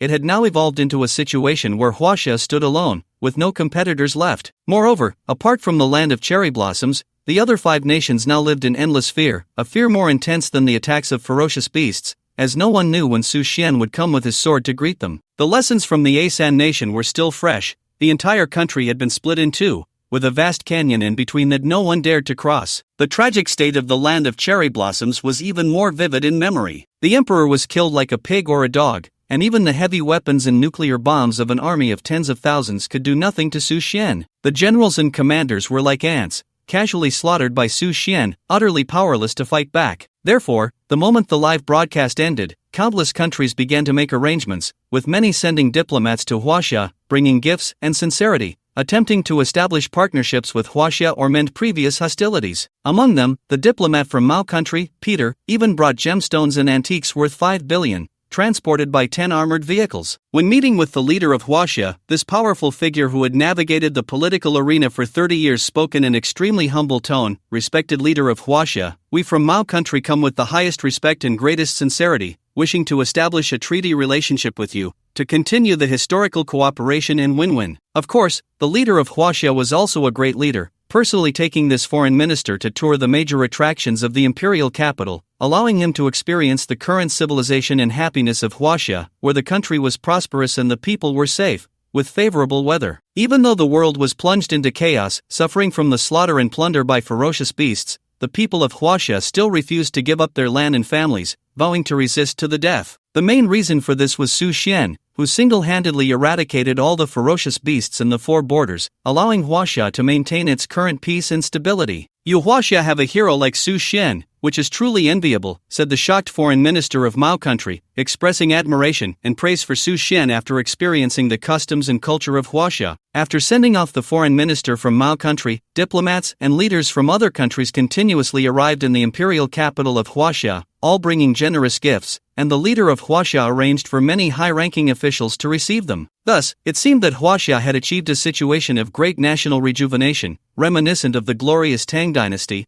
with nations coming to pay their respects. Even the cherry blossom country came to apologize, with the new emperor bringing all the criminals involved in the South China Sea invasion and, at Su Xian's request, publicly acknowledging the crimes committed against Huaxia in the past, then removing his upper clothing and kneeling in the cemetery to repent for 7 days. At the same time, they brought a large number of spirit stones and treasures, as well as cash, as compensation. This scene excited over 1 billion people in Huaxia. The militaristic cherry blossom country had burned, killed, and plundered on Huaxia's land in the past, committing all sorts of atrocities, and for many years they had denied it, even refusing to admit guilt in international courts, which had long angered the people of Huaxia. Now, they finally admitted their guilt, fulfilling a great wish for all the people of Huaxia. As expected of God Su, who resolved the issue that the cherry blossom country had refused to acknowledge for so many years. Yes, with God Su and Huaxia, we can be so stable, so prosperous, and peaceful. At this moment, Su Xian's image among the people reached its peak, instantly becoming larger than life. Most countries rushed to Huaxia, bringing gifts and sincerity,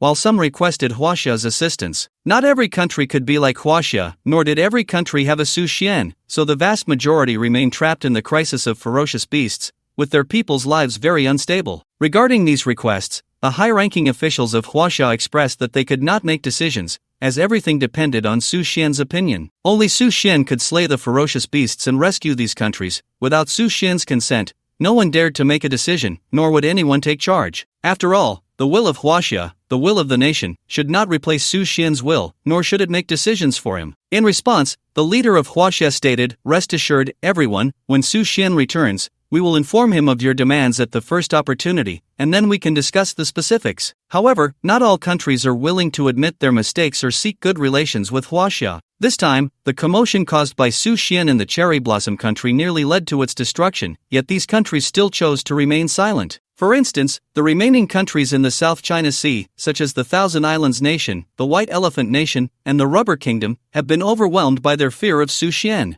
They have no courage to approach Huaxia. Additionally, there are some Western countries that have always been at odds with Huaxia, using various underhanded tactics to hinder Huaxia's development, sanctioning its trade and economy, engaging in cultural invasions, and inciting divisions along Huaxia's borders. Among these countries, the United States leads the way. In the imperial capital of the United States, the Black Palace, in the large conference hall, President Gil sat silently in the main seat, dressed in a well-fitted suit, his expression dark, with anger and dissatisfaction flickering in his eyes. Around him sat various bigwigs from the military, political, and business sectors of the United States, all silent, heads bowed, not daring to meet the president's gaze. This battle in the South China Sea had ended in failure, and the emperor of the cherry blossom country, that fool, had directly exposed the United States. Although the United States has superheroes, the Avengers organization, they are reluctant to deploy them against Su Xian, as they are unsure of the terrifying extent of his current power. Even the ancient blood demon could be easily slain.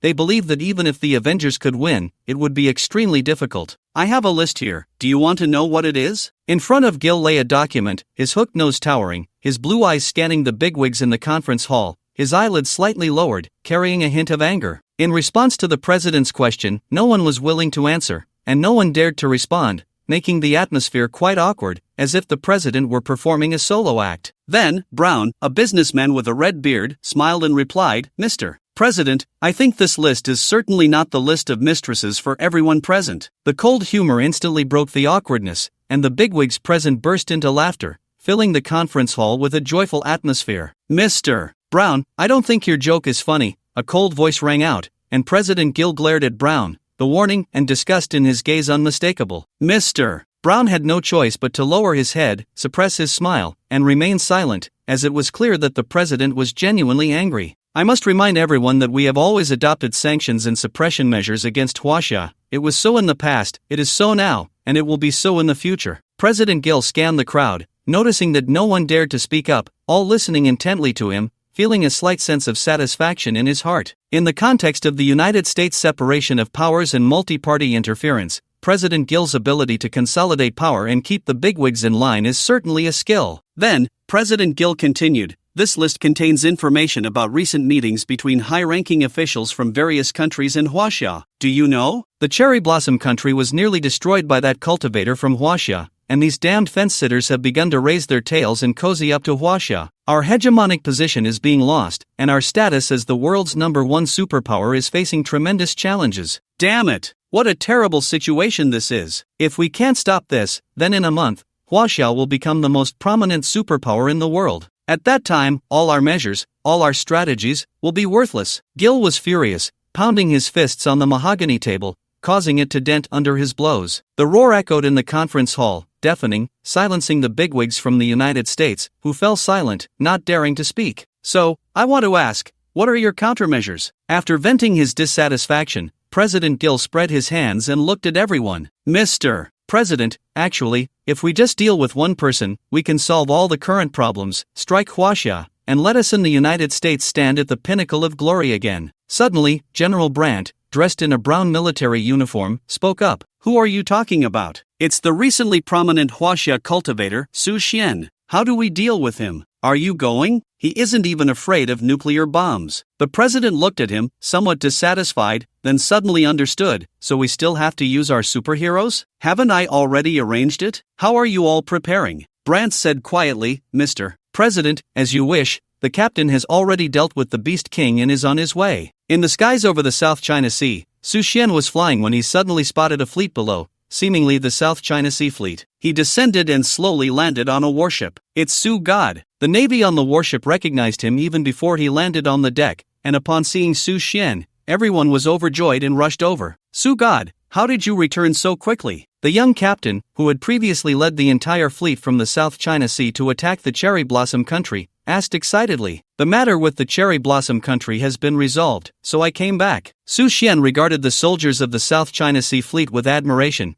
They had persevered against 10 times their number without any complaints, truly standing tall as men. What? The nearby officers were stunned. This, Su God, isn't this a bit too fast? We just set out not long ago, and you've already resolved it? The captain couldn't help but smile wryly, as he had originally planned to lead his brothers to defy military orders and attack the Cherry Blossom Country, intending to make a big move. However, before his fleet even reached the territorial waters of the Cherry Blossom Country, Su Xian directly informed them that the entire Cherry Blossom Country had already been dealt with. He could imagine what Su Xian meant by resolved. It was basically a slaughter that forced the Cherry Blossom Country to surrender. So, are you planning to attack the Cherry Blossom Country? After hearing the captain's description, Su Xian couldn't help but chuckle. On one hand, he admired these hot-blooded men. On the other, he acknowledged their courage. Any Huaxia person in their place would likely do the same, picking up weapons and leading their brothers straight to the Cherry Blossom Country. The captain scratched his head awkwardly and said, the brothers also wanted to contribute a little, sorry to make Su God laugh. Su Xian's expression turned serious as he shook his head, saying, no,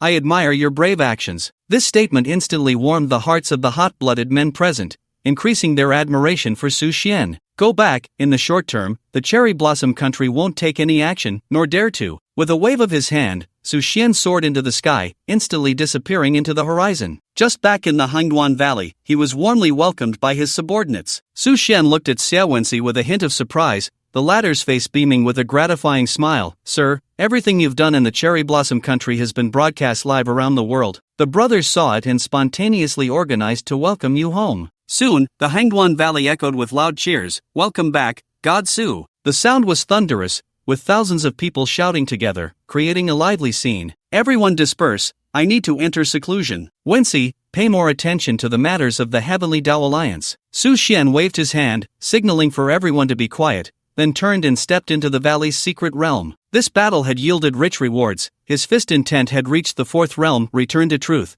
and he had fully grasped the mysteries of the Six Paths Reincarnation Fist, also obtaining the inheritance of the Reincarnation King, further advancing his cultivation. Additionally, he had acquired fragments of the sealed magic stone. As long as he found the remaining 6 pieces, he could synthesize the complete version of the sealed magic stone, a treasure known as the first magic stone of ancient times, containing terrifying power and essential for unlocking the ancient heavenly scriptures. Finally, Su Xian's 3 barriers of the Tianyuan realm began to show signs of loosening. Therefore, after the battle, Su Xian hurried to Hangduan Valley, even canceling his meeting with Longteng. There was simply no time. Su Xian felt that the revival of spiritual energy in this life was much more complex than in the previous one, and many beings had arrived early, which was definitely not a good sign. He had to enter seclusion immediately to break through his realm. Seeing that the 6 swords of King Yu seemed to have no significant reaction, Su Xian understood that his current realm was insufficient to activate them. He remembered that in his previous life, Luo Sun and the others could only activate the opening Heaven Sword Array after reaching the Golden Body realm. It seemed that this life was the same, the only difference being that the master had changed to himself. Closing his eyes, Su Xian absorbed all 2,000 spirit stones, the spiritual energy within him reaching a terrifying level, almost bursting out of his body.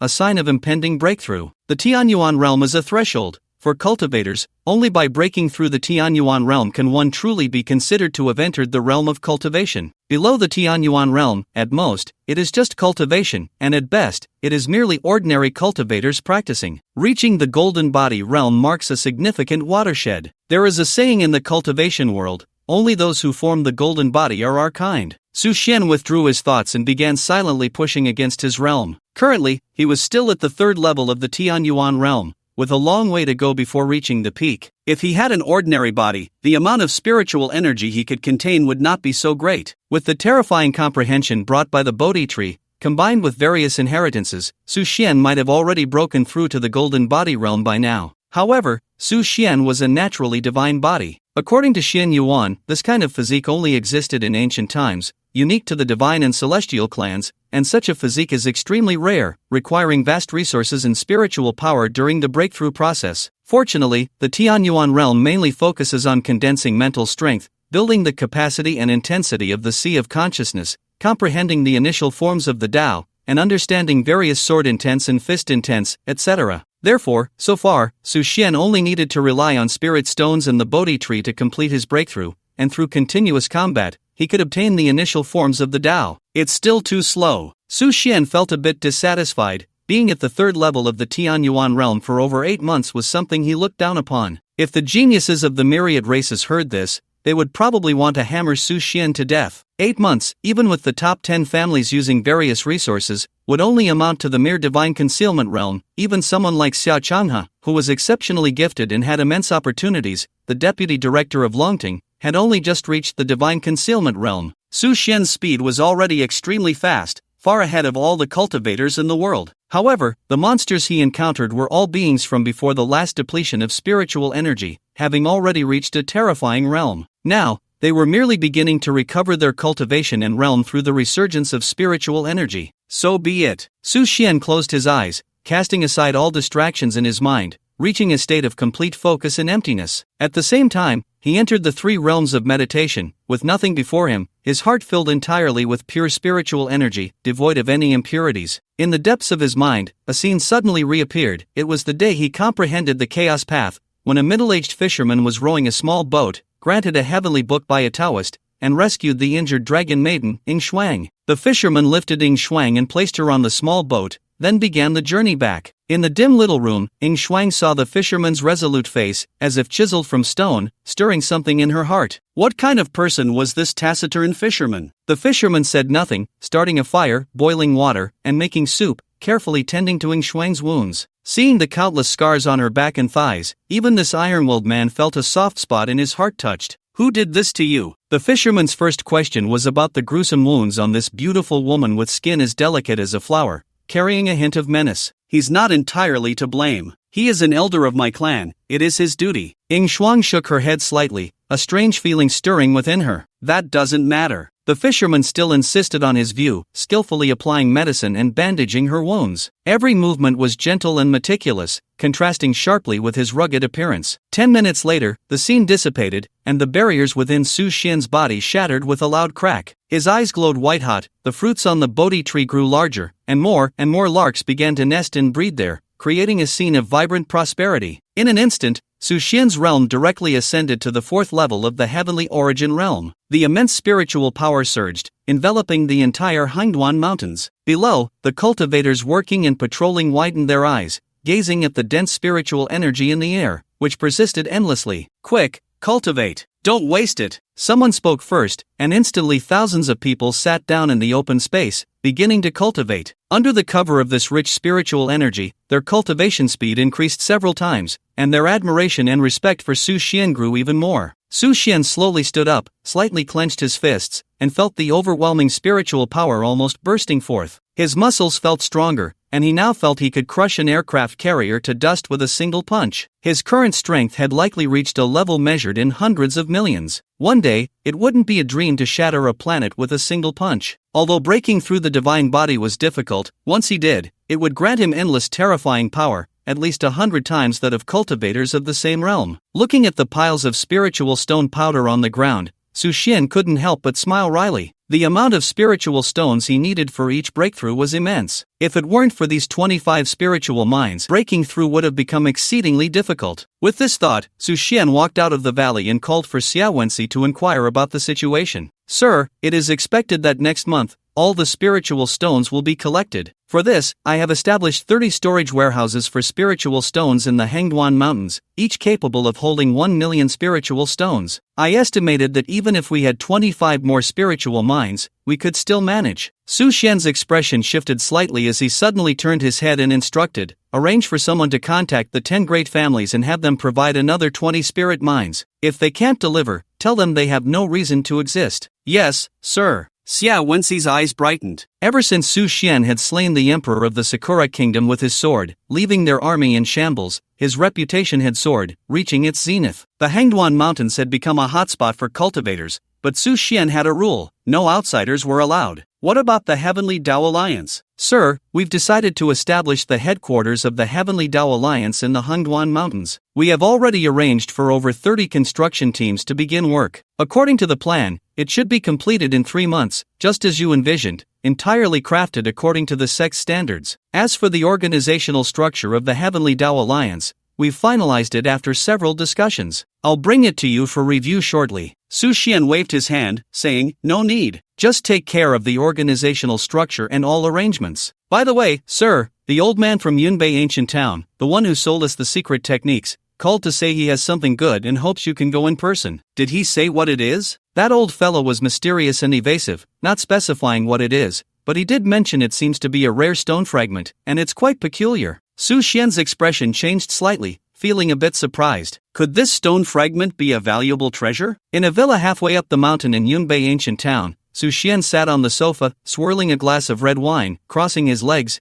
and began to exhale smoke. Opposite him sat an old man in a blue robe, with a neatly combed beard and hair, wearing a smile. This was the eccentric old man who had sold the secret techniques to Su Xian. However, the old man's white hair had vanished, and he appeared refreshed and spirited, completely different from the frail figure Su Xian had first encountered. When did you find out? The old man approached, poured a cup of tea for Su Xian, his demeanor calm, exuding a natural aura that seemed somewhat profound and inscrutable. Su Xian raised his teacup, clinking it with the wine glass, and extinguished the remaining half of his cigar in the ashtray, his expression indifferent. At first, I truly didn't know your identity, but I sensed you weren't as simple as you appeared, not just a street con artist selling so-called secret techniques. However, at that time, I couldn't be sure you were a cultivator until you received my money, built a villa at the foot of Nanyang Mountain, and told me the heavenly book was on the mountain. That was when I realized you must be a cultivator. Later, after the spiritual energy revival, your news was almost non-existent, which further confirmed my suspicion that you must have gone into seclusion to cultivate or restore your powers. And now, with your call to my assistant, telling him you obtained that stone fragment, I can be fairly certain you are one of the powerful beings that existed during that calamity years ago. Su Xian's expression suddenly became very serious as he sincerely looked at the hidden old man before him and clasped his fists, asking,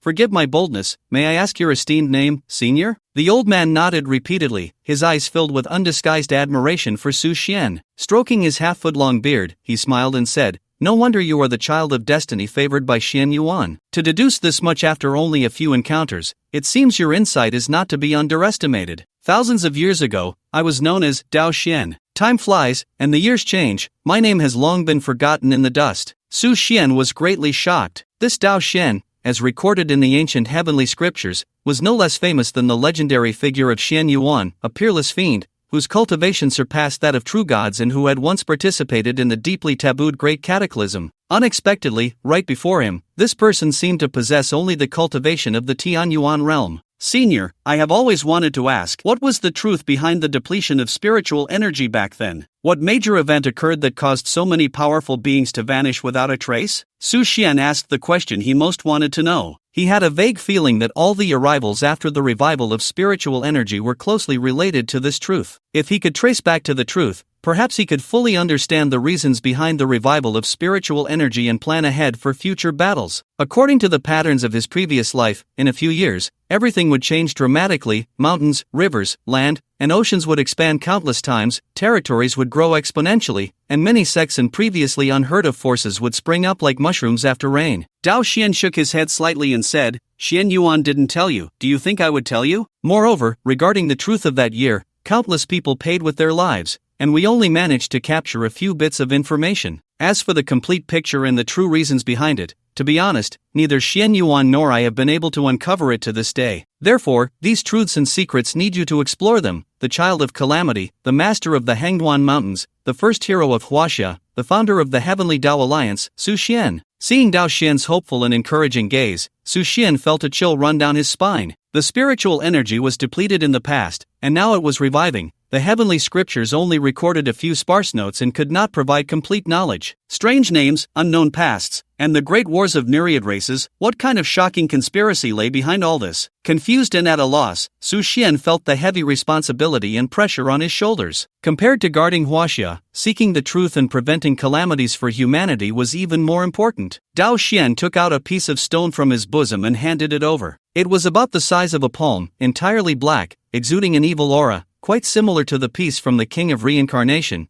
This is a fragment of the sealed demon stone. You have one piece obtained from the King of Reincarnation, and with a few more, you can gather them all. When the complete sealed demon stone appears, you will be able to fully understand the records of the heavenly scriptures. Su Xian took the fragment and pulled out another piece from his storage bag, joining them together, and they fit perfectly, sticking together seamlessly. The King of Reincarnation, as a disciple of the four blood guards, was not to be underestimated. Even he found it extremely difficult to control the fragments of the sealed demon stone, yet Dao Xian seemed unaffected. The King of Reincarnation overextended the power of the sealed demon stone fragments, attempting to reshape the six paths and restore his cultivation, but unexpectedly suffered backlash. If it were during his peak, he wouldn't have been harmed by even the complete sealed demon stone, let alone fragments. I am different. Although I carry the fragments of the sealed demon stone, I have not used their power, so there are no side effects. Seemingly sensing Su Xian's confusion, Dao Xian patiently began to explain. After putting away the fragments of the sealed demon stone, Su Xian suddenly raised his head, looked directly at Dao Xian, and asked, "Senior, the King of Reincarnation mentioned some matters regarding the Great Calamity,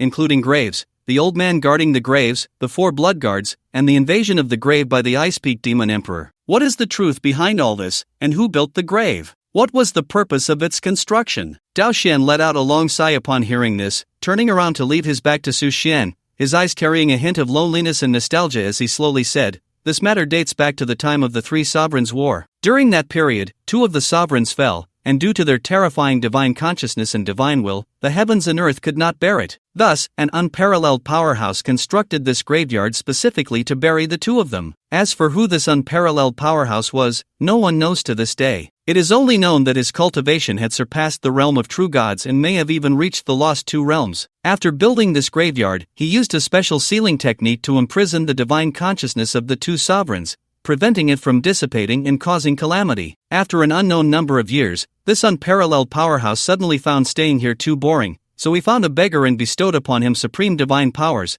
but as a condition, the beggar had to guard the graveyard for all eternity. This beggar is the Gravekeeper Elder mentioned by the King of Reincarnation. His specific name has been lost to time, and no one knows it. From then on, this graveyard became a place of divine burial, known as the Grave of the Gods. Later on, in the extreme northern wilderness, a powerful figure from the Qinghe clan rose to prominence, stepping into the realm of true gods, mastering the rules of ice, unifying the northern wilderness, and was revered by his clan as the Ice Peak Demon Emperor. This first-generation demon emperor, upon hearing that powerful deities were sealed within the graveyard, attempted to release them, thus organizing the Ice Sealing clan to launch an attack on this grave of the gods. Su Xian was greatly shocked. It turned out that this graveyard was indeed a place of divine burial, entombing those ancient true gods. No wonder he had heard from the King of Reincarnation that this grave of the gods often faced attacks from powerful beings attempting to awaken the terrifying entities within. "Senior, what happened next?" Dao Xian's eyes suddenly revealed a hint of pain, and he shook his head. Later, the Gravekeeper Elder summoned countless powerful beings, cultivating innumerable outstanding disciples, and engaged in a fierce battle of epic proportions with the Ice Peak Demon Emperor. In that battle, tens of thousands of demigod-level beings took action, nearly shattering the entire small world, and the sealing power of the Grave of the Gods was on the verge of dissipating. Fortunately, at a critical moment,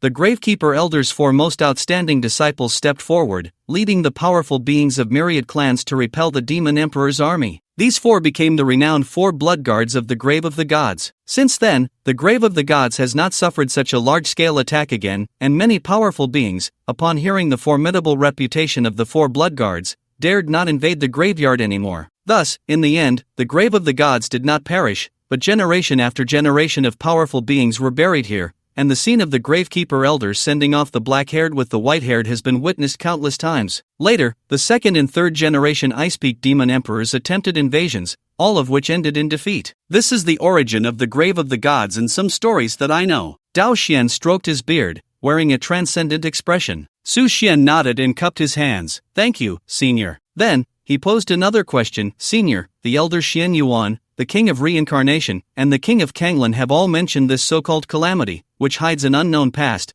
namely the truth behind the depletion of spiritual energy back then, and the truth of the current revival of spiritual energy. I have always wanted to understand this. Dao Shen suddenly raised his index finger to his lips, smiling bitterly. The truth hidden in this matter is too shocking. Countless powerful beings have tried to uncover it, but none have succeeded. To be honest, I do not know either. I only know that this matter is related to those powerful beings from the celestial abyss, and I cannot say more. Since you have been chosen by Xian Yuan as the child of calamity, then you must bear this responsibility. Moreover, I see that you have already obtained the inheritance of the Jade Bodhi, acquired the legacy of the Dragon God against the heavens, and mastered the supreme swordsmanship of the Shen Bing Sha. Now, you have also gained the power of the 6 paths of reincarnation from the Reincarnation King, and even, there seems to be an indescribable aura about you. Dao Xian furrowed his brow, seeing through everything about Su Xian, yet that hidden, elusive aura remained unfathomable. This aura seemed to exist outside the 3 realms, yet it gave a sense of reality. Su Xian's heart stirred.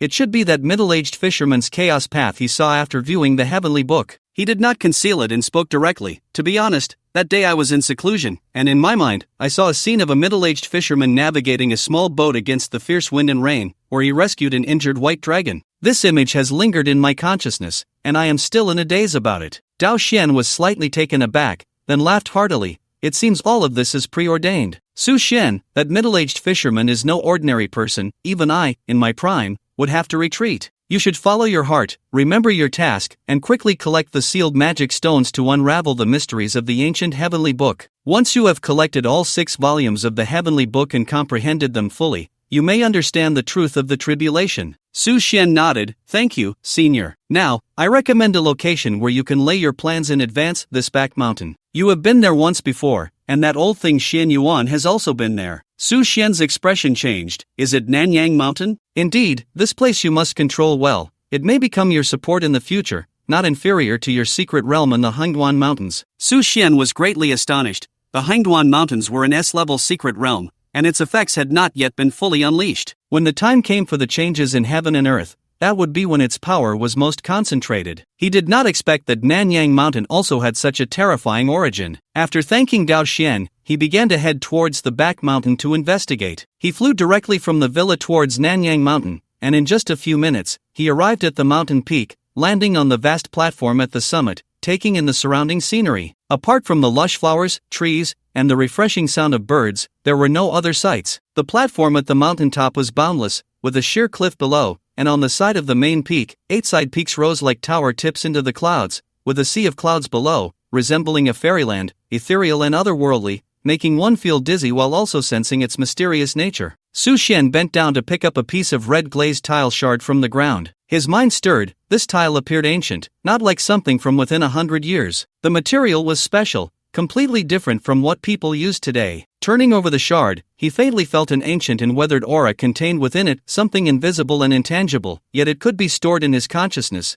giving him a bizarre and absurd feeling. This item is extraordinary, Su Xian concluded as he tucked the glazed tile shard into his pocket. Continuing to observe, a scene suddenly echoed in his mind. 9 peaks, rich in spiritual energy, with sect palaces built upon them, numerous disciples in long robes, hair tied up, began to practice in the square, some meditating and breathing, others continuously practicing swordplay, or engaging in spell duels. It was bustling and unending. It resembled a celestial gate, grand and imposing. The scene vanished, like a mirage, leaving nothing but broken walls and a barren mountaintop platform before Su Xian, creating a feeling of emptiness as if he were in a dream, as if separated by a world. Could it be that this place was once a sect? Su Xian couldn't help but speculate. This Nanyang Mountain was very likely, a long time ago, a cultivation sect that had disappeared for some unknown reason, with all its buildings turned to ruins. According to Dao Xian, Nanyang Mountain was also a good place, not inferior to his own base, Hangduan Mountain, so it must have its merits, though they had yet to reveal themselves. Perhaps it will take some time for Nanyang Mountain to change? Su Xian pondered slightly, then directly contacted Wang Shi, who managed the spiritual mine area in Wenchang. While they were on their way, Su Xian simply sat cross-legged on the edge of the sheer cliff,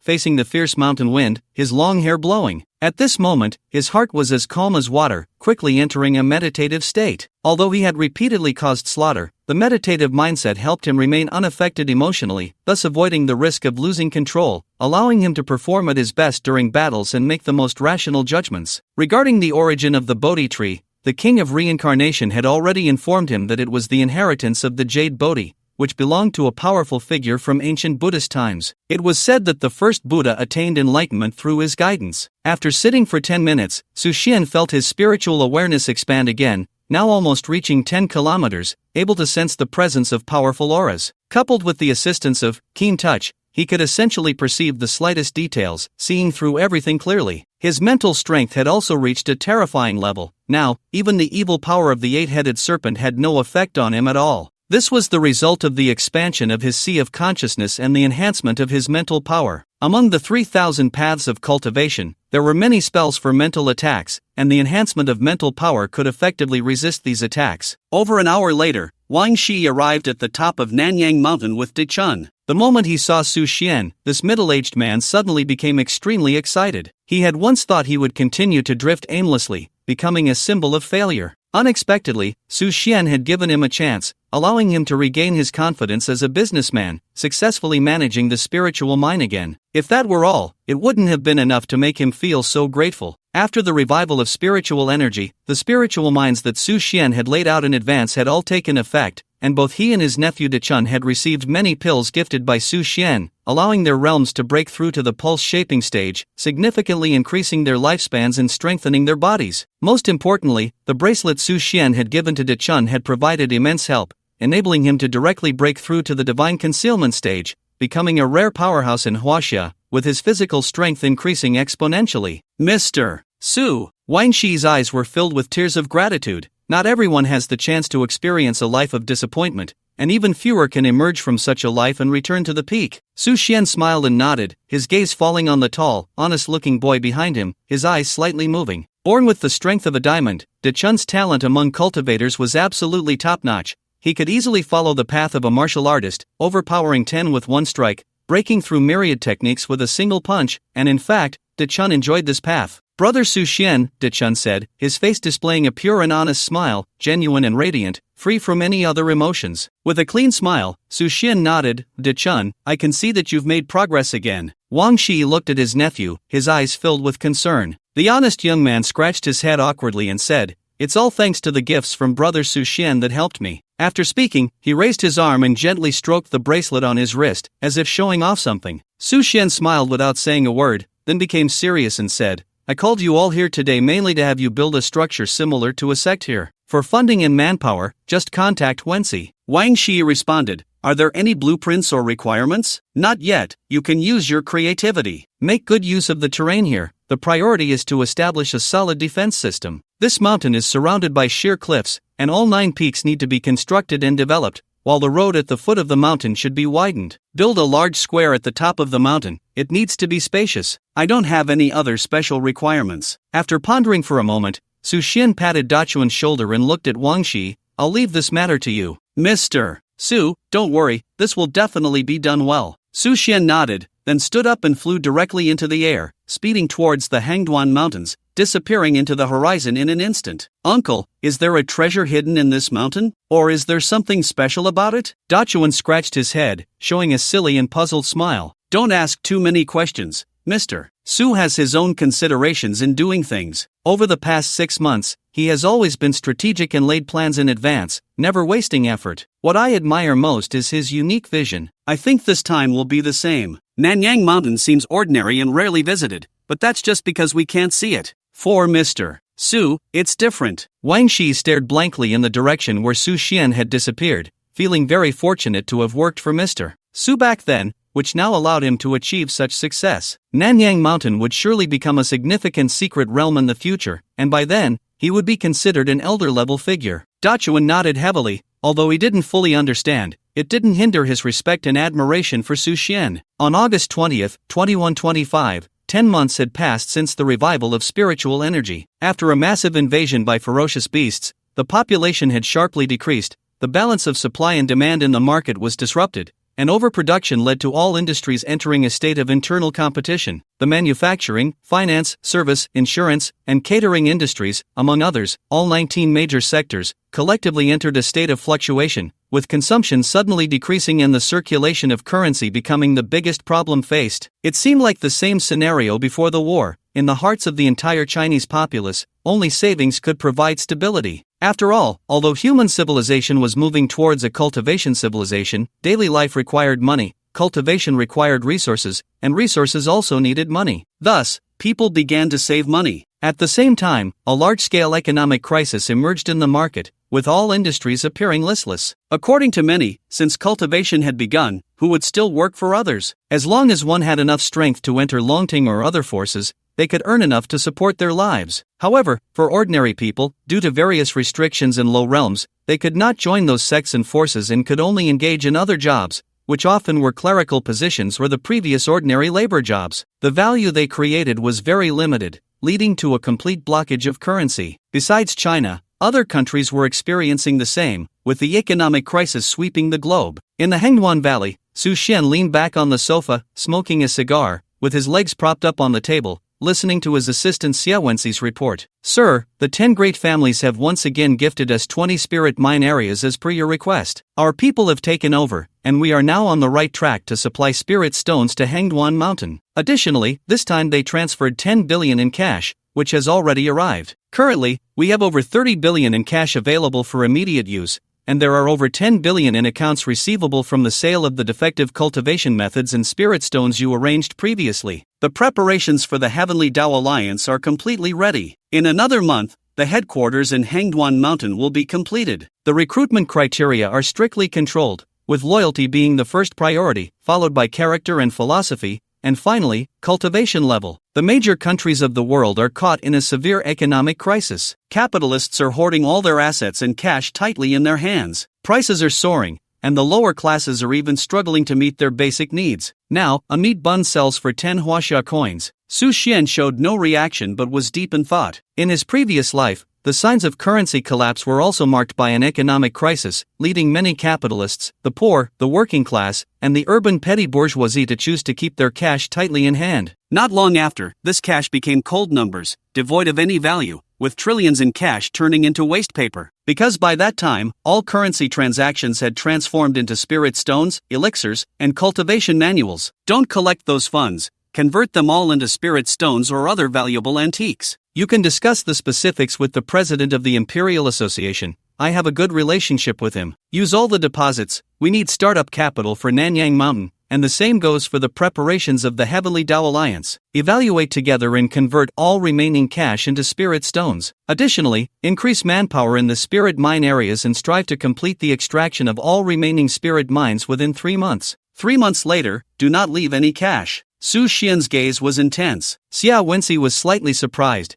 Money was the most sought-after commodity now, with countless people hoarding cash. Why did the Sir want none of it? Could it be that money would become worthless in the future? He nodded and said, Sir, we will conduct a proper evaluation and release all this cash. By the way, Sir, speaking of the Imperial Association, they seem to be in a bit of trouble lately. Not long ago, they called me. It was a direct call from Shang Qingping, hoping you could step in and lend a hand. Su Xian nodded, understood. At the headquarters of the Imperial Association, in the conference hall on the first floor of the Imperial Building, the usually approachable middle-aged man now wore a serious expression, worry etched in the corners of his eyes, resting his chin on his hand, his gaze slightly downward. This was Shang Qingping, the president of the Imperial Association. This figure, who had created a commercial legend in the antique world of Huaxia, had voluntarily submitted many antiques and treasures after the revival of spiritual energy, providing significant assistance to Longting and the 8 major legions. It was precisely because of this that the combat power of the 8 major legions of Huaxia had distanced itself from other countries. Strong practitioners from the divine concealment realm had also emerged within Longting, all closely tied to his contributions. "President, why don't we seek help from the authorities?" spoke one of Shang Jinping's trusted subordinates, who found it hard to understand why the president would support the authorities but not seek their help. "Yes, President, over the past 6 months, how much assistance have we provided them? Although it was all an equivalent exchange, without our support,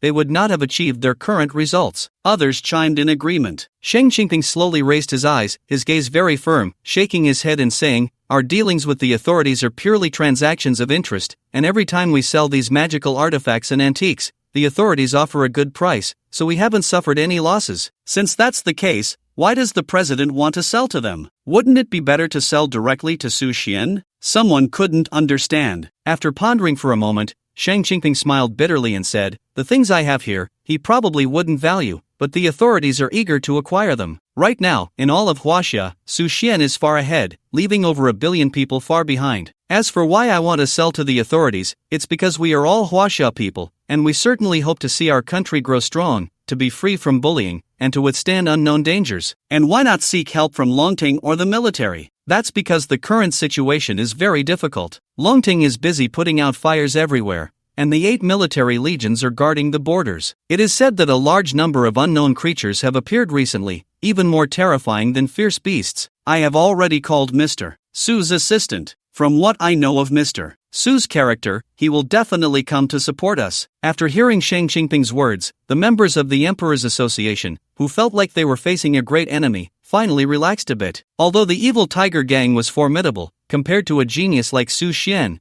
they were still completely outmatched. The evil tiger gang has been established for less than half a year, yet they already have 10 masters in the divine concealment realm. Recently, the entire capital has been thrown into chaos by them, and many small sects and forces have been swallowed up. Their power has reached a terrifying level, even able to subtly contend with Longting. Now they are in direct conflict with our Emperor's Association. Tonight's battle will be a decisive moment for survival. Suddenly, Shang Jinping stood up, scanning the people around him, and slowly said, "Everyone here is an elite backbone of the Emperor's Association, having followed me in the business world for many years. However, in the face of a strong enemy like the evil tiger gang, I do not have high expectations of you. If anyone wishes to leave now, I will not stop you." As soon as he finished speaking, 4 or 5 middle-aged men nearby spoke up, "President, you underestimate us. Now is the critical moment for the survival of the Emperor's Association. How could we be cowards who flee at the last moment? If the evil tiger gang comes, then let them come. The brothers are already prepared. This battle is unavoidable, so let's fight." "That's right, President, you have given us a second chance at life. How could we betray you? President, what are we afraid of? Our Emperor's Association has been thriving in Huaxia for so many years. The brothers are not pushovers. We also have 4 or 5 masters in the divine concealment realm here, fully capable of competing." "Exactly, President, and with Mr. Su's support, the advantage is on our side." In the conference hall, everyone stood up. Shang Jinping felt a surge of blood boiling in his heart, tears welling in his eyes, as emotions of gratitude and excitement welled up. In that moment, the president of the Emperor's Association suddenly felt a surge of confidence. "Good. Since that's the case, then let's fight the evil tiger gang to the death." With that, Shang Jinping began to discuss plans with everyone. Before the revival of spiritual energy, the entire Huaxia had excellent public order, high civilization, and few instances of armed conflict. Most Grey forces also used commercial means for offense and defense. After the revival of spiritual energy, everything changed. When the cultivation civilization surpassed technological civilization, and when the physical body could withstand nuclear bombs, all previous orders collapsed. Although Longting has done its utmost to patch things up, it is still struggling. The darkness and distortion of human nature have far exceeded expectations. Thus, like the suddenly rising evil tiger gang, which has gathered a large number of cultivators, plundering everywhere, Longting is unable to restrain its various branches, leading to their arrogance and erratic behavior. The most terrifying thing is that these people have reached the point of trampling and humiliating the law at will, and the police and public security system can no longer restrain them. Chaos ensues. The evil tiger gang has set its sights on the various treasures collected by the Imperial Club, attempting to claim them as their own. At this moment, the military is struggling in battle at the border and is unable to intervene, which has led to their audacity. Shang Jinping, forced into a corner, is prepared to fight to the death with the cultivators of the Imperial Club against them. If Mr. Su could come, then none of this would be a big deal. Just a bunch of rotten fish and stinky shrimp. After spending more than an hour, Shang Qingping and 14 core members discussed a complete battle plan. The evil Tiger Gang has over 2,000 members, with 10 masters in the divine concealment realm, over 100 strong practitioners in the pulse-shaping realm, and the rest are body-refining cultivators. Their overall strength is not to be underestimated, almost comparable to that of the aristocratic families. The Imperial Club only has 5 masters in the divine concealment realm,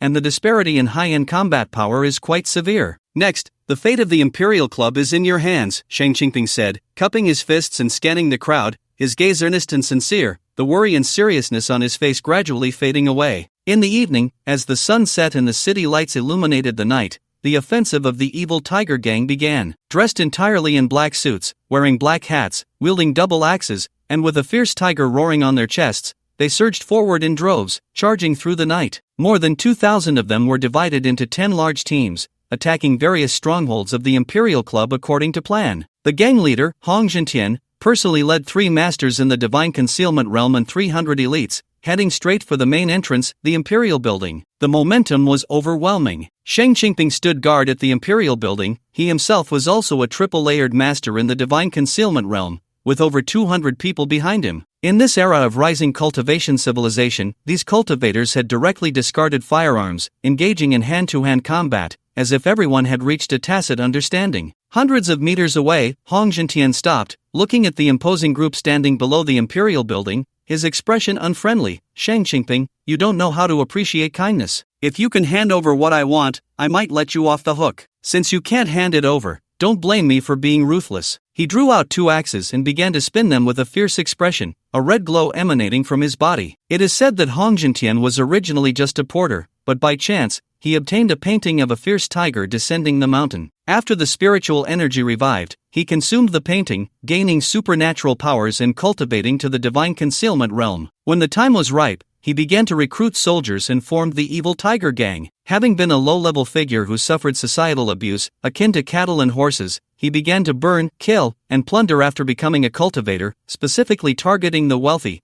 with at least hundreds of rich people dying at his hands. Although Longting also wanted to take action to encircle and suppress the evil Tiger Gang, the internal strife in Huaxia at this moment left them with no time to spare, allowing the gang to act so recklessly and grow stronger. Shang Qingping said little, gripping a Qinglong Yanhua knife with a hint of killing intent. Hong Jintian, you are acting against the heavens. Today, I will act on behalf of the heavens and remove your evil Tiger Gang from existence. After saying this, he stepped forward, dragging the Qinglong Yanhua knife on the ground, creating a shower of sparks and a continuous hissing sound. You overestimate yourself. Humph! Hong Jintian roared, and a phantom of a roaring tiger emerged behind him, greatly enhancing his momentum. The red light flickered on his axes, fierce and menacing, as he charged forward with a roar. In an instant, the Qinglong Yanhua knife clashed violently with the double axes. The 2 sides quickly engaged in battle. However, after a moment, Shang Qingping felt something was off. Hong Jintian's martial arts were rather strange, and his eyes were completely red,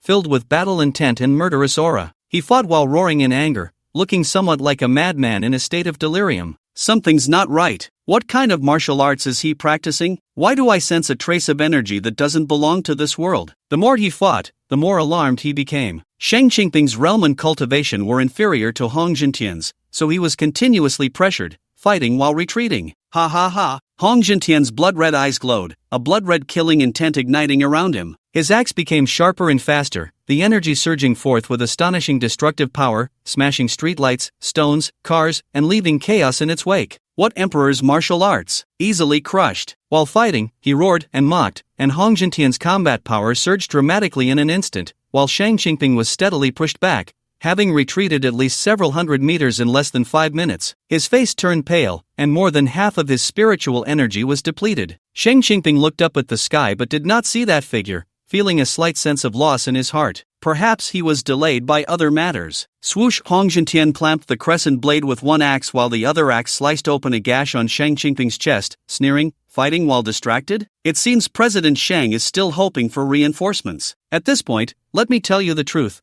The one you rely on and are waiting for probably won't arrive anytime soon. Shang Qingping was greatly shocked. It turned out Hong Jintian had made arrangements in advance? I don't mind telling you, Su Xian is indeed very strong enough to take your breath away, but he is not the only strongest cultivator. The world we are in is too small. Hong Jintian's axe cut another gash, his mouth curling into a more terrifying grin. You bunch of frogs at the bottom of the well, always supporting the government and military, but in the end, did they help you? Did they establish an absolute order in the cultivation world? No, those whose hearts have been corrupted by capital can never return. It's impossible. President Shang, the times have changed, the four dimensions cannot fall behind. Watch out. The double axe is spun rapidly, tearing through the void, distorting the entire space. Shang Qingping exerted all his strength to resist, the Qinglong crescent blade continuously slicing out beams of light, but he was still cut open in several places by the terrifying axe blades, crimson blood slowly flowing out. Shang Qingping quickly retreated, pulling out a porcelain bottle from his bosom and pouring the pills inside directly into his mouth,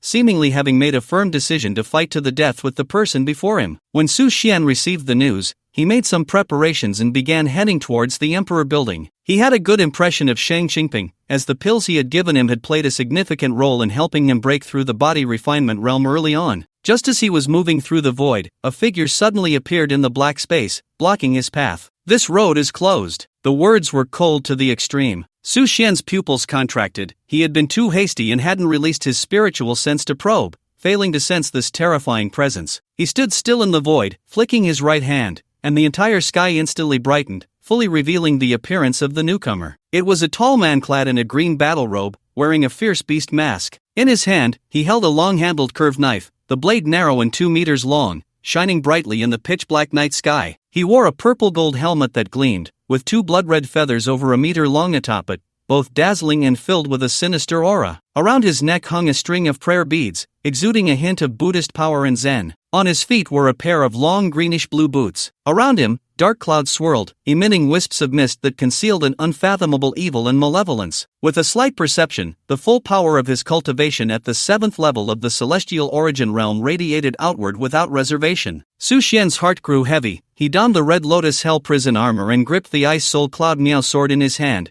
channeling his spiritual energy to reach peak condition. This was a formidable enemy, the most powerful adversary he had ever faced. The 7th level of the celestial origin realm, what a terrifying existence. In less than a year since the revival of spiritual energy, such a horrifying being had already appeared? Su Xian increasingly felt that the revival of spiritual energy in this life was 100 times more terrifying than in his previous life. "If you insist on coming over, then let me guide you to the afterlife." The masked man swung his curved blade, producing a clear and melodious sound, pointing at Su Xian from afar. Su Xian did not waste words, his figure flickered, and a chilling aura surged from his sword, freezing everything in the air, as a 100-meter blade of light shot forth. The sword technique of the Xianbing Sha. The masked man was clearly surprised, then let out a strange, cackling laugh. "Interesting, I didn't expect a mere mortal to comprehend the sword technique of the Xianbing Sha." Facing the 100-meter blade of light, the masked man did not evade at all, directly raising his long-handled curved blade to meet it. Clang! The battle blade swung, shattering Su Xian's blade of light, dissipating it into the void. Then he stood still in the air, looking at Su Xian with a mocking tone. "Is this the strength of the strongest in the human realm? Just this? I really don't understand why the 12 elders of my clan would die at the hands of such a weakling. Even though my cultivation has not yet recovered to half of what it was before, killing you is as easy as lifting a hand." Su Xian frowned, his expression displeased as he looked at this incessantly chattering cultivator.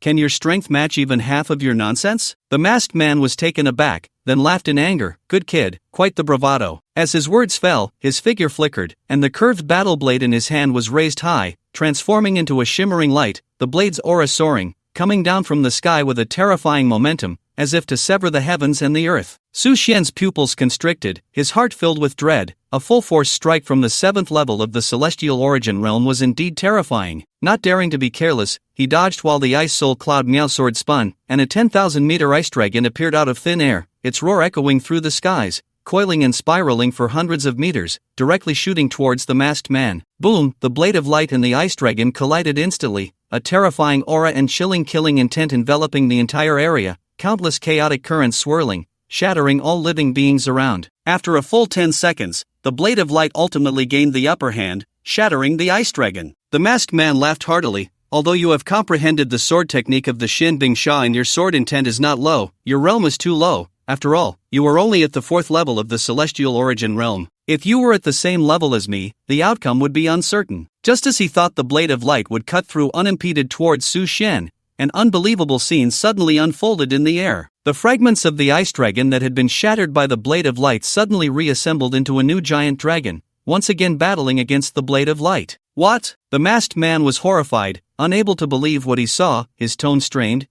You actually obtained the reincarnation technique. What is your connection to the reincarnation king? This ability to bring the dead back to life, though not human, already possessed the rudiments of the reincarnation king's reincarnation technique, causing this otherworldly king to feel both wary and astonished. I told you, you talk too much. Su Xian shook his head, controlling the ice dragon, engaging in a fierce battle with the masked man. In the end, after a flurry of frantic movements and expending a great deal of energy and effort, the masked man finally managed to completely disperse the ice dragon. Indeed, you have gained my recognition. Next, you must be prepared to face the wrath of the Azura King. By the way, I forgot to introduce myself. I am the greatest general of the Battle Cloud Realm, Azura King. When the Azura King descends, the living cannot make him rejoice, and the dead cannot make him fear. All beings suffer, only the living do not cling to life, and the dead do not fear death. Only then can the cycle of reincarnation cease, and all things can stop their struggle. The Azura King suddenly removed his mask, revealing a pale and handsome face,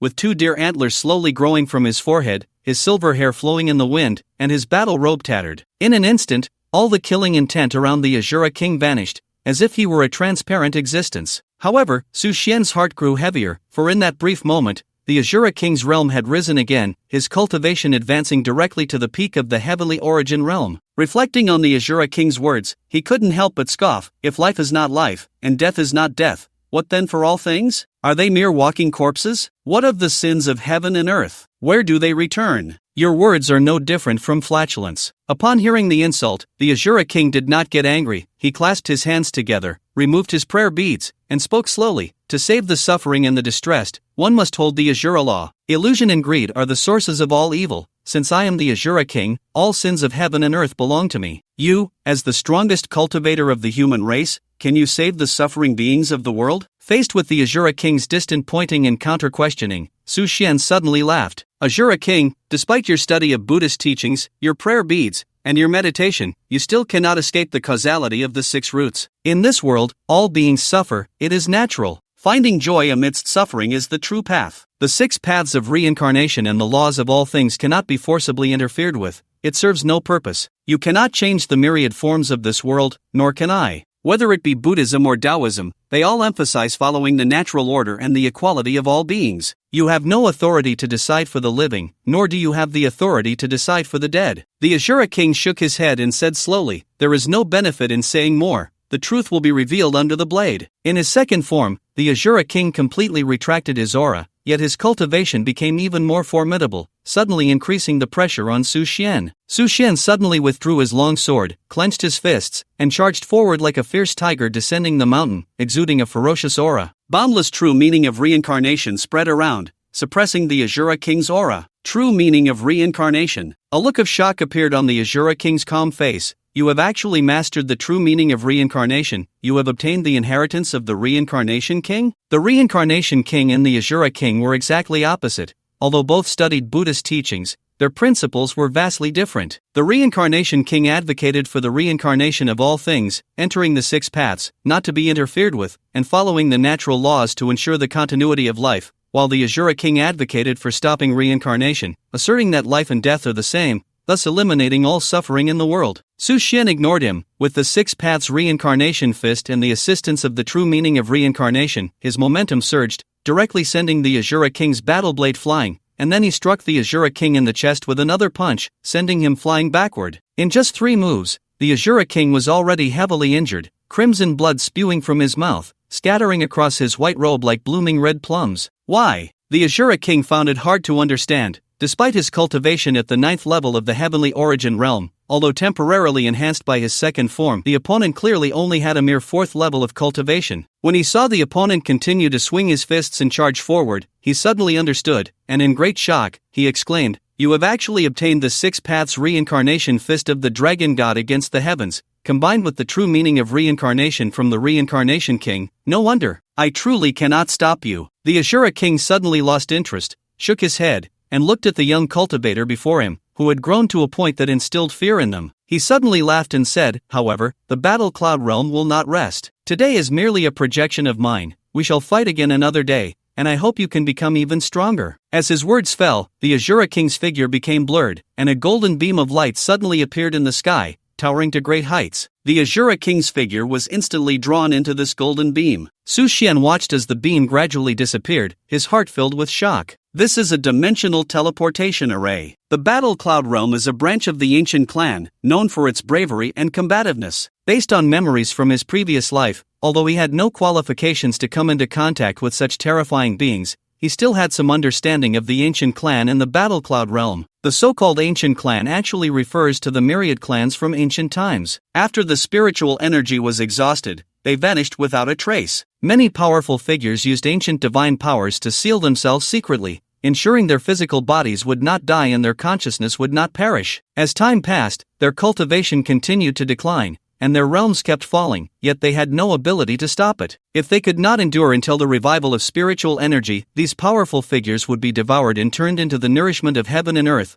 Those who could endure would restore their cultivation and realm, break the seals, and reappear. However, the seals of these powerful figures consumed their lifetime energy and spiritual energy, making them not so easy to break, thus requiring a significant amount of time. Even if they could be broken, time would still be needed for recovery. The Azura King, in nearly a year, managed to recover to the 9th layer of the celestial origin realm, which was already quite powerful. In ancient times, he was at least a peak cultivator of the ascending heaven realm, or even at a higher level. Amidst this turmoil, half an hour unknowingly passed. Su Xian suddenly furrowed his brows, recalling the plea for help from the Emperor's Association, and vaguely seemed to discover something. He hurriedly rushed towards the Emperor's tower like the wind. He hoped Shang Qingping could hold on. At the Emperor's tower, Shang Qingping had only managed to hold on after consuming more than a dozen pills. His body was covered in blood, his steps unsteady, and his battle armor was shattered and in tatters. He leaned against the wall, gasping for breath. Looking at the corpses lying on the ground, their eyes wide open in death, they were all loyal subordinates of the Emperor's Association, who had fought alongside him in the business world for many years, never abandoning him, and in times of crisis, they had fought without regard for their lives. A sudden wave of despair rose in Shang Qingping's heart. He had underestimated the evil Tiger Gang. They were able to summon powerful figures to deal with Su Xian, so even if he called upon the official forces of Huaxia, it might not have any effect. Was all of this destined to be a calamity? Was the Emperor's Association doomed to be destroyed? Hong Zhentian also bore many wounds,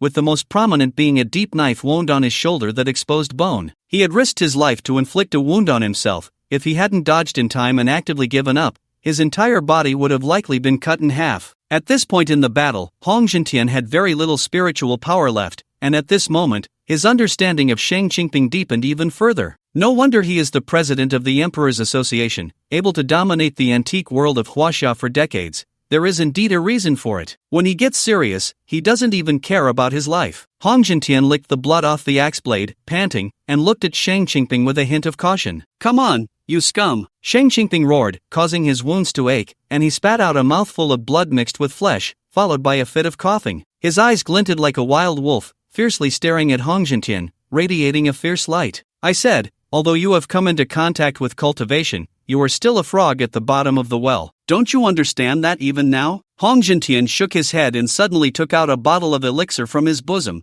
pouring it into his mouth. The injuries on his body began to heal at a visibly rapid pace, and his spiritual energy gradually recovered. "Did you see that? We both have elixirs, yet there is a huge difference between you and me. Why is that? Because I stand higher and see further, while you cultivators have never experienced the scenery above the firmament, spending your lives spinning in the mud, making small commotions, thinking that is the whole world. Sad, laughable, lamentable, regrettable. President Shang, it's time to set off." Looking at the president of the Emperor's Assembly, the mockery and derision in Hong Zhentian's eyes grew stronger. Having never witnessed the power of those great figures, he always believed Su Xian was the strongest cultivator. In his view, this idea was no different from sitting in a well and looking at the sky. The axe blade whistled, and Hong Zhentian's eyes turned blood red, and absolute chilling killing intent reappeared on him, like an ancient ferocious beast charging forward. Compared to before, his realm had improved again, and his momentum had increased significantly. Shang Qingping had completely lost any combat power, left only to despair and wait for death. He couldn't help but look up at the sky, suddenly noticing a figure, confusion rising within him. Rubbing his eyes, he found that the tall figure was getting closer to the ground. He couldn't help but feel ecstatic. Finally, they have come.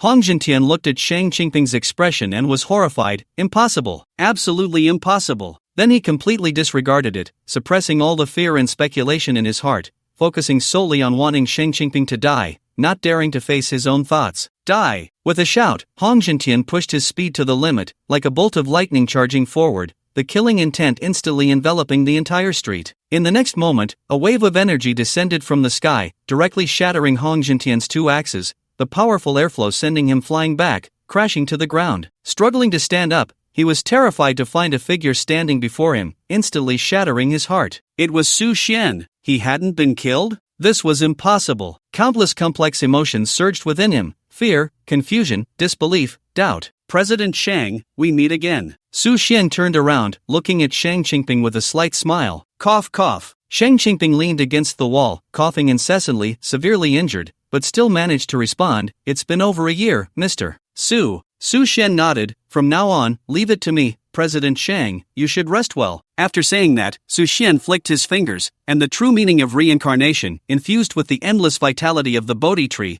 instantly entered Shang Qingping's body. In the next moment, he was horrified to discover that his injuries were rapidly healing, and the dissipating spiritual energy within him was continuously replenishing. This? Did Mr. Su master some secret technique again? Su Xian slowly walked over, looking at the evil tiger gang leader whose expression was filled with shock and uncertainty. This once arrogant and dominating leader of the northern gang, at this moment, was actually crawling on the ground like a pig or a dog. Su God, spare me, it wasn't my idea, I am innocent. Hong Jintian kept knocking his head, tears and snot flowing together, his strong desire to survive prompting a spectacular performance. I know. Su Xian nodded. It was clear that this evil tiger gang had some dealings with the War Cloud realm, and today's plan had been designed in advance, which also explained why, in less than half a year, the evil tiger gang had rapidly risen, subtly becoming a force that could contend with Longting. Just like the Asking Heaven Palace, if he hadn't intervened, Longting would probably have been suppressed to the point of being unable to move. Hong Jintian was taken aback,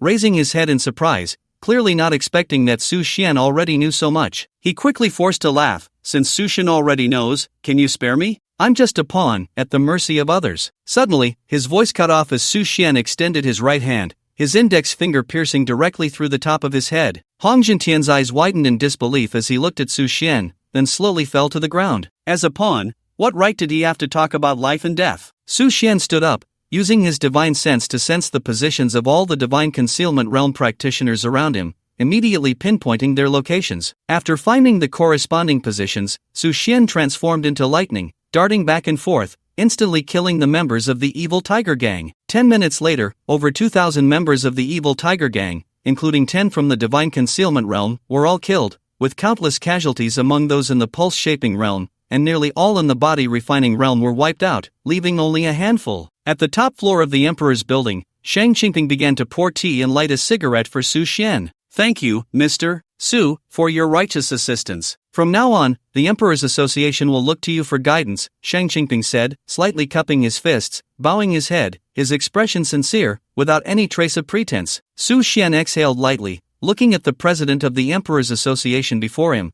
who had once been a formidable figure. In his previous life, he would have had no right to attract his attention. He then slowly spoke. Do you know why I came to help you? Shang Qingping was slightly taken aback, seemingly not expecting Su Xian to ask this question. After pondering for a moment, he replied, Is it because you remember the batch of pills I purchased from you before? Su Xian shook his head. Is it because the Emperor's Association has always supported the official and military of Huaxia? Su Xian still shook his head. Is it because of the Emperor's Association's stance? Su Xian suddenly smiled, still shaking his head. This made the atmosphere quite awkward, and Shang Qingping appeared even more puzzled and confused, laughing, I can't guess. Please enlighten me, Mr. Su. Su Xian nodded. Let me tell you a little story. Once upon a time in America, a long time ago, there was a man who led a gang, clear about grievances and kindness, very principled. People in the underworld respected him greatly, calling him the Godfather. With him around, there were rules. One time, a young partner of his encountered trouble but didn't seek him out first. Instead, he turned to the law and the authorities, following the normal procedures, and as expected, he didn't achieve his goal. At that moment, the Godfather was very displeased, believing that his partner didn't regard him as a friend,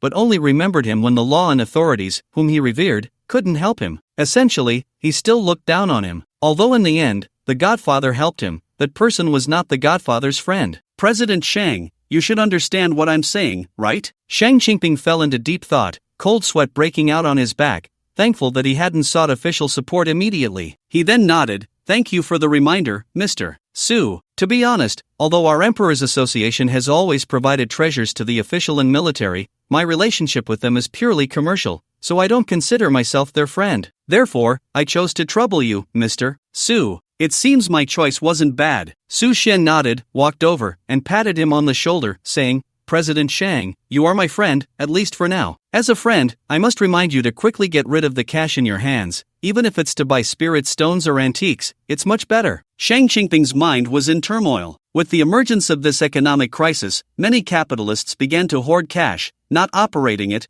and all assets were liquidated, leading to a lack of currency circulation. Meanwhile, the cash on the Emperor's Association's books reached a staggering 100 billion. "Thank you for the reminder, Mr. Su." Shang Qingping respectfully clasped his fists and said, "Mr. Su, to be honest, I have a rather strange stone here that seems to contain a terrifying malevolence, very evil, and we dare not touch it for long. Now that you are here, as a friend, I will give it to you." 3 minutes later, in a sealed chamber, Shang Qingping took out the pitch-black stone fragment that exuded overwhelming malevolence and handed it over. Su Xian was overjoyed. The third sealed magic stone fragment was thus obtained, truly a case of cause and effect. "President Shang, this stone fragment is useful to me. Thank you very much for your generosity." Su Xian nodded slightly, clasped his fists, and smiled. "As a return, I sincerely invite you and your Emperor's Association to join as the leader of the Heavenly Dao Alliance." Heavenly Dao Alliance? Shang Qingping felt his mind spinning. It seemed he had never heard of this sect. Could it be a secret creation of Mr. Su? Since Mr. Su was the leader, he could surely join, and without hesitation, he nodded, saying, "Thank you, Mr. Su. I am willing to join, and I will also rally and promote it among the brothers of the Emperor's Association." Su Xian waved his hand and smiled. "No need to force it.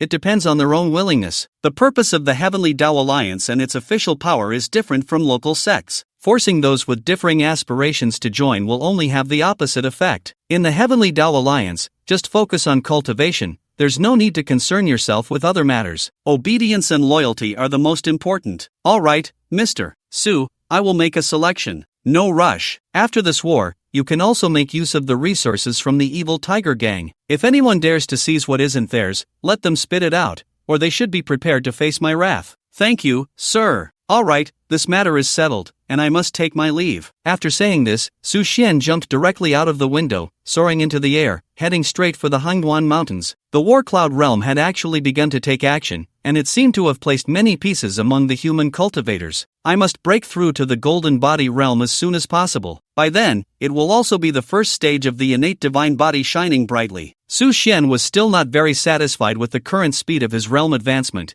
In fact, he had already surpassed countless cultivators of the same realm. Even a powerful ancient cultivator like the Azura King, using all the resources of the War Cloud realm, had barely reached the 9th level of the Tianyuan realm. Su Xian's speed could no longer be described simply as terrifying. He had completely surpassed the realm of cultivators, comparable only to the talents of a few top ancient cultivators. In the Hangduan Mountains, Su Xian simply began to enter seclusion. There had been quite a few battles recently, and now he had enough spirit stones and decent cultivation manuals. It was time to go into seclusion. Currently, the sealed magic stones had not yet been gathered, and the divine abilities recorded in the ancient heavenly books could not be cultivated for the time being, so he could only continue searching. Su Xian had a premonition that when the second stage of spiritual energy revival occurred, and the world underwent changes, directly evolving from modern urban civilization and technological civilization into a cultivation civilization, the remaining fragments of the sealed magic stones should be found. For now, he could only take it one step at a time. Whether it was Xin Yuan, Dao Xian, or the Reincarnation King, Kanglan King, and others, they were all willing to believe in him and entrust themselves to him. Precisely because of his identity as the child of calamity, they all hoped he could break through the tribulations. In that moment, Su Xian felt the weight of responsibility on his shoulders shift, becoming even heavier. It was indeed a response to that saying, "With great power comes great responsibility." The absence of responsible power can evolve into a devastating disaster, leading one astray, while a responsibility without capability can trap oneself in an inescapable vortex, known as overestimating one's abilities. Only when the two are matched can one truly become the child of calamity. In that moment, Su Xian seemed to fully understand, from the moment Elder Feikong gifted him treasures, to Dao Xian pretending to be mad while selling techniques, and then to Xin Yuan exerting all efforts to assist him, and the Sea Clan's Kanglan King gifting him a sacred artifact, receiving the Dragon God's inheritance against the heavens, and later the Reincarnation King granting him the true meaning of reincarnation. All of this was because they believed in him, that he could accomplish the mission required of the Child of Calamity. Su Xian began to carefully assess his current equipment: the Heavenly Punishment Thunder God Bao as a ranged weapon, the Ice Soul Cloud Miao sword for close combat,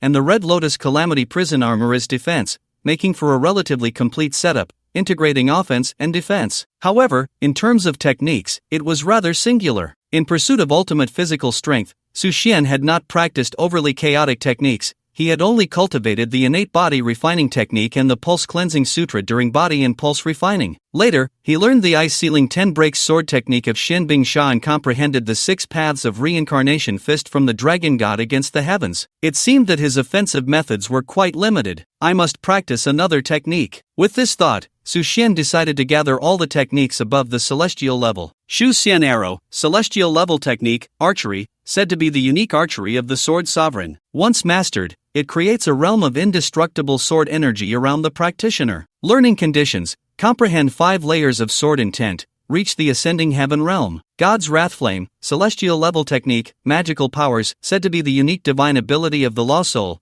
capable of harnessing the spiritual energy of heaven and earth to unleash flames that can slay true gods. When perfected, it can burn mountains and boil seas. Learning conditions: ascending heaven realm. Indifference to all beings, celestial level technique, magical powers, rumored to be the secret technique of the evil emperor. When perfected, it can ignore all defenses and break through defenses below the dominator realm. Learning conditions: obtain the evil emperor's inheritance, Sanglong Evil Book, reach the 9th layer of ascending heaven. Looking at these 3 techniques, Su Xian couldn't help but smile wryly. 1 sword technique, 2 magical powers, all celestial level techniques, incredibly terrifying existences. Mastering any of them could allow one to transcend realms and slay enemies. Unfortunately, the requirements for cultivation were too harsh, especially for indifference to all beings, which required obtaining the evil emperor's inheritance and reaching the 9th layer of ascending heaven. Taking a deep breath, Su Xian slowly calmed his mind, not wanting to pursue further. Since he couldn't cultivate these techniques, he would continue searching.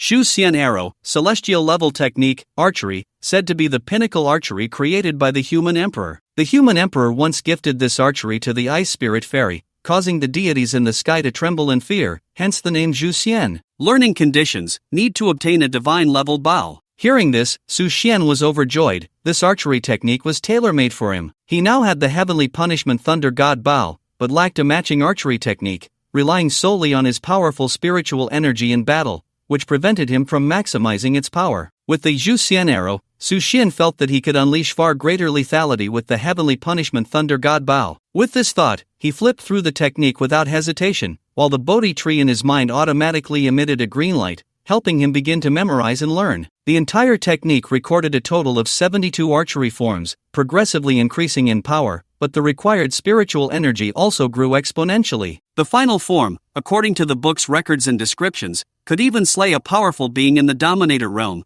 transcending the category of true gods. Su Xian closed his eyes and began to comprehend the 72 forms and the cultivation mantra. About 20 minutes later, Su Xian fully understood the essence of the 72 styles. The so-called Zhu Xian does not necessarily mean to slay immortals. It simply means that the arrow shot must be aimed with a determination to advance relentlessly, even in the face of immortals or ancient deities, without any hesitation. This is the true meaning of the Zhu Xian arrow. Su Xian slowly opened his eyes, took down the Thunder Punishment Divine Bao, and began to learn and imitate. First, he imitated the techniques recorded in the book: how to draw the longbow, how to channel the power of Zhu Xian into the arrows, how to exert force, how to shoot, and how to use various techniques, and so on. Just mastering the first style took Su Xian a full 5 minutes. After 5 minutes, Su Xian was already able to use the first style quite skillfully, but the later styles became increasingly difficult, requiring more spiritual energy. Fortunately, the spiritual energy stored within Su Xian was boundless, like a surging river, never running dry. However, learning this archery technique did consume a considerable amount of mental energy. After continuously learning 12 styles, Su Xian began to feel a slight dizziness, a sign of mental exhaustion. Su Xian was alarmed.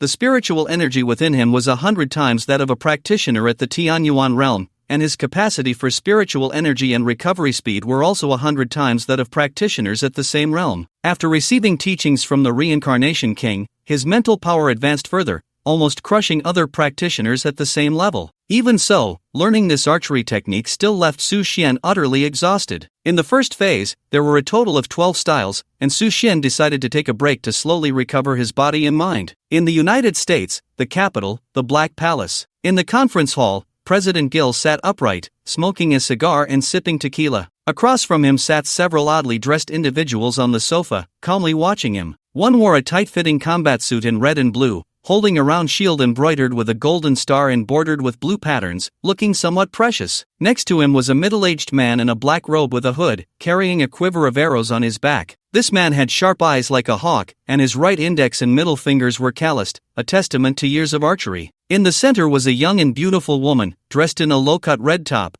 her perfect figure on full display, with President Gil's gaze lingering mostly on her prominent features. This woman had a head full of red curls and wore a diamond-shaped gem around her neck, shimmering with a ghostly glow. To the right was a man in a blue-black bodysuit that enveloped his entire body, emanating a faint plasma, appearing rather petite. The farthest right was a burly man with short hair, who had been eating since he arrived. The small table beside him was piled high with 30 bags of chips, 80 bottles of cola, and countless chicken leg bones. It is an honor to have you all at the Black Palace. There is a tricky matter that requires your assistance, President Gil said politely, beginning to converse with this peculiar group. Mr. President, if I may speak frankly, even the most terrifying beasts in the entire United States do not warrant the 5 of us to take action together. I am curious about the trouble you mentioned. The archer spoke first, spreading his hands, his azure eyes showing clear displeasure. The strength of the Revenge Alliance was well known throughout the United States. Moreover, their current realm had reached the point where they could fly, making them among the top tier in the world. He had once shot down dozens of fighter jets and reduced hundreds of warships to ruins. In his view, there was no trouble significant enough to mobilize all 5 heroes of the Revenge Alliance. The remaining 4, though silent, all fixed their gazes on President Gil,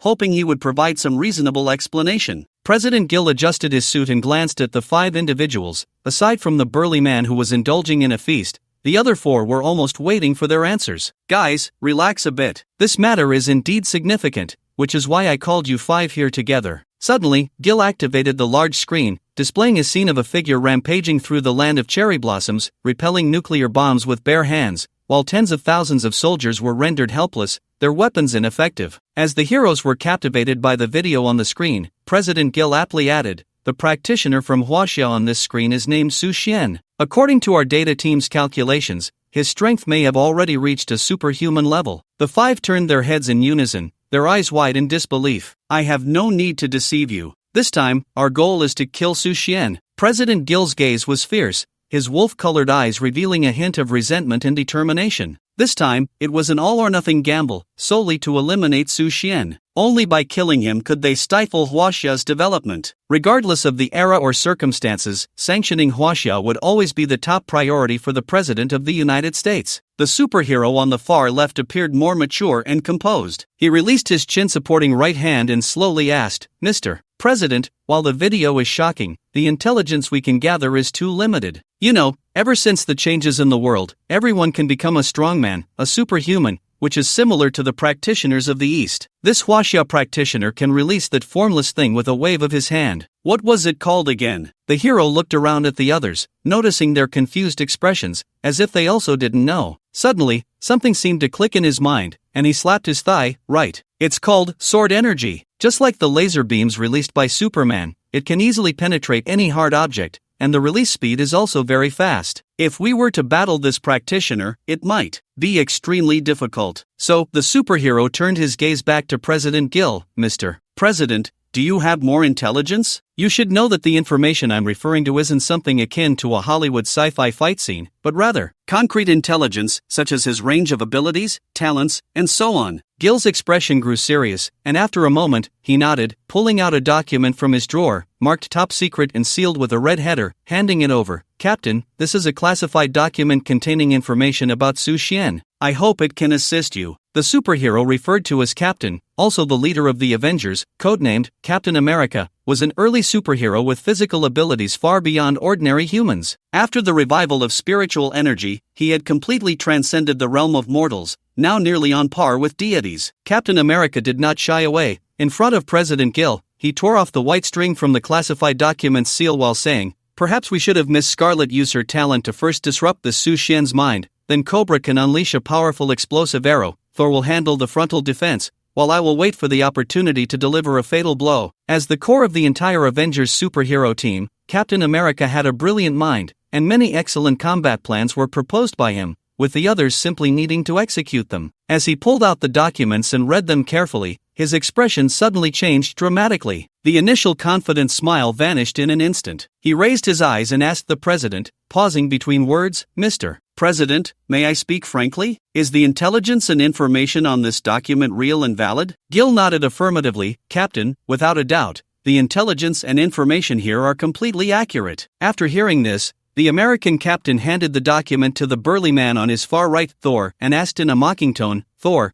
your gamma radiation levels must be over 90% by now, right? I want to ask you, can you smash a 50-ton giant battleship with a single punch?" The burly man, munching on chips, looked up in confusion and then shook his head. "Unless I unleash my full form and wear that damned glove, I can't do it." "Captain, are you worried about something?" "Mr. President, I must remind you that this Mr. Su Xian, I'm afraid we cannot handle him. It may sound harsh, but I have to speak the truth. According to the intelligence here, his strength is at least in the tens of millions of pounds." "What does that mean?" "It means a single punch could reduce the entire Black Palace to rubble, and he could tear an aircraft carrier apart. In terms of strength alone, Thor must obtain that glove and unleash his full form to contend with him. Furthermore, he has a damned bow that doesn't seem to be a recurve bow or a longbow. I don't know what kind of hellish thing it is, but he doesn't need arrows and can pierce through a fleet." "Cobra, tell the president, can you do that?" The archer known as Cobra shook his head. "Captain, even in peak condition, with explosive arrows at maximum power, it would be very difficult to pierce an entire fleet with a single shot." "Very well." The American captain, skilled in intelligence analysis, continued to ask the voluptuous red-haired woman beside him, "Miss Scarlet, can you sense a presence 10 kilometers away with your mind?" The young woman shook her head without hesitation. "Captain, I can't do that. My mental sensing range cannot exceed 1 kilometer." Putting down the document,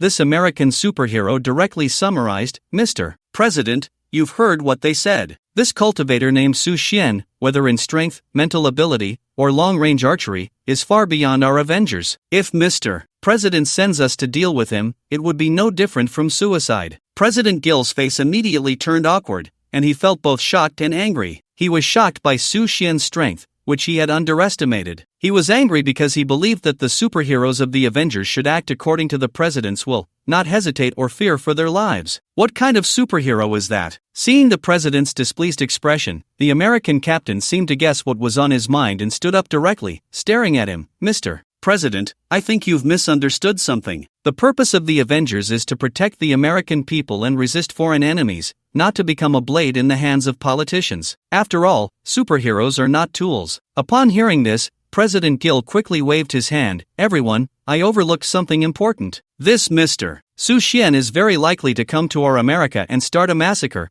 especially since we have plans for the South China Sea battle. Moreover, from the course of history, we are almost in an irreconcilable situation with Huaxia, so we cannot sit idly by, we must take action in advance. This time, killing Su Xian is not a personal grudge, nor is it a plan by politicians, it is simply to eliminate the threat facing America in its cradle." Watching the impassioned speech, Captain America suddenly felt extremely bored and nauseated. He quickly waved his hand and said, "Mr. President, it seems to us that Su Xian has never actively attacked any country. It has always been other countries infringing upon China, and he only retaliated in response. Therefore, I believe he is not currently targeting the United States and does not need to take such actions. Moreover, all of humanity is facing an invasion from unknown beings. At this time, if everyone is thinking about how to sanction other countries for their own selfish reasons, the ultimate consequences will certainly not be good. If I remember correctly, since the revival of spiritual energy, it seems that the United Nations Council has not taken any measures or actions. If possible, I would suggest that the President restart discussions with the leaders of various countries to consider the future fate of humanity." After saying this, the most esteemed superhero in the United States, holding a shield, stood up,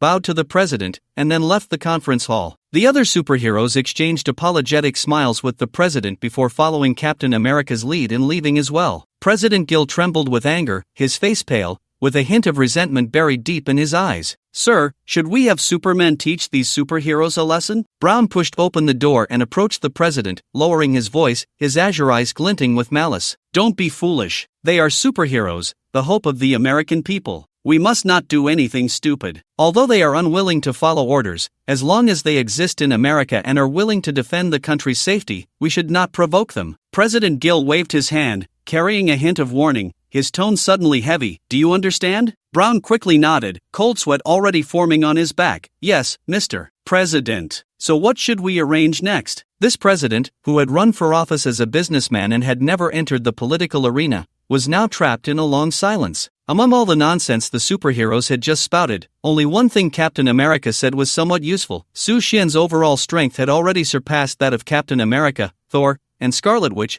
and his speed was likely even greater than that of Kid Flash. It seemed he had seriously underestimated Su Xian. The terror of this Chinese cultivator far exceeded the judgments of the think tank and data team. "You contact Superman as soon as possible and find out when he will return. Have him report to me immediately upon his return." "Yes, Mr. President." Above the clouds, in the pitch-black space, a young American man dressed in blue with a red cape stood still in the void, staring blankly ahead. In front of him was a base resembling a space station, but it seemed to have been destroyed by some unknown force, leaving only metal debris and collapsed ruins. The man slowly descended into the ruins, bent down, and picked up a piece of metal debris, holding it up to his eyes. Suddenly, a third eye opened on his forehead, shooting out a red laser beam that illuminated the metal debris, emitting a sizzling sound. 3 seconds later, with a loud bang, the metal debris exploded into powder. The man shook his head and sighed softly, the 153rd failure. Is it possible that there is no kryptonite material in this space to match it? Just then, the communication device at his waist suddenly rang,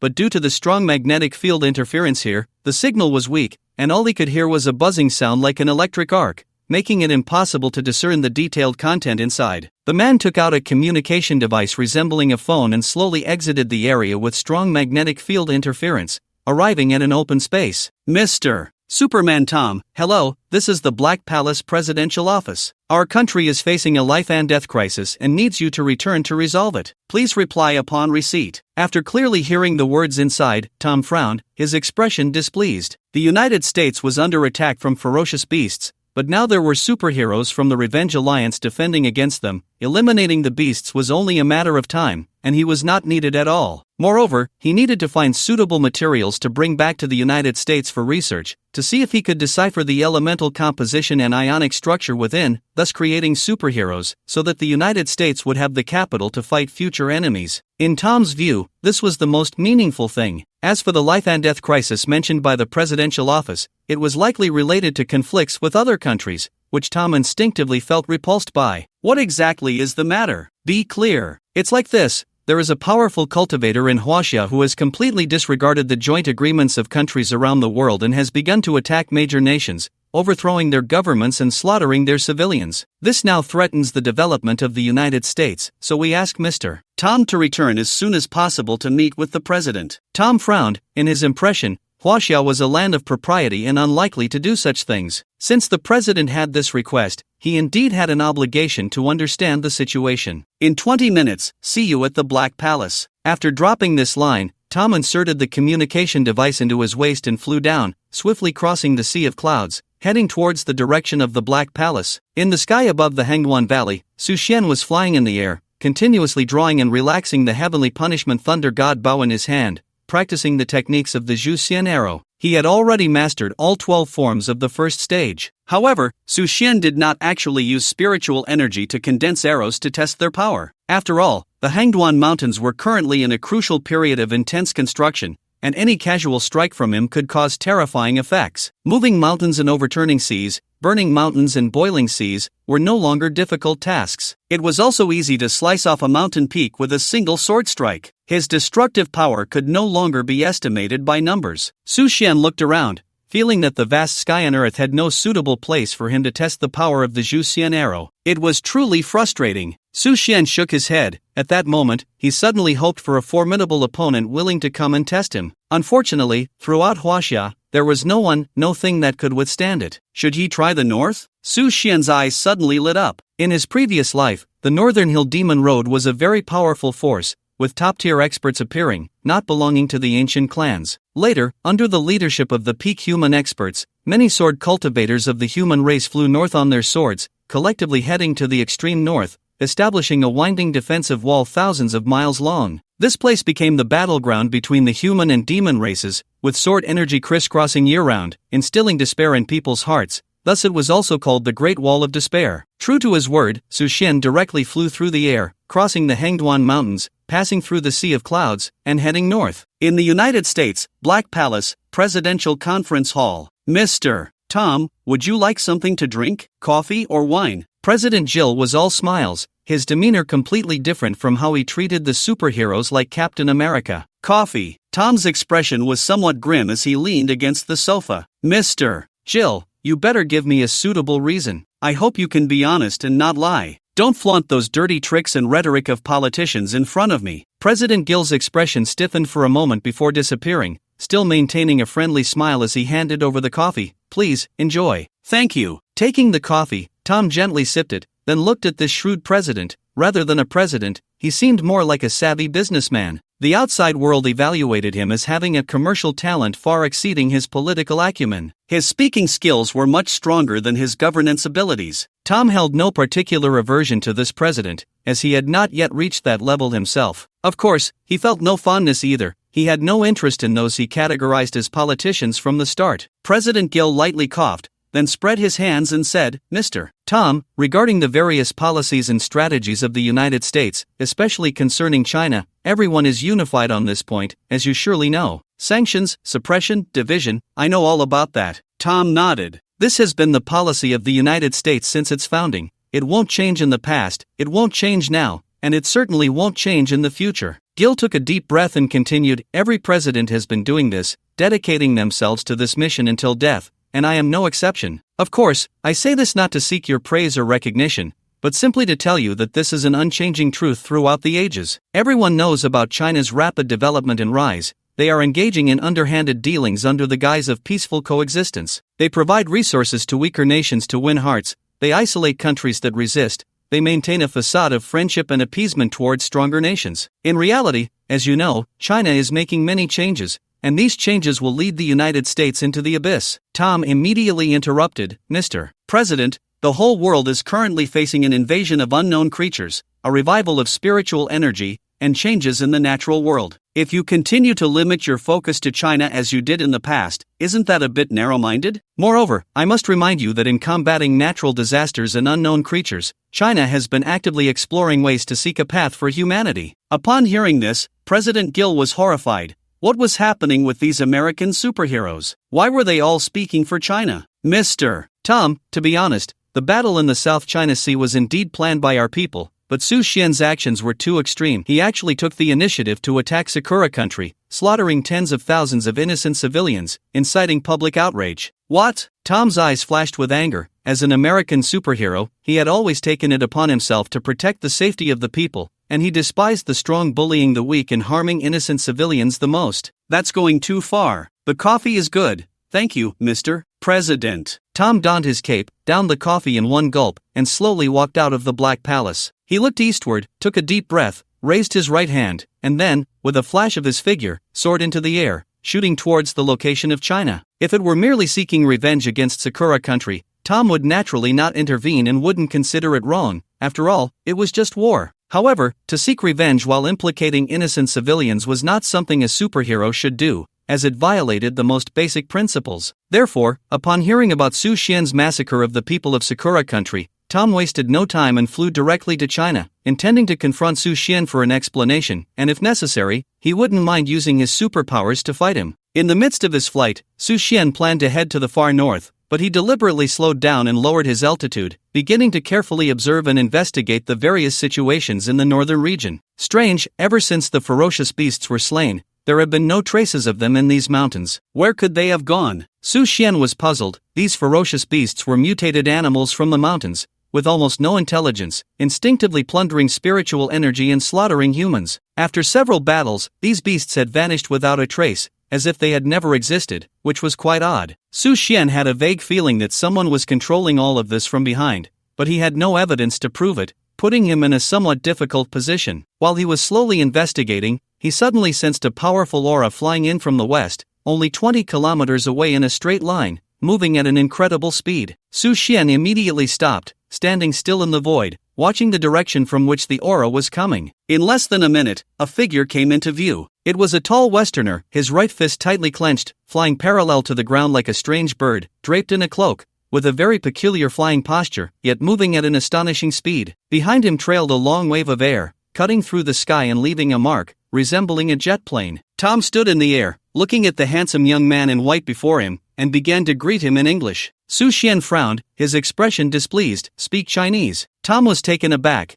clearly not expecting this young man to be so domineering and assertive. Fortunately, he had learned Chinese, so he suppressed his anger and began to introduce himself in Chinese. "Are you Su Xian? Hello, my name is Tom. So, do you have something to say?" Su Xian had no particular fondness or aversion towards the American superhero, so his attitude was naturally not very good. "I wanted to ask you, on that day in Sakura country, did you attack many innocent civilians?" Elements of power began to surge around Tom, his strength continuously increasing as he gradually entered a combat state. Su Xian glanced at him sideways. "Innocent civilians in Sakura country? Mr. Superhero, are you joking with me? For these heartless pigs and dogs, who have enraged both gods and men, are you not just a bleeding heart planning to come and seek justice?" Tom struggled to understand these statements, then realized, staring directly at Su Xian, "Mr. Su, as a powerful human, you should take on the responsibility of protecting all humanity at this time. Please do not limit yourself to personal grudges. After all, humanity is currently facing a life and death crisis, and we are at a critical juncture." Su Xian couldn't help but laugh upon hearing this,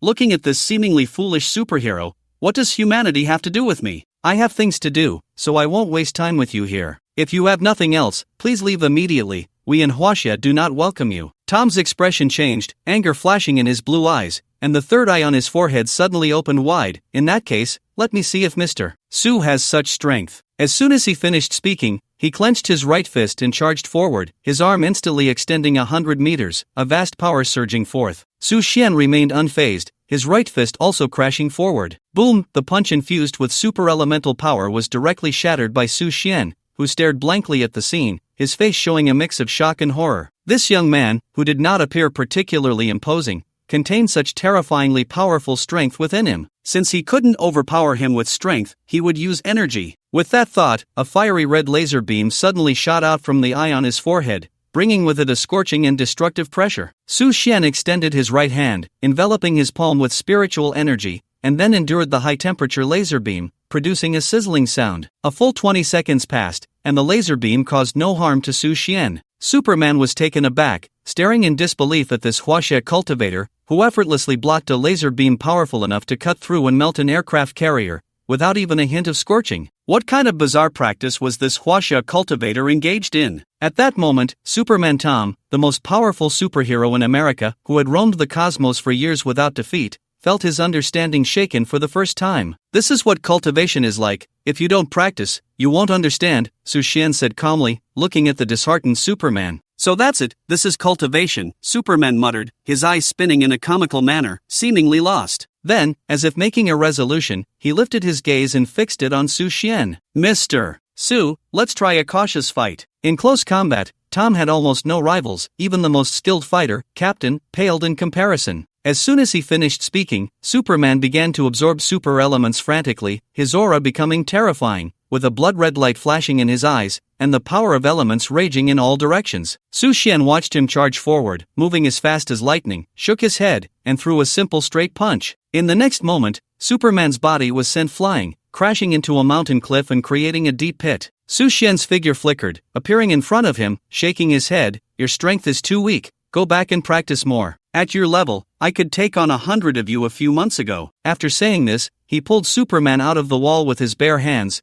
then spun him around and forcefully threw him into the air, sending him flying across the Pacific, circling around Blue Star, and finally landing accurately in America. After this little episode, Su Xian continued to explore the north. In the extreme northern wilderness, on the Chiu Mountain 100 Demon Road, in a cave, 6 figures sat around a table, discussing important matters. These 6 were the leaders of the Chiu Mountain 100 Demon Road: Ming Zun and Zun, Yao Huang, Yao Shang, Xin Huang, and Yao Zhu. The gray-robed elder, who had previously orchestrated the half-demon cavalry to attack the northern border, resulting in the deaths of all 16 riders, was the highest-ranking leader of the Chiu Mountain 100 Demon Road, Yao Zhu Guanzhao. Since the depletion of spiritual energy, the entire Chiu Mountain 100 Demon Road had fallen into a state of slumber, with the 6 leaders severing their cultivation to escape the catastrophe, putting themselves into a state of suspended animation. Yao Zhu Guanzhao was the first to awaken, but found he could not break the seal he had set, and his cultivation had plummeted, making it impossible to leave the cave in a short time. "Yao Zhu, why have you summoned us?" "I hope to receive a reasonable explanation," said a handsome man in a blood-red battle robe, wearing a sun-chasing crown, with a cold gaze, looking sideways at the gray-robed elder, his tone quite displeased. This man was Ming Zun Huang Chu Jinshi, one of the 6 emperors of the demon race. In the past, when all races coexisted, it was this demon emperor, nearly transcending to immortality, who turned the tide and prevented the demon race from being swallowed by the other 2 realms. After a long period, the demon race and human race began to slowly reconcile, reaching agreements, marrying, and giving birth to the half-demon clan. That's right, we are still in a state of slumber. Although spiritual energy has revived,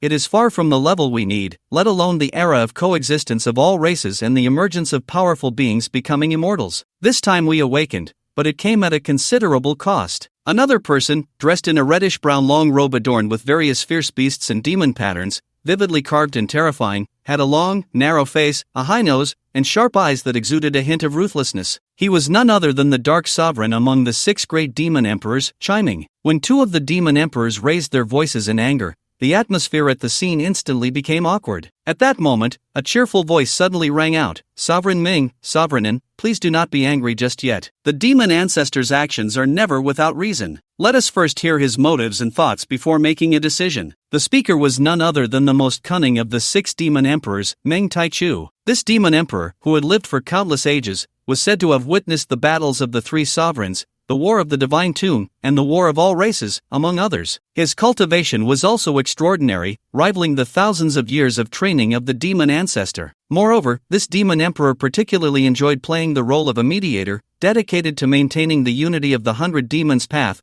holding a very high status among the demon race and earning the deep trust of the masses. Indeed, after Meng Taichu spoke, Sovereign Ming and Sovereignin had little more to say, and the atmosphere gradually relaxed. The demon ancestor glanced at the 5 demon leaders, his expression calm, a gentle smile on his lips, and slowly said, "Everyone, I have gone to great lengths to send someone deep within, using secret techniques to awaken you. This is not a jest, but because in this era, there have emerged those destined to face calamity, and they are human cultivators." "What? Another calamity is upon us? And it's humans again? What kind of era is this?" In an instant, the 5 demon leaders were filled with confusion, each asking questions from different angles, while only the demon emperor Meng Taichu remained indifferent, calmly sipping tea without a hint of disturbance. The old man in the gray robe maintained his composure, but inside he was quite satisfied, having seized the initiative in the conversation. With just a couple of sentences, he had captured their interest entirely, and then he spoke lightly. "You are all heroes who have experienced the era of calamity, and you should know that when calamity strikes, spiritual energy is depleted,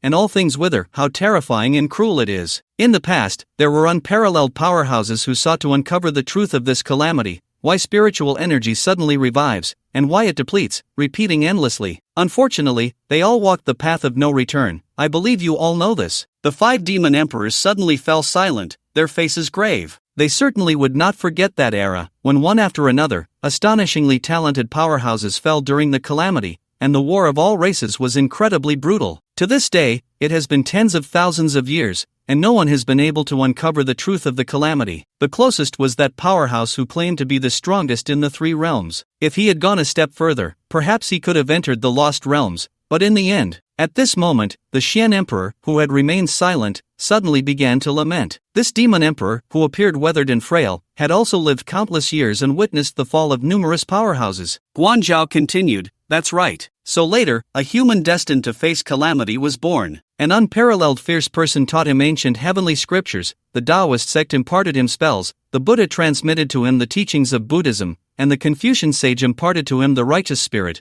along with many other powerful figures who taught him supreme divine abilities, hoping he would step into the lost realms. Do you all remember the last destined person? At this moment, the middle-aged man who had not spoken suddenly said, "That should have been a long time ago." At that time, the divine tomb had already emerged from the Great Rift, the icebound by Clan rose, the demon race submitted, and the tomb keepers engaged in endless battles with the attacking armies. In the end, an unknown great calamity descended, and many powerhouses vanished without a trace. In order to investigate the reasons, the first generation of unparalleled fiends, the Confucian sage, the Buddha, the Tao ancestor, and the old man guarding the tomb, among others, concentrated their efforts to cultivate a powerful being against the heavens, essentially merging the spells and divine abilities of all sects. The final outcome was that without a mindset matching his strength, he indiscriminately slaughtered the innocent, causing numerous calamities and resulting in countless deaths. As for what happened later, you all should be quite clear. This son of calamity was tearfully killed by those great figures. This demon saint, one of the 6 emperors, was also a terrifying existence who had lived for endless years and knew quite a bit about the secrets of ancient times. Indeed, back then, the son of calamity stirred our demon clan into chaos, nearly facing the risk of extermination. If it weren't for the demon emperor wielding the sacred artifact to resist,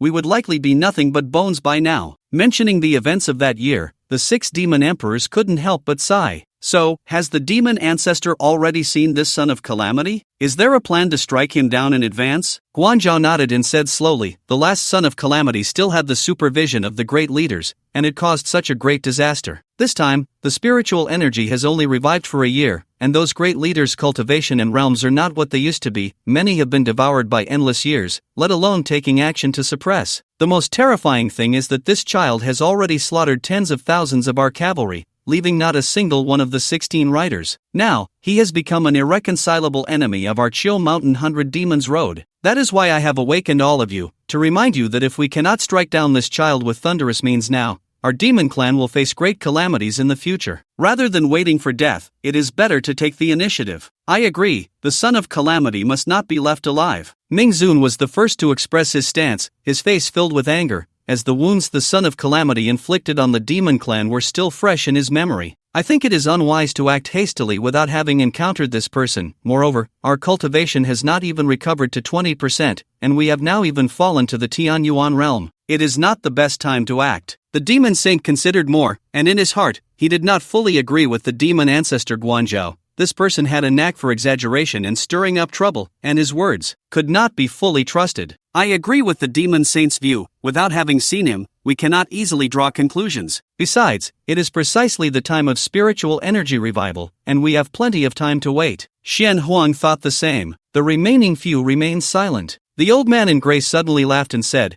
"You all probably don't know that this child broke through to the divine concealment realm in just 6 months. As far as I know, he has no foundation and is not a reincarnated being. He is likely already at the peak of the divine concealment realm. If we give him a few more years, he might even break through to the Tianyuan realm or even reshape his golden body. By that time, dealing with him will be as difficult as ascending to the heavens." Hiss, the 6 demon emperors all gasped in shock. No foundation, 6 months to the divine concealment realm? What kind of terrifying talent is this? Even the demon clan's holy son, with his monstrous talent, could not achieve the divine concealment realm in 6 months. So, what is the demon ancestor's plan? The holy son is about to exit his seclusion soon. His seal is not as strong as ours, and he can leave the Chiu Mountain 100 Demons Road without any restrictions. I plan to let him investigate. What realm is the holy son in? 6th level of the Tianyuan realm. Then there's no problem. Just let him bring back the head of the son of calamity. At this moment, the 6 demon emperors reached a consensus, as the identity of the son of calamity was too shocking, leaving an indelible painful impression in their hearts. Even the usually steady and relatively neutral demon saint and Xian Huang could not refuse or oppose any longer,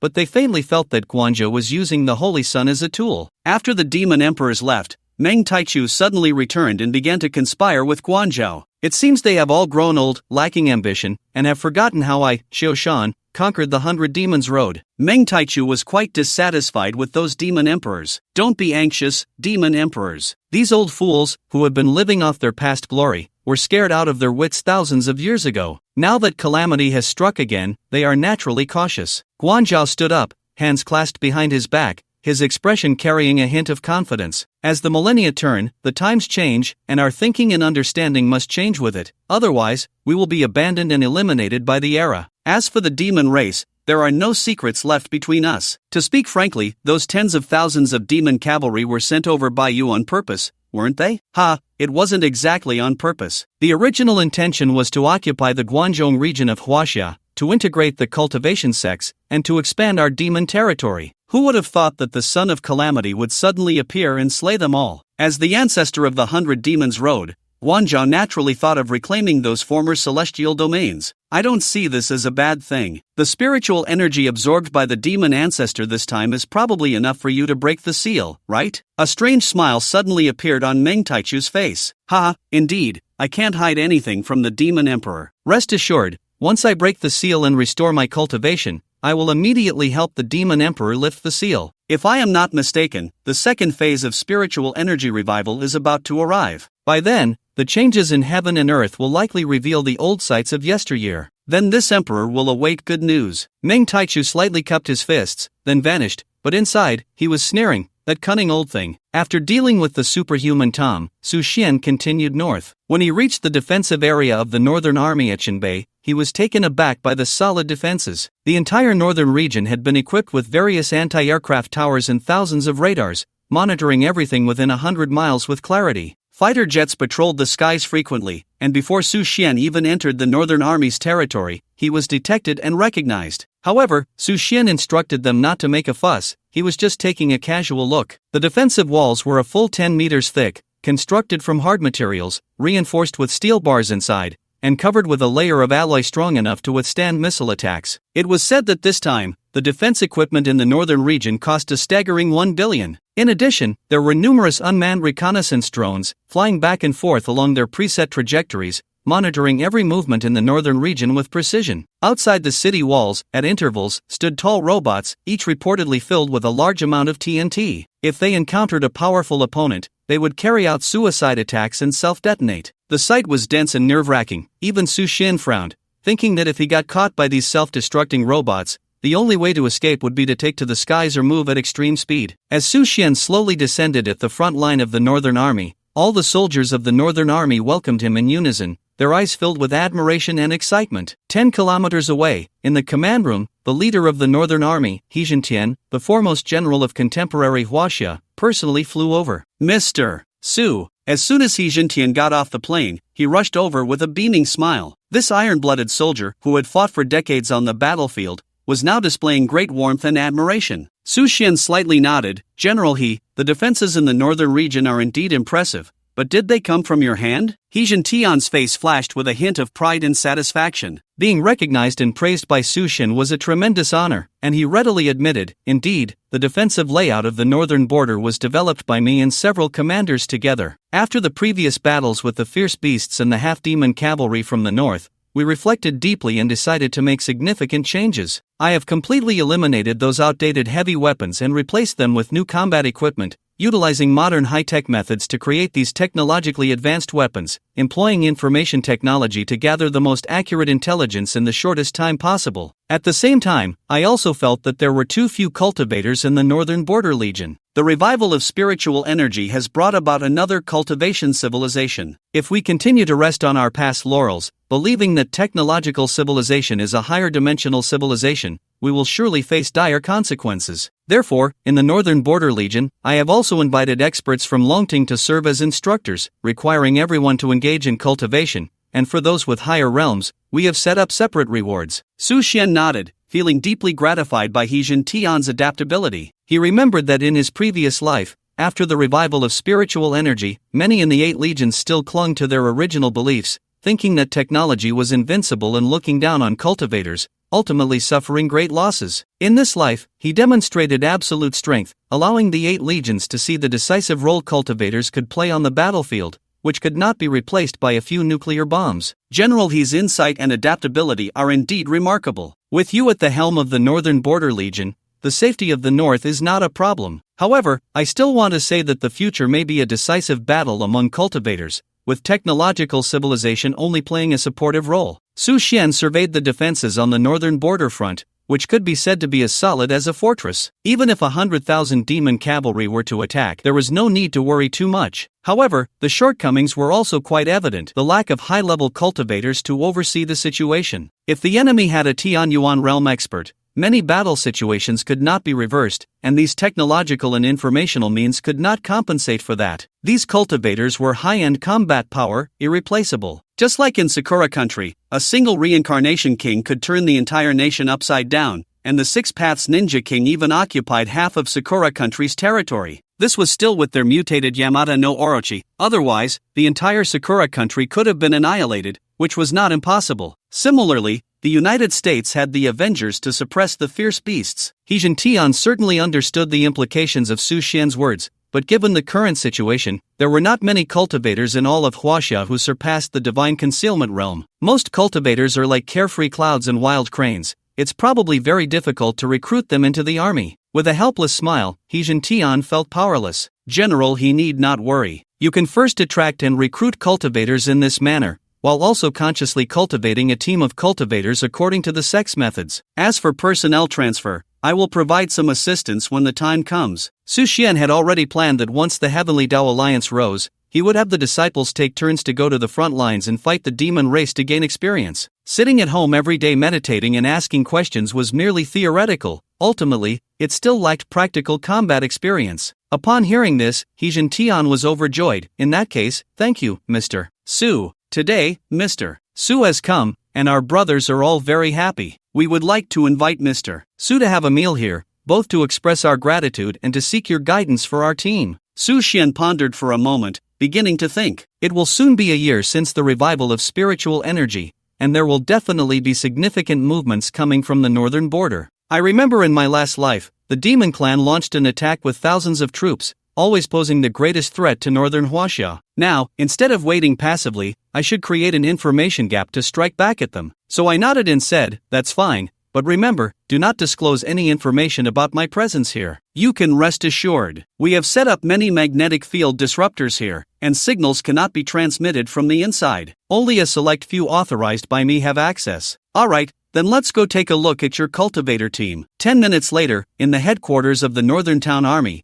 in a vast secret chamber, hundreds of cultivators were practicing in various ways. Some were meditating to comprehend the spiritual energy of heaven and earth, preparing for breakthroughs. These cultivators would find separate cultivation rooms, where 4 or 5 people would sit in meditation, with excellent soundproofing to allow them to cultivate quietly without external disturbances. Others were engaging in boxing training to enhance their combat abilities. Some were training their physical strength, others their flexibility, some were practicing swordsmanship, and others were studying talismans. What Su Xian felt was a diverse array of practices, combat techniques, traditional martial arts, body refinement, and cultivation. Everything was present. Su Xian did not interfere, as everyone had their own unique methods of cultivation. For instance, he relied on the bodhi tree in his mind, initially consuming a large number of pills to reach the pulse refinement stage, and later harvesting legacies from various cultivators to comprehend the true meaning of the Tao. Mr. Su, this is our current team of cultivators, specifically training in various aspects. Their methods of cultivation may differ somewhat from traditional cultivators within the army. He Tian accompanied Su Xian while explaining, and the instructors guiding others in their training were even more diligent. Su Xian nodded while observing slowly, suddenly arriving at an area where strength and physical training were taking place. There, a young man was continuously punching a sensor, his slightly immature face filled with determination, sweat rolling down his forehead, yet he showed no signs of stopping, delivering punch after punch. The numbers on the screen kept jumping.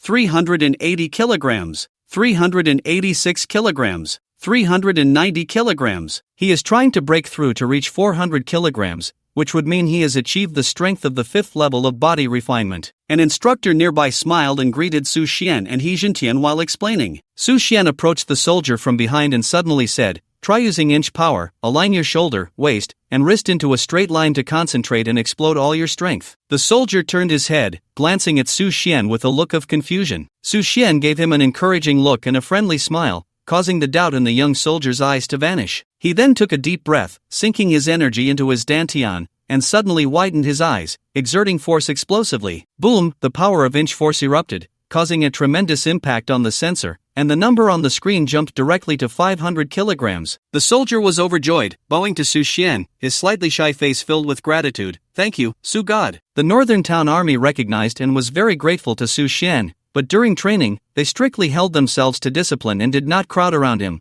which was a hallmark of the Northern Town Army's strict discipline. The pulse refinement instructor looked at the numbers on the screen as if he had seen a ghost, tilting his head in disbelief, unable to speak for a long time. After that, Su Xian visited several places, offering a few words of guidance that directly led these soldiers to achieve breakthrough results. One soldier, who had been stuck at the first level of the pulse-shaping realm for several months, broke through right on the spot, making the surrounding soldiers envious. Haha, Mr. Su, you must come more often. He Jintian was naturally very pleased. A cultivator of Su Xian's level was truly unique in all of Huaxia. Just a few simple words from him could greatly benefit these soldiers, often leading to immediate breakthroughs. I will send someone to specifically guide you in the future. At that moment, Su Xian thought of Dichun, the simple-minded boy with a golden body, feeling he would be very suitable to join the Northern Town Army as an instructor, though he was even more suited for the battlefield. In the evening, the Northern Town Army began to celebrate with barbecues, beer, hot pot, street food, and various kinds of dishes. Mr. Su, I've been waiting for this meal for several months, He Jintian said as he raised a beer bottle and gulped it down. Now, I bet there are hundreds of millions of people across Huaxia who want to have a meal with Mr. Su. Old Lin and the others are so envious of me, always hinting and trying to find ways to get you to their side,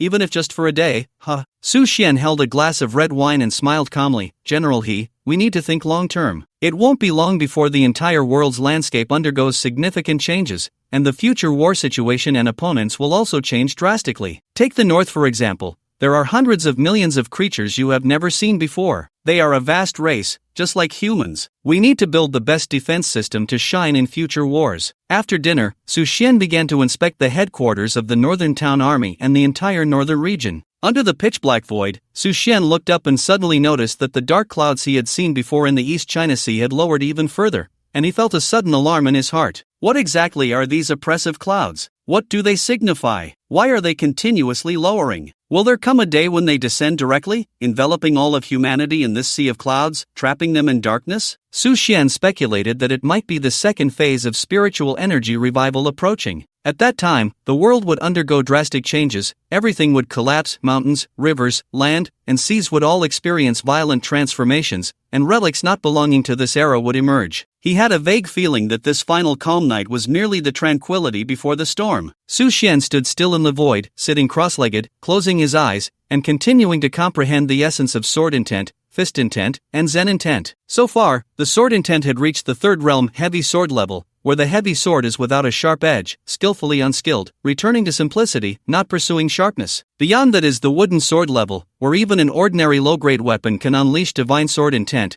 turning every blade of grass and tree into one's own sword path, reaching the state of no self. In Su Xian's mind, he began to practice the ice-sealing 10 breaks of the Xianbing killing technique, with each move and each stance revealing something new. Su Xian placed great importance on this sword technique and admired the talent of the Xianbing killing technique. Each practice of the ice-sealing 10 breaks brought new discoveries, which puzzled him and kept his competitive spirit in swordsmanship sharp and unyielding. However, for some reason, he always felt something was missing from reaching the fourth layer of sword intent, as if he could touch it, yet completely unable to comprehend it. This fourth layer of sword intent is indeed quite difficult. Is it because my current realm is insufficient? Su Xian tried over 90 times, expanding his consciousness to the maximum to capture that fleeting sword intent, but he still could not enter the fourth realm. With no other choice, he decided to let it go and began to comprehend the essence of Zen. This time, through his dialogue with the King of Reincarnation, he grasped the true meaning of reincarnation, and Su Xian gained a new understanding of Zen and Buddhist teachings. Whether it is Mahayana or Theravada Buddhism,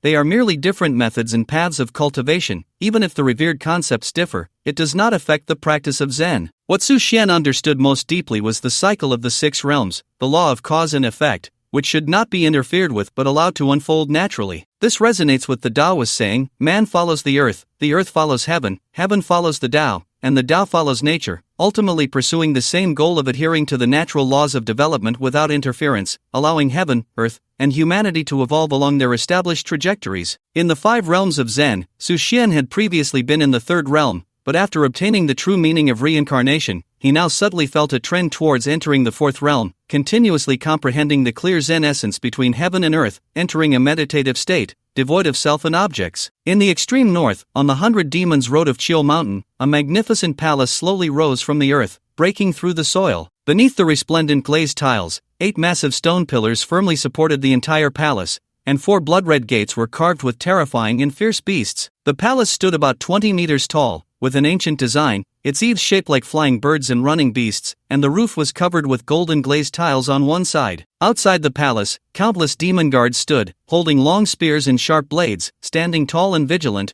guarding the premises. Inside the grand hall, at the main seat, a handsome young man draped in a black robe sat upright. He had a head of red hair that fell in disarray, with a pair of deer antlers growing from his forehead, and his blood-red pupils scanned the crowd, exuding an unmatched pressure. This young man was the recently emerged holy son of the demon clan, Chang Sung. Below him were various prominent figures from the 100 Demons Road of Chiu Mountain, subtly seated, divided into 6 factions, all under the command of the 6 major leaders, Mingzun, Enzun, Yao Huang, and others. Congratulations to the Holy Son on his emergence. Congratulations to the Holy Son on his emergence. Dozens of people below the palace raised their cups in unison, looking up at the Holy Son Ching Song, the outstanding representative of the Demon Clan. The Holy Son of the Demon Clan is a relatively independent existence. Long ago, the Demon Clan was not divided. The Demon Emperor oversaw the entire clan. To cultivate a successor, the Demon Emperor would select suitable individuals, bestow upon them secret techniques, gift them treasures, and crown them as holy sons. During the catastrophic era, the Demon Clan participated in the Great War of the Myriad Races, suffering heavy casualties, and the Demon Emperor went missing, leading to the fragmentation of the entire clan, which then migrated to the 100 Demons Road of Chiu Mountain. Without the constraints of the Demon Emperor, the entire Demon Clan, due to ideological differences, split into 6 factions, led by the 6 leaders, Mingzun, Enzun, Yao Huang, Yao Shang, Xian Huan, and Yao Zhu. Among them, the Demon Clan led by Yao Zhu later formed an alliance with the human race to jointly resist the divine beings, establishing a coalition. The human race and Yao Zhu began to intermarry, gradually giving rise to the half-demon group. Yao Shang, disheartened, did not wish to involve himself in the major affairs of the Demon Clan, so he led his people to another island nation, becoming a recluse. Mingzun and Enzun were engaged in struggles both overtly and covertly. As for Yao Huang Meng Taichu, he belonged to the ancient fox demon lineage, inherently cunning, yet often acted as a mediator, gradually gaining the highest reputation among the Demon Clan. The Xian Huang, on the other hand, resided underground in the Black Domain, never seeing the light of day,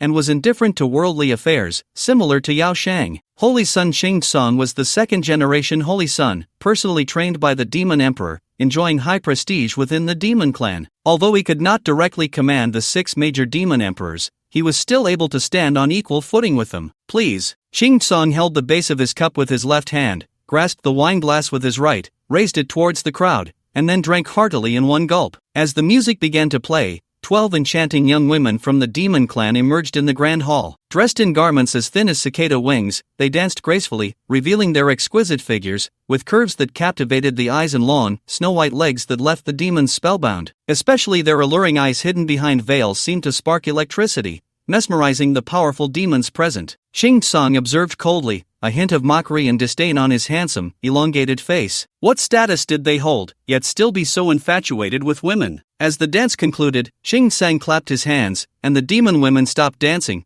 taking their seats beside the demon warriors to pour wine for them, giggling sweetly, their laughter sending shivers down the spine. Some bolder ones had already begun to touch, causing the demon women to gasp softly. Suddenly, Xing Song instructed a young swordsman standing nearby. The young man nodded repeatedly, then clapped his hands, and the hall fell silent. Thank you all for traveling from afar to attend the sun's banquet. The sun is very grateful to everyone. Recently, it has come to our attention that a powerful human cultivator has emerged, excelling in body refinement techniques, treating our demon warriors like mere cabbages. If anyone has information, please do not hesitate to share. Useful intelligence will be generously rewarded by the sun. The demon women seemed to realize they should not remain to listen any longer, and one by one, they left the grand hall. After they departed, one among them, Xian Tong, one of the strongest swordsmen of the Demon Clan and a subordinate of Mingzun, held his sword and said calmly, "As far as I know, this person is named Su Xian, not someone from our era, but rather someone who rose to prominence after the revival of spiritual energy, gaining the swordsmanship inheritance of the Xin Bingsha through a bodhi seed. This person is decisive in killing, with a heavy heart for slaughter, intelligent, and has single-handedly wiped out the ferocious beasts of the 4 realms of Huaxia. The 3 kings of the sea were also slain by him,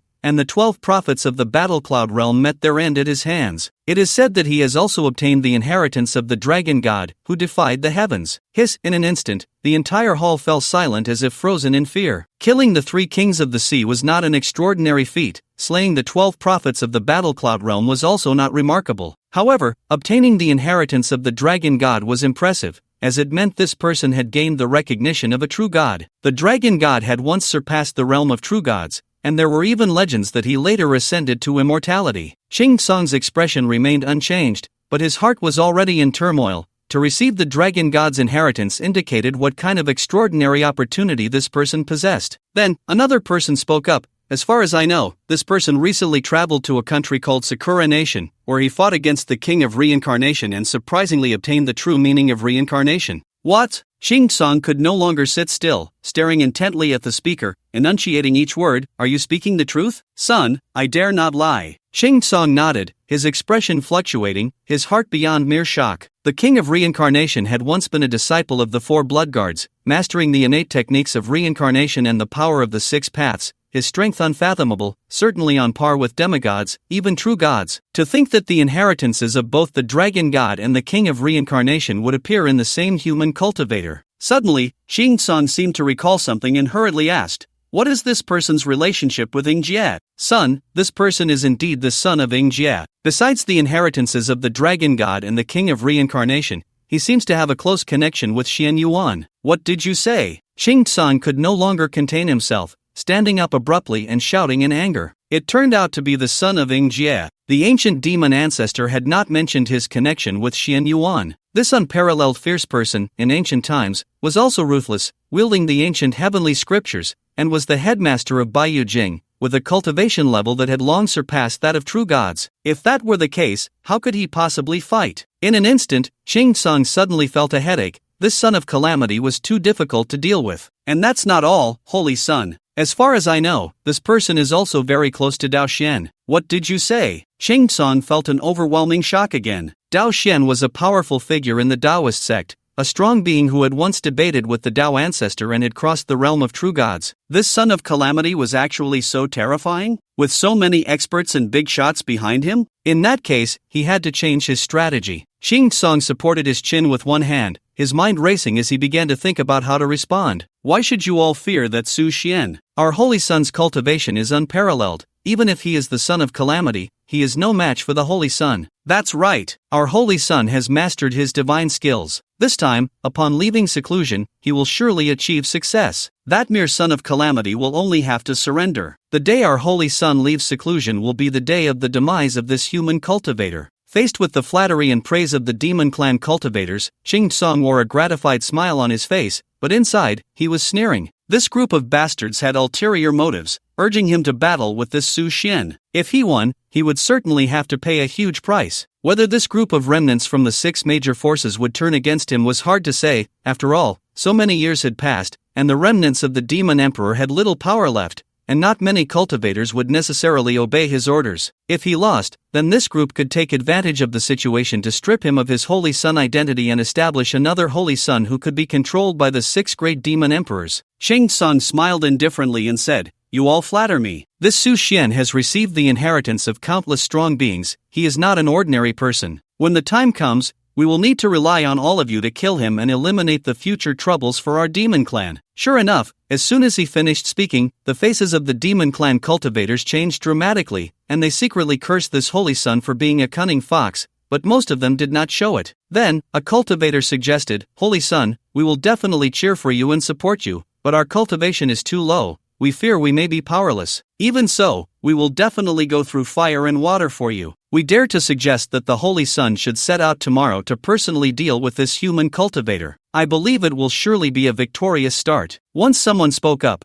many cultivators began to echo in unison. That's right, Holy Son. Although this son of calamity has many inheritances and his strength is a mystery, it does not prevent the Holy Son from leaving seclusion to slay him, taking the first step for our demon clan to the south. Holy Son, if not now, then when? Holy Son, we are eagerly awaiting your triumphant return. Faced with the various encouragements and flattery from these demon clan cultivators, Shing Tsung knew he could no longer refuse. He stood up, looked at the cultivators, and exuded a fierce battle intent as he shouted, "In that case, tomorrow I will personally go and meet this son of calamity to see what kind of person he truly is. The demon clan cultivators below felt greatly relieved and all stood up, clasping their fists, saying, "We welcome the holy son out of seclusion." After the banquet, in the cave of the demon ancestor, a figure emerged from the darkness to report, "Ancestor, the holy son will face Su Xian tomorrow." The observing ancestor, with a wrinkled, chicken-like face, broke into a smile, feeling greatly pleased. It seemed the plan was about to be realized. He waved his hand, dismissing the shadow,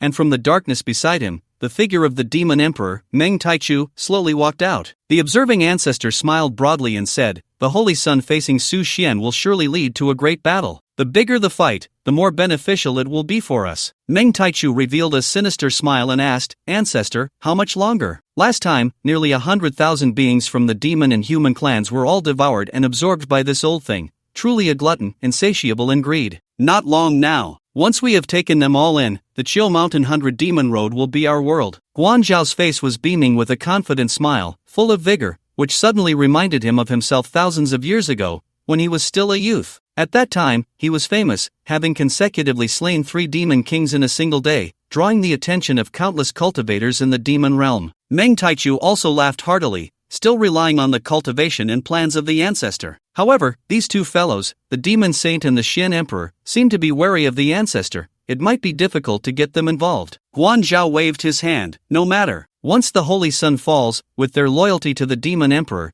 they will definitely engage in a life and death battle with the human race. And if the child of calamity is slain, Dao Xian, Xian Yuan, Sword Sovereign, and the human emperor will certainly not let it go easily. At that time, the human race and the demon ancestor will once again see the great battle of the past, and when that happens, living beings will be inexhaustible. Perhaps we can also step into those lost 2 realms. Meng Taichu's pupils shrank upon hearing this, his eyes revealing a fiery expression, clearly very moved. Even during his peak years, he had never reached the lost 2 realms. The 2 demons exchanged glances and smiled, everything unspoken between them. The Northern Defense Corps. Su Xian slowly descended from the void, walking along the city wall. The soldiers stationed along the way greeted him, and it was evident that they were in high spirits, showing no signs of relaxation, and the shift system was well managed. This made Su Xian feel at ease and satisfied. "Why aren't you asleep yet?" He Tian, draped in military attire, approached with a smile, handing over a pack of cigarettes from his pocket. "Want one?" "My cigarettes are not like your cigars, they're a bit rougher." Su Xian did not refuse, taking out a regular cigarette, lighting it, and taking a puff. "Not bad, quite strong." We've been stationed at the border for years, training intensively every day. Sometimes, if smoking doesn't feel right, it's hard to get used to." Tian lit one for himself and slowly exhaled a smoke ring. "Has something big happened in the north recently?" Changing the subject, the leader of the Northern Defense Corps, with 100,000 troops, clearly sensed something. "It's not certain yet, but it's better to be prepared." Su Xian shook his head, unable to be completely sure, but he had a vague feeling that the Northern Demon race was plotting something. In his previous life, the Northern Demon race was the greatest threat aside from the ferocious beasts and ancient clans. The entire Despair Great Wall was embroiled in a fierce battle, becoming an excellent training ground for both the human and demon races. It was precisely because of the prolonged war between the 2 races that the cultivators' realms continuously improved, and both races grew stronger. The strength of human cultivators kept rising, allowing them to avoid annihilation by the ancient clans. The cultivators of Huaxia were particularly ambitious, constantly honing themselves, breaking through new realms, relying on various secret realms and treasures to slay invading enemies. "Alright, although our realms are not high and our strength is lacking, please do not forget that our Northern Defense Corps has 100,000 men, and not a single one will retreat." Tian suddenly patted Su Xian's shoulder, his expression stern, then turned to leave. "It's getting late. I'll rest first. Getting old, can't take it anymore, sigh." Su Xian glanced at him without saying a word, but a warm current surged in his heart. The Northern Defense Corps was indeed commendable. The next day, as the dawnlight appeared, the brightness in the sky pierced through the dark night, and the sun rose from the eastern horizon, bathing the entire Great Wall in the morning sun and rosy clouds. Su Xian sat quietly in the void, above the sea of clouds, capturing that elusive sense of Tao. Suddenly, he opened his eyes. That was fast. Dozens of kilometers away, his divine sense detected a powerful presence flying towards him at an incredible speed, a breath that far exceeded that of the reincarnation king he encountered in the Cherry Blossom Kingdom. Who was coming? Could it be the demon emperor himself? It can be seen that this aura has reached the peak of the celestial origin realm, and it is likely about to step into the flawless golden body realm. This should be the highest cultivation and strength encountered so far. Su Xian stood up, his battle intent surging, and spiritual energy wildly swirling, enveloping the entire northern front. Moments later, a tall figure pierced through the sea of clouds, moving at a speed that was astonishing. The soldiers of the Northern Defense Army below felt a flash before a lightning-like figure passed overhead through the clouds. The newcomer wore silver armor, draped in a bright red cloak, with a pair of black wings on his back and a pair of deer antlers on his forehead. He was robust, wielding a three-pronged double-edged knife, exuding an imposing presence and incredible momentum. "You are Su Xian, the son of the tribulation?" Ching Song's gaze was condescending, his expression indifferent, carrying an air of superiority. Su Xian waved his right hand, directly dispelling this imposing aura, and stared at the demon cultivator. "That's right, I am Su Xian. State your name. My sword does not strike nameless individuals." Ching Song was momentarily taken aback, seemingly not expecting this son of the tribulation to possess such courage and arrogance. He then laughed heartily. "Indeed, the son of the tribulation has a bit of pride. Let's see if your skills match your bravado. Allow me to introduce myself. I am the current holy son of the demon race, Ching Song." As his words fell, a hot-tempered Ching Song did not pause for a moment, brandishing his three-pronged double-edged knife, and lunged forward. Su Xian's pupils constricted, his battle intent doubling, and with a virtual grip of his right hand, the Ice Soul Cloud Mist sword appeared in his grasp, and he leaped into battle. The sword energy surged, icy and chilling, almost freezing the void. Su Xian's first strike was the Icebound 10 breaks, infused with 3 layers of sword intent, its power boundless. While fighting, Ching Song felt a surge of shock. This human cultivator had completely mastered the swordsmanship of the Shenbing Sha and comprehended sword intent, displaying strength far beyond what a celestial origin realm cultivator should possess. He even faintly sensed a trace of the sword sovereign's shadow. As the three-pronged double-edged knife swung, the heavens and earth seemed to roar like a dragon, producing a deafening sound. Accompanied by myriad streams of energy shooting out, it clashed violently with Su Xian's sword energy, and Ching Song's cultivation instantly reached the 9th level of the celestial origin realm, overpowering Su Xian. However, Su Xian, inheriting the legacy of ancient strong beings, felt no sense of suppression at all. He immediately unleashed the Dragon God's reverse heaven divine ability, Eternal Rush. In an instant, Ching Song felt his speed begin to slow, along with the energy emanating from his weapon. The shock in his heart intensified. "You have completely mastered the Dragon God's domain divine ability." With no choice, Ching Song took out a fist-sized green glowing orb from his bosom, radiating waves of green light,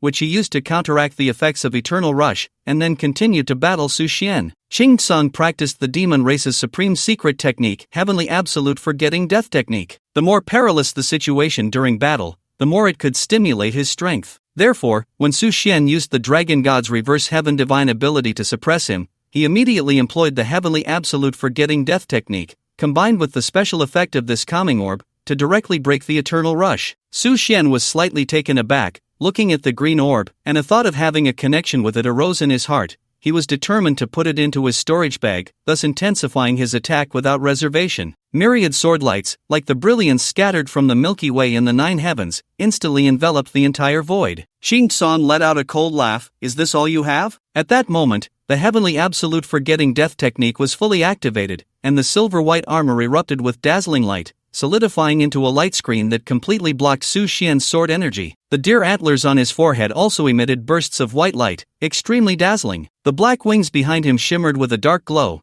and wisps of black mist rose, adding an air of mystery and malevolence. The double-edged trident knife in his hand crackled with fierce lightning. Each slash was like a thunderclap, causing the air to resonate with booming and explosive sounds. The azure plasma leaped around, creating a cacophony of crackles. Su Xian showed no fear, unleashing the ice ceiling 10 breaks, each move flowing naturally, clearly having mastered the true essence of the ice demon. In the void, countless ice spikes rose, colliding with the azure plasma, producing deafening explosions. Boom! Although Ching Song had reached the 9th level of the celestial origin realm, and Su Xian was only at the 4th level, he could not quickly defeat Su Xian. In fact, he had to constantly guard against Su Xian's icy true essence. A moment of carelessness could turn his entire left hand into an ice block, leaving it numb and nearly immobile. Fortunately, at that moment, the Heavenly Absolute Forgetting Death technique took effect, generating waves of heat within him that dispelled the icy true essence. This was the power of the Heavenly Absolute Forgetting Death technique, a divine ability that every generation of demon emperors had to cultivate,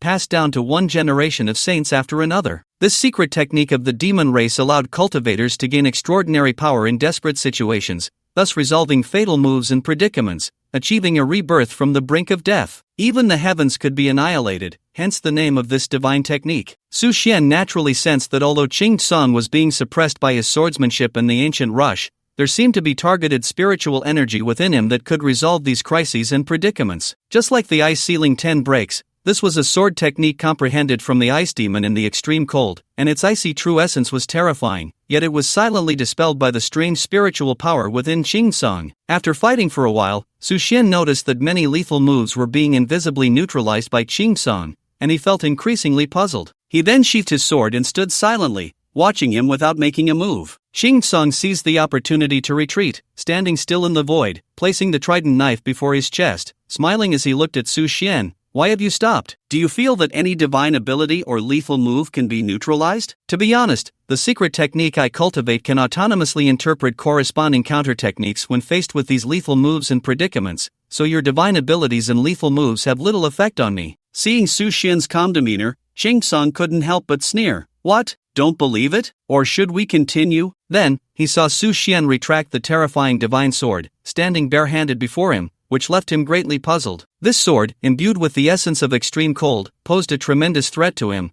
The cold air alone was enough to destroy the meridians of his 9th-level celestial origin realm. However, for some reason, this young son of calamity chose to stop. Could it be that he had other divine abilities or techniques? Otherwise, he must be out of his mind. In the next moment, Su Xian swung his fists, unleashing the 6 paths of reincarnation fist, the true essence of reincarnation spreading out, countless fist shadows enveloping the void, and endless breath surging forth, bringing with it an aura of death. Qing Tsung's pupils constricted, the true essence of reincarnation. What a terrifying existence it was in ancient times. The Reincarnation King, a disciple of the 4 blood guards of the god's grave, shook the ages, mastering the true essence of reincarnation, capable of resurrection. In the great battle against the ice ceiling by clan in the god's grave, it played an indelible role. Unexpectedly, now it was inherited by this human cultivator. Moreover, combined with the 6 paths of reincarnation fist of the dragon god defying the heavens, its power expanded 100-fold in an instant. Qing Tsung took a deep breath, his shock reaching an unprecedented level. Now he finally understood why the demon ancestor had not acted for so long. Even though he could break his seal, he was unwilling to descend south. Damn old thing. Bah! At this moment, Qing Tsung felt a deep loathing for the demon ancestor, who was so skilled in scheming. This time, in urging him to confront Su Xian, he must have put in a lot of effort. Boom! The shadows of fists were heavy, and Qing Tsung could only passively wield his 3-pronged double-edged knife, doing his utmost to block Su Xian's attacks. Not far away, the powerful demon cultivators watching from the void, as well as the northern town army on the ground,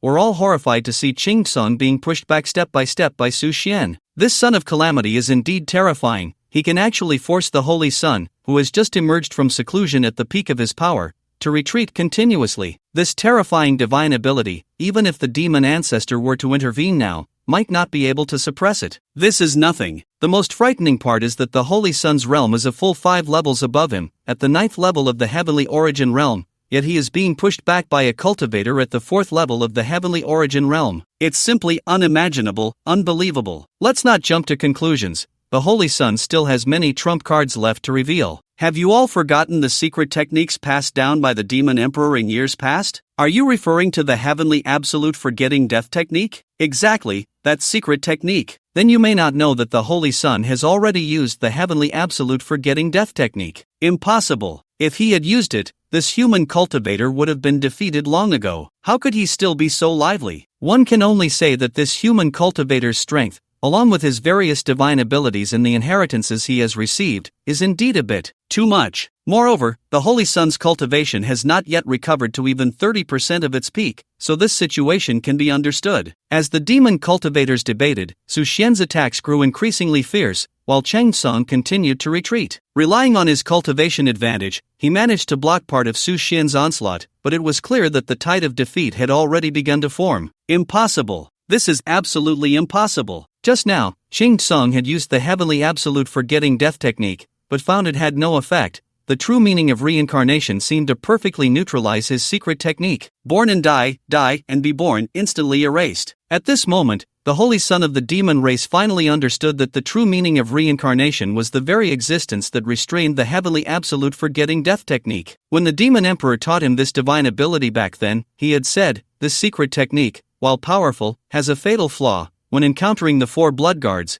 it may not be able to exert the corresponding effect. Among those 4 blood guards, there is one from the Nya family who has inherited the true meaning of reincarnation and can erase the heavenly absolute forgetting death technique without a trace, which requires special attention. Boom! With the final punch, Su Xian struck directly at Qing Tsong's abdomen, sending him flying, his face pale, blood spurting from his throat. Qing Tsong looked at this scene in disbelief, unable to accept this outcome, feeling that all his dignity had been rubbed into the ground by this human cultivator before him. He could clearly sense that many demon cultivators had arrived nearby, most of whom were from the banquet yesterday, all pawns arranged by the 6 great demon emperors. Surely, the news of the Holy Sun's defeat would soon spread throughout the Chiu Mountain 100 Demon Road. Su Xian's figure flashed, closely following, standing in front of Qing Tsong, his right hand scattering a ray of brilliance that enveloped the entire area, blocking sight and sound, and slowly spoke, "In this realm, all images and sounds are isolated. Now you can tell me why you pretended to be defeated?" Qing Tsong's expression changed drastically, his pupils constricting. He wiped the blood from the corner of his mouth, sighed, and bitterly smiled. Truly a clear and transparent heart.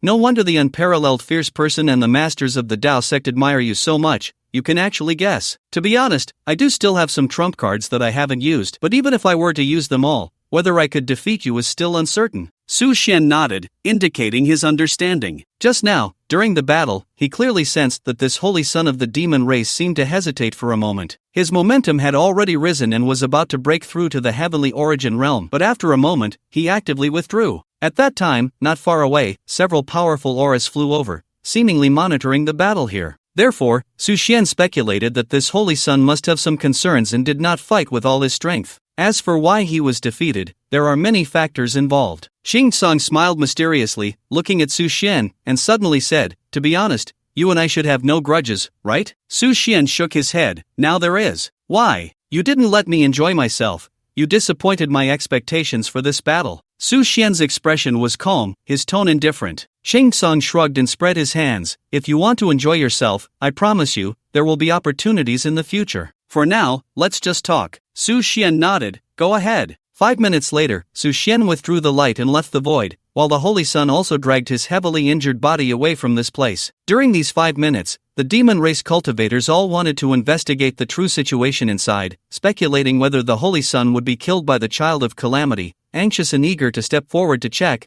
but in the end, they all held back. Qing Tsong's figure flashed and appeared in front of these demon race cultivators, coughing a few times, his face appearing even paler. "Everyone, this Child of Calamity is terrifyingly powerful, and I hope you can join forces and launch another attack." The group of cultivators quickly waved their hands, laughing. "Holy Sun, you jest. If even you cannot defeat him, we certainly cannot. In that case, I will take my leave." Qing Tsong nodded, showing no expression, but inwardly he was sneering continuously. This group of watchdogs will be held accountable in the future. Are you saying that Qing Tsong was defeated by Su Xian without the ability to fight back? In the 100 Demons Road of Chiu Mountain, in the cave of the demon ancestor, Guanzhou had his hands clasped behind his back, pacing back and forth, his brows deeply furrowed, looking somewhat incredulous. "Indeed, ancestor." At the beginning, the sword technique used by Su Xian was precisely the ice-sealing 10 breaks of the Xianbing Sha. Qing Tsong fought him with all his strength, using the Tianjue Wangxi technique, and there was no clear winner. Later, Su Xian abandoned the sword technique and directly used his fists, seemingly containing the true meaning of reincarnation, resulting in Qing Tsong being unable to withstand it, struck in the abdomen by a single punch, and was directly defeated. Guanzhou pondered for a moment, then shook his head. Qing Tsong's strength is definitely not just this. There must be some hidden circumstances. Continue to keep an eye on Qing Tsong, and report immediately if there is any movement. Understood. After Su Xian repelled the Holy Son of the demon race, the Northern Town Army began to celebrate this moment, and Su Xian's reputation and prestige rose another level. Thus, at this moment, Su Xian's deeds spread throughout Huaxia once again. In the imperial capital, at the Longting headquarters, Chen Tianping, with a head full of white hair, sat in the main seat, looking spirited, his eyes shining with brilliance. Since stepping into cultivation, his realm had risen, bringing not only an increase in strength but also a significant extension of lifespan, his aura becoming even more imposing, as if he had returned to the days when he controlled the Public Security Bureau of Huaxia, life and death at his command. This domineering director of Longting had finally returned to his former self, making the core members of the Longting headquarters feel a somewhat unfamiliar sensation. When did this old and frail director of Longting become so spirited? Everyone, the latest news. Chen Tianping scanned the crowd, unable to hide his excitement and satisfaction. Speaking slowly, Su Xian has repelled the holy son of the demon race in the north, and the entire northern town army is celebrating. His excited tone instantly infected everyone in the conference hall, and they all let out a long sigh of relief. This was the second great battle with the demon race. The first time, the Northern Legion suffered heavy losses and was unable to resist. In the end, Su Xian took action and slaughtered tens of thousands of cavalry, leaving the entire northern demon race trembling in fear. The second time is now, as the holy son of the demon race forcefully emerged, only to be easily repelled by Su Xian. In an instant, everyone clenched their fists, filled with excitement, their admiration for Su Xian deepening. It seems that we in Huaxia also have a chance to fight against unknown beings. Since Su Xian has held back the external enemies in the north,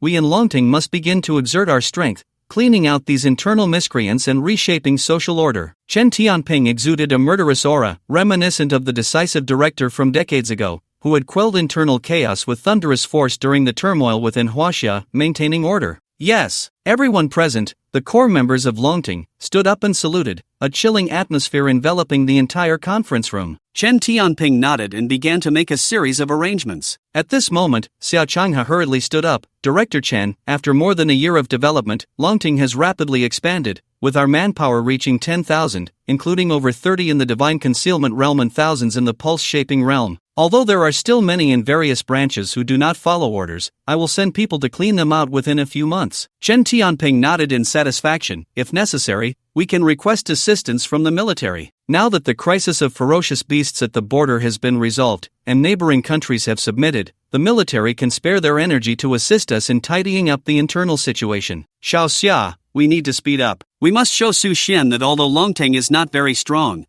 we cannot lag behind and let internal chaos arise. Yes, Director. Thus, starting that day, Longting began a series of inspections. Across the country, Longting branches began to suffer, with traders being purged and branch leaders being replaced in succession. Those who were close to the 10 great families were uprooted, and in a short time, Longting was reorganized, silencing the forces in various places. Those who were once restless now all became obedient. In the northern border, Su Xian sat in the void, beginning to recall what Qing Tsang had said to him. At this moment, he realized that the demon race was not a monolithic entity. The 6 great demon emperors of the Chiu Mountain 100 Demons Road had their own agendas, each governing their own territories, and the demon race, which the demon emperor had painstakingly unified in the past, was beginning to gradually split apart now that the demon emperor was no longer present. Qing Tsang, as the direct descendant of the demon emperor, possessed the demon emperor's divine abilities and inherited his legacy, making him a future leader of the demon race. The significance of the Holy Son's existence was, on one hand, to represent the demon emperor, uniting the demon race's forces so that the 6 great demon emperors would obey orders, restoring the demon race to its former glory. On the other hand, it was also to ensure the inheritance of the demon race's secret technique, the heavenly absolute forgetting death technique. However, unfortunately, the demon emperor had participated in a mysterious battle long ago, and since then, his life and death had been unknown. The demon race was fragmented, with the 6 great demon emperors each governing their own territories, dividing the Chiu Mountain 100 Demons Road into 6 pieces, with no one willing to submit to another, resulting in the entire demon race being a scattered mess. Although the Holy Son was eager to fulfill the demon emperor's wish of uniting the demon race, his cultivation had not yet recovered, making it temporarily impossible for him to suppress the 6 great demon emperors. Therefore, these 6 great demon emperors had always regarded Qing Tsang as a thorn in their side. After emerging from seclusion, the observing demon ancestor first encouraged the Holy Son to battle, actually to force the Holy Son to fight Su Xian, knowing that regardless of the outcome, he would ultimately face an unfavorable situation. In the great battle that day,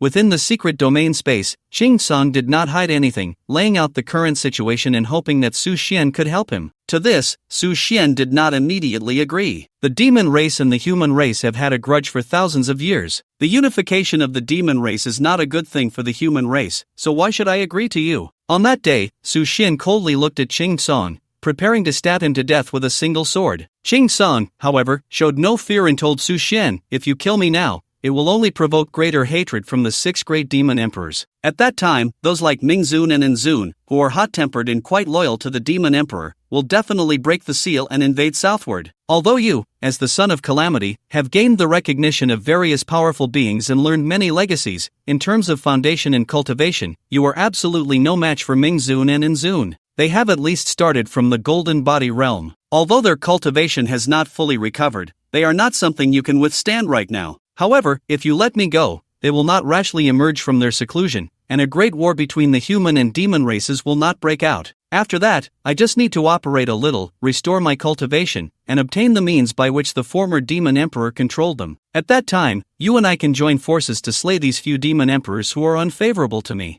I am willing to form a truce agreement with the human race, to coexist peacefully from now on, just like in ancient times, and perhaps even form an alliance. You must understand, your enemy is not me, but the calamity itself. To be precise, it is the mysterious beings behind the calamity that manipulate life and death, mocking all races. Seeing the sincerity in the Holy Son's attitude, which did not seem feigned, Su Xian sheathed his divine sword and, as he left, simply said, I let you go not because of what you just said about the strength of the 6 great demon emperors. To be honest, golden body realm cultivators are not necessarily that terrifying in my eyes. However, I do agree with what you said. If I were to slay you now, it would only provoke an irreconcilable war between the demon and human races, and I believe that now is not the right time to start a war. So, you may leave. As for the 6 great demon emperors, I will come to challenge them sooner or later. On the 100 Demon Road of Chiu Mountain, in the hall where the Holy Sun resided, the former demon emperor's palace, Qing Tsong reclined on the throne, with 2 beautiful young women dressed revealingly beside him,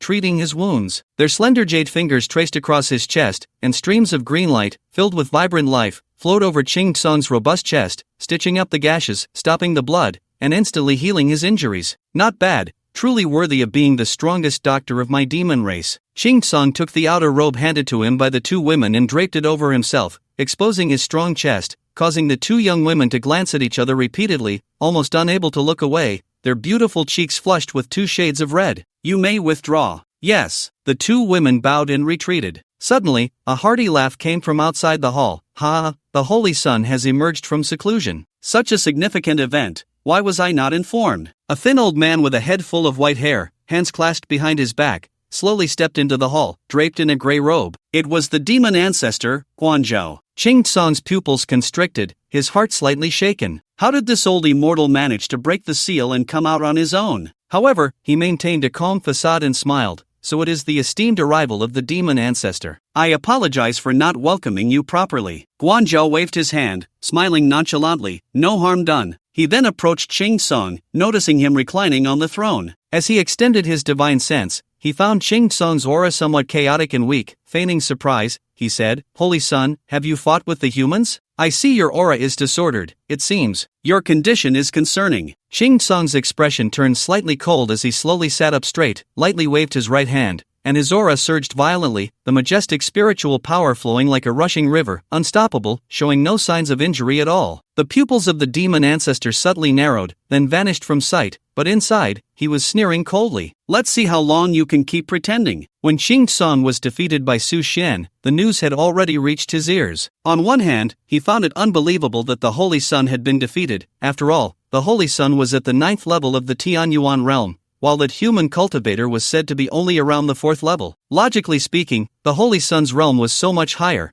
and he was a figure that had existed since ancient times. Whether in combat experience or in divine abilities and secret techniques, he should have been stronger than the human cultivator. However, the result was that the Holy Sun reportedly couldn't withstand a few moves against this child of calamity and was quickly defeated. This left him utterly perplexed. Could it be that the true strength of this human cultivator was far beyond what it seemed? At this thought, a trickle of cold sweat broke out on his back. The figure of that person appeared in his mind, the one hailed as the most talented and most likely to step into the lost second realm. Please don't worry, demon ancestor. To be honest, although I was defeated by the child of calamity, I have basically no injuries and should be fully recovered in a few days. I must also thank the demon ancestor for your blessings, which made this possible. The expression of Guanzhou turned somewhat unpleasant, and inwardly he cursed Qing Tsong's ancestors for 18 generations. However, he still maintained a smile on his face. It is only right. Our Qiushan 100 Demons path naturally follows the orders and teachings of the Demon Emperor. But now, does the Holy Sun have a good plan for this child of calamity? Xing Tsang fell into deep thought, and suddenly a light shone in his eyes as he nodded. I have an idea. This Su Xian enjoys taking risks. Why don't we lure him into the Choshan 100 Demons path, and then have the ancestor lead the charge to take him down? Guanzhou's eyes subtly shifted, then he laughed heartily. Since the Holy Sun has this plan, then please arrange it as you see fit. We will definitely cooperate with the Holy Sun. In that case, I will trouble you. After Guanzhou left, another person entered the Great Hall. Upon seeing the newcomer, Xing Tsang's expression changed slightly, and he was momentarily taken aback. If one were to ask who among the 6 great demon emperors of the Choshan 100 Demons path was the most difficult to deal with, it was neither the deeply scheming Guanzhou nor the unfathomably powerful demon Saint Jingtian, nor the bright sovereign and dark sovereign, but the most troublesome presence before him. The newcomer was the demon emperor Meng Taichu, the most mysterious of the demon emperors in the Choshan 100 Demons path. Years ago, when the demon emperor entrusted the Tianjue Wangxi technique to him, he had repeatedly warned him to be extremely cautious, for this demon emperor Meng Taichu was a being who had gone through tribulations and had contended with Xian Yuan and others for the chance of the great Tao. Xing Tsang smiled and stepped down from the throne. So it is the demon emperor who has come in person. I apologize for not welcoming you properly. Regarding Meng Taichu, Xing Tsang did not dare to be presumptuous and carefully displayed his courtesy, his eyes filled with sincerity. Seeing the Holy Sun being so polite, Meng Taichu laughed heartily. You flatter me. The Holy Sun is personally conferred by the demon emperor. This emperor cannot accept such great courtesy. Xing Tsang waved his hand with a slight smile, guiding Meng Taichu's sleeve. Demon emperor, please take a seat. Meng Taichu could not refuse and followed him to the seat of honor, then suddenly withdrew his smile, feigning a very concerned expression, his eyes filled with worry and care, and asked, I heard that you had a fierce battle with that child of calamity, shaking the entire northern region. How did it go? Were you injured? Xing Tsang sneered inwardly, another old fox here to test him, then sighed deeply. I have caused the demon emperor great worry. Speaking of which, this child of calamity is not to be underestimated. In this battle, I basically discovered that he possesses the inheritance of the dragon god against the heavens' eternal rush. Meng Taichu was greatly shocked upon hearing this. It turned out to be true. I had heard for a long time that this child of calamity had obtained the dragon god's inheritance, and I thought it was an exaggeration. I never expected it to be true, and it was the innate dragon clan talent of the dragon god eternal rush. I remembered during the Great War of the Races, the dragon god defied the heavens, fighting 3 against 1, relying on this divine ability, which greatly restricted the movements of the 3 true gods and confined the divine realm, allowing him to ultimately defeat them. I never imagined that it would now be inherited by this human cultivator. If that's the case, this child of calamity is truly terrifying. If given time, even the 6 great demon emperors combined may not be his match, Dream Taichu said, his right hand resting on his chin, a look of deep concern on his face, seemingly wary of Su Xian's potential. Many years ago, the child of calamity from the human race had turned the entire demon race upside down, with countless great demons dying in battle and the demon emperor going missing. Thus, although the human and demon races had been on good terms, ever since the incident with the child of calamity, they had become irreconcilable enemies. Xing Tsang nodded, his face also showing considerable wariness and sorrow as he stood up. I used the heavenly absolute forgetting death technique to confront him and found that he not only inherited the eternal rush of the dragon god but also grasped the true meaning of reincarnation from the reincarnation king. Coupled with the 6 paths reincarnation fist, my 3-pointed 2-edged blade couldn't withstand it at all. What's shocking is that he has only reached the 4th level of the heavenly origin realm, yet he has already displayed the strength of the golden body realm, and he has comprehended sword intent and fist intent, even able to enter a meditative state at will. It is truly unimaginable that this child of calamity has concentrated the Buddhist teachings, sword techniques, and Taoist divine abilities within himself. No wonder both Xian Yuan and Dao Xian have high hopes for him, and even the Sea Clan's Kanglan King has bestowed upon him the Sea Clan's sacred artifact, the demon dragon horn. Dream Taichu was taken aback, the shock in his heart beyond description. If all this were true, then the danger posed by this child of calamity far exceeded that of the Holy Sun Shangtsung. In that moment, he suddenly felt a sense of disdain for the short-sightedness of the ancestor Guanzhou, who had always focused on the Holy Sun, even considering him the greatest threat. Now it seemed so ridiculous. Compared to this child of calamity from the human race, what was the Holy Sun worth? If that's the case, Holy Sun, I suggest convening a Demon Emperor conference. You, in the name of the Demon Emperor, gather the 6 Demon Emperors together to discuss how to deal with this child of calamity. We must eliminate him, or we will face endless troubles. Xing Tsang nodded, that sounds excellent. Then, I would trouble the great demon emperor to gather everyone and come to my place for a discussion on how to deal with this child of calamity. Alright, let's do it tomorrow. We can't delay any longer. If we wait for the child of calamity to grow, our entire demon race will not be his match. The next day, the 6 great demon emperors, along with over 30 core members of the demon race, rushed to the palace where the Holy Sun resided. Xing Tsang sat on the throne, placing the 3-pointed two-edged blade beside him, and took out the demon emperor's token left to him by the demon emperor. He scanned the crowd with a hurried expression and slowly spoke, "Demon race Holy Sun, Xing Tsang, under the order of the demon emperor, has summoned all demon emperor leaders to gather here to discuss strategies against the human race's child of calamity, Su Xian. I ask everyone to unite sincerely, set aside past grievances, and actively plan for the future and development of the demon race. Here, I must say that regardless of how you all felt in the past, or any grudges you may have, with a great enemy before us, we must remain united against the outside. I know that some of you present are unwilling to get involved in the war, preferring to cultivate and slowly recover your strength, avoiding conflict with the world. However, I want to tell you all that this is no longer possible. A great war between the demon race and the human race is inevitable, a battle for survival, and the child of calamity is a calamity for our entire demon race. Now, I will explain to all of you, without reservation, the situation regarding this child destined to face calamity. The reactions of the 6 demon emperors in the audience varied greatly. The observing demon ancestor remained silent, a hint of mockery evident at the corners of his mouth, his head slightly tilted to one side as he glared at the Holy Sun, clearly dismissing him and showing little recognition, especially with the Holy Sun's tone, which was quite impolite,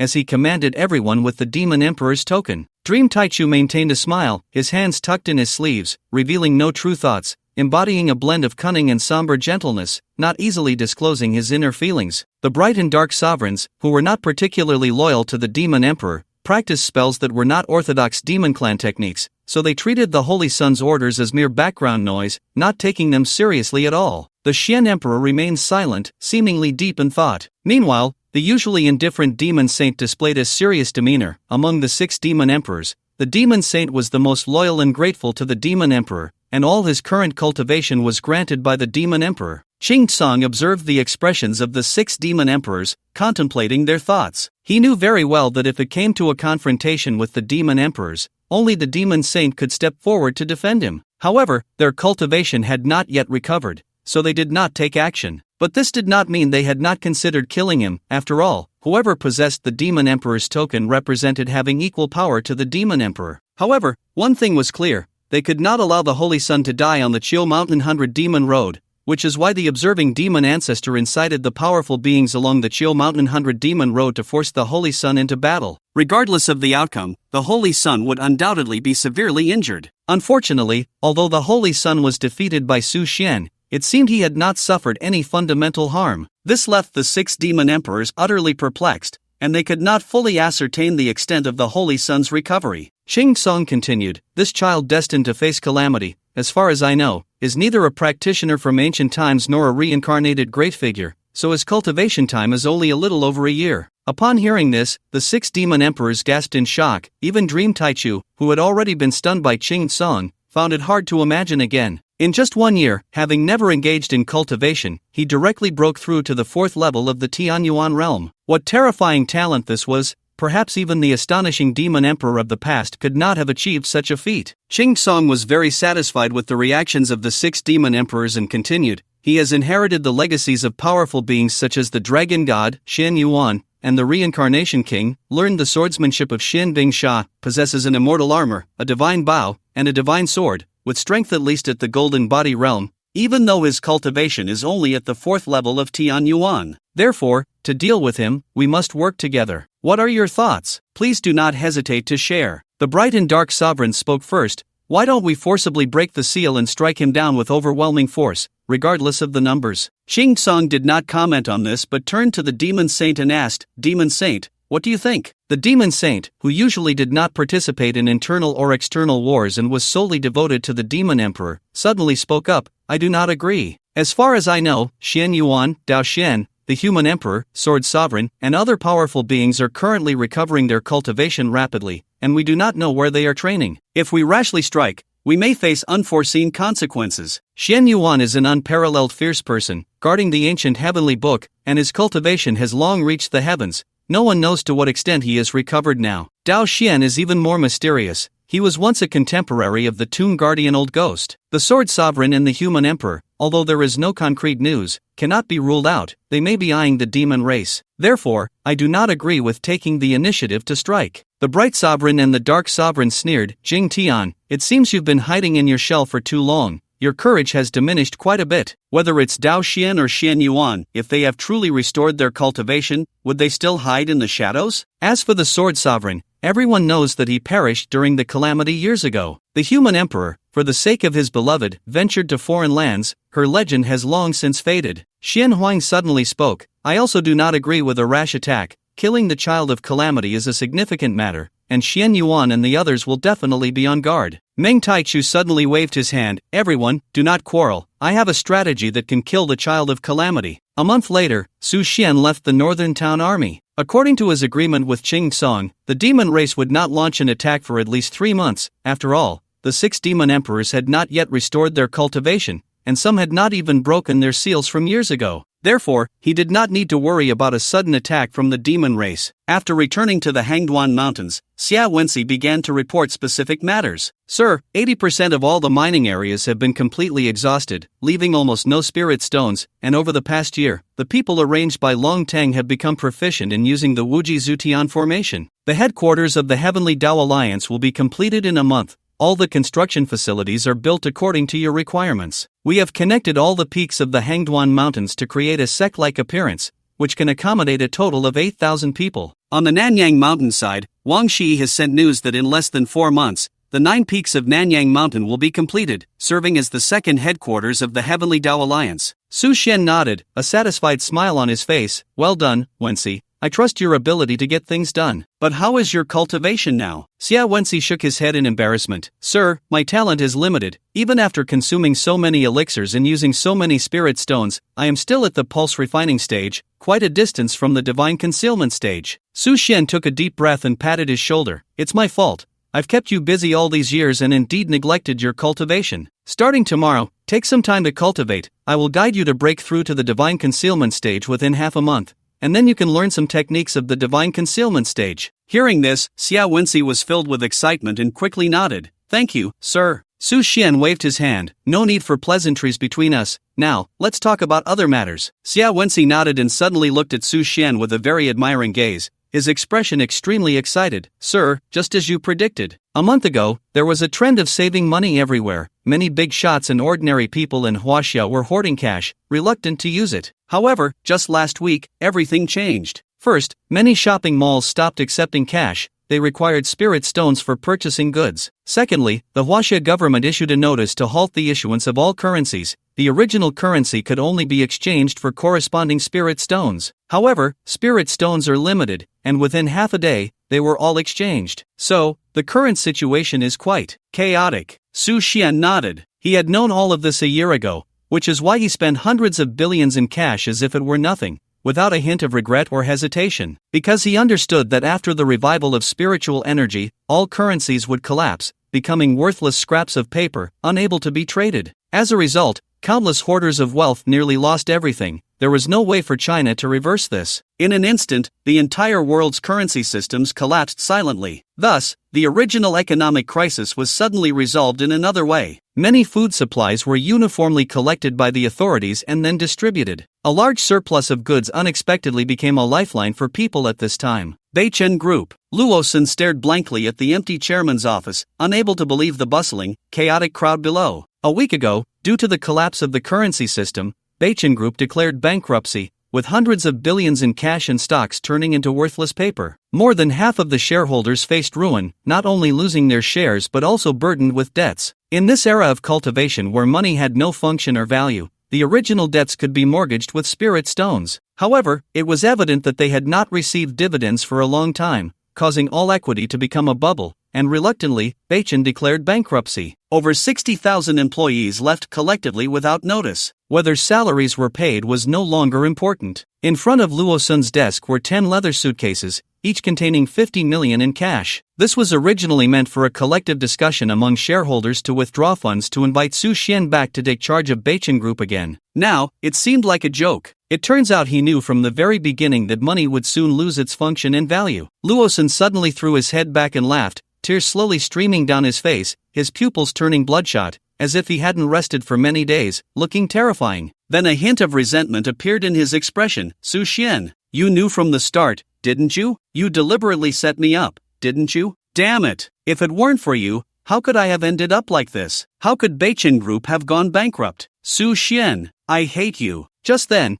a sigh suddenly came from outside. If it weren't for your constant desire to acquire the shares in Su Xian's hands, wanting to be the chairman of the group, the largest shareholder, controlling the entire Beichen Group, and seizing the fruits of his parents' hard work from him, how could it have turned into this situation today? Zhao Jiangwo, dressed in a suit, slowly walked over, looking decades older, nearing his end, frail and decrepit, completely unlike the spirited second shareholder he once was. Luosun turned his head with difficulty, looking at Zhao Jiangwo's cold mockery, a flash of resentment suddenly appearing in his eyes as he glared at him, almost roaring, if it weren't for your encouragement back then, even your strong support, how could I have let Su Xian leave Beichen? How could I have let Su Xian sell his shares? If it weren't for you, Su Xian wouldn't have left, Beichen wouldn't have collapsed, and now the cash and assets we painstakingly managed wouldn't have gone to waste. It's all your fault. You two-faced, insidious person, Zhao Jiangwo. Zhao Jiangwo looked at this middle-aged man he had worked with for decades, the second shareholder of Beichen Group, now a hysterical chairman, and suddenly felt a deep sadness. You are right, this is karma. I was blinded by greed at the time, and in order to increase my shares, I colluded with you to force Su Xian out. Thinking back now, Su Xian knew all of this from the very beginning,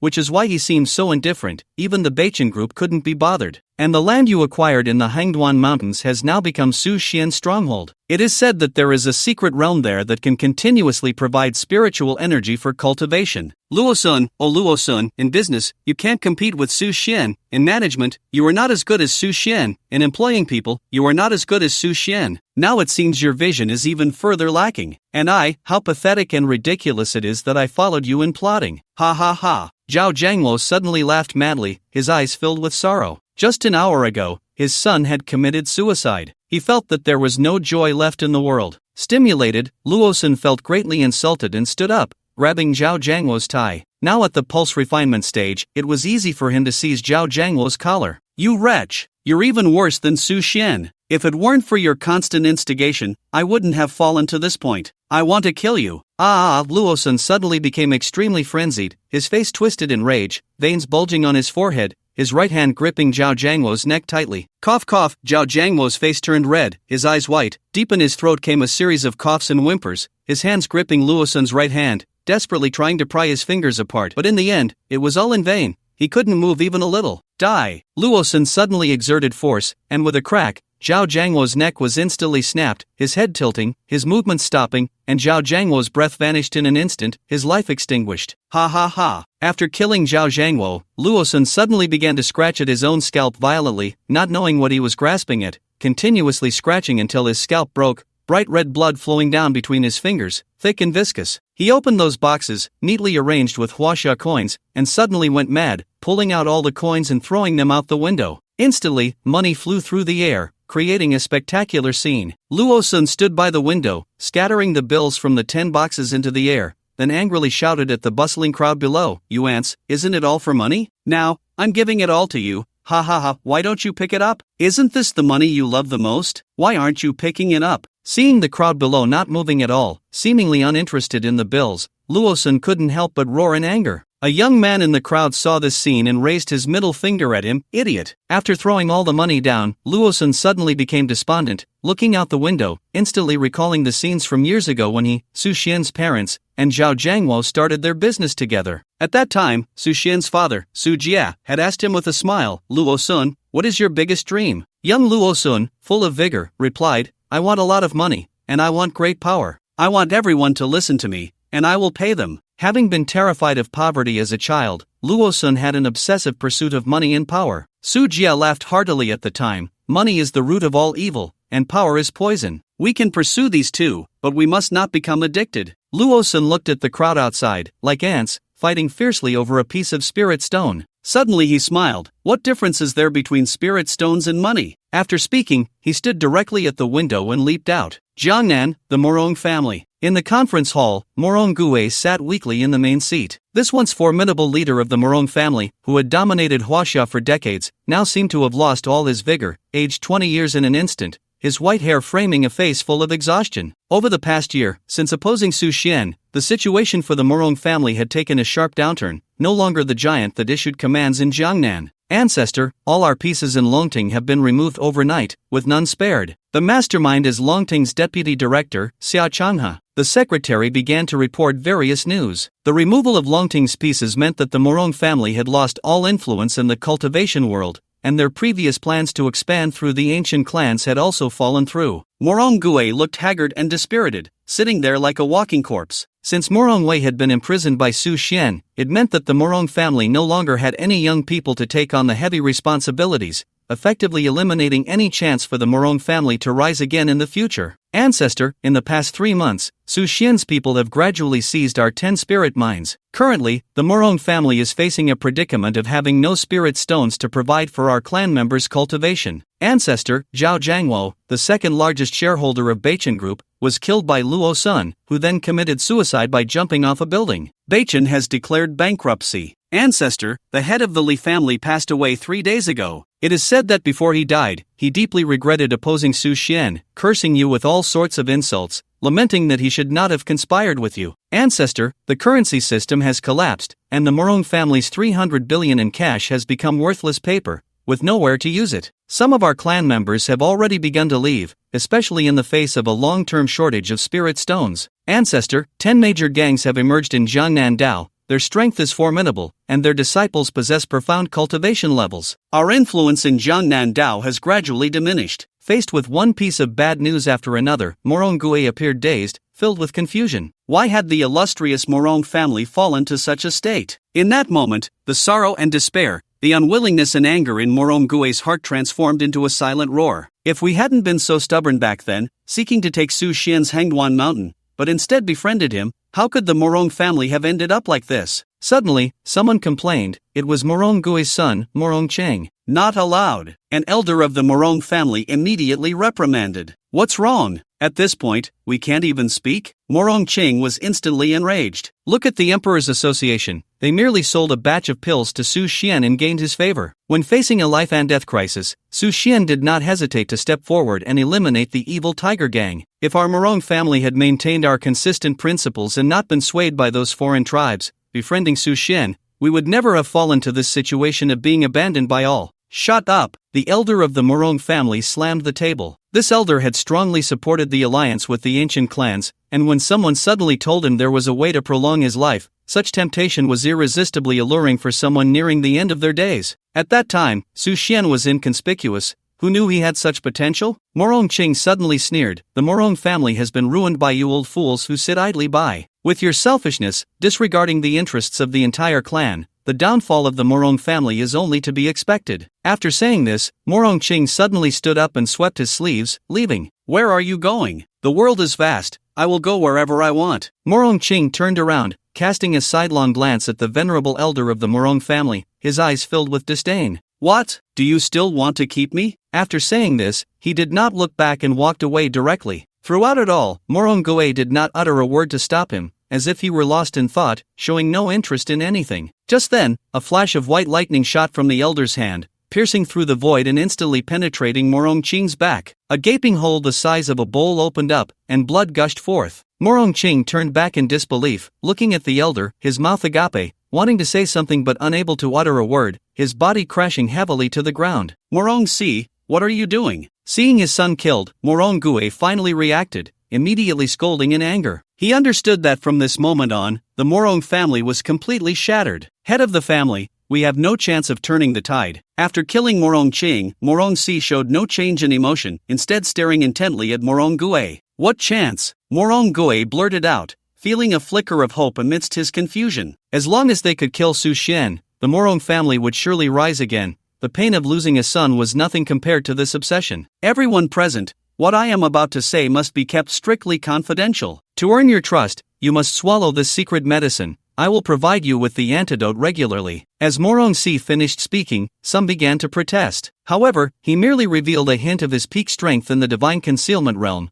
and this group immediately obediently swallowed the secret medicine. Morongsi scanned the crowd, and under their curiosity and confusion, he slowly spoke. To be honest, I have already made contact with several lords from the Battle Cloud realm. If nothing unexpected happens, in 15 days, the revival of spiritual energy will enter its second phase. At that time, the world will change dramatically, and all races will descend, while our Morong family will attach itself to the Battle Cloud realm and create new glory. By then, Su Xian will be insignificant. The methods will be inexhaustible, and the spirit stones will be endless. Everyone, are you ready? In the Hongduan Mountains, after the battle with the Holy Sun Xing Song, the spiritual energy within Su Xian reached a full state, and the barriers of his realm began to loosen, a sign of breaking through. Without any hesitation, Su Xian directly entered seclusion. In the Hengduan Valley, after absorbing tons of spirit stones, Su Xian closed his eyes and began to comprehend the existence of the Tao. The bodhi tree in his mind emitted a strong green light. Countless sword energies crisscrossed, and amidst the vastness of the world, a sword cultivator in white flew on his sword, facing the fierce wind, piercing through the clouds, soaring to the ninth heaven. With a wave of his hand, a wooden sword shot out from behind, whistling as it pierced the sky. In an instant, thousands of swords descended, stirring the entire world into a tempest. The fourth level of sword intent, wooden sword level, successfully comprehended. Every blade of grass and every tree is my sword. This is the sword intent of the wooden sword. At the same time, the barrier of his realm also shattered with a loud bang, and Su Xian smoothly broke through, reaching the fifth level of the heavenly origin realm. Meanwhile, the bodhi tree in his mind had begun to bloom and bear fruit, nearing maturity. The 8-month growth cycle was approaching its end. Su Xian opened his eyes, feeling his internal power advance another level, and the stored spiritual energy had also increased several times. Now, he was confident that he could severely injure Cheng Song with a single strike, officially stepping into the fifth level of the heavenly origin realm. When Su Xian walked out of the Hengduan Valley, he looked up at the sky and suddenly noticed that the dark clouds were pressing lower, almost touching the peak of the Hengduan Mountains. A growing sense of foreboding filled his heart. At that moment, a flash of lightning seemed to pass through his mind, reminding him of his previous life when the second phase of the revival of spiritual energy arrived. In other words, the world underwent a transformation, mountains collapsed, rivers flowed backward,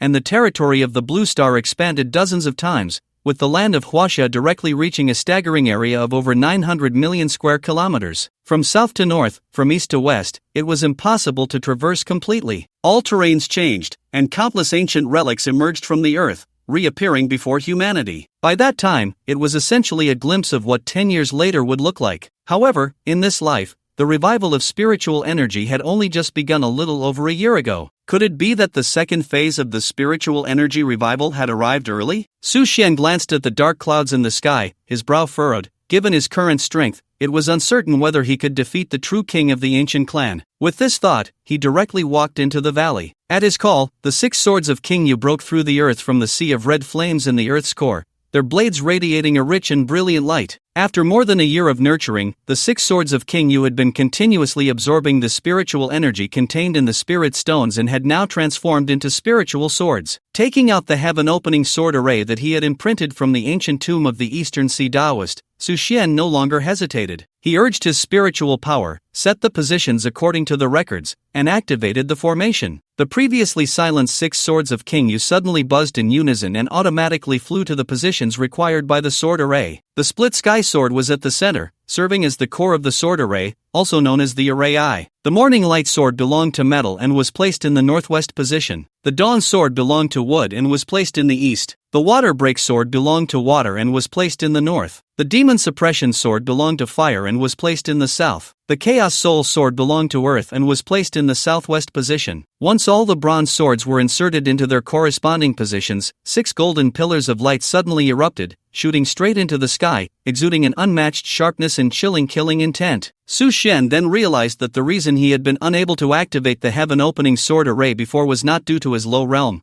but because his comprehension of sword intent had not reached the required level. Only by reaching the level of wood sword intent could he activate the 6 swords of King Yu and combine them into the heaven-opening sword array. Rise! Following the requirements of the sword array, Su Xian formed hand seals and called out softly. Suddenly, the 6 pillars of light surged forth, the dazzling white light firmly guarding the entire Hengduan mountain, forming a great protective array. A milky white barrier enveloped the Hengduan mountain. Countless people looked up, witnessing this astonishing scene in the sky. Su Xian soared out, landing on the peak of Hengduan mountain, overlooking the surroundings and feeling the barrier of the heaven-opening sword array. According to the records of the sword array, this barrier contains the unique power of the 6 swords, capable of blocking thousands of troops and withstanding the strikes of those at the ascending heaven realm. As long as there are enough spirit stones, this formation can remain active indefinitely. Back in the day, King Yugojian relied on this heaven-opening sword array to annihilate the 300,000 troops of the Wu kingdom without leaving a trace. Su Xian fell silent, having a rough idea in his heart. He finally felt somewhat secure. What he lacked the least was spirit stones. After a rough estimate, based on the consumption rate of spiritual energy by the heaven-opening sword array, the current spirit stones were enough to sustain the array for 6 months. 6 months, to put it bluntly, Su Xian was confident he could break through to the golden body realm. By that time, even the true king of the ancient clan, with all his cards, would be enough for a battle. With this thought, Su Xian couldn't help but feel emotional. In his previous life, he had spent a full 15 years hiding and struggling to survive in the cracks, not to mention fighting against a powerhouse like the true king of the ancient clan. He didn't even have the qualifications to interact with cultivators of the Tianyuan realm. Calling his assistant Xia Wenxi, Su Xian asked, "How is the construction at Nanyang Mountain and the Heavenly Dao Alliance? There is still 1 month left. It can all be completed." Su Xian shook his head, looking at the increasingly close dark clouds. "There's no time. First, notify them to work day and night. It doesn't have to be too refined, just enough to meet basic living needs." "Yes, sir, we will work day and night to try to complete it within 10 days. Su Xian nodded, watching the dark clouds in the sky draw closer, the gloom in his heart growing ever thicker. If his calculations were correct, these clouds would likely descend in half a month. By then, it was very possible that the true king of the ancient clan would forcibly break through the seals of various realms and make a powerful entrance onto Blue Star. Within half a month, Nanyang Mountain and Hengduan Mountain must be completed, and everyone must enter this protective mountain formation to avoid being slaughtered by the true king of the ancient clan. Hengduan Mountain had a protective formation, and Nanyang Mountain had Dao Xian's blessing, which allowed Su Xian to finally breathe a sigh of relief. "It seems that I can't afford to be idle for the next half month." With this thought, Su Xian leaped into the air, soaring northward like the wind. In the demon clan, at the Chill Mountain 100 Demon Road, within the palace of Qing Song, the 6 great demon emperors had gathered together to discuss their plans with Qing Song. "Holy Son, we have arranged for 30 Tianyuan realm cultivators to ambush Su Xian on the Chill Mountain 100 Demon Road. They will use this emperor's solar eclipse soul flag, which can influence the actions of the destined sun." Ming Zun, clad in armor and holding a spear, stood nearby, exuding an imposing aura. Half a month ago, news of Su Xian breaking through to the 5th level of the Tianyuan realm had spread among all cultivators, and the sword formation of Hengduan Mountain seemed to indicate to all cultivators that Su Xian's potential and talent had far exceeded their imagination and estimates. If no action was taken, this destined sun would be unstoppable in the future. At that time, the entire Chill Mountain 100 Demon Road would fall into passivity, and it was very likely that they would face extermination. Therefore, over the past half-month, the 6 great demon emperors and the Holy Sun had been discussing plans daily and quietly laying out their strategies. To combat the destined sun, the 6 great demon emperors did not hesitate to expend their cultivation to forcibly break the seals from years ago. As a result, they would not be able to continue recovering their cultivation and realm in the short term. However, they had to do this. Ming Zun had brought out his ultimate treasure to block Su Xian from the outside, while the 6 great demon emperors would join forces, with the Holy Sun coordinating in the center to strike decisively. "Holy Sun, we have also used the lunar eclipse 9-turn wheel. As long as Su Xian passes through this place, he will inevitably be caught in a pincer attack between Ming Zun's treasure and ours, extracting his soul and preventing him from fighting with peace of mind. This emperor has also prepared a generous gift for him." The usually uncontentious demon saint, Jing Tian, quietly wiped the blade, speaking softly. "This emperor will bring out the demon clan's sacred artifact, Cataclysm." Upon hearing this, everyone gasped, looking at the demon emperor Meng Taichu. "No other reason, we must ensure the destined sun is slain." Meng Taichu was genuinely afraid of Su Xian's growth, having never seen anyone with talent surpassing his own in thousands of years. "In that case, this emperor will also bring out a sacred artifact, the bone of the Buddha's fierce weapon," Xian Huang slowly spoke. Qing Song's heart trembled. It turned out they planned to join forces against Su Xian, breaking him down one by one. During this time, through various persuasion, the 6 great demon emperors had reached a consensus to jointly deal with the external threat. However, they did not expect each of them to bring out their life treasures or sacred artifacts. Would Su Xian be able to withstand this? At that moment, at the periphery of the Chill Mountain 100 Demon Road, a figure descended with great force, raising a hand to shoot several powerful arrows, blasting the entire outer passage into pieces. Listen up, the rabble of Chill Mountain 100 Demon Road, the human cultivator Su Xian has arrived. The voice boomed like a bell, echoing throughout the Chill Mountain 100 Demon Road, resonating through the clouds. Su Xian stood still in the void, his body covered in the Red Lotus Calamity armor, holding the Heavenly Punishment Thunder God Bao, coldly gazing at the towering stone tablet that stood over 10 feet high, inscribed with the words, "Entrance to Chill Mountain 100 Demon Road." Without a moment's hesitation, he drew the bow and shot an arrow. The arrow, infused with rich spiritual energy, crackled with arcs of electricity, carrying a terrifying momentum that directly shattered the massive stone that had stood for thousands of years into dust. Boom! Countless stone fragments flew, dust swirling, completely obscuring the entrance to the 100 Demons Road of Chill Mountain. Impudent! Bold! Roars of anger echoed from within the entrance, and soon after, more than 30 figures flew out in unison, exuding a dense aura of demonic energy as they soared through the air. In the center, one person held a large black flag, intricately carved with a skull at its center, bearing its fangs and claws, emanating a swirling black malevolence that distorted the space around it. Whoosh whoosh, the 30 figures instantly surrounded Su Xian in midair, forming a formation. As the demon cultivator in the center waved the black flag, a thread of malevolent energy seeped into the soul, spreading outwards. Child of calamity, how dare you trespass on my 100 Demons Road of Chill Mountain? Today, I will ensure your body is shattered into pieces, and your soul will be used to refine the solar eclipse soul-vanquishing flag. The demon cultivator was imposing, his face brimming with confidence. The Ming Zun had entrusted him with the treasure to block Su Xian. He believed this was not a difficult task. His own cultivation was at the 5th level of the Tianyuan realm, so stopping Su Xian was nothing to worry about. If it weren't for Su Xian's notorious reputation and the defeat of the Holy Sun, he might have thought he could defeat Su Xian. However, just as he voiced this thought, he was harshly reprimanded by the Ming Zun. Do not underestimate him. Su Xian has inherited the legacies of countless powerful beings, and his strength should not be taken lightly. Although your cultivation is similar to his, in a real fight, you are not his match. Therefore, we must utilize everyone's strength to use the solar eclipse soul-vanquishing flag to imprison his soul and wait for the right moment to counterattack. At that time, the Dark Zun's people will also cooperate. Of course, there will be assistance from other demon emperors. You must guard this first line of defense for me. The cultivator launched a fierce attack right away, looking at Su Xian, who was trapped in the formation, and couldn't help but reveal a contemptuous smile. What child of calamity, what dragon god inheritance, what profound fate. Once he enters my solar eclipse soul-vanquishing flag, won't he obediently surrender? It seems that the Ming Zun has overestimated him. Kill! Seeing Su Xian's dazed eyes, as if his soul was affected by the solar eclipse soul-vanquishing flag and unable to mount an effective resistance, the cultivator seized the opportunity and decisively issued the command to launch the attack. Thus, more than 30 cultivators launched their assault together. Instantly, treasures filled the air, demonic energy surged, and countless fierce attacks rushed towards Su Xian. The moment he saw the solar eclipse soul-vanquishing flag, Su Xian proactively extended his consciousness to clash with it. After a significant enhancement of his mental power, especially after comprehending the true meaning of reincarnation, Su Xian's soul and mental strength far surpassed those of cultivators at the same level. The reason he did not react was that Su Xian was trying to find a way to erase the vengeful souls within the solar eclipse soul-vanquishing flag. However, this flag had existed for countless years,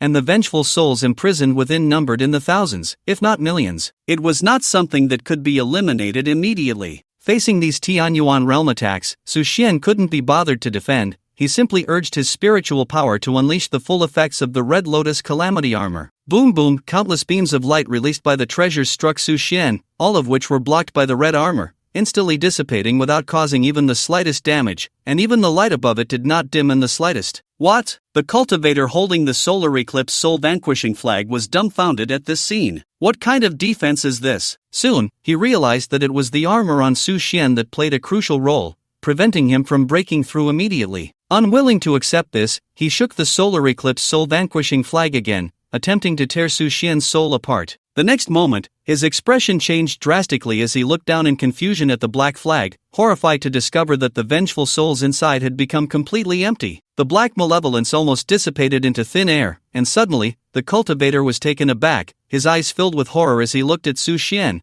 an ominous thought flashing through his mind. This item is fated to be mine. Just as the cultivator stood there in a daze, Su Xian rushed over without hesitation, delivering a punch that turned the cultivator's head into mush, then dodging the solar eclipse soul-cutting flag, nodding in praise. Nice design, exquisite craftsmanship, it feels invincible in my hand. By the way, what did you just call this flag? Suddenly, Su Xian scanned the surrounding demon cultivators and asked one who looked relatively clever. The cultivator's face turned pale, trembling all over. In that brief moment, the leader had been reduced to a pulp, and the soul-cutting flag had been seized, yet he hadn't even seen how Su Xian had done it. You can't even name your own treasure. TSK. Su Xian shook his head, extending his left hand and gently inhaling. He directly pulled the cultivator over and stuffed him into the solar eclipse soul-cutting flag, accompanied by a scream as the cultivator's entire form vanished. Meanwhile, black malevolence began to rise again from the soul-cutting flag. I roughly know how to use it now. Su Xian nodded, then flew over, grabbing each of the demon cultivators like catching chicks, stuffing them all into the soul-cutting flag,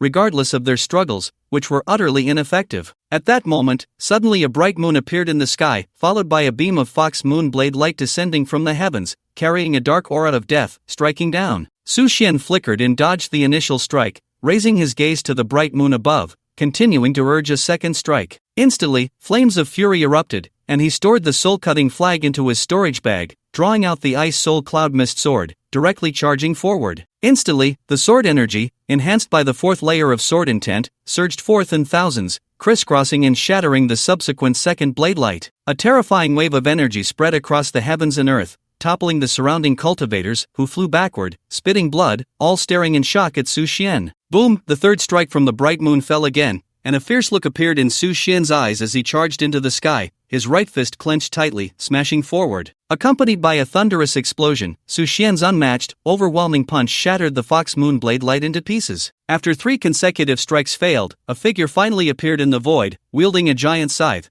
with a bright moon behind him, coldly gazing at Su Xian. Human cultivators must not be reckless. The newcomer wore a red robe, tall and slender, with brown hair billowing in the wind, holding a giant scythe engraved with a bright moon, the moonlight cascading down to the ground, obscuring the bright sun above, appearing particularly resplendent beneath the dark clouds. I am the Dark Sovereign of the 100 Demons Road, the son of Calamity. Do you dare to be arrogant? The Dark Sovereign swung his scythe, and a circular moonblade light swept down like the Milky Way from the heavens, the terrifying momentum tearing the void apart, distorting the air and creating ripples. The demon cultivators below were instantly horrified, hastily channeling their spiritual energy to form barriers around their bodies to withstand the shockwave. It's his Dark Sovereign. Now, the human cultivator will have no place to bury himself. What is this human cultivator's background, to force his Dark Sovereign to come personally? Don't you know? Recently, the Holy Sun battled him and was defeated, claiming to be the strongest of the human race, the son of Calamity, Su Xian. So it's him. No wonder he could break the Solar Sovereign's solar eclipse great formation with a mere gesture and even seize the solar eclipse soul-cutting flag. Such cultivation and courage are truly terrifying. Just as the demon cultivators below were discussing fervently, Su Xian struck fiercely. He leaped into the air, his entire body soaring into the void, a green light and aura coalescing around his right fist, as if it were a tangible force, seemingly ready to tear apart the very heavens and earth. Ha! Su Xian shouted, fearless and resolute, swinging his fist to strike against the arc of blade light that spanned 100 feet. A cracking sound echoed as the blade light, infused with the full power of the Dark Sovereign, a strike surpassing the heavenly origin realm, was shattered by Su Xian's 6 paths of reincarnation fist. Turbulent currents swirled, and a terrifying aura swept through the air, rushing in all directions. With that one strike, the demon emperor who had lived for thousands of years was left aghast, his heart trembling uncontrollably. A mere 5th level of the heavenly origin realm could actually withstand the peak of the golden body realm. Even in ancient times, those extraordinary emperors and true gods rarely achieved such feats, right? Take the demon emperor himself. In his youth, he had also challenged realms beyond his own, but he had never done so as effortlessly as this cultivator before him. Having failed to achieve his goal with that strike, the Dark Sovereign's red robe billowed, the black crescent moon behind him appearing particularly glaring, and in a flicker of movement, another strike came crashing down. Eclipse of the Moon 7 slashes. The god of death passes. A pitch-black blade light descended from the depths of the sky, sweeping from west to east across the heavens, carrying the aura of death, as if the king of hell had emerged from the 9 netherworlds, forcing all the cultivators present to draw their treasures to resist this terrifying presence. Some cultivators, caught off guard, were unable to react in time and were directly struck dead by this horrifying aura, their souls bursting apart, dying silently. Su Xian's eyes turned cold, the ice soul cloud mist sword unsheathed with a clang, an endless chill emanating from it, white blossoms scattering in the air, solidifying into ice and freezing that terrifying aura completely. With a casual swing of his divine sword, a stream of icy sword energy shot into the sky, piercing through the sea of clouds, resembling a rainbow spanning the heavens, 100 meters long, directly shattering the pitch-black blade light. What? This is impossible! The Dark Sovereign's eyes widened in disbelief as he watched the blade light being cleaved apart. At the same time, in the Grand Hall of Qing Tsong, the 5 demon emperors watching the battle at the entrance of the Chill Mountain 100 Demon Road through a projection gasped in unison. This is impossible! The God of Death passes is a profound technique from the eclipse of the moon 9 will slashes. The Dark Sovereign reached the pinnacle of this technique thousands of years ago. Anyone affected by this aura of death would be dragged into the abyss of no return. This human cultivator, with the swordsmanship of the Ice Soul, has actually broken this technique. It is truly unfathomable. The Bright Sovereign, resentful because Su Xian had seized the solar eclipse slashing soul flag from him, found it incredibly hard to believe that the Dark Sovereign's secret technique was so easily resolved. This is nothing, don't forget, he is merely at the 5th level of the heavenly origin realm. Meng Taichu shook his head, his expression grave. If Su Xian were also at the golden body realm, using treasures and the legacies of other powerful beings to counter the Dark Sovereign's techniques, it would be understandable. However, for a 5th level of the heavenly origin realm to unravel the secret techniques of the peak golden body realm was simply unbelievable. The demon ancestor took a deep breath upon hearing this, furrowing his brow as he surveyed the surroundings, and spoke, "Everyone, I fear we cannot just sit back and watch. We should join forces to slay this child of calamity to prevent any unforeseen events." The Xian Emperor shook his head. "You all know the Dark Sovereign's character. If we choose to help him now and join forces against a 5th level heavenly origin cultivator, he will certainly not accept it and will harbor resentment towards us, because he is too proud." The demon saint nodded in agreement. Indeed, although this human cultivator has temporarily resolved the Dark Sovereign's technique, the subsequent moves of the eclipse of the moon 9 will slashes have yet to be unleashed, and the Dark Sovereign's trump cards have not been revealed. This human cultivator may not be able to withstand it. The others also concurred with the demon saint's astonishing view, and the demon ancestor shrugged, indicating that it was of no concern. However, deep down, he felt panic and unease. After all, human cultivators always brought unexpected surprises. "You are strong, I must admit, to have mastered the supreme swordsmanship of the Xianbing Sha. You have earned this emperor's recognition." The Dark Sovereign looked at the young cultivator standing in mid-air, confronting him, his eyes revealing a serious expression. Then he changed his tone. "However, it's a pity. Even if you have obtained the inheritance of the Dragon God against the heavens and comprehended the swordsmanship of the Xianbing Sha, you are ultimately just at the Tianyuan realm. And this emperor, even though sealed for thousands of years, with my cultivation continuously regressing, now stands at the peak of the golden body realm. Next, let this emperor tell you just how insurmountable the gap is between the golden body realm and the Tianyuan realm, how vast the chasm is." As his words fell, the Dark Sovereign's hair flew wildly, an aura of terrifying demonic energy radiating from him, his momentum continuously rising. Suddenly, a bright moon slowly rose behind him, its orange light enveloping the entire world, laying a golden carpet over the earth. Under the illumination of this bright moon, everything appeared dim, even the eternally unchanging sun in the sky lost its luster. Su Xian frowned. Was this the divine ability of the golden body realm? The law of heaven and earth, with no flaws in his body, a fully realized physical form. However, even so, what of it? "I have a sword that can open the heavens, crush cities, turn rivers and seas upside down, and slay gods and immortals." With this thought, Su Xian resolutely made his move, a chilling sword energy crisscrossing, the 4 layers of sword intent fully unleashed, the true meaning of reincarnation spreading, the bodhi tree radiating a strong green light. In that instant, Su Xian fused the true meanings of reincarnation, cold ice, and endless life into the Xianbing Sha's ice-sealing 10 breaks sword technique, developing a new swordsmanship. Waves of sword energy shot forth, the cycle of life and death unending, ice and fire repeatedly intertwining. Containing the true meaning of the Tao, this sword was unmatched. The Dark Sovereign's heart tightened, his brows raised, feeling an inexplicable fear within. He could not comprehend why he felt this way. Shaking off the distracting thoughts in his mind, he focused, the bright moon descending, his sights slashing through the heavens, a black line flashing by. Boom! The sword energy collided with the black line, Su Xian enduring the terrifying attack of the black line, the light on his red lotus hell armor suddenly dimming. It nearly stripped his soul away, a terrifying aura swirling around Su Xian. On the other side, amidst the crisscrossing sword energy, it directly pierced through the Dark Sovereign's bright moon, instantly riddling it with holes, then completely merging into the Dark Sovereign's body. A sword energy pierced into the Dark Sovereign's brow. He widened his eyes, unable to believe what he was seeing, the demonic energy around him wildly dissipating. Impossible! At the last moment, the Dark Sovereign could only slowly utter a few words, then his body fell like a kite with a broken string. Su Xian finally shattered the black line, indifferent to the fall of this demon emperor, immediately diving down, pulling out the solar eclipse soul-absorbing flag from his storage bag, shaking it vigorously, absorbing all the souls of the demon cultivators amidst their screams. Bold! The bright sovereign roared in anger, unable to endure any longer, his figure shooting out like lightning, heading straight for the entrance of the Hill Mountain 100 Demon Road. Su Xian looked at the increasingly dense black mist on the solar eclipse soul-absorbing flag, the killing intent spreading, feeling that this item was quite useful. It was perfect for dealing with these Tianyuan realm small fries. Su Xian nodded, very satisfied, stuffed the solar eclipse soul-absorbing flag into his storage bag, then grasped the scythe that had fallen to the ground into his palm. Suddenly, a sharp pain and chill surged through his hand. Su Xian endured the discomfort, channeling his spiritual power to suppress the aura of the scythe. He then looked at the full moon carved on it, along with the obscure runes. This must be the Dark Sovereign's exclusive divine weapon, the Eclipse 9-wheel slash? It doesn't seem particularly special. Its grade is about the same as the Ice Soul Cloud Meow sword,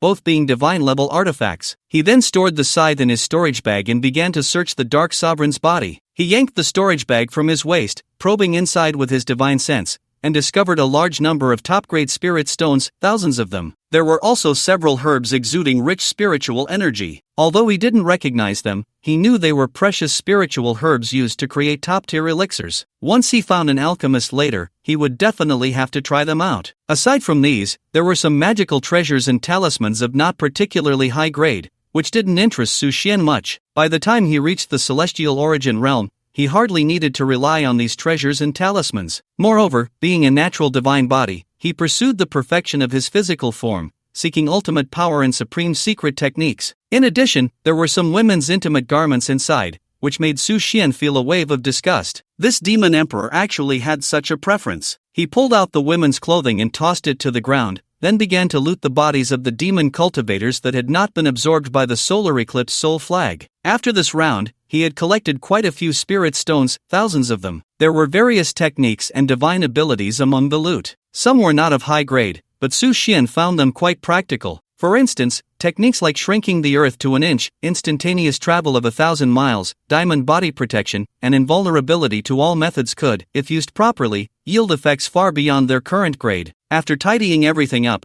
Su Xian raised his gaze to the entrance. He chose not to continue in but instead planted his long sword into a stone slab and sat down to meditate. This was undoubtedly the greatest insult to the entire Hill Mountain 100 Demon Road. He had killed the Demon Emperor and was now meditating at their doorstep. Human cultivator, you are a bit too arrogant. At that moment, a figure shot through the air from the entrance, standing still in the void, looking down at Su Xian. The person wore a blue robe, with a colorful silk embroidery of a golden sun on his chest, hands tucked into his sleeves, and a massive sun rising behind him. As soon as he appeared, the bright sovereign directly used the law of heaven and earth, his eyes filled with solemnity. At the same time, his right hand emerged from his sleeve, gripping a crimson long spear that radiated an unmatched cold light and sharpness. As he swung it, a fierce wind surged, the spear tip aimed directly at Su Xian, his face showing a hint of anger. Su Xian, this emperor knows you are the son of calamity, having obtained the dragon god and reincarnation king's inheritance, even gaining the recognition of the Sea Clan and the admiration of the unparalleled fiend. Your talent is extraordinary,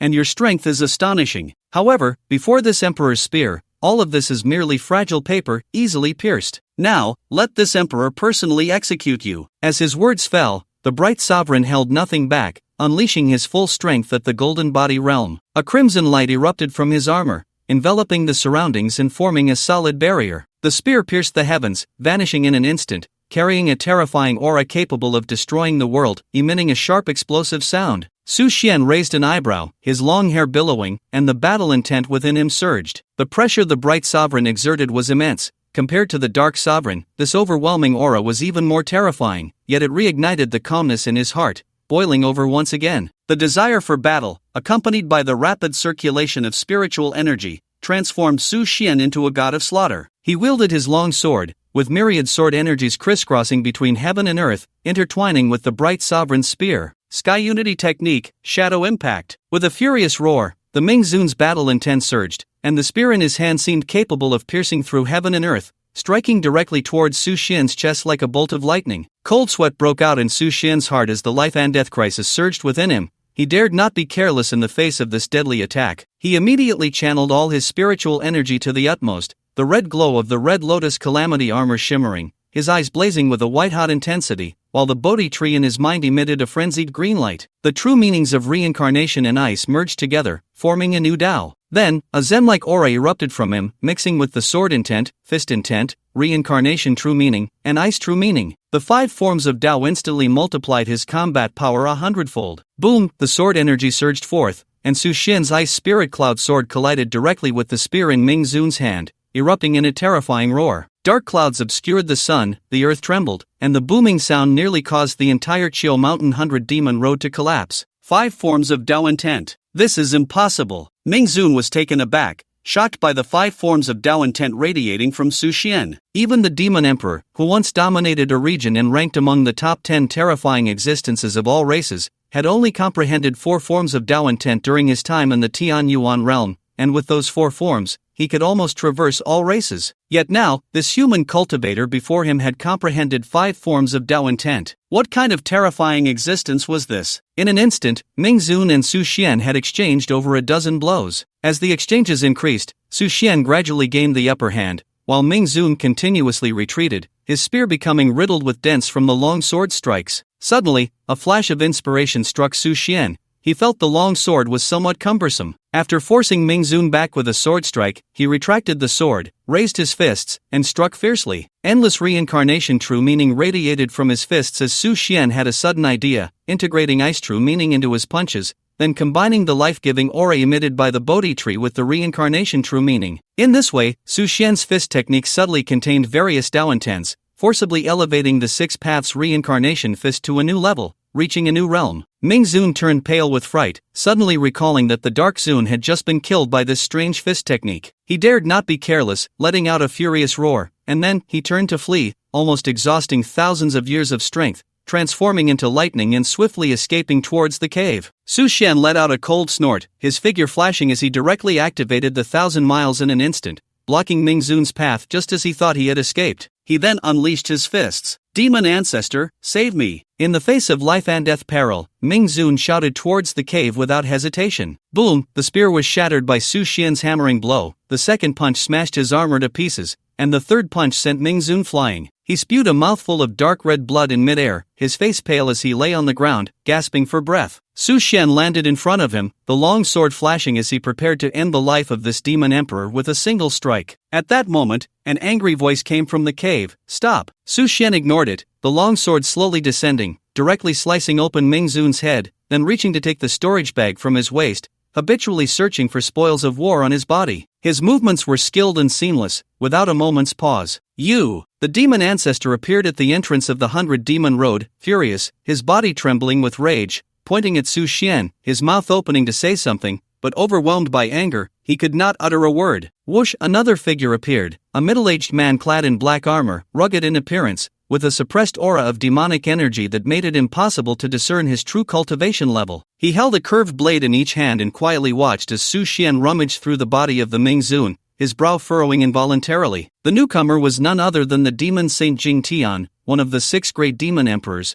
known for his unwavering loyalty to the demon emperor. He was usually non-confrontational and easygoing, but seeing Su Xian's actions stirred a sense of anger within him. Human cultivator, you have gone too far. With a swing of his twin blades, a gust of wind surged forth, producing a crisp sound that represented the fury of this demon emperor. Su Xian paid them no mind, focusing instead on stowing the Ming Zun's spear into his storage bag. He then pulled out a manual from the lining of his robe, which bore 4 large characters, King of the Underworld Waves. Alongside it was a beautifully crafted porcelain vial. Upon uncorking it, a fragrant aroma wafted out, indicating it was an extraordinary spirit pill. Su Xian nodded in satisfaction and placed it into his storage bag, a pleased expression on his face. Whoosh! A third figure emerged, this one clad in a dark green robe, the Xian Huang. This young demon emperor, with his striking red hair and handsome features, wore a calm expression, but upon seeing the corpse on the ground, his brow furrowed as he drew a bone knife from his back. It was his unique weapon, the bone blade of the Buddha. Legend had it that Xian Huang once battled a powerful figure from the Buddhist sect,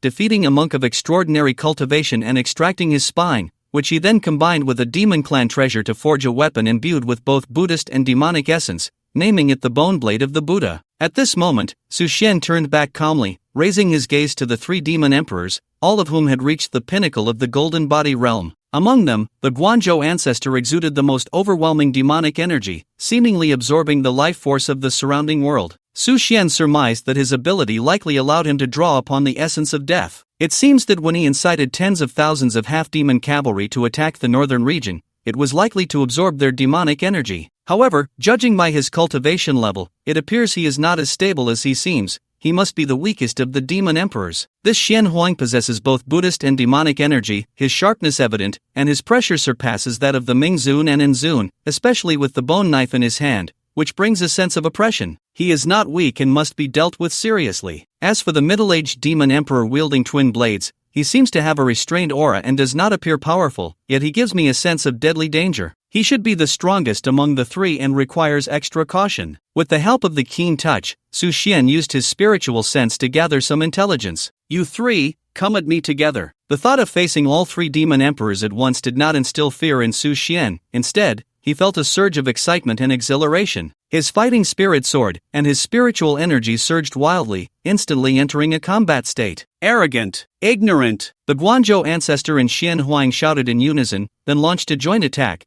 disregarding the odds and bullying the weak. The Guanzhou ancestor wielded no weapon, only wearing a pair of black gloves that emanated a strange aura. His hands moved like the wind, and a powerful aura spread out, radiating a flawless golden light, clearly a sign of the great perfection of the golden body realm. Xian Huang, holding the bone knife, moved like lightning, the blade's light flashing, exuding a bizarre aura under the influence of both Buddhist and demonic energies. As for the demon Saint Jing Tian, he chose to observe from the sidelines, not directly intervening, but Su Xian had to expend half his energy keeping an eye on him. He felt like a hidden, deadly serpent, waiting for the right moment to strike with lethal precision. Although Su Xian had the evasion ability from the unyielding skill, he did not dare to place himself in complete danger. After all, this skill did not activate 100% of the time. Without hesitation, Su Xian drew the Ice Soul Cloud Miao sword, swinging it to deflect the bone knife of the Xian Emperor, then spun around, the sword energy slicing through the air to meet the palm wind of the demon ancestor. Boom! The bone knife collided with the divine sword, creating a massive repulsive force that sent both Su Xian and the Xian Emperor flying apart. The Xian Emperor's expression changed dramatically, his heart filled with horror. He was at the peak of the golden body realm, bolstered by the fierce weapon of the Buddha's bone, yet with a single strike, he was evenly matched with this human cultivator, leaving him utterly baffled. The demon ancestor was even more shocked. His dead silence great handseal had roamed the demon realm for thousands of years, rarely encountering an opponent, especially after absorbing the death energy of 100,000 souls. Its power was even greater. Yet now, it was repelled by this human cultivator's sword energy, which he could not comprehend at all. The two demon emperors exchanged glances,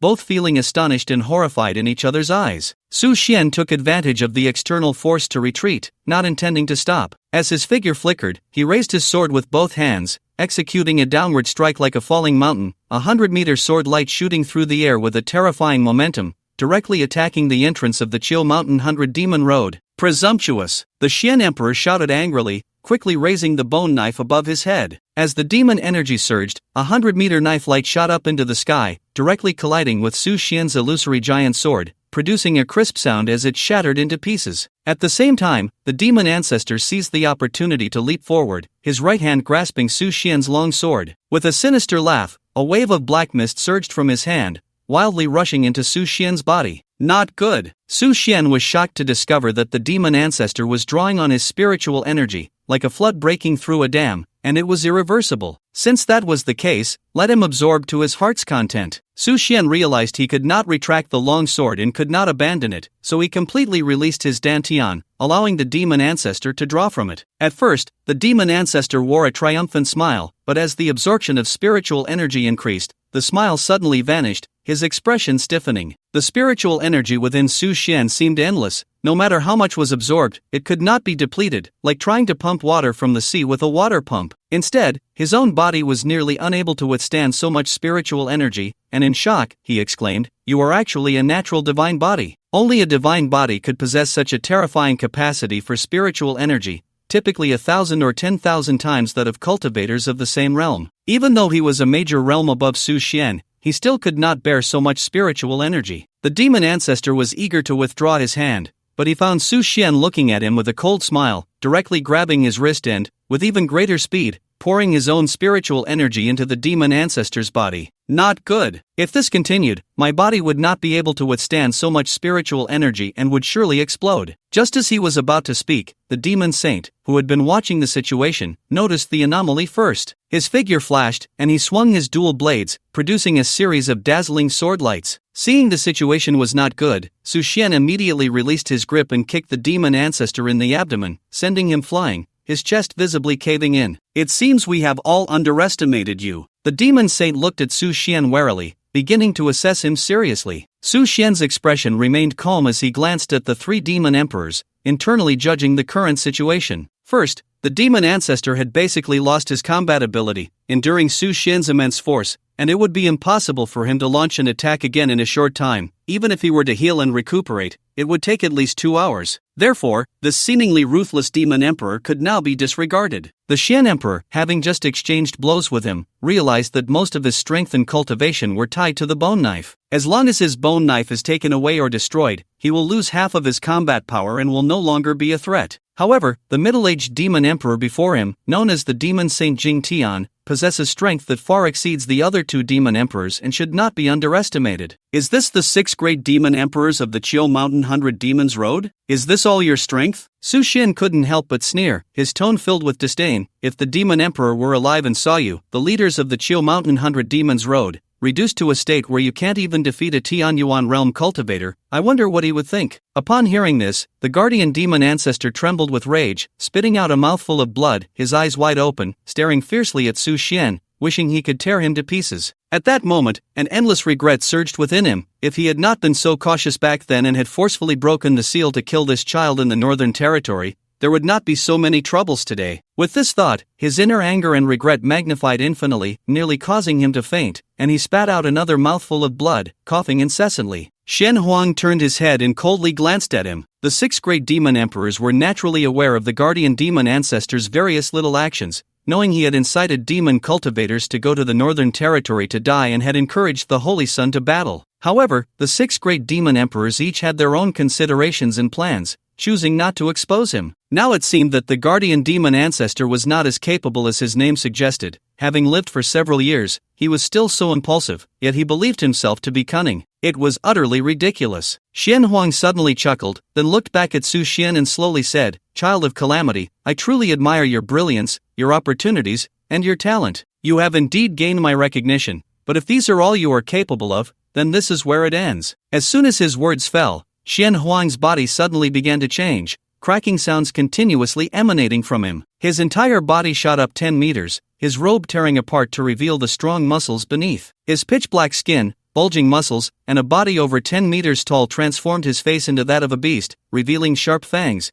and his features completely reverted to their original form. This Xian Huan was actually a wild boar that had cultivated into a demon emperor. Spikes began to grow all over his body, each half a meter long, instantly covering him, and his hands transformed into forelimbs as he roared furiously at Su Xian. Was this the true form of Xian Huan? Watching the monster whose demonic energy surged violently, Su Xian felt no fear. Roared Xian Huang let out a furious roar, a deep sound resonating from his throat, his limbs scraping against the ground. Then he leaped forward like an arrow released from a bow, causing the entire earth to tremble and producing a deafening roar. Su Xian sheathed his sword, coldly watching the frenzied Xian Huang, slightly bending his knees before leaping high into the air. Boom! Clenching his right fist, he struck down, colliding with the monster that was several times larger than himself. In the next moment, the transformed Xian Huang was sent flying backward, his massive body crashing heavily into the mountainside, embedding itself into the wall. Su Xian's eyes sharpened as he dodged the attack from the demon Saint Jing Tian, then with a flying kick, he forcefully kicked the Xian Huang,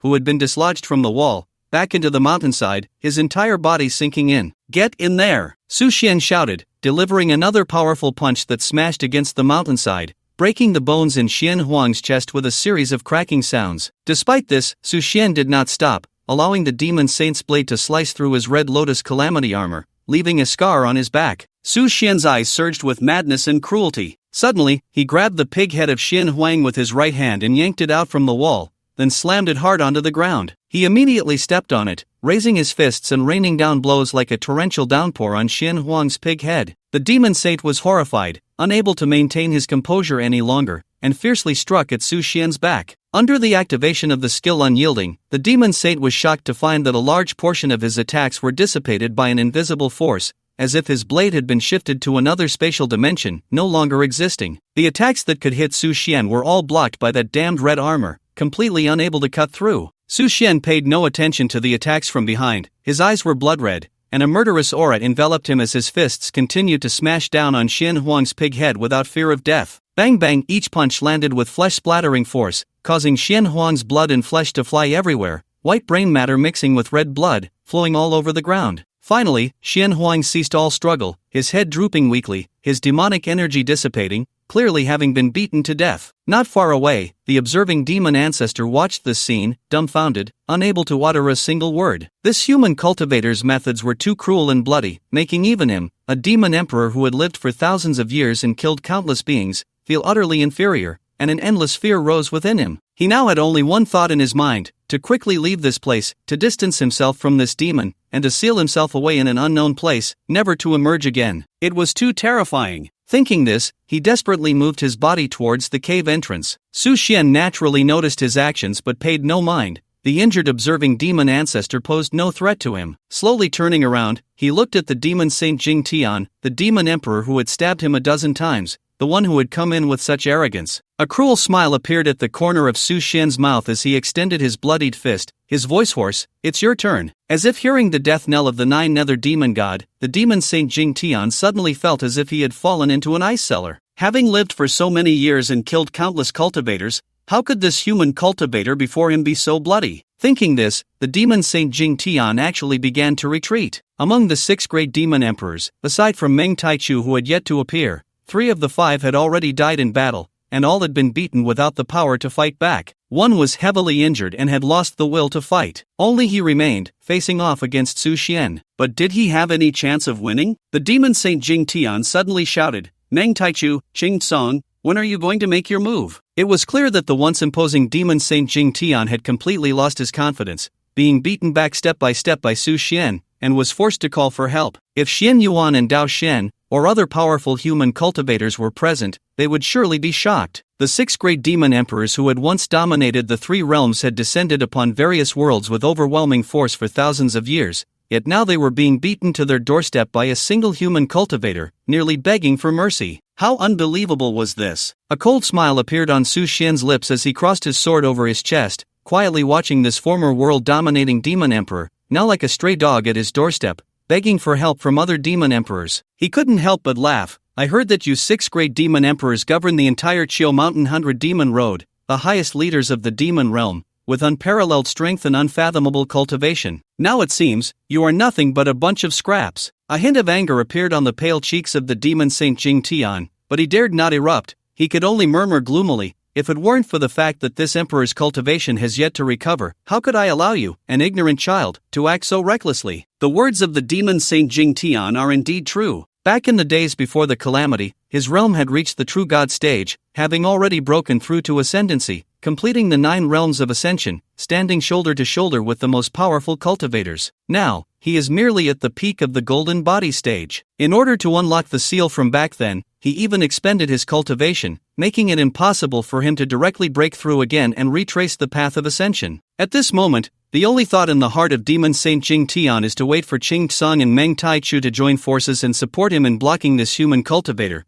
so he can return to Qiushan by Yao Road, seal himself again, and continue to recover his cultivation. Once he completes the path of ascension, he will emerge and tear this human cultivator to pieces. That time will not be too late. At this moment, a strong sense of regret surged in the eyes of demon Saint Jing Tian, and the arm holding the dual blades trembled slightly. Meanwhile, the observing demon ancestor, who was about to enter the cave, had not yet breathed a sigh of relief when he suddenly felt something above his head, the sound of something breaking through the air. When a long sword, shimmering with a cold light, a weapon so suffocatingly powerful, directly blocked his path, thrusting in front of his head, mere inches from his brow. His breath caught. This demon emperor, who had roamed for millennia, the ancestor of the demon realm, felt his heart nearly stop beating, staring blankly and with difficulty at the weapon capable of slaying him, his throat constricting as a chill rose from his feet. He knew very well that taking another step forward would mean certain death, and he could not help but stop, his heart like dead ash, quietly awaiting the judgment of this human cultivator. "Did I let you go?" Su Xian's indifferent and cold voice rang out, like thunder crashing in the ears of the observing demon ancestor, filling this once mighty being with endless fear. Demon Saint Jing Tian glanced at this so-called cunning demon ancestor, his disdain growing stronger, then looked at Su Xian's body, feeling a prickling sensation on his scalp,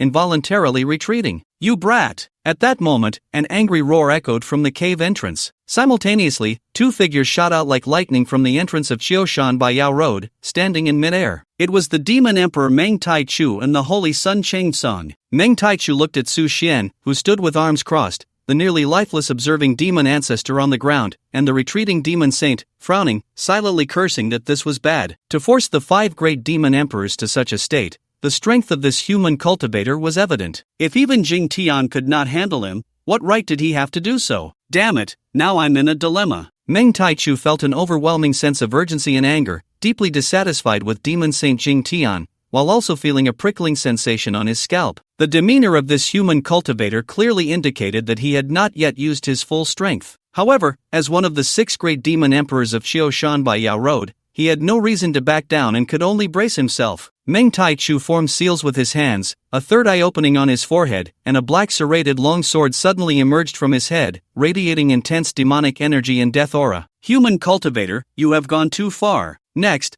let you taste the sacred artifact of my demon clan." Meng Taichu gripped the black serrated long sword in his hand, finally feeling a thread of safety. It was as if this calamity was his only source of confidence. At the same time, Cheng Tsang began to transmit secret techniques to Su Xian. "This calamity is a sacred artifact of my demon clan, rumored to have been crafted by the first demon emperor, who found a true immortal skull in the god's grave, spending 3,000 years to forge it, absorbing countless demands to create it. It possesses lethal power, capable of weakening the opponent's defenses and various attributes. You must be cautious in dealing with it." Upon seeing the black serrated long sword, Su Xian's brows furrowed slightly. On this sword, shrouded in black mist, he sensed a deadly danger. Compared to the Eclipse Soul flag of the bright and dark sovereigns, the Moon Eclipse 9 will turn possesses power and momentum that are nearly hundreds of times greater, radiating an unfathomable force that unsettles the mind. It is actually forged from the skull of a true immortal. No wonder it brings such a strong sense of crisis. This long sword must have surpassed the immortal level. Su Xian speculated inwardly. After Meng Taichu grasped this calamity, his realm unexpectedly began to rise, directly advancing from the 7th level of the Golden Body realm to the peak of the Golden Body realm,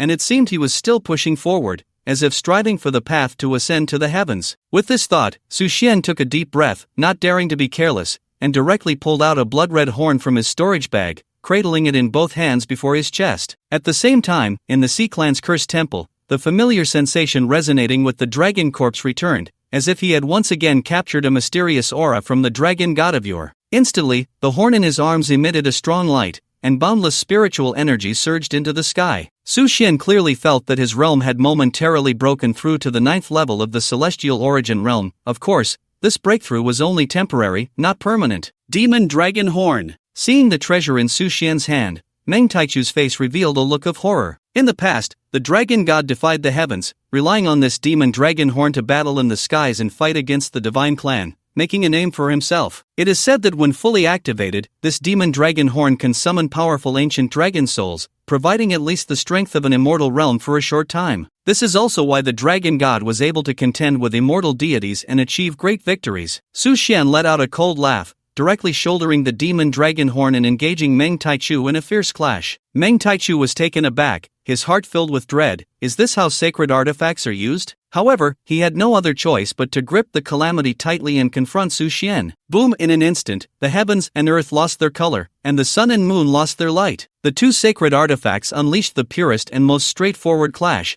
without any flashy techniques. At the entrance of the 100 Demons Road in Shil Mountain, it instantly collapsed, countless stones falling. The earth cracked open, forming bottomless fissures. The ground shook, and the mountains trembled. Countless chaotic currents swirled, forming terrifying auras that shattered the surrounding scenery into pieces. Meng Taichu's body was sent flying, spitting out a mouthful of blood in midair. The shockwaves and auras generated by the clash of sacred artifacts were beyond his current realm to withstand. With just one strike, he was severely injured. Su Xian was not much better off, being thrown back by the powerful backlash of the sacred artifact, his face pale as he staggered back a dozen steps before finally stabilizing himself. Meng Taichu saw that Su Xian was merely pale and had suffered significant spiritual energy depletion, but nothing else had happened. Even the red armor on him remained intact. He couldn't help but feel a surge of fear. This human cultivator's realm was not high, but why was his strength so formidable? Moreover, it seemed his spiritual energy was inexhaustible. At that moment, he suddenly thought of something and couldn't help but exclaim, "You are actually a natural divine body?" Su Xian ignored him and instead summoned the bodhi tree from his mind, which emitted a green light, beginning to circulate through his limbs and bones to heal his injuries. Most of the impact from the sacred artifact's strike was blocked by the Red Lotus Calamity prison armor, causing minimal damage to his exterior. However, his internal organs were still affected, with several being injured. Su Xian couldn't help but feel a sense of lament. Although the divine concealment realm has successfully transformed all my organs, increasing their strength countless times, my physical strength still hasn't reached the point where it can withstand everything. It seems that only by reaching the golden body realm, forging a flawless and pure body, and combining it with the innate divine body's special constitution, can one possibly achieve the state of immortality and indestructibility. With this thought, the desire within grew even stronger to become powerful quickly. Among the 6 great demon emperors, only the demon Saint Jing Tian remained uninjured, but he was already terrified and no longer had the courage to battle Su Xian. The bright sovereign and the dark sovereign had been slain, the Xian emperor's head was crushed, the observer was beaten to the point of being unable to stand, and Meng Taichu was severely injured. If it weren't for the support of the holy artifact Cataclysm, he would likely end up like the observer. Qing Tsong stood calmly to the side, watching the situation with a leisurely demeanor. Suddenly, Meng Taichu felt something and stared blankly at the cataclysm in his hand. The black malevolent energy that had been spreading around had completely vanished at this moment, leaving him horrified. Then, as if realizing something, he glared at Qing Tsong. "Was all of this your plan? Did you tamper with the cataclysm?" Qing Tsong looked at him coldly and mocked. "Don't pretend to be such a pitiful victim. Ask yourselves, over the years, which of you hasn't wanted to seize the Demon Emperor's token? Wanting to see me, Qing Tsong, meet a gruesome end? Seeking the position of Demon Emperor? Don't think I don't know about your schemes. This is merely me identifying your plots in advance and taking the initiative. The victor takes all. This has been true since ancient times. Meng Taichu, observer, Jing Tian, do you still not understand?" This saint's son, who had lived for thousands of years, surveyed the surroundings, his 3-edged 2-bladed knife slicing through the group, his tone filled with extreme suppression and dissatisfaction. The observer demon ancestor, caught in his gaze, suddenly laughed in disbelief, letting out a strange cackle while coughing and saying, "I didn't expect you to become so clever now." If the demon emperor knew, he would surely be very pleased. The once naive and innocent saint's son, who wholeheartedly sought the prosperity of the demon race, that boy who watched the sunrise and sunset, has finally embarked on the path of deceit and treachery. Cough, cough, cough. This time, I admit defeat. As the words fell, this demon emperor, who had roamed for thousands of years, suddenly slapped his palm onto his crown, the immense spiritual energy causing him to die on the spot, his head drooping weakly, eyes wide open. Since he had already failed, there was no need to survive. Qing Tsong silently watched him, feeling a deep sense of regret. This observer could be considered a hero. If it weren't for Su Xian's sudden emergence, he would likely have met a fate of being used and slain by him. Meng Taichu looked at this scene and suddenly found it quite amusing, throwing his head back and laughing heartily. "It seems we are all getting old. Qing Tsong, although I have lost, I am quite gratified. With you leading the demon race, I believe we can achieve revival and return to the peak of the demon emperor era. However, even if you two join forces today, you cannot kill me. I look forward to meeting you again next time. I hope you remain as formidable." As the words fell, this demon emperor suddenly threw the cataclysm into the air. Instantly, a massive black gate appeared in the sky, like an entrance made of dark matter, unfathomable within, exuding a glow that twisted space. "Human cultivators, when I see you next, I hope you will be even stronger. Goodbye, you two." After saying this, Meng Taichu charged directly into the gate with the cataclysm. Su Xian frowned, waving his right hand, and sword energy surged forth, shooting towards Meng Taichu. However, upon reaching the vicinity of the entrance, it seemed to be interfered with by an invisible force, completely unable to penetrate and dissipating instead. "It's useless, he has expended thousands of years of cultivation to forcibly activate a secret technique. connecting to another spatial plane. Currently, our realms are insufficient to descend into other planes. Xing Tsang watched the disappearing figure of Meng Taichu, and before leaving, he couldn't help but turn back and sneer at him, his brows furrowing. This most cunning of demon emperors had experienced endless vicissitudes, gone through the great war of the myriad races, and even lived through the ancient times of the god's grave. Surviving after such calamities naturally required his skills and supernatural powers. In the next moment, the two surrounded the demon Saint Jing Tian, blocking all his escape routes from the front and back. Shang Tsung, you actually conspired with outsiders to rebel. If the demon emperor finds out, he will definitely not spare you. You need to think this through. If you turn back in time, join forces with me to slay the child of calamity, and then go before the demon emperor to plead for forgiveness, perhaps you might still save your life. The demon Saint Jing Tian was also one of the most loyal demon emperors to the demon emperor. Xing Tsang looked at him, his face showing a hint of reluctance and hesitation, with a trace of pain in his eyes. He then shook his head and sighed. Demon Saint Jing Tian, I naturally know your unwavering loyalty to the demon emperor, but that does not mean you have not participated in their plans against me. As far as I know, in this scheme, you neither opposed nor supported it, but chose to remain indifferent. I am very clear that your recognition of the demon race comes from your loyalty to the demon emperor, but not to me. So, this time, you must die. As for the demon emperor, I will naturally explain. Because I will present him with a stronger, united demon ancestor,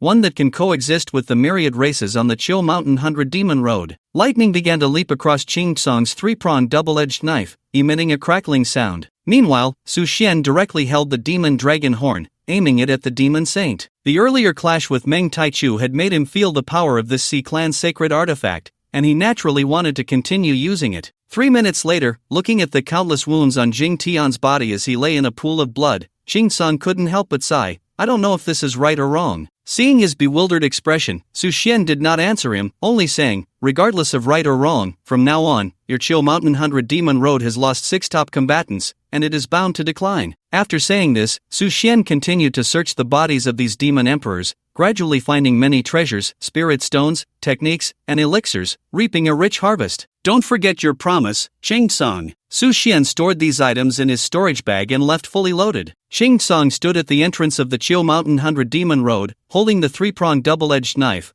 watching the direction in which Su Xian had departed, a meaningful smile appearing at the corner of his mouth. Silently, he thought, Su Xian, just wait. When we meet next time, I will definitely let you witness the speed of my growth. At this moment, a group of demon cultivators clad in armor, wielding sharp blades and exuding a murderous aura, approached the entrance. They had tied up some cultivators of the 6 great demon emperors, placing their sharp weapons against their necks, and then respectfully saluted Xing Tsang. Your Highness, the Holy Sun, how should we deal with these guys? Xing Tsang turned around and glanced at this group of demon cultivators, who had incited him to battle Su Xian during the banquet, under the instruction of the 6 great demon emperors, hoping to see both him and Su Xian suffer. Shang Tsung, you colluded with human cultivators and wantonly slaughtered demon emperors. If the demon emperor finds out, he will definitely tear you to pieces. You traitorous dog who eats from both sides. Even if I fall into reincarnation and become a vengeful spirit, I will not let you go. Xing Tsang, as the holy son of the demon race, not only do you fail to unite the various forces of the demon world,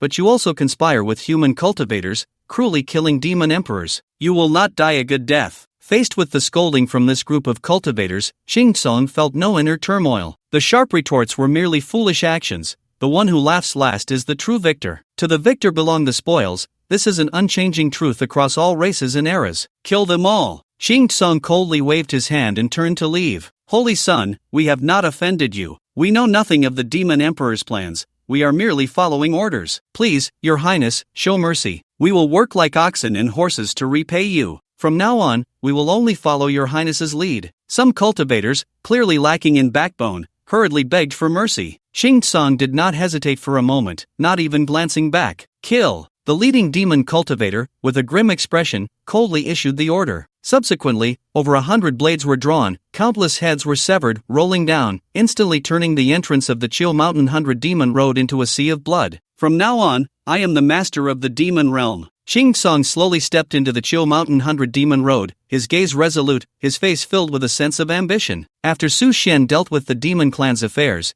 he headed to the northern front to briefly discuss matters with He Zhentian. Currently, the north was relatively stable, but there was still the possibility of unknown creatures descending in the future, so defenses could not be relaxed. He Jintian patted his chest in assurance that the defensive forces and facilities would be further strengthened. Not only would they borrow dozens of experts from the Dragon Rising faction, but they would also request more nuclear weapons from the research department. According to He Jintian, the headquarters had specifically established a cultivation research institute, where some PhDs in cutting-edge fields had begun researching how to infuse spiritual energy into firearms to create entirely new extraordinary weapons. Su Xian nodded upon hearing this, appreciating these PhDs for considering the infusion of spiritual energy into firearms. This was already a step forward in accepting the invasion of cultivation civilization, combining cultivation and technological civilization. Not bad. Su Xian nodded in affirmation, recognizing that taking this step demonstrated the foresight of the PhD. Mr. Su, that PhD has expressed great admiration for you after hearing about your deeds. He has been calling me, wanting to meet you. Of course, the time and place are up to you. What do you think? He Jintian asked cautiously. Although he and Su Xian had a very close relationship now, he did not dare to be too presumptuous, speaking very carefully. Let's talk about it later. Su Xian waved his hand, soaring into the sky, tracing an arc like a ribbon, an endless aura forming a long trail in the air. The several peak cultivators beside He Jintian gasped, Mr. Su is truly ridiculously strong. After returning to the Hangduan Mountains, Su Xian ignored everyone and did not meet with anyone. At this point,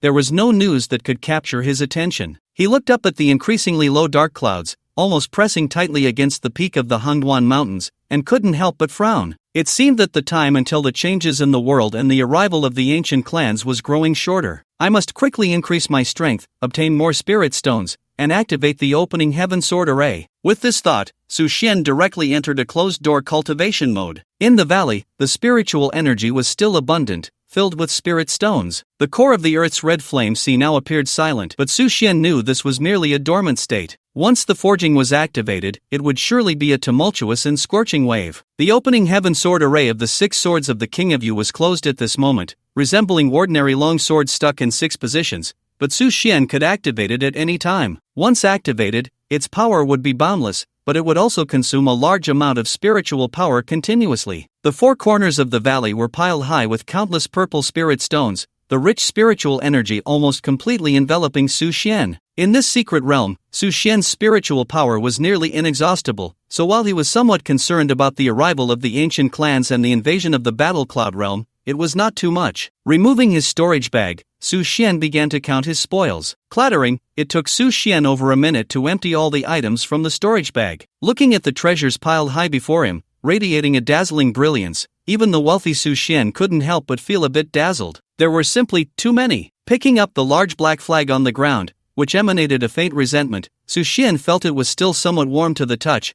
clearly indicating that this daylight eclipse soul-cutting flag had not yet fully recognized its master and was somewhat resistant to him. With a cold snort, Su Xian directly grasped the black flag, pouring in a torrent of spiritual power, like an unending surge of seawater, wildly rushing in. Boom, boom. After the spiritual energy entered the black flag, it began to roam inside, constantly impacting the resentful souls within, making them emit silent cries of agony. Su Xian forcefully entered the daylight eclipse soul-cutting flag with his divine sense, ruthlessly shattering those resentful souls that dared to resist, and then directly imprisoning the most powerful one. It was the Dark Sovereign Demon Emperor, who, under the dual pressure of Su Xian's divine sense and spiritual energy, gradually transformed from arrogant to trembling, even turning into a small figure, kneeling and begging for mercy, silent whimpers of pain escaping its throat. Only now do you beg for mercy? It's too late. Su Xian coldly snorted, directly drawing the spirit stones from the corner, absorbing all the spiritual energy within, and then once again pouring in a frenzied influx,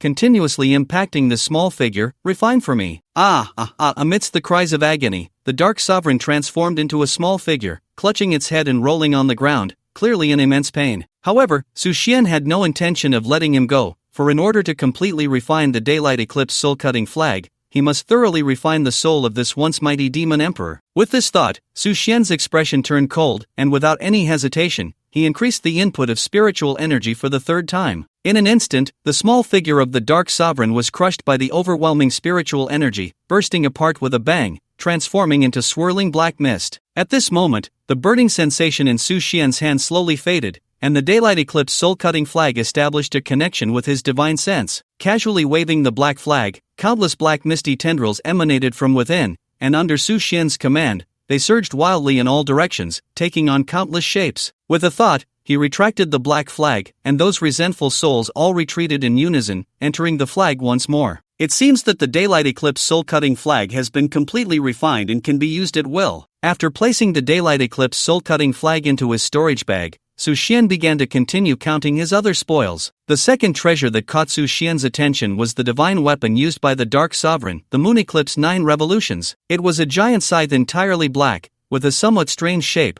winding like a snake, feeling icy to the touch, and made of an extraordinary material, very textured. This should be made from a material similar to 1,000-year-old black iron, still carrying the original material's coldness. Su Xian speculated that this scythe should be similar to the Ice Soul Cloud Miao sword, possessing some ice attributes, eerie yet sharp, strange yet spirited. Moreover, this scythe bore a hint of deathly aura, and Su Xian noticed the full moon carved on it seemed to emit a faint, ethereal moonlight. It was hard to imagine what would happen when this bright moon became tainted with death. Unlike the daylight eclipse soul-cutting flag, the Moon Eclipse 9 Revolutions did not exhibit such strong resistance. At first, it was somewhat reluctant, but after being forcefully suppressed by Su Xian's spiritual power, it became very obedient. No matter how Su Xian played with or admired it, it was very cooperative. Su Xian held the scythe in his left hand, extending his right finger to point at the full moon, and boundless spiritual energy surged into it, instantly illuminating the moon, radiating a dazzling white light, like the moonlight cascading from the Nine Galaxy. The deathly aura on the scythe surprisingly merged with that moonlight, emitting an unknown, eerie atmosphere. Su Xian was slightly puzzled. He had never encountered this kind of aura before and naturally did not know what it was. However, he was certain that as long as this aura invaded a cultivator's body,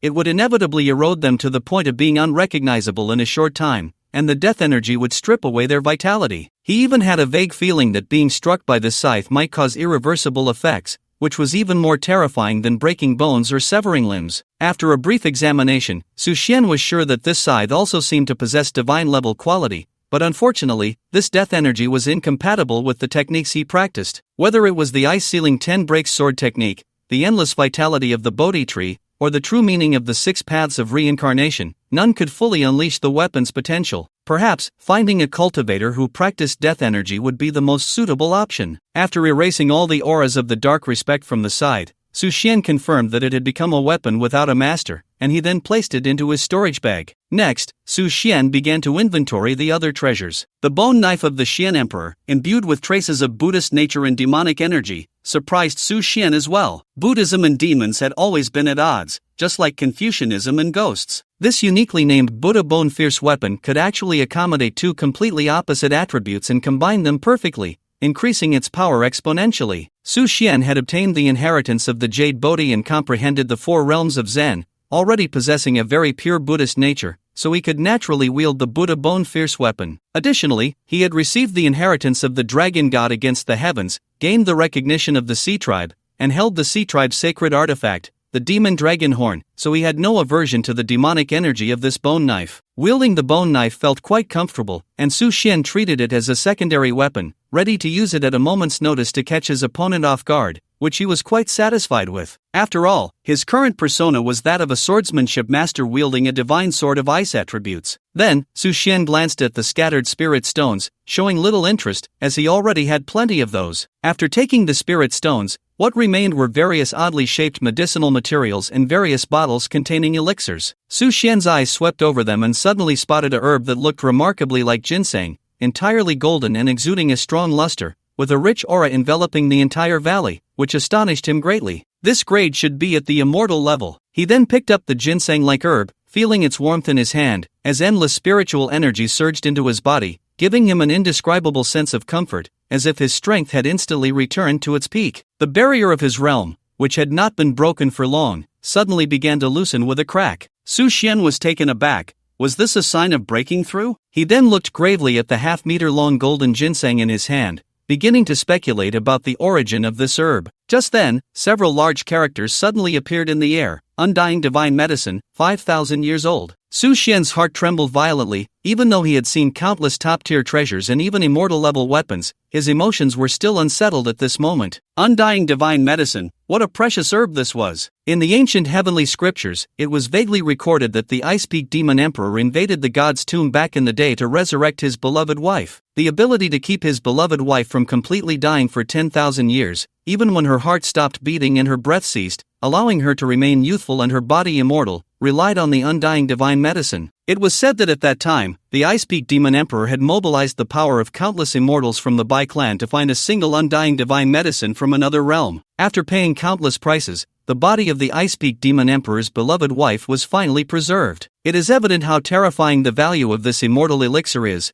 As long as one has a breath left, one can remain undying and indestructible, even living for tens of thousands of years. The immortal elixir before him is actually 5,000 years old, which means that as long as he still has a breath, he can survive for 5,000 years without dying, thanks to this elixir. Su Xian was overjoyed and quickly placed the immortal elixir into his storage bag. So many good things in the hands of this demon emperor, it's truly unbelievable. Su Xian vaguely guessed that among the 6 great demon emperors, some must have used this immortal elixir to survive the calamities of heaven and earth, allowing their physical bodies to remain undying and indestructible. After that, he opened several bottles in succession, all containing high-quality pills, but Su Xian felt that most of them were not particularly useful for his current realm. There were attribute pills, stamina pills, and spiritual power pills. These were all temporary pills used to enhance one's strength, with some effect, but not much. Su Xian had always believed that true strength was the symbol of a powerful individual. Even though he had temporarily raised his realm during the recent battle, he still thought it best to use such methods sparingly. After picking and choosing, Su Xian finally found a different bottle. It was a blue and white porcelain bottle, exuding a powerful aura, soft to the touch. Su Xian uncorked the bottle, and a fragrant aroma wafted out, refreshing and invigorating. He turned the bottle upside down, and several brown, oval-shaped pills, about the size of his fingertip, rolled out, smooth in texture and rich in fragrance. Upon seeing these pills, Su Xian couldn't help but feel a shock of astonishment. These pills were none other than Tianyuan pills. Their function was quite clear. They were specifically for cultivators of the Tianyuan realm, capable of solidifying one's realm and playing a crucial role in breaking through to the Tianyuan realm. The cultivation of the Tianyuan realm is not as clear-cut and specific as body tempering, vein shaping, or divine storage. It requires personal insight and comprehension of various Tao existences, continuously strengthening one's spiritual consciousness, and only after reaching a certain threshold can one break through. The standard for measuring the realm of a Tianyuan cultivator is the strength of their mental power and their level of comprehension of the Tao. The Tianyuan pill directly enhances mental power and is an important means to increase one's comprehension. Su Xian was ecstatic. This was a completely unexpected gain. Originally, he had only intended to eliminate the 6 great demon emperors so that the Chill Mountain 100 Demons path could not act against him when he dealt with the ancient clan in the future, leaving the northern region facing threats from both sides. Unexpectedly, after conspiring with Qing Song, not only did he slay these demon emperors, but he also obtained so many magical treasures, divine weapons, and miraculous pills. Especially with these 5 Tianyuan pills, Su Xian was very confident he could break through directly. Moreover, just after absorbing the spiritual power of the immortal elixir, the barrier of the 5th level of the Tianyuan realm had already shattered and begun to loosen. With just a little more effort, he could officially step into the 6th level of the Tianyuan realm. Thinking of this, Su Xian continued to search through the mountain of magical treasures and pills before him, but after not finding anything else useful, he gave up on further searching. Most were temporary pills for enhancing realms and attributes, which did not interest him much. I am now a natural divine body, my strength and physical form far exceed those of the same realm, and my capacity for spiritual energy is 100 or 1,000 times that of cultivators of the same realm. I don't need these temporary pills to enhance my spiritual power and strength. Moreover, with the ancient and hurried inheritance of the dragon god defying the heavens, I naturally carry a negative buff that affects my opponents, so I have no use for these debuff pills. Aside from that, there were some secret techniques of the demon clan. Su Xian opened a book he had found on the Dark Sovereign, and on it were written 4 large characters, God-slaying moon / Quite a bold claim. I wonder how it actually is. Su Xian flipped through this ancient book, and with the enhancement of the Bodhi tree's 10,000-fold comprehension, he learned the entire sword technique in just a few minutes. Next, he closed his eyes and began to carefully replicate the various techniques within. The God-slaying moon / is a true divine-level martial art, quite rare indeed. According to the levels of martial arts, they are ranked from low to high as follows: yellow grade, lower, middle, upper, Xian grade, lower, middle, upper, earth grade, lower, middle, upper, Xian grade, heaven grade, divine grade, demigod, quasi-divine, true divine, saint grade, demi-saint, quasi-saint, true saint, and immortal grade, half-immortal, quasi-immortal, true immortal. It is said that above true immortal, there are unknown ranks. The god-slaying moon slash is already a true divine level sword technique, comparable in quality and rank to the ice-sealing 10 breaks of Xin Bing Sha, but its power remains unknown for now. After all, Xian Bing Sha was said to have reached the Dominator realm back in the day, just a step away from entering the lost second realm. The Dark Sovereign is merely a demon emperor. Even at his peak state from years ago, he might only have reached the pinnacle of the ascending heaven realm, and whether he has reached the opening heaven realm is hard to say. Suddenly, Su Xian had an idea. Although the Dark Sovereign used a sickle to activate the god-slaying moon slash, its power seemed not that great. Unlike, upon this thought, Su Xian directly took out the bone knife he had seized from Shen Huan, the Buddha bone fierce weapon, from his storage bag. He then walked out of the valley, leaped into the void, and arrived at a nameless mountain peak devoid of people. Standing on the sheer cliff, he looked down indifferently at the sea of clouds, then swung the bone knife in his hand. A massive bright moon slowly rose into the sky, emanating a strong aura, as if it were about to shroud the heavens and the earth. In an instant, the bone knife fell, and a 100-foot blade light soared into the sky, illuminating the entire mountain peak, then directly pierced through the sea of clouds, slashing towards the cliff. Boom! Like cutting tofu, this blade light instantly severed the sheer cliff, splitting it into 2 pieces that collapsed and fell from the sea of clouds, producing a thunderous sound. Su Xian leaped, and the mountain peak beneath his feet cracked inch by inch, countless boulders flying in all directions. The sheer cliff was instantly reduced to powder, as if it had vanished into thin air. This power exceeded Su Xian's expectations. Destroying cities and breaking mountains, opening the heavens and splitting the earth, it truly deserved to be called a divine-level martial art. This also indirectly confirms Su Xian's speculation that the god-slaying moon slash is more suited to be wielded with this Buddha bone-fierce weapon, which carries both Buddhist and demonic essence, to maximize its power. After putting away the bone knife, Su Xian began to compare this Buddha bone-fierce weapon with the Ice Soul Cloud Miao sword in his mind. Both divine weapons had their own advantages, and it was hard to say which was superior for now. After pondering for a while, Su Xian began to consider his future combat strategies. He then felt the spiritual power within him growing increasingly intense, as if it were about to burst forth at any moment. He hurried back to the Hangduan Valley, sat cross-legged, and summoned the spiritual stones from the 4 corners, then crazily absorbed the spiritual power within them. Streams of purple mist emerged from the piles of top-grade spiritual stones, all merging into Su Xian's body. In the depths of his being, Su Xian felt that the spiritual energy within him was so abundant that it was almost about to erupt. He quickly stabilized his energy sea and sank his energy into his dantian, beginning to circulate the small Jotian while coordinating with a specific breathing technique to orderly infuse the spiritual energy into his limbs and bones. After reaching the Tian Yuan realm, one could not forcibly break through their realm. It relied more on comprehension and understanding the Tao to enhance one's spiritual power. Su Xian remembered he still had 5 Tian Yuan pills left. Without any hesitation, he directly popped one into his mouth. It melted instantly, transforming into a surge of spiritual power that flowed from his throat into his dantian, coursing through his entire body's meridians and circulating through his limbs and bones. In just a moment, Su Xian felt his hearing and vision sharpen, his spiritual platform clear, the birds on the bodhi tree became more lively and cheerful, and the bodhi seeds grew at a visibly rapid pace, almost fully ripening. At the same time, during the practice of the god-slaying moon slash,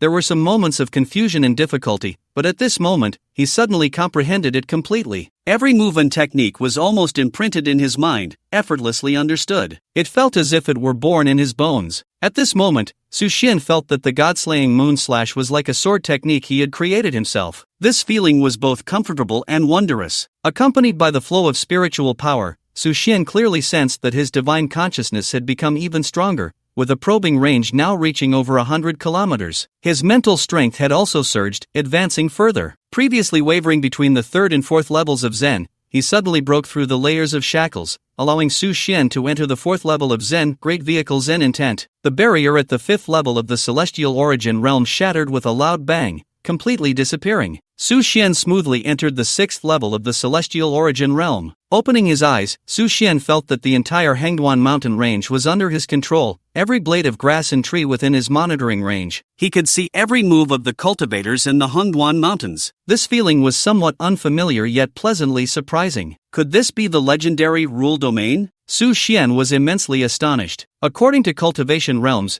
only those who had completed the path to ascend to the heavens and officially entered the open heaven realm could condense a divine personality and grasp true rules, forming their unique domain. Unexpectedly, he was only in the celestial origin realm and had already developed his own rules, albeit very weak, but it was a qualitative change. Su Xian speculated that this might be the additional influence of the Hangduan Mountain's secret realm on him. In other words, in a different place, he might not have such a domain. However, having this was enough. In the Hangduan Mountains, Su Xian now had confidence that even if the true king of the ancient clan descended or a cultivator from the open heaven realm came, he could still fight back using the open heaven sword array forged with the 6 swords of King Yu. As Su Xian walked out of the Hangduan Valley, he saw countless people looking up at the lowering dark clouds, and his heart sank, shouting out in alarm. This was. In a moment of clarity, Su Xian recalled that in his previous life, this situation had also occurred, which was the second phase of spiritual energy revival, heaven and earth anomalies. However, in his previous life,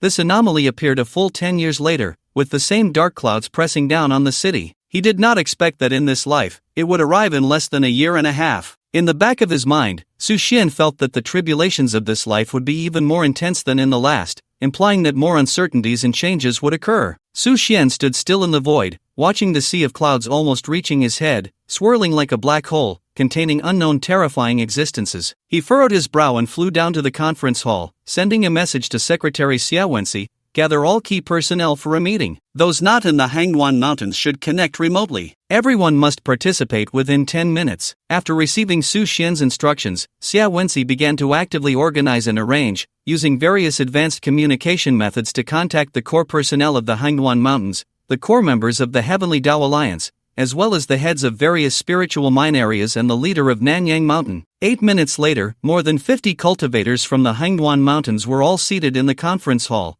and the remote video conference opened, with over 80 people joining online. Su Xian was slightly surprised. He did not expect the Heavenly Tao Alliance to develop so rapidly, with over 100 core members. Everyone sat upright with notebooks and papers, earnestly waiting for Su Xian's instructions. The various heads of the spiritual minds online were also all ears, waiting for Su Xian to speak. Su Xian sat on the sofa, placing his legs on the table after finishing his cigarette. He glanced at everyone and slowly spoke, "Everyone, disaster is approaching. All of you must be prepared." After this calm statement, Su Xian said nothing more. "Sir, what exactly is this disaster?" Su Xian did not answer directly but turned to look at the increasingly low black clouds outside, his expression grave as he said, "I believe you have all seen these black clouds, pressing down at all times, blocking the sky and sun. It has been over half a year since we last had a clear day. This disaster is related to the black clouds. You do not need to know the source of the disaster, you only need to follow my instructions." Everyone gasped, their expressions turning serious, for in their eyes, Su Xian was already a true god, capable of anything, able to slay fierce beasts, annihilate sea tribes,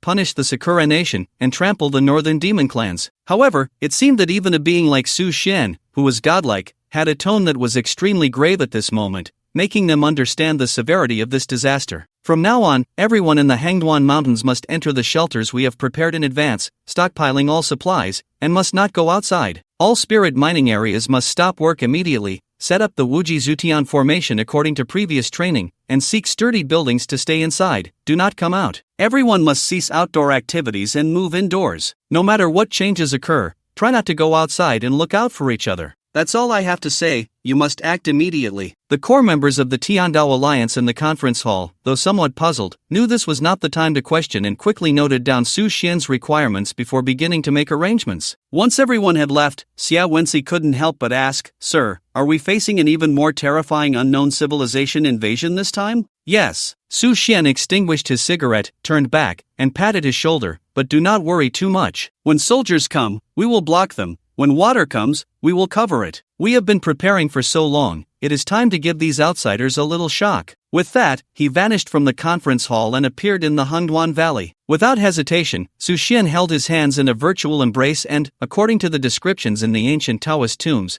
activated the Great Formation. Buzzing, the 6 swords of King Yu crazily absorbed spiritual energy, producing a crisp sound. Brilliant white light beams shot straight up from the Hangduan Valley, piercing through the sea of clouds and radiating boundless brilliance. At the same time, an invisible barrier completely enveloped the entire Hangduan Mountain, forming an ultimate protective shield. After doing all this, Su Xian restored his state to its peak and began to close his eyes and cultivate, quietly waiting. What needed to be done had been done. Now, what kind of creatures and unknowns they would face depended on this disaster. As time passed, everyone in the Hangduan Valley began to get busy, retreating into sealed rooms, with no one appearing outside. The heads of the spirit mines, following Su Xian's orders, checked the formation and quickly hid indoors. More than an hour later, everyone was proceeding in an orderly manner according to Su Xian's arrangements. At 6 o'clock in the evening, as the light gradually faded and night began to fall, the boundless black clouds pressed down even further. With the black clouds descending, the entire world was undergoing drastic changes. First, in those desolate areas,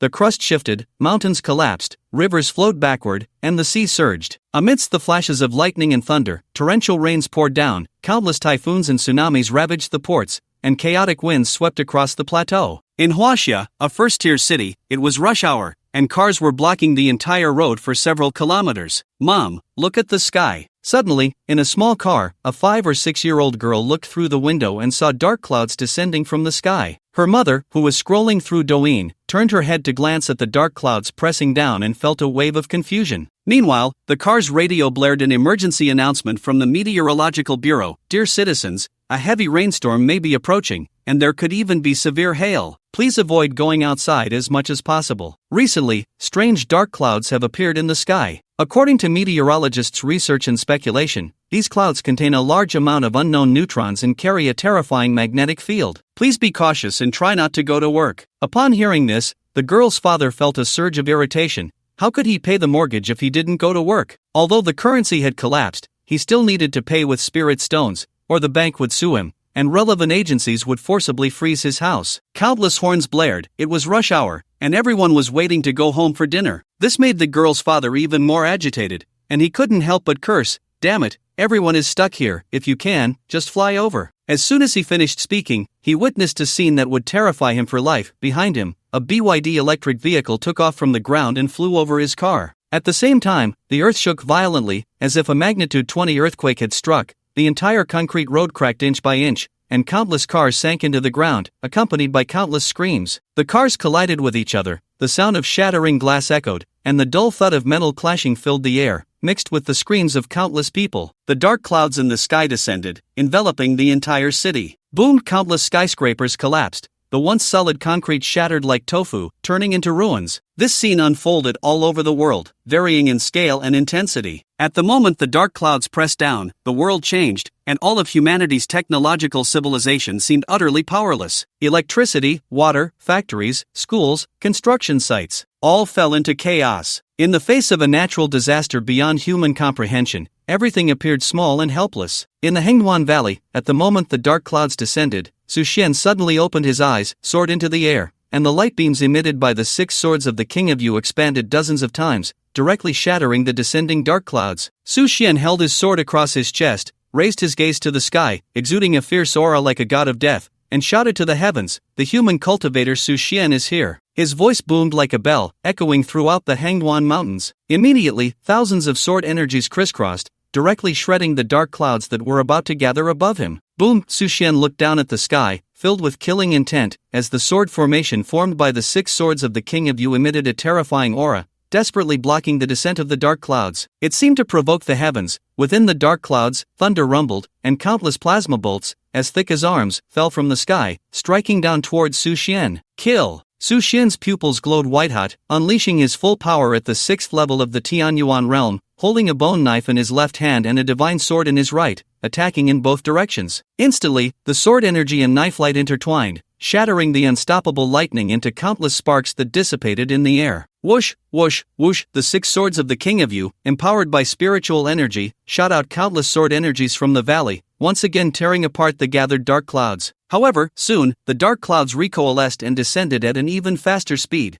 menacingly as if they intended to destroy the entire Hangduan mountain. Su Xian furrowed his brows, clearly feeling that while the black clouds and lightning were not overwhelmingly powerful, the will contained within them was beyond what he could resist at his current level. He could shatter the black clouds countless times, but he could not stop their descent. It was as if some powerful existence was manipulating the black clouds to descend upon the world. However, Su Xian did not give up. In his previous life, after the revival of spiritual energy entered its second phase, no one could withstand these black clouds. The world changed, the crust shifted, and countless terrains underwent violent transformations, which could only be described as earth-shattering. In this life, since he possessed such strength and had gained so many advantages, he might as well give it a try. With this thought, Su Xian took out all the magical artifacts from his storage bag, directly hoisting the demon dragon horn, and soared up to engage in a fierce battle with the black clouds. Bang! The demon dragon horn emitted a brown light, easily scattering the black clouds, but soon they began to coalesce again and continued to descend. No matter how Su Xian tore at the black clouds, they could quickly reassemble, utterly indestructible, impossible to dispel or diminish. Strange. Su Xian landed and pondered for a moment, then pulled out the solar eclipse soul-slaying flag from his storage bag and swung it wildly, powerful suction emanating from it, aiming to absorb the bizarre black clouds entirely. Unfortunately, no matter how he channeled his spiritual power, the black clouds remained unaffected, continuing their downward plunge. At that moment, Su Xian realized there was no way to stop the black clouds from falling. He decided to stop fighting it and let the black clouds descend. Just as they were about to reach the peak of the Hangduan Mountains, an invisible barrier suddenly surged around the mountains, directly bouncing the black clouds away. It was the opening heaven sword formation. After being repelled by the barrier created by the sword formation, the black clouds surprisingly halted their descent, remaining suspended in the air, neither falling nor disappearing, appearing extremely abrupt and eerie. Su Xian frowned and once again wielded various magical artifacts, the blade light and sword energy crisscrossing fiercely, finally tearing apart the black clouds in the sky, revealing the thin moonlight above. At that moment, Su Xian suddenly felt that the bright moon was so pure and beautiful. Just then, the ground trembled violently, and Su Xian was greatly alarmed, suddenly realizing that although he had used the opening heaven sword formation to defeat the black clouds, he still could not prevent the changes in the terrain. Just like in his previous life, after entering the second phase of spiritual energy revival, the crust began to undergo violent movements due to some special influence. Earthquakes formed in an instant, shaking the entire Hangduan Mountains. Fortunately, the opening heaven sword formation protected the Hangduan Mountains, with brilliant lights pouring into the mountain body, scattering to every corner, countering the earthquake. This was what prevented the Hangduan Mountains from being torn apart. However, the tremors continued, albeit growing weaker. Everyone followed Su Xian's instructions, hiding in the shelters, not daring to come out. After several hours, the tremors of the Hangduan Mountains gradually subsided, becoming stable and quiet once more. As night deepened, no one in the Hangduan Mountains dared to close their eyes to sleep. They all huddled together for warmth, quietly waiting for dawn to arrive. Su Xian stood at the mountain peak, and in his view, the scenery around the Hangduan Mountains was undergoing terrifying changes. In his sight, countless high mountains suddenly collapsed, strange rocks flew about, and towering ancient trees fell one after another. The lofty mountains seemed to be torn apart by some mysterious force, turning into ruins. Meanwhile, the river near the Hangduan Mountains was also boiling violently, with the seawater flowing backward. Su Xian was horrified. In his previous life, he had hidden in a secret chamber, not daring to come out, and had never seen the complete process of the world's transformation. He had only woken up one day to find the terrain drastically changed, becoming utterly unfamiliar. Skyscrapers turned to dust, one ancient monument after another rising from the ruins. After this, human technological civilization completely collapsed, and the era of cultivation officially arrived. In this life, he had already reached the pinnacle of human cultivators, and now witnessing all these changes with his own eyes, the shock in his heart was beyond words. Thunder rumbled, dark clouds loomed, lightning flashed, hail and torrential rain fell simultaneously, rivers boiled, mountains collapsed, roads cracked, and countless steel and concrete rolled into rivers, lakes, and seas. Su Xian furrowed his brow, looking around and realizing that everywhere, irreversible and shocking changes were happening, turning all the buildings that humanity had painstakingly established into ruins. However, it was clear that he could only protect the Hangduan Mountains and could not become a savior. He could only hope that this disaster would pass quickly. Su Xian slowly descended, feeling heavy-hearted, returning to the Hangduan Valley, watching the 6 swords of King Yu emit a deafening buzzing sound, and only then did he feel a slight sense of security. If he was not mistaken, the ancient clan would soon descend. August 20th, 2125, a day that left all of humanity breathless and forever unforgettable due to natural disaster. Throughout the night, countless places experienced varying degrees of earthquakes, typhoons, tsunamis, hail, torrential rain, and lightning, lasting the entire night. When the dawnlight fell the next day, those who survived the disaster raised their heads in astonishment to see that the dark clouds in the sky had vanished, and light once again shone upon the earth. However, looking around, all that remained was a vast expanse of ruins, nothing else. Fishermen living by the sea, those who survived, stood up and looked at the vast ocean, which had directly dried up, feeling an overwhelming shock. In one night, the world had changed dramatically. Countless people experienced a painful night of disaster, discovering that the entire blue planet had undergone drastic changes. A middle-aged man, ragged and covered in wounds, with a pale face, stared blankly at his house turned to rubble, and when he saw that the recognizable ruins of buildings were almost 10 times the distance from his own house, he froze in place. Survivors found that after this night of disaster, the ocean had dried up, mountains had collapsed, skyscrapers had turned to ruins, and the entire land seemed to have expanded tenfold. As more and more survivors gathered, they discovered a fact. The global terrain had undergone a mutation, expanding tenfold. Many mountains had collapsed, many rivers had dried up, and many skyscrapers had fallen. In one night, humanity's home was left in ruins. In the Hangduan Valley, Su Xian suddenly opened his eyes, his consciousness probing out, discovering that everything had calmed down. Stepping out of the valley, Su Xian flew around the Hangduan Mountains and found that there were no changes. At this moment, he couldn't help but rejoice that he had collected the 6 swords of King Yu in advance, arranged the opening heaven sword array, purchased the Hangduan Valley, and occupied so many spiritual minds. One link led to another. All the arrangements finally played a significant role at this moment, allowing the entire Hangduan Mountain to avoid this calamity, remaining intact amidst the changes of heaven and earth. At Su Xian's request, everyone in the Hangduan Mountains left the refuge, their eyes blankly gazing at this world. Everything nearby had changed except for the Hangduan Mountains. Roads were cracked, mountains had collapsed, rivers had dried up, and the entire land had almost turned into a wasteland, expanding tenfold. Sir, remembering the earthquake from last night, Xia Wenxi was still shaken, and upon seeing Su Xian, he hurried over. Are you alright? Su Xian shook his head, his expression grave. You need to notify all the core members immediately and have everyone report on the casualties. His tone was somewhat heavy and helpless. The opening heaven sword array of the 6 swords of the King of Yu could only protect a limited area, and the Hangduan Mountains could not accommodate so many people. So many spirit minds needed guardians, and Nanyang Mountain also required development. Su Xian felt a slight sense of shame in his heart. In the face of such a natural disaster, he was merely at the Tianyuan realm and still could not fully resist it. This must be what is referred to as a calamity. Although he was the son of the calamity, he too had his limits. Especially recalling the terrifying will carried by the black clouds last night, he felt a deep fear. This will, he vaguely sensed, could not even be defied by the dragon god in his peak period. What kind of will was this? Whose will was it? Su Xian felt that as long as he could trace back and find the creature behind the black clouds, he would be able to uncover the truth of the calamity recorded in the ancient heavenly scriptures. From the time of creation to the ancient era, and then to the coexistence of myriad races,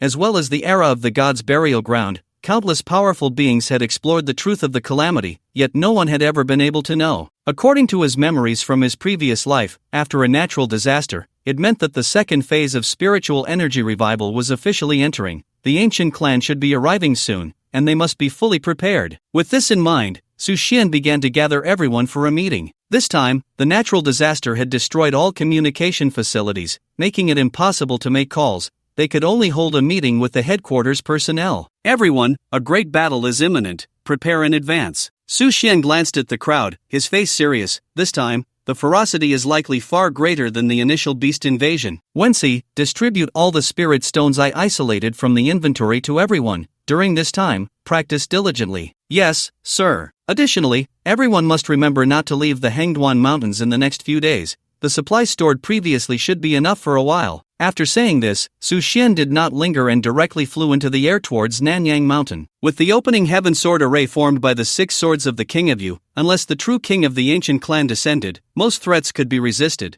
so Su Xian felt somewhat at ease for the time being. However, he was still very worried about all the spirit mines laid out in Nanyang Mountain. He did not know if they were safe. Anxious and burning with urgency, Su Xian moved at incredible speed. Everywhere he passed was ruins and desolation, with ragged refugees standing beside the rubble, weeping bitterly. After the natural disaster, human technological civilization was completely destroyed, facing the heavy responsibility of rebuilding their homeland and reviving their civilization. Su Xian felt little compassion for this. Rather than immersing himself in sorrowful reminiscence, it was better to emerge stronger, strive to catch up, enhance his cultivation, and battle against the beings that would descend upon the world in the future. This way, he would not lose the essence of a cultivator. Due to the drastic changes in terrain, the Hangduan Mountains and Nanyang Mountain had also elongated tenfold, Su Xian glided rapidly through the air while observing the changes along the way. In the land of cherry blossoms, when the black clouds in the sky completely descended, typhoons and tsunamis, volcanoes and lightning, various natural disasters instantly submerged this island nation. Towering skyscrapers continuously collapsed, turning into nothingness. Sturdy bridges and roads cracked inch by inch, becoming pockmarked. River waters surged back,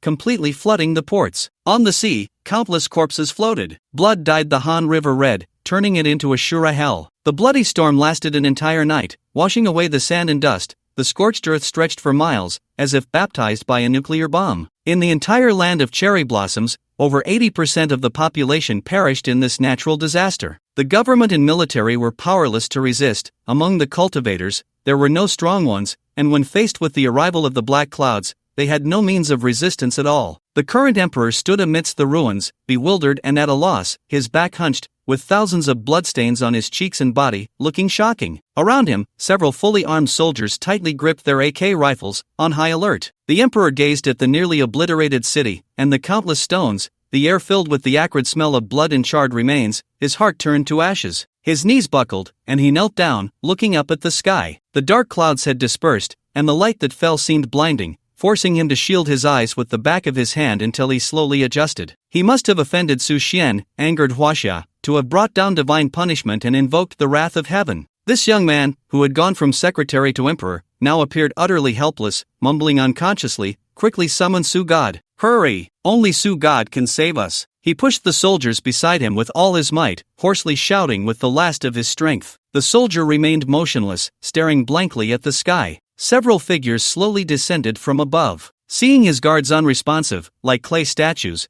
the emperor felt something was amiss. Following their gaze, he looked up at the sky and was taken aback. Above, 5 figures were slowly descending. They had wings on their backs, donned silver armor, wielded long halberds, and wore silver helmets, their expressions cold as they looked at the emperor of the cherry blossom country as if he were an ant, then hovering in the void, gazing down at all beings. The leader, handsome and tall, exuded an imposing presence, standing on white clouds, resembling a war god from another realm. His voice was indifferent yet powerful as he fixed his gaze on the emperor and spoke, "From this moment on, we take over here." The emperor was momentarily stunned, then suddenly felt an inexplicable irritation. Summoning courage from somewhere, he pointed at the silver-armored war god and shouted angrily, "This is Su God's territory. You have no right to act recklessly here." In the next moment, his voice was cut off as a long halberd pierced through his throat, blood gushing forth. A silver-armored war god beside him calmly withdrew the halberd and pointed at a nearby soldier, saying, "Bring the person in charge here. You have 1 incense stick's worth of time. If you're late, this place will turn to nothingness." The soldier trembled in fear, his body shaking, repeatedly nodding, "I will go right away." On this day, in the sky, the silver-armored war gods descended upon the cherry blossom country, and no cultivator could resist. The entire cherry blossom country fell,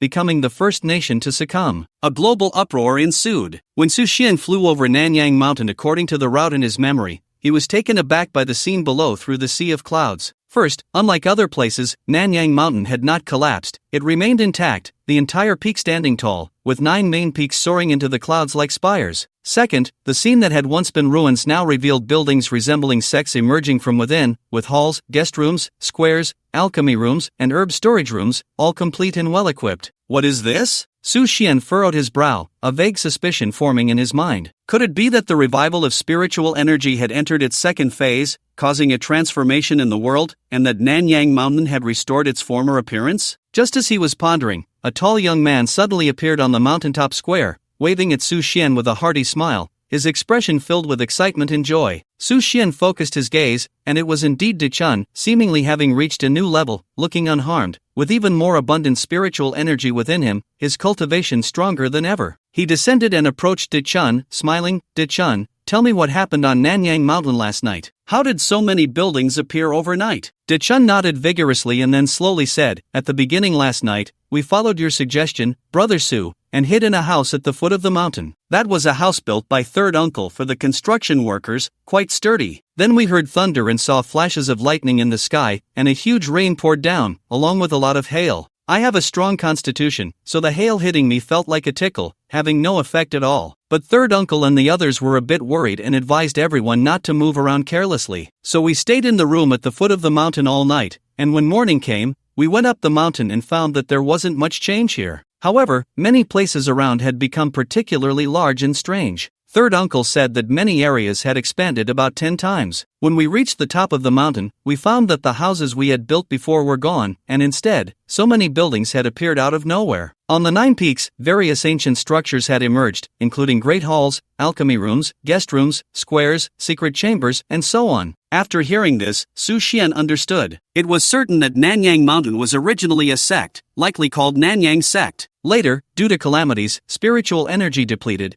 and the sect's cultivators either died or disappeared. This place became an empty mountain gate. As time passed, this sect completely turned into ruins, possibly due to some great wars or perhaps changes in the world. Su Xian believed it was the latter. This also confirmed what Xian Yuan had said: calamities arise and end, and every so often, they cycle back, never stopping. Su Xian vaguely felt that there must be a great hand behind this, stirring up the clouds and controlling everything. But there was still one question he couldn't figure out for now. What was the relationship between this Nanyang sect and the ancient heavenly scriptures? And what was its connection to Dao Xian? One thing was certain: Dao Xian had a deep relationship with Nanyang sect. Otherwise, why had he been living in Yunbei ancient town for so many years, even building a villa? It seemed that Dao Xian was trying to keep a low profile, but why was he doing this? What was he worried about? What was he afraid of? All of this felt like a whirlpool in Su Xian's heart, swirling and unable to dissipate. After entering the main hall of the peak, Su Xian saw that the people of Nanyang Mountain were fine, which eased his mind a bit. Mr. Su, Wang Shi stood up, smiling, but there was a hint of sorrow from rebirth after a calamity in his eyes, and he looked puzzled, wanting to say something but hesitating. Su Xian seemed to guess his thoughts. Looking at the cultivators of the Heavenly Dao Alliance behind him, who were looking at him with admiration and excitement, he waved his hand and said, "I know your questions about this change in the world, but there's no need to know right now. I can't explain it clearly to you. In any case, you need to practice diligently and break through as soon as possible. Don't worry about spirit stones and techniques, there will be a continuous supply." Then he turned to De Chun, patted his shoulder, and smiled. "De Chun, now you are the strongest cultivator here. I appoint you as the leader of the Heavenly Dao Alliance. The safety of Nanyang Mountain is in your hands. Remember to listen to your third uncle." De Chun nodded heavily, his expression sincere and serious, then seemed to sense something and quickly asked, "Brother Su, are you leaving again?" His reluctant tone made Su Xian feel a bit guilty. The young man regarded him as a mentor and friend, idolizing him to the utmost, yet Su Xian had never had the time to guide him. "Don't worry, De Chun, there will be many opportunities in the future." Su Xian smiled slightly, bid farewell to everyone, turned, and flew into the air, racing down towards the villa at the foot of the mountain like the wind. "You came after all." The moment Su Xian stepped into the villa, Dao Xian was already waiting on the platform. At this time, Dao Xian had taken off his suit and put on a grey Taoist robe again, his hair tied up with a hairpin, his snow-white beard fluttering in the wind, and he wore cloth shoes, exuding an air of immortality that surprised Su Xian slightly. "Sit." Dao Xian gestured for Su Xian to take a seat, a smile on his face. Although Su Xian was puzzled, he still drank the tea on the table. "About last night, I believe you have some thoughts already. Don't rush to ask your doubts. Tell me, what do you think?" Dao Xian sipped his fragrant tea, his expression calm and unruffled. "What exactly is that black cloud?" Su Xian asked the first question. Dao Xian smiled slightly. "I don't know either, although I have seen it before." Su Xian felt a bit disappointed. Although he had guessed the outcome, the black cloud was related to the truth of the calamity,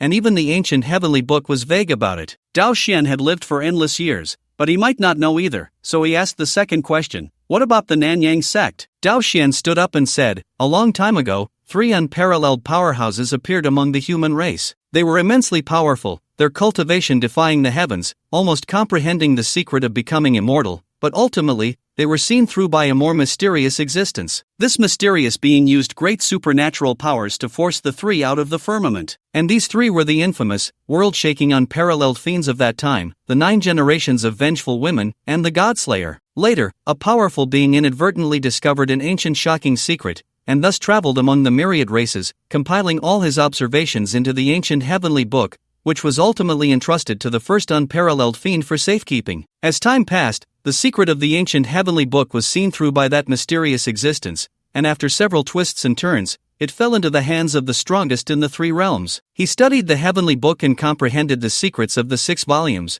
achieving extraordinary cultivation, but ultimately could not withstand the backlash of the heavenly book, splitting into 3. From then on, the 6 volumes of the heavenly book went missing, with some parts falling into this Nanyang sect, and it is said that the sect master has some connection with the Godslayer. Thousands of years ago, they were also a top existence among the immortal sects, but later, when calamity struck, for some unknown reason, they vanished without a trace. The heavenly book I gave you before was what I found on Nanyang Mountain. Su Xian pondered for a moment, contemplating all of this. Is Senior Xian Yuan also an unparalleled fiend? Yes, but he is not the first generation. Then the unparalleled fiend is also the guardian of the ancient heavenly book? Exactly. Su Xian nodded, beginning to understand some things. It seemed that some answers needed to be asked of Xian Yuan, so he stood up, clasped his hands, and said, "Thank you, Senior, for clarifying my doubts. If there is any request, please feel free to command." Dao Xian shook his head and smiled. "You just go about your business. I am old now, and I don't have much time left." Su Xian was somewhat surprised. Now that spiritual energy is reviving and the cultivation world is reappearing, you have already experienced a great calamity. Why do you say you have no time? Dao Xian smiled and said, "Everyone has a mission. You have one, and I have one. Now is the time for me to fulfill my mission." As his words fell, Dao Xian slowly walked out of the hall, came to the platform, raised his gaze to the sky, watching the sunrise, his face filled with a beautiful smile, and slowly spoke, "The dawn is coming, all things are reviving. What a wonderful time it is." Immediately, his aura surged, and he leaped into the air, directly passing through the sea of clouds, disappearing from sight. Su Xian watched the senior leave, feeling both puzzled and emotional, clasping his fists and silently saying, "Take care." Then, he leaped into the air, swiftly heading towards the East Sea. East Sea, Baiyun Temple. After a whole night of calamity, the entire East Sea underwent a dramatic change. The East China Sea, hundreds of meters deep, has completely dried up, revealing the cracked riverbed beneath. It is evident that this is the transformation of the sea into mulberry fields. Xian Yuan, dressed in a blue Taoist robe with a head full of silver hair, stands in the small courtyard, gazing at the distant sunrise. "Gu Haochen, come over and accompany your master to watch the sunrise." A young Taoist changed into a gray robe, brought over a stool, and sat beside Xian Yuan, his face full of respect and devotion, watching the sun rise above the horizon, jumping out bit by bit, radiating countless orange-red rays of light, soft yet brilliant, beautiful, and warm. Although the earth is scarred, the rising and setting of the sun remains beautiful. "Gu Haochen, what do you see? What have you realized?" Xian Yuan gazes at the sun breaking through the clouds, his expression calm, without a hint of emotional fluctuation. "Cultivation is quite bitter. It's better to sleep. Let go of the 3,000 worries, indulge in food, drink, and fun, and enjoy a carefree life." Gu Haochen rubbed his head, feeling somewhat helpless. "The good days are gone." Xian Yuan shook his head, his expression suddenly becoming serious, a hint of daze in his eyes, as if he were talking to himself or perhaps saying something to Gu Haochen. "They won't let us enjoy good days for too long." "Master, who are they?" Gu Haochen turned his head, curious. "I don't know either. Perhaps they are gods, perhaps the Tao, perhaps void, perhaps laws. No one knows what kind of existence they truly are." Xian Yuan shook his head, still watching the sunrise. When the sun fully rose, its brilliance shining brightly and radiating a hint of scorching light, he slowly sighed. "Gu Haochen, in the days when your master is no longer here, remember to continue your cultivation. No matter how bitter it gets, do not stop. Perhaps when your realm reaches a certain level, you will be able to see your master. If you need help, you can find Su Xian. He is the son of destiny, fated, just like your master." Gu Haochen's expression grew serious as he nodded, raising his gaze to the sky, suddenly noticing a figure, like lightning, descending from the air, effortlessly landing in front of Xian Yuan, bowing and clasping his fists in a polite greeting. "I have met the senior." "You have come. Dao Xian, has he already left?" Xian Yuan smiled at Su Xian, unperturbed by honor or disgrace, his entire aura repressed, almost blending seamlessly with the world around him. Su Xian nodded, the look of confusion on his face growing stronger, asking, "Where did he go?" "You will naturally know when the time comes." Xian Yuan suddenly introduced his eldest disciple with a serious demeanor. "This is my first disciple, Gu Haochen. Please take care of him in the future." Of course. After receiving Su Xian's promise, Xian Yuan slowly felt relieved. He knew Su Xian somewhat. Once he promised something, he would definitely keep his word. The sun rises and sets. This is an unchanging phenomenon throughout the ages. Even with the transformation of the sea into mulberry fields, even with the shifting of stars, it will not change. Do you know the reason for this? Su Xian was taken aback, looking at Xian Yuan, who did not seem to be joking, realizing that this phenomenon could not be simply explained by science. Seemingly aware of Su Xian's thoughts, Xian Yuan waved his hand and smiled. Humans mistakenly believe that technological civilization can explain everything in the vast stars and the boundless universe, but that is not the case. At the current level of technological civilization, we have not yet explored deeper realms. Spaceships can only reach very limited dimensions, and there are many other realms they have no path or qualification to pursue. In ancient times, humans did not possess the powerful technological civilization we have now, but they had abundant spiritual energy, with cultivators spread across the continent. Some soared high, while others spent their lives pursuing the endless stars and foreign realms. They are the sages of humanity, the pioneers of all races, and they are also the stunning representatives of ancient times, shining brightly in the 9 heavens and the galaxy. Even though the dust of history has buried them, as long as their names are mentioned, almost no cultivator from any race is unaware of them. Their sole pursuit is to seek the truth of calamity and chase its source. Unfortunately, throughout history, countless cultivators have spent their entire lives in endless spiritual power, yet none have succeeded in uncovering it. Su Xian's mind raced, and several images suddenly appeared in his mind. The dragon god defied the heavens, engaging in an epic battle with 3 divine beings, unyielding and indomitable. Xian Bingsha rushed to the extreme northern plateau, sword energy like a rainbow, the true essence of cold ice enveloping the vast world. A middle-aged fisherman on a small boat cleaved through waves amidst a storm, with a white dragon behind him. A stunning woman, her cultivation reaching the heavens, drew the divine bow from her back, facing the overwhelming divine beings without a hint of hesitation, pulling the bowstring. These top cultivators, these powerful beings of all races,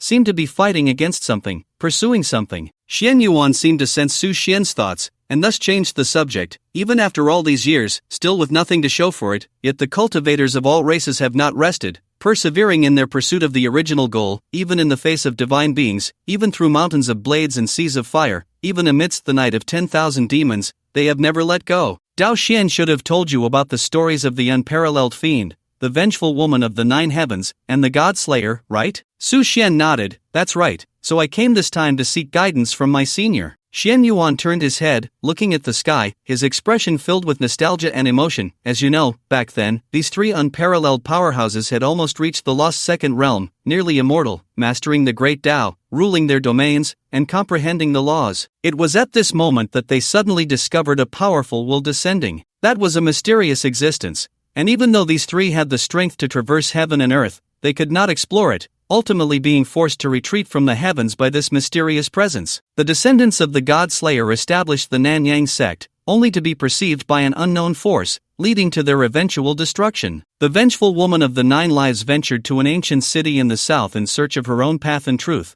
her whereabouts unknown. The unparalleled fiend became the sole guardian of the ancient heavenly scriptures, and I am the 3rd generation of the unparalleled fiend. Although Su Xian had guessed Xian Yuan's identity, he did not expect Xian Yuan to be the 3rd generation, meaning he had experienced countless epochs, a terrifying living fossil. Unfortunately, back then, the strongest being of the 3 realms borrowed the 6 volumes of the heavenly scriptures for a look, advancing his cultivation further, but was ultimately controlled by mysterious forces and will forcibly split into 3, and in the end, the heavenly scriptures vanished without a trace, leaving only 2 volumes scattered at the old site of the Nanyang sect. Those are the 2 volumes of the heavenly scriptures Dao Xian gave you before, the volume of heaven and the volume of earth. We believe you possess the ability to perceive the opportunity, which is why we chose you to become the child of calamity and also the guardian of the heavenly scriptures. The reason we did not disclose all the information to you earlier was because of the natural disaster calamity last night. If you could not withstand it, it would prove that you are not the person we are looking for. Xian Yuan looked at Su Xian, his eyes filled with increasing admiration and affirmation, half smiling as he said, "It is now certain that you are the person we seek. You can search for the remaining heavenly scriptures together with Gu Hao Chen, Senior, Master." Sensing that Xian Yuan seemed about to leave, Su Xian and Gu Hao Chen couldn't help but call out, "Gu Hao Chen, obey." In an instant, Xian Yuan's aura changed dramatically, his realm rapidly climbing, directly reaching the ascendant realm, forcefully crossing several major realms. His expression became solemn, his Dao robe billowing, standing still in the air. He declared loudly, "I announce that from now on, the 6th generation of the unparalleled fierce person, Gu Haochen, will be the guardian of the ancient heavenly scriptures, unyielding and unending." Gu Haochen was taken aback, looking at his master's unfamiliar appearance, a bad premonition rising in his heart. He knew very well that his master was definitely going to leave him. However, seeing his master's serious demeanor, all his words turned into a single phrase, "I will obey the master's orders. I, Gu Haochen, as the 6th generation of the unparalleled fierce person, will guard the ancient heavenly scriptures, unyielding and unending." Xian Yuan nodded slightly, revealing a hint of a smile, his right hand bringing 2 fingers together, gently pointing forward. A golden light condensed into a seed the size of a soybean, which then entered Gu Haochen's brow. Gu Haochun's body trembled, suddenly feeling an abundance of spiritual energy filling his body, his cultivation realm also rising rapidly, stopping only when it reached the celestial origin realm. This is the inheritance of divine powers.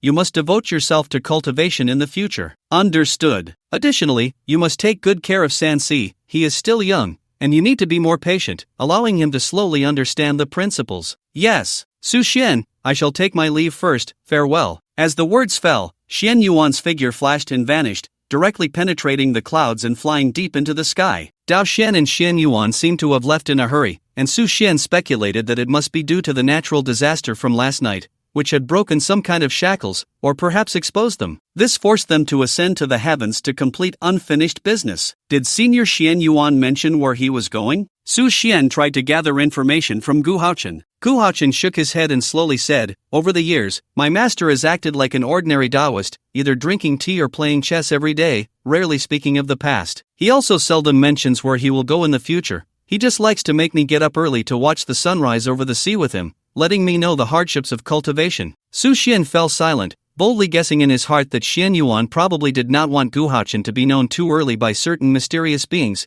which is why he kept silent about the past. Now that the heavenly tribulation had arrived, and spiritual energy had entered the second stage of revival, human technological civilization had been completely devastated, and the cultivation civilization had entered its second stage. Countless ancient sites were reappearing. Soon, ancient clans like the Battle Cloud clan would also descend to the human realm one after another. Dao Xian left in a hurry, clearly having urgent matters to attend to. Xian Yuan left even more hastily, even directly announcing Gu Haochun's identity and bestowing upon him the inheritance, which seemed like a spur-of-the-moment decision. In reality, Su Xian understood that Xian Yuan had probably been considering and choosing for a long time, always entangled in hesitation. Ah, I'm so hungry. Suddenly, a childish voice came from inside the Baiyun temple. The little Taoist Sansi, rubbing his eyes, slowly walked out, glanced at Su Xian and Gu Haochun, and suddenly exclaimed happily, Brother Su, you're here. Did you bring something to eat? Su Xian was slightly taken aback, then remembered that he seemed to have put some snacks in his storage bag, so he took out a few bags of potato chips and handed them over. After receiving the bags, Sansi directly bit open the seal and began to eat wildly, crumbs scattering all over his little mouth. Gu Haochun helplessly supported his forehead, gently wiping the food residue from the corners of his mouth,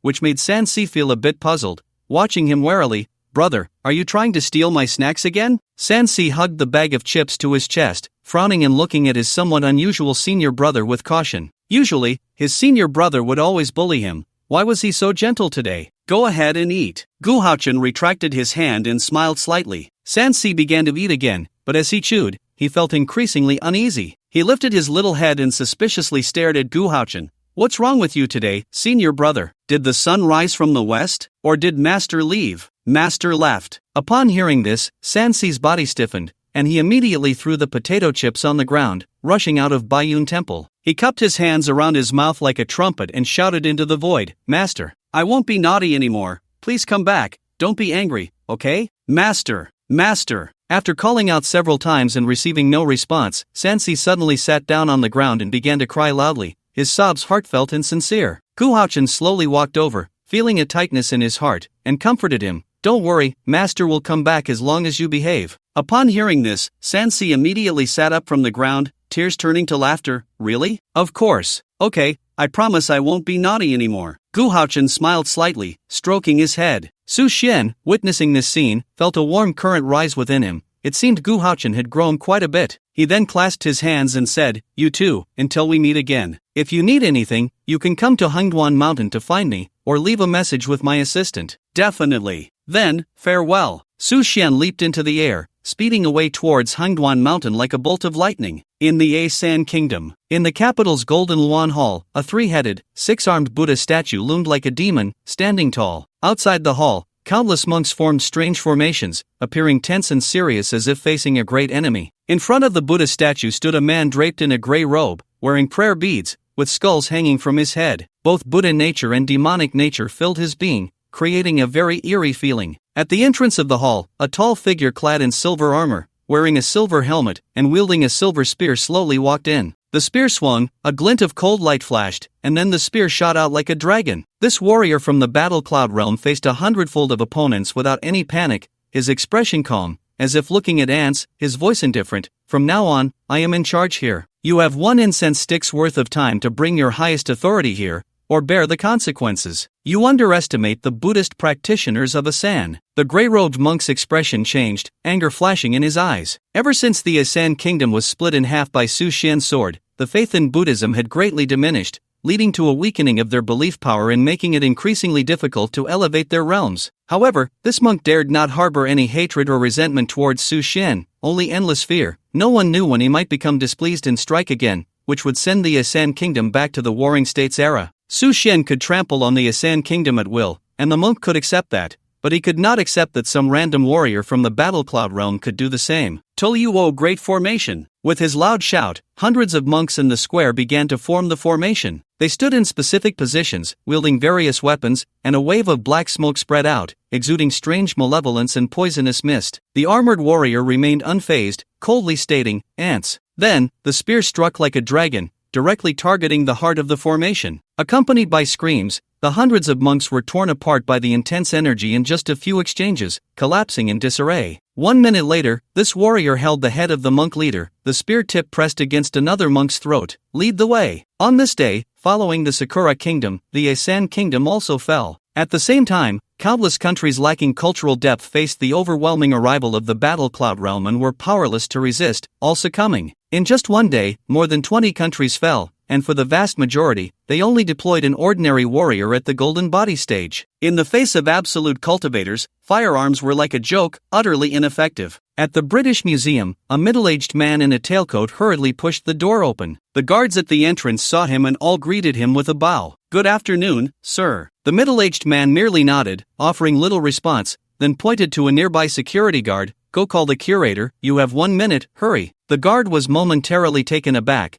then used a communication device to connect to the curator's phone. "Sir, please come to the first floor hall." "That's right. Time? Now, hurry." The middle-aged man appeared anxious, pacing back and forth in the hall. After a night of natural disasters, the entire British nation had almost turned to ruins, with only this museum spared, seemingly housing many treasures taken from China back in the day, capable of withstanding this calamity. Now, as the world plunged into a terrifying crisis, the Prime Minister of Britain suddenly remembered the 3 bronze swords taken from China, said to possess immense power, capable of resisting the heavenly tribulation. So, he rushed over immediately. The hope of Britain rested entirely on these 3 ancient bronze swords. Hope. It hadn't been taken away, had it? For some reason, the Prime Minister had a bad premonition. 3 minutes later, the curator, Yozal, hurried over, a plump man in his 40s, with hardly any hair on his head and a goatee, looking comically as he tried to run but couldn't. "Good morning, Prime Minister." Yozal began to beam with eager and warm smiles from several meters away, as if treating the Prime Minister like his own father. This was also a skill, the art of socializing, speaking to people in their language, and changing his demeanor in front of leaders. Prime Minister Churchill was a shrewd and capable middle-aged man, his hair meticulously combed, and even with the calamity upon him, with his home reduced to ruins, he still remembered to comb his hair and even wore a suit. "Forgive my boldness, Mr. Prime Minister, but at this time, you should be overwhelmed with the reconstruction of Britain. Busy with 1,000 affairs?" Yozal exaggeratedly spread his hands, gesturing as if he thought it humorous enough to make the Prime Minister smile. However, it was clear he failed. Churchill frowned, his expression dark, staring at him. "Listen, I don't have time for your damn cold humor jokes right now. You need to go find the 3 bronze swords I entrusted to you back then. And don't get it wrong, they were taken from China. Damn it, bought, said to be ancient swords from the spring and autumn period. Don't tell me you can't find them, or I'll twist your head off and shove it up your backside. I can responsibly tell you that the fate of the entire British nation relies on these 3 bronze swords. Hurry up." Yozal felt a chill rise from his feet, surging directly into his head, leaving him momentarily stunned, uncertain, mouth agape, his eyes darting around. After a while, as if making up his mind, he slowly said, "Mr. Prime Minister, you can rest assured, I have always kept those 3 bronze swords in the safest place, precisely because you instructed me before that these swords have an extraordinary origin, not to be taken lightly, possessing very important ornamental significance. Enough, I'm not here to listen to your rambling. Go find them now." After the curator left, Prime Minister Churda let out a sigh of relief and smiled at the person next to him, who was completely enveloped in a red tight-fitting suit, saying, "I told you, although Yozal is a bit greedy and worldly, he is still quite reliable in his work." "I wouldn't say so," replied the warrior in the red suit, with twin swords sheathed on his back, his voice cold, because I can sense he is lying. After dealing with the Prime Minister, Yozol left the hall and couldn't help but wipe the cold sweat from his brow, starting to curse under his breath. Damn Johnson! He made such a huge profit from the Huaxia people, and in the end, he only gave me 30 million pounds. But none of that matters now, money is no different from waste paper. After last night's natural disaster, it was clear that apart from the museum, the rest of Great Britain had turned into ruins. For Yozol, he didn't care about the fate of Great Britain, even if everyone died, he wouldn't feel a thing. However, if the Prime Minister discovered that he and Johnson had secretly swapped the bronze swords from the museum, leading to serious consequences, he would definitely be dead, and his family would be too. So now the question was how to get through this.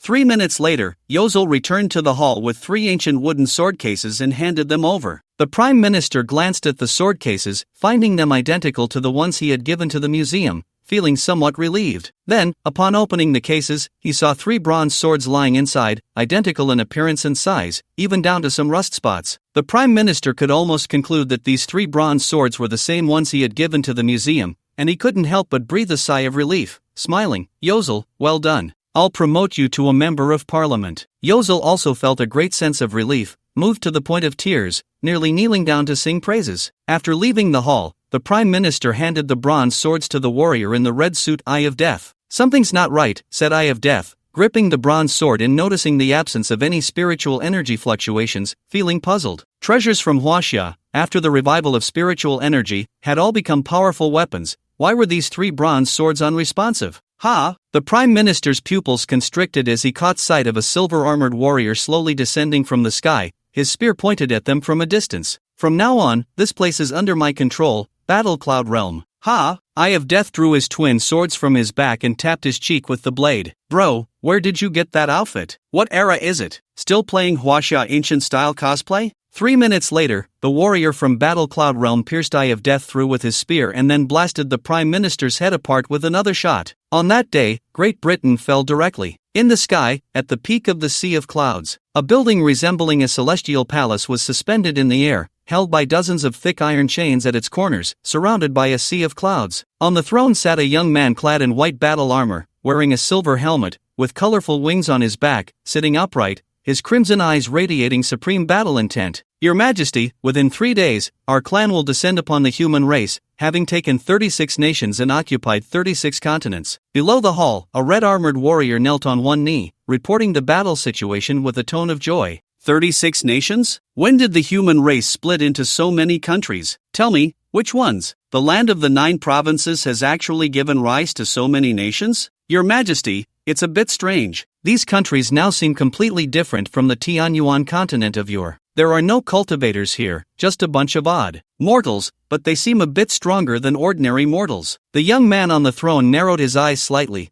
a cold smile appearing at the corner of his mouth. Interesting. I never expected that the human race, which triumphed in the Great War of the Races back then, would fall to such a state, without even a single cultivator. Even though the heavenly tribulation has descended and spiritual energy has been depleted, it has now revived, yet it remains like this. It's simply laughable. Then, as if he thought of something, his expression changed drastically, and he turned to glare fiercely at the man beside him. No. On that day, our 12 prophets descended early, breaking the door of time and space, and were slain by human cultivators. Recently, the Azura King also projected the human race and was repelled by a human cultivator. Why then do you tell me there are no cultivators? The man beside him broke into a cold sweat, hiding his body in the sea of clouds, only daring to show his head, and slowly explained, Your Majesty, that place is now called Huaxia, and that cultivator is named Su Xian, said to be the son of the tribulation, and through our control and understanding of the Huaxia families, this person is incredibly strong, almost reaching the Tianyuan realm. So what you say about the 36 countries falling, is there no Huaxia? None. Then what kind of achievement is that? Worthy of your boasting? Your Majesty, please calm your anger. We are already arranging to descend upon Huaxia. Within a day, we will surely occupy Huaxia. At that time, the entire territory of the human race will belong to our Battle Cloud realm. We must be quick. The young man on the throne waved his hand, his aura slightly restrained.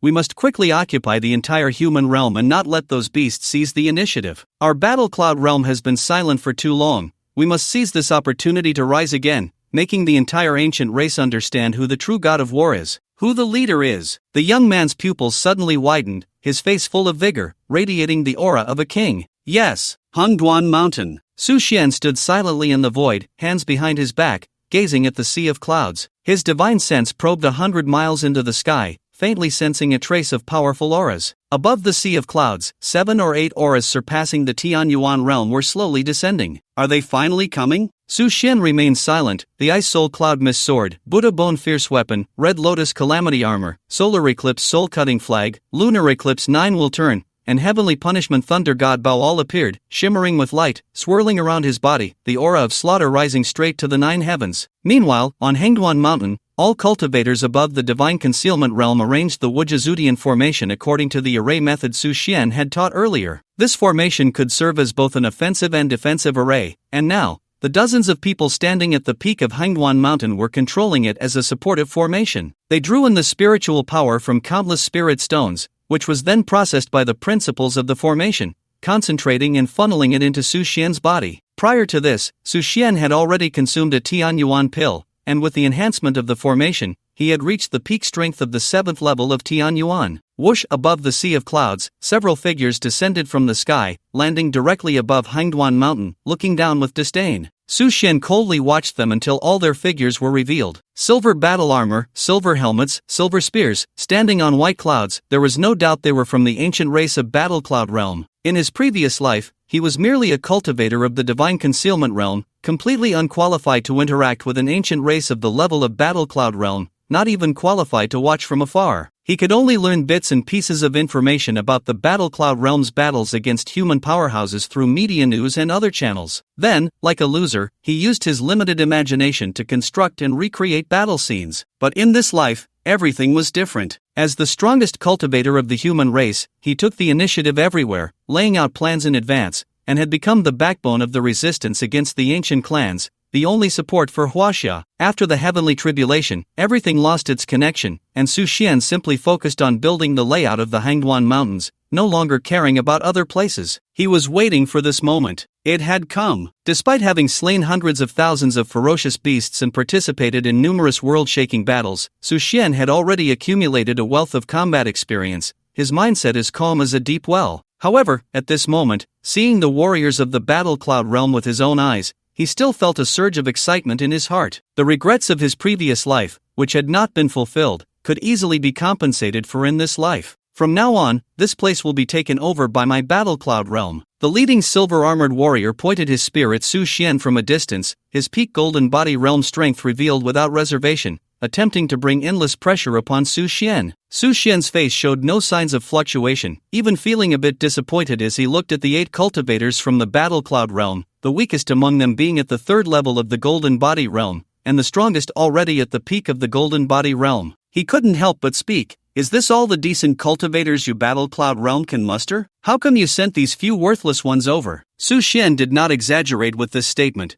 The 6 great demon emperors of the Choshan 100 Demons Road were also at the peak of the Golden Body Realm, but the pressure they exerted on him was much stronger than that of the Battle Cloud Realm. However, to the ears of the Battle Cloud Realm warriors, it was a different story. A mere 7th level Tianyuan Realm cultivator, relying on the enhancement of formations, actually dared to speak such arrogant words, simply courting death. The leading warrior swung his spear, creating waves of cold light in the air, surrounded by clouds, as if a divine warrior from the heavens had descended, the terrifying aura almost crushing the Hengduan Mountains. Boom! As suddenly, a terrifying spiritual force surged around the Hengduan Mountains, directly dispersing that aura. The warrior was taken aback, looking at Su Xian with a complex expression. So that's how it is. You actually possess an ancient sword formation. But even so, I will still slay you today. As the words fell, this warrior from the Battle Cloud Realm moved like lightning, his spear transforming into a white dragon, the spearhead pointing skyward, cold light shooting forth, resembling a dragon's roar echoing through the heavens. The 7 warriors behind him showed no hesitation, launching a joint attack, the killing intent instantly shattering the void, creating a terrifying turbulence at the peak of the Hengduan Mountains, reducing all surrounding creatures to dust. Su Xian's eyes narrowed, his left hand gripping the Buddha Bone Fierce Weapon, his right hand holding the Ice Soul Cloud Miao Sword, charging forward to engage in a close-quarters battle with the 8 warriors from the Battle Cloud realm. The blade light swept across the sky, the sword energy sword, violently clashing with the cold light of the spears. Amidst the thunderous sounds, the 8 spears were knocked away, and in the midst of their astonishment, Su Xian, like a ghost, ignored the suppression of realms, directly cleaving through the silver armor of one warrior with his bone knife,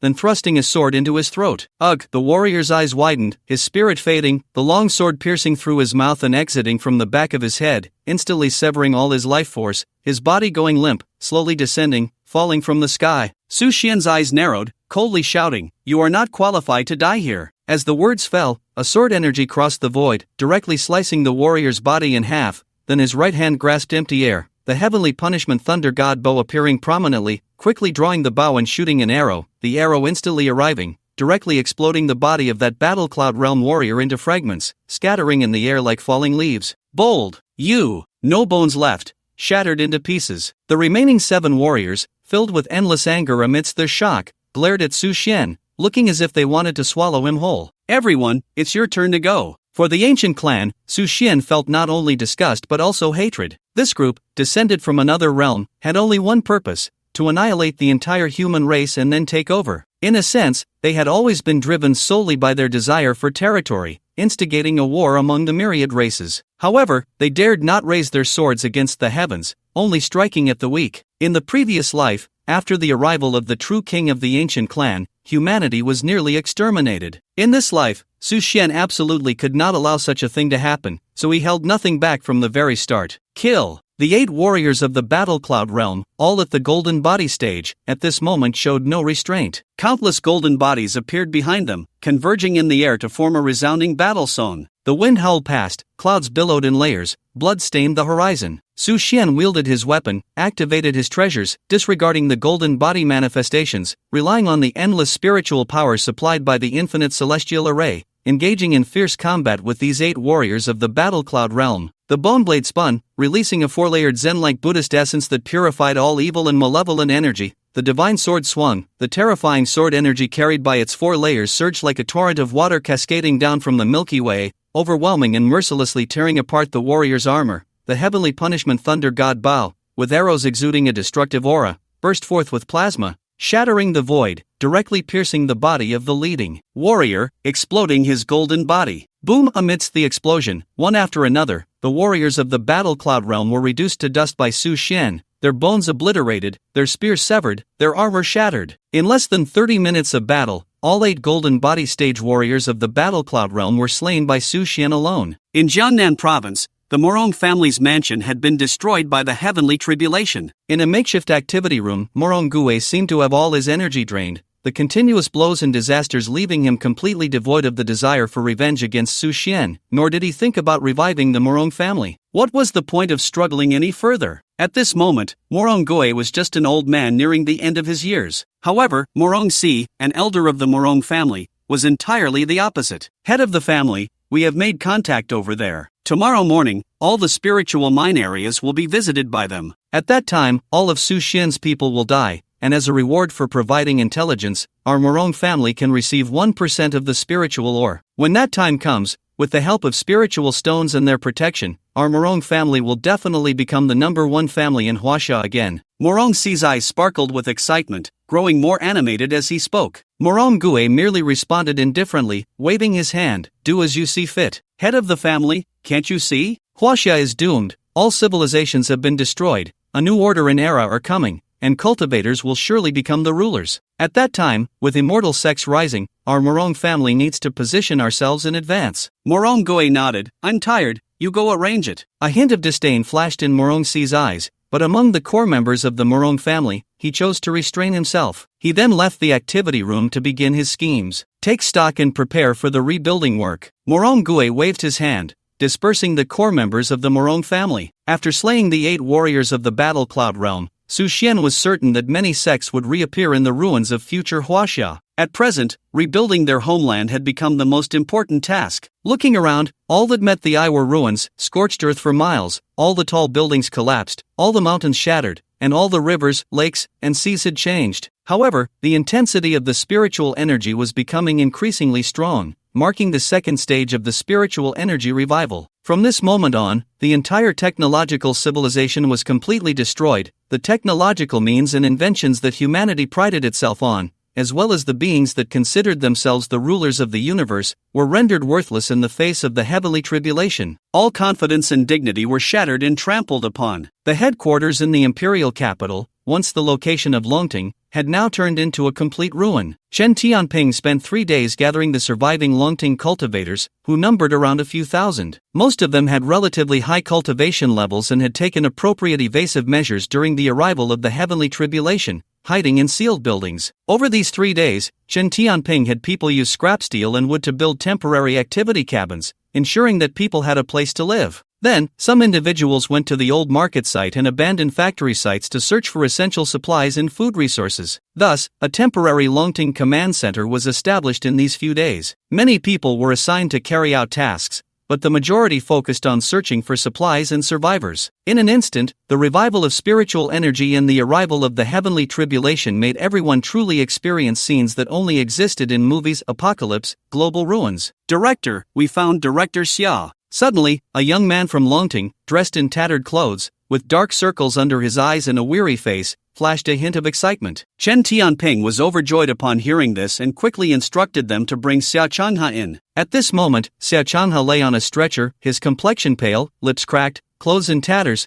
and his body covered in countless scars. He appeared extremely dehydrated, and with severe injuries that had not been treated. The spiritual energy within him began to dissipate, causing his cultivation level to drop. Chen Tianping hurriedly arranged for someone to feed him some clean water and thin porridge, then found some spirit stones to crush and let the spiritual energy flow into his body. After a few minutes of fussing, Xia Changha's expression gradually improved, and he opened his eyes, coughing violently. Director Chen. Xia Changha grasped Chen Tianping's hand, his eyes filled with the excitement of seeing the light of day again, along with a hint of apology. At this moment, the two highest-ranking leaders of Huaxia Longting met in such a difficult time. Xiao Xia, you should rest well, the next steps are up to me. Chen Tianping's eyes were also filled with tears as he tightly held the back and palm of the young man's hand, calming him down. Xia Changha nodded, knowing that his cultivation level had not yet recovered, and his severe injuries had not healed. He could not be reckless and should take good care of himself. Once everything improved, he would help Director Chen. Rebuilding Longting, rebuilding the homeland, rebuilding Huaxia. Xia Changha was carried away by several Longting cultivators, lying on the stretcher, quietly clenching his fists, silently vowing that he must rebuild. Suddenly, a figure flashed through his mind, dressed in white, wielding a sword across the sky. He should be fine, as long as he is fine. Huaxia is not in trouble. If a person is gone, they can be reborn. If a factory is gone, it can be reopened. If a building collapses, it can be rebuilt. If a homeland is lost, it can be recreated. But if the spirit is lost, then the entire nation is lost. After the heavenly tribulation, facing the powerful arrival of the war cloud realm, dozens of countries around the world had already fallen. Their governments were destroyed by the warriors of the war cloud realm,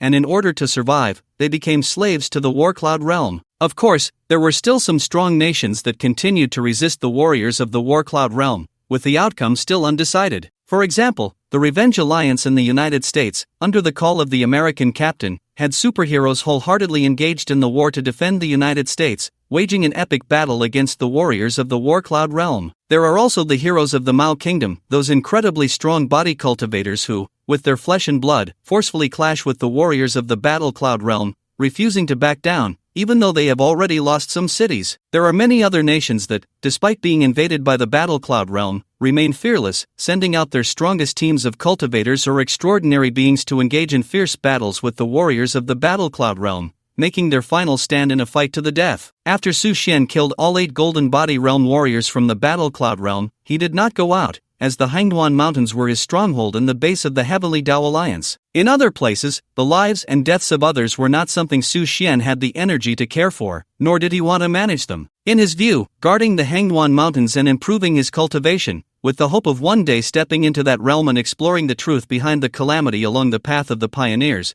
was the most important thing. On the 4th day, communication and power plants began to slowly recover, and many places temporarily resumed electricity and water supply, allowing people to use electricity and solve essential living problems. The restoration of communication allowed everyone to contact each other. At this time, in the face of calamity, countless people chose to reunite with their loved ones, accepting it no matter where they lived. The entire Huaxia began to gradually recover in a hurried yet orderly manner. Although the area had increased tenfold, this did not daunt the clever and hard-working people of Huaxia. They used their hands to continue writing miracles, proving to the world that Huaxia is a strong nation, a self-reliant nation, unbroken by natural disasters and unyielding in the face of calamity. At the same time, one ancient sect after another suddenly appeared. In Nanyang Mountain, the Nanyang sect emerged, now guarded by Wang Shi and De Chun, housing thousands of cultivators, with more than 10 above the divine concealment realm. Their strength cannot be underestimated. In the land of the Five Mountains, 5 major sects appeared: the Shenjian sect, the Qingtian sect, the Rebirth sect, the Qingyun Temple, and the Shuahai Academy. These 5 major sects seem to have materialized out of thin air on the land of Huaxia, and surprisingly, many cultivators were within them. In addition, in the land of Zhozhou, sects rose from the ruins. Those unheard of sects appeared before the world. Su Xian said nothing about this. His experiences from the previous life told him that Huaxia had truly entered the era of cultivation, with many sects emerging from the wasteland,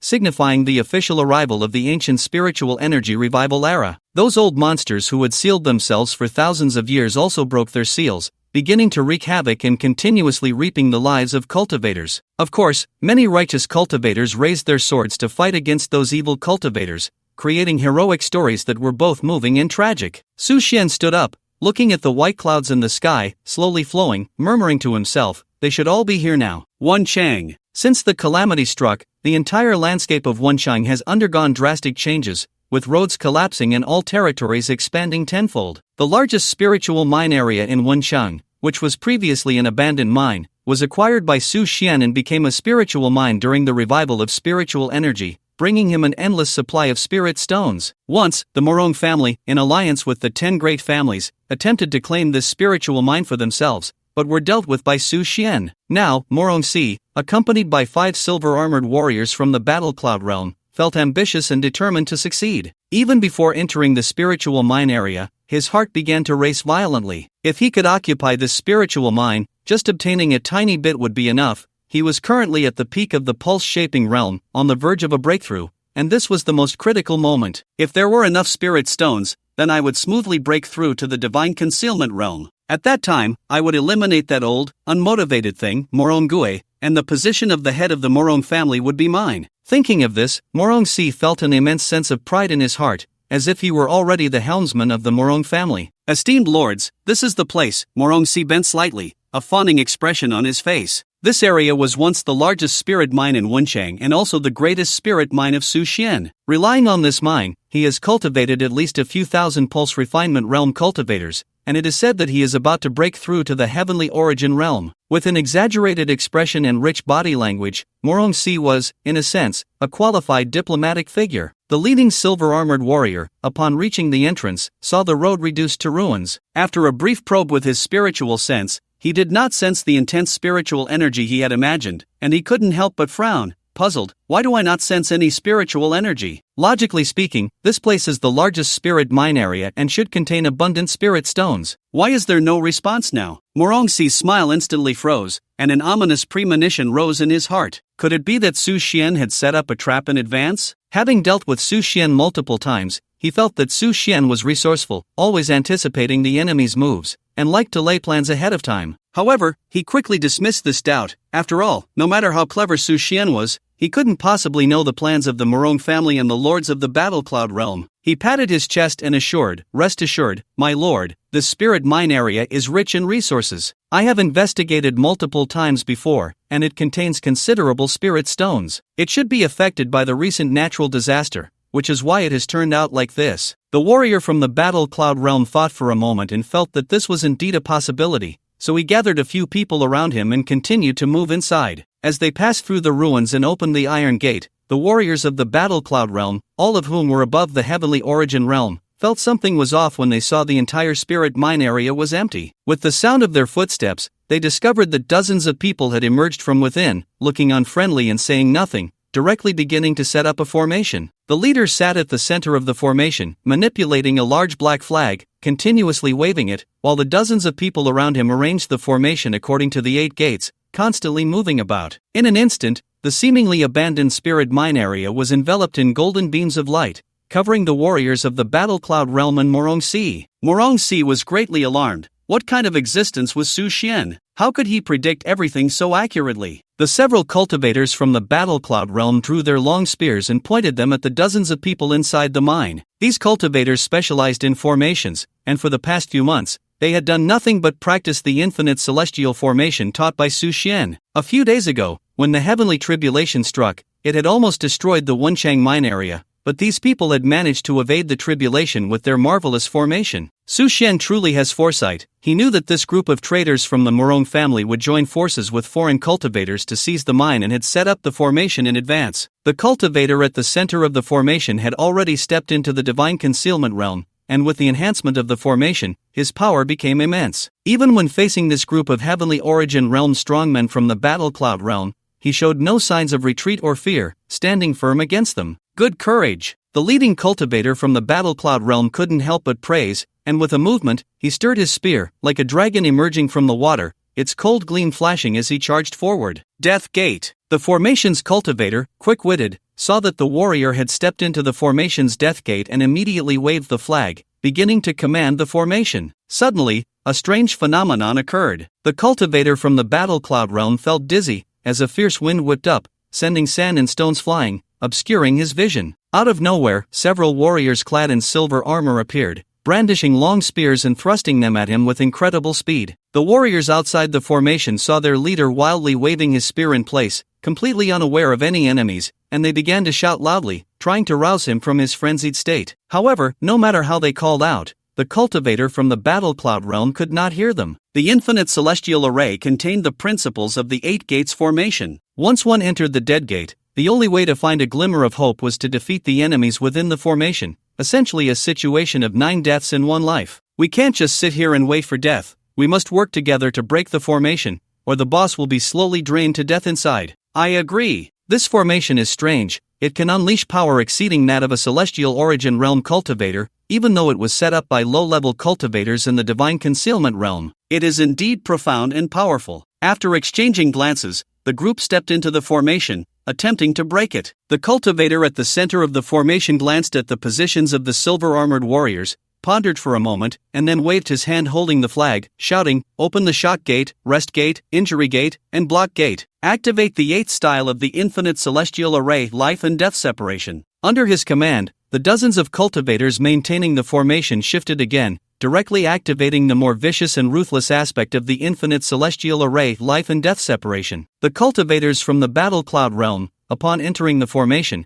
found themselves forcibly separated by a mysterious power, causing them to feel immense dread. Moreover, the scenes they encountered were all different. Some found themselves in a vast snowy plain, endless white snow, others in a desolate desert, with scorching sun and yellow sand swirling around, some in the depths of a jungle, surrounded by lush weeds and towering ancient trees, and others on a boat in a turbulent sea, amidst fierce winds and torrential rain, facing the constant threat of capsizing. However, they all shared one commonality: identical copies of themselves appeared out of thin air, with 7 or 8 duplicates for some, and 4 or 5 for others, surrounding them and engaging in fierce battles. Seeing this scene, Morong Si felt his heart shatter. He wanted to leave this mining area but found his retreat completely blocked by the formation. As he watched the cultivators from the Battle Cloud realm trapped by the infinite celestial array, the cultivator at the center immediately issued a new command: kill. With a wave of his flag, dozens of cultivators in the open area of the mine began to shift formations, darting back and forth around the cultivators from the Battle Cloud realm. Yet those cultivators seemed completely oblivious, finding it difficult to escape this perilous 8 gates. As the formation shifted, the world changed, winds rose, clouds surged, and dark clouds gathered, blocking out the sun. Debris and gravel were whipped up by the fierce wind, completely obscuring vision. Then, the silent killing array was set in motion. These cultivators, all at the divine concealment realm, ruthlessly unleashed the formation's lethal techniques against the cultivators from the Battle Cloud realm. With a scream, the first cultivator from the Battle Cloud realm stumbled out of the formation, escaping the illusion, his body covered in wounds, his silver armor in tatters, blood streaming from his face and hands, his grip on the long spear trembling uncontrollably. It was clear he had suffered severe injuries within the formation.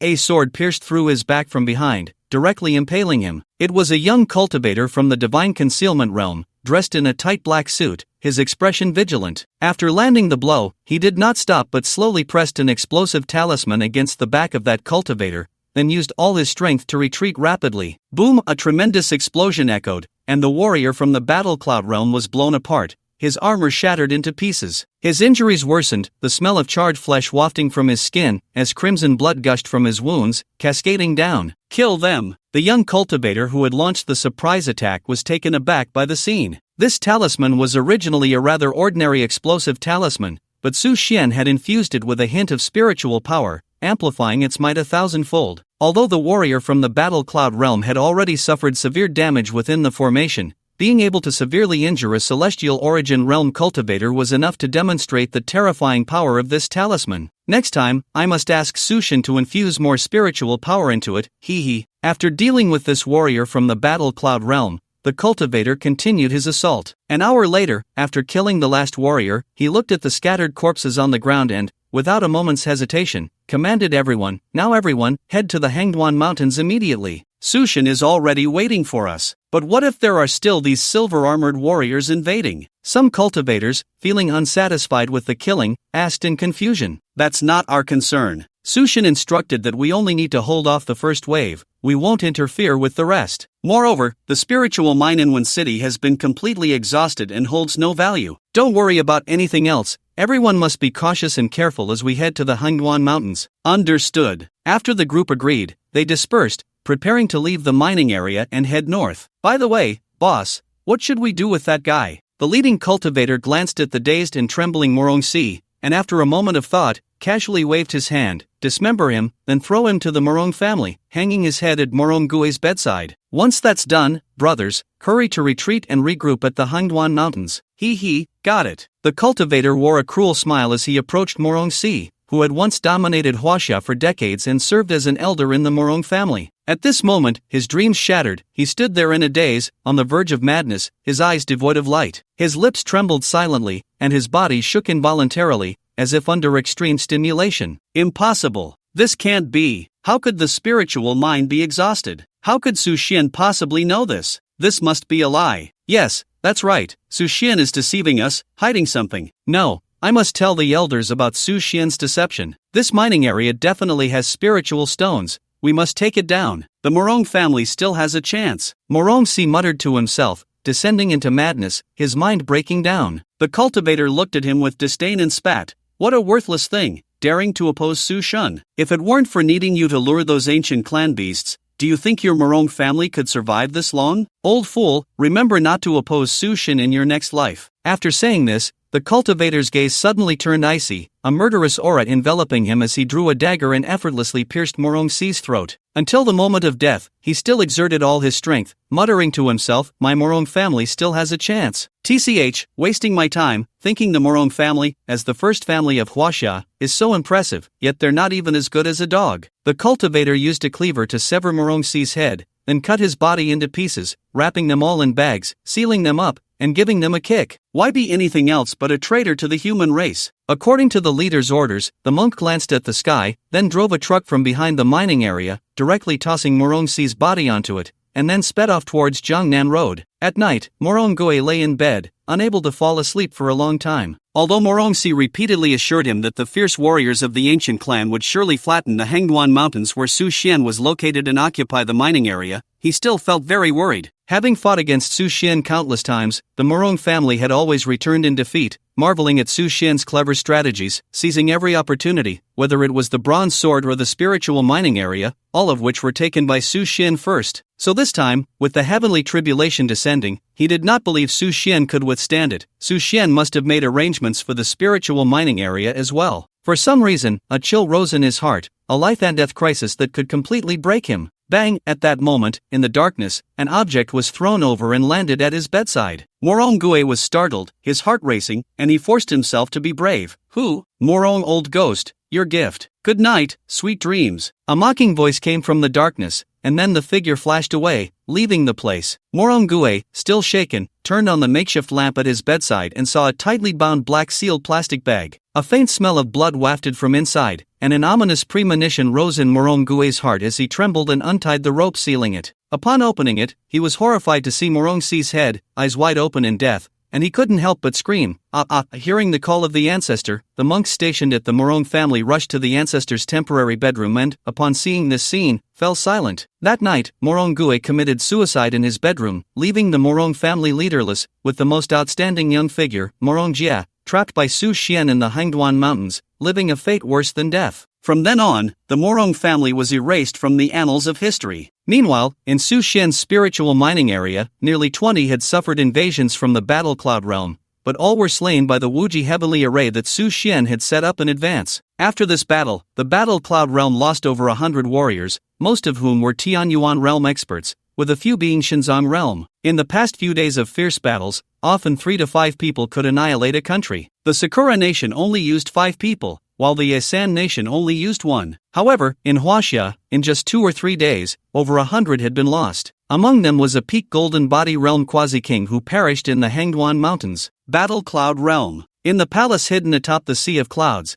dozens of massive iron chains bound and suspended the grand hall in midair. The young man on the throne had a dark expression, exuding endless killing intent. Below him, a row of quasi-king level experts from the Battle Cloud realm knelt. The person on the throne was none other than the current master of the Battle Cloud realm, Yunai Tianjiao, whose realm had reached the ascending heaven stage, a true king in every sense. I hope to receive a reasonable explanation. Yunai Tianjiao's eyes narrowed as he coldly surveyed the group of quasi-kings below, a chilling aura descending upon them, forcing them to prostrate on the ground, unable to move. Your Majesty, our intelligence was incorrect. The information provided to us by the Morong family in Huaxia stated that this Su Xian was merely at the peak of the Xinzang realm or the early stage of the Tianyuan realm, not to be feared. Therefore, we did not dispatch the elite of our clan, only symbolically deploying silver-armored warriors, which led to such a failure. In reality, that Su Xian is already close to the golden body realm, and with numerous magical treasures and the ancient sword formation, he is truly difficult to deal with. Yunai Tianjiao stood up, looking down at the speaking quasi-king, and said meaningfully, "Oh, is that so?" The icy tone spread, and the would-be king who had spoken suddenly realized something, hurriedly bowing his head in supplication. Your Majesty, it is not that I refuse. Please give me another chance. This time, I will personally go down and eliminate that Su Xian with the power of thunder. Too late. As the words fell, amidst the would-be king's puzzled gaze, his incredulous expression, and his fearful demeanor, the celestial prodigy lightly flicked his finger, and a surge of energy pierced directly through his body. Boom! The would-be king, who was almost on the verge of ascending to the heavens, was completely shattered. The remaining would-be kings buried their heads even lower, not daring to speak. The celestial prodigy wiped his right hand with a handkerchief, his gaze sharp, and slowly spoke, "When you make a mistake, I hope you do not make excuses, but rather analyze the reasons for your failure carefully, so you can succeed next time. If there is a next time, his fate will serve as a warning." The dozens of would-be kings below fell silent, not daring to breathe. All right, now, who can tell this king who exactly is this Su Xian? The celestial prodigy's gaze was like a torch as he sat on the throne, surveying the would-be kings below, who were also the elites of the Battle Cloud realm. As a faction of the ancient clan, the Battle Cloud realm was renowned for its warfare. Its people were combative, fond of battles in all directions, fighting to the death. In ancient times, there was a powerful figure in the Battle Cloud realm, said to have fought to a standstill with the distant 3 emperors, ultimately challenging the strongest in the 3 realms, the middle-aged fisherman who practiced the chaotic path. After being defeated, he reflected deeply and devoted himself to cultivation. By chance, he later established his own cave dwelling in the clouds, using ancient 10,000-year cold iron to forge chains that held the cave in place, suspending it in the air, forever accompanied by the Sea of Clouds, ethereal as an immortal. It is said that this powerful figure once witnessed the scene reflected by a certain celestial palace, and thus used it as a model for his creation. After the spiritual energy was exhausted, this powerful figure from the Battle Cloud realm vanished without a trace. Meanwhile, the true kings, demigods, and quasi-gods within the clan gradually fell into slumber, sealing themselves away, waiting for the next revival of spiritual energy. Now, with the revival of spiritual energy, the world has changed, and the realms of those true kings from years past have begun to gradually recover. However, time is limited. The long passage of time has left irreversible marks on them, resulting in their recovery being quite limited. The celestial prodigy has barely reached the ascending heaven realm, and has not even completed the 99 steps of the first heaven. His strength is not much stronger than that of a peak golden body realm cultivator. Most of the true kings in the clan have only recovered to the peak of the golden body realm, still at the quasi-king stage, a thin line away from the true king level. This descent into the mortal realm is to plunder spiritual power, to have all beings worship the Battle Cloud realm, providing a large amount of mental energy, so they can quickly return to their former peak state. Occupying the spiritual mine area is naturally to obtain more spiritual stones. All these purposes are to quickly restore the peak of the Battle Cloud realm. Only then can they occupy a place in the entire ancient clan. Your Majesty, I do know a thing or two about this Su Xian. At this moment, a quasi-king in golden armor responded from below. The celestial prodigy gestured for him to continue. The quasi-king, receiving permission, nodded and raised his head to say, this Su Xian was originally an ordinary person. After the revival of spiritual energy, he purchased a large number of sealed magical treasures in advance and bought the Hangduan Mountains, which is an S-level secret realm. Since then, this person has soared to great heights, transforming from an ordinary mortal to a Tianyuan realm cultivator in less than 2 years, enough to prove that his talent has surpassed that of the ancient prodigies of the myriad clans. It is said that this person is skilled in strategy, laying plans in advance to trap the 10 great families. This person is vengeful, having once single-handedly caused the entire Sakura nation to suffer devastating losses. This person is very protective of his own country. When a neighboring nation invaded, in a fit of rage, he split the entire neighboring country in half with a single sword strike, creating an insurmountable chasm in between, as if it were a heavenly divide. From my estimation, this person's realm should be around the 4th level of the celestial origin realm, but it is said that he has gained the recognition of the ancient greats Xian Yuan and Dao Xian, becoming the son of calamity. When this golden-armored quasi-king mentioned the names of Xian Yuan and Dao Xian, the other quasi-kings couldn't help but gasp in shock, all raising their heads to look at him in confusion. Even the celestial prodigies frowned, their faces showing a hint of horror and astonishment, before one of them pondered for a moment and asked, "What you say is not false?" "Yes." The celestial prodigy took a deep breath, furrowing his brow, resting his chin on his right hand, his expression grave. Xian Yuan is an unparalleled fiend, once standing shoulder to shoulder with ancient greats like the Dragon God, coexisting with beings like Shen Bing Sha who slay gods. Gaining his recognition is enough to show Su Xian's extraordinary talent. Given time, his achievements may be beyond estimation. Dao Xian, though Loki, is also a preeminent figure in the Dao sect, having participated in the battle at the god's tomb, with a close friendship with the old man of the tomb. His cultivation is also beyond that of true gods, and it is said he was on the verge of becoming an immortal back then. If Su Xian has gained the recognition of both of them, then our Battle Cloud realm will find it very difficult to deal with him, unless the Undying realm also gets involved, along with the 4 great wonders of the realm joining forces. Then there might be a chance. The celestial prodigy suddenly stood up, feeling an immense restlessness within, his curiosity and resentment towards Su Xian doubling. He paced back and forth, arms crossed over his chest, and after a moment suddenly said, "Fortunately, Su Xian is still only in the celestial origin realm, making him easy to deal with. If given time, once he begins to ascend, even a true king's arrival may not be enough to match him." Just then, a quasi-king slightly raised his head, looking at the celestial prodigy, hesitating to speak. "If you have something to say, just say it." The quasi-king, as if granted a reprieve, quickly said, "Your Majesty, it is said that Su Xian has also obtained the inheritance of the Dragon God, who defies the heavens."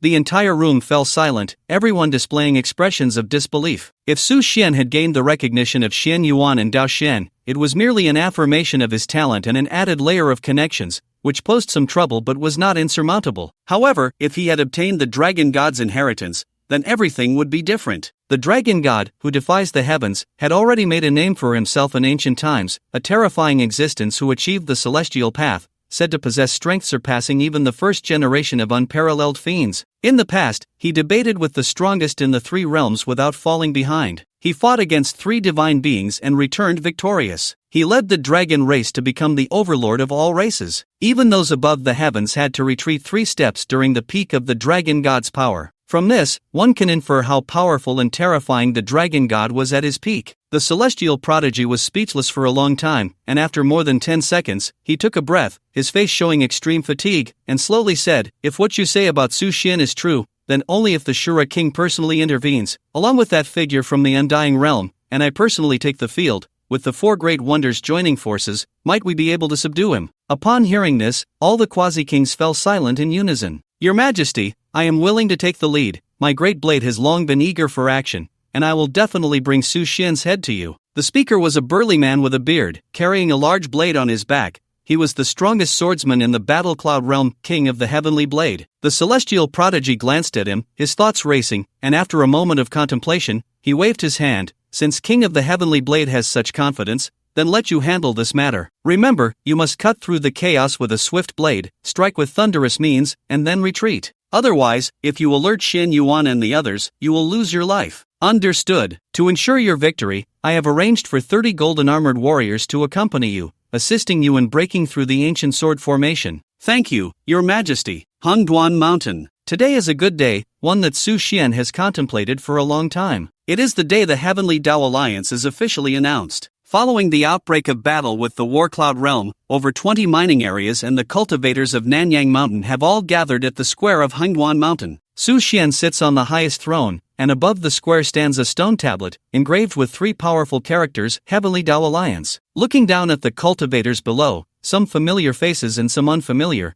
Su Xian feels a surge of emotion. In less than 2 years, he never expected his foundation to have grown so substantial. Below, there are exactly 40 cultivators at the Divine Concealment Realm and 1 at the Celestial Origin Realm, who is Dechun. Born with a diamond body, his talent is so good that it makes Su Xian envious. It is said that Dechun eats and sleeps every day, breaking through realms as easily as drinking water, steadily rising each day. Everyone, today, the Heavenly Dao Alliance is officially established. Su Xian scans the core members below and suddenly announces in a loud voice. Su Xian smiles as he looks down, no longer speaking. After a brief silence, a thunderous applause erupts from below, lasting for over 30 seconds, only stopping at Su Xian's gesture. 2 or 3 dozen tall young women, all over 178 centimeters, dressed in red kipayos, holding flags, gracefully walk over. They smile charmingly, exuding confidence, instantly capturing the attention of the male cultivators. Su Xian stands up with a smile and slowly says, in the blink of an eye, 2 years have passed. Among us, there are newcomers and old friends. There are friends and family. We come from all corners of the world, from distant lands, but we share the same purpose. When the era of cultivation replaces the era of technology, when civilization is ravaged, when our homeland is trampled, when our compatriots are bullied,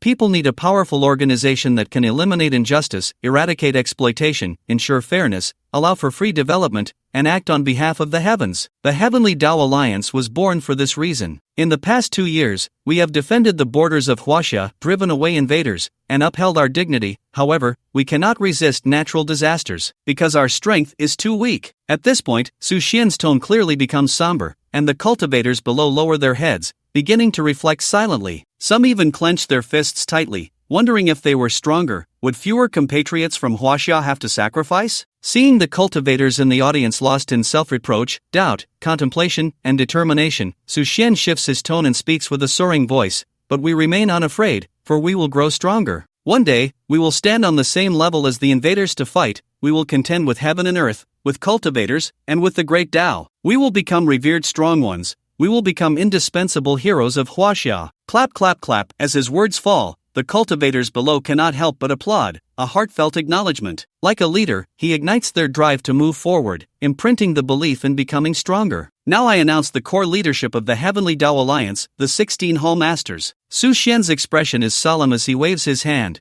and immediately a slender woman in a red cheapal walks over. She smiled gently, holding a golden flag in her hand, waving it at the crowd. The alluring charm instantly made the men below feel a wave of thirst, wishing they could rush up and take her right there. The master of the literary hall, Xia Wenxi, is responsible for all daily affairs and intelligence of the Heavenly Dao Alliance. In the absence of the Alliance leader, she can act in the capacity of the Alliance leader, overseeing all matters, big and small. With Su Xian's announcement, Xia Wenxi, dressed in the unique sky blue robe of the Heavenly Dao Alliance, embroidered with beautiful mountains and rivers, slowly walked up, took the flag from Su Xian's hand, and bowed deeply to the crowd below. The master of the Fierce Tiger Hall, Wang Gachuan, is responsible for the external battles of the Heavenly Dao Alliance, defending against foreign enemies, and commanding all the troops of the Heavenly Dao Alliance. The honest young man Dachuan was momentarily stunned upon hearing this, then he walked up with a big smile, took the flag, raised it above his head, and seriously said to Su Xian, "Brother Su Xian, you can rest assured, with me Dachuan here, I will absolutely not allow any foreign invasion." Having reached the peak of the Divine Concealment Realm and about to break through to the Heavenly Origin Realm,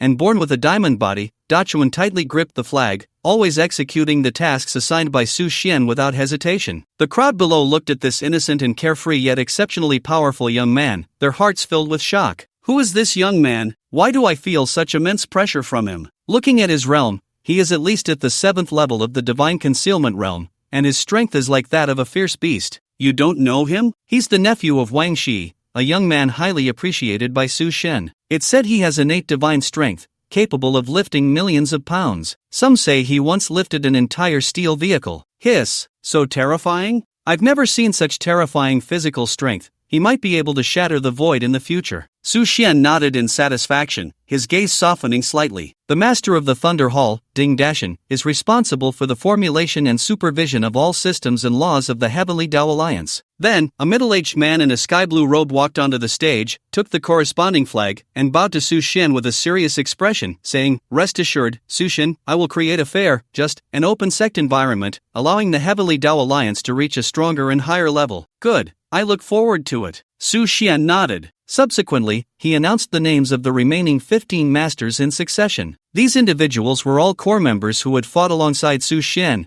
with no low realms. Most were from the original Beichen group, and some were leaders from the spirit mine area. All were cultivators of the divine concealment realm, their strength not to be underestimated. This made Su Xian feel quite emotional. He hadn't expected that in just 2 years, the foundation would be so deep, enough to secure a place for himself in future sect competitions. Moreover, Su Xian believed that the Heavenly Tao Alliance would definitely become a first-class sect, flourishing and becoming a powerful immortal gate. Of course, it would also bear the heavy responsibility of guarding the human race against foreign invasions. The list of the 16 Hallmasters was thoroughly discussed by Su Xian, Xia Wenxi, and others, taking into account their personality strengths and the cultivation methods they practiced. For example, Dachuan, born with a diamond body, like a fierce tiger descending the mountain, was most suitable to command military power, suitable for conquering cities and expanding territories. He was destined to walk the path of war. Xia Wenxi was adept at planning and arranging, with quick thinking, suitable for strategizing and handling rear affairs. Ding Dashan practiced the way of thunder and lightning, upright and incorruptible, with no tolerance for injustice,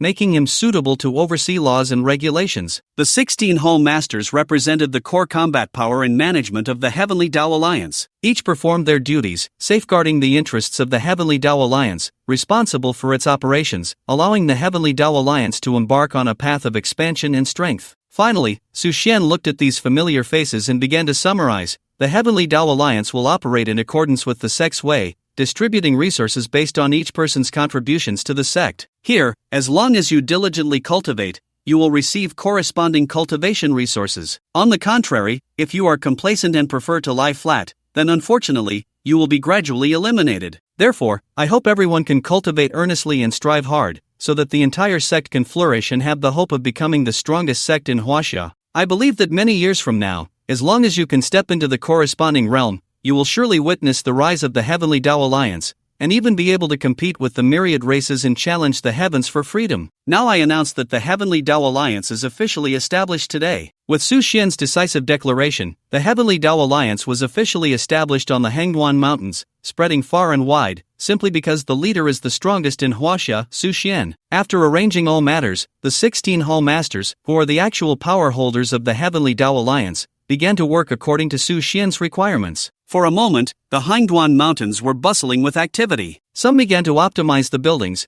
putting up glazed tiles, erecting stone pillars, and carving doors and windows, making the entire sect look like a true cultivation sect. Others prepared to move things and start alchemy, especially those who had obtained alchemy formulas, instantly becoming sought-after figures, as every cultivator needs pills to break through their realms to some extent. Some began to arrange their disciples and teach them techniques. It was lively yet orderly. Months ago, Xia Wenxi had already begun to secretly arrange everything and had briefed all the responsible parties on all matters, even finalizing how to allocate people. So now that Su Xian announced the establishment, they immediately began to take action. It was as if a sect that had been established for many years was now operating in an orderly manner. This was actually due to Xia Wenxi's powerful planning and organizational skills. Hallmaster Wang, according to the alchemy formula, you need to refine 200 pulse-enhancing pills and 100 divine concealment pills within 15 days. Is there any difficulty? Xia Wenxi began to visit various places and arrived at the alchemy room, which was overseen by Wang Ziming of the Shenong Hall. In the large alchemy room, there were more than a dozen alchemy furnaces,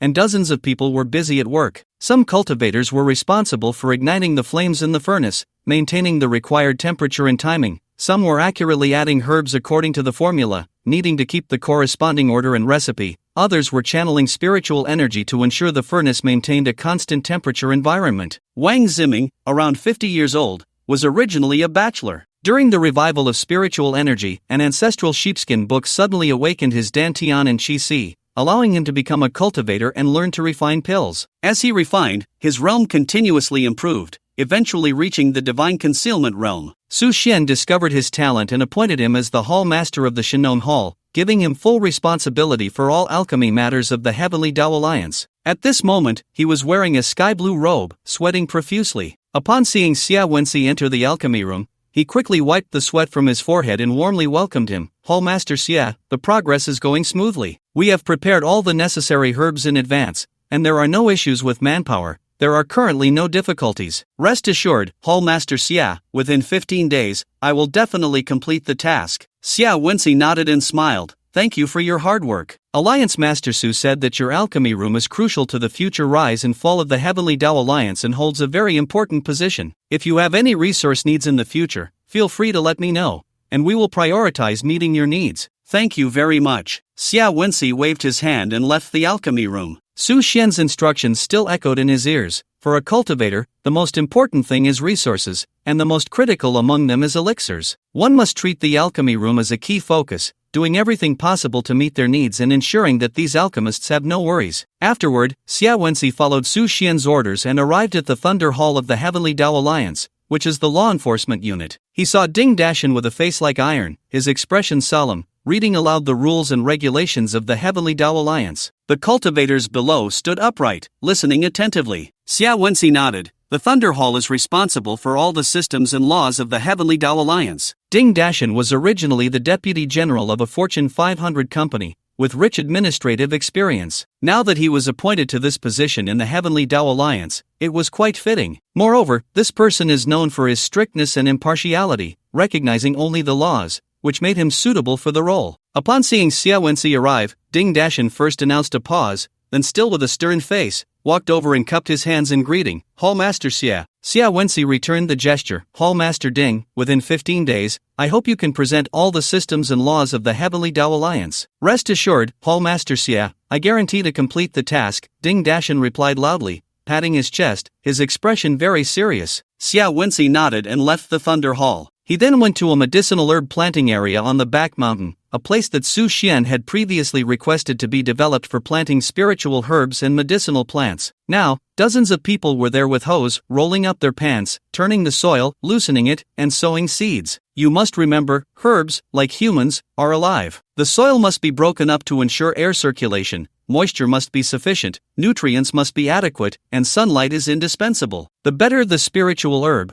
the more stringent the planting conditions and environment. An elderly man resembling a farmer, with his pants rolled up and hands resting on the hoe handle, earnestly shared his planting experience. Upon seeing Xia Wenxi approach, he quickly smiled and said, Hall Master Xia, you're here. Xia Wenxi nodded and smiled. Hall Master Zhang, within 15 days, all the spiritual herbs on the list must be planted. Whatever resources you need, just let me know. This elder was Zhang Qing, the head of the 100 Herbs Hall, a cultivator with a farming background, possessing extensive experience in planting medicinal herbs. He immediately assured that within 15 days, he would definitely sow these seeds into the ground. After leaving the 100 Herbs Hall, Xia Wenxi visited several other halls. In the 16 halls, he spent most of the day and had completely finished. Every time Xia Wenxi arrived at a place, he would take notes on work progress, personnel status, resource allocation, etc., and provide corresponding ratings before starting to report to Su Xian. Su Xian took the report, glanced at it, and nodded. Wenxi, your evaluations are quite fair. Just go with this, and for the shortcomings of each hall master, provide reasonable guidance. Never insult them. After all, every profession has its specialties,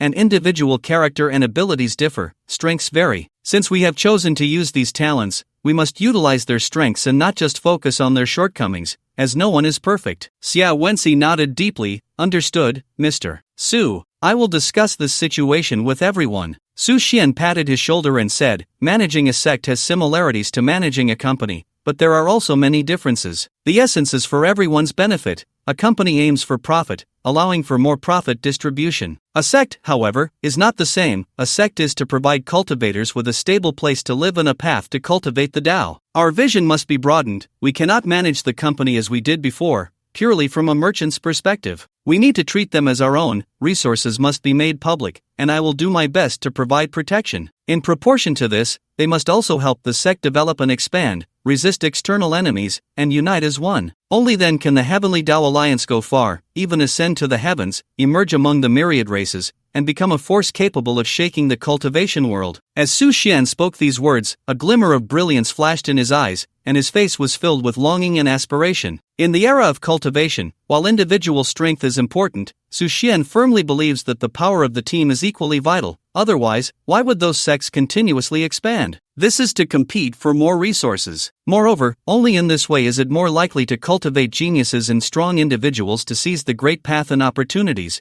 to attain the path of longevity, step into the legendary realm, and reach immeasurable heights. The Heavenly Tao Alliance quickly entered a stable and orderly phase. Training, planting, alchemy, forging weapons, everything was organized and orderly, without a hint of chaos. Xia Wenxi was busy attending to various needs, on one hand satisfying the material and personnel demands of each hall, while on the other hand supervising their work progress, ensuring they completed all tasks assigned by Su Xian within 15 days. Although he did not know why Su Xian set a deadline of 15 days, he vaguely sensed that something significant would happen after that, so he prepared in advance. After all, Su Xian was known for his foresight, whether it was spending hundreds of billions in cash, acquiring various treasures at exorbitant prices, or preemptively occupying various spirit mine areas, all of which demonstrated his ability to plan ahead in his various ingenious strategies. During this time, Su Xian had a premonition that the War Cloud realm would not give up easily and would definitely return, and next time they would surely send higher-level warriors, perhaps even those at the Ascending Heaven realm. A cultivator at the Ascending Heaven realm would be at the true king level, absolutely not something he could contend with now. He must rely on the opening heaven sword array and strike unexpectedly to achieve victory. Ultimately, I must continuously elevate my own realm. As long as I reach the golden body realm, my innate divine body will accumulate and unleash its power. By then, I will become a flawless and pure body, and even a cultivator at the Ascending Heaven realm will be able to fight me. As a cultivator who has lived a second life, Su Xian naturally understands what an innate divine body signifies. Before reaching the golden body realm, its effects are not particularly obvious. However, once he crosses the heavenly origin realm and reaches the golden body realm, the difference is like clouds and mud. For this, Su Xian is very much looking forward to it, so he immediately chose to enter seclusion. The Hangduan Valley is also a forbidden area of the Heavenly Tao Alliance. Without permission, no one is allowed to step in. This place is Su Xian's secret realm, where the concentration of spiritual energy is dozens of times that of the outside world, along with the secrets of the Earth Core Red Flame Sea and the opening heaven array formed by the 6 swords of King Yu, all of which must not be known to others. Sitting cross-legged, he crushed hundreds of top-grade spirit stones in the corner, and immediately, boundless spiritual energy surged wildly into his body. In the purple mist, Su Xian resembled an old monk in meditation, guiding the spiritual power within him to violently impact the 6 barriers of the heavenly origin realm, attempting to forcefully break through. In fact, this is a very dangerous endeavor. The path of cultivation is inherently against the heavens, seeking the great path and contending with the heavens and earth. The dangers involved are self-evident. A slight misstep could lead to irretrievable consequences. Therefore, upon reaching a certain realm, one must undergo tribulations, which include external factors like the Heavenly Tao Thunder tribulation, as well as many inner demons. Many cultivators choose a more cautious approach, progressing step by step, waiting for the barriers of their realm to loosen before using the power of pills to easily break through. However, Su Xian clearly could not wait too long. As long as the Battle Cloud realm was not eliminated, the threat to Hangduan Mountain would not disappear. To eliminate the Battle Cloud realm, one must speak with strength. Feeling the soreness and pain within his body, Su Xian's expression remained calm, and his heart was at peace, allowing the sensation of pain to ravage his entire being. In his mind, the bodhi tree had fully matured, radiating a rich glow that spread through his head to his limbs, continuously helping Su Xian to guide the abnormal spiritual energy within his meridians, striving to achieve a balanced load. As he watched the spiritual energy from several hundred top-grade spirit stones about to dissipate, Su Xian opened his eyes, furrowed his brows,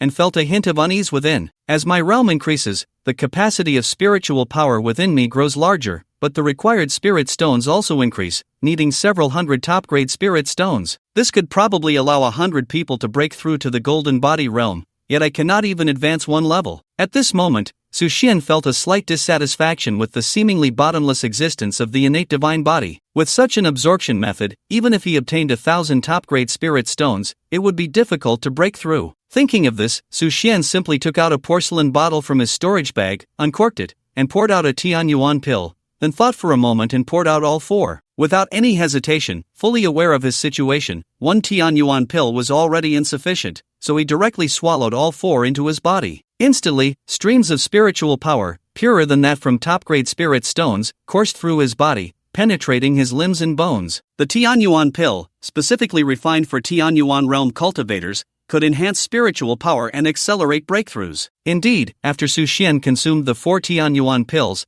the barrier of the 6th level of the Tianyuan realm quickly loosened, shattering with a thunderous sound. The spiritual power within him surged wildly, as if it were about to burst forth. The bodhi tree in his mind shed countless rays of light, a lush green, with endless vitality surging forth, giving Su Xian a feeling of a withered tree meeting spring, a long drought finally receiving rain. Then, the power within his body rapidly increased, multiplying several hundred times in an instant. Su Xian opened his eyes, slightly clenched his fists, and an immense, boundless power surged into his fists. Su Xian felt that he could now shatter the entire Battle Cloud realm with a single punch. Even facing a peak Golden Body realm cultivator, he was confident that with these fists, combined with his terrifying physical strength and power, he could fight against them. Below the ascending heaven realm, I should be invincible now. Su Xian stood up, his eyes radiating a confident expression. He even felt a hint of disdain for the slow invasion of the Battle Cloud realm. Logically, having killed over 100 silver-armored warriors and slain a quasi-king level leader in Hangduan Mountain, the Battle Cloud realm should be furious, descending upon Hangduan Mountain with a mighty army. However, several days had passed, and even after his breakthrough, he still had not seen any movement from the Battle Cloud realm,